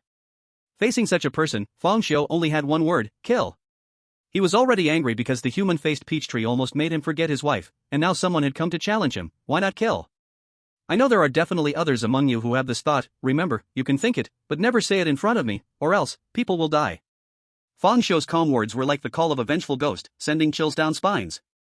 Those who had been saved multiple times realized that Fang Xiu was not a great benevolent person. On the contrary, he wasn't even a good person. He would kill without blinking. Along the way, the teammates killed by the strange events and those killed by Fang Xiu were nearly equal. The reason I saved you is not because I pity you, but because you are still somewhat useful. You can serve as cannon fodder. I hope you don't dig your own grave, or in the end, you won't even be fit to be cannon fodder. Now, everyone charge forward and kill this weird thing. Those who disobey will die. Another chapter will come later. Chapter 128, The Hour Has Arrived. Listening to Fang Xiu's cold and nearly heartless words, everyone felt a tremor in their hearts. Some were angry but dared not speak, completely forgetting that without Fang Xiu, they would not have survived to this point. Some agreed with Fang Xiu's reasoning, thinking that those who have no value should not continue to live. Others frowned tightly, feeling that Fang Xiu was too heartless. Human life should not be measured by value. However, none of this had anything to do with Fang Xiu. He had never needed to explain his actions to others. He didn't care how others thought, as long as these people obeyed him. Fortunately, Fang Xiu had built a great reputation along his journey. Some feared his unprovoked acts of killing, while others wanted to use his ability to foresee the future to survive. Regardless of their motives, for now, everyone obeyed him. A group of people charged toward the human-faced peach tree, twisted in pain. The face of the peach tree, seeing this, let out a piercing howl of rage, followed closely by its branches trembling wildly, and the leaves rustling noisily. Bang, bang, bang. One after another, the human-faced peaches fell from the tree, smashing into a puddle of peach flesh. But in the next second, the peach flesh suddenly began to swell, churning and surging, transforming into person after person. These people had pale skin without a hint of color, their arms dangling, the torsos twisted unnaturally, as if their bodies had no bones. Roar! The pale-skinned figures surged like a tide towards the group of spirit masters. When they rushed forward, the pale skin underneath suddenly swelled, splitting open, and thick branches with lush green leaves burst forth from within, along with vine-like tendrils resembling pythons. In an instant, these pale figures seemed to transform into countless humanoid trees, swinging branches and vines towards the crowd. The spirit masters looked grave but refused to show weakness, each activating their abilities and beginning to slay. The immobilizing ability user instantly froze several humanoid peach trees in front of them, and at that moment, Shen Lingshua's flames rushed over. In a flash, they turned into burning humanoid torches, their piercing screams echoing. At this moment, Shen Lingshua's ability indeed played a significant role, fire overcoming wood. However, everyone clearly rejoiced too early. The vitality of those humanoid peach trees was incredibly strong, and despite being engulfed in flames and screaming miserably, they still lived on, even swinging their fiery branches to attack the crowd. Caught off guard, two spirit masters were immediately knocked away, the flames igniting their bodies, and if not for timely rescue, they would have burned to death on the spot. Shen Lingxue was instantly dumbfounded. She never expected her flames would not only be ineffective but would instead grant the enemy a fiery buff. Beauty Shen, you better withdraw your powers, the fat man quickly advised. Shen Lingshue's face darkened like water, silently retracting her flames, taking out a short knife, and began to engage in close combat with the humanoid peach trees. Her short knife was also forged from mined steel, though its blade color was duller, clearly not made of pure mined steel. A chaotic battle broke out. Everyone fought desperately, except for Fang Xiu, Zhao Hao, and the fat man who did not strike. Fang Xiu did not act because he wanted to conserve his spirit energy, constantly paying attention to the movements of the human-faced peach tree's main body. Zhao Hao and the fat man were basically the atmosphere team, cheering from the side. Oh, no, the real atmosphere team was only Zhao Hao, who hid behind Fang Xiu and cheered for everyone. The fat man at least saved people. Whenever he saw someone on the verge of collapse, he would light a bronze candlestick and teleport to their side to block an attack. The situation was at a standstill, and at that moment, the human-faced peach tree's main body let out a fierce howl, seemingly recovering from pain. The previous blow from Fang Xiu, though it was avoided through a surrogate death technique, left it in lingering agony that tormented it to no end. You dare to hurt me. You will pay. Suddenly, the main body of the human-faced peach tree moved, rising rapidly, crazily growing, its branches spreading like a web, gradually covering the entire peach orchard. Then it uprooted itself, and in an instant, the ground shattered into dust, countless roots twisting like twisted dough, transforming into two thick legs. A massive humanoid peach tree was thus born. It towered over the humanoid trees that had transformed from the human-faced peaches, 10 times larger. Seeing this towering entity, the spirit masters instantly felt a chill in their hearts, a sense of humility and insignificance arising within them. Fang Xiu looked at the giant before him, slightly frowning, as dealing with it without using spirit energy was indeed a bit tricky. But he decided to give it a try, using his bewildering abilities. With the sharpness of the surgical knife in control, he was ready to fight. Just as he was about to strike, the sound of a bell rang. The alarm rang. The sound came from behind him. At that moment, a familiar scene appeared. Fang Xiu only felt a tap on his shoulder, followed by a rich, magnetic voice by his ear. "Xiuge, please make way." Then, a handsome guy walked out from behind Fang Xiu. With the height of a model, the muscles of a fitness champion, fair and firm skin, a strong yet sunny face, and a slick hairstyle. It was Zhao Hao after his transformation. He stood with his hands in his pockets, walking towards the body of the man-faced peach tree as if he didn't know what a rival was. Crossing the battlefield, he walked past one spirit master after another. Those spirit masters were originally engaged in fierce battles against several humanoid peach trees, struggling to gain the upper hand. When they suddenly noticed a light from the corner of their eyes, a light capable of dispelling fog and gloom. It was the confident glow emitted by Zhao Hao, a dazzling brilliance. The spirit masters were momentarily stunned, unsure when such a handsome guy appeared, roaming around the battlefield. Only the chubby guy who knew the truth had a face full of surprise. "Wow! How good you've transformed." Zhao Hao flashed a confident and charming smile at the chubby guy. "Leave the rest to me." Hearing this, everyone was also slightly taken aback, wondering who this person was? Such big words? However, some observant spirit masters had already guessed something, because this handsome guy was wearing the exact same clothes as the previously timid Zhao Hao, and the chubby guy called him Hao Gu. An incredible thought slowly arose. Could he be Zhao Hao? What kind of amazing ability is this? Why does he look so much like a duck? Boom! Suddenly, a sound of something breaking through the air was heard. The man-faced peach tree's body directly swung a branch more than 2 meters in diameter, fiercely smashing down towards Zhao Hao. It seemed this strike was going to turn him into a meat pie. Everyone was shocked by this fierce blow, seemingly envisioning Zhao Hao being smashed to death. However, in the next second, Zhao Hao finally took one hand out of his pocket. He aimed it at the falling huge branch and gently raised it, as if he was the grasshopper stopping the chariot. What was astonishing happened. Bang! A huge and dull impact resounded throughout the area. Zhao Hao blocked it. He simply used one arm to stop the thick branch more than 2 meters in diameter, just like a person easily stopping a collapsing building with flesh and blood. Everyone was instantly dumbfounded. So strong. Is this really Zhao Hao, who only dared to hide behind Captain Fang shouting 666? Zhao Hao enjoyed the astonished gazes of the crowd, even having the energy to tuck his hair behind his ear with his other hand. Suddenly, he smiled slightly, an elegant and confident smile. He lightly spoke, not loudly, but loud enough for the entire area to hear. The time has come. Chapter 129, Zhao Hao's 2 skills. Next came Zhao Hao's personal show after transforming into the Duck King. Zhao Hao exerted force with one hand, using the thick branch as a support, and leaped up, landing steadily on the branch. This action seemed to enrage the man-faced peach tree, which wildly waved its branches, trying to shake Zhao Hao off and simultaneously struck with other branches. But Zhao Hao smiled slightly, hands in his pockets, body lowering suddenly, his feet launching with force, propelling him towards the man-faced peach tree like a cannonball. Faced with the overwhelming assault of branches, he did not pull his hands from his pockets. Instead, he relied solely on his legs, constantly dodging and shifting on the branches, flipping backward to escape the furious attacks. As he got closer to the man-faced peach tree, Zhao Hao propelled himself over countless branches, charging straight towards the peach tree's face. In his astonished expression, Zhao Hao smiled slightly, his hands still in his pockets, but his right leg sprang back like a spring, rising high and then striking out fiercely. Bang! The tremendous force twisted the face of the human-faced peach tree, its body struck by an irresistible great power, crashing backward violently. Boom! In an instant, the house collapsed, the floor shattered, and a thick layer of dust rose up from the ground. Everyone was dumbfounded at this scene. Was this Zhao Hao's true strength?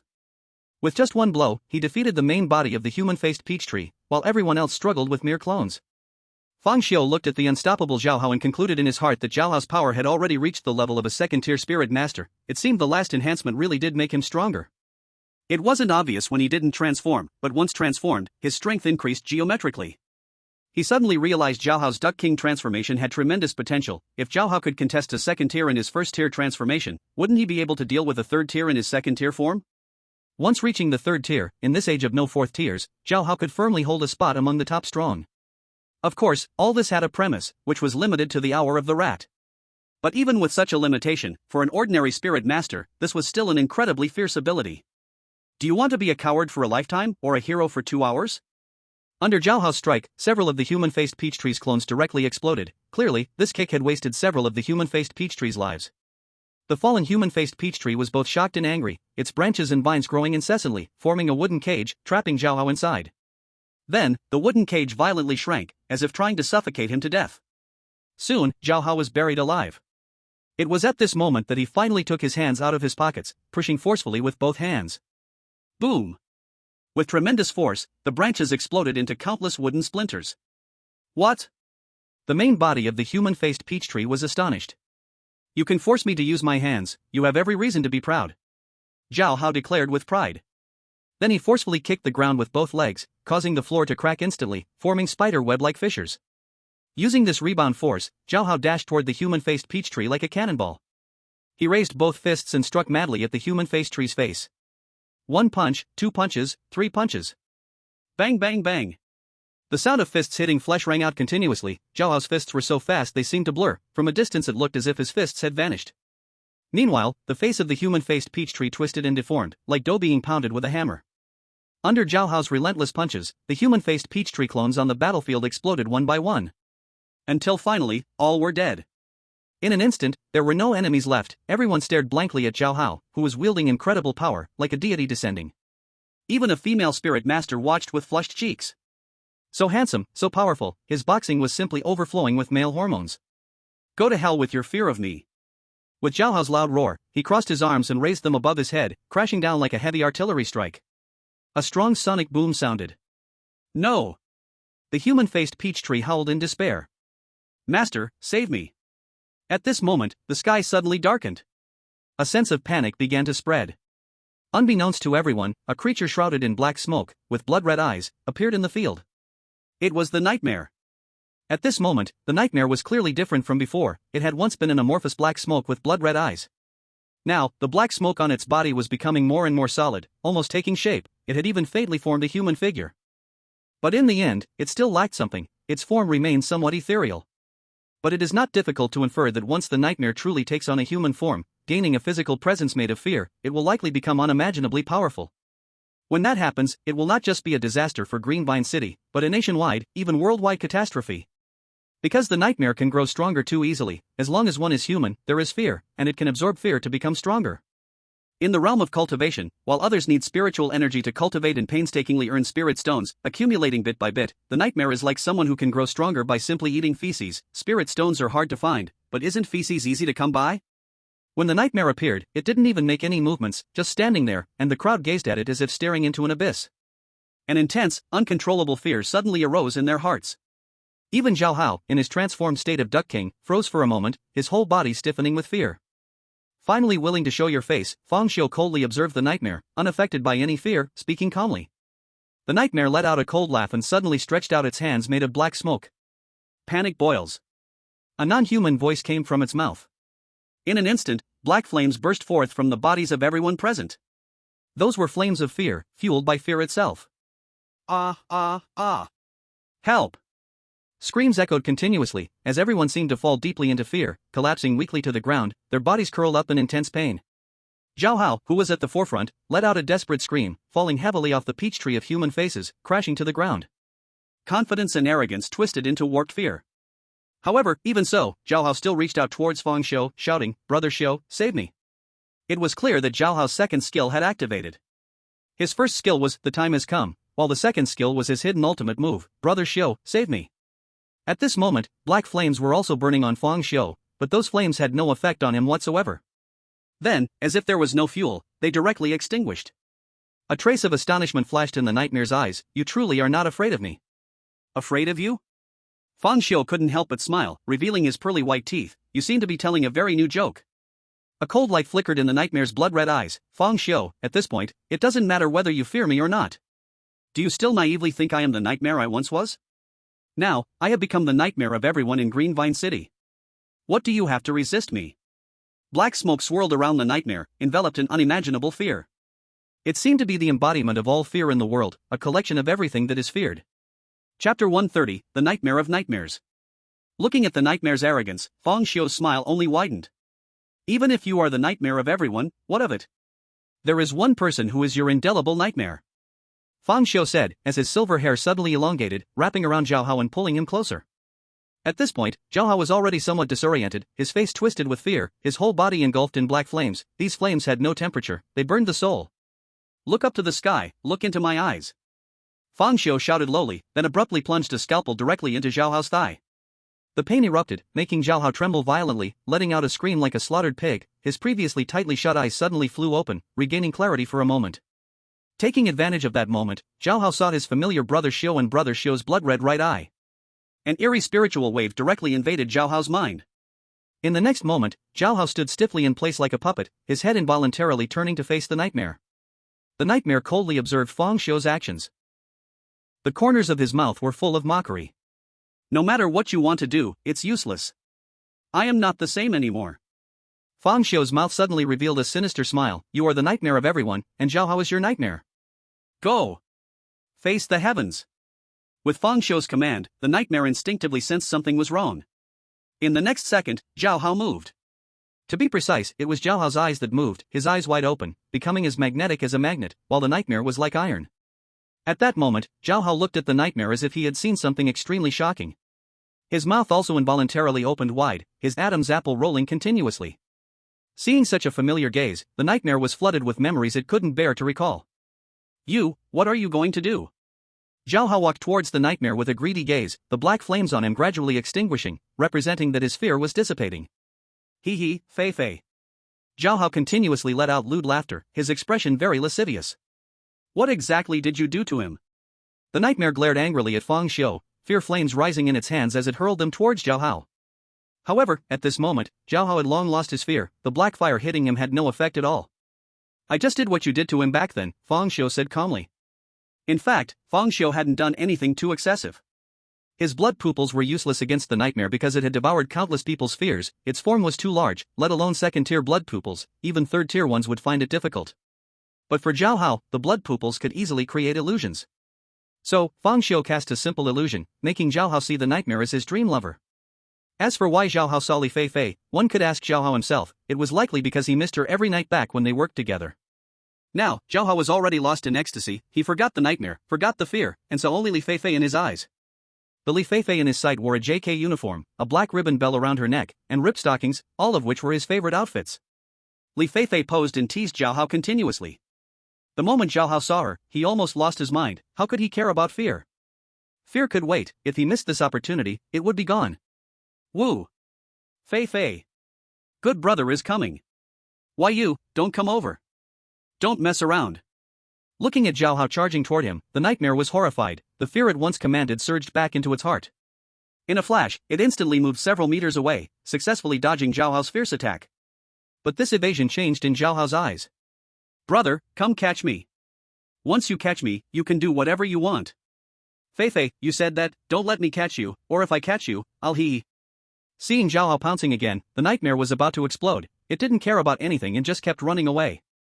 With the nightmare's fear, its control over the fear began to wane, to the point where the black flames on other spirit masters began to gradually extinguish. Once the black fire vanished, everyone immediately showed a sense of relief and fear from having survived. At this moment, as they watched Zhao Hao chasing the nightmare, they felt like they were seeing a god. So powerful. Truly a man. Facing the nightmare with such bravado? Absolutely a real man. Seeing this scene, Fang Xiu had a faint guess in his heart. It seemed that even though the nightmare absorbed countless fears and its ability was enhanced many times, it still followed an unchanging rule. That is fear.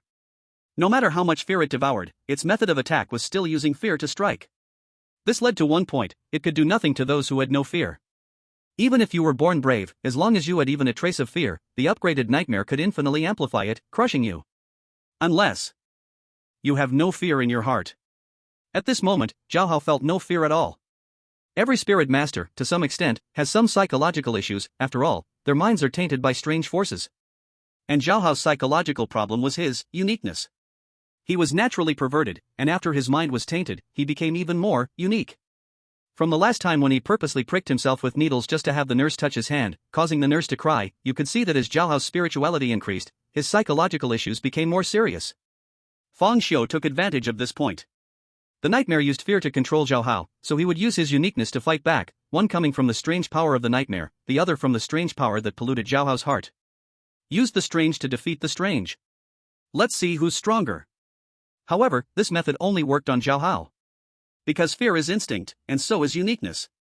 The most crucial thing is, don't forget, Zhao Hao's real power would manifest at midnight. His increased strength was just an added bonus. With the support of these three factors, a monster that even the nightmare would fear was born. So, only he could achieve this effect. Ignore the nightmare's methods and make the nightmare feel fear. At this moment, Fang Xiu was also ready to make his move. After all, Zhao Hao could only make the nightmare fear, but couldn't truly harm it. To completely solve it, Fang Xiu had to take action himself.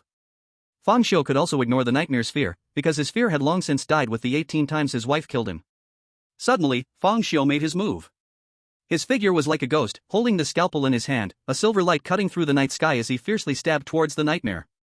The nightmare quickly dodged. Although it avoided the strike, under the two men's encirclement, its escape routes became fewer and fewer.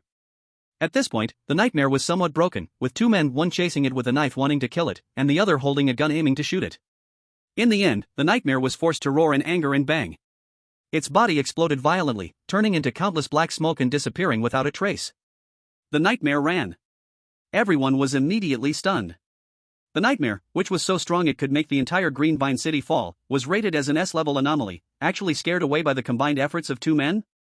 Chapter 131, Fang Xiu, do we have a future? The scene fell into silence for a moment. But just then. Fei Fei. Fei Fei, why did you fly away? Zhao Hao, having lost his target, shouted continuously. He called out several times, as if watching a movie at a critical moment, and then his phone suddenly ran out of battery, like a headless fly. Fang Xiu immediately lifted the illusion. Zhao Hao instantly became clear-headed again. Then he socially died. Because he realized that everyone was looking at him with an extremely strange gaze, or more accurately, staring at his tent. Zhao Hao stood frozen for 1 second, 2 seconds, 3 seconds. Ah! He suddenly let out a miserable scream and immediately ran away, holding his head. Brother Xiu, you betrayed me. Of course, he didn't run too far. Clearly, he still had some rationality, knowing that he couldn't leave the main group, so he squatted in a corner. The others? After a moment, the fat guy walked over. Brother Xiu, the nightmare ran. What should we do now? Should we head back to the investigation bureau?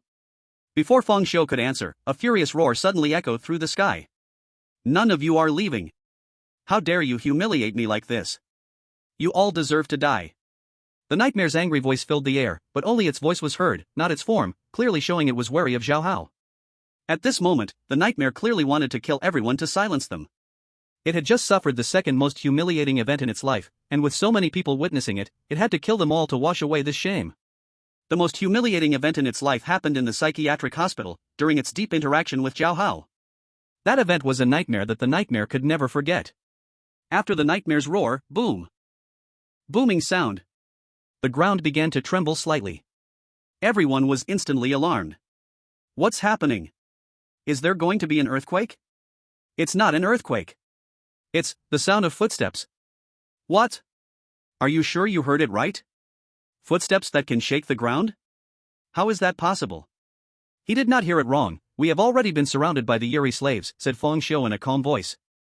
At that moment, a dark mass of people appeared not far away, surging toward everyone like a horde of zombies. These people were all Eerie slaves. They were ordinary people who had died from fear before. Seeing this scene, everyone fell into despair. The entire Greenvine city had a population of millions. How many had died in this nightmare event? 100,000? 500,000? Or a million? No one knew, but it was definitely a terrifying number.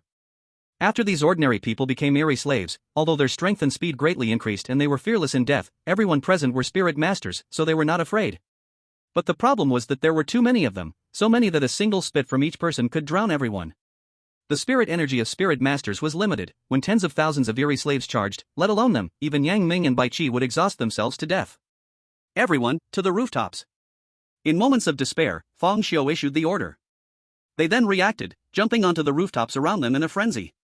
Those who played games knew that when fighting zombies, you couldn't fight head-on, you had to use the terrain and occupy the high ground. Just seconds after everyone jumped onto the rooftops, the Eerie slaves surged in like a tide, and in the blink of an eye, the ground was filled with countless Eerie slaves. They roared maniacally, desperately trying to climb up to the rooftops. The Eerie slaves had no intelligence, they only knew to charge recklessly, which led to a trampling incident, with the first ones to charge being pushed to the ground, while those behind stepped on them to climb up. This time, without waiting for Feng Xiu's order, everyone frantically attacked, as no one wanted to die.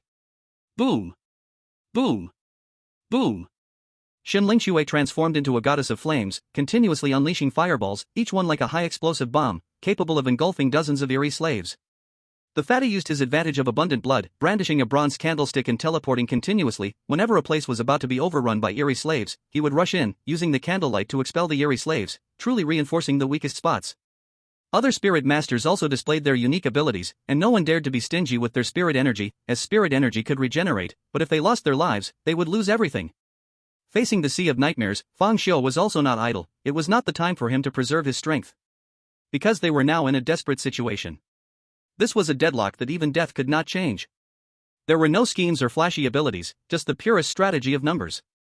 No matter how many times he rewound time, as long as he faced the nightmare, he could not bypass this hurdle. As for choosing to avoid the battle, that was an even faster path to death. Currently, the Eerie domain of nightmares had just taken shape, yet it had such strength. Once it completely engulfed Greenvine City, there would be no chance to turn the tide. So now, there was only the choice of fighting to the death. He manipulated the Eerie, his silver hair continuously growing, spreading across the sky like a thick blanket in the blink of an eye. Those silver strands pierced through the bodies of the Eerie slaves like torrential rain and pear flower needles. With this strike, Feng Xiu directly killed hundreds of Eerie slaves, his efficiency extraordinarily high. Ah!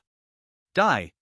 Suddenly, Zhao Hao, who had been crouching, let out a furious roar, stood up straight, and leaped directly into the sea of Eerie slaves.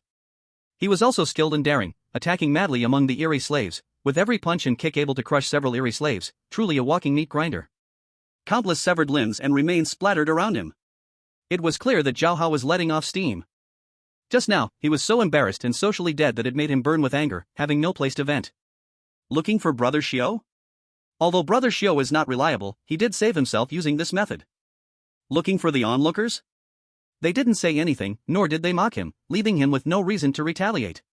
After holding it in for half a day, Zhao Hao finally found a way to vent his frustrations upon seeing thousands of Eerie slaves. Relying on the powerful boost from his Duck King transformation, he didn't need to stay on the roof like others, he could take the initiative. Under the strong attack from everyone, the Eerie slaves surprisingly retreated step by step, and there were even moments when the yard seemed empty. But victory was merely an illusion, the downfall was hidden beneath that facade. Half an hour later, everyone's spirit was nearly exhausted, and the entire yard had turned into a mountain of corpses and a sea of blood. They couldn't remember how many Eerie slaves they had killed. Was it 10,000? 20,000? Or 80,000? Yet, even after killing so many Eerie slaves, a vast number of them still stretched endlessly, their numbers overwhelming and despairing. Even the previously invincible Zhao Hao couldn't hold on anymore. In a flash of white light, Zhao Hao transformed back into his former self, Pan Kenzi, as a group of Eerie slaves roared and charged at him. Zhao Hao was alarmed and shouted again, "Brother Xiu, save me!" Swish! A strand of silver hair fell from the sky, wrapping around his waist and pulling him up to the roof. Having done all this, Feng Xiu silently retracted his silver hair, which was now not as glossy as before, covered in bloodstains. The silver had turned crimson, and chunks of flesh clung to it, hanging down. Captain Feng, do we still have a future? A weary spirit master, his face full of fatigue and despair in his eyes, couldn't help but ask. At this moment, the blood moon hung high, and a dozen blood-soaked spirit masters stood atop the roof, their shadows stretched long by the bloodlight. Beneath their feet lay a mountain of corpses and a sea of blood, with countless Eerie slaves stretching endlessly at a glance. Despair washed over everyone like a tide. Chapter 132, It's Just Killing, Why Think So Much? The enemies surged like a tide. Even facing such a desperate scene, Fang Xiu remained calm, as if nothing in this world could move him. Despair? Fear? He had long discarded such useless emotions. When he was killed 18 times in a row and could do nothing to prevent it, he understood that despair and fear were merely jokes to the enemies. Fang Xiu stood atop the eaves, the blood moon hanging high above. He looked deeply at the tens of thousands of Eerie slaves and calmly stated, "I have seen the future, this battle is destined for victory." His calm words acted like a powerful heart tonic, injecting strength into everyone's heart. The crowd, who had been falling into despair, suddenly regained their spirit, new strength bursting forth from their nearly exhausted bodies. A new round of slaughter officially began. Kill. Finish them off. If we hold on, we will win. This was the power of hope. People have potential, especially under the light of hope, which can trigger enormous outbursts of strength. No one doubted Fang Xiu's words, for along their journey, he had already proven the accuracy of his predictions multiple times. If he said he saw the future, then he must have truly seen it. If he said this battle was destined to win, then they would surely win. The crowd had already developed a blind trust in Fang Xiu. However, in reality, Fang Xiu had deceived them. He hadn't seen the future. Under the absolute gap in numbers, no amount of death resets could make up for that difference. No matter how many times one resets from death, at best, it just makes you more skilled and less effortful at killing Eerie slaves. But the problem was, even if it took just a bit of effort to kill one Eerie slave, what good would having 10,000 times that strength do? The Eerie slaves would still be endless. The reason Fang Xiu deceived them was simply to give them some illusory hope, allowing them to explode with their final fighting power, squeezing out all of their potential, and delaying time just a little longer. He was waiting for an opportunity to turn the tide. Calculating the time, it should be about right now. Under Fang Xiu's encouragement, everyone continued to fight fiercely, but hope was ultimately just hope. It could not be transformed into physical strength, nor could it be transformed into spirit. As time continued to pass, finally, everyone's spirit was nearly depleted, and they had begun to fight in close quarters with the malevolent servants. But close quarters combat was the strong suit of the malevolent servants, and even with the advantage of the roof, they were overwhelmed by the sheer number of enemies, with an average of one person facing dozens of attacks from malevolent servants. The odds of winning were getting lower and lower, and everyone's chances of survival were dwindling. "Fang Xiu, where is the future?" someone shouted while braving the attacks of dozens of malevolent servants. "The future is in your own hands. I said this battle must be won, but I never said no one would die. If you can't survive until victory comes, you can only blame yourselves." What? Upon hearing these words, everyone couldn't help but become fierce, attacking desperately. No one wanted to fall before victory. But often, the darkest night is just before the dawn. Before long, screams rang out. One spiritual master was bitten on the arm by a malevolent servant. He let out a horrific scream, swinging his knife wildly, but the pain slowed his movements. Before he could chop down, another malevolent servant had already bitten onto the arm holding the knife. More and more malevolent servants quickly overwhelmed him, and the wounds on his body increased. Seeing that he was about to be dragged into the crowd of malevolent servants, facing certain death. At this moment, a silver strand of hair came falling from the sky, yanking him out with great force. However, even so, his body was already broken, blood flowing profusely, and it was clear he would not live long. "Fang Xiu, save me, I don't want to die," the man begged frantically. However, Fang Xiu merely calmly threw him a bronze candlestick. "You will die soon, so before you die, use your blood to light the bronze candlestick." The man instantly had red eyes. "What did you say? You won't save me, but instead want me to use my blood to save you? Are you dreaming? If I'm going to die, I'll take you with me."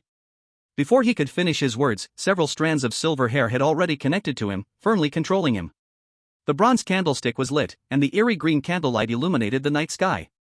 Everyone quickly gathered under the candlelight, with countless malevolent servants being held back outside the light, the sound of corrosion endlessly crackling. With this man risking his life to spill blood, everyone finally welcomed a moment to breathe. "Fang Xiu, you won't have a good end," the man cursed angrily. Fang Xiu ignored him and calmly sat down to rest. Some were filled with pity, while others coldly laughed. "Anyway, you can't live, so you might as well give it your all. You're full of crap. Don't get too proud, now I'm the one dying, and soon it will be you. Do you think Fang Xiu, this cold-hearted guy, will light the bronze candlestick himself? In his eyes, you're all just lamp oil." As soon as these words were spoken, a shadow fell over everyone's hearts. Indeed, what he said was true. Given Fang Xiu's ruthlessness, he would definitely continue to control others to light the candlestick. In Fang Xiu's eyes, everyone was merely a guarantee to buy time for survival. At this moment, a severely injured spiritual master thought gloomily, "Among the people present, I am the most heavily wounded, so the next must surely be me." Fang Xiu was cold-blooded and heartless, completely treating people as tools. From his earlier control of teammate corpses to light the candlestick, it could be seen that his way of thinking was all about maximizing benefit. I am now the most severely injured, with the least fighting power. In Fang Xiu's eyes, I have become a tool without value, so I will definitely be his next choice. Once I speak first, the others will all be cowardly and fear for their lives. Absolutely no one would oppose, then I would surely die. No, I must strike first. With this thought, the malice in his eyes had almost turned tangible. In fact, he hadn't even noticed that his thoughts had become more and more extreme, increasingly filled with malice, nearing a loss of control. Spirit manipulators are such an unstable group, much like mental patients. They may be fine most of the time, but once triggered, they can easily break down. While Fang Xiu is resting, I could sneak attack him to death. He definitely wouldn't expect internal strife in the team at such a critical time. But, if I kill Fang Xiu, will that provoke everyone's anger? With this thought, he hesitated again, but if Fang Xiu didn't die, he would surely die, or if he didn't kill Fang Xiu, he could sneak attack someone else. As long as someone died, Fang Xiu would definitely use the dead person's death to cover for himself. Whoosh! A flash of silver light passed by. The man's thoughts suddenly stopped. A sharp scalpel had already pierced into his neck. He stared wide-eyed, disbelief written all over his face as he looked at Fang Xiu. He never imagined Fang Xiu would strike at him first. Just as his consciousness was fading, Fang Xiu's calm voice rang in his ear. It's just killing, why think so much? Chapter 133, Desperation and Plans. Fang Xiu. What are you doing? Why did you kill him? The crowd was instantly shocked, wildly questioning. Fang Xiu remained calm. I saw in the future that he would soon lose control and kill someone, so I killed him first. The crowd was skeptical, their faces looking very bad. They couldn't tell if Fang Xiu was telling the truth, but instinctively, they started to think the worst of him. It's highly possible that Fang Xiu was preparing lamp oil, so he deliberately made up a lie. Now he could kill using the excuse of seeing the future. Next time, he might use the same reason to kill someone else. Of course, some believed Fang Xiu's words. After all, he had saved them many times before. Ha ha ha. The man holding the bronze candlestick laughed madly, even coughing up blood as he laughed. Do you still believe his nonsense? He's just using you. Otherwise, why do you think they've been saving you all along? He's after your blood. You're all just lamp oil. Cough cough. Before he could finish speaking, silver strands soon sealed his mouth. Don't cough up blood, it's too wasteful. Fang Xiu said calmly. However, in the crowd's eyes, Fang Xiu's action seemed like a cover-up, afraid that the truth might be revealed. Soon, the man holding the bronze candlestick died from excessive blood loss, but his body did not fall, it continued to pump blood. The crowd fell into a deathly silence. After a while, that man completely turned into a dry corpse. And Fang Xiu then controlled the person he had previously killed to light the bronze candlestick. At this moment, someone could no longer hold back and asked, Fang Xiu, you say this battle is guaranteed to win, where exactly is the chance of victory?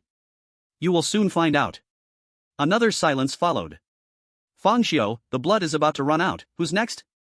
The moment the words were spoken, the atmosphere in the room became strange. Everyone stared at Fang Xiu with serious expressions. Do you want to wait for death? Fang Xiu calmly surveyed the crowd. The crowd was momentarily stunned. Is it longer to rely on blood to sustain time, or is it longer to fight? After resting for a bit, you should have regained some fighting strength, right? How foolish, instead of thinking about how to fight the enemy, you're all focused on who to sacrifice. At this moment, the crowd finally realized they had been blinded by their own thoughts. Relying on one person's blood for support could never be as long as a group fighting together. It turned out Fang Xiu did not plan to use others' lives to buy time, he just needed a moment to rest. Just restoring spirituality and physical strength. In a moment, everyone felt a bit ashamed, as they thought too darkly. Prepare for battle. Fang Xiu gave the order, and everyone got up one after another. Moments later, the candlelight extinguished. The howling of the Eerie slaves surged like a tide. The slaughter began anew. This battle seemed endless, never stopping. 5 minutes later, casualties appeared again, and a spirit master was directly grabbed by the Eerie slave, his throat torn.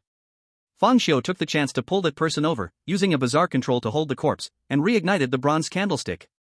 Thus, this continued. Whenever someone died, everyone could gain a moment to breathe, wait for the candlelight to go out, then continue the fight. Agony, despair, fear, these were the feelings in everyone's hearts. However, what was even more despairing lay ahead. Suddenly, the ground rumbled. The ground boiled like water, whoosh, whoosh, whoosh. Countless rock-like spikes shot up from the ground, piercing through numerous Eerie slaves, and shot straight at everyone. Fang Xiu's silver hair flew as he directly strangled the rock-like spikes. Shenling Xue exerted herself to unleash a flame, burning them away. The fat guy instantly teleported to avoid them, and as for Zhao Hao, he had it the easiest, always hiding behind Fang Xiu and not coming out. But the others were not so lucky. Ah, ah, ah. The cries of anguish rose and fell instantly. Several spirit masters were punctured and died on the spot. Such a sudden turn left everyone shocked. In the midst of the Eerie slaves, there was a small vacuum area where a figure stood. It was a man with pale, even decayed skin, white eyes without pupils, dressed in a black suit. This man was constantly waving his arms, causing the ground to surge with land spikes like crazy. This is Lu Xiangyang, the president of the Eerie Killing Society. Someone recognized the man in the suit. What? He is Lu Xiangyang?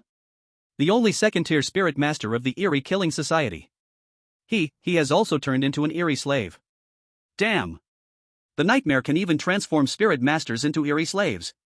Doesn't that mean that all the missing spirit masters in Greenvine City are under its control? In an instant, everyone felt a wave of desperate powerlessness surge over them. It's over, we're doomed. Fang Xiu. This is the future you spoke of. Some faces showed despair, others screamed in fury. Facing endless ordinary Eerie slaves was already despair enough. Who would have thought that now there were Eerie slave spirit masters as well? How could they fight this? Everyone had reached the point of being burnt out, now it was a deadlock. With Kong Nan's appearance, two more spirit masters emerged from the crowd of Eerie slaves. One was a middle-aged man in a loose t-shirt, wearing a rosewood bracelet, and the other was a spirited woman in a business suit with a buzz cut. Fu Yun. Kong Nan. How could it be them? They're also second tier. At this moment, someone had closed their eyes in despair, collapsing directly to the ground. Facing such a crisis, Fang Xiu still maintained a calm expression. He was thinking that not all spirit masters in Greenvine City were controlled by the nightmare. A portion should have been devoured of their spirituality, and another part was hiding in various corners, fighting the dream. Otherwise, there wouldn't just be 3 Eerie slave spirit masters. The nightmare should see them as second tier and relatively strong, thus not swallowing them, but converting them into Eerie slaves. Is this the nightmare's entire trump card? No, that's not right. There's also Bai Qi. Bai Qi had disappeared for a long time, never appearing from beginning to end, not knowing if he was alive or dead. Soon, the 3 Eerie slave spirit masters led the Eerie slave army to initiate their attack. Fang Xiu quickly controlled the few who had just been killed by the land spikes, using their blood to ignite the bronze candlestick. Boom, boom, boom. Strong attacks crashed against the sickly green candlelight, making it flicker constantly, as if it would extinguish in the next second. The corpses of those few were visibly turning into dried corpses. Under such an intense attack, it was clear that not even a minute could be held out. Just as the group was about to be completely annihilated, Fang Xiu had a confident smile on his lips. Shogu, what time is it, and you're still able to smile? Zhao Hao's face was pale, his legs trembling. Did you not notice that the actions of these ghost slaves are becoming slower, and even their attacks are weakening? Who has the mind to care about that? Maybe they're just tired, what does it matter? Fang Xiu smiled slightly, it means my plan succeeded. There will be another chapter later. Chapter 134, Not Disgracing the Mission. Plan? What plan? Zhao Hao was stunned. Xiu, don't talk, just listen to the music. As soon as Fang Xiu's words fell, suddenly, music started playing from a distance. Good fortune comes, wishing you good luck, good fortune brings joy and love, good fortune comes, we're bringing good luck. The sharp sound, like a pig being slaughtered, echoed through the venue, drawing nearer. The originally despairing crowd froze upon hearing the song, feeling agitated and wanting to hit someone, casting aside their fear and despair. What effect did this song have? One could say that anyone about to jump off a building would first beat up the person singing before jumping. This song. Could it be? As the song played, the fearsome ghost slaves seemed to deflate, their movements slowed down, and some collapsed onto the ground. With thuds, the volume of the song increased, and ghost slaves fell in waves. Zhao Hao's eyes widened, as he remembered what Fang Xiu's plan was. He had Yang Ming bring the sharp singers to the broadcast center to sing good fortune, to eliminate fear, and weaken the nightmare's power. Now it seemed that the plan had succeeded? But wait, why could the song reach Putuo Temple? Logically, the song should only spread throughout the city. How did it get to Putuo Temple? Quickly, Zhao Hao's confusion was resolved. He saw a man carrying a large speaker rushing from a distance, his feet adorned with embroidered shoes. It was Yang Ming. Yang Ming made his entrance, coming in with a dramatic background music and those embroidered shoes. If it weren't for the BGM being so appropriate, and the embroidered shoes so bright, Yang Ming would undoubtedly have a savior's glow at this moment. Yang Ming, in his embroidered shoes, was incredibly fast. He just appeared in sight and crossed through the ghost slave horde to reach the crowd. Fang Xiu, I did not disgrace the mission. Yang Ming placed the speaker on the ground, grinning widely. The other survivors were overjoyed, with some even crying while holding their heads. Fang Xiu calmly nodded, a bit later than I expected. There was no way around it, after all, I had to get the music to spread throughout Greenvine City. After sending the sharp singers, I mobilized a lot of security personnel to drive around, open the windows, and crank up the music as loud as it could go, going through every street and alley, and also got the investigation bureau to rally the survivors citywide. Regardless of whether it was a phone or speaker, anything connected to the internet to play music was turned up to the max. This whole process took quite some effort. But the effect was clear, people forgot their fear, and instead, many took up sticks to head to the broadcast center to confront the sharp singers. As he spoke, Yang Ming glanced at the ghost slaves, who at this moment had all turned into corpses, only the 3 spirit masters among them still stood firm. Oh, there are 3 left, just right for me to stretch my legs. Before he finished speaking, the 3 spirit master ghost slaves vanished on the spot, as if teleporting. Yang Ming. No need to look, this is the nightmare's distorted realm. Those 3 must have been pulled away by the nightmare. Fear is the source of the nightmare's power. Now that most of the city's fear has been dispelled by the song, it seems the nightmare, to conserve power, directly abandoned these low-end ghost slaves, retaining only those 3 spirit master ghost slaves. Yang Ming nodded, so what should we do next? Go find the nightmare. It is still in Putua Temple, and if I am not mistaken, it should be with Bai Qi right now. Hearing Bai Qi's name, Yang Ming's expression became serious. Tell me your reasoning. Although the nightmare's ability is very powerful, its weakness is equally obvious, which is that it cannot harm someone who is not afraid. This is easy to judge. Back at Qingshan Psychiatric Hospital, it was the same. As long as I was not afraid of the nightmare, I would not be hurt. Even now, the nightmare has become stronger and can unleash a fire of fear, but as long as there is no fear, one still won't be injured. This is also the reason why the nightmare uses the Eerie servant to attack us. If the enemy knows this weakness, it is unreasonable for the nightmare to be unaware of it. So if I were the nightmare, I would definitely find a way to cover this weakness. Yang Ming's face suddenly turned ugly. You mean, it wants to turn Bai Qi into an Eerie servant? Correct, Bai Qi is the #1 spirit master in Lutang City. If it controls Bai Qi, its power will greatly increase, and it could send Bai Qi to kill those who do not fear. Moreover, the nightmare not only wants to turn Bai Qi into an Eerie servant. Remember Yang Kunping, who brought the nightmare out of the Bureau of Investigation? Since the nightmare could attach itself to Yang Kunping, it can also attach itself to Bai Qi. Upon hearing this, Yang Ming could no longer sit still, he seemed to have deep feelings for Bai Qi. Then what are we waiting for? Let's hurry and find the nightmare. Fang Xiu nodded, then turned to Zhao Hao and the others. You are now basically out of combat power and are no longer useful. Go back to the Bureau of Investigation. Brother Xiu, what about you? Zhao Hao hesitated to finish his sentence. How about I follow you? If worse comes to worst, you can hypnotize me like before, and I can deal with the nightmare. But Fang Xiu shook his head. It's no use. The nightmare won't stumble in the same place twice, it might not even show up if it sees you.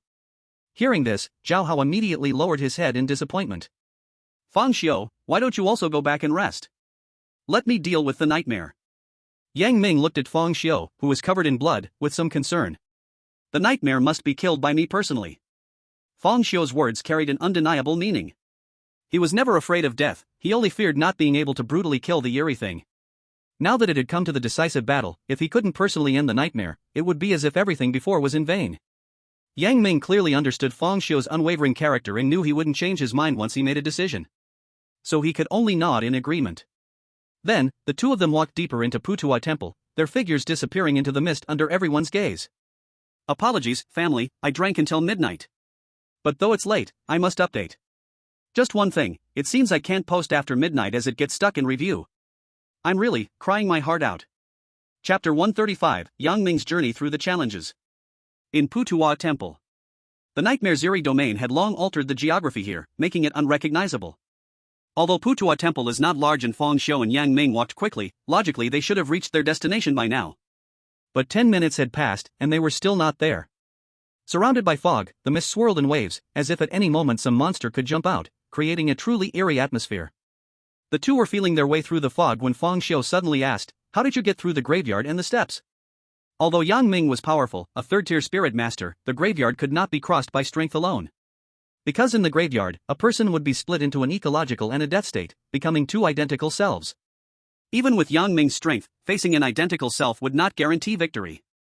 If it was simply by luck, that wouldn't work either, as the copy also possessed lucky abilities. In comparison, the evil spirit's tongue of deception was not a big deal, even if Yang Ming did not know the pattern. Triggering the rule of murder caused the evil spirit to appear, he could easily escape with the speed of his embroidered shoes. Graveyard? I indeed encountered a graveyard when I went up the mountain. Yang Ming was first taken aback, and then a flash of anger crossed his face. Don't mention it, I was deceived at the graveyard. Deceived? Yeah, when I arrived at the graveyard, I saw my own tomb, and there was a sound coming from inside, thump thump thump. Out of curiosity, I dug up the tomb, and guess what? Hey! A person who looked exactly like me came out. What's most hateful is that this guy spoke just like me, not only mimicking my face but also my words. How could I tolerate that? We directly got into a fight, but to be honest, even though this guy was annoying, his strength was truly impressive. We fought for 300 rounds, and neither could defeat the other. Then I got annoyed and didn't want to fight anymore. I suggested a truce, and to my surprise, that guy thought the same and wanted to cease fighting too. We really understood each other too well. After the truce, we looked at each other and smiled, then started chatting. The more we talked, the more we found common ground. It was surprising, we had so many similar interests. At that moment, I felt like I had found a soulmate. If I wasn't in a rush to get to Putua Temple, I would have definitely broke up with him. Then I said I had to leave because that nightmare was waiting for me to deal with. This brother was quite loyal, he said he wanted to come with me to deal with the nightmare. In the end, we both left the graveyard together. But damn it! As soon as we exited the graveyard, that guy disappeared. What a coward! We agreed to team up against the nightmare. Looking back now, I'm really glad I didn't bro up with him. If I had, it would have been too embarrassing. Fang Xiu. Yang Ming looked at Fang Xiu in surprise. Why aren't you saying anything? It's fine, you continue. Oh, there's really nothing more to continue with. The graveyard incident was just this little bit. As for the steps you mentioned? What steps? The steps up the mountain? Fang Xiu nodded. Speaking of steps, it makes me angry too. Why does a broken temple have to build such long steps? It made me run for half a day. How did you go up the steps? Yang Ming was slightly stunned. What kind of question is this? I was anxious, so of course I ran up. How many steps did you take at a time? Why are you making me more confused with your questions? Who counts steps while climbing? Isn't that crazy? I ran up, each step was probably 4 or 5 at once, or maybe 3 or 4. Who knows? Hey, Fang Xiu, do you think it feels awkward if we're moving together and not talking? But you know, your questions are so pointless, it makes me feel a bit awkward now. If you're not good at chatting, there's no need to force conversation. Who asks someone how many steps they take at once? Next time, just ask me how many grains of rice I eat in a meal. Fang Xiu.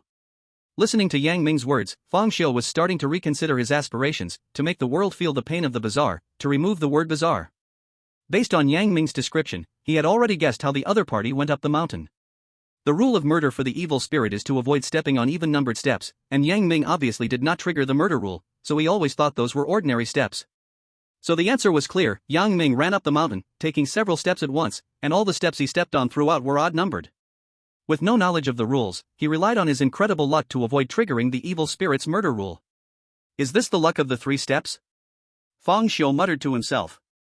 At this moment, he realized why the stronger Bai Qi couldn't be the captain, but instead, it was Yang Ming who took the lead. With this kind of incredible luck, while others faced death in the Eerie realm, he could move forward without knowing the rules. He emerged safe and sound, the gap was just too big. It seems that arranging for Yang Ming to escort the Shammate to the broadcast center was the right choice. If it had been someone else, they might not have even arrived at the broadcast center. Or even if they did arrive, once the nightmare sensed the reduction in fear, it would definitely make its move against the broadcast center. This is the realm of the nightmare, and it could certainly do that.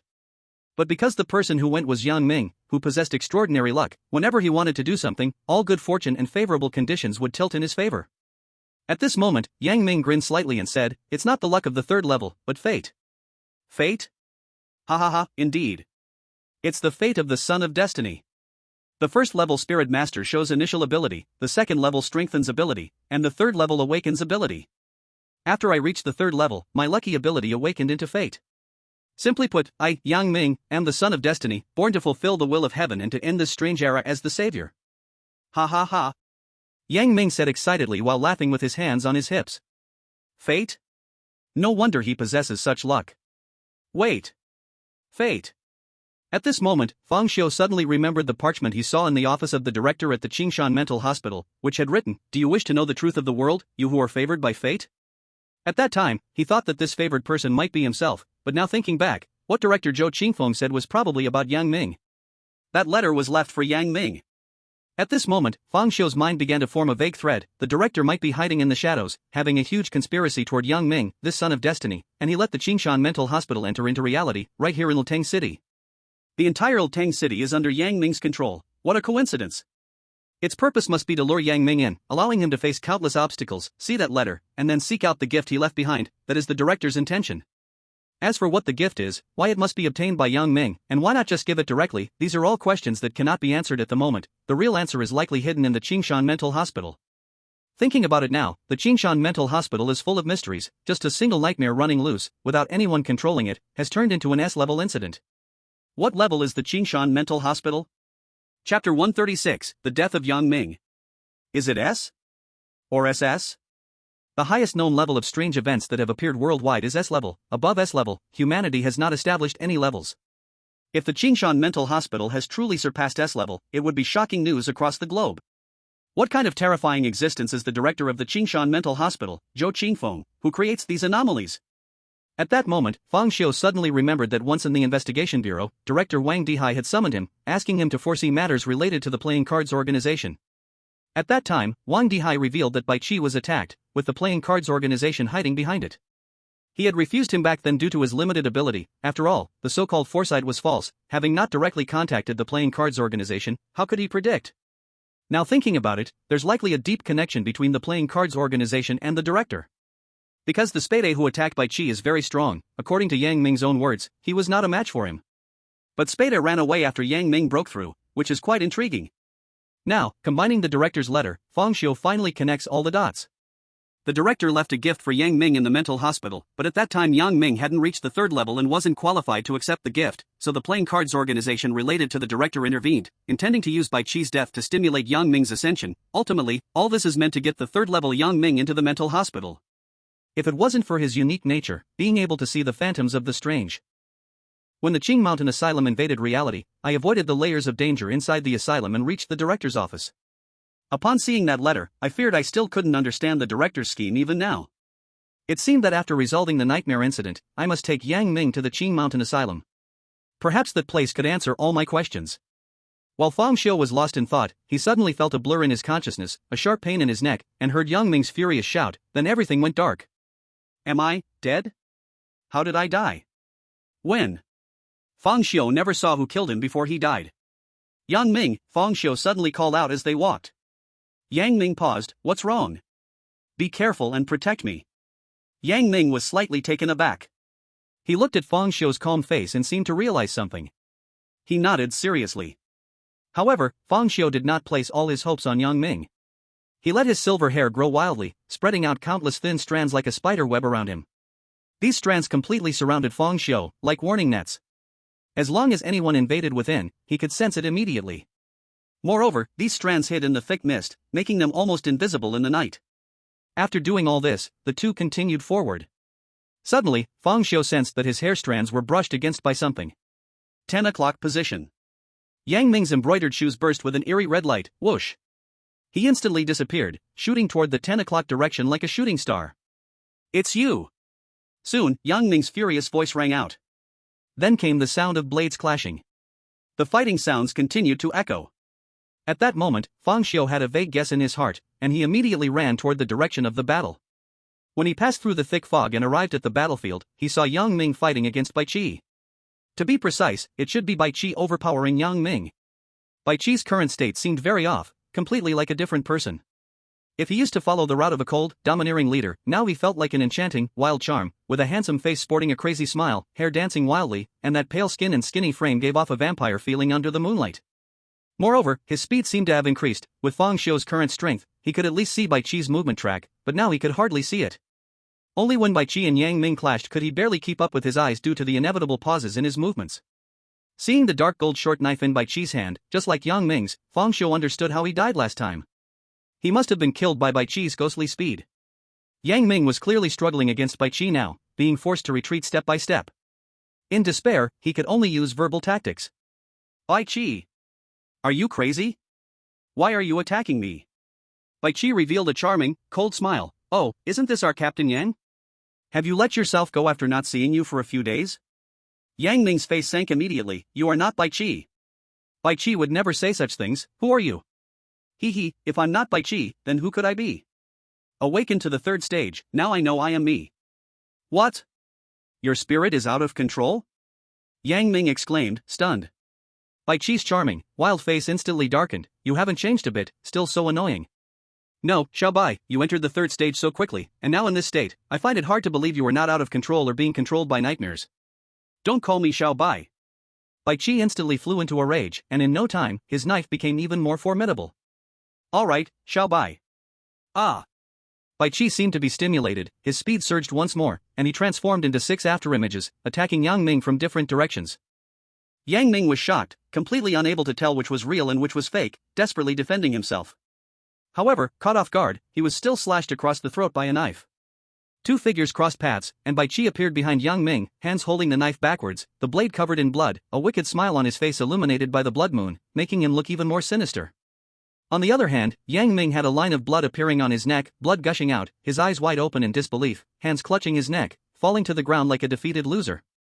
A trace of disappointment flashed through Bai Chi's eyes, but he soon became excited. I didn't expect my rapid awakening after leveling up would be so strong, huh? Yang Ming. You should die. You are clearly inferior to me in every way, so why are you the captain? Moreover, you were the first to ascend to the 3rd tier, why do all the good things have to be yours? What do you have besides some luck? Not far away, Fang Xiu frowned upon witnessing this scene. Was this really fate? Even if Bai Chi had reached the 3rd tier and gained extreme speed, Yang Ming shouldn't be killed so easily, right? Just as Fang Xiu hesitated whether to go back and restart, Yang Ming's body moved. There will be one more update later, it won't exceed midnight this time. Chapter 137, Secrets Exposed. Besides luck, I have a strange artifact. Yang Ming's cheeks puffed as he crawled up from the ground. Surprisingly, the bloodline on his neck had already disappeared, and the wound healed as if it had never happened. You really won't die easily. Bai Chi was only slightly surprised, but he quickly returned to his wicked and wild state. Now this is interesting. He looked at Yang Ming's mouth and found that the other party was holding a black bead, giving off eerie waves. Oh? A healing-type strange artifact? I want to see how many times you can heal. After saying that, Bai Chi was about to attack again, but Yang Ming quickly called to stop him, mumbling with the bead in his mouth. Wait a moment, I need to smoke first. Then, Yang Ming actually took out a cigarette from his pocket and lit it up. Phew. He let out a long breath, looking at Bai Chi's increasingly dark face, and explained, don't get me wrong, I mean no disrespect, it's just that the corpse-stopping bead in my mouth smells terrible, I dug it out from a corpse. Die. Bai Chi roared angrily, then his figure suddenly vanished from where he stood. When he reappeared, he was already in front of Yang Ming, the dark golden dagger in his hand slashing down fiercely. Startled, Yang Ming dropped his cigarette and hurriedly raised his knife to defend. The two sides once again fought fiercely, but it was evident that even though Yang Ming was wearing embroidered shoes, his speed was still slightly slower than Bai Chi's, and he was constantly on the defensive. Before long, numerous wounds reappeared on his body, but those wounds disappeared in the blink of an eye. Bai Chi frowned. I don't believe there are strange artifacts without side effects in this world. He attacked wildly like a madman, but at this moment, Yang Ming seemed to be an immortal being, unable to be killed no matter how much he was slashed. Bai Chi was momentarily at a breaking point. He couldn't believe that he, who had leveled up to the 3rd tier, could do nothing to Yang Ming. This was the power he earned by falling into darkness. His state seemed very unstable. Just as he fell into self-doubt, that wicked and wild aura began to dissipate, as if he were about to return to his previous cold and domineering state. At that moment, Nightmare appeared, perched high on the rooftop, looking down at everyone. Bai Chi, keep attacking. His corpse-stopping bead can ignore damage, but within 5 minutes, if he doesn't spit it out, he will turn into a corpse. Upon hearing Nightmare's words, Bai Chi's state immediately stabilized. He smiled wickedly. So that's how it is, then. Before he could finish his sentence, Yang Ming suddenly took out a worn-out ceramic jar, filled with rotten corpse water. Thud thud thud. Ugh. Indeed, no matter how many times you drink the corpse water from this jar, you can never get used to it. But it can delay the time of becoming a corpse, so even if it's bitter, I have to drink it. Yang Ming seemed to intentionally provoke Bai Chi like a nightmare and even started to explain. Bai Chi. Nightmare. Bastard. How many oddities do you have? Bai Chi suddenly felt jealousy swelling up inside him because he didn't have even one oddity. It's not that his strength was insufficient, it was just that after knowing Yang Ming, he always felt like his luck was being sucked away, and he couldn't encounter any oddities at all. Guess? Yang Ming blinked. Seeing this scene, not only were Bai Chi and Nightmare speechless, but Fang Xiu was also a bit speechless. Is this destiny? Others struggle for their lives and may not even get one oddity, yet Yang Ming pulls out 3 right away, and they can even be used together. Damn it! Bai Chi was furious. You used 3 oddities at the same time? I want to see when your spirit goes out of control. Yang Ming scratched his head awkwardly. Funny enough, these oddities simultaneously spread strange powers that polluted my mind, but somehow, they formed a weak balance that cancelled each other out. Bai Qi. He was so angry he couldn't say a word and crazily attacked Yang Ming. Yang Ming was pushed back again and again, yet couldn't be killed. The two momentarily fell into a stalemate. The life and death battle turned into a war of attrition to see who would exhaust their spirit first. Just as the two were fiercely battling, Nightmare fixed its gaze on Fang Xiu. Even though its fear power had been greatly weakened, Nightmare still looked confident of victory. It looked down at Fang Xiu and said, "Fang Xiu, can't you see the future?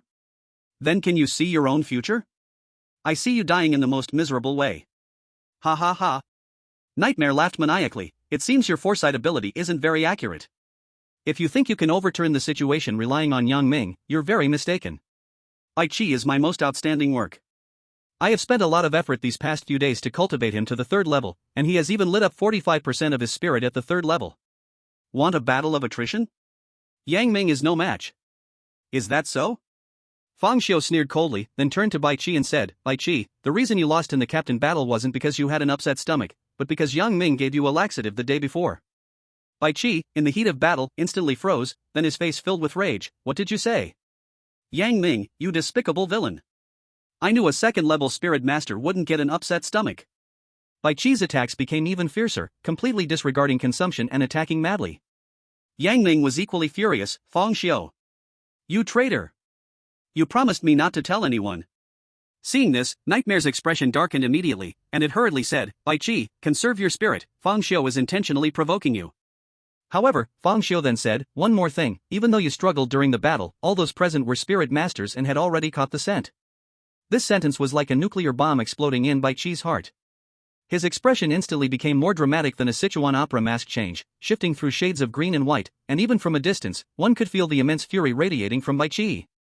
"Yang Ming, I will kill you." Bai Qi completely lost reason, his eyes turning red, veins bulging on his face, and he used all his strength to attack Yang Ming, completely forgetting to conserve his spirit and that the current Yang Ming couldn't be killed. Nightmare was utterly dumbfounded by this scene, unable to control Bai Qi's current state at all. In fact, Bai Qi had not yet been transformed into an odd slave, as becoming an odd slave would prevent him from growing his spirit. Nightmare couldn't bear to lose such a good seedling, so it merely sent a portion of its power into Bai Qi, activating the negative emotions within him to lead him into corruption. And this process of corruption had not yet been fully completed, which was also the reason Bai Qi had been invisible before, but now that Yang Ming and Fang Xiu had come knocking on his door, the Nightmare could only let the unfinished Bai Qi take the stage first. "Look at the good things you've done." The Nightmare glared angrily at Fang Xiu. "Everyone, go." With a command from the Nightmare, 3 figures descended from the sky. They were the 3 previous spirit masters, the ghost slaves. In an instant, the 3 second-tier spirit master ghost slaves formed a triangle, completely surrounding Fang Xiu. Chapter 138, How boring. Seeing himself surrounded, Fang Xiu's mouth revealed a sinister smile. "If this is all the strength you have, then your future is already doomed." In the next moment, the 3 ghost slaves simultaneously unleashed their abilities. One slapped the ground with both hands. Earth Spike. The ground shook violently, and countless spikes erupted, rushing towards Fang Xiu, as if trying to pierce him all over. Another's face showed a pitch-black gel, wrapping around him, transforming into dark battle armor and a long spear. The last one seemed to divide infinitely, creating 100 of himself. All 3 were second-tier spirit masters, their strength was not to be underestimated. In contrast, Fang Xiu, having gone through numerous battles, had already reached his physical and spiritual limits. If not for a brief moment to catch his breath, he feared he would have collapsed under the strain. Despite the vast disparity in strength, Fang Xiu's sinister smile only grew wider. Finally, I can unleash myself properly. He he he. The terrifying sinister laughter echoed through the arena like the wails of evil spirits from the underworld. Countless strange powers ignited within the scalpel, exploding with a bang. Boom! Unimaginable terrifying power transformed into gushing black smoke, which coiled like thick serpents, the heads of which were grotesque and fearsome faces. These giant serpents surged into Fang Xiu's 7 orifices, the overwhelming force making his already burdened body erupt in bursts of blood, yet, he laughed even more wildly. Power! Power is surging out. He he he. This transformation was far stronger than the last time because Fang Xiu's spirit had grown stronger, allowing him to bear more strange power, but the damage also increased. At this moment, countless spikes swarmed towards him, but Fang Xiu didn't even glance at them. The black gas enveloping him easily extinguished the spikes. Seeing this scene, the Nightmare's face changed dramatically. "You're risking your life." With your current physical state, how dare you let such enormous strange power enter your body? The nightmare seemed to care about Fang Xiu's body, but in truth, it was worried about its own body, for it had already treated Fang Xiu's body as its own possession. The nightmare came from the Qingshan Mental Hospital. It had witnessed the splendor of the top tier and knew that although it seemed successful now, in the eyes of the director, it was always a failure. It had its own ambitions, wanting to make up for its shortcomings, to obtain a true physical body that would make the director take notice. Fang Xiu, Bai Qi, and Yang Ming were the three bodies it chose. Foreseeing the future, extreme speed, and fate, if it had these three powers, along with its own abilities, it would truly be immortal. Extreme speed could be used to escape, foreseeing the future allowed for avoiding danger, and fate could turn misfortune into fortune, tilting all favorable conditions towards itself. Together with its ability to enter dreams and resistance to physical attacks, these powers could ensure its survival even against the top-tier strong. The nightmare's requirements were not high, it just wanted to be immortal. As long as it was not dead, there was hope. Relying on its potential for growth, it would eventually stand at the peak, letting the director know who was truly its best creation. Therefore, seeing Fang Xiu so recklessly damaging its body, it felt heartache. Quick! Stop him! I won't allow him to hurt my body like this, the nightmare shouted urgently. Following the nightmare's order, the three ghost slaves immediately launched an attack. The one in black armor wielding a dark long spear leaped into the air. The figure seemed to coincide with the blood moon, then heavily fell down. The long spear was swung into a crescent shape, fiercely cleaving toward Fang Xiu. The doppelganger servant controlled over 100 clones, rushing towards Fang Xiu all at once. The earth-type doppelganger slapped the ground hard with both hands, causing earth and stones to surge, transforming into several 10-meter-long, ferocious earth dragons. Clang! Fang Xiu raised the surgical knife high, its tiny and delicate blade clashed against the black long spear, producing a crisp sound of metal colliding. Bang! Centered around Fang Xiu, the ground beneath his feet instantly cracked and sank, forming a large pit, while shockwaves from the immense force spread outward like tides, causing the surrounding trees to sway as if caught in a wild wind, branches disheveled and trunks bent. At that moment, the 100 clones and several earth dragons arrived, with just a single blow capable of overwhelming Fang Xiu. The black-armored doppelganger seemed to sense this, its muscles bulging as it exerted force to suppress Fang Xiu, not allowing him to move an inch. The tremendous force caused the veins in Fang Xiu's raised right arm to burst, blood gushing out, the blood dripping onto his face, making his sinister smile even more frightening. Is this what it feels like to die? So boring. As soon as the words fell, Fang Xiu's right eye flashed with blood-red light, startling the black-armored doppelganger momentarily. In this moment of daze, Fang Xiu's silver hair surged, like 10,000 snakes emerging from their lair, instantly entwining the nearby earth dragon, and with a fierce jerk, he soared into the air, evading the incoming attack. The nightmare saw this scene, its blood-red eyes narrowing slightly, recognizing the terrifying combat instinct. Seizing the opportunity, focusing on 3 tasks at once, connecting and coordinating almost to perfection. No wonder he felt no fear. This person was so coldly calm to the point of being ruthless, able to make the most beneficial judgments in any perilous situation. In an instant of dodging the attack, Fang Xiu was already standing on top of the earth dragon, fingers flying, the surgical knife spinning out stunning patterns, held in his hand with a reverse grip. Lowering his stance, he suddenly exerted force with his legs, an explosion of extreme speed. Silver long hair, shiny surgical knife under this rushing speed, his whole being seemed to transform into a silver flash, dashing straight into the crowd of doppelgangers. The nightmare saw this and sneered. The doppelgangers were so real they could confuse even him, let alone Fang Xiu. However, the next second, his smile abruptly stopped. Fang Xiu, amidst the crowd of 100, accurately identified the true body, passing by the doppelganger before it could react. Moments later, 3 blood holes appeared on the doppelganger's neck, chest, and forehead, collapsing straight to the ground, becoming a corpse. 3 strikes, in an instant. What? The nightmare was struck with panic. Could he foresee who the true body was? What kind of precognitive ability was this? Point-based foresight? Could he freely obtain the future information he desired? Only Fang Xiu knew that he was not using point-based foresight, just an endless trial and error. After resolving the doppelganger, Fang Xiu heard a sharp sound of air being cut behind him. He didn't even turn his head, just slightly tilted his body, easily dodging the strike. Then, something even more shocking happened. After dodging the attack, Fang Xiu still did not turn around and countered with a knife behind him. Clang! That knife was blocked by the black-armored doppelganger's armor, but the powerful force still sent it flying away. Chapter 139, Drinking Too Much. Perhaps this blow had too much strength and used too much force. Fang Xiu's body burst several blood vessels again, blood gushing. His right hand was completely ruined, hanging limply like it had no bones. But in the next second, countless silver strands burrowed into the flesh of his right arm, stitching the blood vessels, connecting to the bones and muscles, allowing his right hand to move again. Swish! Fang Xiu suddenly thrust the surgical knife fiercely into the ground. A scream suddenly came from below, followed by blood seeping out. It turned out that the Earth-type strange slave had secretly sneaked underground, preparing to launch a surprise attack on Fang Xiu. But Fang Xiu had predicted it in advance, stabbing down with a blade before the enemy even showed itself, taking the first strike.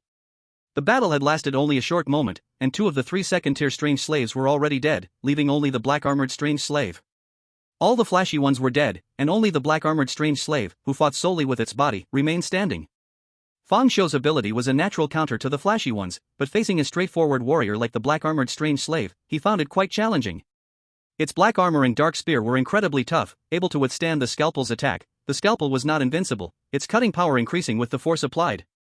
Although he had quickly dealt with 2 strange slaves, Fang Xiu's condition was far from good. He had experienced too many life-and-death battles along the way, and his body had already reached its limit. However, his mental state had never been better. He. It's almost your turn, Fang Xiu said with an eerie tilt of his head, his eyes, one black and one red, staring intently at the nightmare, sending chills down spines. Though the nightmare was a bit frightened, it still felt confident of victory. At that moment, the black-armored strange slave attacked. Fang Xiu wielded his scalpel and fought fiercely, blocking every cunning and cruel attack aimed at him. However, even though he blocked the attacks, the massive force from the enemy transmitted through the weapon to Fang Xiu's body. His bones emitted a sound of unbearable pressure, cracking under the strain. With another attack, Fang Xiu blocked again, but his right leg was directly broken under the tremendous force.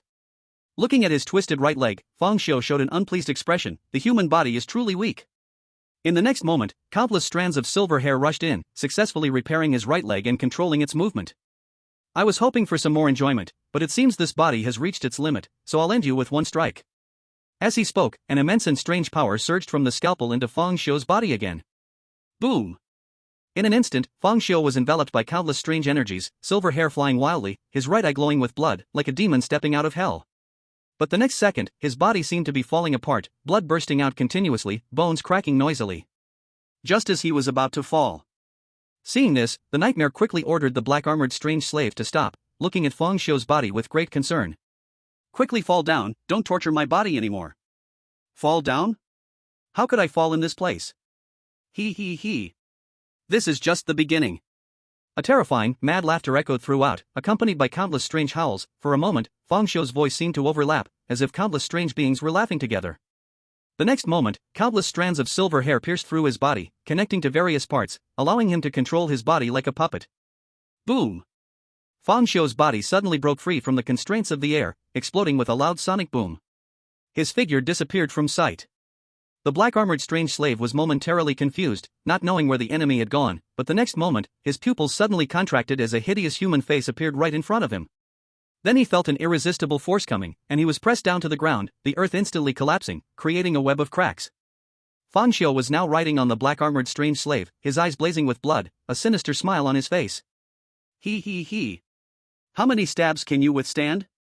Swish, swish, swish. The scalpel transformed into countless afterimages, stabbing fiercely towards the black-armored strange slave's face. The black-armored strange slave hurriedly covered his face with his hands. Clang, clang, clang. The sound of metal clashing echoed. At this moment, Fang Xiu was as excited as a child who had found a new toy.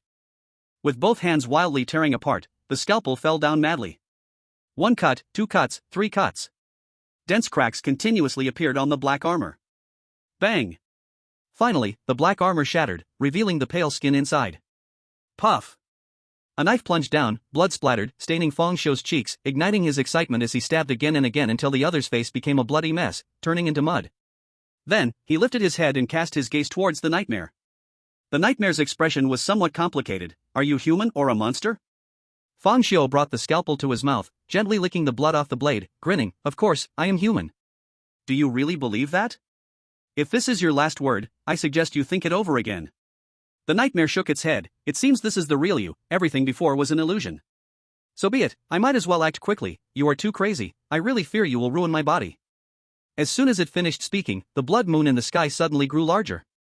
Today, the family has 2 updates. My leader values me highly and asked me to accompany him for drinks tonight. I am very grateful and hope my leader will soon lose all his hair and completely escape the bald crisis. Chapter 140, Seizing the Body. The blood moon grew larger, or rather, it was descending. As it kept falling, the blood moon seemed to amplify. Boom! The entire blood moon crashed down, forcefully hitting Fang Xiu. Strangely, the blood moon seemed like an illusion, only affecting Fang Xiu. When Fang Xiu was struck by the blood moon, he discovered he wasn't injured but had arrived in a blood-red space, which was shaped like a sphere. Inside the blood moon? Interesting. Faced with such a sudden change, Fang Xiu showed no signs of panic, instead revealing an intriguing smirk. At that moment, the nightmare appeared in the blood-red space. It sneered, "You won't be smiling for long, Fang Xiu." Swish! A silver light flashed, but the scalpel passed through the nightmare's body as if slicing through air. Useless. Right now, I am just an illusion. Until you completely break this state, I will not truly appear before you. With your body, you cannot hold on for long. Before the nightmare could finish, Fang Xiu directly returned to his original state. The black gas that surrounded him instantly dissipated. This made the nightmare slightly stunned. You actually took the initiative to undo it? Truly seeking your own death. Your body has already reached its limit. You cannot trigger the strange power in the scalpel again. You talk too much. Fang Xiu directly interrupted, "Show yourself, I want to see what surprise you have prepared for me." The nightmare coldly smiled, then its body became solid. Fang Xiu, I don't know where your confidence comes from, but it no longer matters.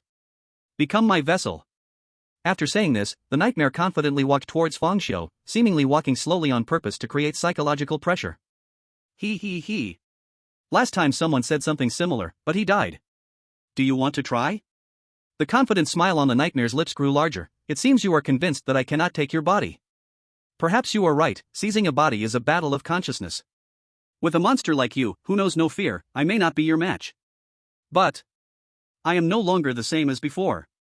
I possess the fear of the entire Green Vine City. The consciousness of those who died in the Eerie domain is controlled by me. Perhaps I alone cannot defeat your consciousness, but what about 1,000 people, 10,000, or 100,000? What will you use to resist me? As soon as the words fell, countless densely packed shadows suddenly appeared in the blood-red space, almost filling the entire area. Whether on the ground or in mid-air, many people floated among them. Even beside Fang Xiu was crowded with people. Their bodies were semi-transparent, each face bearing deep fear and pain. It seems forever immersed in a nightmare. Ha ha ha. Despair. Fear. Become my nourishment. The nightmare laughed wildly. He had already reached the point of no return. The reason he locked Fang Xiu in the blood moon space was to prevent him from escaping and to avoid any distractions. Now, Fang Xiu had nowhere to escape. Once these consciousness entities wore down Fang Xiu's mind, it would be the moment he took over. No matter how strong a person's consciousness was, it could not compare to tens of thousands. At this moment, he really did not know how to lose in this situation. Charge! The nightmare commanded like a general, leading an army of thousands towards Fang Xiu. A terrifying scene unfolded. Those densely packed consciousness entities in the blood moon space surged towards Fang Xiu like ghosts, wildly rushing into his body. 1, 2, 3. 1,000, 10,000. They seemed endless. At the same time, Fang Xiu could clearly feel countless people's consciousness emerging in his soul, countless people screaming in pain. If it were an ordinary person, in an instant, their consciousness would dissipate, completely lost in the sea of awareness, but Fang Xiu was not an ordinary person. Soon, the nightmare also entered Fang Xiu's mind. Once he entered, he was immediately stunned. Is this truly the human heart? This heart is too dark, it's even darker than strange. Fang Xiu's soul presented a deep darkness. This darkness was very distorted, like a black hole. And at the very center of the black hole, Fang Xiu's consciousness stood. He calmly watched the countless figures around him, with not a trace of fluctuation on his face. Although the nightmare was deeply surprised, he still felt confident. Fang Xiu, I really underestimated you, but fortunately, I was cautious enough not to come alone to seize your body. Although your soul is incredibly strange, under absolute advantage, you are bound to lose. Charge! Countless consciousness entities roared as they rushed towards the center of the black hole where Fang Xiu stood. The moment they stepped into the black hole, countless negative emotions surged, and the black hole began to spin rapidly. The dozens of consciousness entities at the front were instantly shattered by the darkness. The nightmare saw this scene and felt a shock of fear, grateful for his decision. As more and more consciousness entities charged in, the black hole began to tremble, shaking more violently, as if it couldn't bear so many consciousnesses. Finally, the darkness shattered. The black hole dissipated, revealing a void. Fang Xiu's soul was indeed very twisted and dark. An average person's consciousness entering would be instantly shattered by the violent negative emotions. However, everything has its limits. If Fang Xiu's negative emotions were compared to poison, there was only one packet of it. This packet soaked in water, giving everyone a cup. How many people could it poison? A pound of arsenic can kill 1 person, 10 people, 100 people, but once it is diluted too much, can it kill 10,000? Clearly, it cannot. Chapter 141. Do you really think you can make me fear? The nightmare was using this point to wear down Fang Xiu's consciousness with tens of thousands of consciousness entities, then he would strike last. His plan was indeed very successful. At this moment, Fang Xiu was surrounded by countless consciousness entities who were tearing at his consciousness, seemingly trying to shred him to pieces. But even deeply encircled, Fang Xiu's expression remained calm. The attacks of the consciousness entities could not stir him at all. Seeing this scene, the nightmare's pupils instantly contracted. What a firm will! If Fang Xiu were not a living person, the nightmare would have thought he was a rock. A strong will is like solid stone, utterly unshakable. Such a person, once they make a decision, unless they die, they will carry through to the end. No one and nothing can waver them. Fang Xiu, you are definitely the most strong-willed person I have ever seen. I am truly curious. What kind of belief is supporting you, that you can withstand the impact of tens of thousands of consciousnesses, and your awareness does not dissipate? Belief? Fang Xiu thought of his wife. What supported him to live was always hatred. Hatred for his wife, hatred for the strange, hatred for the world. Before he got his revenge, he would never fall. Fang Xiu, although your will is strong enough, don't forget, dripping water can wear through stone, the foolish old man can move mountains, an iron pestle can grind a needle. Today I am the grindstone, and I can grind you down. The nightmare was right. Even if Fang Xiu was a solid rock, the attacks from other consciousnesses were just droplets of water, but under endless droplets, the stone would eventually be pierced. Under the endless attacks, Fang Xiu's consciousness began to waver, a very slight wavering, but it ultimately shook him. A hint of joy suddenly appeared in the nightmare's eyes. Quick! Keep attacking! Break apart his consciousness! As the nightmare spoke, the black smoke from its body surged toward Fang Xiu. It was endless fear, trying to shatter Fang Xiu's heart, making him feel terror. Fang Xiu's heart was the most tenacious it had ever seen, but the more tenacious he was, the more it wanted to make him afraid. The fear produced by such a resilient person must be delicious. Fear me. Fall into deep fear. At this moment, Fang Xiu's voice came. Fear? That useless thing I have long discarded.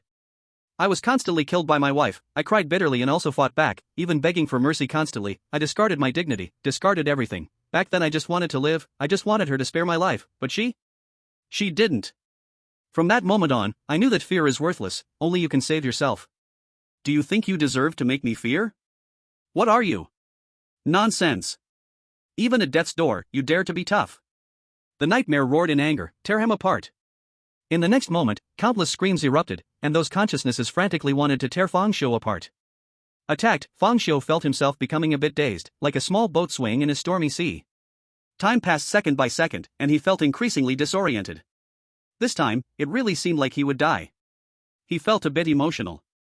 In his current state, suicide was impossible, as his body was overwhelmed by countless consciousnesses, already losing control, and his body had long reached its limit. His consciousness was surrounded, unable to connect to some strange power, and so he could not commit suicide. Now, it seemed that the only fate awaiting Fang Xiu was the dissolution of his consciousness. Once his consciousness dissipated, it meant that everything, his memories, thoughts, emotions, and so on, would scatter along with it. He didn't know if dying in such a state would trigger a death rewind, or even if it did trigger it, returning to his past self would just make him a memoryless fool. At this moment, Fang Xiu seemed to truly be at a dead end. Just then, the nightmare changed its tactics. It erupted into endless black smoke. The black smoke rolled toward Fang Xiu's spiritual space. Its target was Fang Xiu's heart. It wanted to help Fang Xiu enhance his spirituality, just like it helped Bai Qi break through to the third level before. For the nightmare, Fang Xiu's body was its own. It could not allow its body to be too weak. Moreover, it wanted to see how far the second-level foresight could go. The first-level foresight was so powerful that it had allowed Fang Xiu to overcome all obstacles to reach Putua Temple. What about the second level? A hint of anticipation appeared on the nightmare's face, so it selflessly contributed its own power to infect Fang Xiu's heart, helping him awaken more spirituality.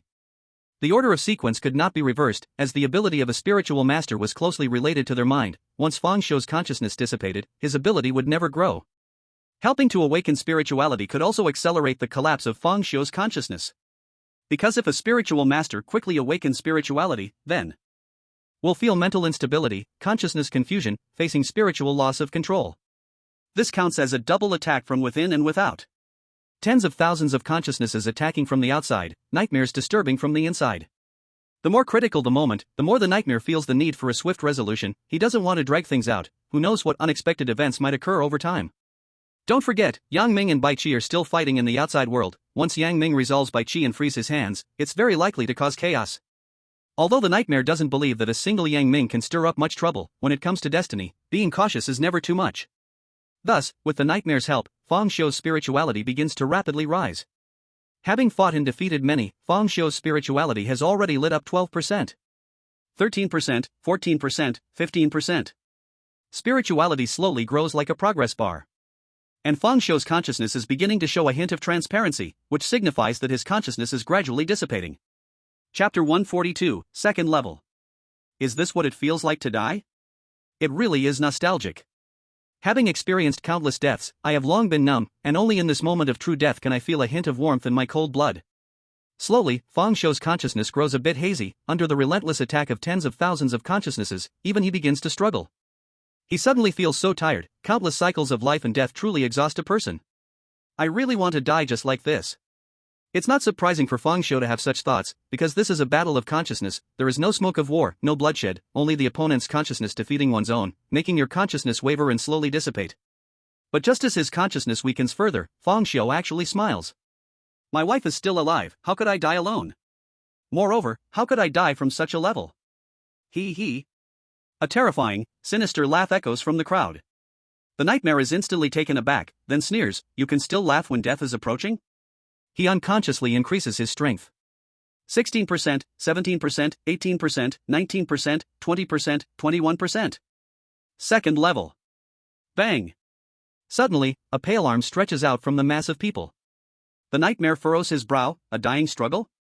In the next moment, another arm stretches out, and with great effort, Fang Xiu's consciousness forcefully pulls itself out from the heap. At this moment, Fang Xiu's face is twisted into a terrifying, menacing smile, standing proudly atop the pile of tens of thousands of people, surrounded by an eerie black mist, like a demon rising from a mountain of corpses and a sea of blood. This is impossible. The nightmare instantly panics, tens of thousands of consciousnesses can't restrain you. Seeing Fang Xiu emerge, countless consciousnesses rush toward him, but as soon as they come into contact with the black mist surrounding him, they scream in agony and begin to dissipate. Furthermore, at the same time, endless black mist seems to endlessly converge toward Fang Xiu. An unending stream of consciousnesses consumes the black mist surrounding Fang Xiu, yet within the void, a good amount of black mist is continuously generated to replace what has been consumed. What the hell is this? The nightmare exclaims. With the black mist protecting him, Fang Xiu withstands the attacks of tens of thousands of people, step by step approaching the nightmare, the sneer at the corner of his mouth growing more sinister. This is the suffering you brought to LV Tang City. Suffering? The nightmare doesn't understand Fang Xiu's meaning. Don't you understand? Fang Xiu shakes his head in slight disappointment, seemingly unsatisfied with the nightmare's intelligence. When you spread fear in LV Tang City, suffering also followed closely. I have to thank you for helping me reach the second level, enhancing my ability to absorb suffering. Absorb suffering? The nightmare's expression changes dramatically. Isn't your ability to foresee the future? Could it be that you have dual abilities? It doesn't matter, what matters is that you are going to die. As soon as the words fell, Fang Xiu had already stretched out a pale hand, and the endless black fog in the void seemed to be pulled, gathering toward his palm, quickly forming into a sphere resembling a black hole. Boom! The black sphere shot out fiercely, attacking the nightmare. Countless black smoke immediately surged from the nightmare, trying to resist, but the black sphere directly penetrated layers of black smoke and smashed into its body. Ah! A scream suddenly echoed as the nightmare was knocked away brutally. Its face twisted in pain. This is impossible. Even if you can absorb pain, why is your pain so strong? Seeing the nightmare scream, Fang Xiu immediately felt thrilled, his originally handsome face growing increasingly twisted and fierce. You absorbed the fear of the entire Green Vine City, and I absorbed the pain of the entire Green Vine City.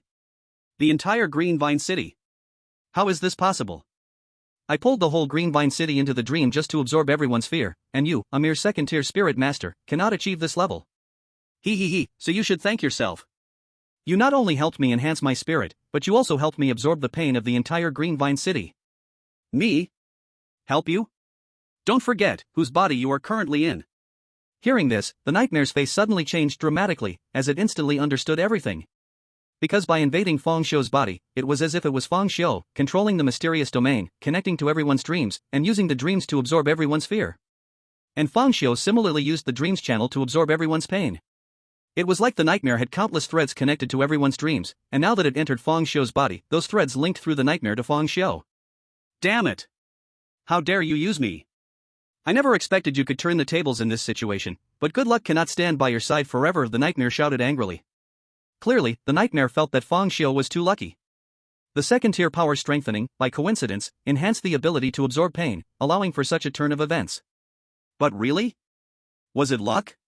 It was certainly not luck, the key was known only to Feng Xiu himself. Don't forget, the spirit master's abilities are deeply connected to one's own spirit.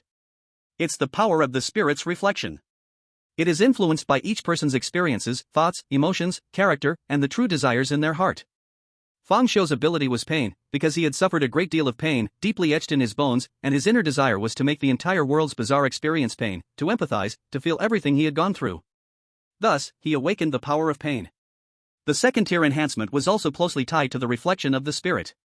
It was an enhancement built upon the power of pain, and the direction of the enhancement still depended on Feng Xiu himself. At that moment, surrounded by thousands of consciousness entities, he keenly noticed the pain on every consciousness entity's face. Fear and pain followed closely. When fear spread throughout Greenvine City, and people were in extreme fear, various life and death partings, bloodshed events occurred, each event filled with immense pain. Thus, at that time, Feng Xiu thought of a turning point. Since the nightmare became strong due to the fear of the entire Greenvine City, why couldn't he become strong due to the pain of the entire Greenvine City? To defeat the nightmare, there was no other way. It had an enormous base of people, and fighting alone could never match it. Only by having a similar base of people could both sides stand on the same level. Driven by this desire, Feng Xiu had been trying to absorb pain just as the nightmare absorbed fear. But the first-tier ability could not do that. There was always a barrier blocking him. However, once the nightmare helped him break through to the second tier.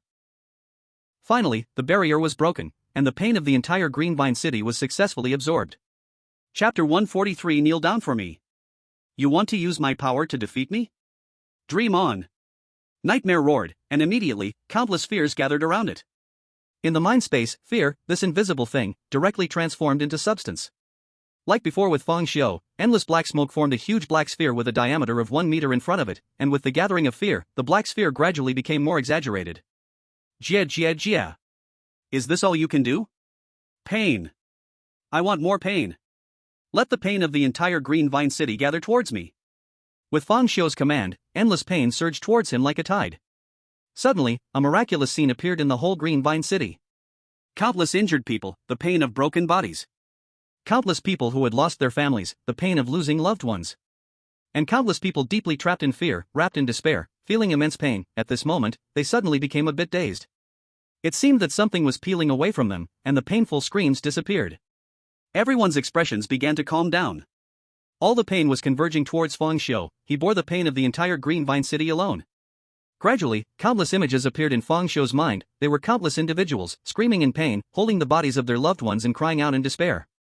Red, flames, were the eternal tones, corpses and slaughter were the unchanging themes. The black mist around him became denser, to the point where his figure gradually disappeared, completely shrouded in black mist. Only a gruesome, pale face was exposed. At this moment, Feng Xiu seemed to be in a state similar to Nightmare. Nightmare had blood-red eyes in the black smoke, while Feng Xiu had a human face spreading through the black mist. Die. Nightmare became increasingly uneasy and directly struck out the sphere formed by the power of fear. That black sphere had already expanded to over 10 meters in diameter, and the exaggerated form instantly engulfed Feng Xiu. However, the next second, boom. The black sphere exploded violently, and Feng Xiu emerged unscathed, like a demon god. Damn it! Nightmare became increasingly panicked, wildly waving its hands, and countless fear-filled black spheres were blasted out by it. Boom boom boom. The violent power of fear smashed onto Feng Xiu's black mist. The black mist was continuously consumed, but quickly replenished, as if it were endless. Jia jia jia. A twisted, hideous laugh came from the face in the black mist. A pair of black and red eyes stared closely at Nightmare. Feel well the pain you brought to hundreds of thousands of people in Greenvine City. Jia jia jia. As Feng Xiu's laughter grew louder, it even overlapped. At this moment, it seemed that countless painful, screaming shadows stood behind him, laughing along with Feng Xiu's voice. Seeing this, Nightmare panicked and immediately unleashed full firepower. Black smoke continuously gushed out, and instantly, it also seemed to summon countless shadows deeply trapped in fear behind it. Feng Xiu, you have the pain of the entire Greenvine City, and I have fear too. Don't think I will be afraid of you. Oh? Is that so? Feng Xiu's laughter suddenly stopped, and a pair of icy and indifferent eyes pierced the heart. Kneel down for me. The entire mind space trembled uncontrollably, as if millions were screaming in unison. The sound waves surged like a tsunami. The overwhelming power of pain transformed into a dark giant hand, and those painful shadows merged into it, striking down fiercely. What? Nightmare was horrified. Its complexion changed dramatically. It crazily resisted. Countless fearful phantoms simultaneously raised their hands, seemingly trying to withstand this mighty palm. However, all efforts were in vain. Boom! After a palm strike, the countless phantoms instantly vanished. Nightmare was struck as if by lightning, its black smoke rolling, nearly scattering its body. The entire being uncontrollably knelt down on the ground. Its blood-red eyes were filled with terror. This is impossible. Why are you so strong? He. Because my pain far exceeds yours.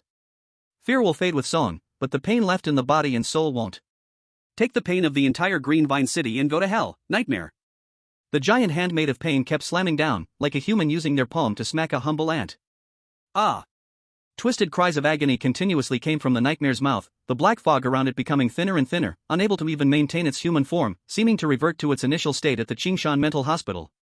As the attacks continued, Fang Xiu's power of pain also significantly depleted, and soon, the giant black hand made of pain dissipated. Only the Nightmare remained, kneeling on the ground, gasping for breath. Fang Xiu used the remaining power of pain to form a huge cage, firmly locking the Nightmare inside. At this moment, the Nightmare looked very disheveled, like a lost dog, but when it saw the faintly dissipating power of pain on Fang Xiu, a cold smile unexpectedly squeezed out from the corner of its mouth. Fang Xiu, it seems your pain has almost run out as well. You can't kill me. I have planted fear in the hearts of everyone in Green Vine City. As long as they still feel fear, still have nightmares, I will be reborn in nightmares. Ha ha ha. Unless you kill everyone in Green Vine City, I will live forever. Seeing the Nightmare so arrogant, Fang Xiu's eyes instantly burst forth with a gleam of surprise. As if seeing a toy that would never be broken. He. Fang Xiu's sinister laughter interrupted the Nightmare's laughter. The Nightmare instinctively felt something was off. Why you, what are you laughing at? It's just amazing, a weird creature that can't die? What do you want to do? What do I want to do? Of course, imprison you in my dream, tormenting you for eternity. Fang Xiu grew more and more excited, he had finally found a stable outlet for his frustrations. Every day, he had to act, facing his wife and the strange things in the streets, always pretending not to see, locking up his heart like a living dead. But now it was different. With the Nightmare, he could at least sleep well every night, entering sweet nightmares, killing the Nightmare over and over again, venting the discontent of the day. He desperately needed such a weird creature. Who could understand the immense pressure he felt while seeing his wife floating around the house every day? He. Merge with me. Completely melt into my dream. Fang Xiu grinned wickedly as he walked toward the Nightmare. The Nightmare turned pale with fright. Why you, don't come any closer. Fang Xiu had already pounced, as if he had gone mad, tearing at the Nightmare. He wanted to merge the Nightmare into his own body, imprisoning it forever in his dreams. He wanted to see the Nightmare every time he went to sleep. Chapter 144, The Prophet Fang Xiu. Ah! You shut up! Fang Xiu completely ignored it, devouring the black smoke in big gulps, and in an instant, his consciousness was stained with a layer of black. You can't eat the weird. Shut up! The Nightmare was in despair. It had always been the weird that ate people, but this was its first time seeing a person eat the weird, and most importantly, this person didn't even distort after eating the weird. You treat the weird in a weird way, are you still human? Ah! With another bite, Fang Xiu directly bit off one of the Nightmare's bloody eyes, chewing on it, soft and slippery, as if he was eating jelly. Soon, the Nightmare's screams grew weaker and weaker, ultimately being completely devoured by Fang Xiu. Of course, the Nightmare did not die, it would forever live in Fang Xiu's dreams, accompanying him into sleep every night. Fang Xiu suddenly felt his spiritual space begin to shake. Someone is touching my body? He immediately focused his thoughts and returned his consciousness to the outside world, regaining control of his body. Opening his eyes, he saw a big face in front of him. Pouting, he kept getting closer. It was Yang Ming. Slap. A strand of silver hair, like a little whip, directly gave Yang Ming a big slap. Ah! Yang Ming shouted while covering his face. You finally woke up, and why did you slap me for no reason? Do you think I want to give you artificial respiration? By the way, looking at you, did you solve the Nightmare? Fang Xiu nodded, then used his hair to control his body and slowly stood up from the ground. He glanced around and found that he had left the blood-red space and returned to Putuai Temple, which was in ruins, as if it had experienced a quake of 10 on the Richter scale, with severed limbs and remains everywhere. The originally majestic and ancient Putuai Temple had also collapsed by more than half. It was clear that this was the work of Yang Ming and Bai Qi. Speaking of Bai Qi, Fang Xiu looked at Bai Qi, who was unconscious and carried on Yang Ming's back. At this moment, the handsome face was already unrecognizable, completely beaten into a pig's head, but there were not many injuries on his body. Yang Ming hurriedly explained, don't get me wrong, I did this entirely to wake him up, so I deliberately hid his face. Let me tell you, this Bai Qi after being darkened is very cunning. Just now while we were fighting, he suddenly pretended to wake up. Heh, such a clumsy trick, can I believe that? Just now under such deep control, wanting to kill, suddenly turned around and recovered? Isn't that nonsense? Then I played along with him, pretending to believe his lie, tricking him into lowering his guard, and directly smashing his head in a flurry of punches, knocking him out right there. Fang Xiu was silent for a moment and said, Bai Qi should not be pretending to recover because I just solved the nightmare, so he should really be free from control. The disappearance of the strange domain in Latang City is the best proof. Yang Ming. Ha ha ha. The moonlight tonight is really beautiful. Since the nightmare is resolved, let's hurry back. The damage caused by the nightmare is significant, and there's still much work to do. By the way, I'll leave Bai Qi to you first. Carrying him will slow me down. As the captain, there's too much work to do at this critical moment. I must hurry back.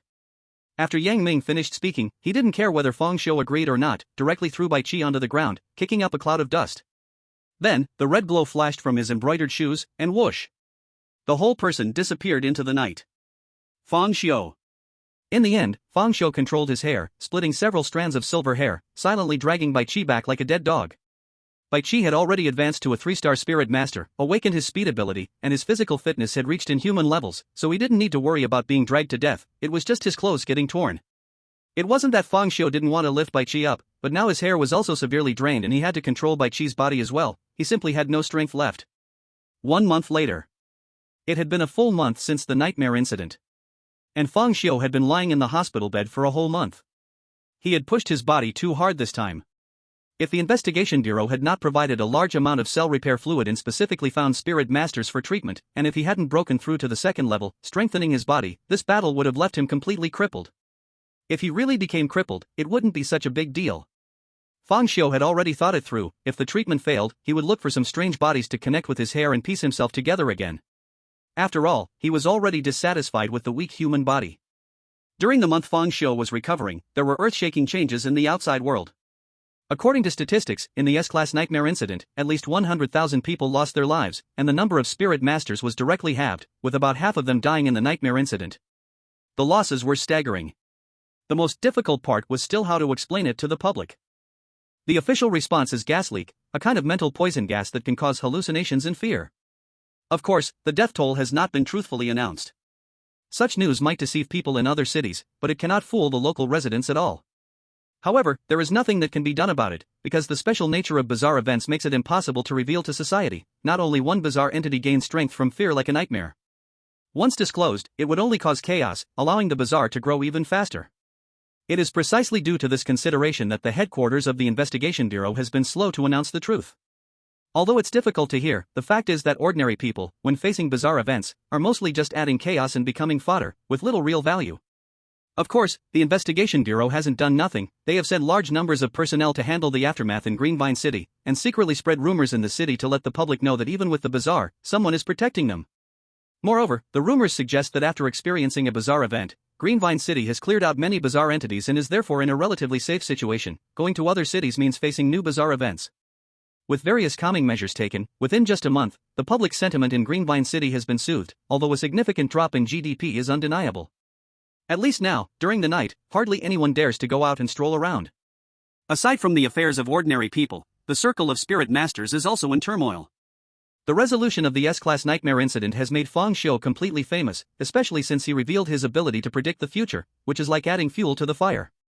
The name of the prophet Fang Xiu is talked about enthusiastically in the spirit master community of Greenvine City. In particular, the few folk spirit masters who survived in Fang Xiu's team have completely become his loyal fans. They praise Fang Xiu's performance in the bizarre realm as extraordinary. Some even claim that if it weren't for Fang Xiu's heroic efforts, Greenvine City would have turned into a dead city. When executing bizarre missions, having Fang Xiu lead the team means that S-Class and below bizarre events can be easily handled, ensuring a 100% survival rate. Of course, Fang Xiu's fame has not only spread in Greenvine City, but even out into surrounding cities and has shaken the headquarters. Chapter 145, Top 10 in the National Spirit Master Talent Database. A first-level spirit master successfully handling an S-Class bizarre event is shocking news, akin to an elementary school student successfully researching controllable nuclear fusion. There have been S-Class bizarre events in the country before, but often each S-Class bizarre event results in heavy losses and cannot be properly resolved. Instead, various methods are used to restrict them. So, in this context, Fang Xiu, as a first-level spirit master, resolving an S-Class bizarre event is like a magnitude 10 earthquake in the spirit master community. At the headquarters of the Investigation Bureau, in a secret meeting room, several high-level officials are discussing. Each of them has a file in hand, prominently featuring the files of Fang Xiu, Yang Ming, Bai Qi, and others. Fang Xiu's file is placed at the very front. The potential of these individuals should all be raised, especially Fang Xiu. I suggest promoting him to the top 10 in the National Spirit Master Talent Database. Agreed. Seconded. Yang Ming, Zhao Hao, and Lu Shuai should all be ranked in the top 100, while Bai Qi can be placed in the top 200. This time, a dissenting voice emerged. Yang Ming and Bai Qi are no problem, but Zhao Hao and Lu Shuai are merely two rookie spirit masters. Their performance, though good, still shows a significant gap compared to others. Being in the top 1000 is about right. Their potential is very large, as I know. Zhao Hao can gain strong power at the hour of the rat. Even when his spiritual ability is only at 1%, he can battle against a second-level spirit master, and after his spiritual ability lights up to 5%, he will be able to win. It can be seen that this person's combat power has a large growth span, and it is not difficult to speculate that once this person reaches the second stage, he can completely be used as a third-stage force. If he reaches the third stage, everyone should understand the strategic value of this. A fourth-stage person who can only move for 2 hours each day has a value that far surpasses several third-stage individuals. A few people contemplated, then nodded in agreement. What about Lu Shuai? Lu Shuai is the same. At 1% of his ability, he could only teleport 10 centimeters in an hour, but as his ability grows, his teleportation skill sharpens rapidly, belonging to non-linear growth.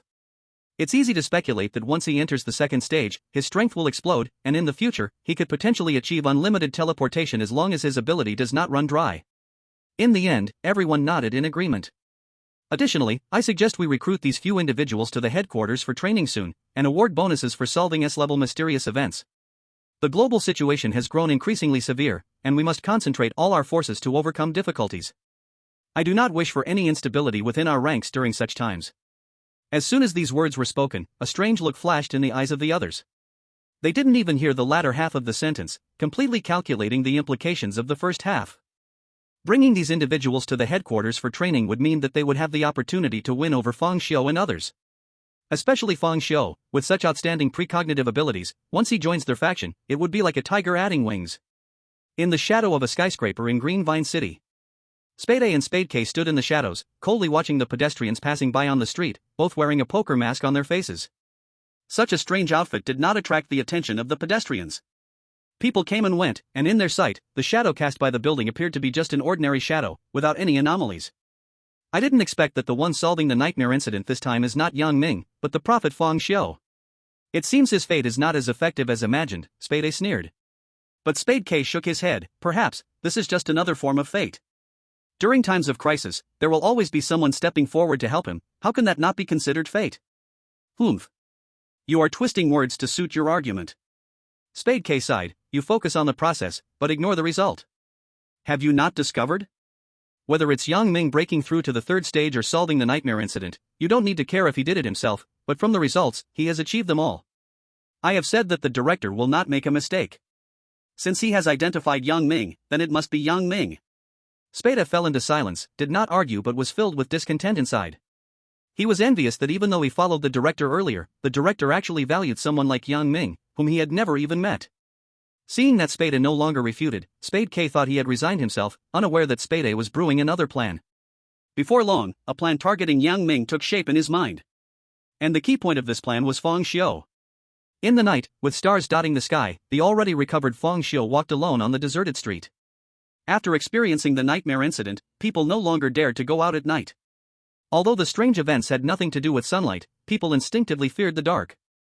Fang Xiu slowly walked home, the streetlights on both sides stretching his shadow long. Along the way, he kept pondering and thinking about his abilities after reaching the second stage, absorbing pain. During this month, he hadn't been idle. Although his body was heavily injured, his ability had already recovered, and he constantly experimented with his powers. He finally reached the conclusion that he could absorb not only his own pain but also that of others, as long as there was physical contact. Despite his severe injuries, with cracks in his bones and ruptured blood vessels, only he truly understood how much pain it involved. When he attempted to use his ability to absorb pain, he discovered that he was no longer in pain. All the suffering had been absorbed. Of course, his injuries had not improved. Later, he wandered in the hospital, continuously absorbing the pain of those patients. Absorbing pain was much more effective than painkillers. Honestly speaking, with this ability, there was no need for anesthesia during surgeries. The absorbed pain could accumulate inside him, and then explode all at once. This was like gaining an extra trump card. As long as he absorbed enough pain and detonated it during battle, it could easily kill most enemies. Besides the pain-absorbing ability, the basic abilities that came with his spiritual enhancement had also greatly increased. His strength and speed had reached a superhuman level, a complete qualitative change. This also meant that he could withstand more of the strange powers from surgical knives, becoming even stronger after transformation. Another point was the nightmare. He claimed to the outside world that the nightmare was dead, but in reality, it was forever imprisoned in his dreams. Now, whenever Fang Xiu fell asleep, he could meet his dear nightmare. The greatly weakened nightmare was now completely a plaything in Fang Xiu's dreams, suffering inhuman abuse every day to help Fang Xiu feel happy. For Fang Xiu now, the happiest thing every day was to sleep, dream, and beat the nightmare. Moreover, he discovered another benefit. It seemed he could be immune to a certain degree of attacks on the level of consciousness from now on. Because the nightmare was in his dreams, in his consciousness, once subjected to a conscious attack, such as countless chaotic thoughts flooding in or erasing memories, Fang Xiu could completely use the nightmare as a shield, and to a certain extent, the nightmare was still immortal, exactly like a meat shield. In general, this past month was worth it. Not only had his overall strength increased, but he also gained 2 more trump cards, along with a hefty reward. Wang Dihai mentioned not long ago that this was the first S-Class event in Greenvine City. The matter was too big, and the Bureau simply could not reward him, and it had already been reported to headquarters. Once the matter concludes, he could go to headquarters to collect a rich reward, whether cash, spiritual coins, spiritual incense, or even the rare strange tools collected by the headquarters, there would be all of it. There were even training spots at headquarters available. He had little need for spiritual coins or spiritual incense, but he was very interested in strange tools. The scene of Yang Ming using 3 strange tools to fight Bai Qi was still fresh in his mind. Just as Fang Xiu was constantly calculating, suddenly, a shadow behind him moved. It bizarrely stood up, as if the shadow had come to life, turning into an independent entity. Chapter 146, Is it my fault for thinking too far ahead? Fang Xiu's shadow came alive and wore an Ace of Spades mask. It was the Ace of Spades that had come to seek him out. Prophet Fang Xiu. A cold voice suddenly echoed in the empty street. Fang Xiu frowned immediately. The voice was coming from behind him? His palm dropped slightly, and a gleaming surgical knife fell from his sleeve into his hand. Fang Xiu grabbed the surgical knife, ready to turn around for a slash, but just then, he found that his body was inexplicably unable to move, only the muscles in his face and his eyeballs could move. A sneering laughter came from behind. It seems your precognition ability isn't that great, you didn't foresee my arrival. Oh, that's right, given your weak spirituality, you wouldn't dare to foresee at ordinary times. As soon as the voice fell, Fang Xiu found that his body could move again, but it was like a puppet being controlled to turn around.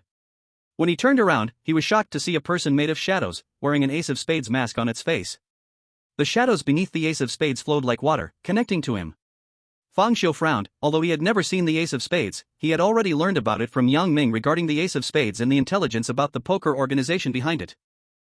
At first, the strange transformation of Lin Xiang with blood-red pupils was related to the Spade K. Later, Yang Ming broke through to the 3rd tier, and including this nightmare incident, the shadows covering the entire Greenvine City were all orchestrated by the Spade A. From this information, one can also infer the Spade A's strength, at least at the 3rd tier. Even possibly the 4th tier. It is basically unrealistic for an ordinary 3rd tier spirit manipulator to rely on their own ability to seal off the entire Greenvine City. So, it is very likely that Spade A is a 4th tier spirit manipulator, but it is also possible that he is a 3rd tier spirit manipulator with special abilities or some strange artifacts. However, no matter which possibility, it represents one thing, and that is that the current self is basically not an opponent. Fang Xiu knows very well that even though he is already at the 2nd tier, capable of leveraging more strange powers and strengthening in multiple ways, in terms of pure strength, he clearly still cannot match someone capable of sealing off the entire Greenvine City like Spade A. Moreover, he has a faint feeling that Spade A's strength seems to be above Yang Ming and Bai Qi. Facing such a strong enemy, unless he uses death to rewind time and find the opponent's weakness, it is very hard to win. Oh? You seem to know me, Spade A said with great interest. Is there something you need? Fang Xiu calmly gazed at Spade A. As expected of the one who solved the S-level strange incident, even when the body is under control, there is still no sign of panic. So you came just to say this nonsense? Spade A immediately restrained his smile, and his gaze became icy cold. Fang Xiu, do you know if it weren't for you having some use, daring to speak to me like this, you would already be dead? Finished? Then let's make a move. You. Spade A was instantly furious. He realized Fang Xiu could not distinguish who held the upper hand at the moment. Very good, you are quite impressive. I find that I am appreciating you more and more. Spade A suddenly smiled, incredibly capricious. I came today with only one purpose, to invite you to join the poker organization. You don't need to rush to refuse. I will join. Our poker organization is... Wait, what did you say? Spade A was dumbfounded. I said, I will join, Fang Xiu said calmly. Spade A was even more astonished. Do you know that joining the poker organization means betraying the investigation bureau? It doesn't matter. Do you understand the poker organization? I don't understand. Then why do you want to join the poker organization? I am willing. Spade A. He was completely thrown off. He never expected Fang Xiu would agree so readily. He hadn't even mentioned how impressive the poker organization was or the benefits of joining it, and Fang Xiu just agreed? Clearly, he had just resolved the S-level strange incident, and his reputation had reached the investigation bureau headquarters, with a bright future ahead. Yet now, joining the organization was so decisive. Are you playing me? Spade A was seriously suspicious. Believe it or not, it's up to you. In fact, Fang Xiu's statement about joining was the truth because he knew the poker organization had countless ties to Zhou Qingfeng, and joining might allow him to understand the strange truth better. Spade A was silent for a moment. To join the organization, you must first pass a test. What test? The test is to prove your ability to foresee the future. The test content is also very simple. Aren't you able to foresee the future? Then foretell why I would invite you to join the poker organization. Because I can foresee the future. Spade A. I am talking about a deeper reason. Think carefully before answering, you only have one chance. Answer incorrectly and you die. Spade A said, suppressing his anger. Fang Xiu began to ponder. When the nightmare was rampant, Spade A's intervention helped the nightmare evolve, indicating that his goal was to create powerful abnormalities. Moreover, according to the investigation bureau, when the headquarters sent people to rescue, Spade K intervened to obstruct them. All sorts of reasons indicate that the poker organization is very anti-human, clearly standing on the side of the strange. And the bizarre transformation of the kind-hearted Lin Xiang is inseparable from Spade K, which indicates that the poker organization very likely controls the methods that lead spirit manipulators to become strange.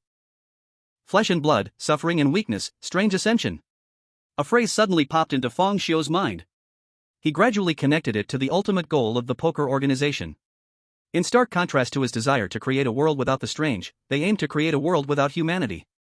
To achieve their goal, the investigation bureau was an obstacle they could not avoid. Recalling how he became a new star in the investigation bureau by solving the nightmare incident, he realized that if they could turn him to their side and use his abilities, they would certainly deal a heavy blow to the bureau. Thus, the reason that Spade A invited him to join the poker organization was clear. It was so obvious that it could be easily guessed without a death rewind. So, Fang Xiu said calmly, you invited me because you want me to be a spy, because your organization aims to turn humanity into something strange, flesh and blood suffering and weak, strange ascension, and the investigation bureau is the obstacle you cannot go around. You previously supported the nightmare to create chaos and weaken the bureau's power. But I solved the nightmare incident. You saw my potential, and had a better plan in mind, which is to use me against the investigation bureau. As a rising star of the investigation bureau, and soon to go to headquarters for training, I will surely be valued, making me the perfect choice for a spy. Hearing this, Spade clearly froze for a moment. Oh, it can be like this? Your plan is quite good, but this is not the reason I invited you to join. Fang Xiu. He suddenly felt that he might have encountered an idiot. Did he think too far ahead? Chapter 147, You Think You Can Kill Me? At that moment, Spade said again, unfortunately, Fang Xiu, although you're clever, your precognitive ability clearly does not meet my requirements. It seems you're not 100% sure of predicting success. This kind of uncertain future is not what I need. As for the spy plan, it's indeed a good suggestion, but I won't choose you because you stand out too much. If you go to headquarters, you will undoubtedly attract attention from many sides. Plus, you are too hard to control, perhaps Xiao Hao is a better choice. Alright, having said so much, it's time to kill you. Who told you to answer incorrectly? Saying this, Spade A was about to make a move. But at that moment, a cold smile crept up Fang Xiu's lips. The answer is set by you, so anything I say is naturally wrong. Spade A squinted his eyes. Are you implying that I am intentionally slandering you? Fang Xiu did not refute, but calmly said, my precognition will not make mistakes. Ha! Spade A sneered, alright, anyway, you're going to die. It doesn't matter if I tell you the reason. The reason I invited you is that I want you to go to Qingshan Mental Hospital, room 520 in Building C, and bring something out. Hearing room 520 in Building C, Fang Xiu's heart stirred. Did Spade want to retrieve the gift that Zhou Qingfeng left at Qingshan Mental Hospital? But that gift shouldn't be intended for Tianming, right? If you're going to make up reasons, at least make them believable. Can't you go get it yourself? Humph. That thing can only be retrieved by two types of people, either exceptionally lucky or someone who can foresee in advance. I originally thought you were the best candidate, but now it seems you can't even predict my goal. Going to Qingshan Mental Hospital would be in vain. Exceptionally lucky? Foreseeing in advance? Isn't that like the lottery? Then why don't you go find Yang Ming? Oh, I see, because he's a third-level spirit master, so you don't dare. Mentioning Yang Ming seemed to trigger a switch in Spade, and he instantly became furious. I don't dare. That waste I can crush easily. If it weren't for the director valuing him, he would have died long ago. Why would he get to keep the thing? Why him? That waste is just a bit lucky, not killed by the nightmare. Fang Xiu keenly sensed the key information in Spade's words and took advantage of the other party's craziness to ask directly, you want to use the nightmare to kill him? Correct, I want to test his capacity. Why should he be valued by the director? Fang Xiu thoroughly understood in his heart, the plan to use nightmares to weaken the investigation bureau's strength was just a wild thought of his own. It turned out that the reason why Spade was willing to risk the entire Green Vine City was merely to test Yang Ming's capacity. One must say that he is truly an extraordinary spirit master? So extreme that he makes decisions without considering gains, simply acting according to his whims. Oh dear, it seems I've said too much that I shouldn't have. Luckily, you are already dead. Spade's inexplicable anger dissipated, as if he had changed into another person. Suddenly, without any warning, a spike formed from shadows shot out from Spade's body, fiercely stabbing towards Fang Xiu's throat. Facing this strike, Fang Xiu calmly looked at Spade, already having made a judgment about him in his heart. Firstly, this is a fool, secondly, he is an erratic fool. His methods are extremely radical, and he speaks with a bit of a split personality feeling, his mind doesn't seem to function well. Looking at the shadows enveloping the opponent, Fang Xiu speculated that Spade was very likely also transformed into an anomaly by a human, or half anomaly. It seems that the method of transforming humans into anomalies is not perfect, most turn out to be this kind of mentally unstable characters, and they might even lose IQ. For example, nightmares, just like Spade. Swish! The black shadow spike stopped just 1 centimeter from Fang Xiu's throat. I never expected that you could remain so calm in the face of death, I'm increasingly appreciating you. So, I decided to give you another chance. Now you need to rack your brains, think of what would satisfy me so you can live. Spade smiled. Fang Xiu calmly glanced at him, what are you, to even give me a chance? Spade's smile instantly vanished, it seems you are not planning to cherish this opportunity. Very well, then I will have to kill you. Do you really think you can kill me? As soon as he finished speaking, Fang Xiu shifted his gaze towards the anomalies wandering in the street nearby. Come out now. Spade frowned, he thought Fang Xiu was bluffing, however, in the next second, he suddenly felt an inexplicable heart palpitation, and his expression drastically changed. He suddenly turned around, instantly struck as if hit by lightning. He saw that he didn't know when, but several anomalies had appeared in the originally empty street. There were anomalies resembling mud monsters, their bodies full of eyes. There was also a 3-meter-tall one-eyed giant, all in blood red. And another anomaly that had countless hideous tentacles connected beneath its human head. All these anomalies exuded an extremely dangerous aura, directly staring at Spade and Fang Xiu. What on earth is happening? Why have the anomalies from the other shore appeared in the real world without warning? Other shore? Fang Xiu frowned, are these anomalies from the other shore? Suddenly, the anomalies made their move, the dirty, stinking mud with eyes, the eerie blood-red glow, and the densely packed tentacles came rushing in.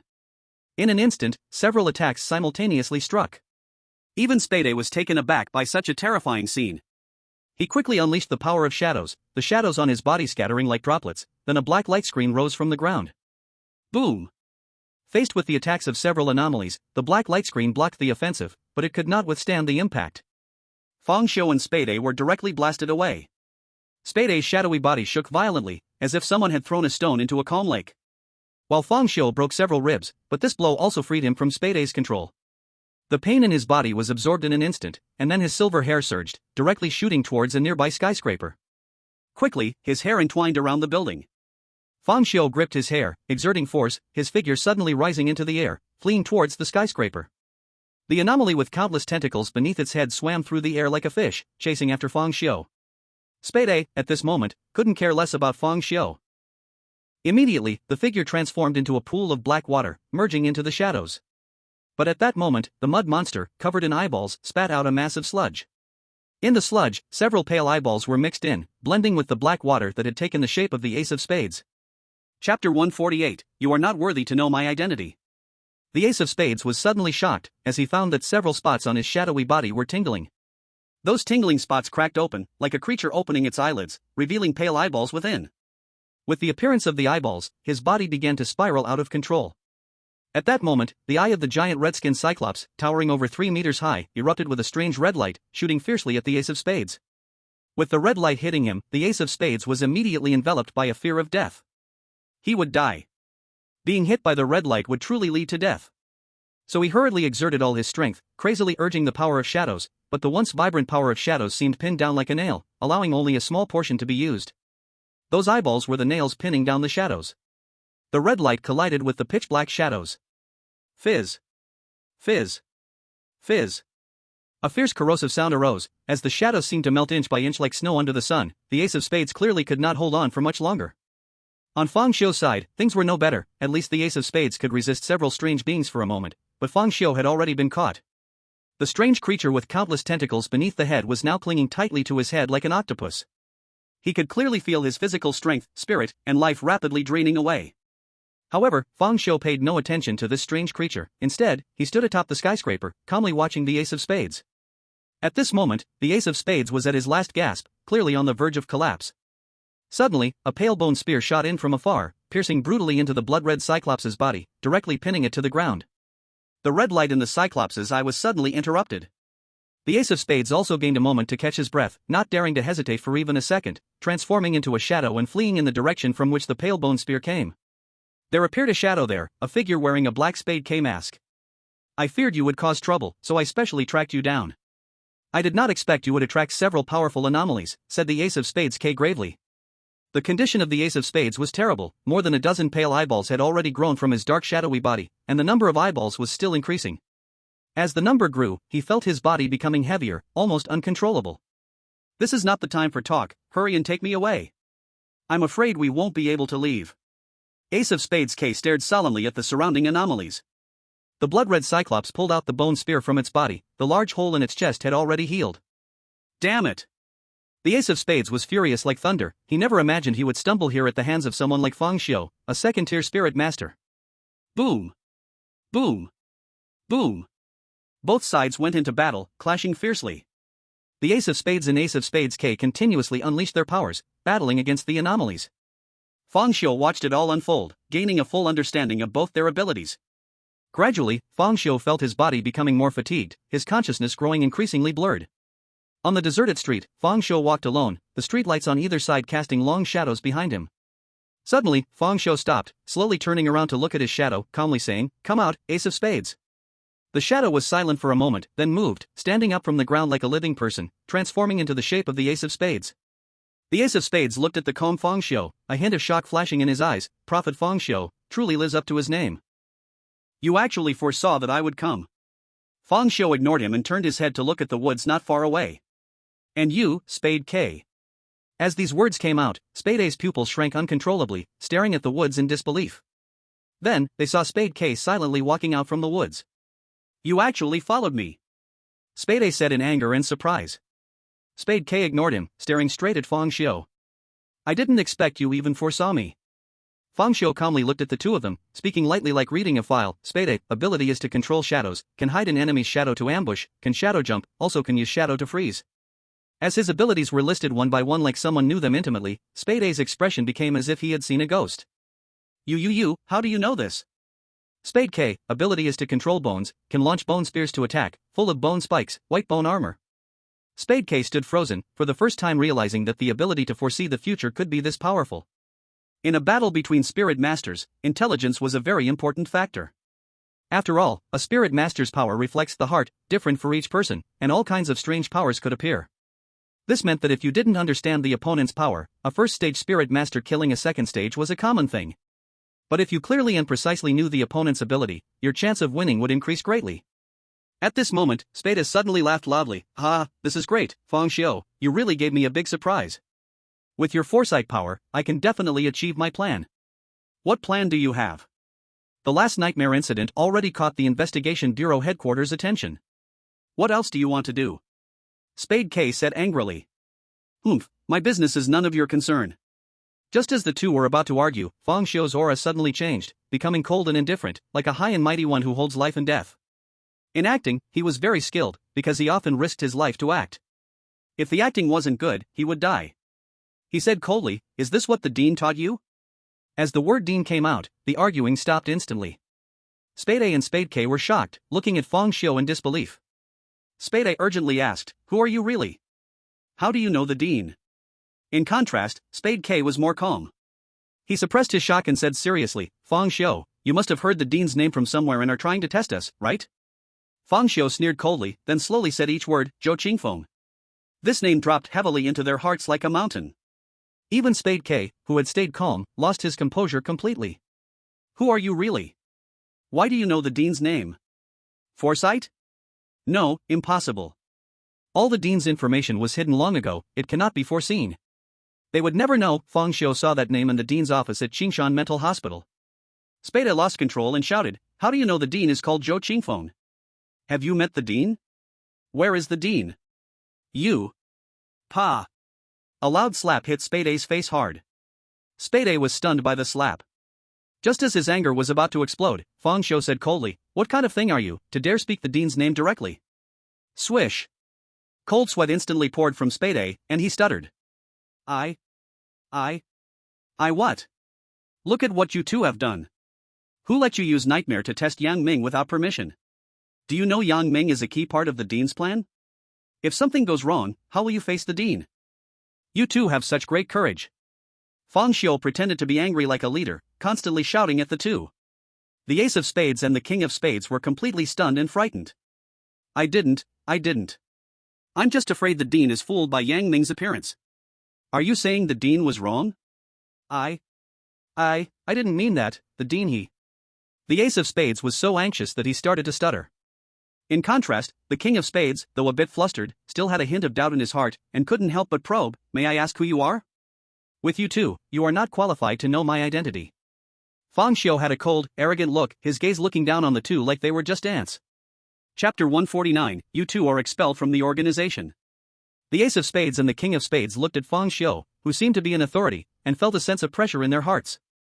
They even recalled that Fang Xiu had walked out of Qingshan Psychiatric Hospital alive, and now thinking about it, it probably wasn't just good luck. It was highly likely that this big shot had made some sort of preparations in Qingshan Psychiatric Hospital. No wonder Fang Xiu could solve S-level nightmares at the first level, no wonder he, despite his low level, could predict the future freely. It turned out all of this was a disguise of the big shot. The Dean must have given him a very important task, which is why this big shot is hiding in the investigation bureau. Thinking of Fang Xiu shining recently, even going to the headquarters for training, could it be, his goal is to go undercover at the headquarters? Recalling Fang Xiu's previous amazing performances, the two discovered more and more clues. The Ace of Spades was even in a cold sweat, he understood the Dean's plan for Yang Ming, and he had taken advantage of the Dean's absence to obstruct. Compared to the Ace of Spades, the King of Spades was clearly much smarter. Even though he had begun to believe in Fang Xiu, a trace of doubt still lingered in his heart. However, before he could voice his doubt, Fang Xiu coldly said again, "The items in room 520 of Building C in Qingshan Psychiatric Hospital are for Yang Ming. You two ants dare to have the thought of touching them, are you looking for death?" The King of Spades' heart trembled wildly, he actually knew that the items were in Building C, room 520. Even the Ace of Spades wanting to snatch those things was known to him. How could this be possible? Could he be sent by the Dean to monitor us? It's over, he really is a high-ranking member of the organization, a person close to the Dean. Swish. Cold sweat immediately dripped down. It seems that with the Dean absent, subordinates have developed many thoughts that shouldn't exist. You two, remember, only what the Dean gives you is yours, if the Dean doesn't give it, no one can take it. Without the Dean, where do you go from here? A group of ungrateful beings. From now on, you two are not worthy to stand by the Dean's side, you are expelled from the organization, so take your own lives. As soon as these words were spoken, the faces of the Ace of Spades and the King of Spades instantly changed wildly, especially the less intelligent Ace of Spades, whose face looked like the world was collapsing, frantic like ants on a hot pan. My lord! No! I was wrong. I know I was wrong, I did not disobey the Dean's orders, I just wanted to test Yang Ming's measure. The King of Spades also hurriedly explained, My lord, it has nothing to do with me, it was all the Ace of Spades doing. Nonsense! Fang Xiu's face grew increasingly colder, and his imposing aura became heavier. At this point, you dare to argue? You two useless fools, kneel down. Thud. The Ace of Spades did not hesitate at all and directly knelt to the ground. The King of Spades glanced at the Ace of Spades, hesitated for a moment, and then also knelt to the ground. My lord, please, give me one more chance, I will definitely prove my loyalty to you and the Dean, and that I am not useless. My lord, I beg you, considering our many years of labor without reward, spare us this time. Fang Xiu coldly stared at the two, feeling that it was about enough. He could not push them any further. The ace of spades was fine, his intelligence was low, and as a diehard fan of the dean, if he told him to take his life, he might actually do it. But the king of spades was a person of heavy suspicion, his intelligence was high, and the loyalty of smart people was never as good as that of honest people. Once forced to commit suicide, it might provoke resistance, and at that moment, the truth would be revealed. However, Fang Xiu did not plan to end this with such a cowardly approach. Once he raised it high and gently put it down, even if it did not arouse the suspicion of the king of spades at that moment, the other party would definitely doubt it afterward. Thinking about it, it was clear that these two dared to gamble with the lives of millions of people in the entire Green Vine City to nurture nightmares, which showed that the people of the poker organization were all somewhat insane. Director Zhou Qingfeng had studied many strange creations at the Qingshan Mental Hospital. Facing such a crazed organization, if he didn't take any punitive measures, it would be completely inconsistent with the organization's style. However, with Fang Xiu's current strength, he simply could not personally punish the two. Once he took action, his identity as a big boss would crumble, and where would there be such a weak big boss? Thus, Fang Xiu coldly said, opportunities for survival are never given by others but fought for by oneself. As long as you both prove to me that you are not useless and have value for survival, you can live. The two instantly grabbed onto the lifeline, desperately saying, "My lord, I am useful. I am useful. My lord, how do you want us to prove it?" Underneath the depths of the King of Spades' eyes, a strange color flashed. He already believed in Fang Xiu's identity 99%. The only 1% doubted Fang Xiu's strength. Because no matter how he looked at it, he could not feel any pressure from Fang Xiu that one would feel facing a strong person. Of course, it could not be ruled out that the big boss was just good at disguising. Now, Fang Xiu's words made the King of Spades feel that the boss was about to take action, like something that said, "If you can withstand my 3 strikes, you can live." The King of Spades guessed correctly. Fang Xiu indeed wanted to take action, but it was not by his own hands. As a big boss, personally getting involved is just a very low thing to do. It's simple: if you can kill my little pet, you can live. But if you can't even defeat a pet, then just immediately go die. The director doesn't need useless people near him. Pet? The two were slightly taken aback. What pet could possibly exist on this empty street? Can't you even see it? It seems calling you useless is an insult to the word. Fang Xiu disdainfully shook his head. Then, he casually shifted his gaze to the side, and amidst the two's confusion, he successfully locked eyes with the towering, blood-red one-eyed giant over 3 meters tall. "Come out." As soon as he finished speaking, a shocking event occurred that left the King of Spades and King of Spades in disbelief. They could hardly believe their eyes. On the empty street, a blood-colored muscle-covered giant over 3 meters tall actually appeared out of thin air. A terrifying and ominous aura immediately spread out. This is the master's pet. He actually summoned the strange from the other side directly. Waves of shock surged in their hearts. Such mysterious means, summoning the strange from the other side to this world, possessing terrifying strength to break the boundaries of the world. Was this the true strength of the boss? At this moment, the King of Spades had no trace of doubt left in his heart. Such terrifying means, within the organization, absolutely belonged to the level of a boss, and perhaps even the director's right-hand man. "Kill them." Fang Xiu's calm words resonated. The 3-meter-tall one-eyed giant dealt a fierce roar in compliance. Meanwhile, Fang Xiu, with an air of nonchalance, turned away and left, as if a true man never looks back at an explosion. A true big boss never watches weaklings fight. His attitude was utterly indifferent, showing no care for his pet or the lives of the two, as if it were a trivial matter. Whether the two could survive was of no consequence. However, only he knew his true thoughts. These days, keeping a pet is not easy. One wrong move and even the owner gets killed too. He must hurry up and create some distance, lest he be caught in the crossfire and lose his disguise. Chapter 150, My Lord, we will not disappoint you. Spade A and Spade K exchanged a glance, seeing determination in each other's eyes. The master has given us a chance. Whether we can survive depends on our own fortune. I cannot compare to the master's strength, but I refuse to believe I cannot deal with a mere pet. As they spoke, the two charged fiercely toward the 3-meter-tall Cyclops. The Cyclops had been staring intently at Fang Xiu, since it was Fang Xiu who first spotted it, making him its prime target upon entering the world. But before it could attack Fang Xiu, Spade A and Spade K had already rushed up. The Cyclops seemed provoked, letting out a fierce roar, and then a strange red light burst from its eye, shooting fiercely toward the two. Spade A's face went wild with craziness, as if trying to prove to Fang Xiu he was not useless. He unleashed all his power, with shadows surging like tides, forming a pitch-black shadow spear to confront the strange red light. Zzz. The strong corrosive sound echoed continuously, as the shadow spear was slowly corroded away. Spade A was instantly shocked. He never expected that his once proud strength would appear so fragile before the master's pet. If the pet was this formidable, how terrifying must the master's true strength be? Spade K was not idle. From the pet's attack, it was clear that it could not be defeated by a single person. To win and regain the master's approval, they had to join forces. Swish! A white bone spear shot out from him, stabbing fiercely into the Cyclops' massive body, pinning it to the ground. Restricting the pet's actions for a moment, the two unleashed their attacks in perfect harmony. One shadow boiled, and one bone forest emerged. Soon, the 3-meter-tall Cyclops was battered and bruised. A glimmer of joy flickered on their faces, but the next second, that joy froze in place. They saw the red light in the Cyclops' eye flash, and that red light flowed like water over its body. Instantly, its battered form began to return to normal. What? The two were astonished, unable to believe that this mere pet could be so troublesome. Boom! The strange red light shot forth. The two were thrown away, landing in a sorry state. At this moment, they were both shocked and angry, filled with a sense of defeat. No wonder the master called them useless. If they couldn't even defeat a pet, what else could they be?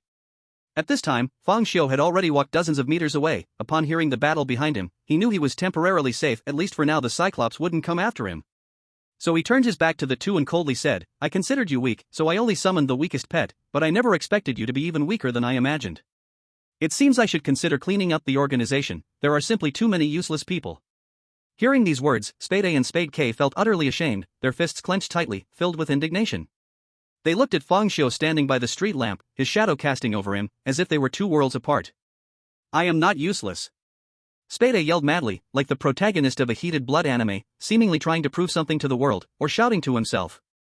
Then, he suddenly leapt up, eyes blood red, charging toward the Cyclops. The shadow that formed into a figure instantly transformed into a pool of black water, as if the shadows melded together. The shadow water surged madly, desperately clinging to the Cyclops as if the massive shadows were trying to swallow it whole. The Cyclops erupted with dazzling red light, burning fiercely like flames, crazily scorching the shadows. Aha! The cries of Spade A echoed continuously. Even so, he still did not give up, tightly binding the one-eyed giant. He wanted to prove to Fang Xiu that he was not useless. Seeing this scene, the King of Spades flashed with madness in his eyes, and charged at the one-eyed giant, his body erupting with countless pale bone spikes, like a hedgehog, engaging in close combat with the one-eyed giant. With their reckless desperation, the two managed to fight back and forth with the one-eyed giant, even gaining a slight upper hand. At this moment, Fang Xiu seemed to be touched by their spirit, his figure pausing slightly. If you can survive, come find me again. His voice remained cold and icy, but in the ears of the King of Spades and the Ace of Spades, it sounded like heavenly music. They knew this was the adult's recognition of them. Master! We will not let you down, the Ace of Spades shouted. Fang Xiu did not look back, walking further away until his back was no longer visible. The two exchanged a glance and saw the determination and madness in each other's eyes.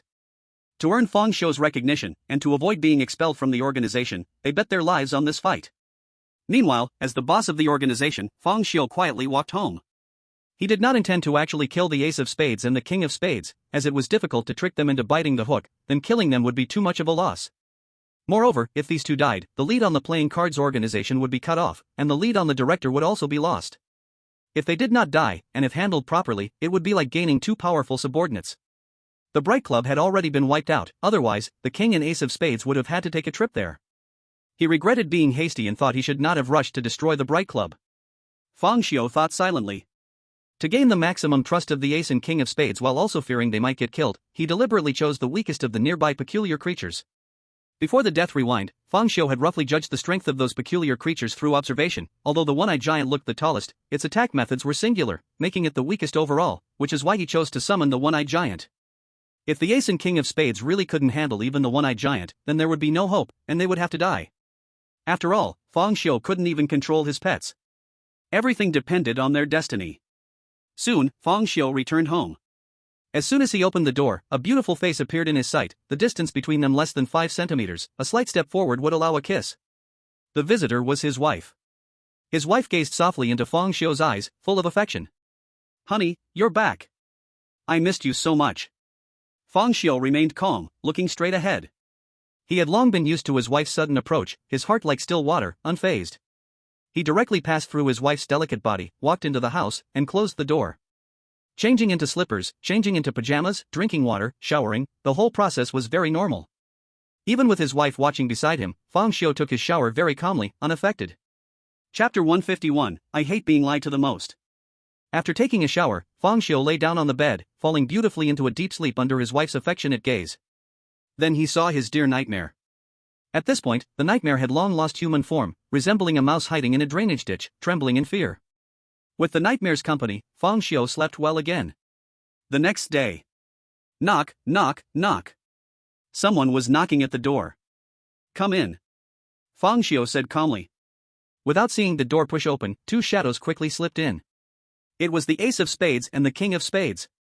As soon as they saw Fang Xiu, they immediately knelt on the ground, heavily knocking their heads in gratitude. Thank you, master, for not killing us, the two said in unison. Fang Xiu calmly looked at the two, noticing that their condition was not good. Although their wounds had been treated, he could still faintly smell the strong blood odor.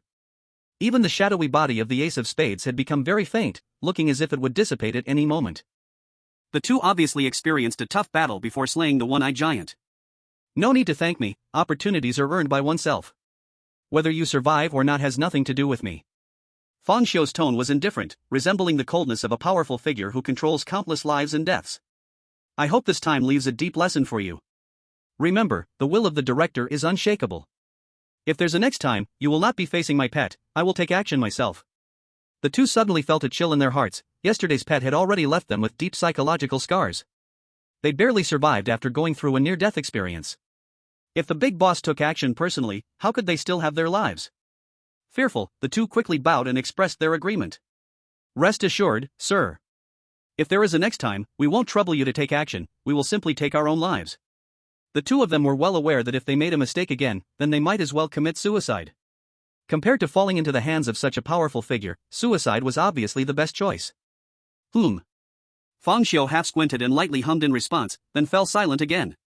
Seeing the big boss remain silent, the two, unable to grasp his mood, dared not speak casually, fearing that even one wrong word would lead to immediate death. The room fell into silence. Mainly, Fang Xiu did not know what to say. As the leader of the organization, he was completely oblivious to it, and the more he spoke, the more mistakes he would make. He actually wanted to ask what the gift left by the director at the Qingshan Psychiatric Hospital was. Why did they choose Yang Ming, and why didn't they just give it directly? However, he couldn't ask, many questions in his heart couldn't be voiced. As a big boss, he certainly knew more than his subordinates. Asking such low-level questions was tantamount to self-destructing. Faced with Fang Xiu's silence, the two of them sat uneasily, as if the silence carried a suffocating power, making it hard for them to breathe. At this moment, Spada mustered his courage and broke the silence. He respectfully pulled out a dark golden metal box from the shadows. Fang Xiu immediately recognized that this was a box made of 100% pure mined steel, quite valuable, but clearly, what was inside the box was even more precious. Spada held the box with both hands over his head and respectfully said, "Sir, I have something to report. This is an upgraded version developed based on the Type 2 reagent left by the director, the Type 3 reagent." As he spoke, Spada opened the dark golden metal box, revealing a small vial of blood-red liquid inside. The liquid was as red as blood, beautiful like a ruby, and it seemed to twinkle with countless stars within, stunning and exquisite, almost like a work of art. "Sir, the Type 3 reagent allows the human body to more fully integrate with the Eerie. There is even a 10% chance that it can optimize a person's physique to be a perfect fit for the Eerie, achieving perfect mastery. As you know, most members of the organization are either Eerie or semi-Eerie, although their combat power is greatly enhanced, due to the incompatibility of the body, mind, and Eerie, it leads to significant instability, hampering their full potential. So we developed the Type 3 reagent to help organization members fully integrate and master the Eerie. Currently, due to the rarity of materials, there is only this one vial. I dare to present it to you, hoping you will taste and guide it." Fang Xiu did not take the reagent. Instead, he continued to silently look at the two, never glancing at the reagent as if it were insignificant garbage. The two were extremely tense, afraid to speak, quietly holding the reagent still without moving. In reality, their thoughts were quite simple. Any talk of guidance was just a pretense. The true purpose was to present a gift to Fang Xiu. How could they offend the organization's big boss without giving a gift to show their respect? Did they want to continue working? So they spent the whole night deliberating, Ling coins? The big boss would certainly look down on such mundane items. Mysterious device? With the strength of a big shot, there's no need for weapons at all, even pets are more useful than that device. Rare materials to enhance spirituality? A peak figure like this big shot, why would they need to enhance spirituality at all? After thinking it over and over, the two brought out the latest research achievement, the 3-type potion. On one hand, it allows the big shot to see the results we've achieved. On the other hand, the 3-type potion is indeed very precious, with a certain chance to optimize the human body into 100% compatible with the weirdness, achieving perfect control, and because the materials are rare, there is only this one bottle in the world. Such a unique gift is the best for giving. Originally, the two thought very well, but at this moment, due to Fang Xiu's silence, their anxiety grew stronger. Oh no, is the big shot not impressed with our gift? It must be the case, such a being of this level, how could they possibly appreciate our gift? This 3-type potion is only a treasure to us, in the eyes of a real big figure, it's probably just a joke. You are quite thoughtful. Fang Xiu's indifferent voice broke the calm in the room. The two instantly breathed a sigh of relief, followed by an uncontrollable wave of joy flooding their hearts. Did they just earn the big shot's recognition? Given the big shot's cold, unfeeling, and unpredictable nature, hearing a compliment from them is harder than reaching the sky. Yet now, they received praise, how could they not be ecstatic? However, before the two could lower their guard, express their loyalty, and flatter him, Fang Xiu's next words sent them into an ice pit. After going through so much trouble, to fool me with such garbage, you truly have your heart in it. The expressions on their faces changed drastically in an instant. It's over, they've been found out, damn it. In front of such a big figure, there should be no delusions. Bang! Bang! Bang! The two directly kowtowed frantically. My lord, we were wrong, we shouldn't have lied, please spare us. Hearing their words, Fang Xiu was stunned, he didn't understand what the 3-type potion was. He only said this to fit the big shot's persona. Who would have thought it would expose the two? Is there actually a problem with this potion? Could it be poisoned? No, that's impossible, if they had seen through his identity, they would have attacked directly, there's no need for poison. Then what lies did these two tell? This question was hard for Fang Xiu to ask, after all, he already displayed that he had seen through the problem. But thankfully, he could bluff. I hate it most when others lie to me. Fang Xiu's cold, deep voice echoed, like the voice of a wrathful ghost from hell, sending chills down spines. The Spade's AK trembled instantly, feeling a shadow of death looming. Spade K hurriedly explained, My lord, I admit, we did tell a small lie, although the 3-type potion isn't from our research, its effects are real, we are just the porters of the potion. Spada quickly followed up with an explanation, My lord, we truly meant no harm, we just wanted to take credit in front of you, unexpectedly, we were seen through right away. Actually, the basic idea of the 3-type potion still comes from the Dean's 2-type potion, however, we fortuitously found a rare material that looks like a heart-shaped stone in the other shore. This is an undocumented material. During an experiment, the 2-type potion spilled onto the heart-shaped stone, resulting in it directly merging with the 2-type potion. Subsequently, tests showed that the efficacy of the 2-type potion merged with the heart-shaped stone increased several times. So we named it the 3-type potion. Since there is only one rare material, it cannot be mass-produced, we didn't report it and secretly consumed it ourselves.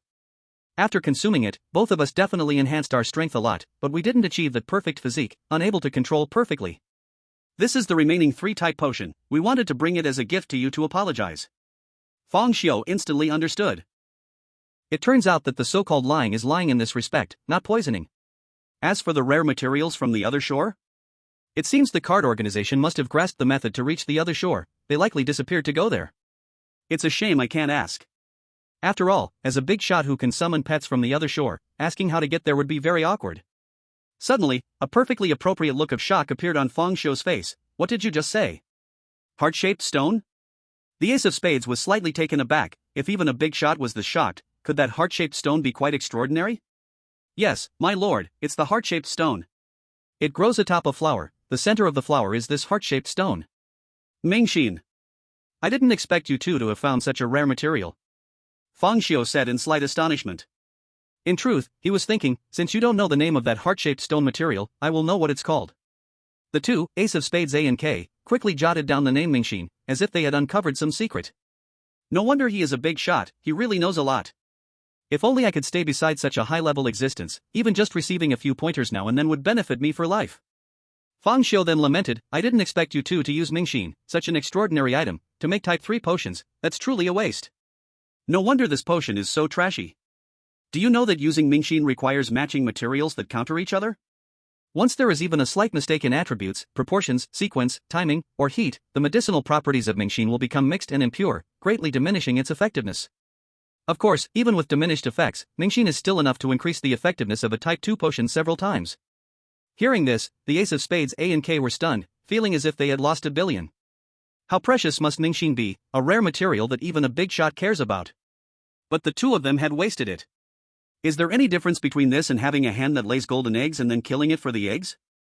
Alright, it's good that there's still some potion left. I will try to refine the Mingxin out. As he spoke, Fang Xiu suddenly fixed his gaze on the Ace of Spades A and K. By the way, you two have also consumed Mingxin before, right? When this was said, combining with Fang Xiu's earlier words about refining Mingxin from the potion, the two instantly turned pale. They weren't fools and knew very well what Fang Xiu's question implied, he clearly meant to use them as materials for refining. Never had they expected that gifting could lead to such an accident. They were to be sent out as gifts themselves. My lord, the ace of spades started stuttering. He didn't seem particularly smart, but he understood Fang Xiu's subtext. At this point, they didn't even dare to run because they were too weak enough that they almost couldn't even defeat a big shot's pet. So, running away in front of the organization's big shot was practically equivalent to suicide. Who knows, if they pleaded for mercy, they might even be spared. Just as the two silently accepted their fate, Fang Xiu said again, "Forget it, since you passed the test before and survived, I'll spare you this time." The two were suddenly relieved. Without hesitation they bowed deeply. "Thank you, my lord." While bowing, both of their hearts resolved, in the future, regarding Mingxin and the Type 3 potion, they would never tell anyone, no matter what.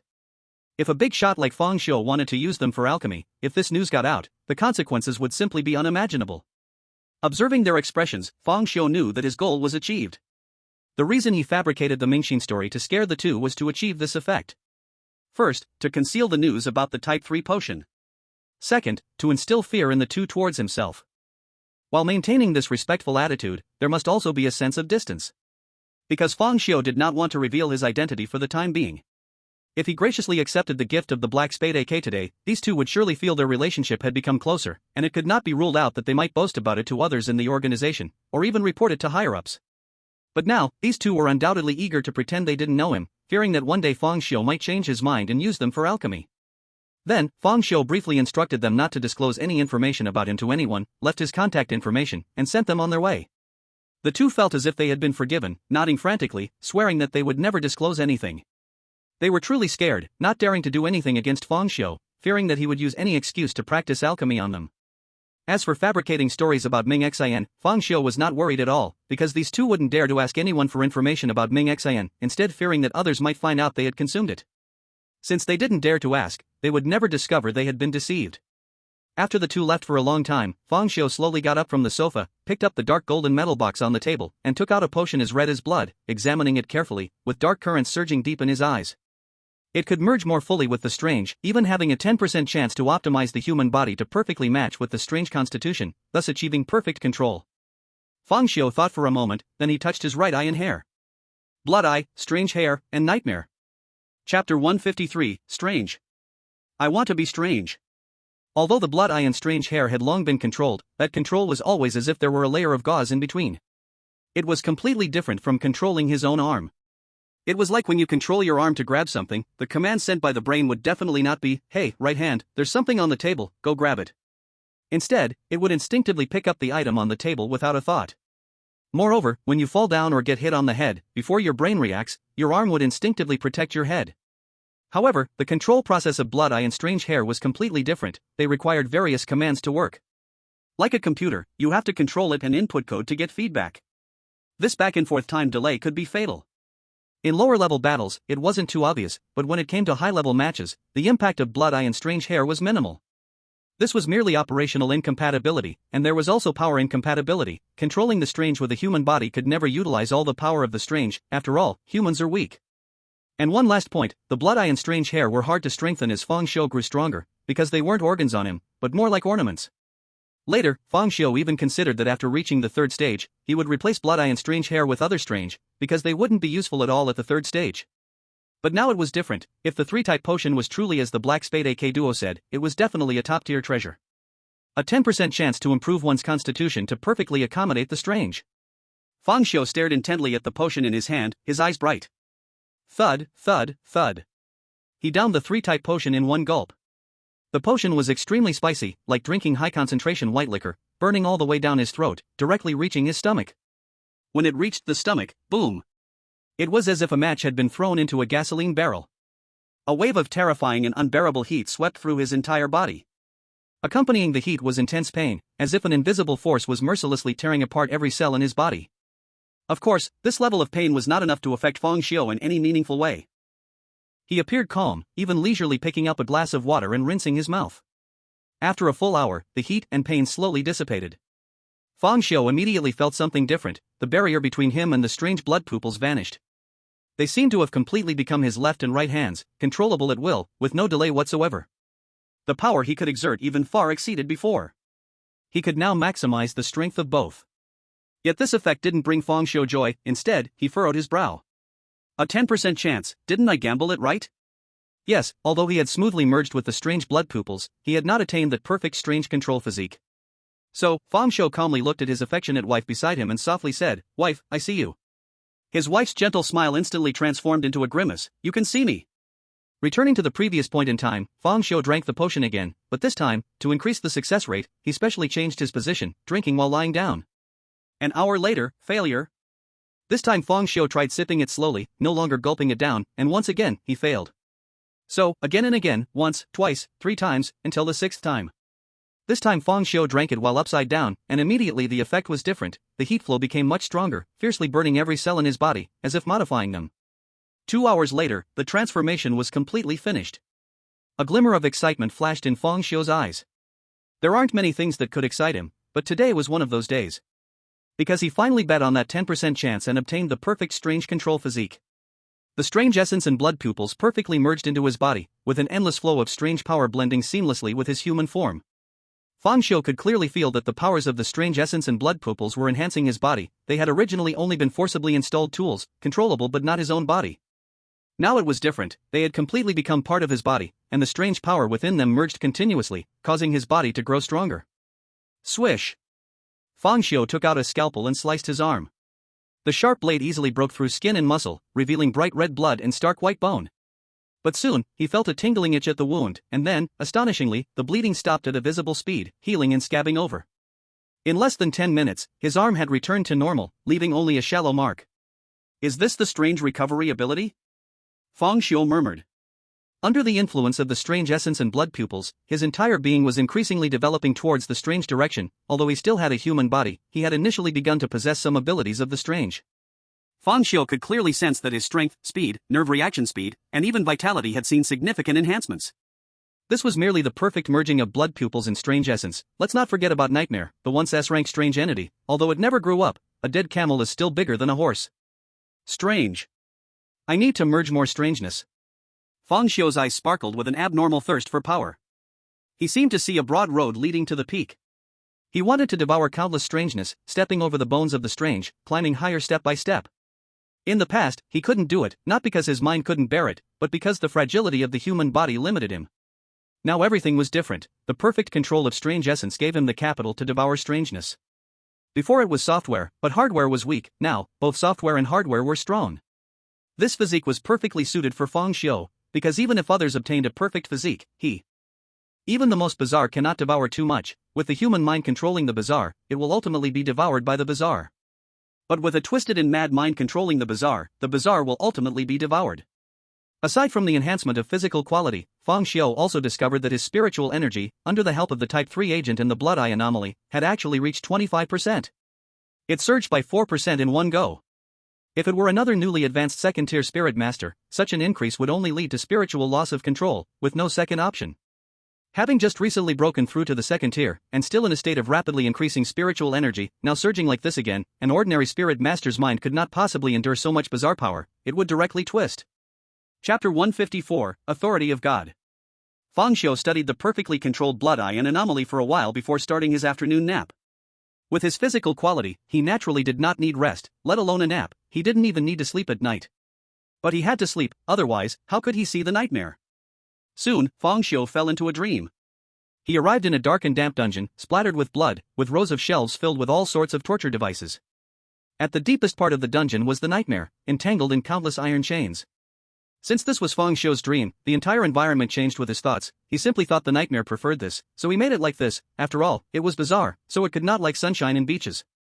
At this moment, the nightmare heard Fang Xiu's footsteps and screamed in utter panic, the chains on its body clanking loudly. It looked at Fang Xiu, who was walking towards it slowly, and shouted, "Why are you here again?" Afternoon nap. You actually take an afternoon nap. You clearly didn't have this habit before. You bastard. You sleep twice a day just to torture me. Aha. After the nightmare roared, it began to plead for mercy. It didn't know how many times it had begged in these few days. "Fang Xiu, please, stop torturing me. I was wrong. I'm willing to do anything you say, just please stop torturing me." The nightmare, crying bitterly, had long lost its former arrogance. It now regretted immensely why it was immortal. It couldn't even commit suicide now. It had countless times hoped for a disaster to wipe out everyone in Greenvine City, so it could die smoothly. After begging, the nightmare then, like a split personality, glared at Fang Xiu and cursed wildly. I will kill you. Fang Xiu. I must kill you. I will peel your skin, pull out your tendons, and drink your blood.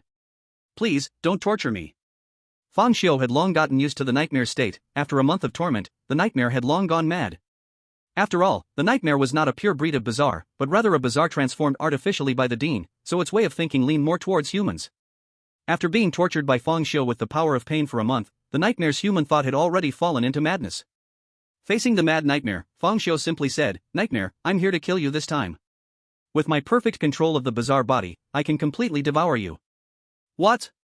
Upon hearing this, the nightmare, which was originally kneeling and begging for mercy, suddenly stood up with a face full of wild joy. Why didn't you say this sooner? Hurry up and act. At that moment, the surrounding space suddenly began to change dramatically, all the scenes started to shatter, and the colors began to mix chaotically, like a painter's palette being stirred together. Finally, the colorful hues morphed into a deep darkness, more and more darkness enveloping everything around. Slowly, the darkness began to erode towards the nightmare. Perhaps because it had self-awareness, the darkness eroded slowly. After half a day, it had only corroded the surface. Seeing this scene, the nightmare panicked immediately, frantically attacking its own body. The body was battered and bruised, black smoke billowing wildly.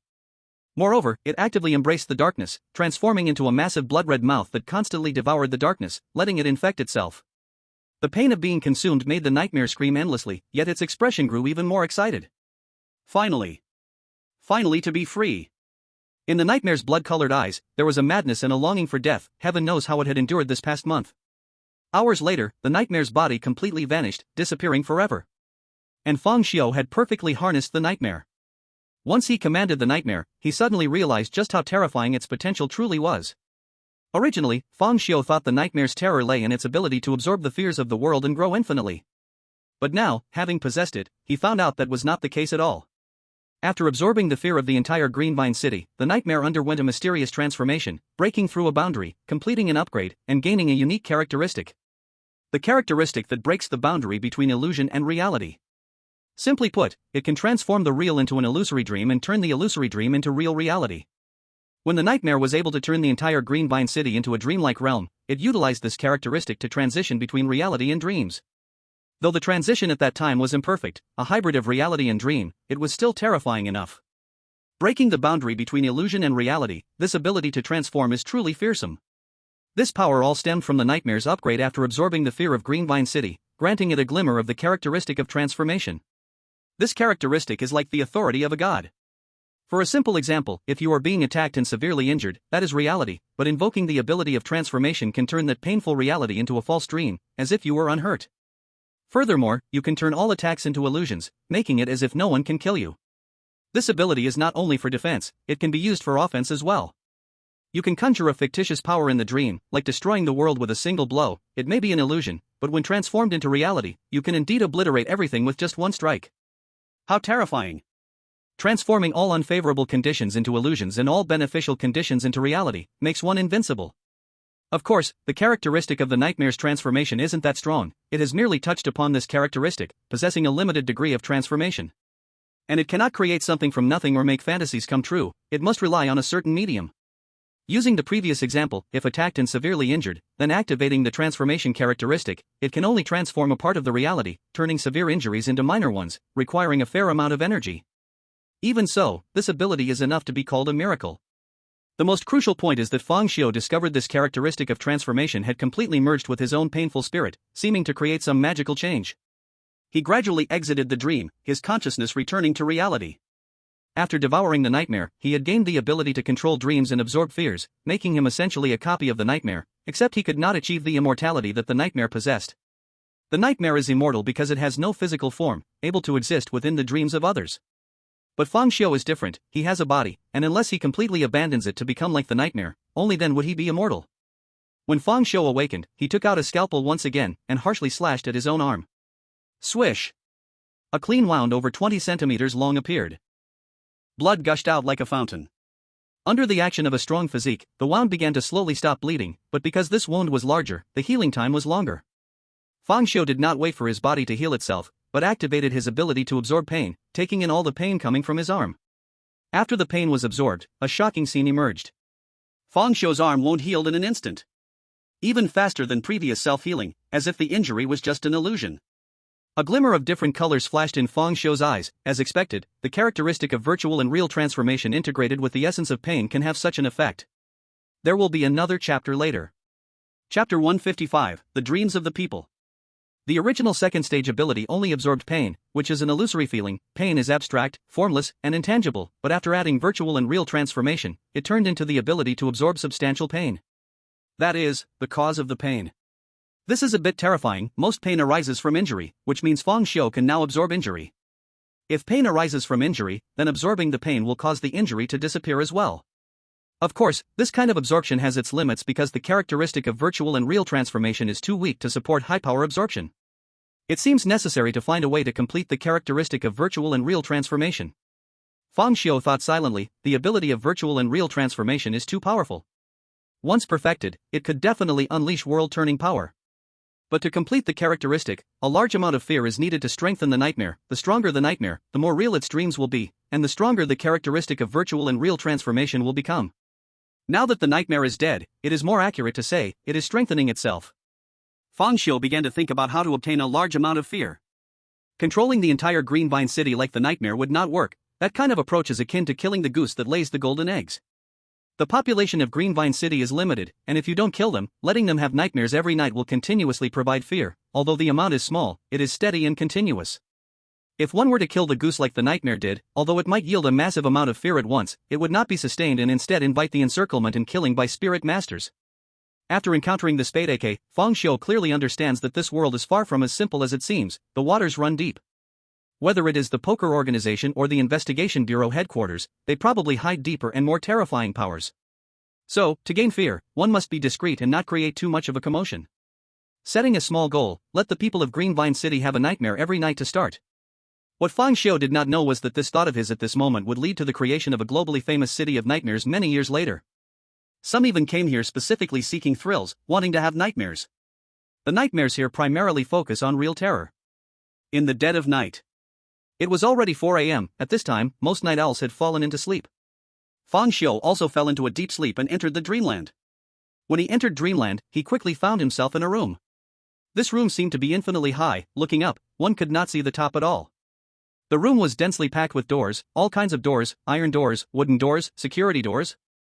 Behind each door was connected to a person's dream. This was the mark left in the hearts of the residents of Green Vine City by the nightmare, allowing it to freely enter and exit others' dreams. And this room was like a central hub connecting everyone's dreams. Now, it all fell into Fang Xiu's hands, saving him the trouble of entering dreams one by one to establish connections. He casually opened a door and entered a person's dream. The owner of the dream was a chubby little boy, and his dream was very simple. He dreamed that his home had turned into a cake house, filled with chocolate and cakes everywhere. Fang Xiu waved his hand, and the house made of chocolate and cake instantly turned into test papers and textbooks, piling up into a mountain, as far as the eye could see. The little chubby boy's face instantly showed terror. Fear plus 10 plus 10 plus 10. Fang Xiu could feel the overwhelming fear radiating from the little chubby boy. He nodded, closed the door, and walked to the next room. He felt he had done a good deed, giving the little chubby boy time to study in his dreams. One gained fear, the other gained knowledge. It was a win-win. This time, Fang Xiu entered the dream of a spirit master. Because the quality of fear from a spirit master was far higher than that of an ordinary person. So, Fang Xiu sought out the strongest spirit master in Luteng City, Yang Ming. Opening Yang Ming's door, he saw a beach, ocean waves, and bikinis. Yang Ming was lounging in a beach chair, wearing floral shorts and chewing a cigar, with two beautiful women beside him, one feeding him grapes and the other applying suntan oil. Fang Xiu waved his hand, and Bai Qi appeared in Yang Ming's dream. Yang Ming, who was sunbathing, suddenly noticed a shadow over his face. Who is it, blocking my sun? Xiao Bai. Yang Ming jumped up suddenly. Bai Qi, holding a knife, radiated a chilling aura, causing the temperature of the entire beach to drop several degrees. You bastard actually dared to give me laxatives. And you personally took revenge on me in the nightmare domain. Yang Ming. It's time to settle the score. Whoosh. Bai Qi raised the knife and began chasing Yang Ming to cut him. Fang Xiu quietly watched all this, silently closed the door, hiding his merits and fame. Next, he went into other spirit masters' dreams, helping them develop awareness of crisis in their dreams, advising them not to indulge in enjoyment. That night, he witnessed all kinds of bizarre dreams, truly an eye-opening experience. Of course, the most impressive was Zhao Hao's dream. In the dream, Zhao Hao was incredibly busy. He was first awakened by his stepmother, then went to school, where he faced extra tutoring after class due to poor grades, and later was blocked by 3 bully female classmates in the girls' restroom. After school, he had to work part-time as a plumber, delivering takeout, and so on. It's worth mentioning that besides him, there was not a single male in Zhao Hao's dream. In a world full of women, it was no wonder Zhao Hao was bullied every day by his stepmother, female teachers, female classmates, female neighbors, and female office workers. To help Zhao Hao, Fang Xiu changed all the characters to male, allowing him to receive the care of his fellow male comrades. After a busy night, Fang Xiu harvested quite a bit of fear. Although it couldn't compare to nightmares, it was stable and continuous. In addition to fear, he also absorbed a lot of suffering. After all, many people in Lutang City had died, and many had lost loved ones or became disabled. The deep pain within these people conveniently suited Fang Xiu's needs. He successfully absorbed the suffering of many through the connection of dreams. This was Fang Xiu's first time experiencing such a smooth harvest. Whether it was fear or pain, it had surged all night long. The next morning, the sun illuminated the entire Lutang City. Countless people woke up in a cold sweat from their dreams while countless others embraced hope, dispelling their inner pain, and began a new day. Ding-a-ling. The phone rang. On the other end, Su Kerson's slightly tired voice could be heard. Clearly, she hadn't slept well at night. However, her attitude was still quite professional. Investigator Fong, someone from headquarters has arrived. Director Wang wants you to hurry to the bureau. Got it. Fang Xiu replied calmly. Chapter 156. Someone from headquarters arrives. After hanging up the phone, Fang Xiu set off for the investigation bureau. Inside the investigation bureau. In the reception room. A middle-aged man dressed in a well-fitted suit, with an elegant demeanor, was talking with Wang Dihai, Yang Ming, and others. Yang Ming, Bai Qi, let me introduce you, this is Ma Xingbang, a consultant from headquarters. Consultant Ma, this is our team leader from the Lutang City Investigation Bureau, Yang Ming. Vice Captain Bai Qi. After Wang Dihai finished the introduction, Yang Ming and Bai Qi were quietly observing Ma Xingbang. Ma Xingbang's first impression was very friendly, always wearing a kind smile, without any airs from the headquarters. Captain Yang, I have long admired you. I've heard that Captain Yang is young and promising. Today I see that reputation is indeed well deserved. Ma Xingbang shook hands with Yang Ming very politely. Yang Ming was a bit flattered. After all, everyone knows what kind of character a spirit master has, but suddenly encountering someone so polite and friendly, especially from the headquarters, really made one feel a bit uncomfortable. You flatter me, Advisor Ma. Yang Ming also replied politely. After the handshake, Ma Xingbang extended his hand to Bai Qi. Vice Captain Bai Qi is truly talented. With both of you stationed at the Greenvine City Investigation Bureau, the headquarters is indeed very reassured. You flatter me. Bai Qi coldly replied with 2 words, then withdrew his hand. Advisor Ma is here mainly to understand the follow-up of the nightmare incident in the Eerie domain of Qingshan Mental Hospital. You all need to cooperate actively. Wang Dihai said with a smile. Oh, may I ask where Investigator Fang Xiu is? As the great contributor to the nightmare incident, I must meet him. He is on the way and will arrive soon. Xiao Wang, go hurry him a bit. Hey, no need, no need. Greenvine City has just experienced such a major crisis, it's a time for rebuilding, and Investigator Fong, being a young talent, is surely very busy. If we can meet him for a moment, that would be fine, no need to rush. Ma Xingbang was incredibly polite, speaking with a high level of courtesy, giving no sense of negativity. At this moment, the door to the guest room was pushed open, and Fang Xiu walked in slowly. Wang Dihai hurriedly said, Advisor Ma, this is Fang Xiu. Ma Xingbang's eyes brightened immediately, taking 2 steps forward, extending his hand towards Fang Xiu, very politely saying, Investigator Fang is indeed a hero of youth. At such a young age, you can resolve S-class bizarre incidents, your future. At this point, he paused, as he realized Fang Xiu had no intention of shaking hands with him. His hand was extended in mid-air, feeling a bit awkward. However, Ma Xingbang was not at all upset. He proactively offered his hand again and took hold of Fang Xiu's hand. Unimaginable. To be honest, I represent the headquarters to come here, just to award you promising young people. As he spoke, Ma Xingbang actually stuttered for 0.5 seconds, looking at Fang Xiu with a hint of surprise. Though he hit it well, his pupils involuntarily dilated, completely unable to hide it from Fang Xiu's eyes. A commendation, and a special invitation for you to train at the headquarters. Saying this, Ma Xingbang showed great enthusiasm, even facing someone as young as Fang Xiu. He stretched out another hand, using both hands to hold one of Fang Xiu's hands to show his respect. Soon, Ma Xingbang released his hand and began to speak freely. Everyone, the nightmare incident is an S-class bizarre incident. The higher-ups are taking it very seriously. There have even been cases where small countries have been destroyed by S-class bizarre incidents internationally. Therefore, the resolution of this S-class incident is extraordinarily shocking both domestically and internationally. The current world is facing an unprecedented massive change. Nowadays, the international status of a country is no longer primarily determined by its economy or military strength, but by its ability to handle bizarre incidents. After all, with the increasing number of bizarre incidents, if there is no capability to handle them, countries may no longer exist, let alone talk about their international status. So, what constitutes a major power? That is having the independent ability to handle S-class bizarre incidents. Only then can one step into the threshold of a major power. And the more S-class bizarre incidents handled, and the smaller the losses, means that the strength of the country is greater. This time, your Greenvine City Investigation Bureau set a very good example. Although the nightmare did not grow into its complete form, it is still a real S-class bizarre incident. Unlike the neighboring country of Korea, which inflates Class A bizarre events, even Class B events into S-class for international promotion. According to their standards, Korea has handled over 100 S-class bizarre events, claiming to be the strongest nation in the world of the bizarre. Putting aside the side notes, your performance this time has been quite remarkable. Because you have used the strength of the Investigative Bureau's branch to solve S-class bizarre events, this holds significant meaning. While other countries exert national efforts to tackle S-class bizarre events, our Investigative Bureau branch has already been able to operate independently, representing a crucial step for our nation in the global era of the bizarre. Ma Xingbang went on, and Yang Ming's face was flushed with excitement, as if he sensed the immense honor and responsibility. It's not hard to see that before Ma Xingbang became a spirit master, he was also a leader in some capacity. After so much talk, he took a sip of tea, spat out 2 bits of tea leaves, and finally got to the point, stating the purpose of his visit. I am here mainly to emphasize 3 points. First, I want to turn the Greenvine City Investigative Bureau into a model, using 1 point to drive the whole, and radiate to surrounding city investigative bureaus, to play the role of an advanced model, allowing other investigators to observe and learn. Second, I want to invite the heroes of this nightmare incident to the headquarters for learning and experience exchange, to set an example and promote your successful experience nationwide. Third, to investigate the bizarre domain of Qingshan Mental Hospital. This kind of domain can give birth to S-class bizarre events, and it is obviously of very high danger, so the headquarters must fully understand its basic situation. Advisor Ma, do you mean to go investigate Qingshan Mental Hospital? Wang Dihai asked. Ma Xingbang nodded. Yes, I plan to pull a few investigators from the Greenvine City Investigative Bureau to explore Qingshan Mental Hospital with me. May I ask who you want to take along? I think these 3 young talents in front of me are quite good. Wang Dihai appeared a bit worried. Advisor Ma, the fact that Qingshan Mental Hospital can give rise to nightmares of this S-class level shows the danger. Just too few people. No worries.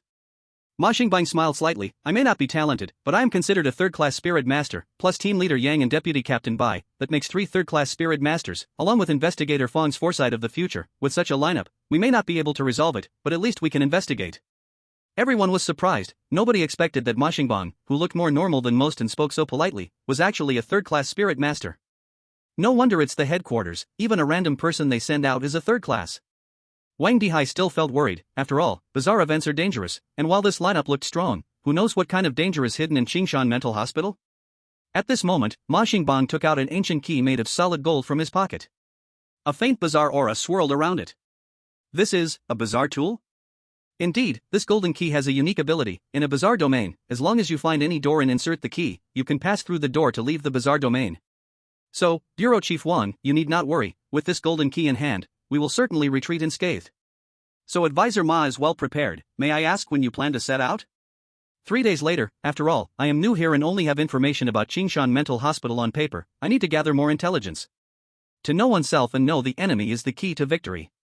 Ma Xingbang smiled, but when he mentioned knowing oneself and the enemy, his gaze silently drifted to Fong Xiu, seemingly carrying deep meaning. Why are you looking at me?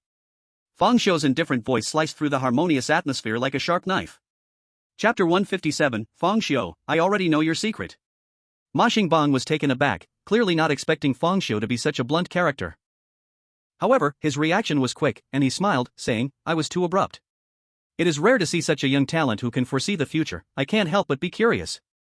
By the way, Investigator Fong, I heard that you became a spiritual master in the strange domain of Qingshan Psychiatric Hospital. As the person involved, you must be very familiar with that place, right? Could you share a bit about it? Ma Xingbang smiled.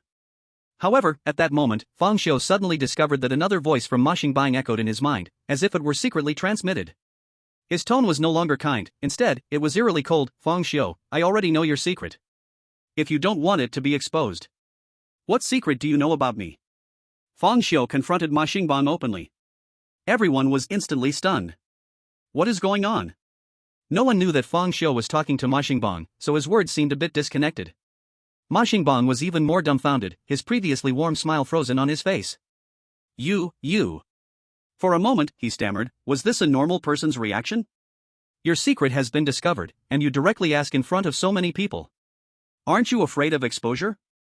You boldly asked, how am I supposed to threaten you with the secret? After a moment, Ma Xingbang finally organized his emotions and continued to smile, saying, Investigator Fong, sorry, I didn't quite understand your words. At the same time, the chilling voice echoed again in Fong Xiu's mind. Kid, don't be arrogant, do you believe I can directly expose your secret? Threats from the weak are always laughable, Fong Xiu said calmly. Ma Xingbang's smile slowly faded as he stared intently at Fong Xiu. At this moment, everyone gradually sensed that something was off. There were no fools present, they clearly realized that Ma Xingbang had used a covert method to communicate with Fong Xiu, and even threatened him. Good, very good. I never expected that in my lifetime, I would be called a weakling by a second-tier spiritual master. Ma Xingbang seemed to have completely torn off his disguise and said to Wang Dihai with a gloomy tone. Director Wang, what if spies from other forces have infiltrated the investigation bureau? Wang Dihai was instantly shocked. He quickly reacted and said in a deep voice, Advisor Ma, do you mean that Fong Xiu is a spy? Ma Xingbang sneered coldly, exactly. Impossible. Fong Xiu is a hero of the entire Tang city. Advisor Ma, even if you were sent by headquarters, you cannot casually slander a hero without evidence. Wang Dihai was both shocked and angry. He realized he had been naive, foolishly believing that Ma Xingbang was a normal person based on his appearance. Ha, what a joke. Are there any normal people among spiritual masters? Yang Mingbeiqi's face also began to show subtle displeasure. They all knew Fong Xiu's achievements, how could such a hero be a spy? Faced with the angry gazes of the crowd, Ma Xingbang also felt a bit angry. He originally wanted to test Fong Xiu, arrange a meeting at night, design a trap, and force Fong Xiu to submit.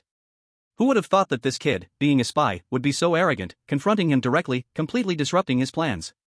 However, he was not flustered. Since he dared to say so, he was not afraid of the other party quibbling. Ma Xingbang sneered, of course, there is evidence. The Spade Ace from the poker organization once blockaded Ltang City, helping the Nightmare evolve, while the Spade King obstructed the rescue personnel from headquarters. All signs indicate a deep connection between the Nightmare, Qingshan Psychiatric Hospital, and the poker organization. What does this have to do with Fong Xiu? If you suspect he is a member of the poker organization, you must provide solid evidence. Yang Ming rebutted with a frown. Since you want evidence, I will list it for you. Evidence 1, Qingshan Psychiatric Hospital was able to release the S-Class strange entity, Nightmare. The danger level does not need further explanation, right? It is likely that even a third-tier spirit master wouldn't be able to survive, yet Fong Xiu, an ordinary person, came out alive. Humph, what evidence do you have? Yang Ming said disdainfully. Others couldn't possibly survive, but Fong Xiu can foresee the future, predicting his escape route ahead of time. Coming out alive was a piece of cake for him. Ma Xingbang sneered again, what if his foresight is fake? Everyone was slightly taken aback, fake? Ha ha ha. Yang Ming laughed loudly, do you want to hear what you're saying? Fong Xiu's foresight is something we all witnessed. Without his foresight, the entire Greenvine City might have perished in nightmares. Can you really question that? Everyone turned skeptical eyes toward Ma Xingbang, feeling he was talking nonsense. Because Fong Xiu had proven countless times that he could foresee the future. Now someone says he can't foresee the future? Then explain how he predicted so many events in advance? Facing the crowd's doubt, Ma Xingbang remained unfazed. The reason I dare to say his foresight is fake is that I have solid evidence. Fong Xiu, if I'm not mistaken, your ability should be to hurt others and make them feel pain? As soon as this was said, the whole place fell into a second of silence. After a second, Yang Ming's belly laughter broke the silence. Ha ha ha. Consultant Ma, you truly are a talent. I'm impressed. Is everyone from the headquarters this humorous? Even if you want to frame Fong Xiu, you should at least make it believable, right? To hurt others and make them feel pain? Ha ha ha. What kind of ridiculous ability is that? It's completely nonsense. If Spirit Master's abilities were ranked, the silly ability would definitely be at the bottom. What a waste of thought. By your logic, everyone is a Spirit Master because everyone can hurt others and make them feel pain. Even a 3-year-old kid can bite and make someone feel pain. Fong Xiu. He felt somewhat offended. More to come later. Chapter 158, Ma Xingbang's ability. Ma Xingbang did not refute, but casually took out his phone, found a random group chat, and started sending red envelopes. He didn't hide it at all, generously sending red envelopes in front of everyone. Seeing him do this, everyone was stunned. They were discussing evidence, but he was sending red envelopes in the group? Soon, prompts came from the group chat. Thanks for the big guy's red envelope. Thanks +1. Damn, why is it only 1 cent? Damn +1. Just as everyone was confused, Ma Xingbang grabbed his own red envelope, showing an amount of 199.1. And the number of red envelopes was 10. Yang Ming was dumbfounded at this scene. Wow, your luck is just too good. Ma Xingbang smiled without speaking and continued to send 5 more red envelopes, each time grabbing more than 190, while others received either a few cents or $1. Gradually, the expressions on everyone's faces became increasingly uncertain. Yang Ming blurted out, could it be your ability is luck too? How is that possible? Ma Xingbang shook his head, this isn't luck, this is good fortune. Then, his figure suddenly disappeared from where he stood. Everyone was shocked in an instant. When he reappeared, he was already at the other end of the room, taking only a fraction of a second. This time, Bai Qi was astonished. Is this rapid speed? Ma Xingbang shook his head again, this isn't rapid, this is swift, as in the wind. Now do you understand? Bai Qi looked somewhat stunned, clearly having thought of something. Yang Ming was horrified, you actually have dual abilities. Ma Xingbang's smile suddenly froze, and he turned away from Yang Ming, addressing Feng Xiu and the others. Before reaching the 3rd tier, my ability was replication. I could replicate others' abilities through contact. What? Replicate others' abilities? The crowd was instantly taken aback. They connected many dots in an instant. No wonder Ma Xingbang was so polite at the beginning. When meeting someone, just shake hands, it turns out to be copying abilities. Copying abilities. This is too scary. Doesn't that mean that Ma Xingbang alone is equivalent to a combination of countless spirit masters? Feng Xiu instantly understood everything. No wonder Ma Xingbang said he discovered his secret. He had just copied his ability when they shook hands, only to find out it was not foreseeing the future, but pain. Wait, that's not right. If he really copied his own ability, then he should know that after the 2nd stage enhancement, the ability absorbs pain, rather than making others feel pain. It seems that there are certain limits to copying abilities. The copied ability is lower by 1 stage than the original owner. Moreover, there must be a number limit, even a time limit. It's impossible to copy abilities at will. The more powerful the ability, the greater the limits and the harsher the conditions. Originally, my ability is considered a secret at headquarters, but since Feng Xiu, you refuse to admit it, I have no choice but to expose it. Before the 3rd stage, my ability is copying, and after the 3rd stage, my copying ability awakens into plagiarism. What's the difference between copying and plagiarism? Yang Ming asked, a bit speechless. Ma Xingbang smiled proudly, copying is identical, but plagiarism adds your own innovation to the original basis. Can it be generalized? The crowd immediately felt speechless. No wonder he called luck good fortune and fast speedy. This is just changing the name to make it his own. While everyone was complaining, Feng Xiu discovered the terrifying part of the plagiarism ability. Although it sounds a bit ridiculous, this ability is truly perverse. As Ma Xingbang said, copying is ultimately copying. It can only be exactly the same, but plagiarism is different. It can innovate based on the original, which can also be called enhancement. Once plagiarism is done well, it may even be stronger than the ability of the person being copied. I plagiarized your stuff, but I utilized it better than you. That's the terrifying part of plagiarism. So now do you understand why I said Feng Xiu's foresight of the future is fake? Because the ability I copied is not foresight of the future, but hurting others to make them feel pain. However, this ability isn't as trashy as imagined. At least it can transfer the pain one feels to others, letting them empathize. Based on the suffering I've endured, I can also maximize the use of this ability. Hearing this, Feng Xiu immediately understood that Ma Xingbang had only simply copied his ability and not copied his pain. That means, Ma Xingbang can only use the pain ability to transfer the pain he once experienced. Feng Xiu, at this point, do you have anything else to argue about? You clearly don't have the ability to foresee the future, yet you falsely claim you can. How did you survive coming out of the Qingshan mental hospital? Ma Xingbang coldly stared at Feng Xiu, his face full of confident assurance. If anyone doubts my ability, you are welcome to call the headquarters to verify. The headquarters has my records. Feng Xiu, all your miraculous performances, including your achievements, are based on your ability to foresee the future. But once foreseeing the future is fake, then everything about you is fake.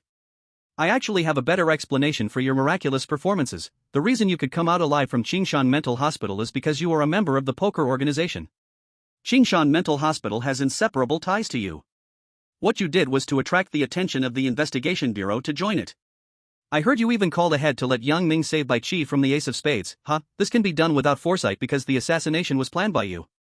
As for the nightmare incident, even more so. The nightmare and you are in cahoots. You naturally know all its abilities, including various information in the strange realm, thus showing prophetic foresight. If I'm not mistaken, the purpose of what you are doing is to attract the attention of headquarters, to sneak into headquarters, become a spy, and achieve some secret that cannot be mentioned. Fang Xiu, am I right? As soon as this reasoning came out, everyone looked at Fang Xiu with bewilderment, for they could hardly believe that Fang Xiu's ability to foresee the future was actually fake. It was simply absurd. Fang Xiu calmly looked at everyone and slowly said, "Pain is indeed my ability." Upon hearing Fang Xiu's admission, Yang Ming and others immediately became serious, while Ma Xingbang had a cold smile curving at the corners of his mouth.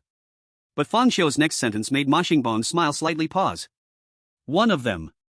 Chapter 159, What do you think you are, to deserve an explanation from me? One of them. Fang Xiu, are you saying you have a dual ability? Yang Ming could hardly believe it. In his entire life, he had never seen or even heard of a spirit master with dual abilities. This was simply impossible, just like a person having two souls.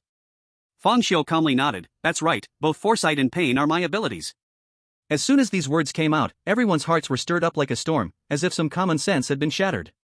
A spirit master could not possibly possess two different abilities, this was common knowledge. Yang Ming suddenly realized, that explains everything. Even if Advisor Ma, what you said about those major events could have been faked, Fang Xiu had predicted many small matters when he first came to the investigation bureau, like when the staff would answer the phone, even the lottery numbers. Advisor Ma, you must be mistaken, Fang Xiu definitely has dual abilities. Ma Xingbang sneered, so naive. Spirit master abilities are incredibly varied. What's more, Fang Xiu has the poker organization behind him, with their help, creating the illusion of foresight is too easy. Besides, Fang Xiu, I guessed you would say this. Indeed, dual abilities, while rare, do exist. There's even one at headquarters, he doesn't have dual abilities, but multiple abilities. However, I have copied his abilities, and your situation is completely different. In my perception, you only have one ability. This time, the pressure was back on Fang Xiu. Fang Xiu casually said, "Is it possible that your copying ability is just too pathetic to copy foresight?"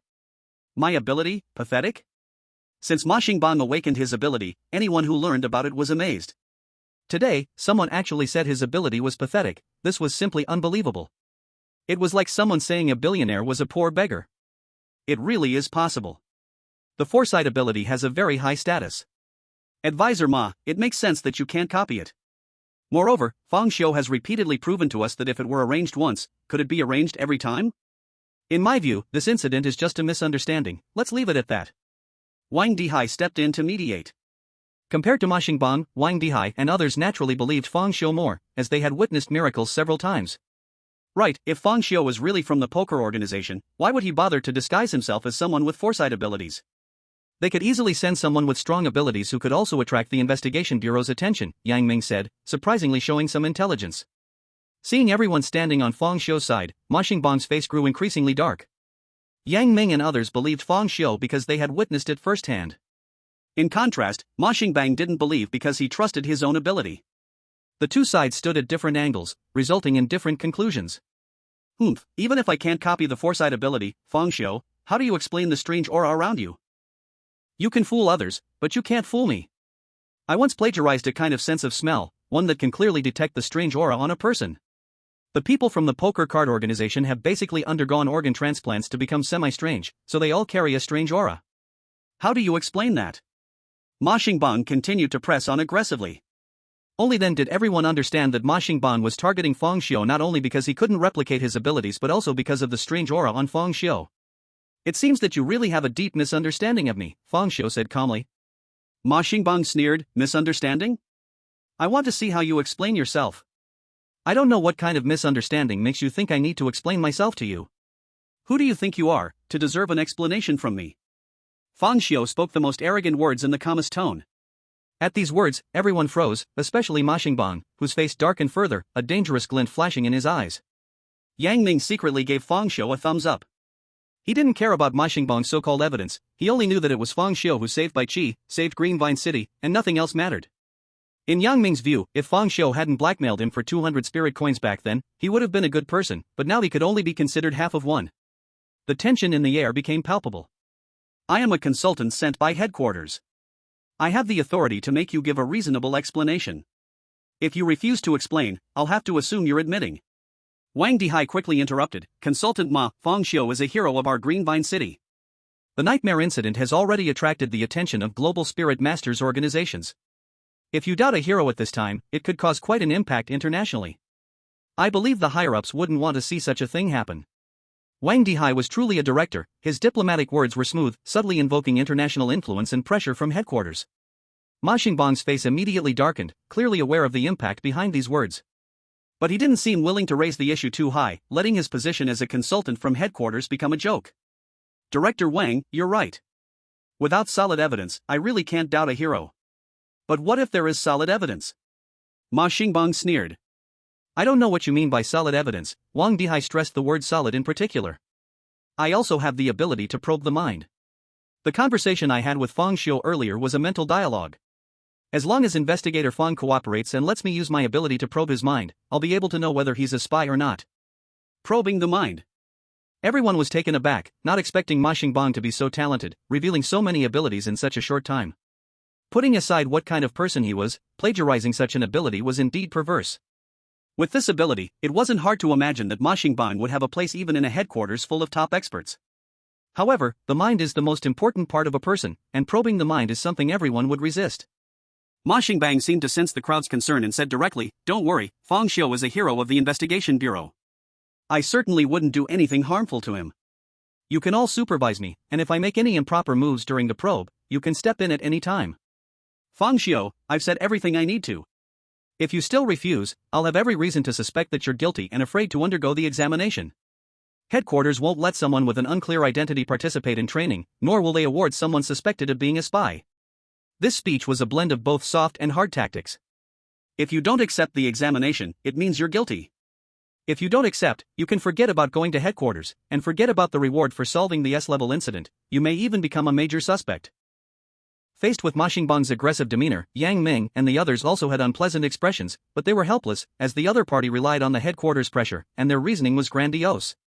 Ma Xingbang stared fixedly at Fang Xiu. "Investigator Fang, you wouldn't dare refuse an inspection, would you?" He sneered coldly in his heart. "Heh, kid, you are too young to fight with me. You are quite good at handling strange events, huh? But what good is that when you rely on your background to survive? I am the Imperial envoy sent by the headquarters. What do you have to defy me? Chapter 160, do you not even have the courage to make a move against me? How boring." The scene fell into silence for a moment. With words reaching this point, Wang Dihai and the others found it difficult to interject. Fang Xiu's expression remained calm, as if he were not the one being targeted. In truth, he was not afraid of mind probing, because he had devoured the nightmares, enabling him to weave false dreams and even memories and emotions in his mind. This meant that even if Ma Xingbang probed, he would find nothing, and even his ability to foresee the future could be demonstrated to the other party, which was merely akin to dying a few more times. But Fang Xiu did not want to do this, because he never needed to explain himself to others throughout his life. "Here's a piece of advice," Fang Xiu said blandly. "When a weak person becomes relentless, it means he is ready for death. So, may I ask, are you ready?" The killing intent flashed in Ma Xingbang's eyes. "Fang Xiu, do you know what crime it is to threaten a consultant from the headquarters?" Suddenly, Fang Xiu laughed, a cold smile curling at the corners of his mouth. "If you suspect me, you can act directly instead of standing there talking nonsense. This world doesn't need evidence. If you can kill me, then your words are proof. If not, they are just hot air." Bang! Ma Xingbang slammed the table fiercely, his expression furious. "Fang Xiu, you are so bold." Though he was enraged, he still did not make a move. Not to mention that Yang Ming and others supported Fang Xiu. Even without evidence, making a move against a meritorious person could lead to consequences he could not bear.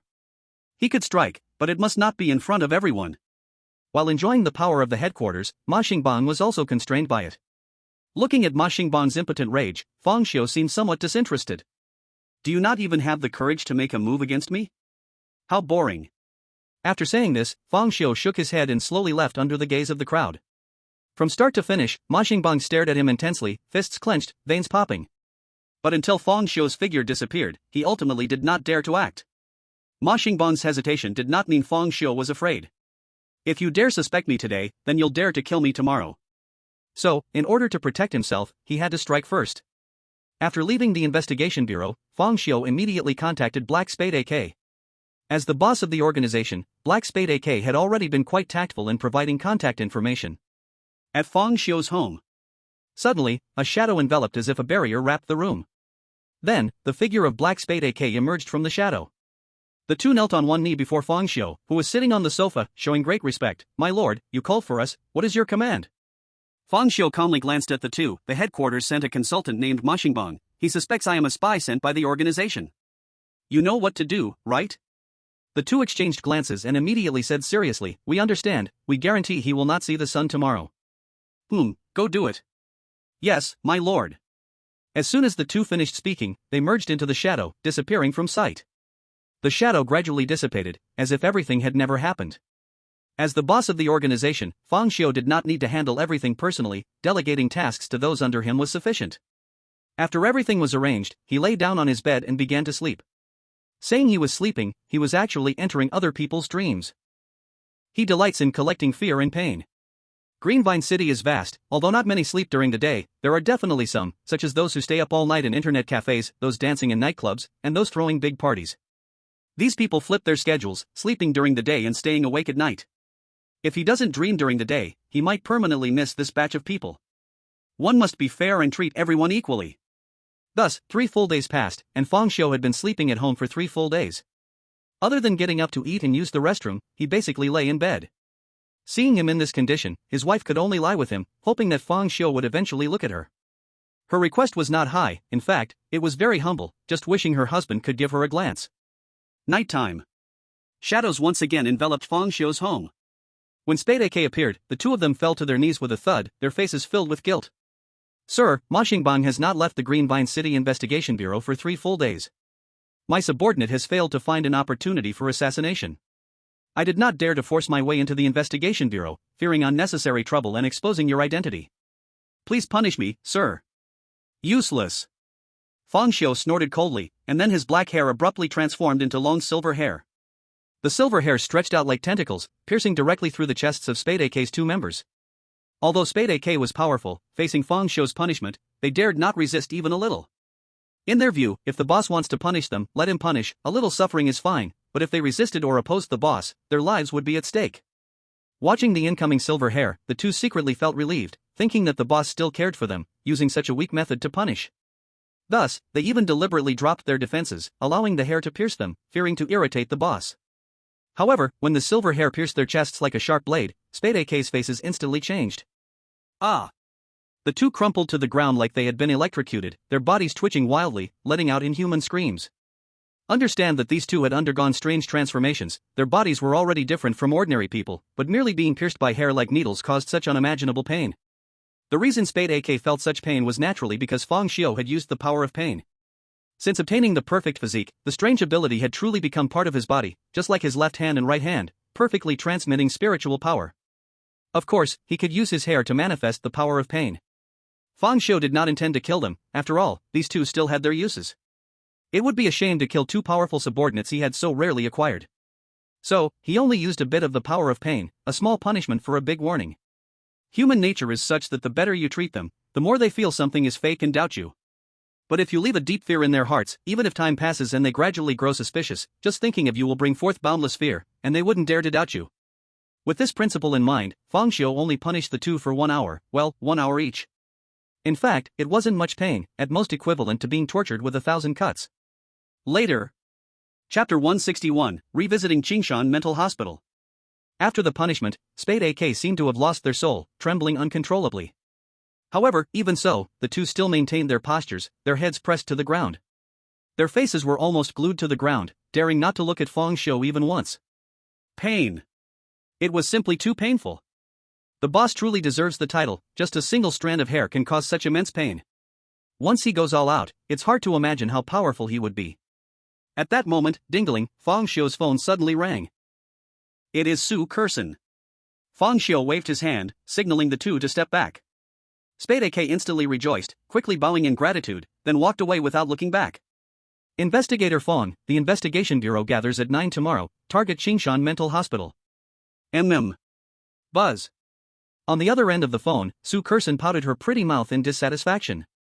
It's always like this, like an ice block, not a single extra word from him. In the Investigation Bureau, Ma Xingbang's gloomy face suddenly froze. The killing intent disappeared? Did the one secretly watching me leave? Ma Xingbang possessed a unique ability known as killing intent perception. This ability, while not enhancing combat power, was incredibly useful, especially in facing assassination. He could clearly sense the killing intent coming from around him. This ability had once saved his life, and since then, even though the opportunity for replication was precious, he always kept a spot for this ability. Not long after Fang Xiu left that day, Ma Xingbang sensed the killing intent from the outside. His first reaction was that Fang Xiu wanted to kill him or sent someone to kill him. But upon thinking carefully, it couldn't be Fang Xiu. Because that would be too obvious. Just after suspecting Fang Xiu, he immediately sent someone to carry out an assassination? Such actions would be equivalent to telling everyone that it was Fang Xiu who did it. So it wasn't Fang Xiu, it must be someone else. This left Ma Xingbang slightly puzzled. It was his first time in Latang City, and apart from Fang Xiu, he had no enemies here, so why would someone want to assassinate him? Could it be Fang Xiu really isn't a member of the poker organization? Is someone secretly trying to kill me just to frame Fang Xiu, making me think he's a member of the poker organization? For a moment, Ma Xingbang's thoughts were a whirlwind. Fang Xiu had never thought that his casual arrangement of an assassination would suddenly exonerate him from some suspicion. In fact, he didn't think that much, he simply found Ma Xingbang unpleasant and wanted to get rid of him sooner. As for the suspicion afterward? The killer was Spade AK, what does it have to do with him? As long as he acted right and sat straight, he wasn't afraid of being investigated. After all, he wasn't a member of the poker organization, what was there to fear? Even when facing a spiritual lie detector, he dared to say so. The next day, Fang Xiu, Yang Ming, Bai Qi, and Ma Xingbang went to Qingshan Mental Hospital. Ma Xingbang didn't know what he was plotting. Clearly, things had been very tense before, but now he behaved as if nothing had happened, saying nothing about Fang Xiu being a spy, instead continuing to insist on exploring Qingshan Mental Hospital. Fang Xiu didn't mind. Compared to Ma Xingbang, he was more concerned about Qingshan Mental Hospital. It had too many secrets, the truth of the world, the director's gift, the artificial oddities, and why Yang Ming was chosen. Last time, his strength was too weak to support exploring Qingshan Mental Hospital, but now, months had passed, and he had already transformed dramatically. From an ordinary person to a second-grade spirit master, fusing multiple odd powers, with countless trump cards, he wasn't afraid even when facing a third-grade spirit master. This time, only the four of them came to explore Qingshan Mental Hospital, Zhao Hao and others did not participate. Because this was a high-end situation. Facing a realm that could produce S-rank oddities, others entering would only be a drag. In fact, Wang Dihai didn't plan to let Fang Xiu come and take risks, but Fang Xiu's words about seeing the future and Ma Xingbang's words about having a master key completely shut him down. In the end, he had no choice but to agree. Once we enter the realm of Qingshan Mental Hospital, everything will follow my command. If anyone disobeys, I will kill them before the oddity. Fang Xiu said calmly. Ma Xingbang's expression was blank, he knew these words were directed at him. Facing Fang Xiu's direct seizure of command, he didn't react at all, but dark currents surged in his eyes, clearly plotting something. Yang Ming saw the atmosphere was a bit stiff, and laughed heartily. Xiu Gui, you can foresee the future, so of course we will follow you, let's go, let's go. Fang Xiu nodded, then walked towards the Qingshan Mental Hospital area. The others followed closely behind. Ma Xingbang walked at the end of the line, deeply looking at Fang Xiu's back, then glanced around. The killing intent detection was not triggered, it seemed there were no ambushes around? Or perhaps, the real killing intent was within the Qingshan Mental Hospital? However, I have already made full preparations, that thing will only belong to me. Soon, everyone entered the eerie domain of Qingshan Mental Hospital, and just as they stepped in, they felt a dizzying sensation, with the scenery before them continuously changing. When they regained their composure, they found themselves already inside the Qingshan Mental Hospital, appearing in a gloomy and dark corridor. Faced with this situation, Ma Xingbang from HQ seemed experienced. The eerie domain here is very strong, already distorting space, which will add a lot of difficulty to the exploration. Fang Xiu silently surveyed his surroundings, looking at the haunting environment before him, his long-sealed heart began to tremble slowly. This time coming here, the eerie domain of the Qingshan Mental Hospital seemed to have undergone some unknown changes. The most evident was that the eerie domain had grown stronger, and the corridor became even darker and creepier. Just standing here, everyone could feel the pulse of their souls, as if their minds were about to slip out of control. Yang Ming said in shock, the concentration of the weird aura here is too high, we just entered, and already there's a feeling of being invaded in our hearts. Xiu Gui, you came out alive from such a terrifying place before? Fang Xiu shook his head, the concentration of the weird aura wasn't this high before, it should be because the seal has weakened, causing many weird things to emerge, hence the increased concentration. Yang Ming swallowed, according to Yang Kuanping, he saw 3 wandering weird things last time, so that means, we are currently facing at least 3 weird things? Not just 3. The usually silent Bai Qi suddenly said seriously, the weird aura is too strong, I'm afraid just 3 is not enough to release so much weird aura. After all, a lot of time has passed, and the seal would have weakened even more. It's possible that the weird things that have already emerged will attack the seals in other rooms too. As soon as Bai Qi finished speaking, he noticed Yang Ming was tilting his head and looking at him. His face instantly turned dark. What are you looking at me for? Are you really Xiao Bai? Are you a weird thing disguised? Or were you controlled by weird things like last time? The real Xiao Bai wouldn't talk this much at once. You must have a problem. Bai Qi was so angry he almost exploded. Do you dare to mention last time? At that moment, a sound of bouncing a ball suddenly echoed from the depths of the corridor. Bang, bang, bang. What's that sound? Hearing the banging sound from the depths of the corridor, everyone immediately tensed up. Normally, Yang Ming and the others were third-tier spirit manipulators, and small scenes wouldn't cause any waves in their hearts at all, but now it was different. The Eerie domain of Qingshan Mental Hospital had even seen S-class weird things before. Everyone knew the danger level here. Forget about third tier, if a fourth tier showed up, it could very well end badly, so in this situation, every little movement was worth paying meticulous attention to. It sounds like someone is bouncing a basketball? No, it's not a basketball. This sound is very heavy, like some hard object. While everyone was still guessing the source of the sound, Fang Xiu had already walked toward the depths of the corridor. Other spirit manipulators exploring the Eerie domain needed to boldly hypothesize and carefully verify, but he was different. He didn't need to think too much, he could just charge forward without thinking. Yang Ming and Bai Qi saw Fang Xiu move, and without any hesitation, they followed closely behind him. They were very clear. Following a spirit master who can foresee the future, they basically wouldn't run into any danger. At the back of the group, Ma Xingbang slowly caught up, his eyes flickering, not knowing what he was thinking. When Fang Xiu walked deep into the corridor, he finally saw the source of the sound. In the darkness, he vaguely saw an irregular spherical object bouncing up and down, as if an invisible person was playing basketball. As the crowd approached, they gasped sharply. That sphere was actually a human head. Without a neck, it was completely just a head, looking like a young man with an androgynous appearance, bouncing around joyfully. The head stared straight at them, its smile growing wider at the corners of its mouth. Hee hee, hee hee. Bang! Before the head could finish speaking, Fang Xiu had already kicked it away with a powerful kick. The tremendous force struck the face of the head, distorting and deforming it. With a bang, it crashed against the ceiling of the corridor, then bounced to the ground, then off the wall, and continued to bounce until it vanished from sight. Keep moving forward. After doing all this, Fang Xiu silently retracted his right leg and walked ahead. The others? Yang Mingbai was somewhat better off since he was familiar with Fang Xiu. Ma Xingbang, however, was thoroughly shaken. He had been to many eerie places, but he had never seen such a bold approach. Weren't they afraid of triggering the bizarre rules of murder? Do you know what that head is? You just kicked it away? Do you think it's soccer? According to Ma Xingbang's rich experience, he should have first maintained a distance to observe, to avoid triggering the killing rules, to wait for the head's next move, or to attack from a distance to test it. Under no circumstances should he have any physical contact with the bizarre. This was not just his experience but knowledge promoted by the headquarters, gathered by countless spirit masters with their lives. But now Fang Xiu directly kicked it away, something he truly did not expect. The critical point was that after the head was kicked away, nothing indeed happened. Could it be that this guy really can foresee the future? Is my ability to copy just too weak to replicate? The group continued moving forward in the Eerie corridor, soon reaching the end, where there was a staircase leading upwards, dimly lit with low visibility. Just as they were about to go upstairs, suddenly, bang bang bang! Bang bang bang! From the darkness above the stairs, there came a dense, rhythmic sound of dribbling a basketball, the sound very muffled, just like the previous head ball. The color drained from everyone's faces in an instant. Could it be? Hee hee hee hee. Hee hee hee hee. The chilling laughter echoed from the stairway. Though they couldn't see the scene inside, it was not hard for everyone to imagine that countless head balls were joyfully bouncing around in the staircase. Following that, a rushing sound of flowing water arose. This is the sound of water? How can there be a sound of water? Is there a leak in the water pipes? Yang Ming speculated. Shut up! Bai Qi shot him an angry glare.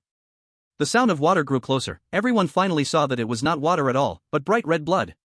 The blood was thick like chocolate syrup, while the stairs looked like a cake, as if someone had poured chocolate syrup over a cake. The blood kept spreading down the stairs rapidly, dyeing layer upon layer of steps, turning the stairs a ghastly red. And as the blood spread, the thumping sounds got closer. In the next moment, a terrifying scene appeared. The headball that had been kicked away by Fang Xiu seemed to multiply countless times, hundreds of identical headballs bouncing down the stairs like children. Countless identical human faces grinned and stared straight at everyone. Faced with this bizarre sight, several people, skilled as they were, did not retreat. Instead, he charged towards the headskin balls.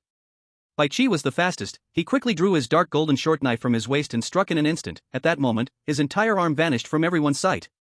His speed had reached its ultimate limit. Swish! A flash of blade light passed by, and the first row of headskin balls was directly cut in half. A hint of surprise flashed in Bai Chi's eyes. So weak? He clearly didn't expect the seemingly strange headskin balls to be so easy to defeat. Although there were many, they were as easy to cut as tofu, just requiring a bit more effort. Just as this thought arose, a bizarre scene unfolded. Those headskin balls that were cut in half shuddered slightly, and countless flesh lumps surged from the cut, roiling around. In just a moment, the two halves transformed into two complete heads. Can they self-split after being cut in half? What about the 100 pieces? A cold glint flashed in Bai Chi's eyes as the short knife danced in his hand. Within just 1 second, he struck out more than 100 blows, directly chopping one headskin ball into hundreds of tiny pieces of meat. Then, these hundreds of tiny pieces of meat wriggled like maggots and, in the blink of an eye, grew into hundreds of headskin balls. What? Everyone was immediately taken aback. It can endlessly split. Don't use knives anymore, Bai Chi said in a deep voice, his expression very grim. He hadn't expected that his actions not only failed to kill the headskin balls but instead caused them to multiply by hundreds. This thing can't be killed. If I had known, I would have brought Xin Lingxue to burn the heads to ashes and see how they would split then, Yang Ming said, a bit frustrated. Facing such a bizarre situation, he really had no good solution. His ability was passive, and in regular combat, he usually fought with a knife. It could be said that the headskin balls were a natural enemy to Bai Chi and Yang Ming, as both of them used knives and had no large-scale means of attack. At that moment, Ma Xingbang stepped forward with a contemptuous sneer on his face, scanning everyone with a glance and saying, "All step back." The branch people were ultimately just branch people. They were helpless in such a small scene. He leaped out, facing the thousands of headskin balls rushing at him, each with a big mouth, seemingly wanting to bite Ma Xingbang to death. But just as the headskin balls were about to close in, Ma Xingbang let out a cold laugh and then reached out his right hand, gripping the air fiercely. Boom! An extremely shocking scene unfolded. Those headskin balls seemed to be hit by some invisible heavy pressure, each one being flattened and crushed like firecrackers. They turned into puddles of meat mush. A single strike, instantly killing over 1,000 headskin balls. Yang Ming and Bai Chi's pupils involuntarily contracted. No one could tell what method Ma Xingbang used, but the effect was astonishingly powerful. Is this what the headquarters is like? Let's go, Ma Xingbang said lightly, not looking back, leaving everyone with a profound silhouette, then stepping on the meat mush and moving up the stairs. But just at that moment, a shocking change occurred. Gurgle, gurgle. Suddenly, bubbles emerged from the blood and meat mush covering every step of the stairs. Then, countless flesh-like spheres surged out of the meat mush, transforming into one headskin ball after another. What? Ma Xingbang was instantly terrified, quickly fleeing down the stairs. Under his feet, one flesh lump after another emerged from the meat mush, bubbles surged, and blood splattered, drenching one of his pant legs. He had been so composed going up, but was now so disheveled coming down. But at this moment, no one paid attention to Ma Xingbang. They were all horrified, watching countless headskin balls growing out of the meat mush and quickly filling the entire staircase, densely packed, heads piled on heads. They seemed endless, nearly crowding the entire staircase. It seemed like it was going to explode. Clearly, due to Ma Xingbang's actions, the balloon of human heads had once again multiplied several times. Looking at the numbers, it might have already surpassed 10,000. The already narrow hallway and staircase were almost entirely occupied by heads, creating a scene that was shockingly terrifying. Ma Xingbang's face had turned extremely ugly, firstly because he had tried to act cool but was instantly slapped in the face. Secondly, he never expected that this mental hospital would be so terrifying. They had just entered, and he hadn't even passed the first level before facing a setback. Damn, as long as the Green Mountains remain, I'm not afraid of having no firewood. I will go copy some abilities to restrain these head balloons and come back. Quick, find a door. This creepy thing is too evil, it cannot be fought. The more you hit, the more there are, first. Just as Ma Xingbang was about to instruct everyone to find a door to escape, he was interrupted by a calm voice. What a waste. It was Fang Xiu. Ma Xingbang was furious. Fang Xiu. What did you say? If you want to die, stay here, no one will stop you. Yeah, brother Xiu, if it doesn't work, let's retreat. Next time we'll bring Xin Lingxue with us. I don't believe that after being burned to ashes, they can still split and multiply. Yang Ming also advised. But Ma Xingbang chuckled coldly. Fang Xiu, you seem quite confident, so you stay here to deal with them. When I leave with the golden key, don't come begging me. Before he could finish his sentence, he froze in place. He saw Fang Xiu's short black hair suddenly transform into a waterfall of silver long hair, the silver hair defying gravity as it floated up, splitting into thousands of needle-like strands, fiercely stabbing at the balloon of heads. Like piercing sugar-coated haws, every strand of hair pierced through dozens of heads. After being pierced, the heads immediately developed small blood holes in their foreheads, and their internal organs were instantly shredded by the silver strands. Once the heads were threaded, those silver strands suddenly pulled together, directly dragging countless head balloons away and flinging them backwards. All those head balloons were tossed into the corridor behind the crowd. Miraculously, those heads that had been pierced and thrown into the corridor suddenly fell silent, no longer splitting, bouncing, or laughing, as if they had all died. With just one strike, Fang Xiu had cleared out over 10,000 head balloons, and he hadn't even had to lift a finger, only used his hair. No matter how many head balloons there were, they couldn't compare to the number of his hair strands. Of course, this was not the most important thing. The most important thing was that the head balloons killed by Fang Xiu did not split and multiply like before. How is this possible? Ma Xingbang said, his eyes full of disbelief. Why, when you kill them, don't they split? Fang Xiu ignored him, calmly walking up the stairs, leaving the crowd with his back. Let's go. From beginning to end, he didn't explain anything and sauntered up the stairs. Awesome! Yang Ming shouted excitedly and followed him upstairs. Bai Qi did not say anything, but the shock in his eyes was hard to hide, and he followed up as well. Only Ma Xingbang's face remained dark and uncertain, filled with extreme hatred for Fang Xiu's disregard. He suppressed his anger and slowly stepped onto the stairs. But just as he took a step, Fang Xiu suddenly stopped and said lightly, "By the way, Consultant Ma, what did you just say?" Ma Xingbang's face immediately changed colors, shifting from blue to white, and he did not reply. "Consultant Ma, you just said you would leave with the golden key, right? Now, I want to keep exploring. You wouldn't follow me around like a beggar, would you?" "You." Ma Xingbang was almost enraged. Fang Xiu's words were not particularly insulting, but the point was, this was exactly what he had just said. Now it was being thrown back at him, making his face burn with humiliation. Most importantly, he still had to follow him. That thing is in the mental hospital, and it took a lot of effort to form a strong team. If we leave now and that thing falls into someone else's hands, wouldn't we lose everything? In the end, Ma Xingbang still followed along, forcing a smile on his face. The group walked up the stairs, while Yang Ming scratched his ears and head, as if he had lice on him. Then he pulled out a cigarette and offered it to Fang Xiu. "Xiu Gu, do you smoke?" Fang Xiu glanced at him calmly and said, "Just ask what you want to know." Yang Ming immediately chuckled, "Xiu Gu, you really can't hide anything from you. Actually, it's nothing much, I'm just curious, purely curious, why when you kill those head balls, they just die directly without splitting or multiplying, while we can't do the same?" The moment this question was asked, Bai Qi and Ma Xingbang, although seemingly indifferent, perked up their ears. Bai Qi was a man of few words, even if he was curious in his heart, he wouldn't ask. As for Ma Xingbang, he had already smiled and followed along, so he had no face left to ask anything. Thus, Yang Ming's question expressed the curiosity of both men, and they were indeed intrigued. Fang Xiu didn't keep them in suspense and said calmly, "The reason is simple, it all comes down to blood." "Blood?" Yang Ming was confused. "Xiu Gu, can you be clearer? What's wrong with the blood? You all must have noticed the blood on the stairs, right?" "Yeah, so what's wrong with the blood on the stairs?" "The blood is the key to the infinite multiplication of the head balls. When you kill it, the blood that touches the stairs allows it to split and multiply. As they die, the blood on the stairs also increases, creating a cycle." Yang Ming instantly understood. "No wonder you threw all of them into the corridor with hair. As long as the head balls don't touch the blood on the stairs, they are done for." "MHM."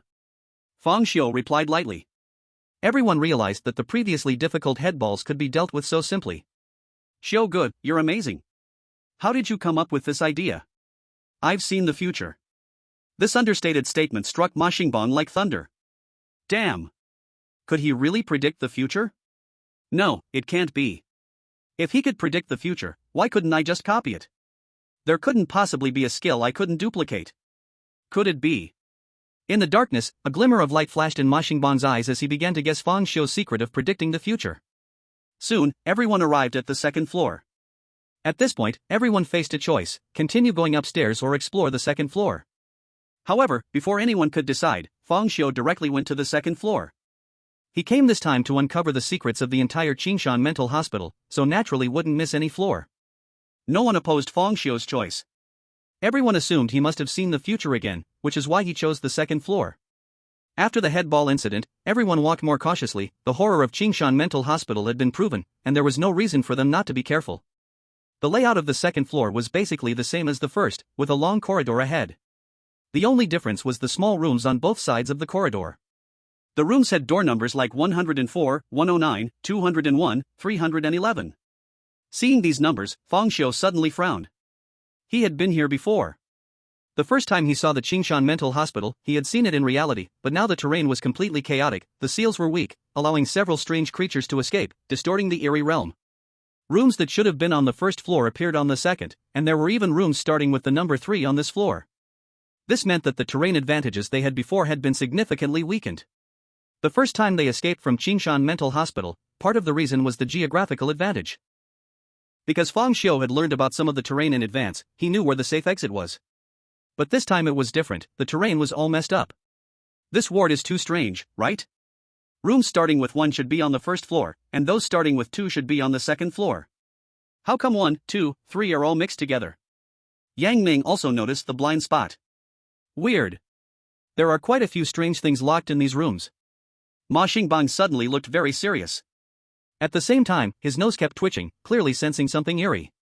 Yang Ming was instantly startled. Don't scare me. There are at least 10 rooms here. Are you saying there are more than 10 strange things on this floor? Not so many, I can sense about 5 strange presences. 5, huh? Yang Ming breathed a slight sigh of relief. Bai Qi couldn't hold back and scolded him, idiot. If there are 5 in the rooms, that means the others have all escaped. What? Which room is empty, and which room has the strange presence? Can you smell it, Consultant Ma? Ma Xingbang shook his head seriously. The strange presences are too close together, the scents are mixed, and I can't determine the exact location. Bang! Fang Xiu had already kicked open the door to one of the rooms. Fang Xiu, what are you doing? Ma Xingbang was instantly filled with anger and shock. Everyone was startled, staring at the kicked open door, fearing something terrifying would jump out from within.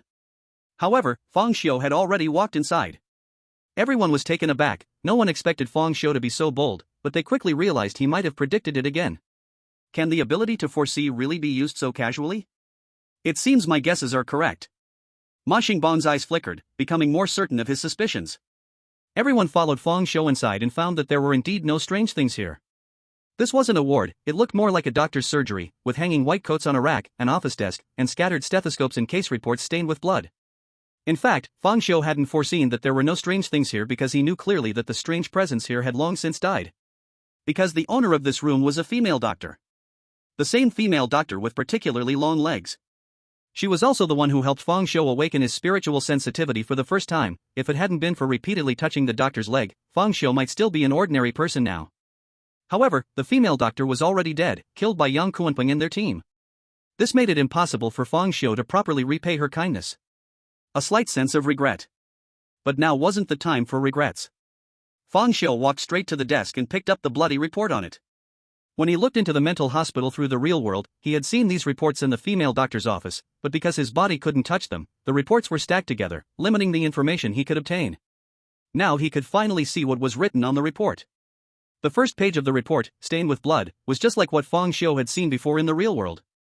128 Experiment Subject. Blood covering, transformation of Eerie degree 21.64%, transformation failed. He directly flipped over the first page and looked at the back. Unfortunately, the subsequent pages were also soaked with blood, and he could only read part of it. 219 Experiment Subject, Qingliang, injected with Qinggui extract, combined with Qixin. Blood covering, transformation of Eerie degree 34.87%, transformation failed. Transplantation of decayed Eerie flesh. Burning in crematorium. Flesh and blood fusion. Transformation of Eerie degree. Fang Xiu flipped through the pages one by one, seeing many shocking experimental records inside, with terms he had never heard of, including eerie organs, corpse oil, living sacrifices, and other terrifying things. Yang Ming and the others were also gasping in shock. This mental hospital is actually using living people to transform into strange things. Damn it! They're simply insane, don't they think there are not enough strange things in this world? Yang Ming felt both shocked and furious, feeling as if a fire was burning in his chest. Ma Xingbang's eyes shone brighter the more he looked. It couldn't be wrong. It couldn't be wrong. That thing must be right here. Fang Xiu flipped through the pages faster and faster, until he reached the last page, and his hand paused. On the last page, it was written, Experiment Subject Number 104, Faceless, age 13, gender female. Original extract. Potential S-class. Transformation success. Seeing this line of text, Fang Xiu instantly thought of the faceless little girl in the mental hospital. The name, age, gender, and even the experiment number matched perfectly. The little girl's hospital room was room 104. S-class potential. Yang Ming gasped in shock. What kind of place is this mental hospital? Another S-class anomaly just springs up? While everyone was shocked by the S-class, Ma Xingbang's eyes were fixated on the words original extract. Chapter 165, Can I borrow your faces? Original extract? A strange glint flickered in Fang Xiu's eyes. He didn't know what the original extract was, but he could tell that Ma Xingbang seemed to value it greatly. Though Ma Xingbang hid it well, Fang Xiu, having faced death multiple times, was overly sensitive to sights. Ma Xingbang's abnormality could not escape his keen eyes. As everyone was shocked by the report, suddenly, a little girl's voice came from behind. "Can I borrow your faces?" In an instant, everyone felt a bone-chilling cold surge from their tailbone straight to the top of their heads. When did that happen? The three third-class spirit masters were silently approached from behind. It was simply unbelievable. Everyone turned around at once, and saw a little girl standing at the doorway. Most importantly, she had no face. Experiment subject number 104, S-class anomaly, faceless. Everyone froze on the spot, all staring at the little girl, none daring to move carelessly. Facing an S-class anomaly, being overly cautious was never too much. In truth, they wanted to step back, but the little girl was blocking the door, making it impossible to escape. As the standoff continued, the little girl turned her head, her faceless features aimed at Bai Qi. Clearly lacking facial features, Bai Qi felt as if he were being watched by some terrifying presence, and his body tensed up instantly, his right hand gripping the short knife tightly at his waist. However, he did not strike first. The previous lesson with the headball was still fresh in his mind. Against the anomaly, acting first was not very effective, especially against an S-class. "Brother, your face is so beautiful, please give it to me." The little girl, with no mouth, emitted a sweet voice. Bai Qi was momentarily stunned. It was the first time he had been complimented on his beauty by an anomaly. Before he could respond, the little girl reached out her hand. Everyone instantly tensed up, all their eyes fixed on the little girl's hand. The little girl was 2 meters away from them. With her short arms, she naturally couldn't reach Bai Qi. But in the next second, something bizarre happened. Bai Qi suddenly felt an itch at his neck. Looking down, his hair stood on end, as he saw a little girl's arm extending from his neck. Bai Qi didn't hesitate for a moment, his speed ability activated immediately, and his right hand, holding the short knife, turned into an afterimage as it fiercely slashed at the arm at his neck. Swish! The dark golden blade actually slashed right through the arm, as if cutting through the air. Illusion? Just as Bai Qi thought so, the little girl's hand had already touched his face. A cold sensation surged. Not an illusion. In the next second, before he could react, his vision went completely dark, his breathing stopped, and everything around him fell into an unbearable silence. It felt as if a thick white cloth had been laid over his face, one soaked with water. All sound, sight, and even breathing were covered. Bai Qi began to struggle desperately. He tried with all his might to tear off the white cloth from his face, but no matter how he searched, he could not find where the white cloth was. And in the eyes of the others, the moment the little girl's hand touched Bai Qi's face, Bai Qi's face was taken away. Like a human skin mask, it was held in hand. As the face was gained, the arms around Bai Qi's neck also disappeared. And Bai Qi's face appeared in the hands of the other person. The little girl happily put Bai Qi's face on her own. A strange scene emerged. Bai Qi became faceless, while the little girl wore Bai Qi's face, extremely awkward and bizarre. The crowd was shocked, never expecting the little girl's method was so sinister, as she took Bai Qi's face with one move. Yang Ming was both shocked and angry, pulling out his short knife in a flash and swinging it fiercely at the little girl. Swish! With one slash, the little girl was cut in half. But immediately, the two halves of her body slowly turned into shadows, and the little girl's figure reappeared at the other side of the room. Afterimage. Her speed is so fast that it creates an afterimage. Damn! This is Bai Qi's ability. Ma Xingbang exclaimed. Clearly, whoever's face the little girl took, she could also take away their ability. This method was much stronger than Ma Xingbang's, because the ability he copied would be one level lower than the original owner. For example, if he copied Yang Ming's fate, he would only obtain second-level luck, also known as good fortune. However, the little girl had no such limitation. She directly gained 100% of someone else's ability. He's going to suffocate. Fang Xiu suddenly reminded. The crowd hurriedly looked at Bai Qi, only to see the veins on his neck bulging, and his hands wildly grasping at his face, unable to breathe. Seeing this, Yang Ming had to give up the attack on the little girl, raising the knife towards Bai Qi. Swish! The knife flashed, and a hole was stabbed where Bai Qi's mouth used to be. Blood immediately gushed out, accompanied by Bai Qi's rapid gasping sounds. Huff, huff, what on earth is happening? Bai Qi's shocked and angry voice rang out. He could still speak. Through the hole made in his face, the tongue inside could be faintly seen. Your face has been taken away, now you have lost your 5 senses. Yang Ming explained. It's useless, he can't hear. Fang Xiu pointed to Bai Qi's ears. Yang Ming suddenly understood, and stabbed the knife into Bai Qi's ears, making 2 holes, and blood flowed profusely. With the appearance of the 2 holes, Bai Qi was able to hear sounds. Little Bai, your face has been taken away, now you have lost your 5 senses. Bai Qi, being a third-level spirit master, calmed himself down after understanding the situation and boldly took out a short knife to slash at his eyes. With 2 cuts appearing around his eyes, Bai Qi regained his sight and quickly saw the little girl wearing his face. At this moment, his state was very strange. Each feature had a cut, restoring his senses, but in the cuts around his eyes, 2 bloodshot eyeballs were barely visible, seemingly struggling to push out, yet completely restricted by the skin, unable to come out. As a result, Bai Qi's vision was obstructed, and he could only see people through 2 tiny slits. Chapter 166, The Faceless Ability. At the very moment he regained his senses, Bai Qi rushed towards the little girl, determined to take back his face. But just as he charged out, Bai Qi suddenly realized that the speed he once prided himself on had vanished. Although his current speed still far surpassed that of ordinary people, it was entirely dependent on the physical qualities of a third-level spirit master, not on incredible speed. Incredible speed vanished. My ability has been taken away. What? If she takes your face, your abilities will go too? The crowd was shocked, seeing the little girl as a great threat. To prevent the little girl from attacking again, Yang Ming dashed forward in 1 step, his embroidered shoes appearing on his feet, and his speed suddenly skyrocketed. But even so, Yang Ming, wearing the embroidered shoes, was still a little slower than the little girl. No matter how hard he tried to swing his knife, he was always just a bit short of cutting the little girl. Bai Qi also wanted to help, but without the third-level incredible speed, he couldn't intervene in this battle at all. At this moment, Ma Xingbang no longer concealed his strength. Facing an S-class abnormality that also hid its power was truly laughable behavior. Especially since this S-class abnormality had the means to take away others' abilities, he had to solve it quickly. Otherwise, if it took more abilities from him, the next outcome would be total annihilation. Get out of the way! Ma Xingbang shouted loudly, then suddenly reached out his right hand towards the little girl, while his left hand tightly gripped his right wrist. Yang Ming immediately dodged upon hearing this. Boom! In an instant, an invisible pressure spread out from Ma Xingbang's hand, as if time had slowed down. The little girl was enveloped by this pressure, her movements suddenly becoming sluggish. At the same time, the ground beneath the little girl's feet emitted a sound of being overwhelmed, beginning to crack, as if it were not a little girl standing on it, but an elephant. Gravity?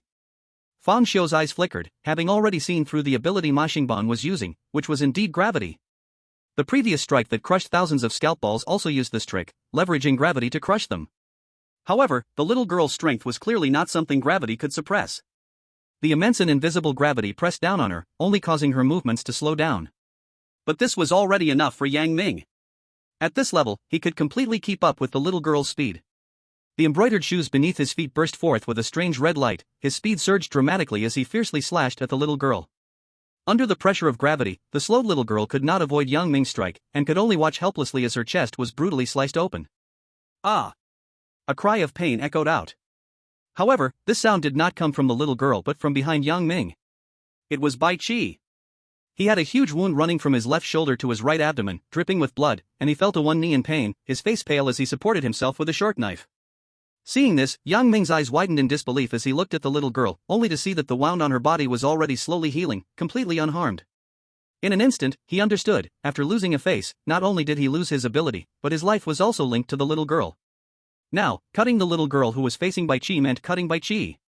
It was as if the little girl had an extra life. As long as Bai Qi did not die, it seemed impossible to harm the little girl. How could they fight like this? Every time one face was taken, another ability was gained, and another life added. Such a terrifying and unsolvable ability, could this be what S-Class meant? At this moment, Yang Ming understood more and more what S-Class stood for. S-Class was capable of destroying a country without limits. It seemed that this was indeed the case. The nightmare of S-Class could endlessly consume fear, pulling everyone into a dream. The more frightened people were, the stronger it became, like a snowball. The facelessness of S-Class meant that every additional face equaled another life, and it could take away the abilities of spirit manipulators. If left to grow, it would eventually become a monster with countless abilities that could not be killed. Every S-Class abnormality might have different abilities, different strengths, but one thing was the same: they were all terrifying. Kill her quickly. I can't hold on for long. Ma Xingbang roared at Yang Ming. But Yang Ming hesitated. He did not know if the little girl's death would occur with a single strike, but Bai Qi would definitely die. Seeing Yang Ming hesitate, Ma Xingbang angrily cursed, "Hurry the hell up. If you kill her, the worst that will happen is Bai Qi will die, but if you don't kill her, we will all die." Hearing this, Yang Ming's body trembled, gripping the short knife tightly before pointing it at Ma Xingbang. "If you dare say another word, I'll kill you first." You! Ma Xingbang was so furious that his lungs almost exploded. Veins bulged on his face, clearly on the verge of collapse. After all, it is an S-level anomaly. Even though it has never left the Qingshan Psychiatric Hospital and has not yet aggressively taken human faces to fully grow, S is still S. At this moment, Bai Qi, kneeling on one knee, struggled to stand up, dragging his heavily injured body step by step toward the little girl. With each step he took, he left behind bloody footprints. Yang Ming's face suddenly changed. Xiao Bai, what do you want to do? Get out of the way. Bai Qi coldly said, like a wounded lone wolf. I won't let you. Yang Ming knew Bai Qi too well. He understood what the other wanted to do. He knew he could not do it himself, so he planned to kill the little girl personally. This was no different from suicide. Bai Qi wanted to die so Yang Ming could live. But Yang Ming wanted Bai Qi to live. According to the drama's plot, this scene would inevitably lead to a passionate display of brotherhood that touched the heart. However, reality is not a TV show. The villain would not patiently watch the protagonist act out a touching brotherly scene. Chapter 167, You have no shame, I still have my pride. The little girl slowly reached out her hand to everyone. In the next moment, a bizarre scene occurred. Ma Xingbang and Fang Xiu both grew a slender arm from their bodies at the same time. The arms slithered towards their own faces like snakes. Ma Xingbang was horrified, the gravity lifted instantly, and he wildly attacked the arms on his body. However, nothing worked, the arms seemed non-existent, ignoring any attacks. Fang Xiu calmly looked at the arm growing from his chest, a scalpel transforming into a silver light as it pierced toward the arm. It contained his painful power, but the outcome was no different. The scalpel seemed to cut through the air. Is it invincible to attacks? Fang Xiu silently thought. The little girl's attack seemed to be raising her hand. When she reaches out her hand to people, an actual arm would extend from inside their bodies, which cannot be attacked, only waiting to have their faces taken away. So, to deal with the little girl, they absolutely must not let her raise her hand. Raising her hand means no solution. In the next second, a cold touch came, like a dead person's hand touching their face. As the cold sensation rose, Fang Xiu and Ma Xingbang simultaneously fell into darkness. There was no light and no sound, as if someone had covered their eyes and mouth. As time passed, feelings of suffocation slowly rose in their hearts. At the same time, Fang Xiu could clearly feel that his painful power disappeared, taken away by the little girl. However, what was lost was only the painful power. Other abilities were still there, like bloody eyes, like evil deeds, and nightmares. It seemed that an S-level faceless being did not take away all abilities but only the powers of the spirit masters themselves. For someone like Fang Xiu, who, besides his own abilities, also possessed powerful combat strength, the effect of the faceless was relatively small. Ma Xingbang also did not lose all his abilities, he only lost his mimicking ability, but the powers he had previously copied remained. Only Bai Qi was rather unfortunate. Although his strength was strong, his abilities were singular. Once he lost his ability, he became completely useless. Swish! Fang Xiu directly used the scalpel to cut open the skin of his mouth, as well as his eyes and ears. Though still in a faceless state, he regained his vision and hearing. With Bai Qi's experience in front of him, so did Ma Xingbang, who similarly cut himself with a knife on his face, restoring his vision and hearing. When both men saw the scene clearly, they were shocked to find that Yang Ming, who was closest to the little girl, had not lost his face. That rugged, stubbled face was still intact on his body. Meanwhile, the little girl had a calm, expressionless face. It was Fang Xiu's face. Fang Xiu's heart stirred. Could it be related to distance? Yang Ming was close, so he wasn't taken? Or was this the fate's ability? Where did the faces taken from Bai Qi and Ma Xingbang go? Even Yang Ming himself was very astonished. He looked at the three faceless men and couldn't help but touch his own face. Why hasn't my face been taken? The little girl straightforwardly answered, You're too ugly. Yang Ming. He was stunned for a moment, then immediately exploded in anger. I'm ugly? I'm a standard tough guy image. It's just that I forgot to shave this morning. Do you know how to appreciate? Yang Ming couldn't be considered ugly. With thick eyebrows, big eyes, a square face, and a broad nose, his unkempt stubble and the eye boogers at the corners of his eyes gave him a rough and rugged look, so he could only be considered not handsome, but definitely not ugly. However, if compared with the others, Yang Ming was indeed last among the four. Even the middle-aged Ma Xingbang wore a well-fitted suit, with hair neatly combed and a hint of mature man's charm. Fang Xiu never expected that Yang Ming was spared from having his face taken for this reason. Ugly? Perhaps the surface reason was ugliness, but in essence, it might still be fate's way of avoiding calamity and seeking fortune at play. Maybe Yang Ming forgetting to shave was influenced by fate. However, this also gave Fang Xiu a hint. He thought of a way to deal with the faceless ones. The game was about to fall into a deadlock, the three lost their abilities, and now the only option was to restart. But Fang Xiu intended to observe a little longer, perhaps he could discover more secrets about the faceless ones. Don't you have faces to lend me? The little girl said while tilting her head cutely at Fang Xiu's face. Then she suddenly disappeared from the room in a flash. Only Yang Ming and the three faceless men were left. Bai Qi was weakly gasping, Ma Xingbang was furious, and Fang Xiu was calmly thinking. It seemed the faceless one wasn't keen on killing, she only wanted a face. Yang Ming was still shouting, how can I not have a face? This isn't just a face, it's a butt. Shut up. Ma Xingbang glared at Yang Ming with bloodshot eyes like a furious lion. If you had acted sooner, I wouldn't be embarrassed. Put. Hearing the words embarrassed, Yang Ming couldn't hold back and laughed out loud. Ma Xingbang was nearly about to explode with anger. What are you laughing at? What's so funny? Consultant Ma, calm down. How about we use the golden key to leave first, go back to rest for a while? Xiaobai needs treatment, and there's a door right here. Go back? Ma Xingbang's voice suddenly rose by 8 degrees. What about my face? You may not care about yours, but I care about mine. Fang Xiu was too lazy to listen to their argument and directly took out a scalpel. What do you want to do, Fang Xiu? Ma Xingbang's mental state seemed a bit unstable. When he saw Fang Xiu take out the scalpel, he fixed his gaze on him intensely.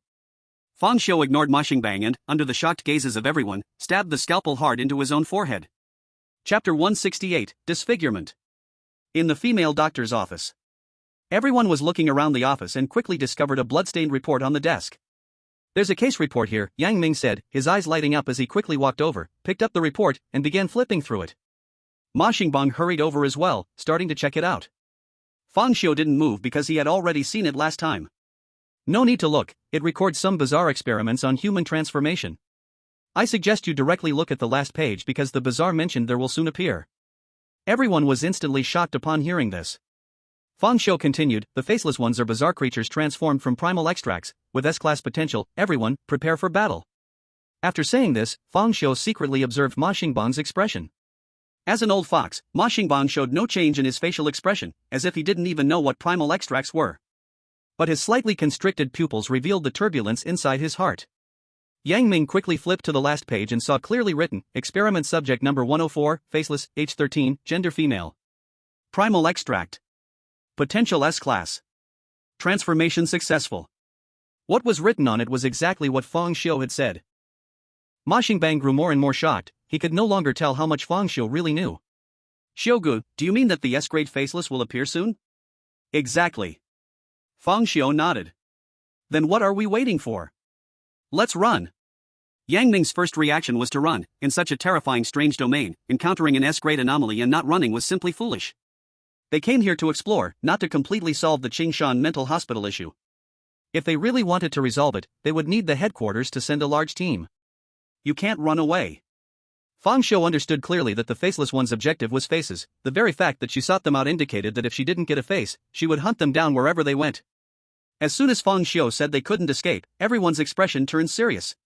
Xiu Good, did you foresee the faceless one's abilities? How should we deal with it? Yang Ming asked rapidly. It's simple, disfigurement. Fang Xiu calmly said this, then took out a surgical knife. Everyone was instantly stunned. Disfigurement. Xiugu, you're not joking, right? How can you just ruin my handsome face like that? Yang Ming touched his face. Fang Xiu didn't explain, he simply made a cut across his own face with the knife. Swish. Swish.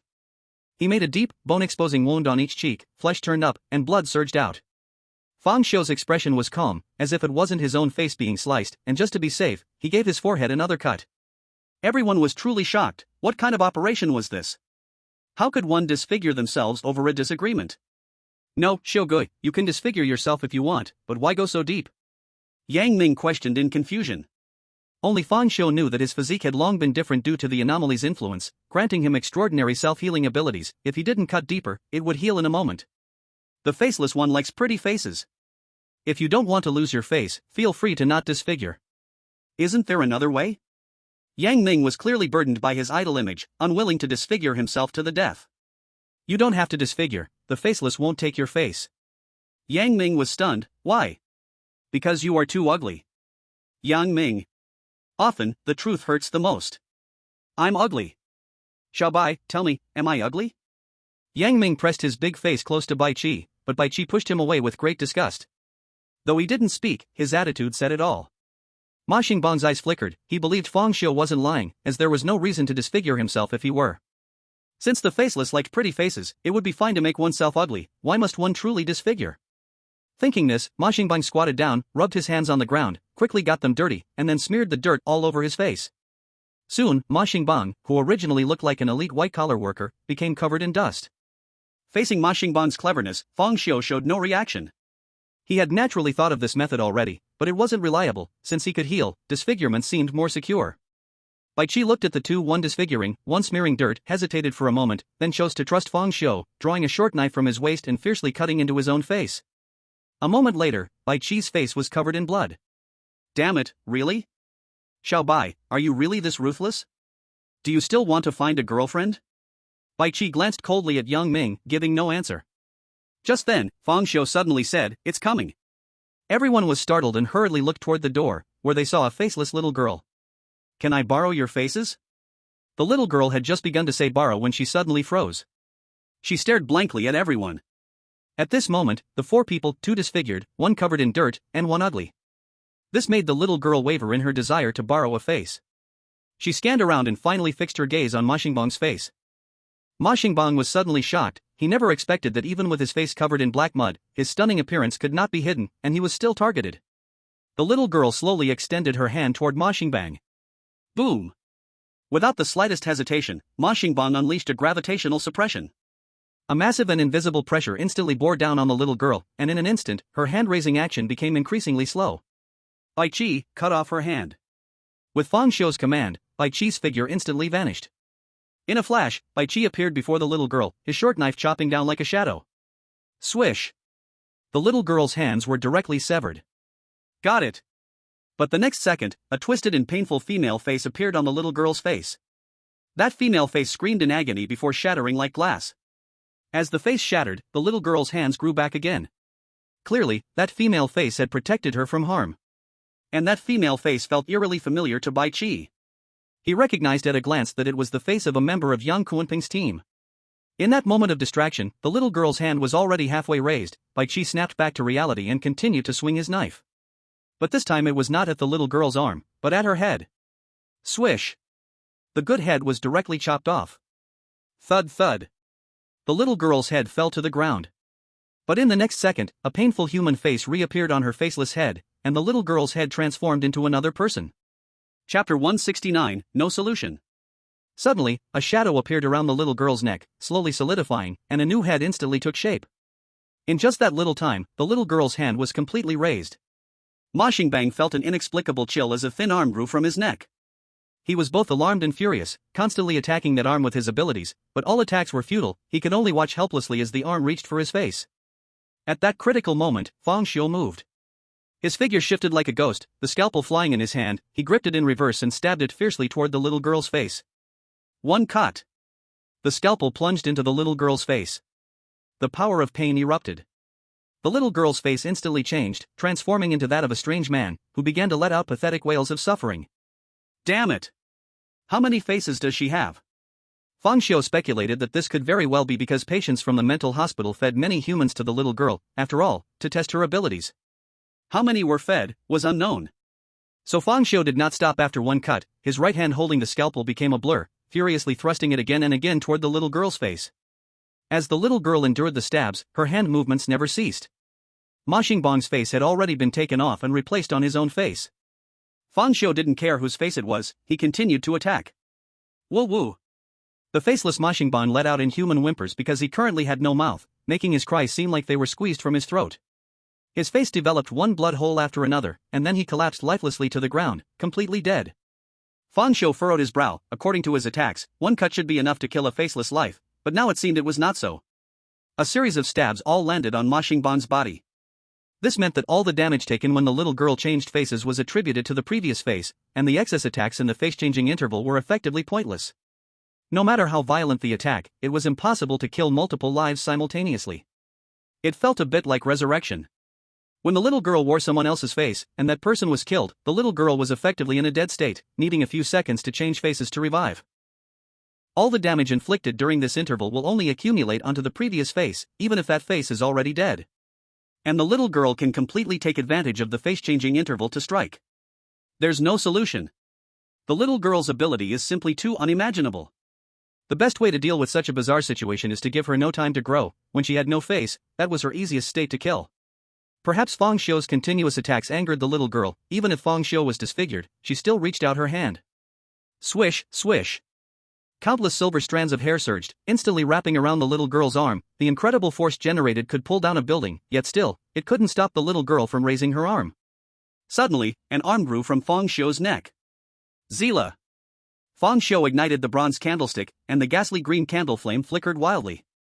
Within the candlelight's range, the arm at his neck seemed to be affected by some sort of interference, and it actually stiffened. The bronze candlestick had an astonishing effect in restraining the bazaar. But the good times did not last long. Fang Xiu's complexion was visibly turning pale. He was losing a lot of blood.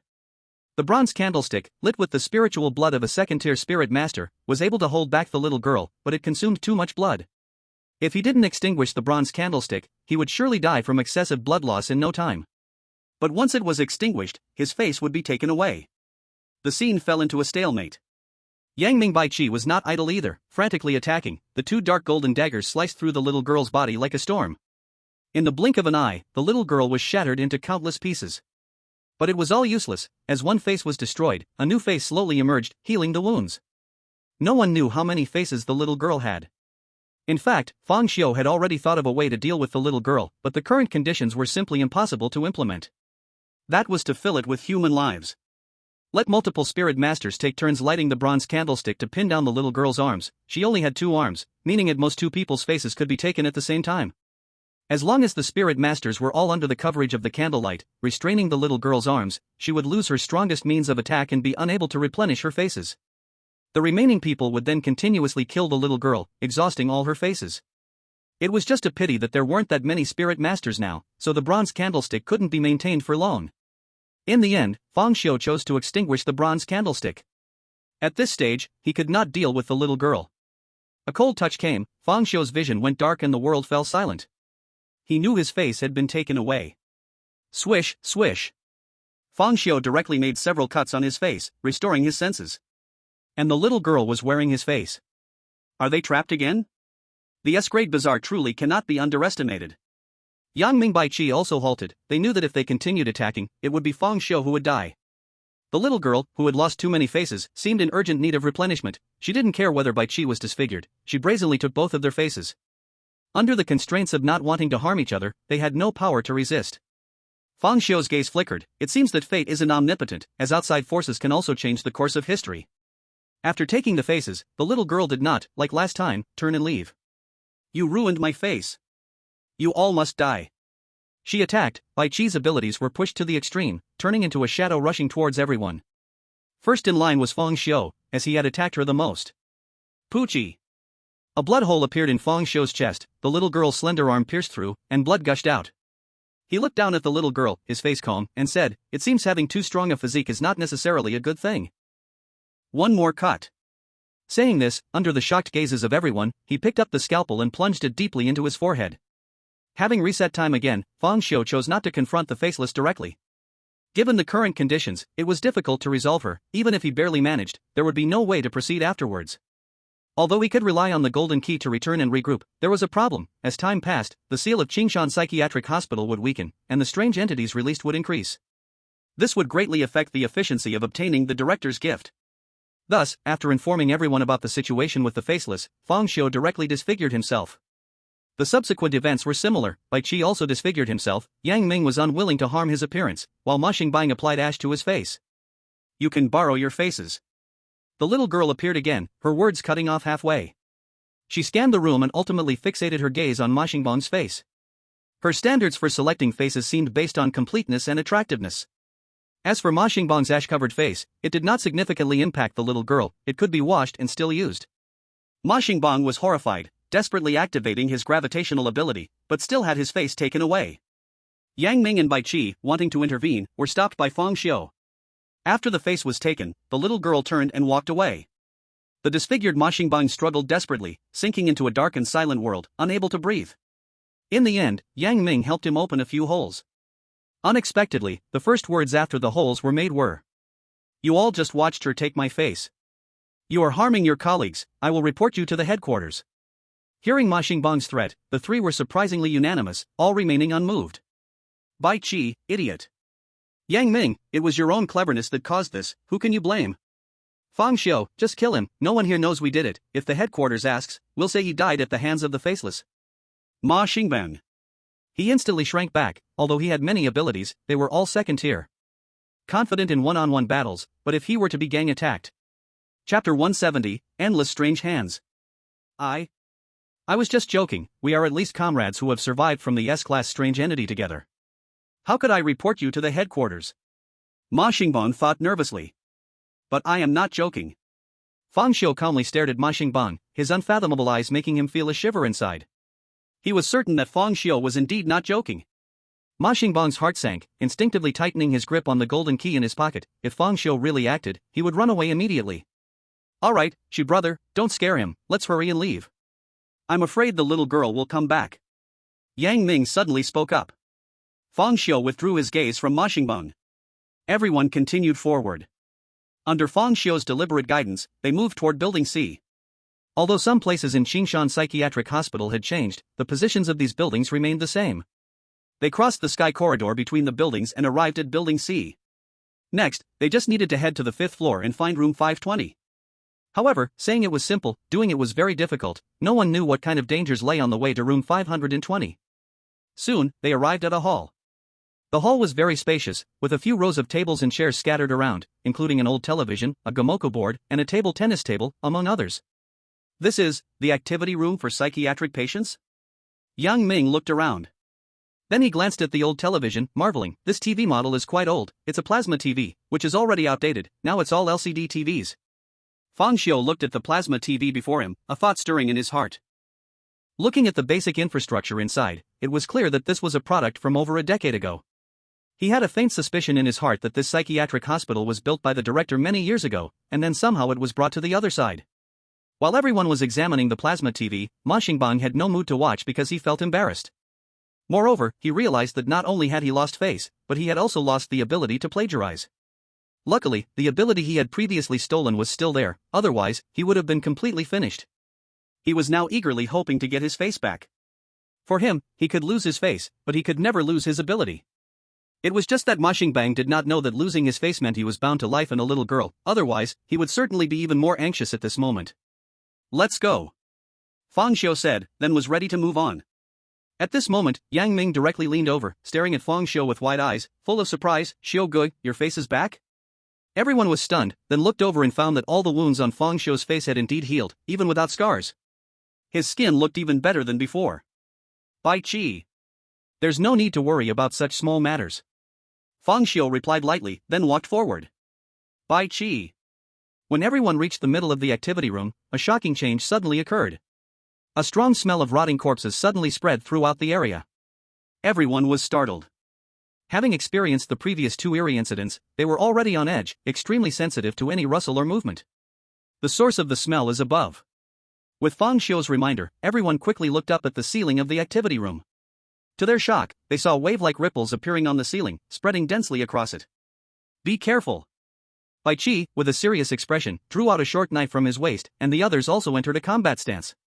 In the next moment, countless pale arms covered in corpse spots grew down from the ceiling, spreading like vines, reaching out fiercely towards everyone. The battle triggered instantly. Bai Qi's knife flashed, and several arms were severed, dropping to the ground and slowly merging into it as if they were vanishing. However, new arms grew again from the ceiling right after. It was like cutting chives, once one batch was cut, another would grow again. Damn! These arms may not be strong, but they just won't stop. Damn, the weirdness in this psychiatric hospital is more twisted than the last. Yang Ming cursed while angrily attacking. Ma Xingbang tried to crush the arms with gravity, but it was useless, as more arms continued to grow from the ceiling. Meanwhile, Fang Xiu watched them fight leisurely. That's right, he was watching very leisurely.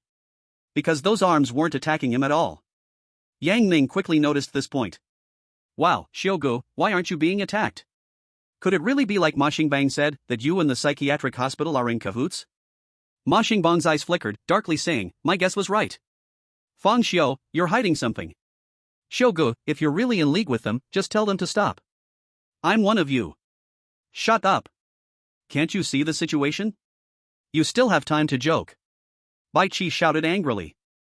After all, Bai Qi understood Yang Ming. He immediately saw through Yang Ming's joke. Anyone with a bit of sense would know that if Fang Xiu was really in cahoots with the weirdness of the psychiatric hospital, he wouldn't even be here pretending, right? Without Fang Xiu, they wouldn't even be able to get past the first level, let alone anything else. Only Ma Xingbang, who held a grudge against Fang Xiu and was prejudiced, began to suspect him at the slightest hint of something strange. He. Yang Ming laughed awkwardly. Isn't this just to lighten the mood? This weird hand's strength is weak, it just keeps coming back. It's too dull to kill them. Fang Xiu calmly looked at the surgical knife in his hand, already having a guess in mind. He tried to swing the surgical knife towards the strange hands. Sure enough, the strange hand retreated rapidly as if it had encountered its natural enemy. It seemed that this surgical knife had left an incredibly deep impression on the strange hand, so much so that even now, it would instinctively feel fear upon seeing the knife. And this was also the reason why it had not attacked him. Chapter 171 Clue. You guys kill it first. Fang Xiu said lightly, then gracefully threaded his way through countless strange hands. He didn't have the patience to wait for everyone, and these strange hands weren't very strong, so they would eventually be able to escape. Yang Ming looked on enviously. I wish I could be as stylish as him one day. After Fang Xiu left the activity room, he quickly entered a long corridor, the end of which was dark, like a passage to hell. He walked in calmly, the sound of his footsteps echoing. Tap, tap, tap. As he walked, his figure gradually vanished into the darkness. At this moment, footsteps were heard behind him. Fang Xiu's expression remained unchanged, his arms hanging down, a shiny silver surgical knife falling into his hand.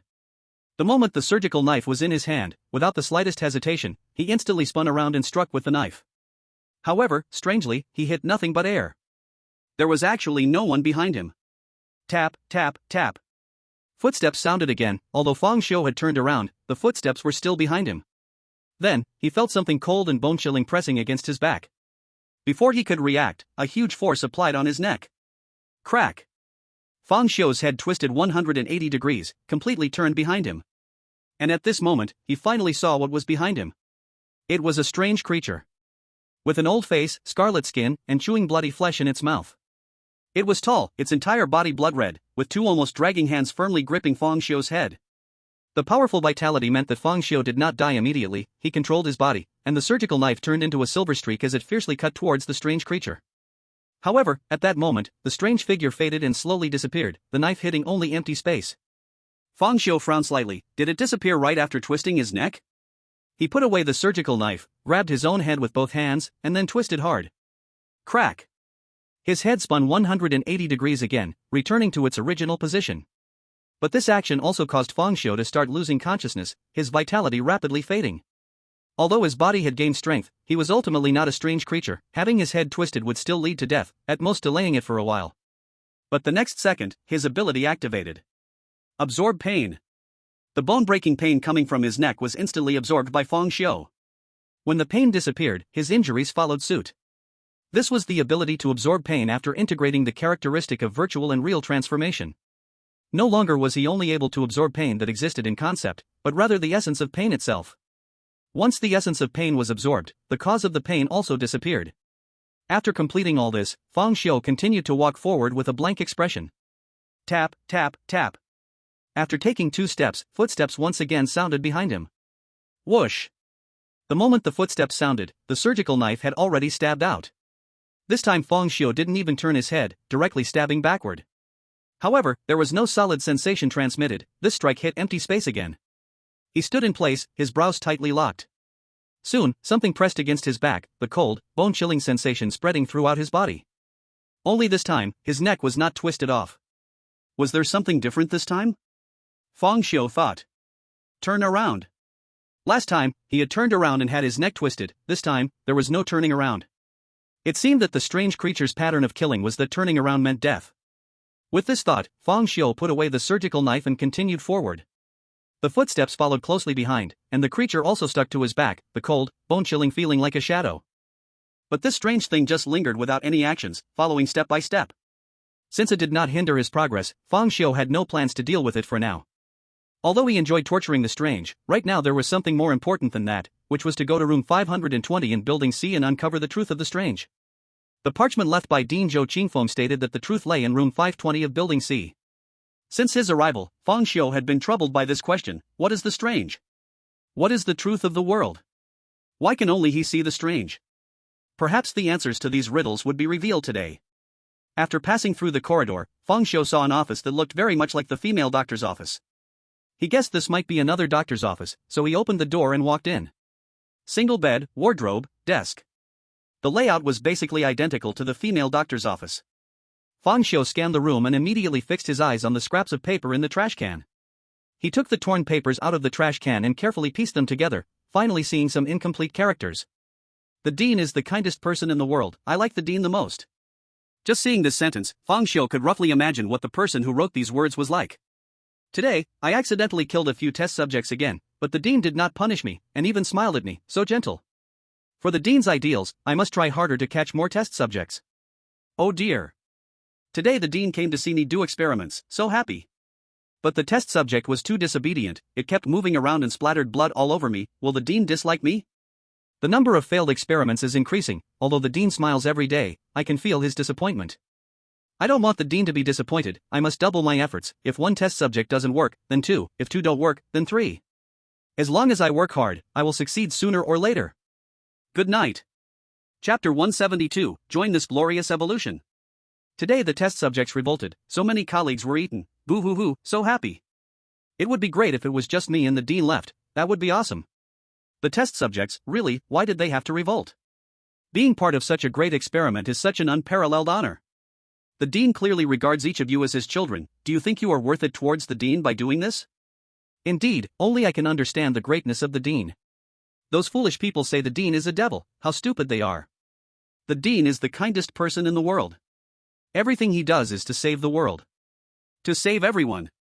Humanity cannot overcome the strange. To save humanity, the only way is to transform humans into the strange. Only then will the other shore be humanity's ultimate destination.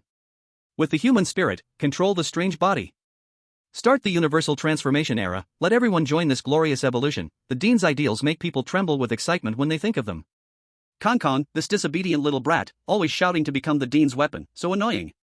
I should have never let him watch cartoons. Today I'll give him a couple more shots. Today I took a photo with the dean. I was so happy I almost fainted. Seeing the words group photo, Feng Xiu's heart stirred, and he quickly turned the trash can upside down, shook it, and with a clatter, a lot of garbage fell out. He searched carefully and finally found a piece of paper that had been torn into pieces. Slowly piecing it together, it finally returned to its original form. In the picture was a young woman wearing a white coat, happily linking arms with a man also dressed in a white coat. The woman was small, her figure delicate, and the white coat looked somewhat baggy on her. She appeared pure and cute, visibly excited with flushed cheeks, even making a peace sign. The man, around 30 years old, was also dressed in a white coat. Wearing black-framed glasses, he had a gentle smile and an elegant demeanor, with squinting eyes that gave off a feeling of a kind elder. Feng Xiu stared intently at the man in the photograph. The head of Qingshan Psychiatric Hospital, Zhou Qingfeng. From just the photo, one could not tell that this was a man who had created so many cruel and strange things. He felt more like an elegant scholar. Just as Feng Xiu wanted to put the photo away, a strange thing happened. Zhou Qingfeng in the photo started to blur, his image continuously fading as if some mysterious force was trying to erase it. Feng Xiu frowned, instantly taking out his phone and snapping a picture of the photo. After taking the photo, Zhou Qingfeng completely disappeared, leaving only the woman in the white coat. Feng Xiu looked at his phone gallery, but it also did not have Zhou Qingfeng. It was as if this person simply did not exist in the world. What is happening? Erased from existence? He looked back at the paper, and sure enough, all the text had vanished into thin air. This method instantly made Feng Xiu think of the bloody words on his own ceiling. Never let them know you can see. Those bloody words also disappeared strangely after he saw them, as if erased by some power. Could it be? The bloody words were left by Zhou Qingfeng? The so-called gift of fate might refer not to Yang Ming, but to himself? At this moment, Feng Xiu suddenly felt he might be caught in a huge conspiracy, with a hidden hand controlling everything. Why would the strange domain of Qingshan Psychiatric Hospital appear in the place where he used to work, and not elsewhere? Coincidence? Or meticulously arranged? Feng Xiu furrowed his brows, but after a moment, he felt something was off because the command received by Black Spade AK clearly aimed to ensure Yang Ming received the gift, not himself. Moreover, if Director Zhou Qingfeng was indeed the hidden hand, then his strength had already reached unimaginable levels. Time travel, death rewind, just these two things already surpassed the realm of human capability. This is simply not something a spirit master can achieve, this is the domain of gods. If Zhou Qingfeng had godlike power, then his ambitions must have already been fulfilled, the whole world would have become strange long ago, so why act so mysteriously and conduct experiments? Thinking of this, Fang Xiu had already made a judgment: the existence that left the bloody words should not be Zhou Qingfeng. If he were truly that powerful, he would have long swept the world away. So who left the bloody words? Whoever it is, such an existence definitely exceeds imagination. Sometimes Fang Xiu would even wonder, is there a possibility that these bloody words were left by his future self? The ability to rewind death clearly indicates time reversal, already touching the realm of time. If one day, as his strength grows, he could completely master the ability to rewind death, which is time reversal, could he leave hints for his past self? After a moment, Fang Xiu stopped his wild thoughts because no matter how much he thought, it was useless. Without strength, everything was just empty talk. When the day comes when he stands atop the peak, all mysteries will be unraveled, and the world will hold no secrets for him. He put down the paper and left the office, while the sinister figure followed closely behind, a cold sensation shadowing him. Of course, it's worth mentioning that Fang Xiu walked backward out of the office to prevent the sinister figure from breaking his neck. As long as he didn't make a motion to turn around, he could change direction while moving, such as to the right front or left front. If he had to turn, he could, but not too largely, just a little movement to avoid giving the sinister figure the illusion that he was about to turn. Aside from that, having a sinister presence hanging around him was not much of a problem. He didn't even need to turn on the air conditioning during summer. Fang Xiu continued forward. Soon, a dense sound of footsteps echoed not far behind him. Then came Yang Ming's voice. Damn! Another monster! It turned out that Yang Ming and the others had shaken off the monster and followed up. Because the monster was tall and followed closely behind Fang Xiu, it completely blocked Fang Xiu's body. As a result, Yang Ming and the others could only see the monster. Don't worry about this monster, keep moving forward, Fang Xiu's voice came from the monster. Yang Ming, damn! This monster is telling us to ignore it. Idiot! Bai Qi shot him a disdainful glance and walked towards the monster. As he got closer, he quickly saw Fang Xiu standing in front of the monster. Even though Bai Qi had experienced many strange events, he was momentarily stunned by this scene, as a person and a monster stood closely together in unexpectedly harmonious coexistence. The others also came over and quietly found this scene curious. Shogo, what's going on? A new bodyguard? Fang Xiu looked at the others and noticed that the monster was not behind them. He understood in his heart that the monster only killed one person at a time, and after killing one, it would choose the next target. Let's go. Fang Xiu did not explain and walked straight ahead. The others were curious but did not ask further, following him forward. At this moment, Ma Xingbang suddenly stopped in his tracks. Wait, there's an office here. What if there are clues about the mental hospital? Shouldn't we take a look? Yang Ming and the others looked at Fang Xiu, seemingly waiting for his opinion. Someone with the ability to foresee the future is often the brain of the team, something Fang Xiu had already become accustomed to. Chapter 173, Zhou Qingfeng is quite approachable.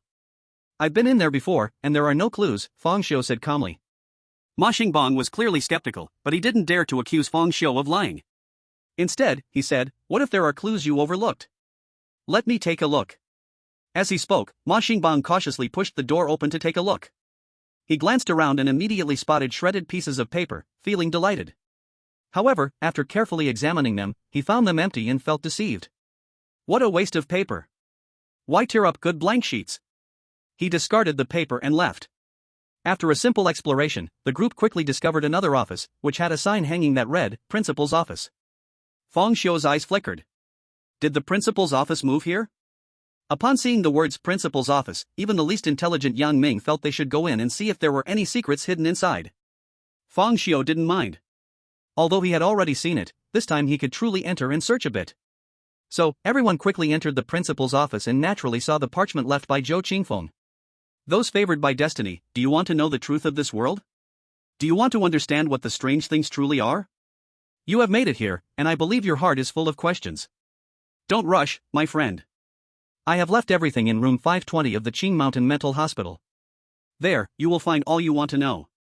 Go seek it out.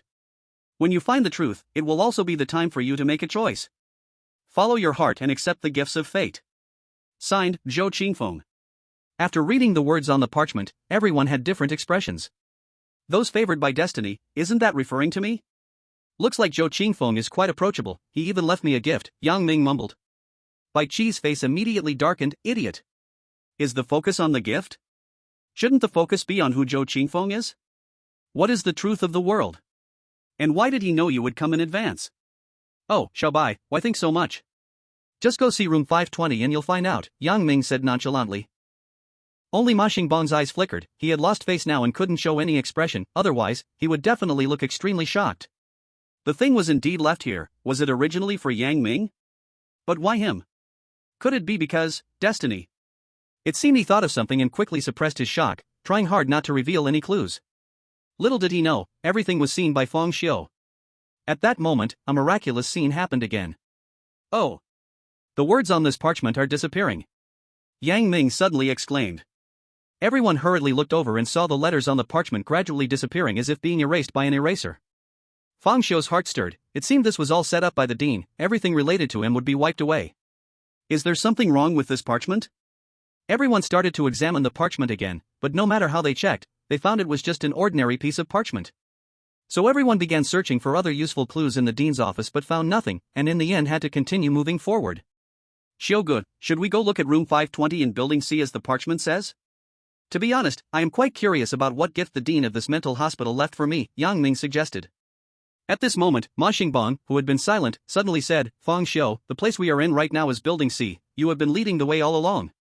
Did you already know something was hidden in building C, which is why you brought us here? That's right. Feng Xiu did not hide it, as there was no need to. Receiving a positive answer, Ma Xingbang's heart sank. He thought since Feng Xiu had foreseen that something was here, he must also have foreseen the wonder of that thing. Another potential competitor had arisen. Let's go, to the 5th floor. Feng Xiu calmly said, then led everyone to the 5th floor. About 10 minutes later, they found the stairs. They were currently on the 3rd floor and needed to go up 2 more levels to reach the 5th floor. However, everyone stopped at the stairs because something strange blocked the way. What the strangeness was, they couldn't judge because they could only see a group of visibly substantial darkness swirling at the stairs, like a stationary black hole quietly lying on the steps. No one dared to walk directly up the stairs. What if something terrifying emerged from the black hole or sucked someone in? At such a time, everyone's gaze was focused on Feng Xiu. When in doubt, ask Feng Xiu. Xiugu, what do you say? Yang Ming asked. Go. Feng Xiu only calmly said one word and then walked directly toward the stairs. And a surprising scene occurred. As Feng Xiu approached, the darkness actually trembled like a human, and then, whoosh! It ran away in a flash. It ran away. Yang Ming and others were shocked. They never expected the strange thing would turn and flee at the sight of Feng Xiu. Only Feng Xiu knew that the reason the strangeness ran was not because it saw him, but because it saw the horror behind him. Clearly, the terror of the thing behind him was greater than that on the stairs, directly forcing it back. Upstairs. With a command, everyone began to climb the stairs, and perhaps due to the deterrence of the thing behind him, they climbed to the 5th floor without encountering any danger. Upon reaching the 5th floor, the environment changed drastically. It was completely different from the scenes they had experienced before. This place no longer seemed like a mental hospital, but rather a gloomy room with a faint yellow tone. The ceiling and walls were of that sort of rotten yellow, with dim yellow light flickering from the bulbs, constantly making crackling noises. The floor was covered with a thick, yellowing carpet that emitted a musty smell. In front of everyone were 2 paths, one on the left and one on the right. Everyone looked at Feng Xiu again. And Feng Xiu looked at Yang Ming. Xiu, why are you looking at me? Which path should we take? Yang Ming asked. Which path do you think we should take? At this moment, Feng Xiu was not dead nor had he gone back in time. He guessed that since the gift was left for Yang Ming, the principal would surely set up many obstacles to prevent others from getting it. Just like the fork in the road in front of them. So the best choice now was to let fate decide. You're asking me? Yang Ming was a bit surprised. Can't you just foresee? The ability to foresee the future has great side effects. I can't foresee everything, so now we have to rely on your fate. There's more later. Chapter 174, The Door to the Other Shore. Everyone found Feng Xiu's explanation quite reasonable. Having the ability to foresee was already outrageous, and if he could foresee things infinitely, that would be too much. Of course, reality is often that exaggerated. In fact, Feng Xiu wasn't lying. The side effects of foresight were indeed severe. Losing one's life, could the side effects not be severe? Alright then, let's go right. After all, it's men on the left and women on the right. Yang Ming casually pointed to the right. Ma Xingbang was astonished. Isn't men on the left and women on the right supposed to go left? Yang Ming laughed and said, that's called reverse thinking. If you can think of men on the left and women on the right, the designer can definitely think of it too, so I specifically want to go right. Ma Xingbang was somewhat speechless. Does the designer know it's all men coming? What if there are both men and women? Feng Xiu, I think it would be safer if you foresaw. Feng Xiu ignored him and chose to trust Yang Ming's choice. Go right. Yang Ming, you lead the way in front. Though Yang Ming was surprised, he didn't say much and boldly walked in front to lead the way. The group walked to the right, where there was a narrow corridor, quite cramped. The deeper they went, the stronger the smell of mold from the yellow carpet. After walking for about 10 minutes, 3 forks in the road appeared before them once again. These 3 paths looked almost identical, making it hard to tell anything from the outside. Something's not right. Bai Qi suddenly frowned. Just now we walked straight for about 10 minutes, this distance has already reached a floor's limit. But now, there are 3 roads stretching out ahead. The path is too long, the second floor didn't have this much area. Moreover, the layout here doesn't resemble a hospital at all, it looks more like a maze. The space here has been expanded, and the environment is nearly identical. It's easy to get lost, let's make a mark, Fang Xiu suggested. Everyone nodded. Then Bai Qi took out a short knife and carved a cross on the wall. Xiu, do I get to choose this time from 3 paths again? Yang Ming asked somewhat anxiously. Although he had fate, this didn't mean he could use it like a map. They had faced so many oddities before even reaching the 5th floor, one could imagine that the 5th floor would be even more dangerous. If they took a wrong turn, it was very likely they wouldn't be able to turn back. You choose. Alright, then let's go down the middle path. In the end, Yang Ming chose the middle path, reasoning that he was too lazy to turn. The group continued forward, and after 5 minutes, they encountered 3 paths again. As usual, it was Yang Ming's turn to choose. This time, he picked the left road, reasoning that he hadn't gone down the left yet. There was no danger on this journey, and soon they reached the end of the path. At the end stood a door. Yang Ming's face flickered with joy. There's a door here, it must be the exit. Just as he was about to open the door, he was stopped by Bai Qi. Be careful, there might not be anything good behind the door. As he spoke, Bai Qi pressed his ear against the door, listening carefully, but heard only a dead silence. Bai Qi frowned slightly, then took out the short knife, preparing to poke a hole in the door to check the situation inside. Unfortunately, no matter how hard he tried, the door remained unharmed. Yang Ming could no longer wait and pulled Bai Qi aside. Alright, if there's danger, won't we know once we open it? Don't worry, I will open a small crack. As he spoke, there was a soft click, and the door opened a small crack, revealing a deep darkness within that seemed to block all light. Even the faint yellow light from outside could not penetrate at all. It seems there is no danger. Yang Ming said, and then he fully opened the door. What appeared inside the door was a scene of nothingness, just a cold darkness, deep black, a black that made one uneasy. The crowd hesitated for a moment, unsure whether to enter, as the darkness inside was so thick that stepping in would be like being blind, with no difference at all. If they encountered danger, the consequences would be unimaginable. Just when everyone was conflicted. Buzz. Did you hear any noise? It seems to be coming from inside the door. Buzzing. The buzzing sound inside the door became clearer and was approaching rapidly. Bai Qi's face suddenly changed, and he shouted urgently, "Close!" He had only spoken one word, "close," without finishing. In the next moment, the buzzing sound exploded. Buzz. Yang Ming slammed the door shut, and just as he was halfway through closing it, a tremendous force struck the door, sending him flying out. Everyone was experienced. Upon seeing this, they quickly retreated, creating distance. At that moment, they finally saw what was inside the door. Strangely shaped, odd creatures resembling snakes and insects surged out of the door, each with different forms, some slimy like maggots, while others were covered in green scales like pythons. They had no wings, yet they moved through the air as if it were solid ground, crawling forward frantically. Like a rush of water, they charged crazily towards the crowd. At the sight of these strange creatures, Fang Xiu's pupils constricted immediately because he recognized these snake-like and insect-like beings. To be precise, he encountered these unusual beings every day.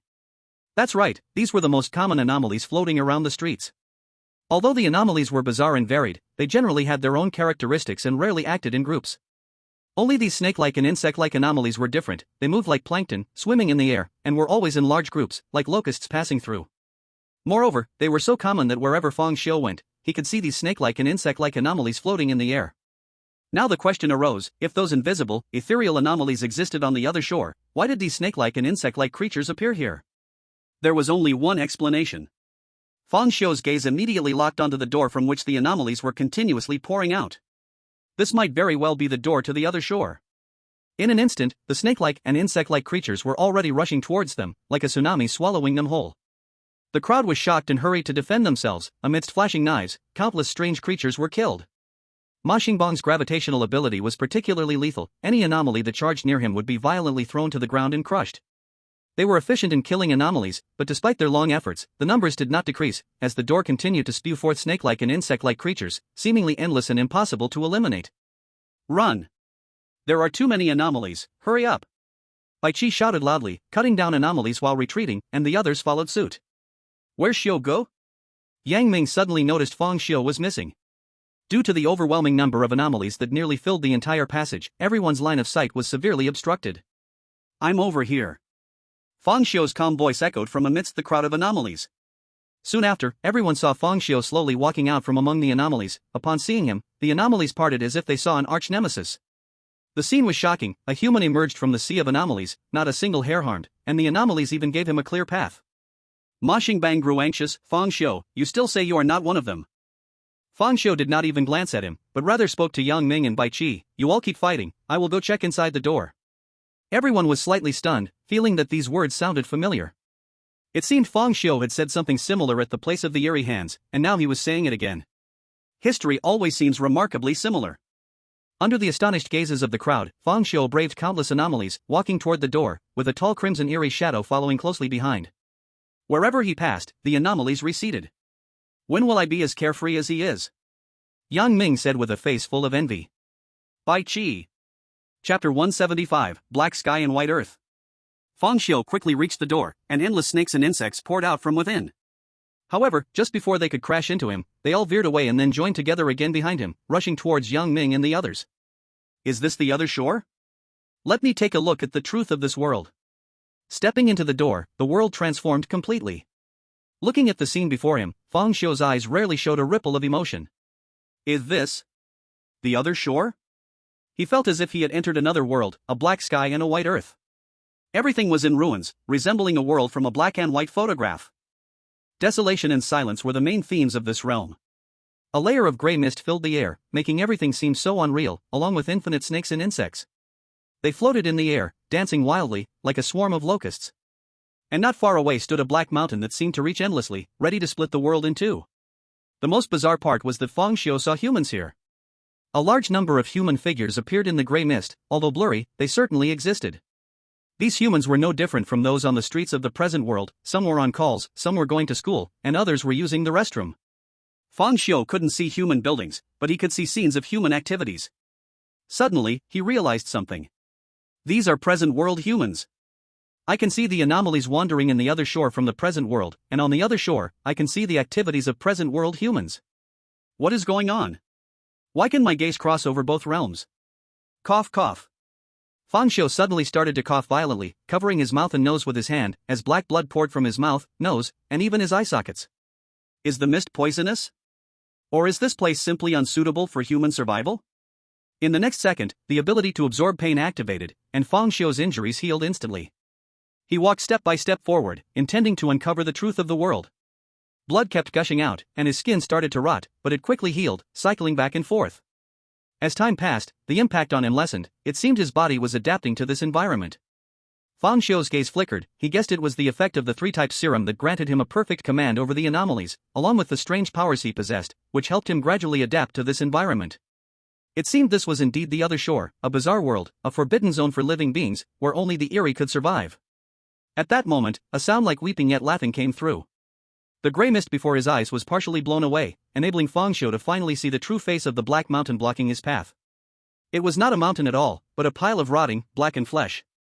Moreover, the flesh mountain was still writhing, a strong stench of decay spread, attracting countless snakes and insects. Dense hordes of snakes and insects swarmed over the flesh mountain, frantically gnawing at the blood and flesh on top. Some even burrowed in and out of the flesh mountain.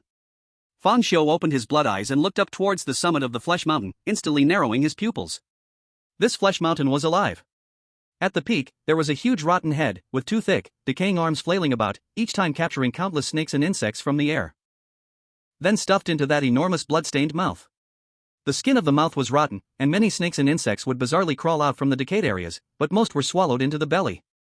Every time the meat mountain swallowed a large number of snakes and bizarre insects, rotten flesh and blood would grow on its body, and then be frantically devoured by other snakes and bizarre insects. Cannibalism. The meat mountain was eating the snakes and bizarre insects.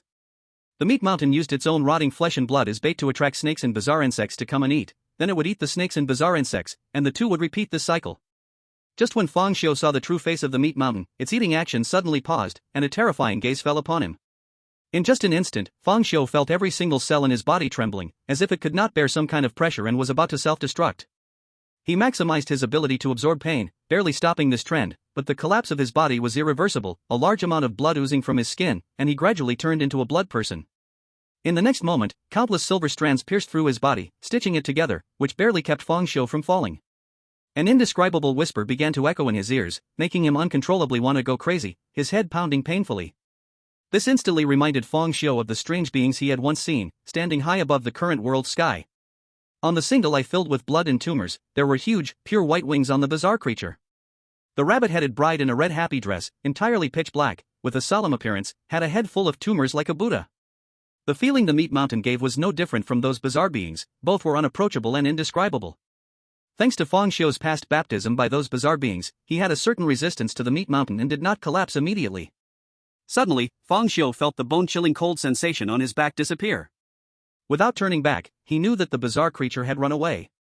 It had fled away quite decisively and cleanly. At that moment, a gigantic hand, blotting out the sky and made of rotting flesh, descended, full of scars, with countless snakes and bizarre insects crawling in and out of the flesh. It looked like maggots wriggling in excrement. A tremendous force struck, blocking Fang Xiu's entire field of vision, wrapping him completely in rotten flesh, slippery and stinking. He was caught in the hand of the meat mountain. A feeling of weightlessness came over him, he was lifted into the air and placed near the meat mountain's mouth, mixed with countless snakes and bizarre insects, and thrown into the meat mountain's mouth. Throughout the entire process, Fang Xiu made no movement, not because he did not want to, but because he could not. Before the meat mountain, he was completely suppressed, like a difference in rank, as if both sides did not exist in the same dimension. He could not even mobilize his own spirit. After entering the body of the meat mountain, intense pain enveloped him, every cell in his body was dissolving. That kind of pain was enough to make a well-trained agent collapse. But it was not enough to make Fang Xiu collapse, he was reborn in the pain, naturally would not die from it. Soon, he could not feel his own body, as if everything about himself was being dissolved. Indescribable murmurs surged in his ears, as if millions of people were roaring. Immense and incomprehensible information poured in wildly, shattering his mind. His consciousness, overwhelmed by too much information, was like a balloon being pumped with air, swollen to the point of about to explode. Fang Xiu clearly knew that once his consciousness exploded, he would die completely. Even if he could die and rewind, he would become a fool, a madman. Chapter 176 Continuous Death 101st Time. Fortunately, there was still nightmare. He used the power of the nightmare, frantically weaving one dream after another, each dream being a false world, used to store these indescribable, chaotic, and mad information. The dreams continuously emerged. Again and again, it shattered, a continuous cycle. Gradually, Fang Xiu's consciousness began to sink, as if falling into the deep sea, sinking deeper and deeper. At the same time, he gradually understood everything. He vaguely heard some indescribable whispers, from which he learned the name of this meat mountain. If translated into a language humans can understand, the name of K is Tao Tai. The Tao Tai from ancient myths. After learning the name, Fang Xiu suddenly realized that the strange invasion might have started even earlier than he imagined. Those beings that only existed in ancient myths could very likely be real. The KS are all strange. Perhaps in ancient times, the strange began to invade the present world, leaving behind countless myths and legends. The immortals in mythology were most likely the spirit masters of ancient times.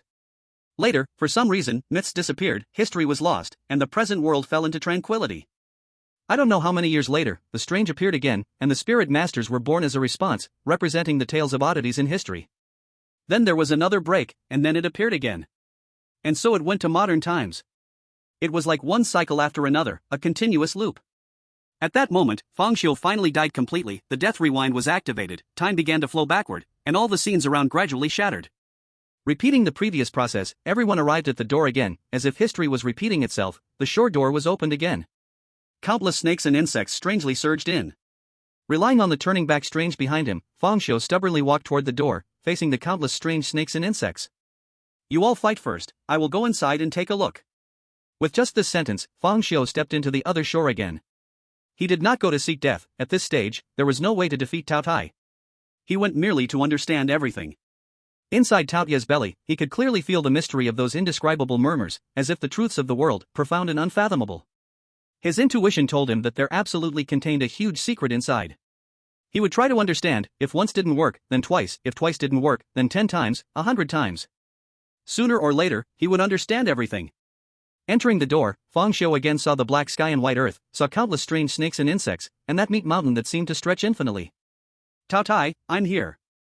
The calm in Fang Xiu's eyes contained unimaginable madness as he walked straight towards Tao Tai. The massive meat mountain cast its gaze again, and the turning back strange turned and ran without a second thought. A gigantic hand blocked out the sky and sun, grabbing him and then swallowing him.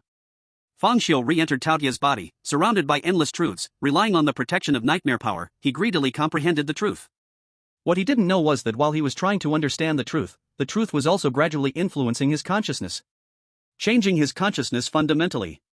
After a moment, Fang Xiu died, dying from trying to glimpse the truth with a mortal body. Tao Tai, I'm here. Unsurprisingly swallowed, Tao Tai seemed to have no reason, only knowing how to devour, or perhaps in K's eyes, Fang Xiu was just an ant, and no one would try to understand what an ant was thinking. Endless truths once again wrapped around Fang Xiu, the madness in his eyes grew ever more intense. He was no longer satisfied with merely listening, he even tried to use a human throat to produce those indescribable murmurs. Then he died again. The 4th time, the 5th time, the 6th time, the 69th time. Fang Xiu could now successfully produce some short murmurs. He felt he was a step closer to the truth. But this was still not enough, far from enough. He wanted more, to understand more. So he began to devour Tao Tie's rotten flesh like the strange snakes and insects. Tao Tai was completely unconcerned about this. The rotten flesh on K was as endless as K's greed. This was the first time Fang Xiu thought rotten flesh was so delicious, perhaps because it contained the truth. The 70th time, the 71st time, the 72nd time, 101st. The madness in Fang Xiu's eyes gradually faded, replaced by an unfathomable calm, a calm like an abyss, making one dare not look directly at it. At the same time, he could clearly feel that within his consciousness, an additional imprint had appeared, the imprint of truth. Transformed into a giant mouth of the abyss, firmly etched in Fang Xiu's consciousness. Its name, the mouth of Tao Tai. With this imprint, Fang Xiu felt as if he had gained a kind of talent, a talent for devouring everything, as if it were an innate instinct. This talent would not disappear with death and resets because it was truth, it was knowledge, existing within Fang Xiu's consciousness. Once learned, it was learned, like an instinct that would not be forgotten. It was Fang Xiu's 101st death, a truth and knowledge understood through life. Knowledge is power. Knowledge comes from devouring. After dying 100 times, in exchange for the truth about devouring, Fang Xiu did not feel it was a loss, because he could use the mouth of Tao Tai to devour the bazaar. What could be happier than this? After gaining the mouth of Tao Tai, Fang Xiu no longer studied truth, for he realized that with his current strength, the knowledge he could obtain was just this much. The gap was too great, just like presenting a high-level math problem to a gorilla. Even if the gorilla looked at it for 10 years, 100 years, or 1,000 years, it would never find the answer. The road on the left can't be taken, let's choose another one. As Yang Ming chose to go left, Fang Xiu stopped him. Because the left led to the door of the other shore, it was a dead end. Naturally, the crowd unconditionally trusted Fang Xiu's words. Yang Ming appeared very happy because Fang Xiu helped him eliminate a wrong option.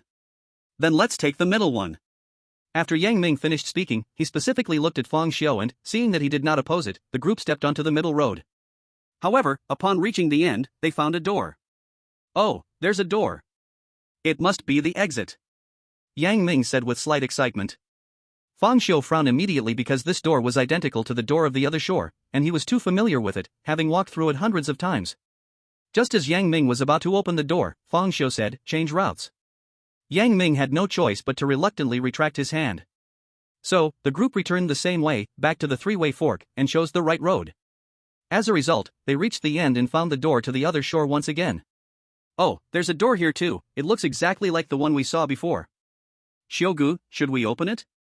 Continue changing routes. Fang Xiu said calmly. So the group retreated again and again, even pushing back to the place they marked at the very beginning, choosing to walk in a different direction. But something shocking happened. No matter which path they chose, they always ended up at the door of the other shore. Evening. Chapter 177, The Web Woven by the Dean. Fang Xiu's frown deepened. Is this the Dean's goal? To let fate see the other shore? What about the gift? What about the truth? From what it seems, all paths lead to the other shore. Could it be that the gift and truth are on the other shore? But with Yang Ming's current strength, going to the other shore would mean death, as the other side is Tao Tai. No matter how strong fate is, it is impossible for the present Yang Ming to defeat Tao Tai, it is simply unrealistic. In fact, Fang Xiu even doubted whether there was truly anyone in the entire current world who could defeat an existence like Tao Tai. Let alone a third-tier spirit master, even the legendary fifth-tier spirit master who illuminated 100% of their spirituality would find it unrealistic to defeat Tao Tai. At this moment, Fang Xiu began to understand why the Dean, Zhou Qingfeng, dreamed of awakening nationwide weirdness. Perhaps it was because he had been to the other shore, witnessed the true power of the bazaar, and recognized that despairing gap, that he would have such ideas. Perhaps Zhou Qingfeng really is a person who cares for the world, trying to save it in his own way. However, this way is something Fang Xiu cannot accept. Because his ideal is to make the whole world's oddities feel pain, creating a world without the Eerie. The two are completely opposing. Wait. At this point, Fang Xiu suddenly realized something was wrong. He suddenly understood the true purpose of the director. After seeing the other side, he could follow this line of thought to understand the director's ideal, but what if Yang Ming went to the other side? If a normal person hears the director's ideal, they would surely think he is anti-human, a true villain. But after witnessing the other side, normal logic will lead you to start to recognize the director, even if not completely, there would be a bit of understanding toward him. And a doubt about whether humanity can truly overcome the Eerie. Once the seed of doubt is planted, it will eventually take root and sprout. Perhaps, this is the effect the director wanted. He wished for Yang Ming to recognize his ideal and even become like-minded. This is the purpose of the director leaving the door to the other side. Once he understood this, Fang Xiu's thoughts suddenly opened up. The director did not want Yang Ming to go to the other side to die, but rather to understand the gap after entering. He had died too many times, thus falling into a mental trap. It is clear that as long as you do not step into the feeding range of the Tao Tai, it will not notice you. The reason he died was that he always approached voluntarily. If it were Yang Ming who entered, with the protection of fate, he definitely would not get close to the Tao Tai, but would observe it. Thus, the director's purpose would be achieved. In other words, in the director's plan, it should be Yang Ming who enters the other side, while he himself is an accident. But when Yang Ming faced the attack of the snake and insect oddities, he could not enter the other side at all. The key is here, the backward oddity. The backward oddity is the key. It is the bodyguard the director left for Yang Ming to enter the other side. If there were no him in the whole story, everything might really have gone according to the director's plan. Yang Ming led the team into the mental hospital, even without the ability to foresee the future. Under the influence of fate, he would go through many dangers and eventually reach the backward oddity, and then be possessed by it. Others, not knowing the rules, might be killed by the backward oddity, but Yang Ming certainly would not.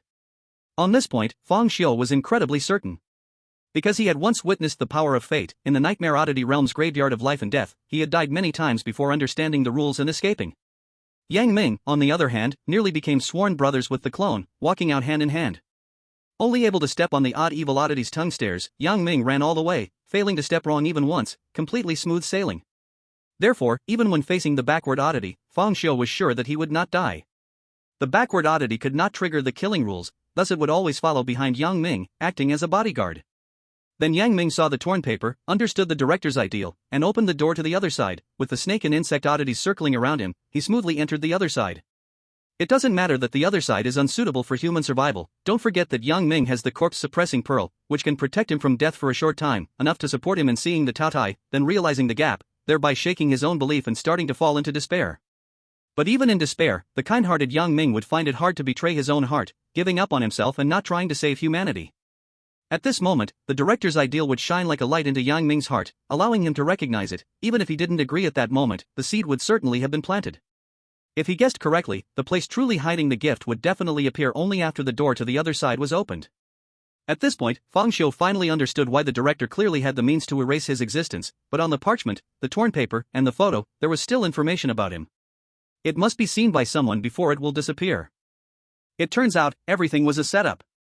A carefully planned setup aimed at Yang Ming. This setup began the moment the Qingshan Psychiatric Hospital appeared. Why did the Qingshan Psychiatric Hospital show up in Looting City? Because Yang Ming is the captain of Looting City. How could such a terrifying psychiatric hospital allow both himself and Zhao Hao to live? The death rewind certainly played a part, but the key reason is, the Qingshan Psychiatric Hospital has a safety exit. Without this exit, it would be useless to rewind 1,000 times.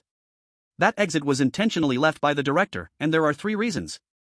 First, to let the strange things in the psychiatric hospital escape. As the seals on the patient rooms weaken, the strange things would eventually be unleashed, then reach the outside world through the exit, causing chaos and drawing Yang Ming's attention. Second, this is an exit left for Yang Ming. After he receives the gift, there needs to be a way for him to leave. Third, this is a glimmer of hope for those who accidentally enter the psychiatric hospital. The third point sounds far-fetched. After all, the director is a person who treats human life as if it were grass. Why would he care about those who mistakenly enter the psychiatric hospital? But often, reality is this contradictory. The director harms others to save, so it cannot be ruled out that he has this purpose. Let's not mention the third point for now, but the first 2 are definitely the reasons for the director leaving the exit. Fang Xiu is very certain of this. This involves a question. The nightmare was the first strange thing to come out of the patient room, and at that time, it could not go through the safety exit. In other words, the safety exit is also sealed against the strange things. Why couldn't it go out back then? Because at that time, Yang Ming had not yet advanced to the third tier and become the destined one. The appearance of Qingshan Psychiatric Hospital, Yang Ming, with the help of the Black Spade, becomes the destined one, then the nightmare escapes, then to now entering the psychiatric hospital and seeing the other shore. Put together, everything connects. This is the director's layout. It's just a pity that the destined one cannot defeat the ability to foresee the future. The director never imagined that someone in Yang Ming's team could foresee the future. Originally, Yang Ming was supposed to fall into the director's trap by mistakenly striking. But without the destined one, he, relying on the death rewind, successfully completed everything before the destined one could. And through multiple death rewinds, he fully understood the director's plan. Fang Xiu suddenly developed some interest in the director. The director's strength is unknown, but he is definitely a master at manipulating people's hearts. Through a series of carefully arranged coincidences, he brainwashed the destined one step by step, even controlling the destined one's fate. Chapter 178, Devouring the Strange. Open the door. Faced with the unavoidable other shore door, Fang Xiu finally issued the command. If his guess is correct, the real path to survival must appear after the other shore door opens. Yang Ming did not hesitate at all and opened the door directly. Buzz, buzz, buzz. A buzzing sound instantly erupted. Yang Ming and the others changed their faces and quickly stepped back. In the next second, it seemed like endless snakes and insects rushed out wildly from the other shore door. Run! With a shout from Fang Xiu, everyone turned and fled. Fang Xiu himself, however, moved slowly, turning around little by little, creating a small circle to successfully turn his body. The strange snakes and insects had already engulfed him, but under the protection of the turning back strange, he was completely unharmed. The turning back strange is also something that fears the strong. It didn't even blink at the weak snakes and insects. And when facing the Tao Tai, it also ran without blinking. Fang Xiu didn't run fast, just hanging back from Yang Ming and the others, quietly watching them being chased. He guessed that, under crisis, the destined one would surely point out a way to survive for Yang Ming. Yang Ming and the others were frantically fleeing while killing the strange snakes and insects. Where's Brother Xiu? Yang Ming suddenly realized Fang Xiu was missing and his face changed dramatically. Thinking that Fang Xiu was surrounded by the strange snakes and bugs, he wanted to go back to save people. From among the group of strange snakes and bugs, Fang Xiu's calm voice came out. I am here. People turned to the sound and saw Fang Xiu leisurely walking out from the group of strange creatures, his pace as relaxed as if he were taking a stroll. A few people stared in disbelief, their eyes nearly popping out. Ma Xingbang, startled as if history was repeating itself, exclaimed, Fang Xiu. You still say you are not one of them? Fang Xiu calmly nodded, that's right, we are in cahoots, kill him. Buzz, buzz, buzz. A dense swarm of strange snakes and bugs rushed towards Ma Xingbang and the others. Ma Xingbang was horrified and had already pulled out a golden key, instinctively starting to look for a door. But unfortunately, there was only one door on the entire 5th floor, and that was the door to the other shore. Countless strange snakes and bugs poured out from the door, leaving no chance to use the golden key. To be honest, in this situation, it's no wonder Ma Xingbang thought so. Fang Xiu stood alone like a king among the strange creatures, who seemed to fear him greatly, not daring to approach, forming a vacuum around him. Anyone who didn't know would surely think Fang Xiu was controlling this army of strange creatures. Shogun, you are still joking at a time like this. Run for your lives. I won't die, but whether you live or die depends on fate. Fang Xiu deliberately said this, hoping to stir up the potential of destiny. Time passed second by second, everyone's stamina and spirit were severely drained, even their bodies bathed in blood. Yet, the path to survival had not appeared. Fang Xiu frowned slightly, had he guessed wrong? Wait a little longer, he hadn't completely pushed Yang Ming to a dead end. While everyone was fleeing, he wasn't idle either, he was fully experimenting with the mouth of the glutton. As he continuously used his spirit to depict the mouth of the glutton in his consciousness, suddenly, a tearing pain shot through his left palm. He raised his hand to take a look and saw his left palm had split open with a gash. It was a mouth, filled with rows of fierce, white teeth. The mouth of the glutton. Then, Fang Xiu suddenly thrust his left hand into the swarm of strange snakes and bugs, directly grabbing a long, slippery creature that resembled a maggot. The strange creature struggled violently, but the next second, the mouth of the glutton opened wide, and a powerful swallowing force surged forth. This strange creature was directly swallowed in. Crunch, crunch. The mouth on his left hand kept chewing. At the same time, Fang Xiu could clearly feel a strange power surging into his body. His spirit began to stir, and a faint warm flow coursed through him. A flicker of unusual light passed through Fang Xiu's eyes. He could sense a slight enhancement in both his spirit and body. Though very weak, it indeed boosted him a little. This might be related to the strange snakes and bugs being too weak, and his food intake being too little. Thus, Fang Xiu continuously reached his hand into the group of strange creatures, and the mouth of the glutton wildly opened and closed, enjoying the feast. More and more strange snakes and bugs were swallowed by the mouth of the glutton. And his spirit and physique were slowly enhancing. After swallowing nearly 100 strange snakes and bugs, finally, the spirit increased from 25% to 26%. And his physical quality also rose by about 10%, his strength, speed, and recovery were all stronger. Then, Fang Xiu stopped swallowing, as he had taken enough and felt full. Though he had the ability to devour, his body was still human, unable to endlessly consume like the glutton. Furthermore, as he swallowed more strange snakes and bugs, he felt the enhancement diminishing further, needing to devour higher-level beings. This made Fang Xiu involuntarily set his sights on the return creature. If the strange snakes and bugs were gone, could he consider swallowing the return creature? After all, it had been locked in a mental hospital and felt quite lonely. After thinking it over, he decided against it. With his current strength, it would be difficult to devour the return creature. The return creature's methods were poor. Even though it was not of low rank, it could be seen from its ability to intimidate the strange snakes and insects. About 5 minutes later, the people forced into a dead end seemed to welcome a turnaround. In a panic while being chased, Yang Ming suddenly made a sharp turn and entered the nearby corridor. Many strange snakes and insects, unable to turn in time, crashed directly into the wall opposite. Upon this impact, the mottled and chaotic strange power slammed into the wall, causing it to collapse instantly, revealing a red light curtain. The strange snakes and insects that crashed into the red light curtain seemed to be affected by some kind of power and exploded one after another, dying in an instant. Fang Xiu, who had been closely watching Yang Ming, suddenly understood everything. This is the path to survival. So it turns out a strange power is needed to open it? No wonder the door to the other side needs to be opened, only the other side can have so many strange and endless snakes and insects flying chaotically in the maze. As their numbers increased, the maze would become more crowded, and the chances of breaking open the path to survival would also rise. With the influence of fate, this chance would infinitely increase. This is the path to survival, Fang Xiu reminded, then immediately walked towards the red light curtain. He did not care about the others, nor did he need to. These three were third-level spirit masters. Although they were struggling against the strange snakes and insects, they were by no means in mortal danger. The only way to die would be to exhaust themselves completely. After entering the red light curtain, Fang Xiu suddenly felt a lightness in his back, as the cold, bone-chilling sensation disappeared. Clearly, the strange beings were isolated outside. He began to survey his surroundings and found that this was completely an enclosed space, where everything appeared a faint red. At the end of the space stood 2 doors. One was pure white as jade, and the other was pitch black as ink. On the doors were written 2 characters. The white door had the character for life, while the black door had the character for death. Moreover, the pure white life door was carved with various auspicious flowers and grasses, and a holy and harmonious aura wafted about, as if behind the door lay paradise. The death door, on the other hand, was carved with evil, ferocious beasts, and a terrifying and ominous aura continuously spread forth, as if it were a gateway to hell. At this moment, Yang Ming and the other 2 stumbled in, looking quite disheveled. Damn!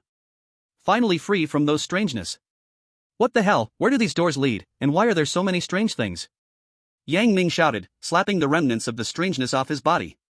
The other 2 were just as disheveled, their clothes tattered and resembling beggars' rags. Oh! There are 2 doors here, the life door and the death door? Damn, is that idiot Zhou Qingfeng playing a riddle game with us? Seeing these 2 doors, the group's instinctive reaction was that only one path was the way to life and the other was the way to death. Pick the right one and live, pick the wrong one and die. This was a psychological gamble. Normally, the life door clearly seemed more like the path to life, floating with an immortal aura, filled with the sounds of birds and fragrance of flowers. The death door, at first glance, was a path to death, a portal leading to hell. But when it comes to life and death, who dares to gamble? What if the designer was playing reverse logic? What if the life door that looked like the path to life was actually the path to death, and the death door that looked like a way to death was instead the path to life? Anything is possible. However, faced with this choice of life and death, everyone remained utterly calm. When in doubt, one could ask Fang Xiu. So everyone's gaze turned to Fang Xiu, waiting for him to make a decision. Yang Ming, looking relaxed, said, Brother Xiu, such a simple choice question, it depends on you. Do you see which door has the path to life behind it? Fang Xiu nodded, replied calmly, I have already seen the future. Then, he walked straight towards the death door, that portal resembling hell. He guessed that behind the death door was the path to life, and the principal wanted to express a principle through this method, to live through death. This corresponded to the principal's ideology. After all, becoming strange was like experiencing death and then being reborn. Then, he died. After entering the death door, he fell into endless darkness. Then, crushed by an invisible force. Brother Xiu, such a simple choice question, it's up to you, have you foreseen which door leads to life? I have seen the future. Then, Feng Xiu directly walked towards the door of life, a portal resembling paradise. The door of life is the road to survival. It seems the dean wants to express that I will not play tricks. Sincerity is the ultimate weapon. You believe in me, I will not deceive you. Then, he died again. After entering the door of life, he was enveloped in endless white light. Everything was a blinding white, nothing could be seen clearly, and then he was extinguished by the white light. Brother Xiu, such a simple choice question, it's up to you. Have you foreseen which door leads to life? Feng Xiu, you choose. Yang Ming. Feng Xiu guessed that it couldn't be that both paths were dead ends, which meant the key point was with Yang Ming. No, Brother Xiu, I choose? Don't joke, if I gamble wrong with a 1 in 2 chance, wouldn't I be dead? Yang Ming clearly was not very willing. But Feng Xiu said, you are destined, you won't make a wrong choice, and since Zhou Qingfeng left a gift for you, he won't let you die easily.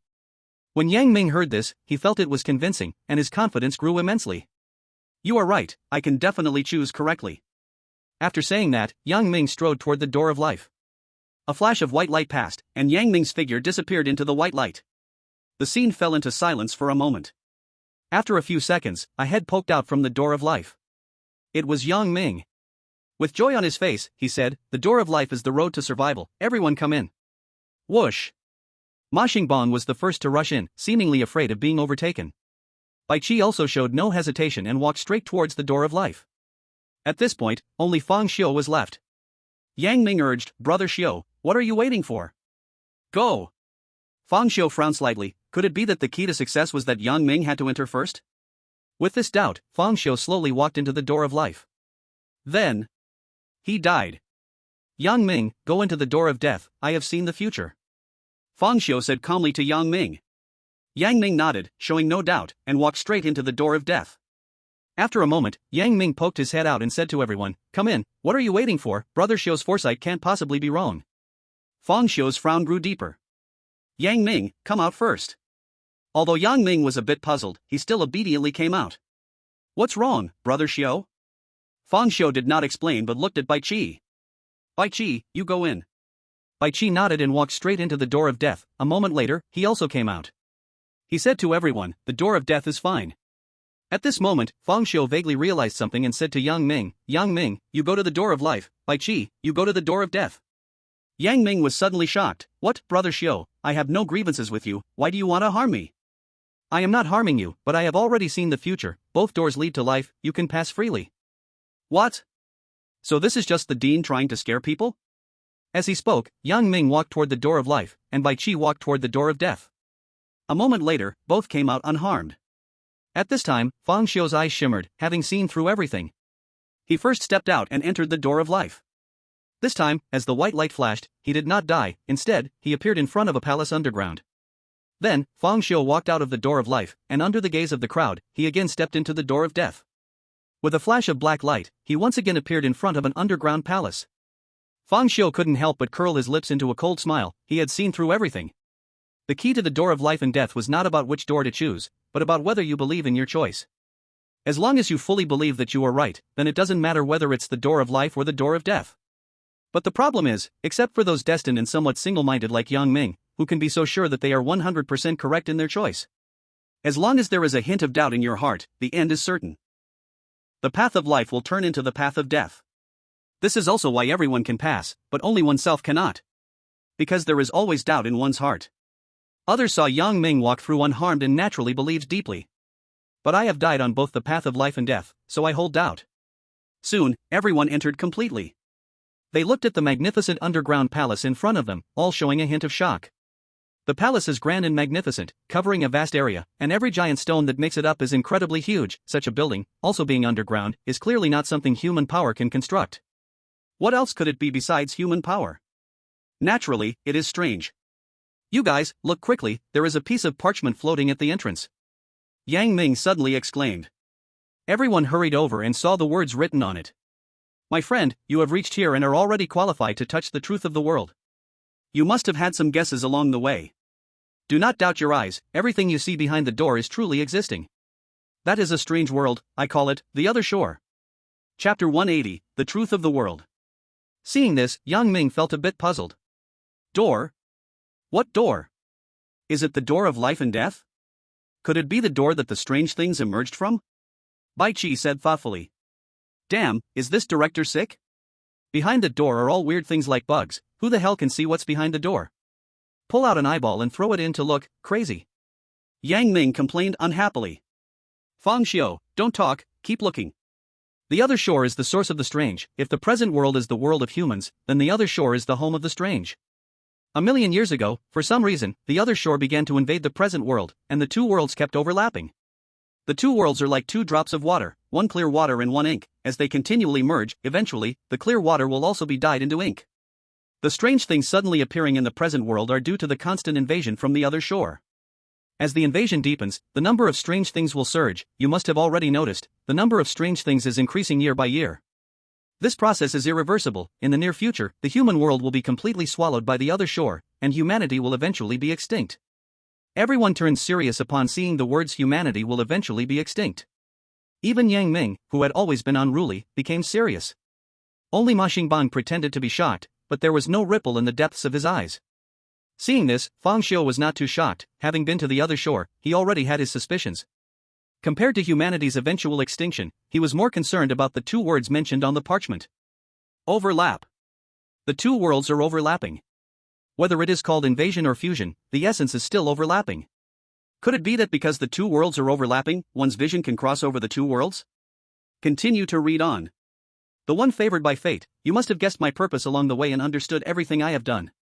Although it appears not to be understood by the secular world, this is the only way to save the world. If it were you, you should understand. Even if you do not agree with my ideals now, sooner or later, time will prove I am right. Yang Ming? Where did this riddle person come from? Understand? What the hell do I understand? Forget about Yang Ming not understanding. Even Bai Qi, who is a bit smarter, is completely confused. Perhaps the only ones who understand what the director is saying are Fang Xiu and Ma Xingbang. Fang Xiu knows because he has seen the torn paper and has been to the other shore. And Ma Xingbang seems to have already known everything. My friend, in this palace, I have specially left a gift for you, called the Original. It is the key to saving the world, the key to perfect strangeness, and it is also the core of maintaining the entire Qingshan Mental Hospital's strange domain. The seal of this Eerie domain is gradually weakening, and before long, the Eerie domain will shatter, and the experimental subjects inside will appear in the real world. At that time, the entire Luoting city will be weirdly destroyed. To stop all this, one must become the original master, and the Eerie domain of Qingshan Mental Hospital, having lost its core, will return to the other shore, resolving the crisis. Those favored by destiny, please follow your heart's choice and accept the gifts of fate. Seeing this, Fang Xiu fully understood the dean's intentions. This is a blatant scheme, a barefaced scheme. He clearly tells you that if you do not accept the original, both Luoting City and the whole nation will suffer unbearable losses, and countless lives will be destroyed. If you want to save Luoting City, you must accept the original. From the description of the original, it can also be seen that once Yang Ming accepts it, he will surely become Eerie. The dean's ultimate goal is to make Yang Ming recognize his ideals and complete the Eerie transformation. But why exactly is this being done? Why is destiny so important? The dean must gain the recognition of destiny and make destiny Eerie? Destiny, the child of destiny, a person cherished by heaven and earth. Total Eerie transformation. In an instant, a guess emerged in Fang Xiu's heart. The dean was never about making Yang Ming recognize it, but about making the world recognize it. Destiny can represent the will of the world to some extent, and once destiny becomes Eerie, isn't the total Eerie transformation just around the corner? Realizing this, Fang Xiu immediately decided that he would secure the original and must not leave it to Yang Ming. Because, the Eerie must die. He wants to kill all the Eerie and create a world without the Eerie. He wants revenge. The original? Yang Ming's face darkened completely, his eyes filled with fury. The dean threatened him with the safety of the entire Luoting city. This had crossed his bottom line. You want me to become Eerie, huh? I want to see. Just as Yang Ming was about to make a fierce remark, Fang Xiu interrupted him directly. Don't worry about the original, just hand it over to me when the time comes. Yang Ming was slightly surprised. Xiu Ge, you.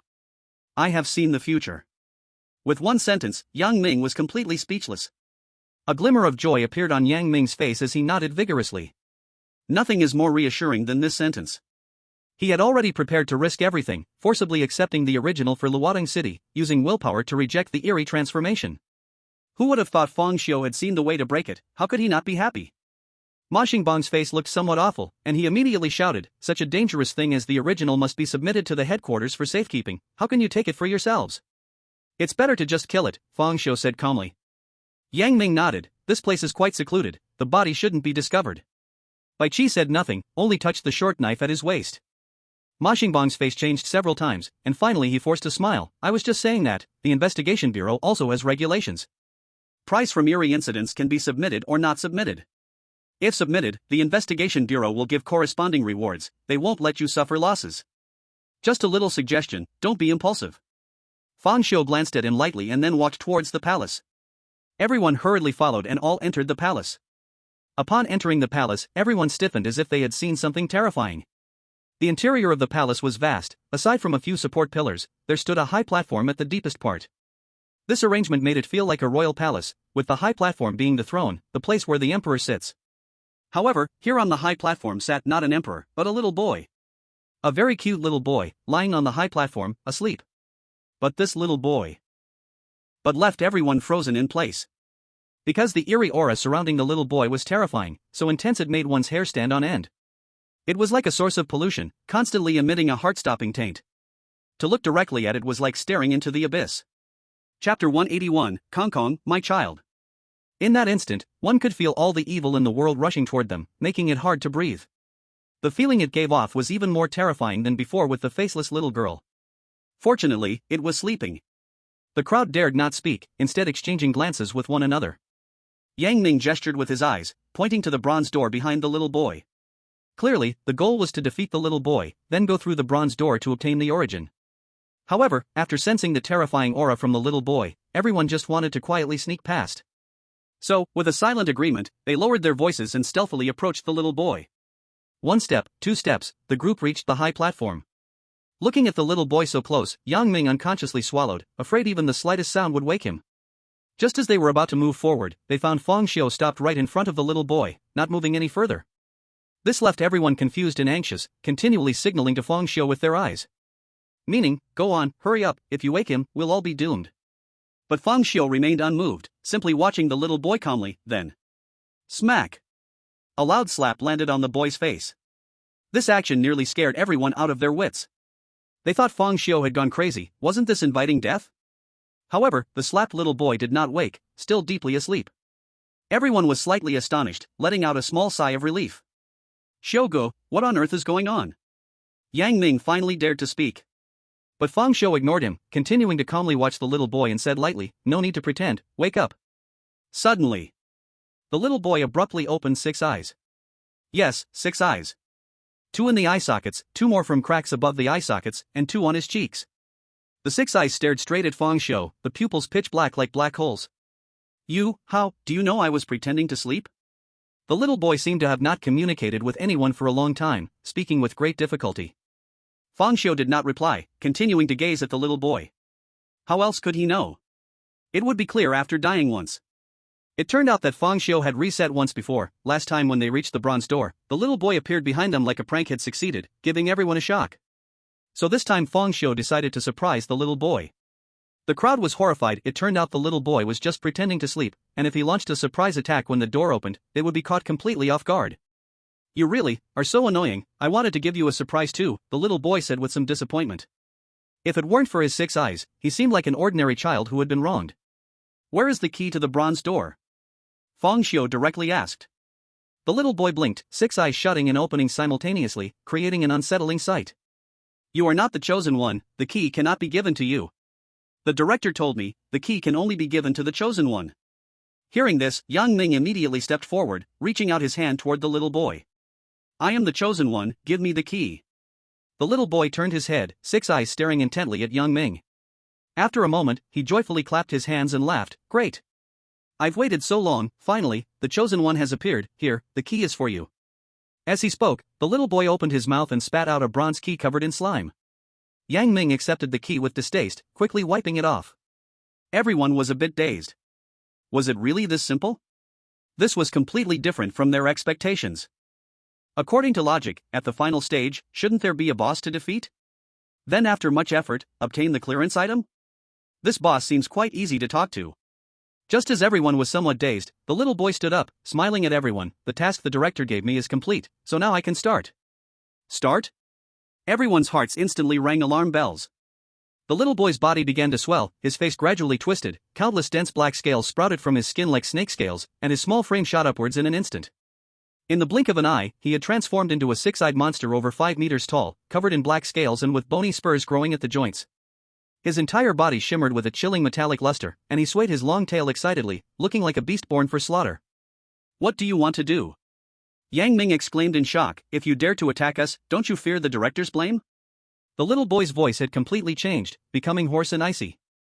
"The director's task for me was to guard the key, then wait for Destiny to arrive, and give the key to Destiny. I have already given you the key, so my task is complete. The director never said I couldn't kill." "You idiot!" Yang Ming cursed angrily. "The director told you to give me the key, of course, he meant for me to go in and get the original. You can't even understand this simple thing?" The little boy coldly smiled. "The director only said to give you the key, never said I couldn't kill you." "Damn! You're doing this on purpose." "That's right, I am doing this on purpose." The little boy's face instantly twisted into a grimace, releasing an inhuman roar. Six eyes suddenly erupted with blood-red light, filled with an indescribable madness, resembling a ravenous beast. "I am the director's most perfect creation. But why didn't the director take me to the other shore? Why won't he let me follow? Clearly, I want to be the director's weapon so badly. It's all because of you. Damn Destiny. You caused me to be unable to follow the director, waiting in this broken palace for so long. You should die. You all should die. Hey, how is it our fault that Destiny harmed you?" Ma Xingban quickly tried to clear his name. "Shut up." A violent aura erupted from the little boy, causing the entire underground palace to tremble, nearly collapsing. Everyone's faces changed drastically, forced to step back repeatedly, feeling as if they were suffocating under this terrifying pressure. Just at this critical moment, a gentle voice echoed throughout the hall, breaking the murderous intent that filled the air. "Kong Kong, my child." Hearing the name Kong Kong, the little boy instantly froze in disbelief, turning his head to look at Fang Xiu. At that moment, Fang Xiu seemed like a different person, his face no longer calm but adorned with a gentle smile, his eyes narrowed and surrounded by a refined aura. The little boy's 6 eyes fixed intently on Fang Xiu. "Who are you? How do you know the name Kong Kong?" In an instant, the wild and strange aura bore down on Fang Xiu like a tidal wave, and even the stone tiles beneath his feet began to crack like a spider's web. But Fang Xiu was completely unperturbed because he had seen more terrifying beings and had been killed by one 101 times. Later. Chapter 182, Impersonating the Director. The little boy was strong, but facing the beast, he was just a slightly larger ant. As for the name Kong Kong, Fang Xiu had seen it on a torn piece of paper. He remembered that the torn paper had this record: "This disobedient little brat, always shouting to become the director's weapon, is really annoying. If I had known, I wouldn't have let him watch cartoons. Humph, I'll give him a couple of needles today." When he heard the little boy say he wanted to become the director's weapon, he instantly guessed that the little boy was Kong Kong. Now, from the little boy's reaction, it seemed he was right. After all, constantly shouting to become the director's weapon. Such middle school feelings, I suppose very few people would express them. "Kong Kong, open your eyes wide and take a good look at who I am," Fang Xiu said with a gentle smile. Kong Kong's 6 pupils suddenly contracted, his face filled with disbelief. Fang Xiu's appearance began to slowly change, transforming into a man wearing black-framed glasses, dressed in a white lab coat, elegant in manner, with a gentle smile that squinted his eyes when he laughed. It was Zhou Qingfeng from the previous photo. "Dean." Kong Kong's eyes burst with an incredible surprise. "It really is you. You finally remembered me. Are you here to make me into a weapon?" Kong Kong, like seeing a father he hadn't seen for many years, eagerly wanted to step forward but was also somewhat afraid and unfamiliar. Yang Ming and the others watched this scene with their eyes nearly popping out. Especially Ma Xingban, who was severely frightened, trembling like a sieve. He thought Fang Xiu might be in cahoots with them, but who would have thought this was not only a partner but also the boss? Fang Xiu looked at Kong Kong's excited expression, the smile at the corner of his mouth growing even gentler. Thanks to having seen Zhou Qingfeng's photo before, he knew what Zhou Qingfeng looked like, which allowed him to use the ability of virtual real transformation to disguise himself. That's right, the reason Fang Xiu could turn into Zhou Qingfeng's appearance was because of the nightmare's virtual real transformation. Having seen the photo, he first wove a false Zhou Qingfeng in his mind, then transformed himself into the real Zhou Qingfeng's appearance. Virtual real transformation, confusing the real with the fake. Of course, the reason it is called transformation is that Fang Xiu cannot create things out of nothing. He cannot transform a Zhou Qingfeng out of thin air without a basis. But he can take himself as a model and basis for external transformation. Fang Xiu pushed up the black-framed glasses on his face, smiled gently, and said, "Yes, child, now you are qualified to become my weapon." Upon hearing this, Kong Kong immediately trembled with excitement, tears overflowing from his 6 large eyes. He felt that all his years of waiting, loneliness, and grievances were worth it. His body subconsciously took 2 steps forward, as if wanting to be patted on the head by the dean like before. Fang Xiu also wanted to pat his head, however, Kong Kong was too tall at over 5 meters, and even when he bent down, he could only reach his thigh. He patted Kong Kong's sturdy thigh covered in black scales. Kong Kong instantly burst into tears, filled with hot tears, 6 pairs of eyes shedding moved tears at the same time. Woohoo! Kong Kong is so happy, Kong Kong has finally waited for this moment. Looking at the extremely excited Kong Kong, the smile on Fang Xiu's face grew even gentler, gently stroking the scales as if he were caressing his own child. Chapter 183, Dean, I love Kong Kong the most. My child, are you truly willing to become my weapon, to slay all the enemies that stand in our way, to follow me in realizing our shared ideals, until we reach the peak? Hearing Fang Xiu's words, Kong Kong couldn't help but tremble with excitement. I am willing. Dean. This is my lifelong dream. Seeing Kong Kong's eagerness, Fang Xiu clearly knew he had grasped it. Kong Kong's emotions, thoughts had completely fallen into his rhythm, letting him take control. Fang Xiu slightly bent down, his smile growing even gentler, but his black-framed glasses could hardly hide the cold light in his eyes. He whispered in Kong Kong's ear, give up everything, become my weapon. Forever be a part of me, stay by my side, until eternity. Kong Kong's 6 eyes instantly widened, his face filled with disbelief, then excited to the point of ecstasy as if illuminated by glorious light. He even began to doubt himself. Dean, can I really do this? Do I have this qualification? Fang Xiu gently touched Kong Kong's head and said softly, my child, maybe others don't have it, but you definitely do. Because I, the director, love Kong Kong the most. Boom. Absolute kill. In an instant, Kong Kong was wrapped in an unparalleled happiness, yearning for recognition, and at this moment reached a new height, dying without regrets. Kong Kong also loves the director the most, sob sob sob.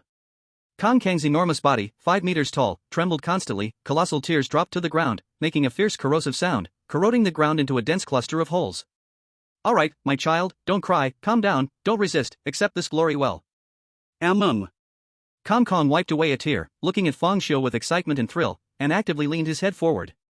Fang Xiu then extended his left hand, and the mouth of the beast opened wide, revealing a row of stark white teeth, looking quite terrifying. Not far away, Yang Ming and others saw this scene and couldn't help but call out in their hearts, this is twisted. These people from the mental hospital are really too freakish. The director is oddly manipulative, and bizarrely willing to be eaten. Before being eaten, he even asked, do I have this qualification? What kind of insanity is this unfolding? Isn't this just like some experts say, young people shouldn't be paid for working, the boss gives you a job, trains your experience, builds your abilities, and doesn't ask for money, how dare you ask the boss for a salary? Who would have thought that the manipulation in the bazaar would be even more outrageous than what humans play? The key point is, the director loves Kong Kong the most, and Kong Kong also loves the director the most, ugh. It turns out that the highest way to express feelings in the bazaar realm is to eat each other. Fang Xiu did not know what Yang Ming and others were thinking, his attention was fully on Kong Kong. Such a powerful abnormality, once devoured, what level of strength would he reach? Even though he was already full, faced with a meal delivered right to his door, he had to give it a try. Then, he placed his left hand on Kong Kong's body. With Kong Kong's eager eyes on him, the mouth of the beast bit down hard on the black scales. Crack! A sharp pain surged from his left hand. Fang Xiu lifted his left hand to take a look, the mouth of the beast had some blood on its gums. Kong Kong looked over in confusion, though it didn't speak, its 6 eyes seemed to ask, Director, what are you doing? Didn't you say you wanted me to be a part of you forever? Why aren't you acting yet? Fang Xiu calmly tucked away his bleeding left hand. It wasn't that the mouth of the beast was weak, but rather, he was still too weak at this stage to consume such a strong abnormality beyond the limit. If the mouth of the beast was compared to a very strong magical ability, it also depended on who was wielding it. For example, in Journey to the West, the technique Sleeve Heaven and Earth used by the Earth Immortal ancestor, Jin Yuanzi, could even trap Sun Wukong, but if an ordinary person used it, it would just be a storage space. The same principle applies, if the mouth of the beast is used by the beast itself, it would naturally swallow everything, but if used by a second-tier spirit commander like Fang Xiu, the result might be somewhat disappointing. My child, I just sensed a bit, you are still too weak now, not qualified to become a part of me. Although Kong Kong was a fanatical fan of the director, it was not foolish. Director, you just bled? A hint of confusion appeared in Kong Kong's 6 eyes. Though it didn't suspect anything for now, once the seed of doubt was planted, it would eventually take root and sprout. Looks like we have to start over again. Fang Xiu's gentle smile slowly faded away, turning into a calm as still as dead water. Start over? What are you talking about, Director? The confusion in Kong Kong's eyes deepened. Thus, under the astonished gazes of everyone, Fang Xiu took out a surgical knife and plunged it hard into his own forehead. My child, you still do not possess the qualification to become my weapon. On the other side, I also created some experimental subjects like you, and they are more perfect than you. Fang Xiu gently stroked Kong Kang's scales with a kind expression and said. Kong Kong instantly became excited. No. I don't believe it. I am the most perfect creation of you, the director. Fang Xiu smiled slightly. Actions speak louder than words, don't they? Boom. Kong Kong stood up, his towering presence over 5 meters high exuding an oppressive force. Where are they? I want to defeat them and prove it to you. After you go out, you will see countless strange things. Follow the direction of the strangeness, and there is a door. That is the door to the other side, and one of my finished products is guarding it. Go, my child, go prove it to me. Kong Kong shouted with a fighting spirit. Director, I will be back soon. I will definitely prove to you that only I am qualified to be your weapon. After saying his farewell, Kong Kong strode out of the palace towards the door to the other side to find Tao Tai. After Kong Kong left, Fang Xiu's gentle smile instantly disappeared as he calmly walked towards the crowd. Chapter 184, The Original Mask. Seeing this scene, Yang Ming and the others immediately became extremely tense, assuming combat stances as if they were about to have a life-and-death battle with the final boss. Fang Xiu slowly reverted to his original appearance, but it was useless, everyone simply did not believe it. Instead, they felt that this was fake. The guards of the strangeness have been tricked away, open the door. No one dared to move, still nervously staring at Fang Xiu. Are you the director or Fang Xiu? Ma Xingbang asked nervously. Facing the distrustful gazes of everyone, Fang Xiu did not explain, because explanations were useless. The director wouldn't explain, and the real Fang Xiu wouldn't explain either. Don't ask such stupid questions. What's a stupid question? Aren't you going to explain? Ma Xingbang whispered. Ever since he suspected Fang Xiu was the director, he no longer dared to speak loudly. Does it make a difference? Fang Xiu countered. Of course it makes a difference. Ma Xingbang appeared somewhat agitated. Fang Xiu shook his head. Actually, there is no difference in terms of the outcome. If I am the director, and I ask you to open the door, would you not? The expressions of the crowd turned a bit ugly, although they did not speak, basically they acknowledged it. Facing such a mysterious existence as the director, honestly speaking, they definitely could not win. When asked to open the door, they would eventually have to comply. If I am Fang Xiu, and I ask you to open the door, would you not? The two questions directly cornered everyone. Because Fang Xiu was telling the truth, regardless of who he was, a request to open the door would not be refused. So no matter who I am, the result is the same: open the door. Yang Ming hesitated for a long time, and finally asked again, are you really Shogo? Fang Xiu nodded. I don't believe it, unless you return the 2,000 spirit coins you extorted from me back then I will believe you. Whoosh! Fang Xiu's right hand naturally fell, and a gleaming scalpel appeared in his hand. Yang Ming hurriedly laughed awkwardly, just joking, don't get excited. Then, he quickly used the bronze key to open the bronze door. The group walked out, and what they saw was a gloomy corridor with candles burning on both sides. Yang Ming hurriedly turned back to close the bronze door. No need to close the door. Fang Xiu said calmly. How can we not close the door? What if the 5-meter-tall little friend Kong Kong finds out he was tricked and comes back? He won't come back. Fang Xiu was very certain. How could one alive return after provoking Tao Tai? Why won't he come back? Yang Ming asked in surprise. I have already seen the future. That one sentence shut down all questions. Now I can be certain that you are the real Shogu. This indifferent gaze, calm posture, and certain tone are things ordinary people cannot imitate. Regarding Yang Ming's flattery, Fang Xiu did not respond, but walked into the corridor on his own. The corridor was very long, and the group walked slowly, fearing they might trigger some traps at the last moment. Then everything went wrong. In fact, after calming down during this time, as the shock faded, the smart intelligence took over. Everyone slowly realized that the person in front of them could only be Fang Xiu, not the director. If Fang Xiu was pretending to be the director, then why play games with you? Are you here to fool a fool? But Ma Xingbang smartly realized that even if Fang Xiu was not the director, he was still connected to the director. Otherwise, why would Fang Xiu know what the director looked like? Why did he know so much about the director's matters? If these two people didn't know each other, who would believe that? Ma Xingbang's eyes flickered, and he suddenly spoke. Fang Xiu, how do you know what the director looks like in some of his situations? Don't brush me off with foreknowledge. What you just tricked Kong Kong into believing happened in the past, not the future. Do you think I don't consider you the director, so you think you've gotten away with it? Don't change the subject. I seriously doubt your identity. Many things can no longer be explained by foreknowledge, and it is well known that the stronger the ability, the greater the cost of use. You are just a second-tier spirit master. But how many things have you foreseen on this journey? Is that something a second-tier spirit master can do? Just because you can't do it doesn't mean others can't. If I'm not mistaken, you don't actually have the ability to foresee the future, you have a strange artifact that can foresee the future, right? That's why I can't copy it, and that's why you can use the foresight ability multiple times. Using strange artifacts too much can pollute the soul, but you don't seem to fear this. I'm afraid it has something to do with the strange power on you. Ma Xingbang had an aloof expression as if he saw through everything. Yes, you are right. You. Ma Xingbang never expected Feng Xiu to react this way. How can a normal person react so calmly when their secret is exposed? Yang Ming exclaimed in surprise, no way, is there really someone who gets their soul polluted by using strange artifacts these days? Ma Xingbang. Bai Qi. With Yang Ming's interruption, Ma Xingbang didn't even know what to say next. At that moment, a ray of light appeared at the end of the corridor. Everyone walked over and entered a very spacious hall. As soon as they entered the hall, everyone immediately gasped. In the center of the hall, thousands of masks were floating densely. These masks had various shapes, but they all shared a common trait: they were all very sinister and bizarre. It was as if 1,000 eerie faces were floating around. What is the deal with these masks? This is really creepy. Yang Ming couldn't help but shiver. It wasn't out of fear, but the temperature in the hall was extremely low, as if it had already dropped below zero. Everyone knew that this was due to the strange power on the masks. There's a piece of parchment. Bai Qi suddenly pointed to the side. Everyone hurried over. On the parchment was written, my friend, the original is among these masks, follow your heart's feeling, and choose. If you choose incorrectly, it may lead to some bad consequences, so please be cautious. Signed, Zhou Qingfeng. Damn it, now when I see this name, I get annoyed. Who taught you to gift like this? Yang Ming erupted angrily. In his view, director Zhou Qingfeng was definitely insane. If he really wanted to give a gift, why not just hand it over directly? Why all these convolutions? Regarding the director's actions, Feng Xiu vaguely guessed something in his heart.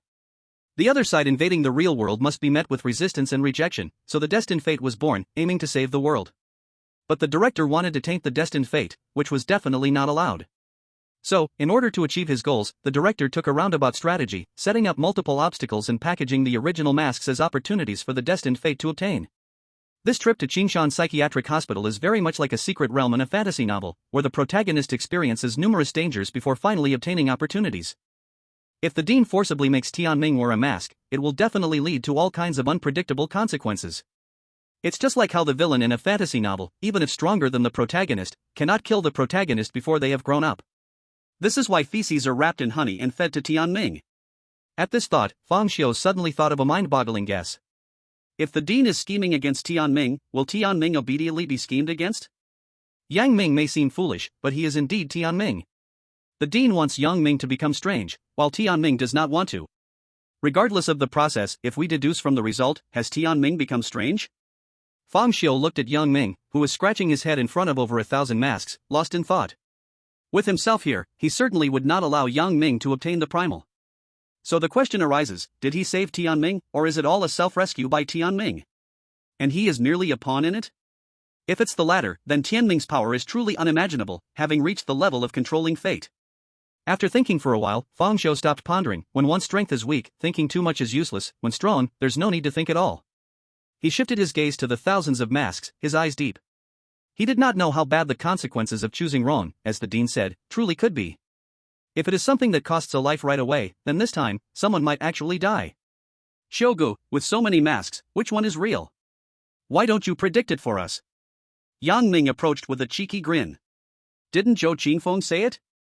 Follow your heart's feeling, you go choose. Feng Xiu planned to wait for Yang Ming to pick, and then intercept him. Yang Ming scratched his head, then I really picked one. Saying this, he circled around the masks twice and finally locked onto a skull mask. It wasn't that this skull mask was particularly special, mainly because Yang Ming thought it looked cool. Just when Yang Ming was about to grab the skull mask, swoosh! A figure quickly flashed by and snatched the skull mask into his hand. It was Ma Xingbang. I saw this first. Chapter 185, Ma Xingbang's Rise. Ma Xingbang looked at the mask in his hand with excitement, unable to part with it. Yang Ming was speechless upon seeing this scene. Are you sick or something? With so many masks, why do you have to steal mine? At this moment, Ma Xingbang seemed to have lost his pretense and sneered, you are Tianming, and the primal mask is naturally meant for you, so your choice must be the real one. Since you say what I choose is the real one, and I haven't selected yet, you snatched it, is there a chance that what you got is fake? Ma Xingbang was slightly startled, his gaze flickering as he stared at the mask in his hand. Seeing his expression, Yang Ming seemed to be interested and casually picked up a bull-headed mask. I now choose the bull-headed mask, I think it's real, what do you do now? How about we swap? Ma Xingbang's face instantly darkened, he suddenly realized that the mask in his hand might actually be a fake. According to normal logic, what Yang Ming picked must be true, and since he snatched it from him, he naturally got the real one. However, there was a fatal flaw, how could it be counted as Yang Ming's choice? If he intercepted it halfway, does that count as Yang Ming's choice? If it doesn't count, doesn't it mean that what Yang Ming is picking now is the real one? But the problem is, he doesn't dare to swap, once swapped and finds out he was deceived, wouldn't that just be a pure blunder? He offered the real mask up to someone else, saying that would make others laugh at him to death. Ma Xingbang was caught in a dilemma, staring hard at the mask in his hand, trying to judge its authenticity with just his eyes. Of course he didn't dare to put it on, after all, the dean had already said that if worn incorrectly, it could lead to bad consequences. However, the more Ma Xingbang looked at this skull mask, the more he felt it was real. He did not know why, but there was an inexplicable feeling deep inside him telling him that this was real. That menacing skull mask seemed to come to life, its dark hollow eyes staring intensely at Ma Xingbang, the cruel smile at the corners of its mouth growing wider. And the thoughts in Ma Xingbang's mind became increasingly firm, really. It must be true. Destiny would not make a mistake, I seize destiny, it cannot be wrong. You can't fool me. The mask in my hand is the real one. Ma Xingbang's expression suddenly turned fierce. Then, as if to prove that his judgment was not wrong, Ma Xingbang directly put the skull mask on his face. Fang Xiu frowned slightly at this scene. The mask has issues. It seems to affect a person's mind. Ma Xingbang's emotions were obviously overly agitated. Although the contact time was short, it was clear to feel that Ma Xingbang was a scheming person who understood disguise, and such a person usually would not be so impulsive. But now he chose to be the first to wear the mask, which must have been influenced by something. Ha ha ha. A wild laughter suddenly erupted in the room. It was Ma Xingbang. At this moment, he wore the skull mask, with only a pair of eyes exposed, giving off an indescribable evil and ferocity. My choice was indeed correct. This is the true original mask. The perfect key of weirdness. Suddenly, the skull mask seemed to come alive, slowly writhing as Ma Xingbang's maniacal laughter began, transforming into a cruel grin. Immediately, an extremely evil and bizarre power surged from the mask, and violent energy turned into flowing black gas, wildly pouring into Ma Xingbang's body. Boom! The black gas surged, and a strong impact suddenly erupted in the room, spreading wildly outward centered on Ma Xingbang. Yang Ming and others were immediately pushed back a few steps. Flesh weak. Weird ascension. Ha ha ha. Hearing this, everyone's expression changed immediately. Great. So it turns out you are from the poker organization. Yang Ming said angrily. Poker? Ma Xingbang tilted his head slightly, looking at everyone with an evil gaze and said, such filthy mice are just tools we use.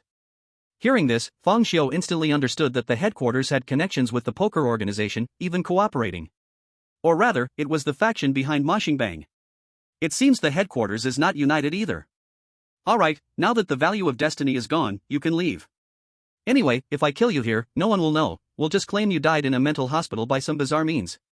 This place is quite suitable for burying bodies, no one will discover them. Yang Ming. He did not expect that Ma Xingbang not only held grudges but also had a wicked sense of humor, wasn't this what they had said before? And you, Fang Xiu. Weren't you always saying you want to kill me? Threatening me? You really don't think I'm scared of you, do you? I just wanted to use destiny to find the original mask, so I didn't want any conflict. Now that I've found the original mask, why don't you try threatening me again? Ma Xingbang's tone became more and more arrogant, as though he wanted to vent all the grievances he had suffered on this journey. Pa! You are really pretending, a small person on the rise, and still not wanting any conflict. Without the original mask, would you dare to be so arrogant? Yang Ming said disdainfully. Ma Xingbang seemed to be hit where it hurt, and his face suddenly darkened. Noisy. Boom. A loud explosion sounded out, and Ma Xingbang, engulfed in black gas, instantly vanished from the spot, the air bursting apart in an instant. When he reappeared, he was already in front of Yang Ming. Yang Ming was shocked, he did not expect Ma Xingbang's speed to be so fast, before he could even react. Bang! The fist wrapped in black gas collided with his abdomen. The tremendous force twisted Yang Ming's face, and he was brutally thrown backwards, crashing into the wall. The wall was instantly smashed out with a huge hole. The dirt and rocks flew, burying Yang Ming.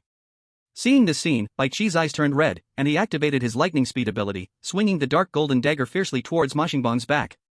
Whoosh! The blade slashed at empty air. Ma Xingbang seemed to have eyes in the back of his head, easily dodging Bai Chi's knife without looking back.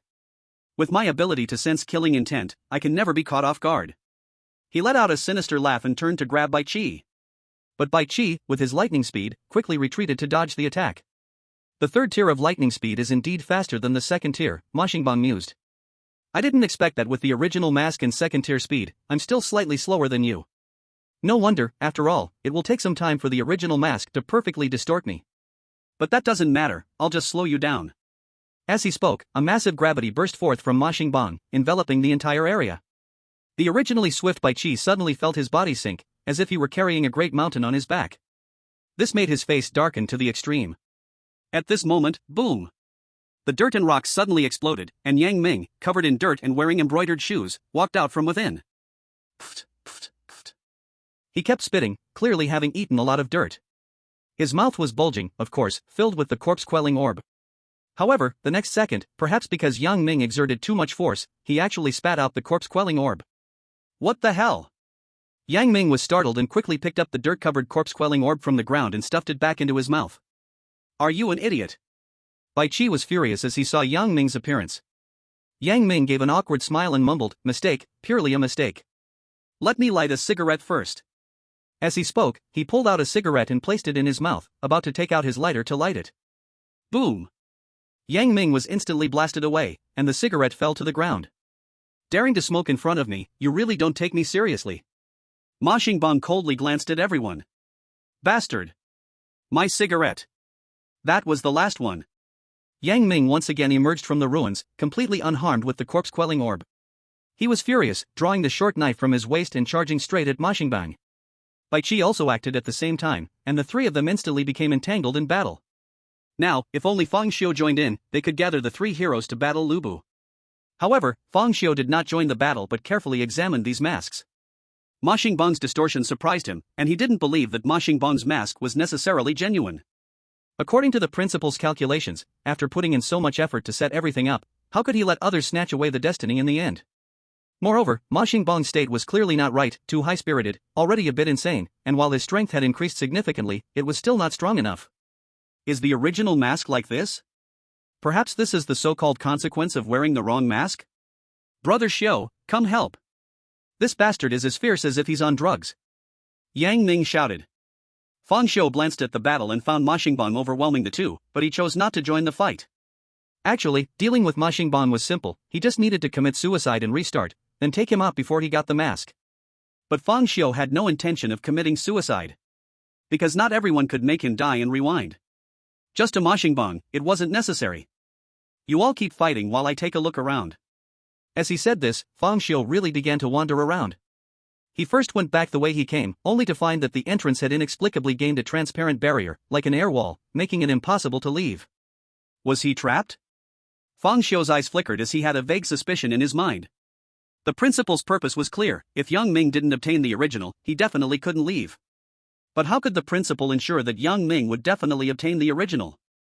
Though Destiny guarantees Yang Ming can accurately select the original mask from thousands, don't forget, Destiny resists the bizarre. There exists a certain possibility that Destiny won't let Yang Ming choose correctly. The Dean cannot overlook this situation, so how can it be ensured that Yang Ming will definitely get the original mask without experiencing what happened to Ma Xingbang? Then there's only one possibility left. All the masks are real. To be precise, these thousands of masks are all part of the original, only when they are combined can the true original exist. In this way, no matter how Yang Ming chooses, he will select correctly, and he doesn't have to fear others stealing. Even if 100 people come in, there will be enough masks for everyone. Now there remains only one final question, how to make these thousands of masks merge into one. Perhaps, one will only know after wearing the mask. Understanding everything, Fang Xiu returned to the place where the masks were located. At this moment, Yang Ming was struggling desperately, while Bai Chi seemed to be seriously injured, collapsed nearby, his expression one of agony and pain. This scene was also expected, although Bai Chi's ability was speed, facing a counterpart with a crushing advantage, he could basically achieve a quick kill if he went first. But the shortcomings were equally clear. Once he encountered someone with high defense or the ability to restrict his speed, his effectiveness would be greatly diminished. Ma Xingbang's gravity countered Bai Chi. Under heavy pressure, Bai Chi's speed drastically decreased. Moreover, Ma Xingban was no weakling, although he used only second-tier abilities, their sheer number combined with the power of the bazaar made him even stronger. It was only thanks to Yang Ming's corpse-suppressing pearl that he could barely hold on. However, the corpse-suppressing pearl was not invincible. At this moment, Yang Ming had already developed corpse spots, and if this went on for long, he would completely turn into a corpse. In the fierce battle, there was no time for him to take out the corpse water jar to dissolve the corpse transformation. Seeing that Yang Ming could hold on for a while longer, Fang Xiu walked towards the masks, preparing to pick one up and wear it himself when suddenly, boom! With a loud crash, a massive rock fell from above, crashing down towards him. His expression unchanged, he casually raised his right hand, bracing himself against the rock with his flesh and blood. Bang! The rock shattered under his fist, turning into countless debris that flew everywhere. His body, enhanced by the bazaar power, was already comparable to steel. At this moment, Ma Xingbang actually sent Yang Ming flying, like a ghost rushing toward Fang Xiu. Don't let me touch the mask? Fang Xiu's face was calm. With a flick of his right hand, a scalpel appeared in his grasp, gleaming silver like a poisonous snake as it lunged toward Ma Xingbang's neck. A cruel smile appeared at the corner of Ma Xingbang's mouth. He made no defense at all, and Fang Xiu was the same. Completely ignoring the incoming punch, it seemed as if they were both willing to exchange wounds for wounds. Xiu Gu! Quickly dodge! This bastard has copied your ability and can inject his pain into you. Fang Xiu remained unmoved. In the next second, Fang Xiu's scalpel stabbed into Ma Xingbang's neck, while Ma Xingbang's punch hit Fang Xiu's chest. However, both of them paused slightly. Fang Xiu discovered that the terrifying black air surrounding Ma Xingbang had transformed into vicious little snakes, wrapping around his arm and blocking the blow. And Ma Xingbang was stunned because Fang Xiu had braved his entire life's pain, yet remained unfazed, not even changing his expression the slightest. The two retreated in unison, creating distance. Fang Xiu examined Ma Xingbang, quietly pondering that black air was clearly the ability of the original mask, capable of transforming into a living entity, defending itself automatically, making a one-strike kill quite challenging. Ma Xingbang directly asked, "How can you withstand my entire life's pain? This is impossible. You have some bizarre tool to protect you." He simply didn't believe that Fang Xiu, a mere kid, could endure his suffering. He walked all the way here, able to enter the headquarters and become a third-rank spirit master, the hardships of which only he knows. He experienced life and death many times in bizarre events, narrowly escaping death, suffering serious injuries, being cursed, and being eroded by strange powers. These pains are enough to drive anyone to collapse. Hearing this, Fang Xiu couldn't help but curl up the corners of his mouth into a sinister smile. You call this pain? I am here to show you what true pain is. He. As the smile began to twist, countless frenzied and mottled strange powers surged throughout Fang Xiu's entire body. His black hair faded and turned silver, continuously growing longer. Dense strands of blood filled his right eye, turning into a streak of bright red bloodlight. Suddenly, a gash split open in the palm of his left hand, revealing sharp fangs. A nearly tangible fear surged from him, spreading like a thick fog. At this moment, Fang Xiu seemed to have completely transformed into someone else. To be precise, he had turned from a human into something bizarre. Ma Xingbang was immediately stunned, exclaiming, You can become bizarre without wearing a mask. Oh? You reminded me. Fang Xiu reached for the mask beside him, which was a malevolent mask. Don't even think about it. Ma Xingbang obviously gained some information from the mask, knowing that all masks were real, so he didn't want anyone else to wear a mask except himself. He suddenly stretched out his right hand and harshly pressed down towards Fang Xiu. 10 times gravity. An invisible gravity instantly enveloped Fang Xiu. Gravity halved. He also halved his own gravity, causing his speed to surge. Along with activating his speed ability, he turned into a blur in an instant. Seeing this, Yang Ming realized the situation was dire and wanted to stop it, but he couldn't keep up with Ma Xingbang's speed at all. Be careful, Brother Xiu. Chapter 187, Do you want to know how I win? Under the suppression of gravity, Fang Xiu's speed was greatly limited, while Ma Xingbang's speed soared. In the blink of an eye, Ma Xingbang had flashed in front of Fang Xiu. He revealed a cold smile and launched his right fist violently at Fang Xiu's heart. Gravity punch. Several times the gravity was added to his right fist, accompanied by terrifying bizarre power, which even created a sound explosion. But Fang Xiu, facing this attack, didn't even glance at it or defend. He continued to reach for the mask. Ma Xingbang did not stop him because there was no need to stop a dead man from getting a mask.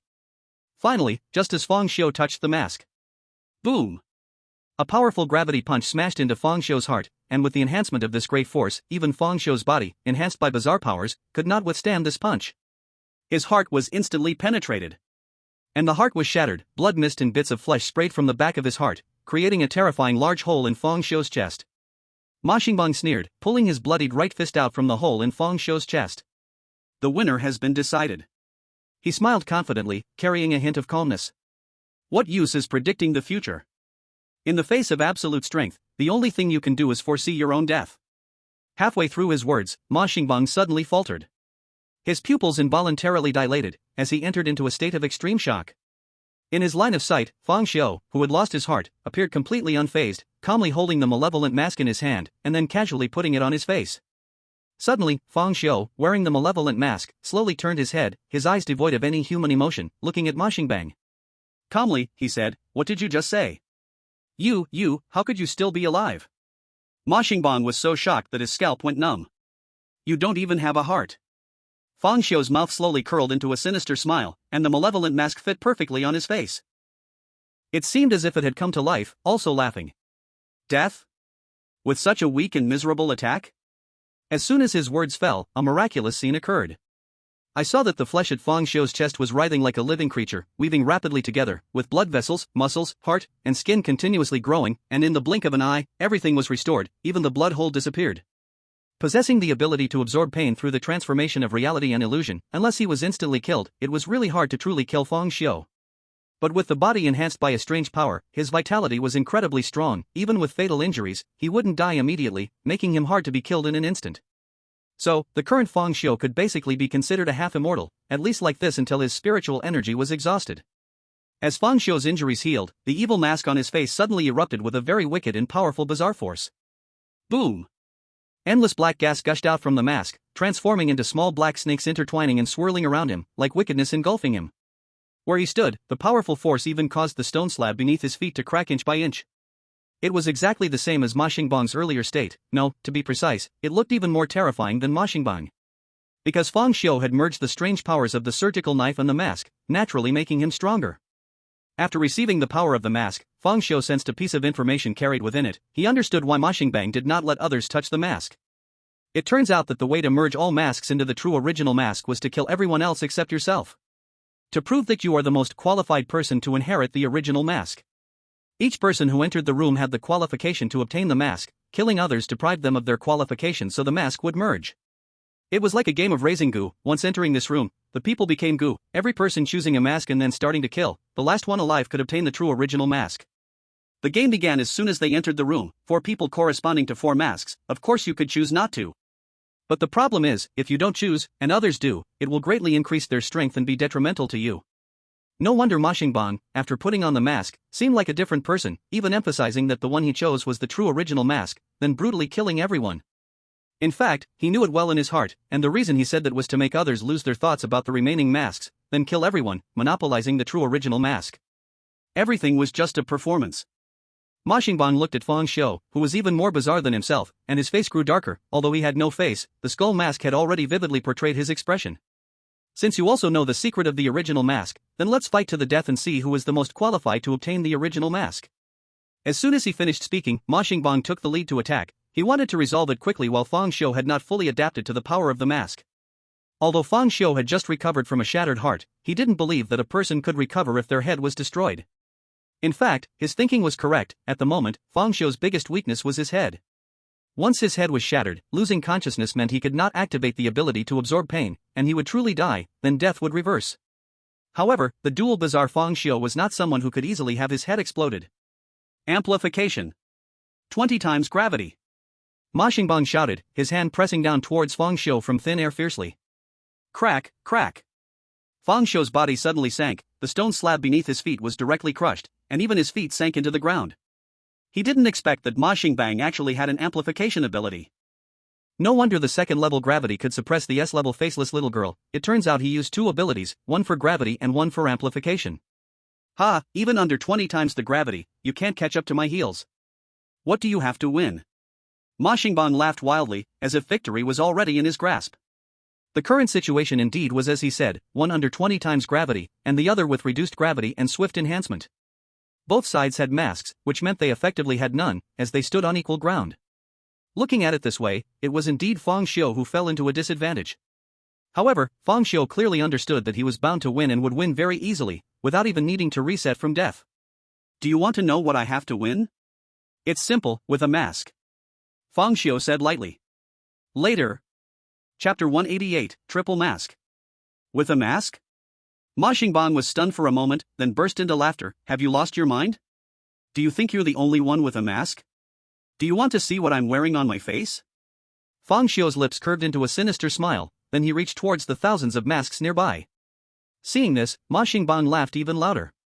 Ha ha ha, is this your brilliant plan? You're truly a genius. Indeed, the more masks, the greater the power, but do you know why I don't wear dual masks? Because these masks are like strange tools, the more you use it once, the more your mind gets polluted, and your body bears a heavier load. Even if your mind isn't twisted at first, your body will instantly burst from the strange power. To control thousands of masks, you can only wait until they all merge into a true original mask, only then will the strange power settle down. I, a third-level spirit master, wouldn't dare wear dual masks. You, a mere second level, cannot. At this point, Ma Xingbang could no longer continue, because Fang Xiu had already put on the mask, two masks instantly merging into one. Boom! More and more strange power surged out from him, those black gases transforming into little black snakes that almost enveloped his whole body. And most crucially, Fang Xiu not only showed no signs of losing control of his mind but even his body didn't crumble. This is impossible. Ma Xingbang's eyes were about to pop out in shock, he could hardly believe everything he was seeing. How could a second-level spirit master do what even a third level could not? What he didn't know was that Fang Xiu could wear dual masks because, firstly, his mind had already twisted and undergone the baptism of hundreds of gluttons, unafraid of the side effects of using strange tools. Secondly, he possessed a body that perfectly controlled the strange, merging with strange phenomena, blood eyes, nightmares, and had even devoured numerous snake and insect oddities.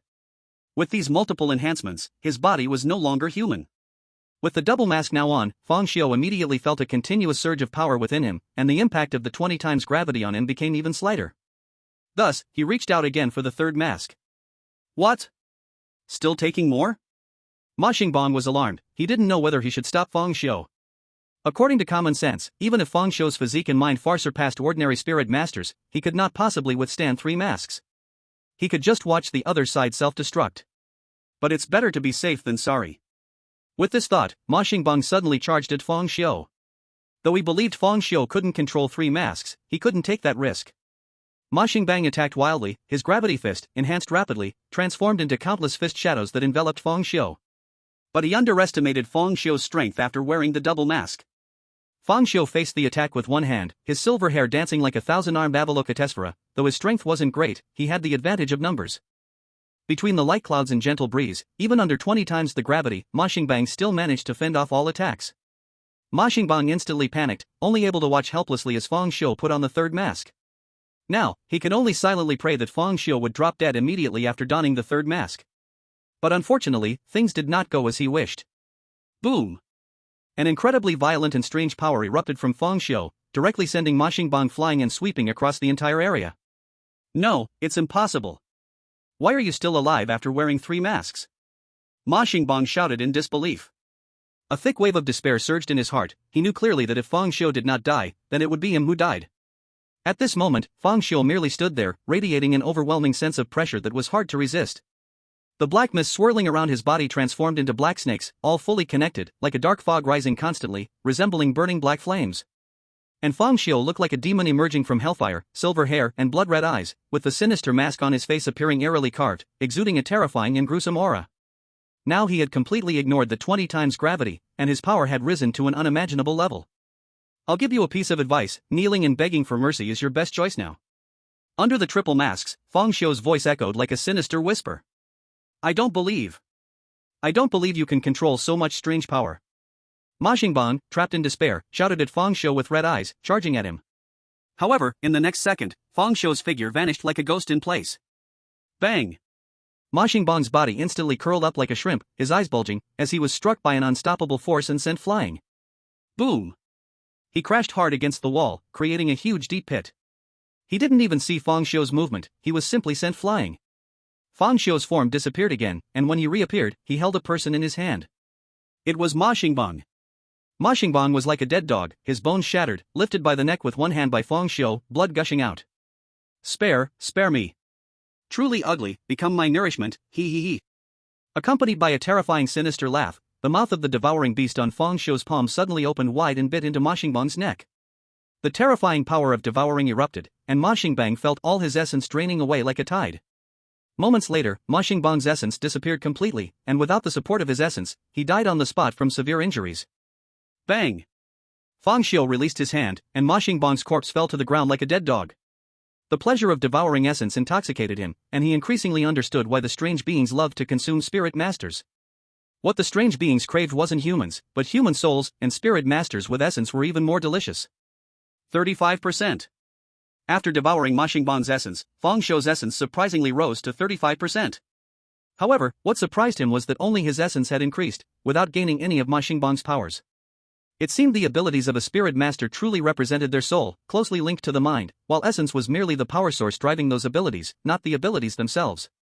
Upon reflection, it made sense. If devouring essence could grant one's abilities, wouldn't the strange being that consumed a spirit master become invincible?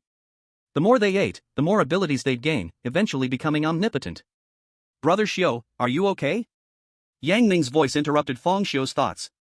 You should take off the mask quickly, be careful not to truly become one of the strange beings.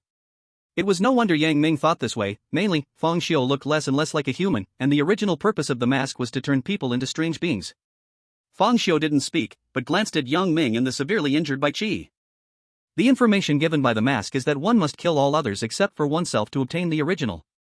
However, this rule does not apply to oneself, because one can wear them one by one. But can the body really bear thousands of masks at this stage? For this question, Fang Xiu is not very sure either, because when he previously devoured snakes and strange creatures, he could not eat too much at once, or his body could not handle it. Even with a perfect ability to control the strange, one cannot become fat in one bite. Now wearing 3 masks, there is already a faint feeling of reaching a critical point. Just as he was pondering, a strange change suddenly occurred. One could see thousands of masks, including the one on Ma Xingbang's face and the one on Fang Xiu's face, unexpectedly erupting with a wave of strange black fire. Chapter 189, The True Original. Xiu Gu. Your face is on fire. Yang Ming exclaimed instantly. But Fang Xiu remained indifferent. He could feel the terrifying power contained in this black fire, yet this power did not harm him. Gradually, the black fire burned more and more vigorously, completely covering all the masks. In the end, all the masks melted completely, transforming into eerie faces made of black fire. These eerie faces were all sorts of strange, yet equally fierce, grinning with wide mouths while sneering. Staring at these masks, Yang Ming felt a chill all over his body, his hair standing on end, feeling an eerie sense of dread. In the next second, the flames surged, and thousands of eerie faces of black fire seemed to be attracted by something, madly rushing towards Fang Xiu. A terrifying scene appeared, those masks lined up as if in a queue, each sticking to Fang Xiu's face. In an instant, the terrifying black fire burned more fiercely until it completely covered Fang Xiu, turning him into a burning person of black fire. Wrapped in the black fire, Fang Xiu actually began to rise slowly into the sky, the powerful might and terrifying double explosion of the black fire. Yang Ming and Bai Qi were instantly blown away, crashing hard against the wall at the edge. For a moment, the scene seemed to transform into a sea of black flames. And Fang Xiu stood midair, like a deity born from the black fire. Yang Ming and Bai Qi looked horrified at this scene, the overwhelming heatwave roasting them, and they discovered that their own spiritual energy was rapidly burning. It turned out that this black fire actually used spiritual energy as fuel. Without spiritual energy, a spirit master is like a gun without bullets, a useless piece of scrap iron.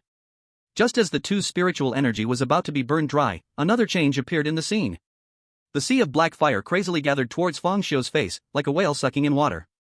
Moments later, the sea of black fire dissipated completely, transforming into an eerie face made of black fire on Fang Xiu's face. That eerie face was indescribably strange and evil, resembling a living creature. No matter from which angle you looked at it, it seemed to be staring straight at you, grinning widely. Yang Ming and the others exchanged just a glance, and felt a terrifying shock in their hearts, faintly sensing their spiritual energy was about to be out of control. Even a single glance could lead to losing control of spiritual energy. What about the Fang Xiu wearing the mask? Yang Ming and Bai Qi dared not imagine, their expressions very solemn. If Fang Xiu becomes strange, will he become an enemy? Just as the two were worried, the eerie face made of black fire on Fang Xiu's face instantly disappeared, revealing his calm visage as he slowly descended from the air. At this moment, he had completely obtained the original mask and did not need to kill everyone except himself. Because he discovered that he had inadvertently broken the deadlock. It turned out that there was another way to solve this challenge. One could pass without killing, by having one person wear the masks of others. 4 people entered, corresponding to the qualifications of 4 masks. One must eliminate the qualifications of others to obtain the original.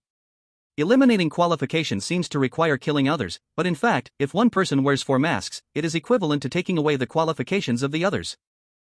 This is considered a loophole that is not a loophole, because normally, no one can wear 4 masks at the same time. Xiaogu? Are you okay? Yang Ming held his dagger at his waist, staring intensely at Fang Xiu, as if trying to see if he was still the Fang Xiu he once knew. Seeing the two of them tense, Fang Xiu calmly said, "I told you, I have seen the future." Yang Ming was taken aback at first, then immediately overjoyed. He clearly remembered Fang Xiu's words before. At that time, Fang Xiu asked to take care of the original mask and said he had already seen the future. Now it seems, Shogu is indeed Shogu, he truly has a way to avoid the strange effects of the original mask. That's great, Shogu. I knew you would be fine, Yang Ming exclaimed happily. Fang Xiu did not speak, but calmly glanced at the dagger in Yang Ming's hand. Yang Ming noticed the gaze, and his face turned red. He hurriedly hid the hand holding the dagger behind his back, pretending to be nonchalant. He even shifted the conversation and asked, "By the way, Shogu, was that Blackfire strange face the original mask? Where did the mask go?" Fang Xiu nodded, "Yes, that is the true form of the original mask, and I have put it away." He did not elaborate. In fact, the original mask had entered into his mind. This is a very special strange object that seems to have no physical form, can merge into the mind, and continuously release strange powers, contaminating the user's body and mind, gradually and slowly fully transforming the user into a strange state. Moreover, once the power of the original mask is used, the process of becoming strange will be greatly accelerated. It is easy to imagine that once Yang Ming obtains the original mask, the only outcome awaiting him is unavoidable strangeness. But for Fang Xiu, the result is completely different. His mind has long been twisted and has undergone multiple baptisms, rendering him fearless of the original mask's pollution. In fact, the whispers he continuously hears in his mind learned from Taoing madness, chaos, indescribable, incomprehensible are reversing the pollution of the original. In the end, it will be a matter of seeing whether Fang Xiu becomes strange, or whether the original becomes Fang Xiu. As for contaminating the body? He is also unafraid. With his perfectly mastered strange physique and the existence of Taotia's mouth, the pollution released by the original can only serve as nourishment for his body. Fang Xiu feels that he is currently walking along a very unique path. Different from traditional spirit masters, and also not completely strange.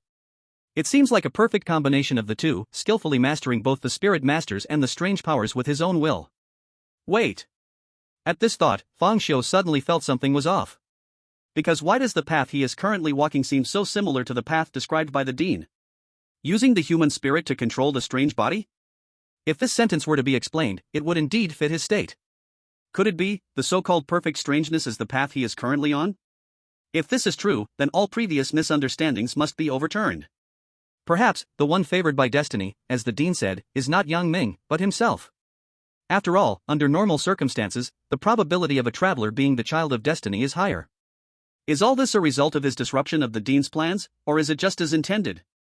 Or is it the self-rescue of destiny? Fang Xiu still cannot be sure, but one thing is certain, this journey in the psychiatric hospital is undoubtedly a game between destiny and the Dean.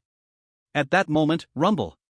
The entire psychiatric hospital suddenly trembled violently, as if an earthquake had occurred, and the surrounding environment began to slowly become unreal, becoming blurred and indistinct. Yang Ming's face instantly changed. What is happening? Fang Xiu calmly looked around and said softly, "The original mask is the core of this strange domain. Once the original is taken away, the psychiatric hospital will lose its support and return to the other shore. Let's hurry up and go."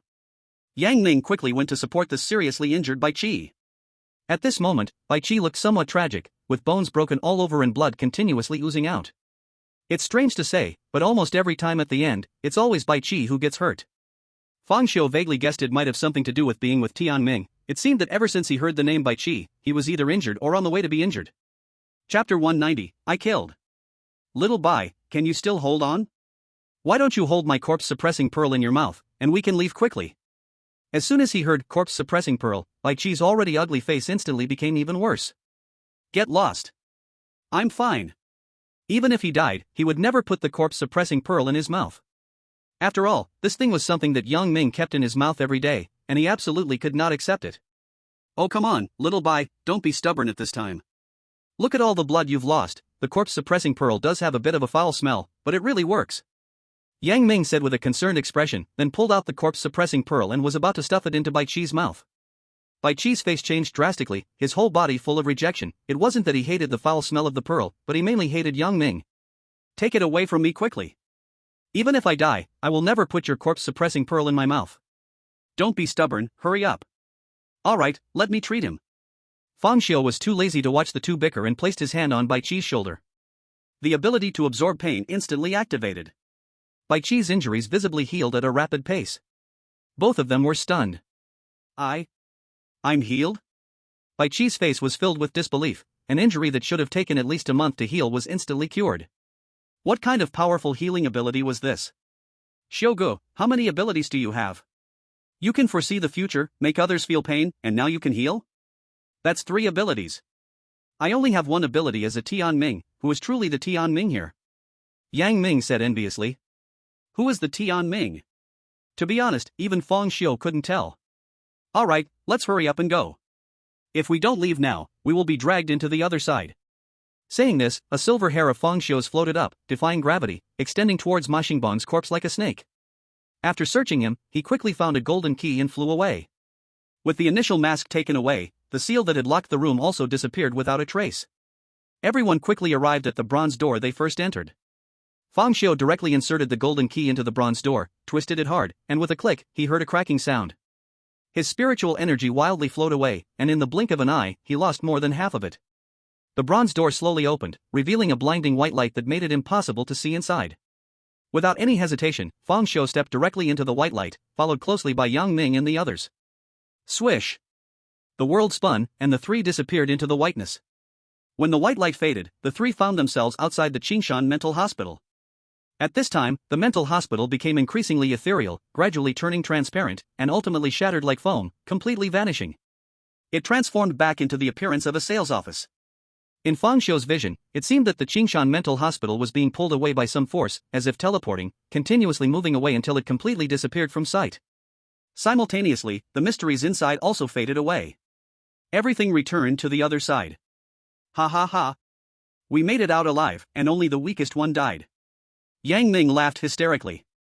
Idiot. Bai Qi snorted coldly, looking very displeased. Let's go. In the Greenvine City Investigation Bureau, in Wang Dihai's office. Why is it just the 3 of you? Where is Advisor Ma? Wang Dihai looked at Feng Xiu and the others, who were unscathed, and a bad premonition arose in his heart. He died. Feng Xiu said succinctly.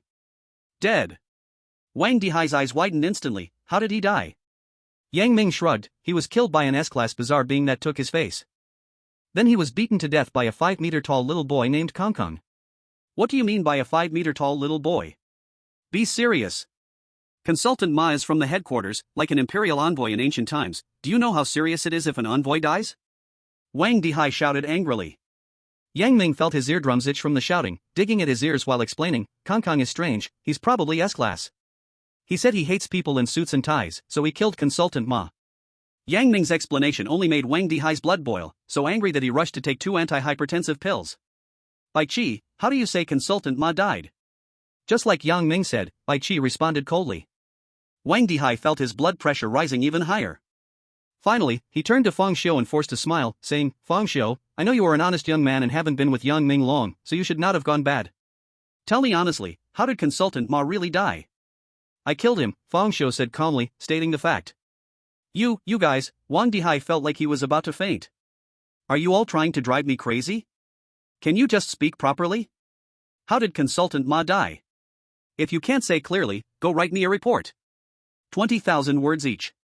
If you can't finish, your salary will be halved this month, performance will be halved, all spiritual materials will be deducted. In the end, amidst Wang Dihai's roar, Feng Xiu and the others left the office. As for the report, Yang Ming couldn't write, Bai Qi couldn't write, and Feng Xiu definitely couldn't write. In the end, it was Wang Dihai who wrote the report himself, stating that Ma Xingbang died by the mysterious hand in the mental hospital and submitted it to headquarters. Beijing City. In a secret manor. A long-haired man in a black robe sat in a redwood chair deep within the manor. He appeared tall and upright, with bronzed skin and distinct deep facial features, like a Greek statue, with dark icy eyes revealing a hint of wicked charm. He sat in a dark room where an only small window was opened above his head, sunlight streaming through, illuminating one half of his body, while the other half remained hidden in darkness. At that moment, he held a report that was clearly written by Wang Dihai. Ma Xingbang is dead, the long-haired man said expressionlessly. Just then, a voice came from the darkness. Captain Yan, my subordinate has confirmed that Ma Xingbang is indeed dead. The long-haired man, referred to as Captain Yan, replied lightly, seemingly without much emotion. Is his wife pregnant? Captain Yan suddenly asked a baffling question. The voice in the darkness replied again, yes, she is pregnant. Very well, bring her here, Captain Yan commanded. Yes, the voice gradually faded away, and the room fell back into silence. Not long after, the door to the room opened, and a terrified woman with disheveled hair was brought in. Help! Who are you? What do you want? My husband is an official. If you dare to touch a hair on me, my husband will not let you go. The woman shouted in fear. The long-haired man remained unmoved, coldly watching her and slowly saying, "Be quiet, your husband is right here." The woman was taken aback and quickly looked around, but all she saw was endless darkness, with the only light source above the long-haired man's head. Looking at his face, half in light and half hidden in darkness, she trembled. "Where is my husband?" The long-haired man smiled slightly and pointed at the woman's belly. "He's inside your belly." The woman looked down at her slightly bulging abdomen, as if frightened. "What are you talking about? What do you mean by inside my belly?" Before she could finish her words, a big hand suddenly reached out from the darkness. He tightly clenched the woman's mouth, then poured a bottle of unknown green liquid into it. "Drink it, drink more. After drinking this nutritional liquid, your husband will grow faster." The long-haired man watched all of this with great interest. After the green liquid was consumed, the woman's eyes rolled back, and she immediately started convulsing, her body twitching as if electrocuted, moving uncontrollably. As she twitched, a terrifying scene unfolded. Her belly started to bulge at an astonishing speed, as if a balloon was being inflated. As her belly expanded, the woman's body visibly shrank at the same speed, her once fair and tight skin becoming wrinkled, like the bark of an old tree, dried up. Her curvaceous figure rapidly withered, and the entire person seemed to have been drained of life. Finally, the woman's convulsions stopped, and she was completely transformed into a mummified corpse. Her belly burst open, and a blood-soaked baby crawled out. Although the baby had just been born, it could walk, and it looked like a 2- or 3-year-old child. The long-haired man was slightly surprised by this scene, unable to hold back his praise. "Rebirth through breeding, what a marvelous ability. Ma Xingbang, if only your copying ability could work on higher levels, I would let you copy my ability. Maybe you wouldn't have died, maybe you could have brought back the origin." Thud. "Oh?" The long-haired man seemed intrigued. "Tell me more." "It's Feng Xiu. The prophet Feng Xiu. He holds a great secret. I couldn't copy the ability to foresee the future from him, but rather an ability related to pain. I suspect he can foresee the future, and it's very likely because of a powerful strange artifact." "A strange artifact that can foresee the future?" The long-haired man's eyes clearly flashed with greed. "Go on." "Yes, Captain Yen. We entered the strange domain together and encountered an S-class anomaly called the Faceless. It can take someone's face, and when the face is taken, their abilities disappear. Feng Xiu used his ability to foresee the future to dodge the attack, but my face was taken. Luckily, I only lost my copying ability, but the abilities I copied before still remained." Later, as Ma Xingbang continued to explain, the strange look in the long-haired man's eyes grew stronger. "You say he became Zhou Qingfeng's appearance?" "Yes, I saw it with my own eyes. But I suspect Feng Xiu isn't part of the poker organization. Zhou Qingfeng is too skilled at brainwashing. If Feng Xiu were his subordinate, he wouldn't have betrayed and tried to seize the origin. I believe he used a future-seeing artifact to foresee everything." The long-haired man nodded. "Right, Feng Xiu can't be part of the poker organization. I know Zhou Qingfeng's ability to control people's minds. Those in the poker organization wouldn't betray. I just didn't expect this man to also follow the path of anomalies, capable of devouring spirituality. He really does have a great secret. The origin mask, a future-seeing artifact, the anomalous mouth that devours spirituality. Prophet Feng Xiu, I'm becoming more and more interested in you. Oh, by the way." Ma Xingbang trembled all over and kept kowtowing. "I'm still useful. Captain Yen. I'm still useful. Give me time, I can quickly recover my spirituality. Although I lost the copying ability, I still have other abilities. As long as we find the Faceless and take back. You have time, but my time is running out." The long-haired man narrowed his eyes, a chilling coldness radiating from them. Suddenly, he stood up from his chair, his body fully exposed to the sunlight. And the other half of his body was horrifyingly covered with countless vicious tumors and tentacles. Even half of his face had already disappeared, a bloody mess, filled with dense black and white eyeballs. Ma Xingbang saw the bizarre half-body of the long-haired man, and even though it wasn't the first time he had seen it, he was still scared to death. "The strange power within me is getting out of control. I can barely maintain my human form for just 1 hour each day. Originally, if you brought back the original mask, I could perfectly transform.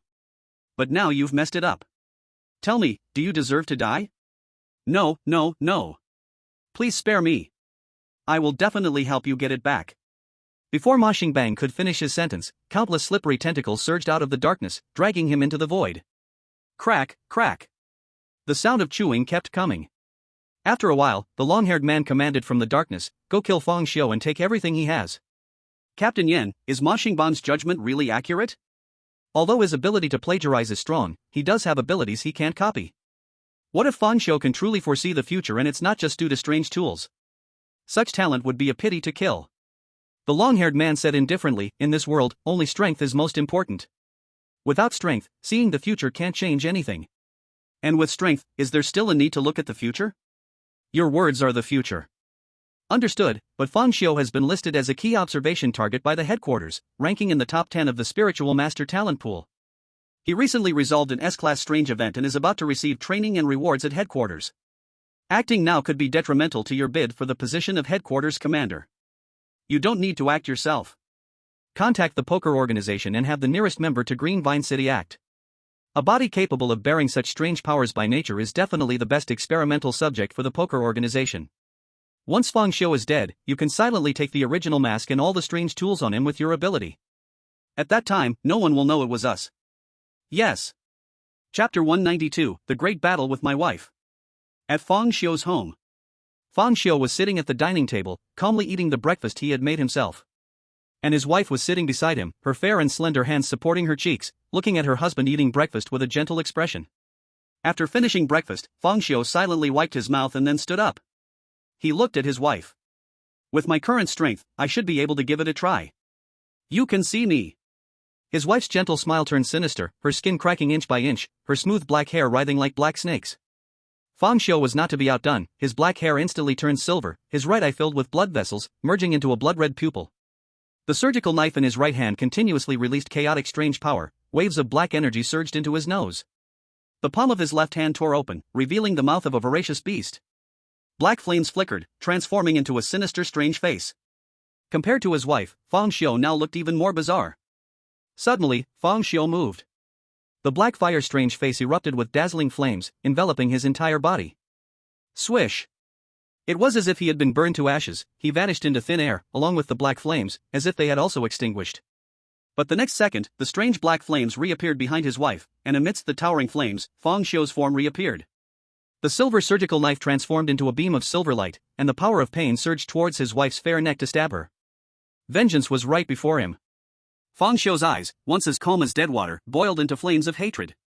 And his wife seemed not to react at all before being stabbed from behind. Finally, the surgical knife successfully pierced into his wife's body. A wicked smile almost burst forth from Fang Xiu's face. But the next second, he sensed something wrong, the feeling of penetration was off. It felt as if he had plunged into a mass of mud, accompanied by a powerful sucking force. Due to inertia, Fang Xiu's entire hand got sucked in, followed by his arm, shoulders, even the body. Not only that, when coming into contact with my wife's delicate body, the black fire on the original mask extinguished, the gravity-defying strange phenomenon drooped down, the blood-red eyes also closed, and the mouth of the glutton shut up. And most of Fang Xiu's body melted away, completely merging into his wife's body. At that moment, his wife actually turned her head twisting 180 degrees to look behind, her stunning face wearing a suppressed ecstasy.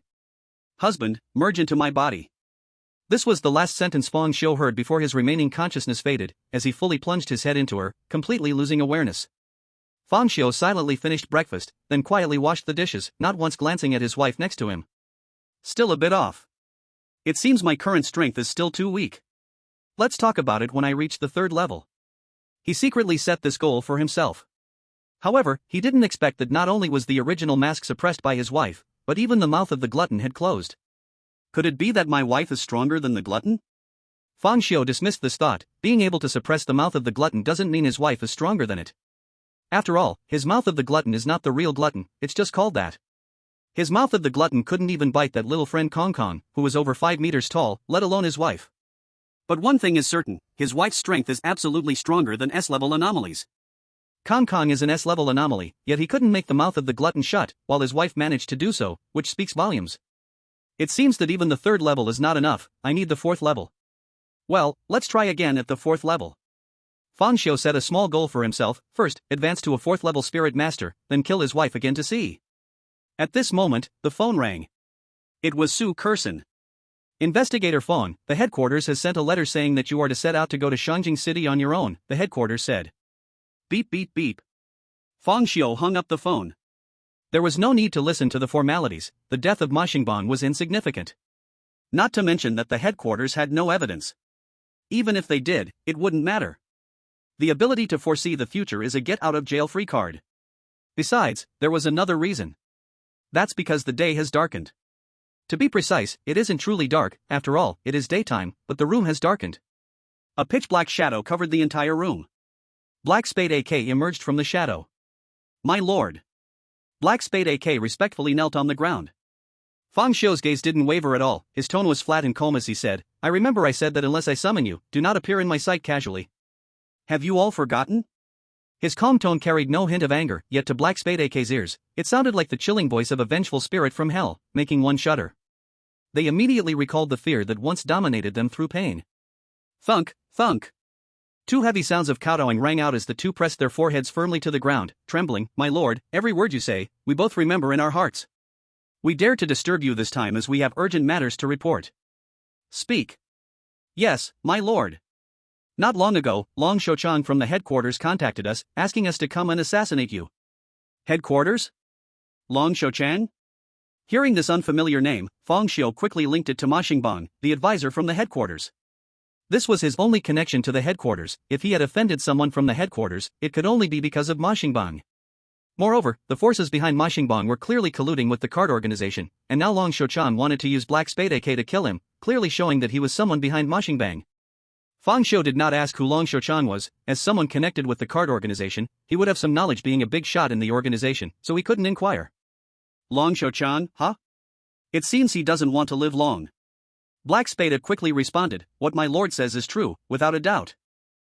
Yan Chansho has truly eaten the heart of a bear and the gall of a leopard. Although he has now become one of the 5 captains at headquarters, if it weren't for the organization back then, he would have long since died in some mysterious realm. Now he actually dares to lay hands on you. Of course, my subordinates know he doesn't understand your identity, but ignorance is no excuse for sin. So I took it upon myself to have Yan Chansho killed, as a warning to him. Useless. Fang Xiu coldly snorted. Hearts racing, Spade AK instantly trembled and quickly crawled on the ground, not knowing which of his words had once again angered Fang Xiu. Just a Yan Chansho, kill him and be done with it. Do I need to do it myself? Spade A's face immediately changed, urgently saying, my lord, Yan Chansho cannot be killed. Joker has long been in contact with Yan Chansho, waiting for this headquarters training, to act from the inside out. He had just said this when he was suddenly interrupted by Spade K. Chapter 193, the disguise is dropped. Spade A looked at Spade K in confusion. But Spade K's eyes were filled with an unusual color, respectfully yet oddly asking Fang Xiu, my lord, didn't the leader Joker communicate the organization's plan with you in advance? Fang Xiu knew he had raised Spade K's suspicion. As for the so-called Joker, it translates to clown, also representing the king in playing cards. Through multiple encounters, he had learned much about both their personalities. In terms of strength, Spade A was stronger, but that strength was not to be envied, as it was bought with cleverness. Spade A's actions were often guided by his temperament, with little thought given. Spade K was the opposite, although weaker in strength, his relative intelligence was higher, more calm and keen. It seemed this was a flaw of the mysterious path, or perhaps Spade A was simply born with a low IQ. Not bothered by the suspicion, he continued indifferently, no communication. Upon hearing this, the expression of suspicion in Spade K's eyes grew even stronger, and even the less intelligent Spade A sensed something was off. Such a large plan, how could Fang Xiu, as the top boss of the organization, not know? Spade K continued, no communication? I thought you deliberately went undercover to participate in the headquarters training for this plan, but it turns out you have different motives. By the way, my lord, I've been meaning to ask, what is your suit in the organization? Swish. A silver flash shot straight for Spade K's throat. However, Spade K seemed prepared, a bone instantaneously growing to block in front of him. Clang. The scalpel was immediately blocked. Fang Xiu was not surprised, Spade K had never been weak. As he increased his spiritual input, the scalpel suddenly glimmered with a cold light. Swish. The bone was instantly severed, but Spade K had already created distance, his body covered in bone armor, looking coldly at Fang Xiu. This slash had completely revealed his strength, entirely inconsistent with the persona Fang Xiu had established before. Who on earth are you? Spade A instantly erupted in rage, shouting furiously, how dare you deceive me? He remembered how he had previously bowed and flattered, suddenly filled with a mix of shame and anger, murder intent surging forth. Spade A launched a furious attack, the surrounding shadows surging like a tide, transforming into dark spears, crazily thrusting towards Fang Xiu, seemingly wanting to pierce him into a hornet's nest. Facing such violent attacks, Fang Xiu said nothing but directly activated the ghost knife, the scalpel, and the ghost mask, the original mask. The raging black gas, the surging black fire instantly enveloped his entire body, his silver hair erupting, blood-red eyes appearing. Upon seeing the original mask appear, Spade AK was even more shocked. You actually stole the original Mask of Destiny. Boom! The black flames exploded instantly, Fang Xiu's figure as if teleporting vanished in the firelight, dodging countless black spears, flashing right in front of Spade K. Spade K's face changed dramatically, his entire body of bones surging, as if turning into a hedgehog.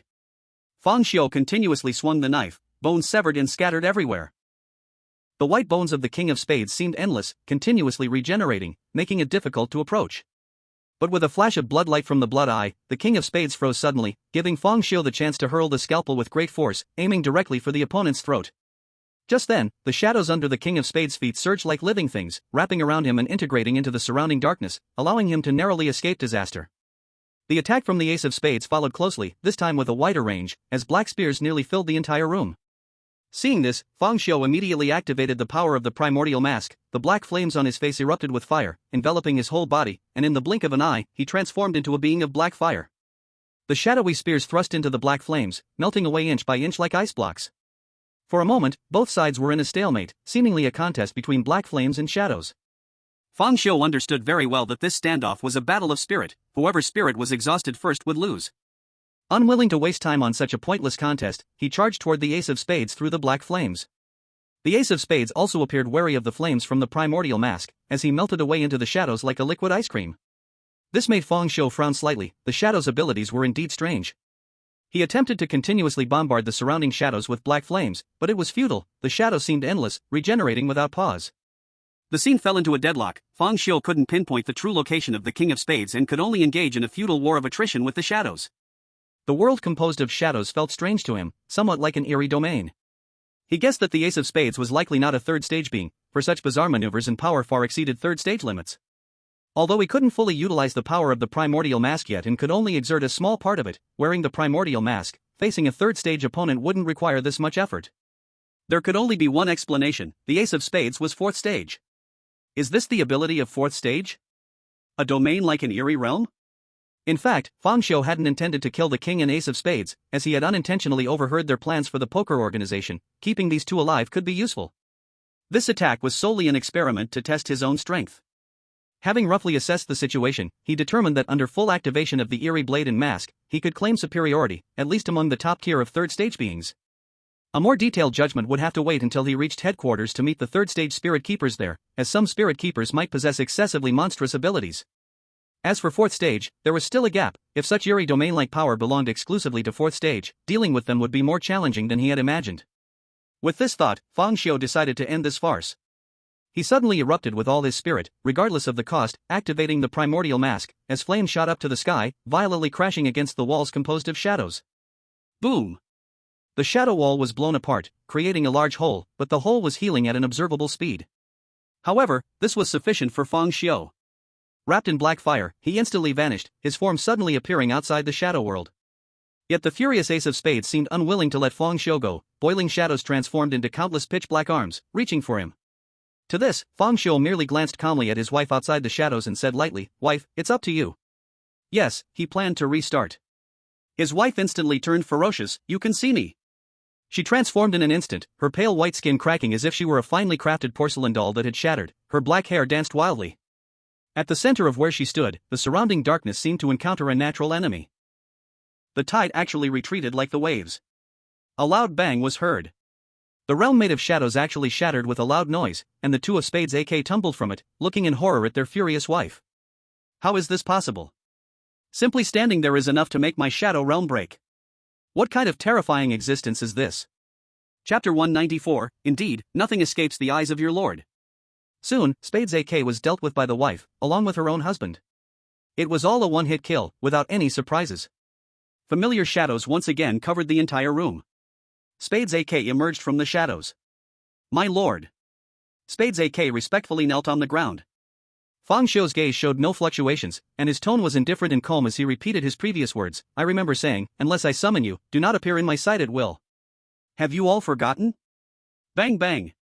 Two heavy sounds of bowing echoed, and the two pressed their foreheads firmly against the ground, trembling and saying, "Every word spoken by the Lord is deeply engraved in our hearts. We humbly come this time to report an important matter." Do you dare to disturb me over trivial matters? Spades AK was momentarily stunned. Trivial matters? Did the big boss already know what I hadn't even said? My lord, do you already know? Spades A asked tentatively. Fang Xiu lightly hummed, standing with his hands behind his back and said, although Yin Changshu does not know my identity, ignorance is also a crime. The two of you killing his subordinates is a small punishment for a big warning. As soon as these words were spoken, Spades AK was instantly horrified. What kind of unpredictable ability is this? Originally, they wanted to curry favor, but unexpectedly the boss knew everything, and knew it in such detail. Indeed, nothing escapes the eyes of your lord. Spades said fervently. In stark contrast to his previous anger and embarrassment. Fang Xiu did not respond, but coldly asked, how is the plan preparation going? Spades was slightly taken aback, which plan does my lord refer to? Fang Xiu's heart stirred, it seemed the poker organization was quite active behind the scenes, and there were indeed many plans. He cast a faint glance at the two and gave them a deeply significant look. What do you think can be worth my attention at this time? It must be the plan targeting the headquarters training this time. Think before you speak, don't make me ask a second time. The two immediately felt a chill in their hearts and hurriedly said, yes, my lord. We understand, the plan is steadily progressing, please rest assured, my lord. They were not surprised that Fang Xiu knew about the plan. After all, he was the leader of the organization, everything related to the organization could not escape his eyes. If he didn't know, that would be strange. Steady progress? It seems they needed to figure out a way to extract more information. Then Fang Xiu coldly snorted, humph. Steadily progressing? This time I want to use the pretext of training to infiltrate the investigative bureau headquarters. Yen Shansho didn't succeed this time, who knows what kind of chaos will arise when I reach headquarters. Is this what you call steady progress? This. Spades AK exchanged glances, both seeing the difficult expression in each other's eyes. My lord, how about we disclose your identity to Yen Shansho? Nonsense. How can he be worthy of knowing my identity? He is just a dog used by the organization. Spades AK grew increasingly troubled. At this moment, Fang Xiu suddenly said coldly, Yen Shansho is an unstable factor, it seems we need to consider replacing him. Spades AK's face instantly changed dramatically. The straightforward Spades bluntly said, my lord, absolutely not. Yen Shansho is a key part of the plan. Only his realm, the Ghost Gate, can transport the organization's strange preparations to the headquarters unnoticed. If we change him, this step cannot be completed at all. Fang Xiu's heart stirred, realm? Ghost Gate? The strangeness prepared by the poker cards? With just this one sentence, a lot of crucial information was revealed. It seems now that the ability of a fourth-tier spirit master should be the realm.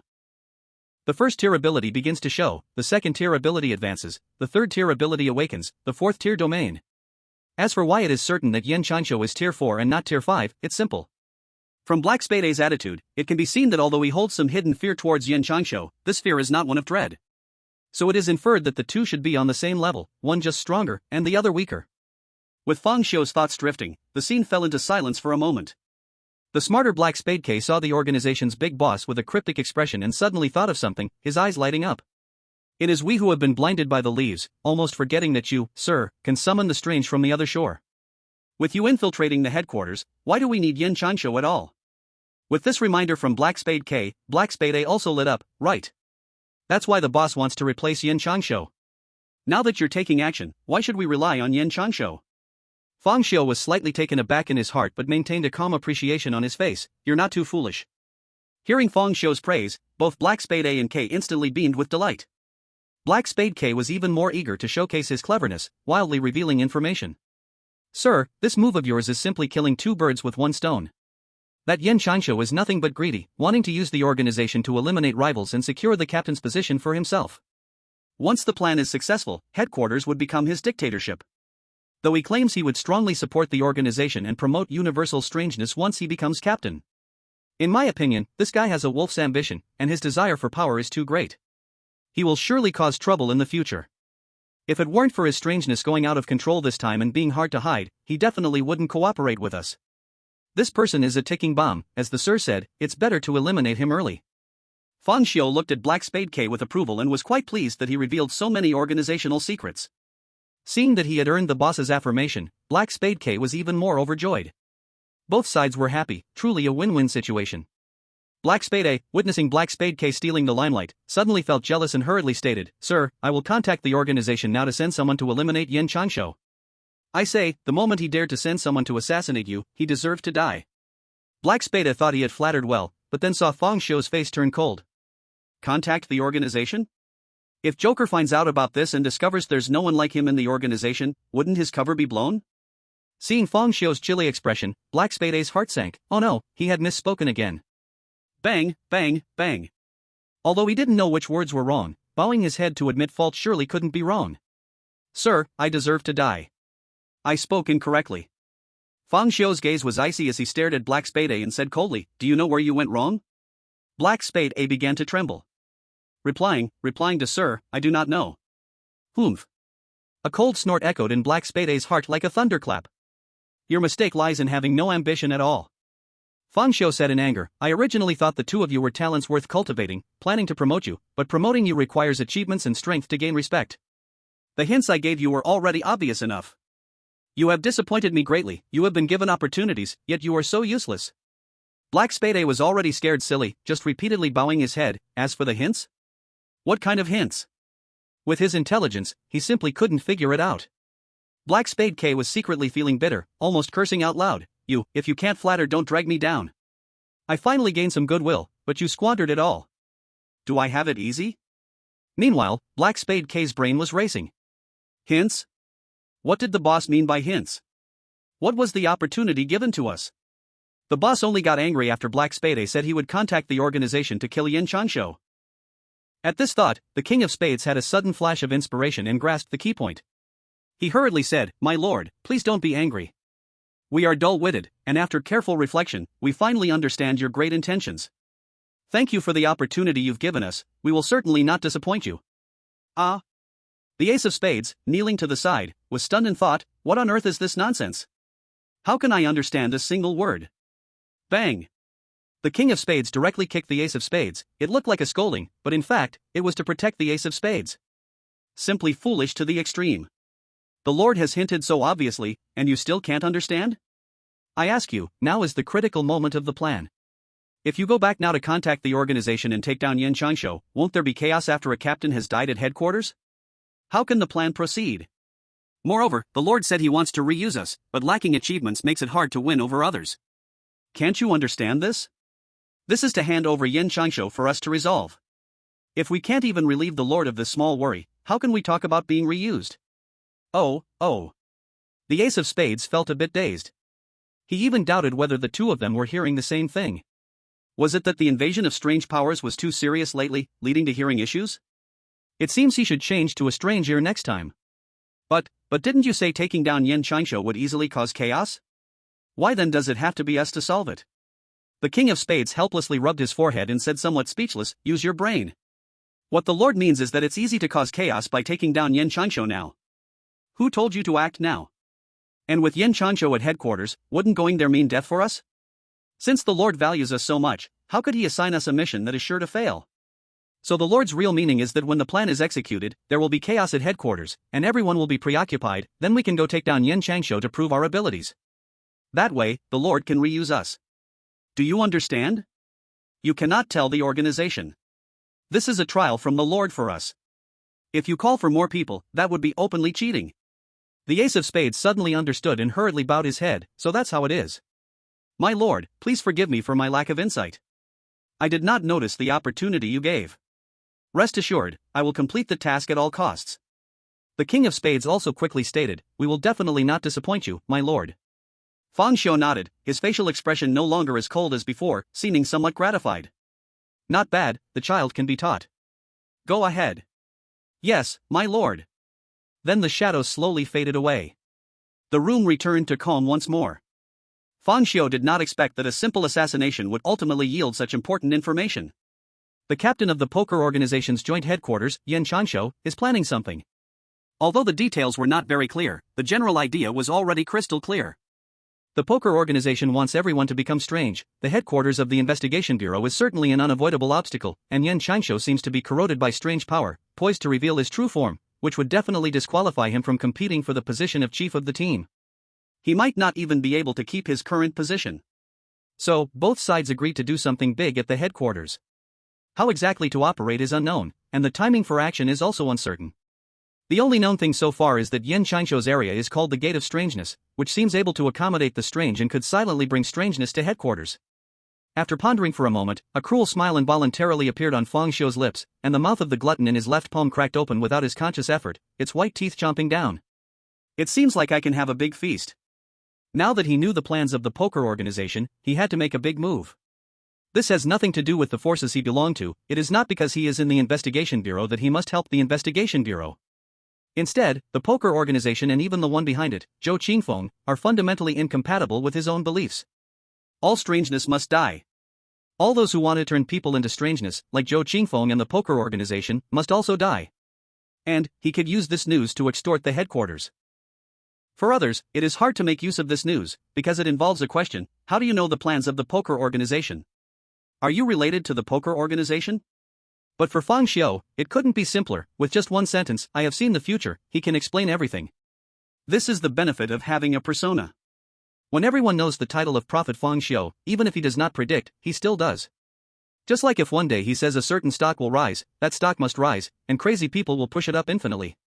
Or if one day he wants to frame someone, he just needs to tell everyone that this person will do something that harms humanity in the future, without needing evidence, making him a public enemy of humanity. This is the power of foreseeing the future.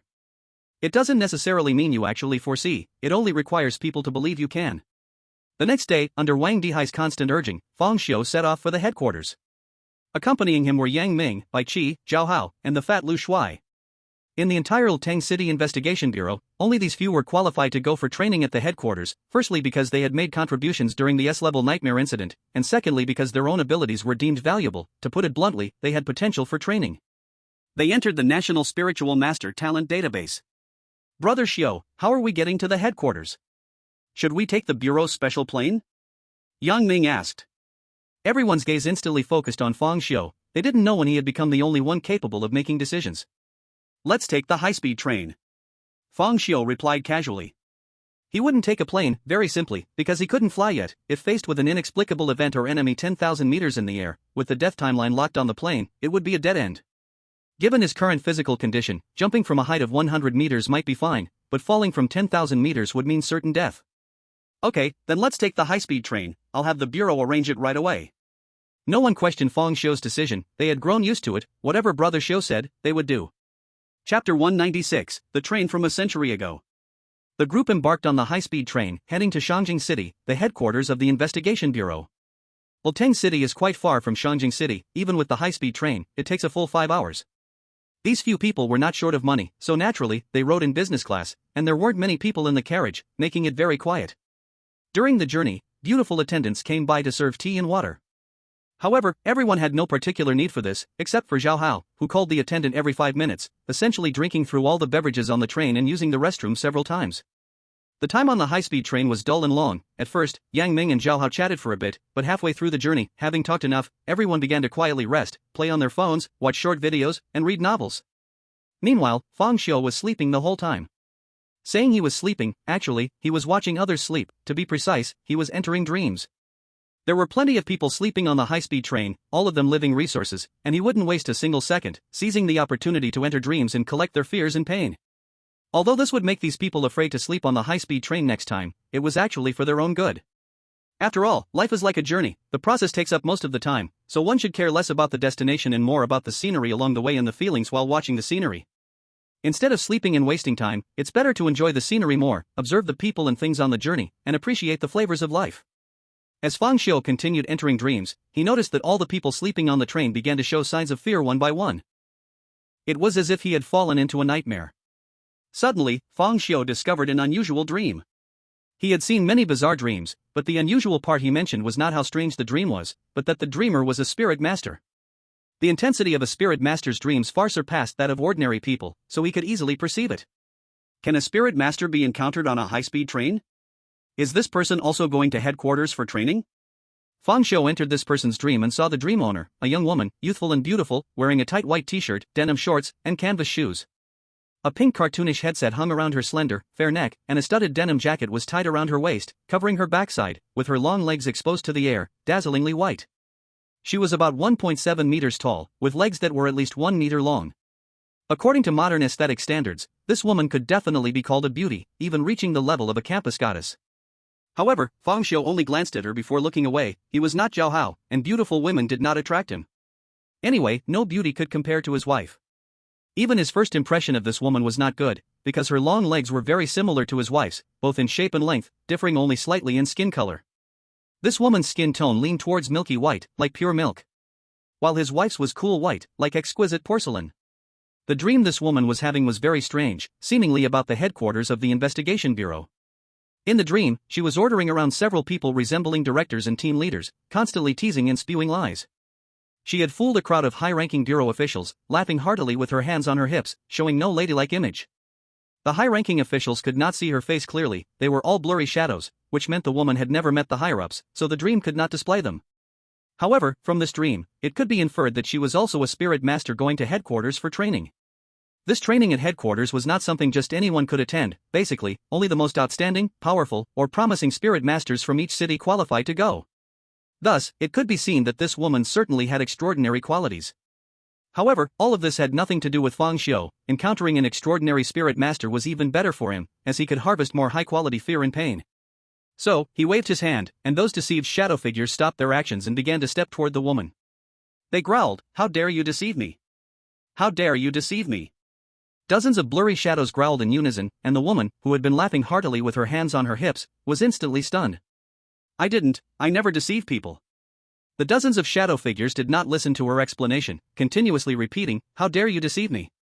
The woman was completely panicked and turned to run, but dozens of people chased after her, like vengeful spirits seeking vengeance. And one person pulled out a large handful of silver needles. "Liars have to swallow 1,000 needles. Liars have to swallow 1,000 needles. Woohoo! I'm sorry, I won't lie anymore." The woman was scared to tears. Seeing that the effect was achieved, Fang Xiu left the woman's dream. However, when he exited the woman's dream, he discovered something was wrong. The dream had vanished. On the entire high-speed train, except for the female spirit master, everyone's dreams had disappeared. Boom! Fang Xiu abruptly opened his eyes, scanning his surroundings, and was shocked to find that in the entire business class cabin, only he and his group remained. All the other ordinary passengers had vanished. And Yang Ming and the others were all fast asleep. Caught up in a strange event again? A dish served right to his door? A hint of suppressed joy, reminiscent of his wife, flashed in Fang Xiu's eyes. Was it intentionally sought after? Or an accidental encounter? Fang Xiu glanced at the sleeping Yang Ming. He felt more inclined towards the latter. Destiny was never calm wherever it went, and that was normal. "Wake up!" Fang Xiu whispered sharply. Yang Ming and the others instantly jolted awake. "Ha? Are we in the capital?" Zhao Hao rubbed the corner of his mouth, wiping away drool. "We're in the strange domain," Fang Xiu said calmly. "Oh, in the strange domain, what?" "Strange domain." Zhao Hao sprang up from his seat. The others also became alert, glancing around warily. "Where are the other passengers? How did I fall asleep?" "Quiet!" Fang Xiu commanded, and everyone fell silent. The most timid, Zhao Hao and the chubby man, after experiencing a few strange incidents, were no longer as panicked as before. Even knowing they were in a strange domain, they didn't show fear, and there was even a hint of eagerness. Of course, it was mainly because Fang Xiu was present, giving them great confidence. This is likely a strange domain, as the surrounding environment has changed. Fang Xiu first expressed his judgment. Environment changed? Everyone quickly looked around, their faces changing slightly. It turned out that they were no longer in upscale business seats, but in hard seats of an old train. The bright windows had turned a dull yellow, the floor was dirty, as if no one had cleaned it for years, and a faint rotten smell lingered in the air. This doesn't seem like the high-speed train we took before, it's an old train. This is too old, even if we went back 10 or 20 years, we wouldn't see such an old train. This style seems to be from 100 years ago, one of the earliest trains. 100 years ago? Fang Xiu's heart stirred. He had once read posts about the origins of strangeness on a global strange forum. It mentioned that about 100 years ago, there seemed to be traces of some extraordinary individuals, but later, modernization began, and these suspected spirit masters disappeared, and even the strange legends sharply decreased. It was as if all things beyond reality vanished, creating a blank history of 100 years. Until now, after 100 years, strange events arose again, and spirit masters returned to the historical stage. This train style is from 100 years ago. Could it be related to the lost history of that 100 years? To be precise, it is not the history recorded in history books. That part of human history did not disappear. What disappeared was the history related to the strange and spirit masters, creating a gap of 100 years. It was as if something existed that erased 100 years, within which there were no strange occurrences and no spirit masters. Fang Xiu fell into deep thought. According to known information, strangeness existed in ancient times, and Taotai was the best proof. The invasion from the other side began in ancient times, but there seemed to be a gap, perhaps due to the vastness of history, with no documents, primarily myths and legends, making it impossible to verify. 100 years ago, there were some clues about strange existences, then vanished for 100 years, only to reappear in modern times. What happened in that 100 years? Why had strangeness and spirit masters all disappeared? It seemed someone was hiding this history. Xiuge, this old train is still running, who could be driving it? Could it be strange? Yang Ming suddenly asked. I don't care who is driving, I just want to know where the previous stewardess went. Why have all the people disappeared, leaving only us? With such a statement, it was obvious it was Zhao Hao. While others focused on the strange domain, Zhao Hao focused on the stewardess first. This strange train should only attract those with spirituality, ordinary people are still on the high-speed train. Let's go check out the front of the train first. Fang Xiu issued his command, and everyone had no objections, following him toward the front of the train. As they walked, every compartment they passed was empty, silent as death. They tried to attack the glass to see if they could break it, but everything seemed to be frozen in time, like it couldn't harm the car body in the slightest. In the end, everyone arrived at the driver's cabin. A crisp clicking sound came from inside, as if someone was manipulating the driving instruments. Everyone's expression suddenly became serious, exchanging glances, planning to quietly slip in to take a look. In such a strange train, the possibility of there being a person in the control room was almost non-existent. It could only be Eerie. Just then, Fang Xiu raised his hand to stop everyone's actions and calmly called out to the control room, "Come out, we are from the Greenvine City Investigation Bureau." As soon as these words were spoken, the sounds in the control room abruptly halted, falling into a silence. Everyone was stunned. Would saying this to the Eerie entity be useful? Was the Greenvine City Investigation Bureau that famous now? Immediately, a female voice came from inside. Are you colleagues? You can't fool me, I am from the West Rainbow City Investigation Bureau. As she spoke, a pair of snow-white long legs stepped out from the driver's cabin. Zhao Hao's eyes went wide in surprise. A stunning woman appeared before everyone, dressed in a tight t-shirt, denim shorts, with a denim jacket tied around her waist, and pink cartoon headphones hanging from her fair neck. Her big, expressive eyes carried a hint of curiosity and vigilance as she examined everyone. This person was the female spirit medium Fang Xiu had seen in his dream before. Are you also spirit mediums going to the headquarters for training? The woman asked. Seeing the beautiful woman asking a question, Zhao Hao immediately stepped forward, saying, Yes, yes. Are you too, beauty? The woman nodded. I am also going to the headquarters for training. I didn't expect to encounter such a strange event on my way there, but thankfully I have you colleagues here. If I were alone, I truly wouldn't know what to do. As she spoke, she patted her chest, appearing completely like a small girl who felt weak and helpless, having found someone to rely on. Her big, expressive eyes seemed to say, Will you protect me? Fang Xiu glanced at her indifferently. He knew very well this was all an act. The woman from his dream was not this pitiful looking now. She was clearly just looking for some free bodyguards. However, Zhao Hao was completely taken in. Seeing the woman's eyes, he immediately patted his chest and assured, Don't worry, beauty, with us, even an S-rank Eerie domain can't keep you from escaping. He seemed afraid the woman wouldn't believe him and quickly added, Really, I'm not bragging. Did you hear about the S-rank nightmare incident in Greenvine City not long ago? We dealt with it. Upon hearing this, the woman's beautiful eyes lit up. Really? I saw that incident on the Global Eerie Forum. It really said that it was perfectly resolved by Fang Xiu from the Greenvine City Investigation Bureau. You are the legendary prophet Fang Xiu, aren't you? Ahem, Zhao Hao cleared his throat. I'm not, but since Brother Xiu's name is mentioned, mine must be there too. Then, little brother, what's your name? Zhao Hao. Let me take a look. As she said this, the woman took out her phone, began logging into the Global Eerie Forum, and searched for related posts. Fang Xiu glanced at her phone screen from the corner of his eye and immediately felt even more uneasy about her. Because he saw the name of her account, Universe Invincible Beautiful Girl Warrior. This was the person on the Global Eerie Forum who posted lies, saying she had mastered the ability to control time.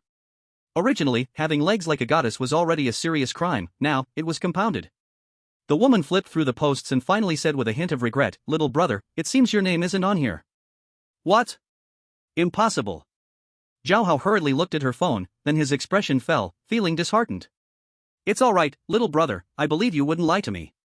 It must be that the investigation bureau didn't want to reveal too much information, that's why it wasn't written down. I heard if it weren't for the prophet Fang Xiu exposing his abilities during the nightmare incident, The entire Yuling Master Circle in Greenvine City knew about it, and perhaps his name would not appear. Seeing how understanding the woman was, Zhao Hao felt like he had fallen in love again, no longer liking Li Fei. At that moment, the woman seemed to remember something and quickly said, "By the way, I almost forgot to introduce myself. After all, we will face challenges together next." She subtly pulled herself into the group.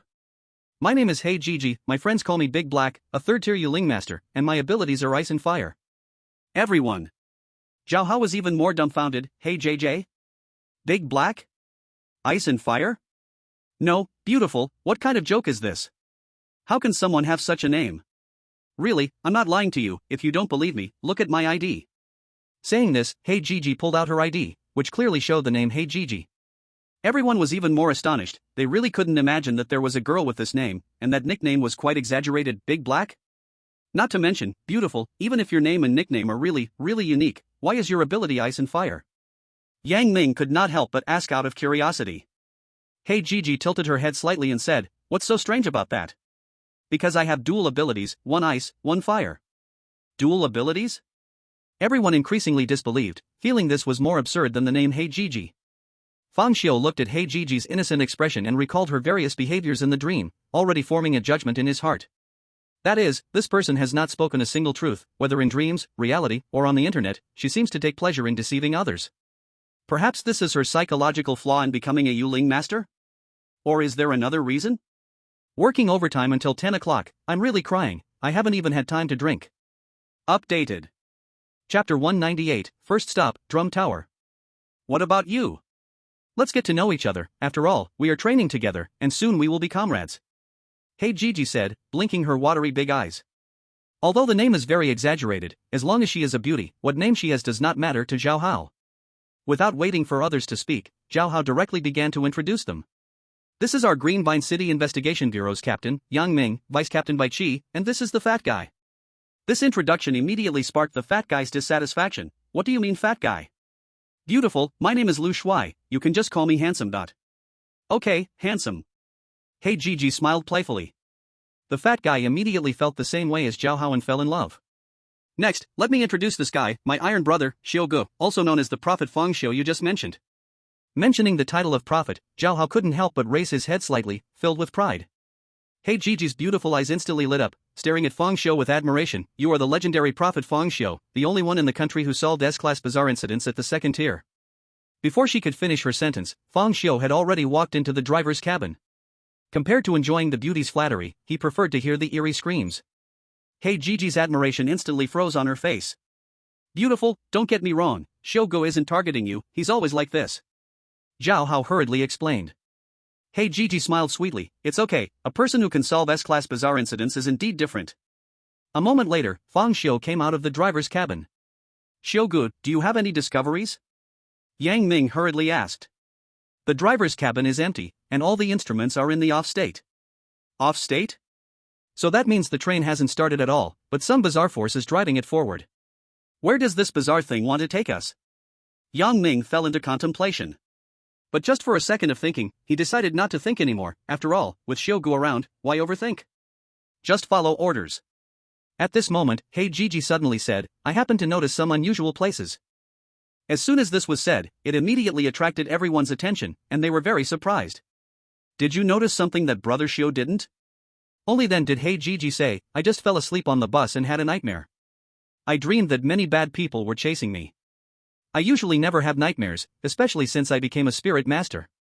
Spirit masters have a strong sense because of their spiritual nature, so their perception ability is stronger than ordinary people's. They seldom have nightmares. If they do, it is very likely influenced by something strange or through psychic sensing that something bad is about to happen. So I believe that this nightmare must be related to the strange train." "Nightmare, huh?" Everyone seemed to be deep in thought. But Fang Xiu suddenly spoke up, "Your nightmare has nothing to do with the strange train. Everyone, let's start checking every carriage of the strange train now." "How do you know it has nothing to do with it?" Hei Jiji clearly didn't believe him and retorted, "The nightmare came without warning, something unusual must have happened. I have seen the future." With one sentence, Hei Jiji was left stunned at the scene. She opened her rosy little mouth, but even with her eloquence, she didn't know what to say. The reaction of everyone left her even more dumbfounded. Upon hearing this, no one asked anything or questioned, and they directly went to search the carriages. As for her unusual nightmare, no one paid it any attention. Only Zhao Hao, looking like a loyal follower, leaned over and whispered, "Beauty, since Brother Xiao said the strange train has nothing to do with your nightmare, then it must be true. You don't have to think about it. Why not quickly listen to Brother Xiao's instructions, work fast, and finish quickly? After we get off the strange train, I'll treat you to a drink, okay?" Hey Gigi's mouth suddenly showed a hint of a strange smile. "Okay, little brother, but I don't drink alcohol, so you can't make me drink on purpose." Though she said this, her gaze never left Fang Xiao, her eyes bursting with unique light as if she had discovered treasure. The group's unconditional faith in Fang Xiao made her have certain thoughts. Then, they began searching the train, and everywhere was completely empty, no strangeness was found, as if they were abandoned by the world. What kind of strangeness is this? It's not showing up. Are they planning to starve us to death? Zhao Hao said while no longer feeling nervous, starting to complain. Before starving to death, we'll first die of thirst. But you will definitely live to the end. After all, you just said the conductor was pretty and asked for 10 cups of water. You mustn't be thirsty now. The fat man said playfully. Actually, everyone knew the fat man's little scheme. He just wanted Hey Gigi to see Zhao Hao's true nature, so she wouldn't be deceived. Zhao Hao was no fool, seeing the fat man tearing him down like this made him furious.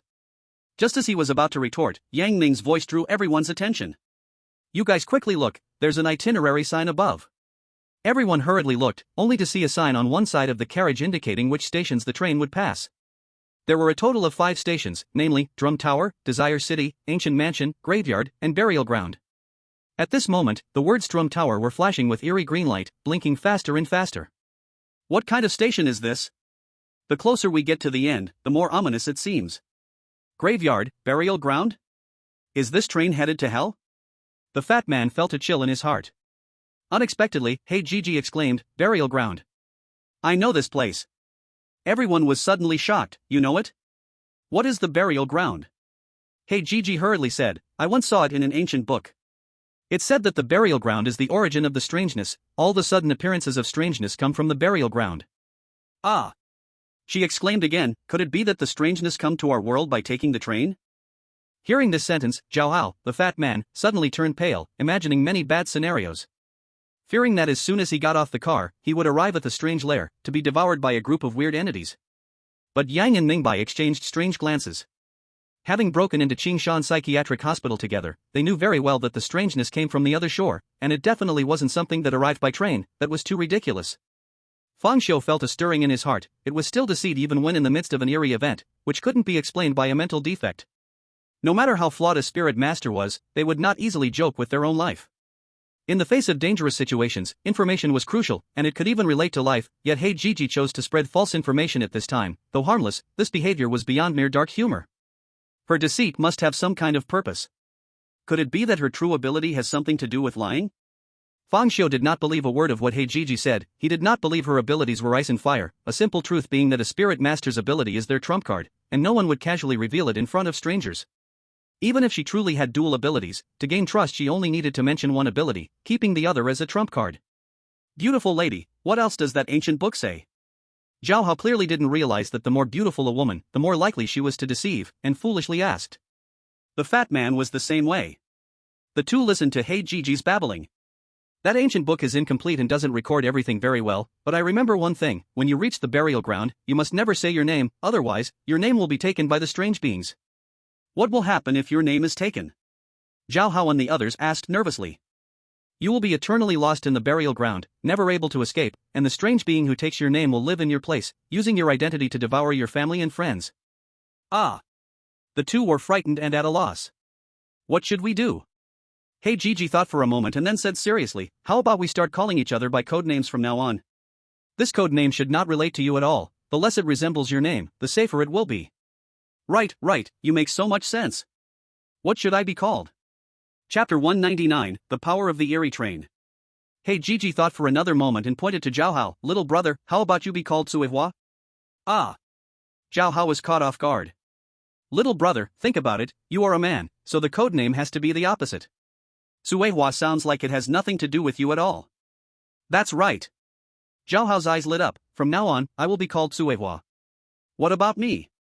The fat man asked, with a hint of eagerness and nervousness. You can be called Xiao Xiong. Good name. There's no way anyone could associate this name with me. At this moment, Hey Gigi turned her focus to Fang Xiu, brother Xiao, don't you want a codename too? With your masculine charm, let me think how about calling you.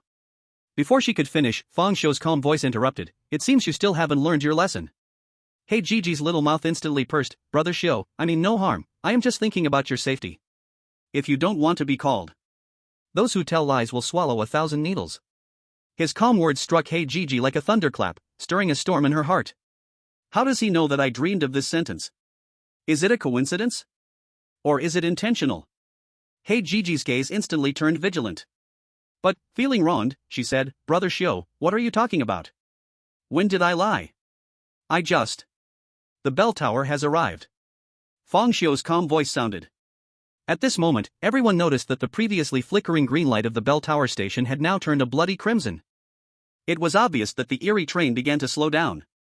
Everyone felt a chill in their hearts and hurriedly looked outside through the windows. They saw that what was previously a pitch-black world outside now showed a glimmer of light in the distance. As the train drew nearer, they finally saw what the light was, a solitary wooden drum tower, with torches burning, its weak glow barely illuminating it. Yet around it, where the firelight could not reach, lay an unfathomable darkness. The drum tower stood alone in the darkness, creating an eerie silence. Seeing such a strange building emerge from the darkness would send shivers down anyone's spine, especially for those on the Eerie train. Gradually, the Eerie train came to a stop, near the drum tower. Bang! The doors that had been stuck until now suddenly opened with a loud crash. It seemed to be signaling everyone to get off. But the problem was, stepping off meant facing that strange drum tower, and no one could make a decision, so they all looked at Fang Xiu in unison. Xiugu, should we get off the train? The train has arrived, why not get off? Fang Xiu gazed deeply at the drum tower, his left hand's palm moving restlessly. At that moment, a cold and terrifying aura suddenly spread through the train. This presence was invisible and intangible, yet it sent chills down their spines, like ghostly hands caressing their skin. The group was instantly alarmed. My spirit has frozen. Bai Qi's face suddenly turned pale. Me too.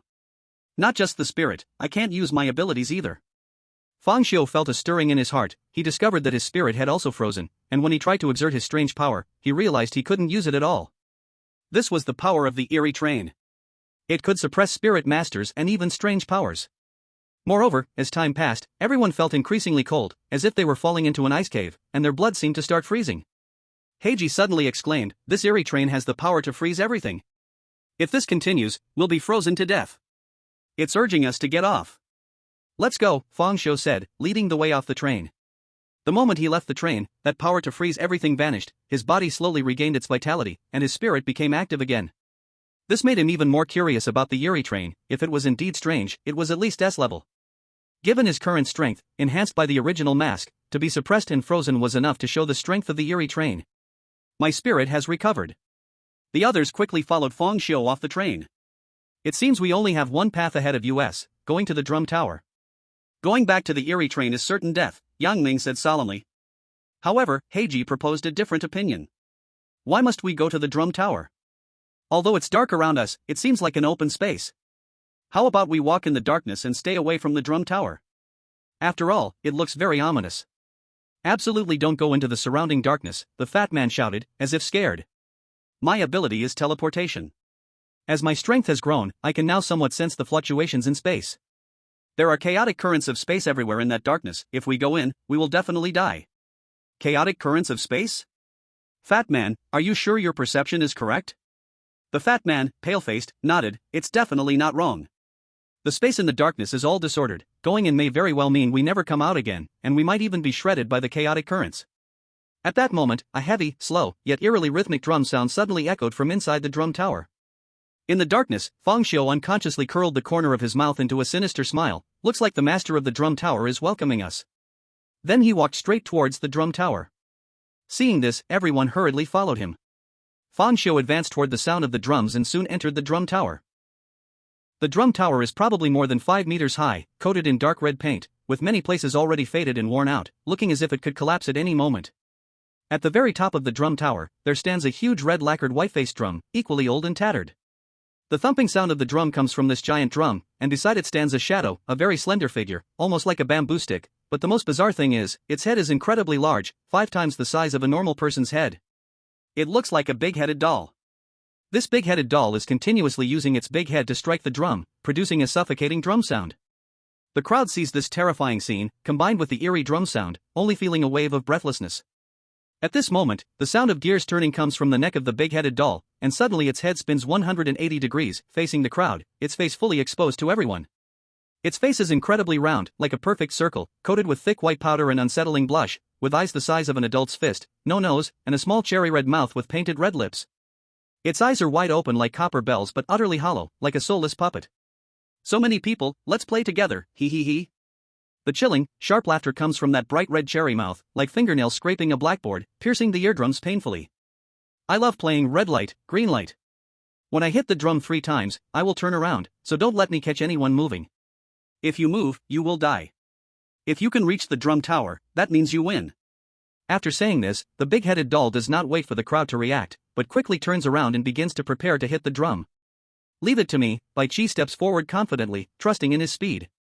From over 5 meters high, it's not like the big-headed doll could strike even a half beat, and he'd still consider himself defeated. With a light tap of his feet, his speed bursts forth, and he shoots towards the big-headed doll like an arrow. But when he leaps into the air, thud! A dull drum sound resonates. Bai Chi's face changes instantly, feeling as if all his bones are dislocated, muscles are all out of sync, and his entire body stiffens, crashing down from the air. Chapter 200, Brutal Breakthrough. Quick-witted Yang Ming immediately catches Bai Chi in a princess hold. He successfully avoids the risk of Bai Chi's clothes getting dirty. After all, from this height, even an ordinary person wouldn't die, let alone a spirit master, especially one at the 3rd rank. Falling down wouldn't even break the skin. Are you okay, Xiao Bai? Yang Ming asks with a concerned look. Once the drum sound subsides, Bai Chi feels his body slowly recovering, and he quickly wriggles free from Yang Ming's arms. He shifts the topic, saying, that drum sound is a problem. Just now, when I got close to the drum tower and the drum sounded, all my muscles and bones became dislocated, and I couldn't control my body at all. Everyone turns pale in an instant, unable to control their bodies? How are they supposed to play like this? Red light, green light relies on quick hands and eyes, and body control. When the big-headed doll turns around, everyone should remain still, which is supposed to be a very simple task, but the drum sound can suppress the body, causing loss of control. Wouldn't that mean they are bound to violate the rules? What happens if they break the rules? No one wants to know. What do we do now?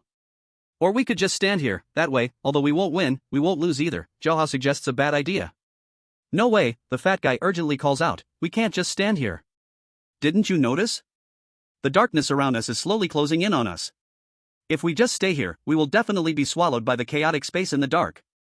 Everyone quickly looks around and realizes that the surrounding darkness is indeed approaching at a slow and even pace. In less than 10 minutes, it would completely engulf us all. Xiaogu, what do you say? Shall we give it a try? Yang Ming asked. Others were also waiting for Fang Xiu to make a decision. Beside them, Hei Jiji couldn't help but roll her eyes. A captain, a vice-captain, and they couldn't think for themselves, only knowing to ask Fang Xiu, I really don't know how you two got your positions. Fang Xiu also never let everyone down, calmly saying, you wait here, I can handle it alone. Everyone instantly felt like they had taken a tranquilizer, feeling reassured.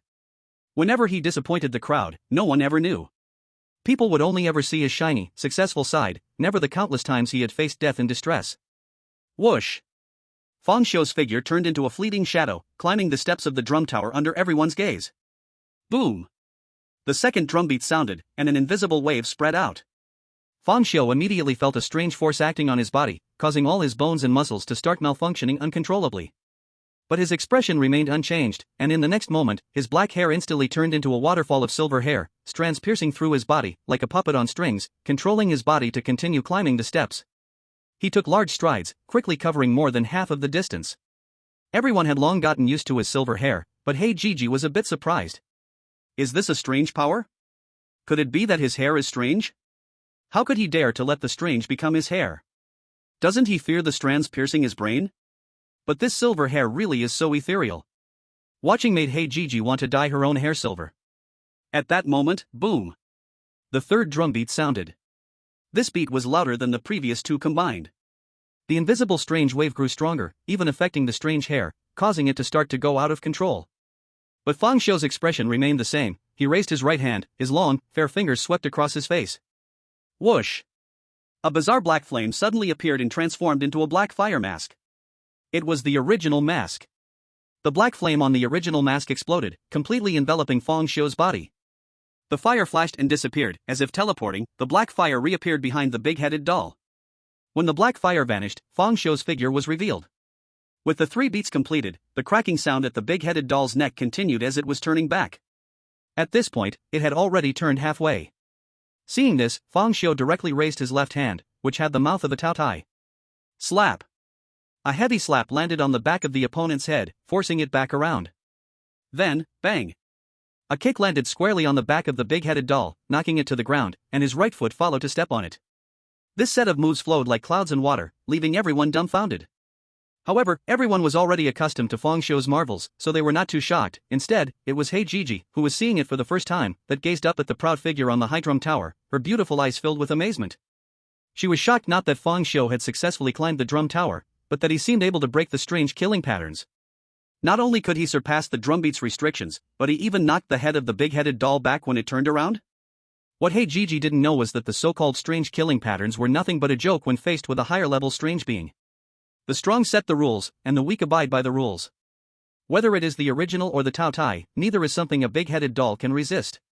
Previously, when facing his wife, he had lost because her strength clearly exceeded the scope of S-class strangeness. Although the big-headed doll's abilities were peculiar, it was nothing more than that.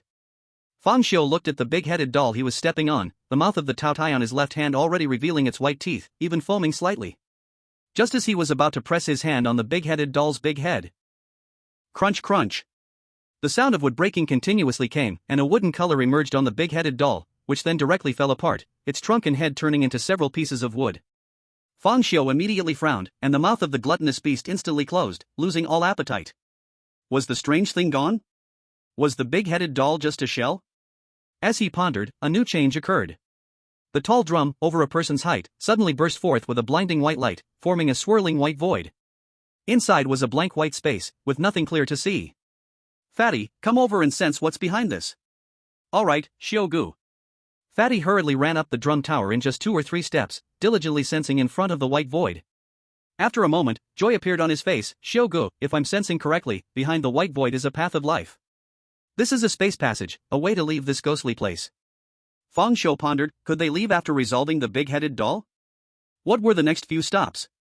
This didn't seem like a ghostly domain. How could a ghostly domain leave such a path of life?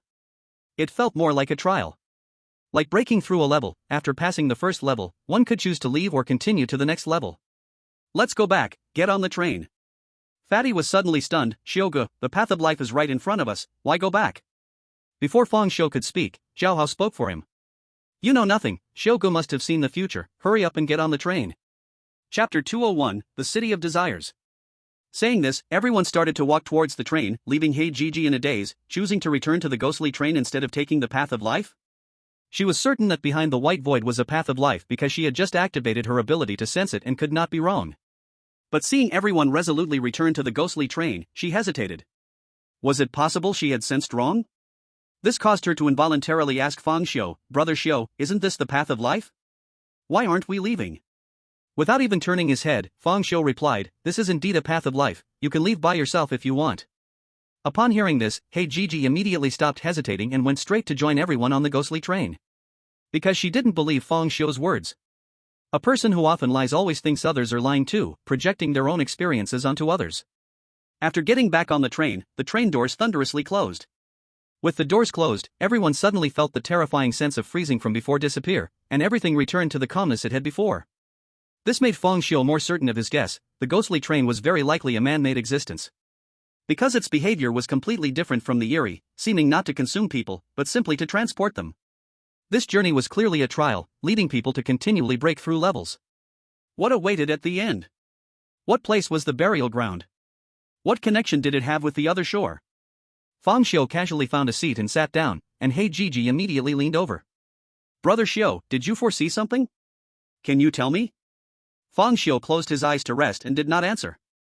He Jiji pouted and turned to distract Zhao Hao and Fatty. Time passed second by second, and soon the second stop arrived. The sign for the City of Desires turned blood red. Bang! The train doors opened again. Fang Xiu immediately opened his eyes and stood up to walk out. Let's go. Having learned from the last experience, everyone got off the train, not daring to linger inside. That feeling of freezing beyond reason for both body and soul was too uncomfortable. It was like a martial arts master had their internal power sucked dry and their tendons cut, becoming a useless person. As soon as everyone got off the train, they were immediately stunned. Because they discovered that the so-called City of Desires was indeed a city filled with neon lights and indulgence. At the entrance was a tall archway, hanging the two characters Desire City, adorned with bright lights and decorations. Inside was a neighborhood, with many two-story or three-story little buildings standing on both sides. The roads on both sides were adorned with lights, red lights, yellow lights, pink lights, dazzling to the eyes. It strangely felt like arriving at a disco. In sharp contrast to the lonely darkness, it was eerie and absurd. The entire street looked prosperous, but it was absolutely empty. As the crowd walked in, they suddenly discovered that all the buildings were very retro, giving a feeling of the last century, like a drama set in nighttime Shanghai. This place is just like the Crazy Train, all in the style of the last century. Could we have time traveled back to the last century? Black Gigi exclaimed in surprise, mouth agape. Let's go in and take a look. Fang Xiu said calmly, and then like a leisurely stroll, took the lead into the City of Desire. The others followed closely behind, but they were not as calm as Fang Xiu. In such a strange place, even after experiencing many bizarre events, it was hard to get used to the feeling of life and death hanging by a thread. Just as the crowd entered the City of Desire, a faint low chanting suddenly came from deep within the street. The sound was chaotic, seemingly both male and female, filled with desire. Has it appeared? Fang Xiu squinted his eyes, his left hand beginning to stir restlessly. In the next moment, a massive figure emerged from the darkness deep within the street. Seeing that figure, the crowd was instantly shocked and frightened. It was a mountain of flesh made up of people. Countless people were entangled together, connected to each other, their skin glistening with a hint of pink. What kind of monster is this? This is too disgusting. Faced with such a grotesque and disgusting sight, everyone felt their souls tainted. Even Black Gigi, as a girl, when seeing such an impactful scene, her first reaction was not shyness, but a wave of nausea and disgust. Come join us! Those bodies piled together simultaneously shouted, countless voices overlapping, causing a sharp pain in their eardrums. It's really ugly. Fang Xiu calmly took out a scalpel and charged straight at the mountain of flesh. The red and green lights could not clarify his ghostly form, and the shiny scalpel sliced through the night sky like a streak of lightning. Whoosh! The scalpel instantly stabbed into a body on the mountain of flesh. Ah! Countless piercing screams tore through the night sky, and the expressions of those people twisted in agony, turning their ecstasy into pain. As a result, the entire mountain of flesh began to twist and tremble. Moments later, bang! The mountain of flesh fell straight to the ground, silent. One strike to kill. This is it? Black Gigi felt it was incredible, such a grotesque and horrifying creature. Was it this weak? Or was Fang Xiu too strong? However, after killing the mountain of flesh, Fang Xiu did not return but stood quietly in place. It seemed he was waiting for something. The crowd also realized something was wrong. The spatial portal did not appear. Last time when they dealt with the big-headed doll, a portal had appeared, but it did not show up here. Could it be that the mountain of flesh was not completely dead? Just as everyone was puzzled, the mountain of flesh suddenly expanded violently, like a balloon being blown up crazily, swelling drastically. Bang! The mountain of flesh exploded violently, erupting into a thick pink mist that sprayed in all directions from the corpse. Fang Xiu quickly dodged, directly avoiding the pink mist. The others also changed their expressions wildly, running towards the distance. However, that pink mist seemed endless, constantly spreading, forcing everyone to retreat, ultimately leaving no place to back away to. Because if they retreated any further, they would fall into the darkness, being torn apart by the chaotic space inside. Hurry! Cover your mouth and nose! Yang Ming shouted urgently. Though they didn't know what the pink mist was, it surely wasn't anything good. In the end, everyone was engulfed by the pink mist. Covering their mouths and noses was completely useless, the pink mist seemed to seep directly into their bodies. In an instant, everyone smelled a strong, nauseating fragrance, too fragrant, mesmerizing, their spirits confused and dazed. Fang Xiu was not swallowed by the pink mist. He initially thought it was poisonous and wanted to use his ability to absorb pain to heal himself. However, after waiting for a long time, he realized he was not affected at all. His brows furrowed. Was it that his body was immune to the toxin of the pink mist? Or was the pink mist set to delay its effects? Just as he was in doubt, a sudden scream of agony pierced the air behind him. Looking back, it was Zhao Hao. Chapter 202, The True Nature of a Man. Zhao Hao twisted and fell to the ground, his whole body engulfed in pink flames. The strangest thing was his expression. Despite the immense pain and howling, his face showed an extremely lewd expression, his eyes fixated on Hey Gigi as if drawn by a magnet. At that moment, Yang Ming and the others also began to scream, their bodies ablaze with pink flames. Like Zhao Hao, they lewdly stared at Hey Gigi. Hey Gigi was also surrounded by pink flames, a hint of pink appearing on her cheeks, biting her delicate lips, her big eyes sparkling as she stared at Fang Xiu. Fang Xiu's furrowed brows deepened. From the expressions of everyone, he could easily tell the effect of the pink mist. It clearly awakened the most primitive desires deep in people's hearts, while the pink flames were likely fueled by these primitive desires. If these primitive desires were not eliminated, everyone would be burned alive. No wonder it was called Desire All. As for why it had no effect on him, Fang Xiu knew well. His heart was already filled with hatred, leaving no room for anything else. At that moment, a struggle appeared on He Jiji's delicate face, as she kept murmuring, "I have no emotions, I have no emotions, I have no emotions." Repeating it several times, a miraculous scene unfolded. The pink flames on He Jiji slowly began to extinguish. Her expression turned blank, and her originally sparkling big eyes became icy cold, like an emotionless killer. However, this emotionless state lasted only a few seconds. Once the pink flames were completely extinguished, He Jiji returned to her previous state, her big eyes sparkling once again, full of charm. Seeing this scene, Fang Xiu was thoughtful. Combining it with He Jiji's previous behavior, he roughly guessed her ability. No wonder this woman could train at headquarters. Such an ability was indeed magical, but he wondered how far it could go. With He Jiji escaping first, the second appeared quickly. It was Bai Qi. Bai Qi directly took out a dagger and fiercely stabbed it into his arm, then twisted it violently, blood and flesh tumbling. Using the pain, he successfully suppressed the evil thoughts, extinguishing the pink flames. Next was Yang Ming. "Hurry, Xiao Bai, give me a stab, I can't bring myself to do it." Swish! Bai Qi stabbed Yang Ming's arm and twisted it forcefully. "Ah!" The scream echoed like that of a slaughtered pig. However, the flames on Yang Ming only weakened slightly and showed no sign of extinguishing fully. "What?" Bai Qi was startled and immediately jabbed again, creating several gory wounds. Ah. Yang Ming cried out in pain, yet the flames refused to die down. Bai Qi's face was grim like water, holding the knife but hesitating to strike again, fearing he would stab Yang Ming to death. "Captain Yang, you aren't a masochist, are you?"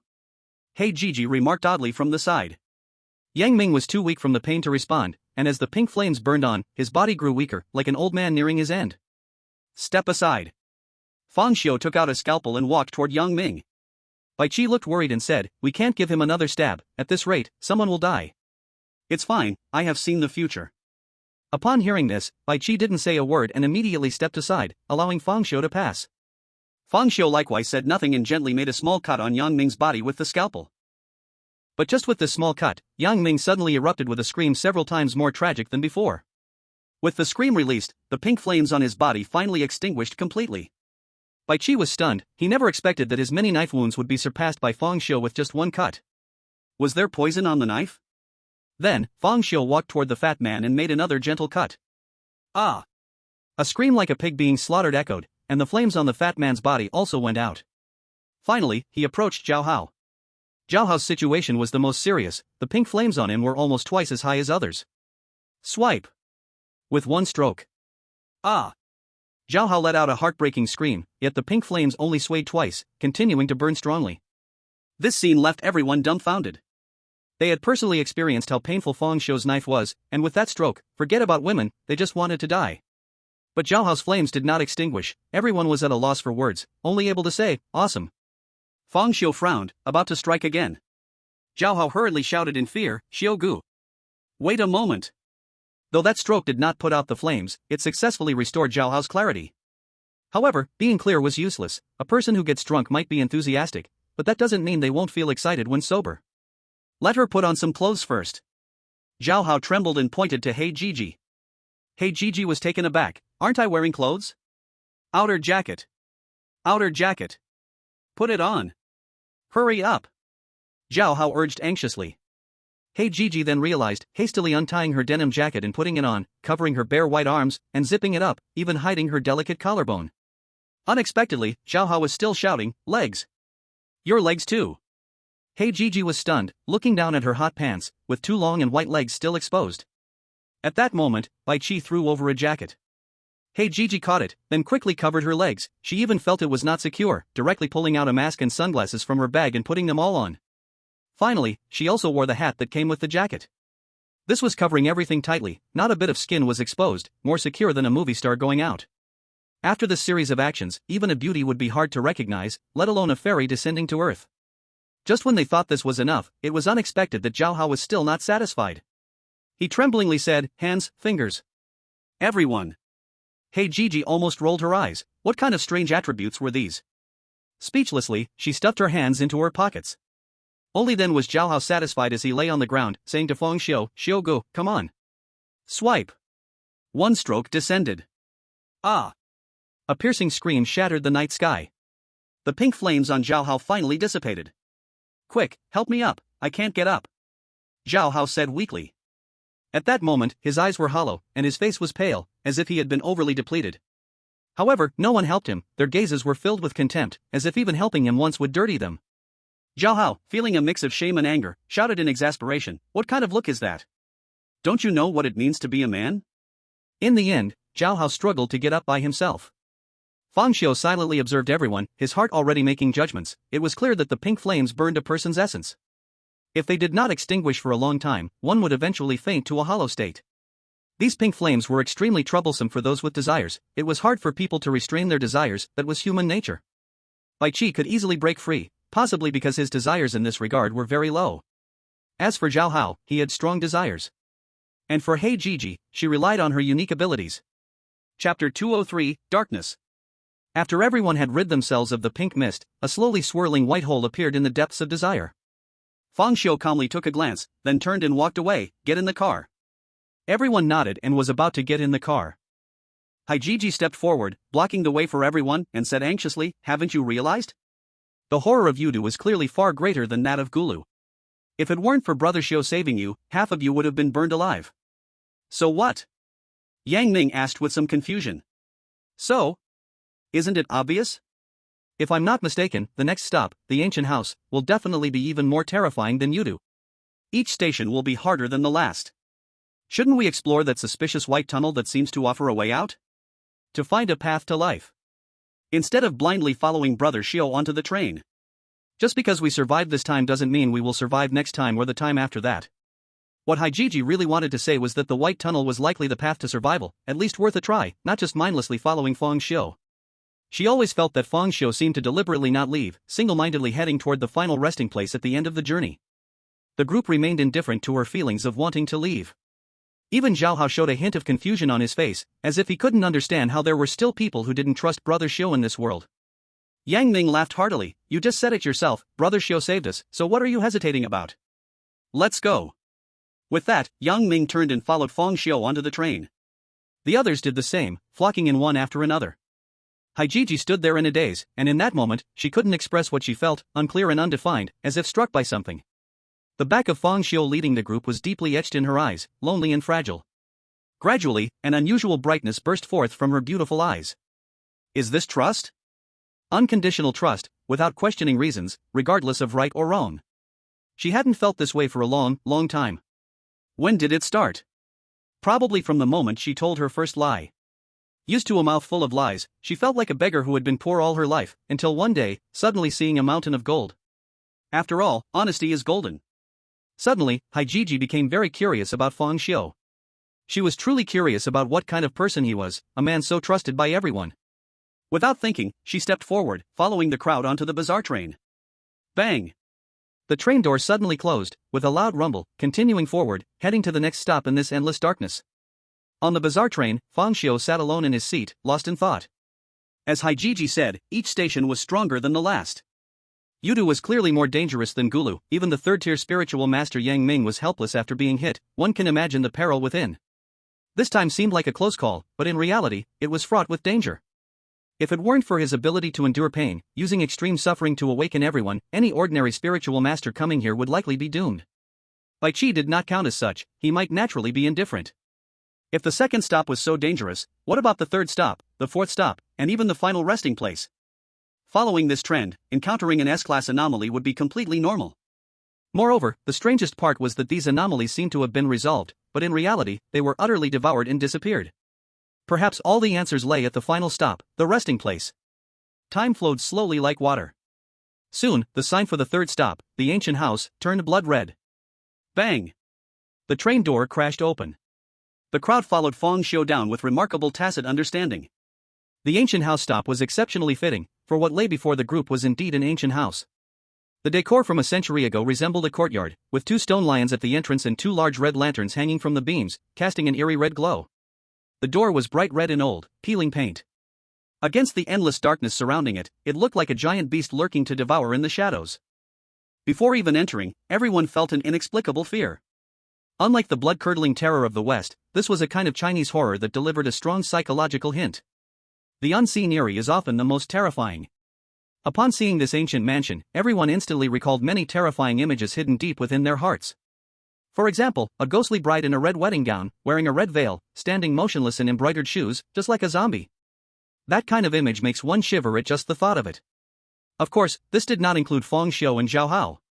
Feng Xiu would only feel excited upon seeing such a scene, and Zhao Hao was similarly thrilled. Bang! Feng Xiu kicked open the door to the ancient mansion, and inside was an endless, deep darkness, like the dark currents of the deep sea swirling. Ignoring everything, he calmly walked into the mansion, and everyone followed closely behind. The mansion was very deep, with dozens of eerie rooms standing side by side, a crooked tree in the courtyard, a dry well, and a ground covered with dried leaves. Apart from that, there was nothing. Shogu, this bizarre occurrence seems different from the previous two. The first two were direct appearances, but this one seems to be hidden. Yang Ming said with some gravity.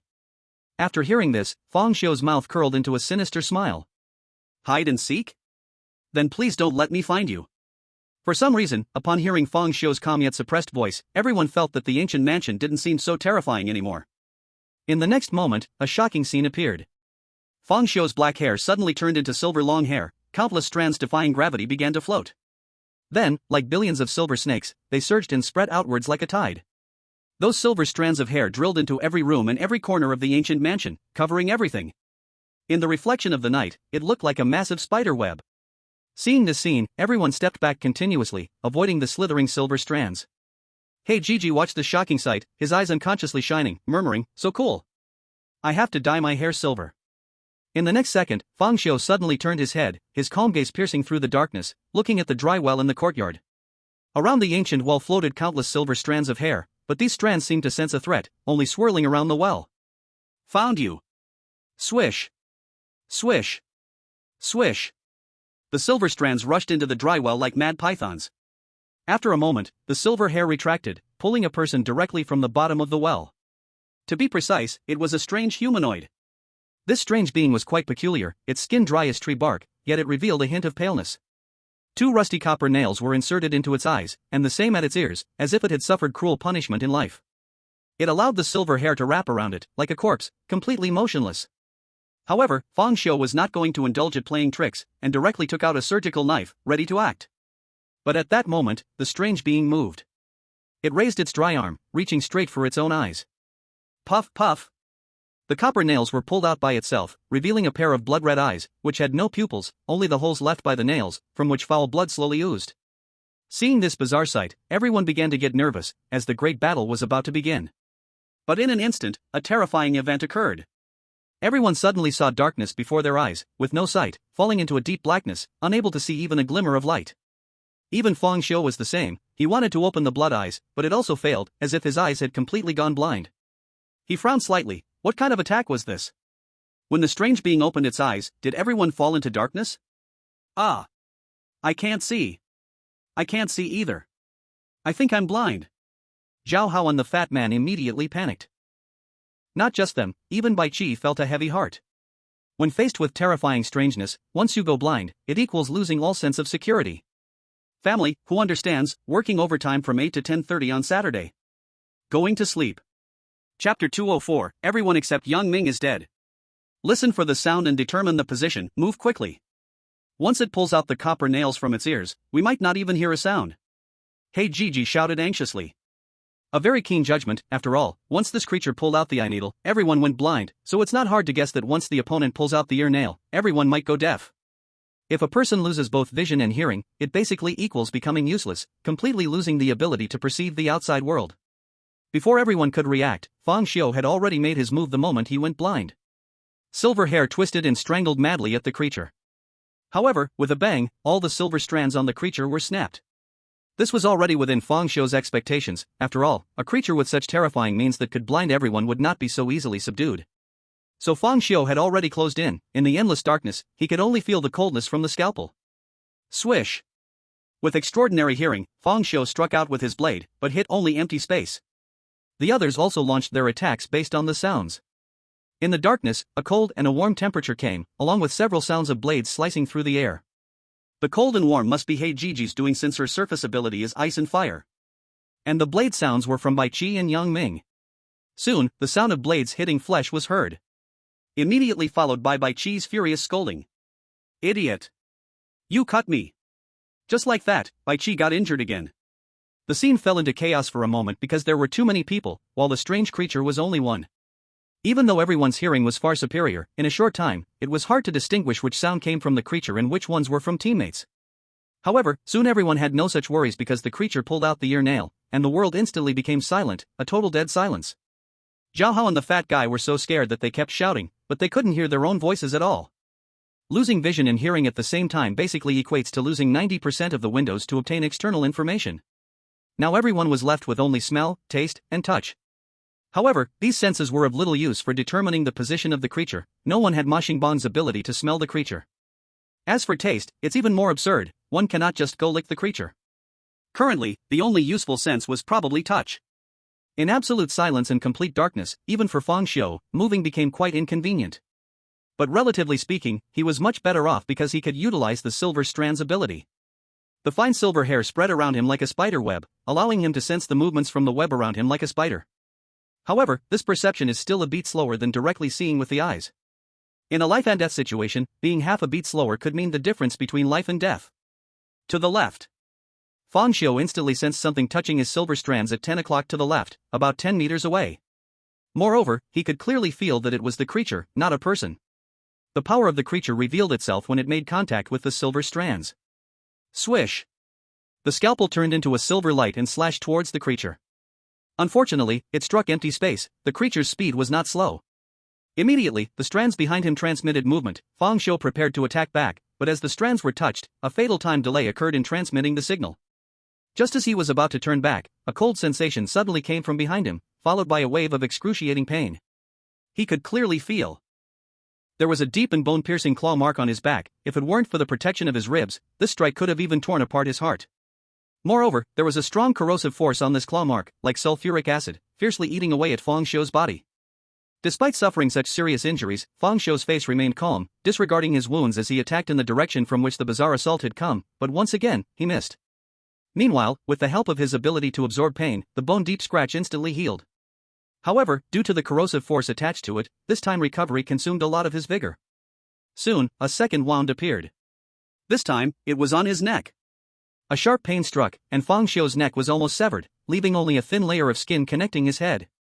In the next moment, a flash of light appeared, and the flesh strands at his neck crazily intertwined like knitting a sweater, connecting together and restoring it to its original state. Although the injuries healed, it came at the cost of a significant amount of his vigor. Then, the bizarre creature moved on. It seemed to know that it was difficult to kill Fang Xiu, so it set its sights on others. The first target was the seemingly weakest, Zhao Hao, who was indeed the weakest at this time before the midnight hour. Whoosh! With just one claw, Zhao Hao's neck was directly severed, his entire head being sliced off, rolling along the ground like a ball.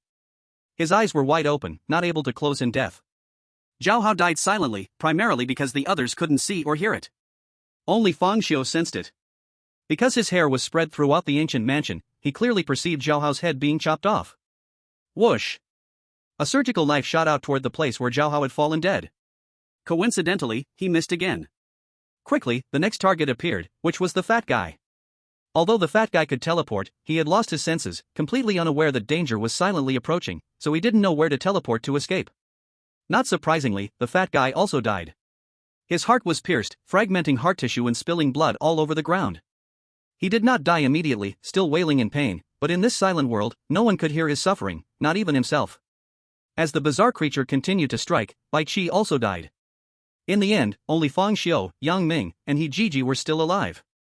Fang Xiu relied on absorbing pain to heal his injuries. Yang Ming used a corpse restraining pearl, while He Jiji had a more interesting mechanism. She constantly deceived herself, suggesting to herself that she wasn't hurt, and so she truly felt no pain. However, from her wildly rising chest and pale face, it was clear she wouldn't last much longer. From this point, Fang Xiu realized that as they faced more powerful bizarre creatures, the ones who could really survive were the high-tolerance spiritualists, who were not easily killed in one strike. Existences like Bai Qi, with high attack but low health, had no margin for error at all. Faced with a creature he could deal with, one strike would settle it. Faced with a creature he couldn't deal with, it would also be resolved with just one hit. The approach was straightforward and efficient, leading to an uninteresting win and painless loss. Soon, He Jiji also died. She was drained of all her vigor and died from exhaustion. Then, Fang Xiu also died for the same reason. No need to ask why Yang Ming wasn't the first to die, it was fate. Perhaps, in the end, he wouldn't even die and might even turn the situation around, but there was no opportunity for that now because Fang Xiu began to die and revert through time. When the timeline was reset, Fang Xiu faced the eerie ancient mansion, still calmly choosing to enter. Because he couldn't die in vain, he wanted revenge. Moreover, he had already found a way to defeat this bizarre creature. Today I got off work early, I'll update a chapter first, and later another chapter. The updates in the past few days might be a bit underwhelming. After this week is over, I'll update more during the May Day holiday. I hope my family understands. It's not that I can't, it's that my boss won't allow it. Chapter 205 I can be struck countless times. You all wait outside the ancient house, I'll be back soon, Fang Xiu said calmly to everyone. Everyone nodded, seemingly not at all opposing his decision, not even asking why. Heiji looked surprised and said, Brother Xiu, are you really going in alone? Following the pattern, the strangeness inside must be stronger than in the last 2 stops. If you go in by yourself. Hey, it's fine, you don't need to worry, Zhao Hao said with indifference. Since Brother Xiu has said this, there won't be any problems. You're just not familiar with Brother Xiu yet, which is why you're asking such questions. Once you know him better, you'll understand. Being on the same team as Brother Xiu, you don't need to think of anything, ask anything, just trust Brother Xiu unconditionally, and you'll be fine. Heiji was speechless. She looked at the others and found that they all fully agreed with Zhao Hao's viewpoint. For some reason, Heiji felt a strange anger. What if Brother Xiu tells you to die? Zhao Hao was slightly stunned, contemplating for a moment replied, if that really happens, it can only mean that something even more terrifying awaits me later, so Brother Xiu would tell me to die first.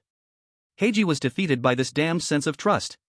In her anger, she also felt a bit envious because she might never be able to trust someone like that in her lifetime. Sometimes, she didn't even trust herself. Because she often deceived herself. Fang Xiu ignored Heiji's unusual behavior and walked alone into the ancient house. Looking at the ancient house he entered for the second time, he directly locked his target on the dry well. Whoosh! Whoosh! Countless silver strands of hair danced wildly, rushing into the dry well like a giant python emerging from its den. The next second, a bizarre, corpse-like figure with nails in its eyes and ears was hauled up. Swish! A silver lightning flashed in the eerie ancient house. A cold surgical knife plunged straight into the bizarre's forehead. This time, Fang Xiu planned to try killing it before the nail was pulled out from its eye. However, his plan failed. Just as the surgical knife was closing in, bang! The nails in the bizarre's eye shot out like bullets, the tremendous force directly deflected the surgical knife. Then, Fang Xiu saw darkness before his eyes, he became blind again, plunging into boundless darkness. But he felt no surprise, continuing to swing his blade. In his perception, the bizarre instantly broke free from the silver hair, its figure disappearing from sight. Just as he wanted to listen for its location, 2 crisp sounds rang out. That was the sound of the nails falling to the ground. In an instant, his hearing was lost. He fell back into the previous state. But this time, Fang Xiu did not choose to utilize the ability to spread his silver hair throughout the ancient house and sense the bizarre's movements. Because he would always be a step slower than the bizarre that way. This time, he chose to close his eyes, standing still, waiting for the bizarre's attack. Swish! The first strike came. From behind. Fang Xiu's back was once again slashed open with a huge wound, flesh torn away, exposing white bones. He remained standing still, not striking back, and his wounds instantly healed. The second strike came almost without any interval. It was his left arm. Swish! His arm was directly severed. He still did not retaliate. The third strike, the fourth strike, the fifth strike. Until the sixth strike, hitting his chest, Fang Xiu was instantly eviscerated. He finally took action. His action was to stop using his ability to absorb pain, then quietly die. Fang Xiu entered the ancient house for the third time, he did exactly the same things as before. Even the exact position of his final stand was precise to the millimeter. Silence and darkness enveloped him. The first strike. His back. He remained unmoved. The second strike. His arm. He did not flinch. Until after the fifth strike. Fang Xiu moved. He silently counted the time in his heart, predicting and striking with the knife straight toward his chest before the sixth strike arrived. Slash! The sharp blade felt as if it had pierced steel. At the same time, his chest was cut open, a massive fountain of blood gushing forth, the wound so large it revealed the beating heart inside. But Fang Xiu laughed. Because he had wounded this bizarre entity. The power of pain exploded violently. Inhuman cries of agony erupted from the entity's mouth. Suddenly, a grim smile appeared on Fang Xiu's lips, revealing his white teeth, and his handsome pale face turned ferocious, cruel, like a man-eating evil spirit. I can be hit countless times, but you can only be hit once, he he he. The terrifying, sinister laughter echoed through the eerie old house. Then, he twisted forcefully, the scalpel instantly stirring inside the entity like twisting dough, causing death 100 times over, and the countless pains he absorbed today to explode within the entity. Whoosh! His vision restored to brightness, and the world's most beautiful melody reached his ears. It was the wails of the entity in pain. After enduring so many attacks without responding, this was the moment he was waiting for. This entity was very fast. Fang Xiu had been passively taking hits in order to record its attack patterns. What if it was unseen and unheard? He could still see through its attack trajectory, it was just a matter of dying a few times. In fact, he could have counterattacked after the first strike if he had known the path of every strike. But Fang Xiu did not, as he was waiting for the right angle. With the entity behind him, this angle was not advantageous for him to strike. Stabbing backward would definitely be slower than stabbing forward. The same was true for the few side strikes. Only when attacking the chest could there be face-to-face confrontation, which was the fastest angle for a strike as the distance was the shortest. This was the most assured strike. As long as he calculated the time and struck early, even if the entity was faster, it wouldn't matter. Bang! Under intense pain, the lifeless entity collapsed to the ground. Just as Fang Xiu planned to take more pleasure in this, the dead entity's body crumbled like wind-eroded earth, turning into a pile of yellow sand. A cold light flashed in his eyes, and he felt increasingly dissatisfied with this bizarre train and its controllers. Chapter 206, An Unexpected Grave. At the moment the dead entity vanished, a slowly spinning white hole appeared at the mouth of the dry well where it had been. Fang Xiu gave the white hole a faint glance, then turned and left the old house. He was heading to the next stop, the graveyard. Having traversed 3 stops, he wanted to see what the final resting place was truly like. The strength at the old house stop clearly exceeded that of the previous 2 stops. If it weren't for the death rewind, there would likely be total defeat. The terror of the 4th stop, the graveyard, would surely be even greater. Fang Xiu had already prepared himself for multiple deaths before taking a look at the display of the burial site. His intuition told him that with such a mysterious and bizarre train, defeating each level offered a chance to exit, and all signs indicated that the burial site definitely hid some unbelievable secrets. Just like the secret trials in fantasy novels, the greater the difficulty, the higher the rewards often were. And all of this looked like it was laid out by someone. What on earth was the purpose of the person who arranged this place? What kind of powerful being were they? At least, a 4-tier powerhouse couldn't have done it. Fang Xiu could be certain of this because he had fought against the 4-tier Spade A. While Spade A's domain was strong, it was not equipped with such amazing abilities. Soon, Fang Xiu exited the old house. As everyone saw Fang Xiu walking out unscathed, no one was surprised, as if they thought Fang Xiu simply returned from dinner. In everyone's hearts, since Fang Xiu dared to enter the ancient house alone, he must have already seen the future, knowing he could easily handle it by himself. Simply put, when Fang Xiu decided to enter alone, everyone believed the future was already set, with no room for any surprises. Only Hei Jiji's beautiful eyes sparkled, continuously shining with brilliance as she looked at Fang Xiu. Get in the car. Everyone nodded and then got onto the strange train. On the train, Hei Jiji leaned closer and asked, Brother Xiu, what kind of weirdness is in the ancient house? Is it strong? Did you get hurt? Fang Xiu calmly glanced at her false concern and replied lightly, things that are already dead have no value to mention again. After saying that, he closed his eyes to rest, preparing to fully gear up for the graveyard. Hei Jiji looked at the meditative Fang Xiu, curled her lips in dissatisfaction, and fell silent. Soon, they arrived at the 4th station, the graveyard. When everyone got off the train, what they saw was a graveyard that seemed to stretch endlessly. On the grayish-white soil stood countless scattered graves. The distribution of these graves was very strange. Some were scattered dozens of meters apart, while others were clustered tightly together, giving a very disjointed feeling. A faint gray mist drifted through the graveyard, blurring vision and making everything appear hazy. Seeing this faint gray mist, Fang Xiu immediately frowned, for he had seen similar mist before. The last place he had encountered it was the other shore. However, the mist before him was different from the one on the other shore. The graveyard's mist was much lighter, as if it had been diluted several times. Could it be? Fang Xiu quietly formulated a guess in his heart, and he walked straight into the graveyard, stepping onto the grayish-white soil. The others followed closely. Zhao Hao said with some fear, why is this mist gray? It can't be poisonous, right? Just as he finished speaking, a strong inhaling sound came from beside him. It was Fang Xiu. Fang Xiu suddenly took a deep breath, drawing in a large amount of gray mist into his chest. Brother Xiu, Zhao Hao was left speechless. Then, Fang Xiu slowly exhaled a breath of turbid air, saying, yes, this is the smell. He was basically certain that this faint gray mist had come from the other shore, as the smell was the same. Inhaling it felt like breathing in sulfuric acid, fiercely eroding his insides. But his physique was even able to endure the true other shore, let alone this diluted mist. Cough, cough, Zhao Hao and the fatty suddenly began to cough violently. The coughing sounded as if they were trying to cough out their own lungs, unable to speak a word, consumed only by the fit of coughing. As they coughed, blood began to spill from their mouths and noses, and they started to cough up blood. The faces of the others changed slightly. The mist is poisonous. Seeing the two who nearly coughed out their hearts, Fang Xiu ordered them to return and stay away from the graveyard, waiting by the edge of the strange train. This mist has a strong corrosive effect on humans, only a third-tier spirit master can resist it. Zhao Hao, fatty, you two stay behind and wait.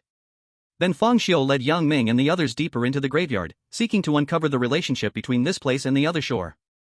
The other shore was crucial to him, it was his ultimate home, for where there is the uncanny, there he would be. The other shore was the home of the uncanny, which was also his home. Since the day Fang Xiu saw the other shore, he set his goal, one day, he would level the other shore. The group continued to delve deeper, and the grey mist grew increasingly dense, with even Yang Ming and the others coughing intermittently. Fang Xiu was well aware that even third-tier spirit masters could not survive on the other shore. The reason Yang Ming and the others could enter the graveyard was not because they were strong enough, but because the mist here was relatively thin. If this were the true other shore, aside from him, everyone else must die. Even if Heiji can deceive himself, it's of no use, sooner or later, he will exhaust his spirit and die. To survive on the other shore, there are only two methods. One is to be powerful enough to ignore the grey mist. From what it looks like, a third-tier spirit master can't reach this level, and whether a fourth-tier can is still unknown. The other is to become strange. Since the other shore is a home of the strange, as long as one becomes strange, they can survive there. Besides this, there are no other methods. This is the terror of the other shore, not to mention those powerful strange beings. Even mere survival is impossible for humans. The graveyard has the mist of the other shore, and it is very thin. Fang Xiu speculated that perhaps the deeper they go, the closer they get to the other shore, which is why there's a faint mist flowing out. So what is the final resting place? Could it be another name for the other shore? Everything still needs to be checked in person. As everyone walked, they cautiously observed the movements around them, their minds tense to the extreme. One reason is that just the mist has such great power, so one can imagine how strong the strange beings behind it will be. Another reason is that Fang Xiu has yet to say the reassuring words that everyone is waiting for. I have seen the future. This sentence is like a calming pill. No matter how treacherous the environment or how powerful the strange beings, once this sentence is said, everyone will feel as if they have taken a calming pill. They won't be nervous or afraid, even their mindset will be very relaxed. Look, it seems that every tombstone has a name. Heiji pointed at a nearby tombstone and said. Everyone looked and saw written on it, Grave of Zhou Jinan. Everyone had no impression of this name. They continuously looked at the surrounding tombstones, each one bearing its own name. Chen Yangjun, San Shangron, Yang Shufan, Li Fangfang, Chen Jiangwo. Have you noticed how these names feel very old-fashioned? Heiji seemed a bit surprised. Could this be a grave of people who died 100 years ago? Very likely, the three sites we've walked through have some elements from 100 years ago, and these names are also the same. Could it be that we have really traveled back in time to 100 years ago? Yang Ming was inexplicably excited. Idiot, what are you happy about? Bai Qi scolded angrily. Yang Ming just smiled. Traveling back 100 years, this is time travel. With our modern knowledge, going back 100 years would be like a dimensional strike. Knowing history so well, becoming the world's richest man would be incredibly easy. Everyone was somewhat speechless. Yang Ming's focus was always different from others. Heiji even rolled his eyes in defeat. Is he really the captain of Lutang City? With a captain like him, Lutang City has survived to now. It must be divine protection. Yang Ming was slightly taken aback. Oh, how did you know it was divine protection? Did you know me before? Heiji. Fang Xiu ignored the bickering and calmly walked deeper into the graveyard. Suddenly, he paused, his pupils involuntarily widening, his gaze fixated on a particular tombstone. Brother Xiu, what's wrong? Why aren't you moving? Yang Ming asked in surprise. But Fang Xiu did not respond, still staring intently at that very ordinary tombstone. Only because it bore several big characters, Grave of Zhou Qingfeng. There will be another chapter later. Chapter 207, My name is Zhou Qingfeng. Why is it the grave of Zhou Qingfeng? Could it be that Zhou Qingfeng is dead? Fang Xiu immediately thought of the information previously revealed by Spadeke. Zhou Qingfeng has disappeared, and they also don't know where the headmaster went. So? He is dead? Fang Xiu vaguely felt it was unlikely. The mysterious headmaster who dared to calculate destiny, wholeheartedly serving the ideal of becoming strange, and a being who could easily manipulate S-class strangeness, how could he die here? Is it a coincidence of names? Seeing Fang Xiu ignore them, everyone. Curiosity arose in his heart, and following his gaze, his face instantly changed. Zhou Qingfeng's grave. Zhou Qingfeng is dead? Yang Ming was in shock. Even the stoic Bai Qi was equally shocked. Having experienced the journey to Qingshan Mental Hospital, no one knew better than they did the horror of director Zhou Qingfeng. They had encountered 2 S-class anomalies in the mental hospital alone, not to mention the many others they had not faced. Such an existence, capable of creating S-class anomalies, actually died here silently? Heiji looked curiously at everyone, then glanced at Zhou Qingfeng's grave, and asked, "Who is Zhou Qingfeng? Is he your friend? Why are you all so shocked to see this grave?" Yang Ming took a deep breath and explained, "Although we have never seen the real Zhou Qingfeng, we have seen the S-class anomalies he created." What? Heiji was instantly taken aback, her mouth slightly open. "He can create S-class anomalies? Did I hear that wrong? S-class anomalies can actually be made by someone? Are you joking?" However, no one was laughing, only a serious atmosphere remained. Seeing this, Heiji's heart sank. She couldn't imagine that there could be someone in this world capable of creating S-class anomalies. Was this still a human? After all, these were S-class anomalies, the highest level of anomalies in the world, capable of wiping out a nation if not contained. Could it be a case of the same name? Bai Qi said seriously. "Whether it is or not, we'll know once we dig it up," Fang Xiu replied and began to dig up the grave. He was going to dig up Zhou Qingfeng's grave. Heiji felt a bit anxious. After all, this graveyard was so terrifying that digging blindly could lead to some bad consequences. However, she remembered the trust everyone had in Fang Xiu and ultimately did not stop him. Perhaps, he had already seen the future? Countless silver strands of hair grew and gathered, like a drill bit, constantly digging into the grave. Soon, a large hole was made. Inside the hole lay an ordinary coffin, a very plain wooden coffin. It was so ordinary that it didn't feel like it could hold the body of a big shot. But the moment he saw the coffin, for some reason, Fang Xiu had a vague feeling in his heart. He felt that Zhou Qingfeng was inside. This feeling grew stronger. Suddenly, Fang Xiu reached out and gently grabbed one side of the coffin. Yang Ming and the others nervously watched his movements, all very curious about whether Zhou Qingfeng was indeed inside. The next second, the mystery was unveiled. Bang! Fang Xiu threw open the coffin, instantly revealing the scene inside. Inside lay a person, or more precisely, a corpse. The corpse looked very fresh, as if it had been preserved. It didn't seem like a dead person at all, more like someone who was just sleeping.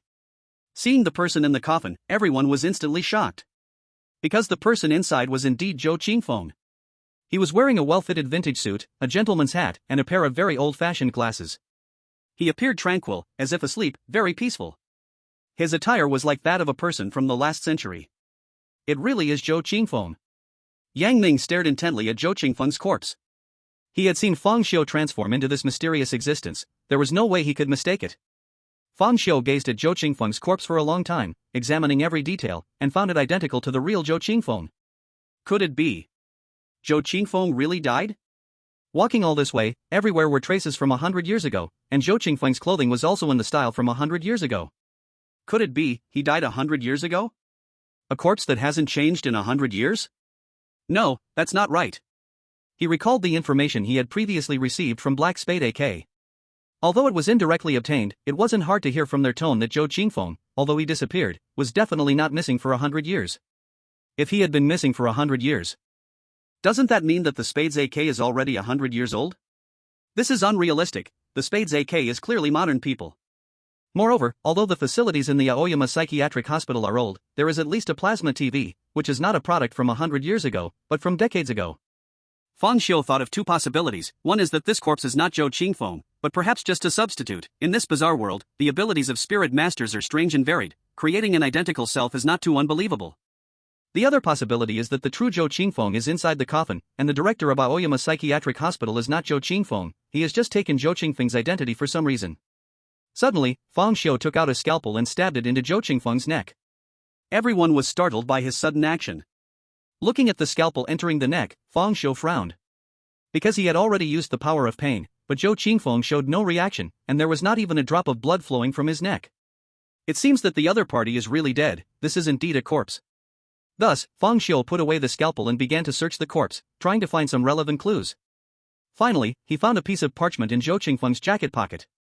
The moment he touched the parchment, Fang Xiu determined that it was of the same material as the parchment in Aoyama Psychiatric Hospital. Even Yang Ming confirmed on the spot after seeing the parchment, he is definitely Zhou Qingfeng, no doubt about it, this guy is an old riddle master, he loves to leave people with parchment. In fact, Yang Ming blamed Zhou Qingfeng wrongly. After all, the man didn't have riddles, it was just that many things were intercepted by Fang Xiu, leading to Yang Ming not having complete information, so naturally, he was left perplexed. Fang Xiu ignored Yang Ming and focused entirely on the parchment. If anyone in this world understands the bazaar, it must be Zhou Qingfeng.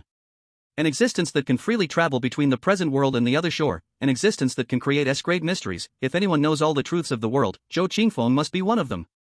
These truths are what Fang Xiu wants to know. So, he slowly opened the parchment and saw the words, "My name is Zhou Qingfeng. When you see this sentence, I have already died." Chapter 208, The Bazaar That Ends an Era. Died? Fang Xiu frowned slightly. Could this be Zhou Qingfeng's last words before he died? Who killed him?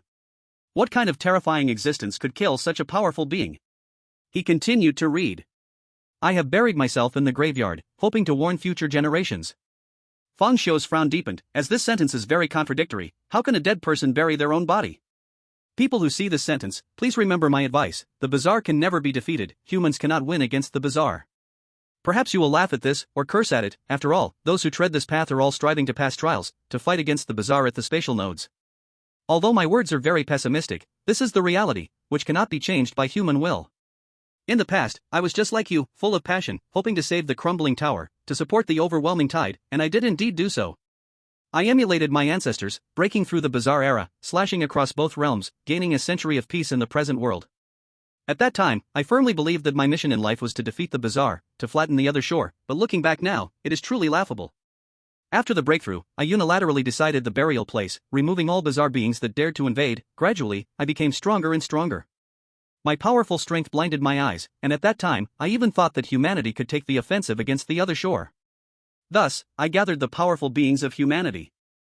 1,000,000 people pledged their allegiance, crossing to the other shore, and then, everyone died, all died. At that moment, I realized that human power was so weak in the face of the strange. The only reason we could drive them away was that the spatial nodes were too small, and those powerful strange beings could not temporarily step into this world. In front of the strange, humans are nothing but ants, and can only be ants. For ants to attempt to kill the strange gods is truly laughable, laughably so. Seeing this, Fang Xiu fell silent. On the side, Yang Ming and the others were completely in an uproar.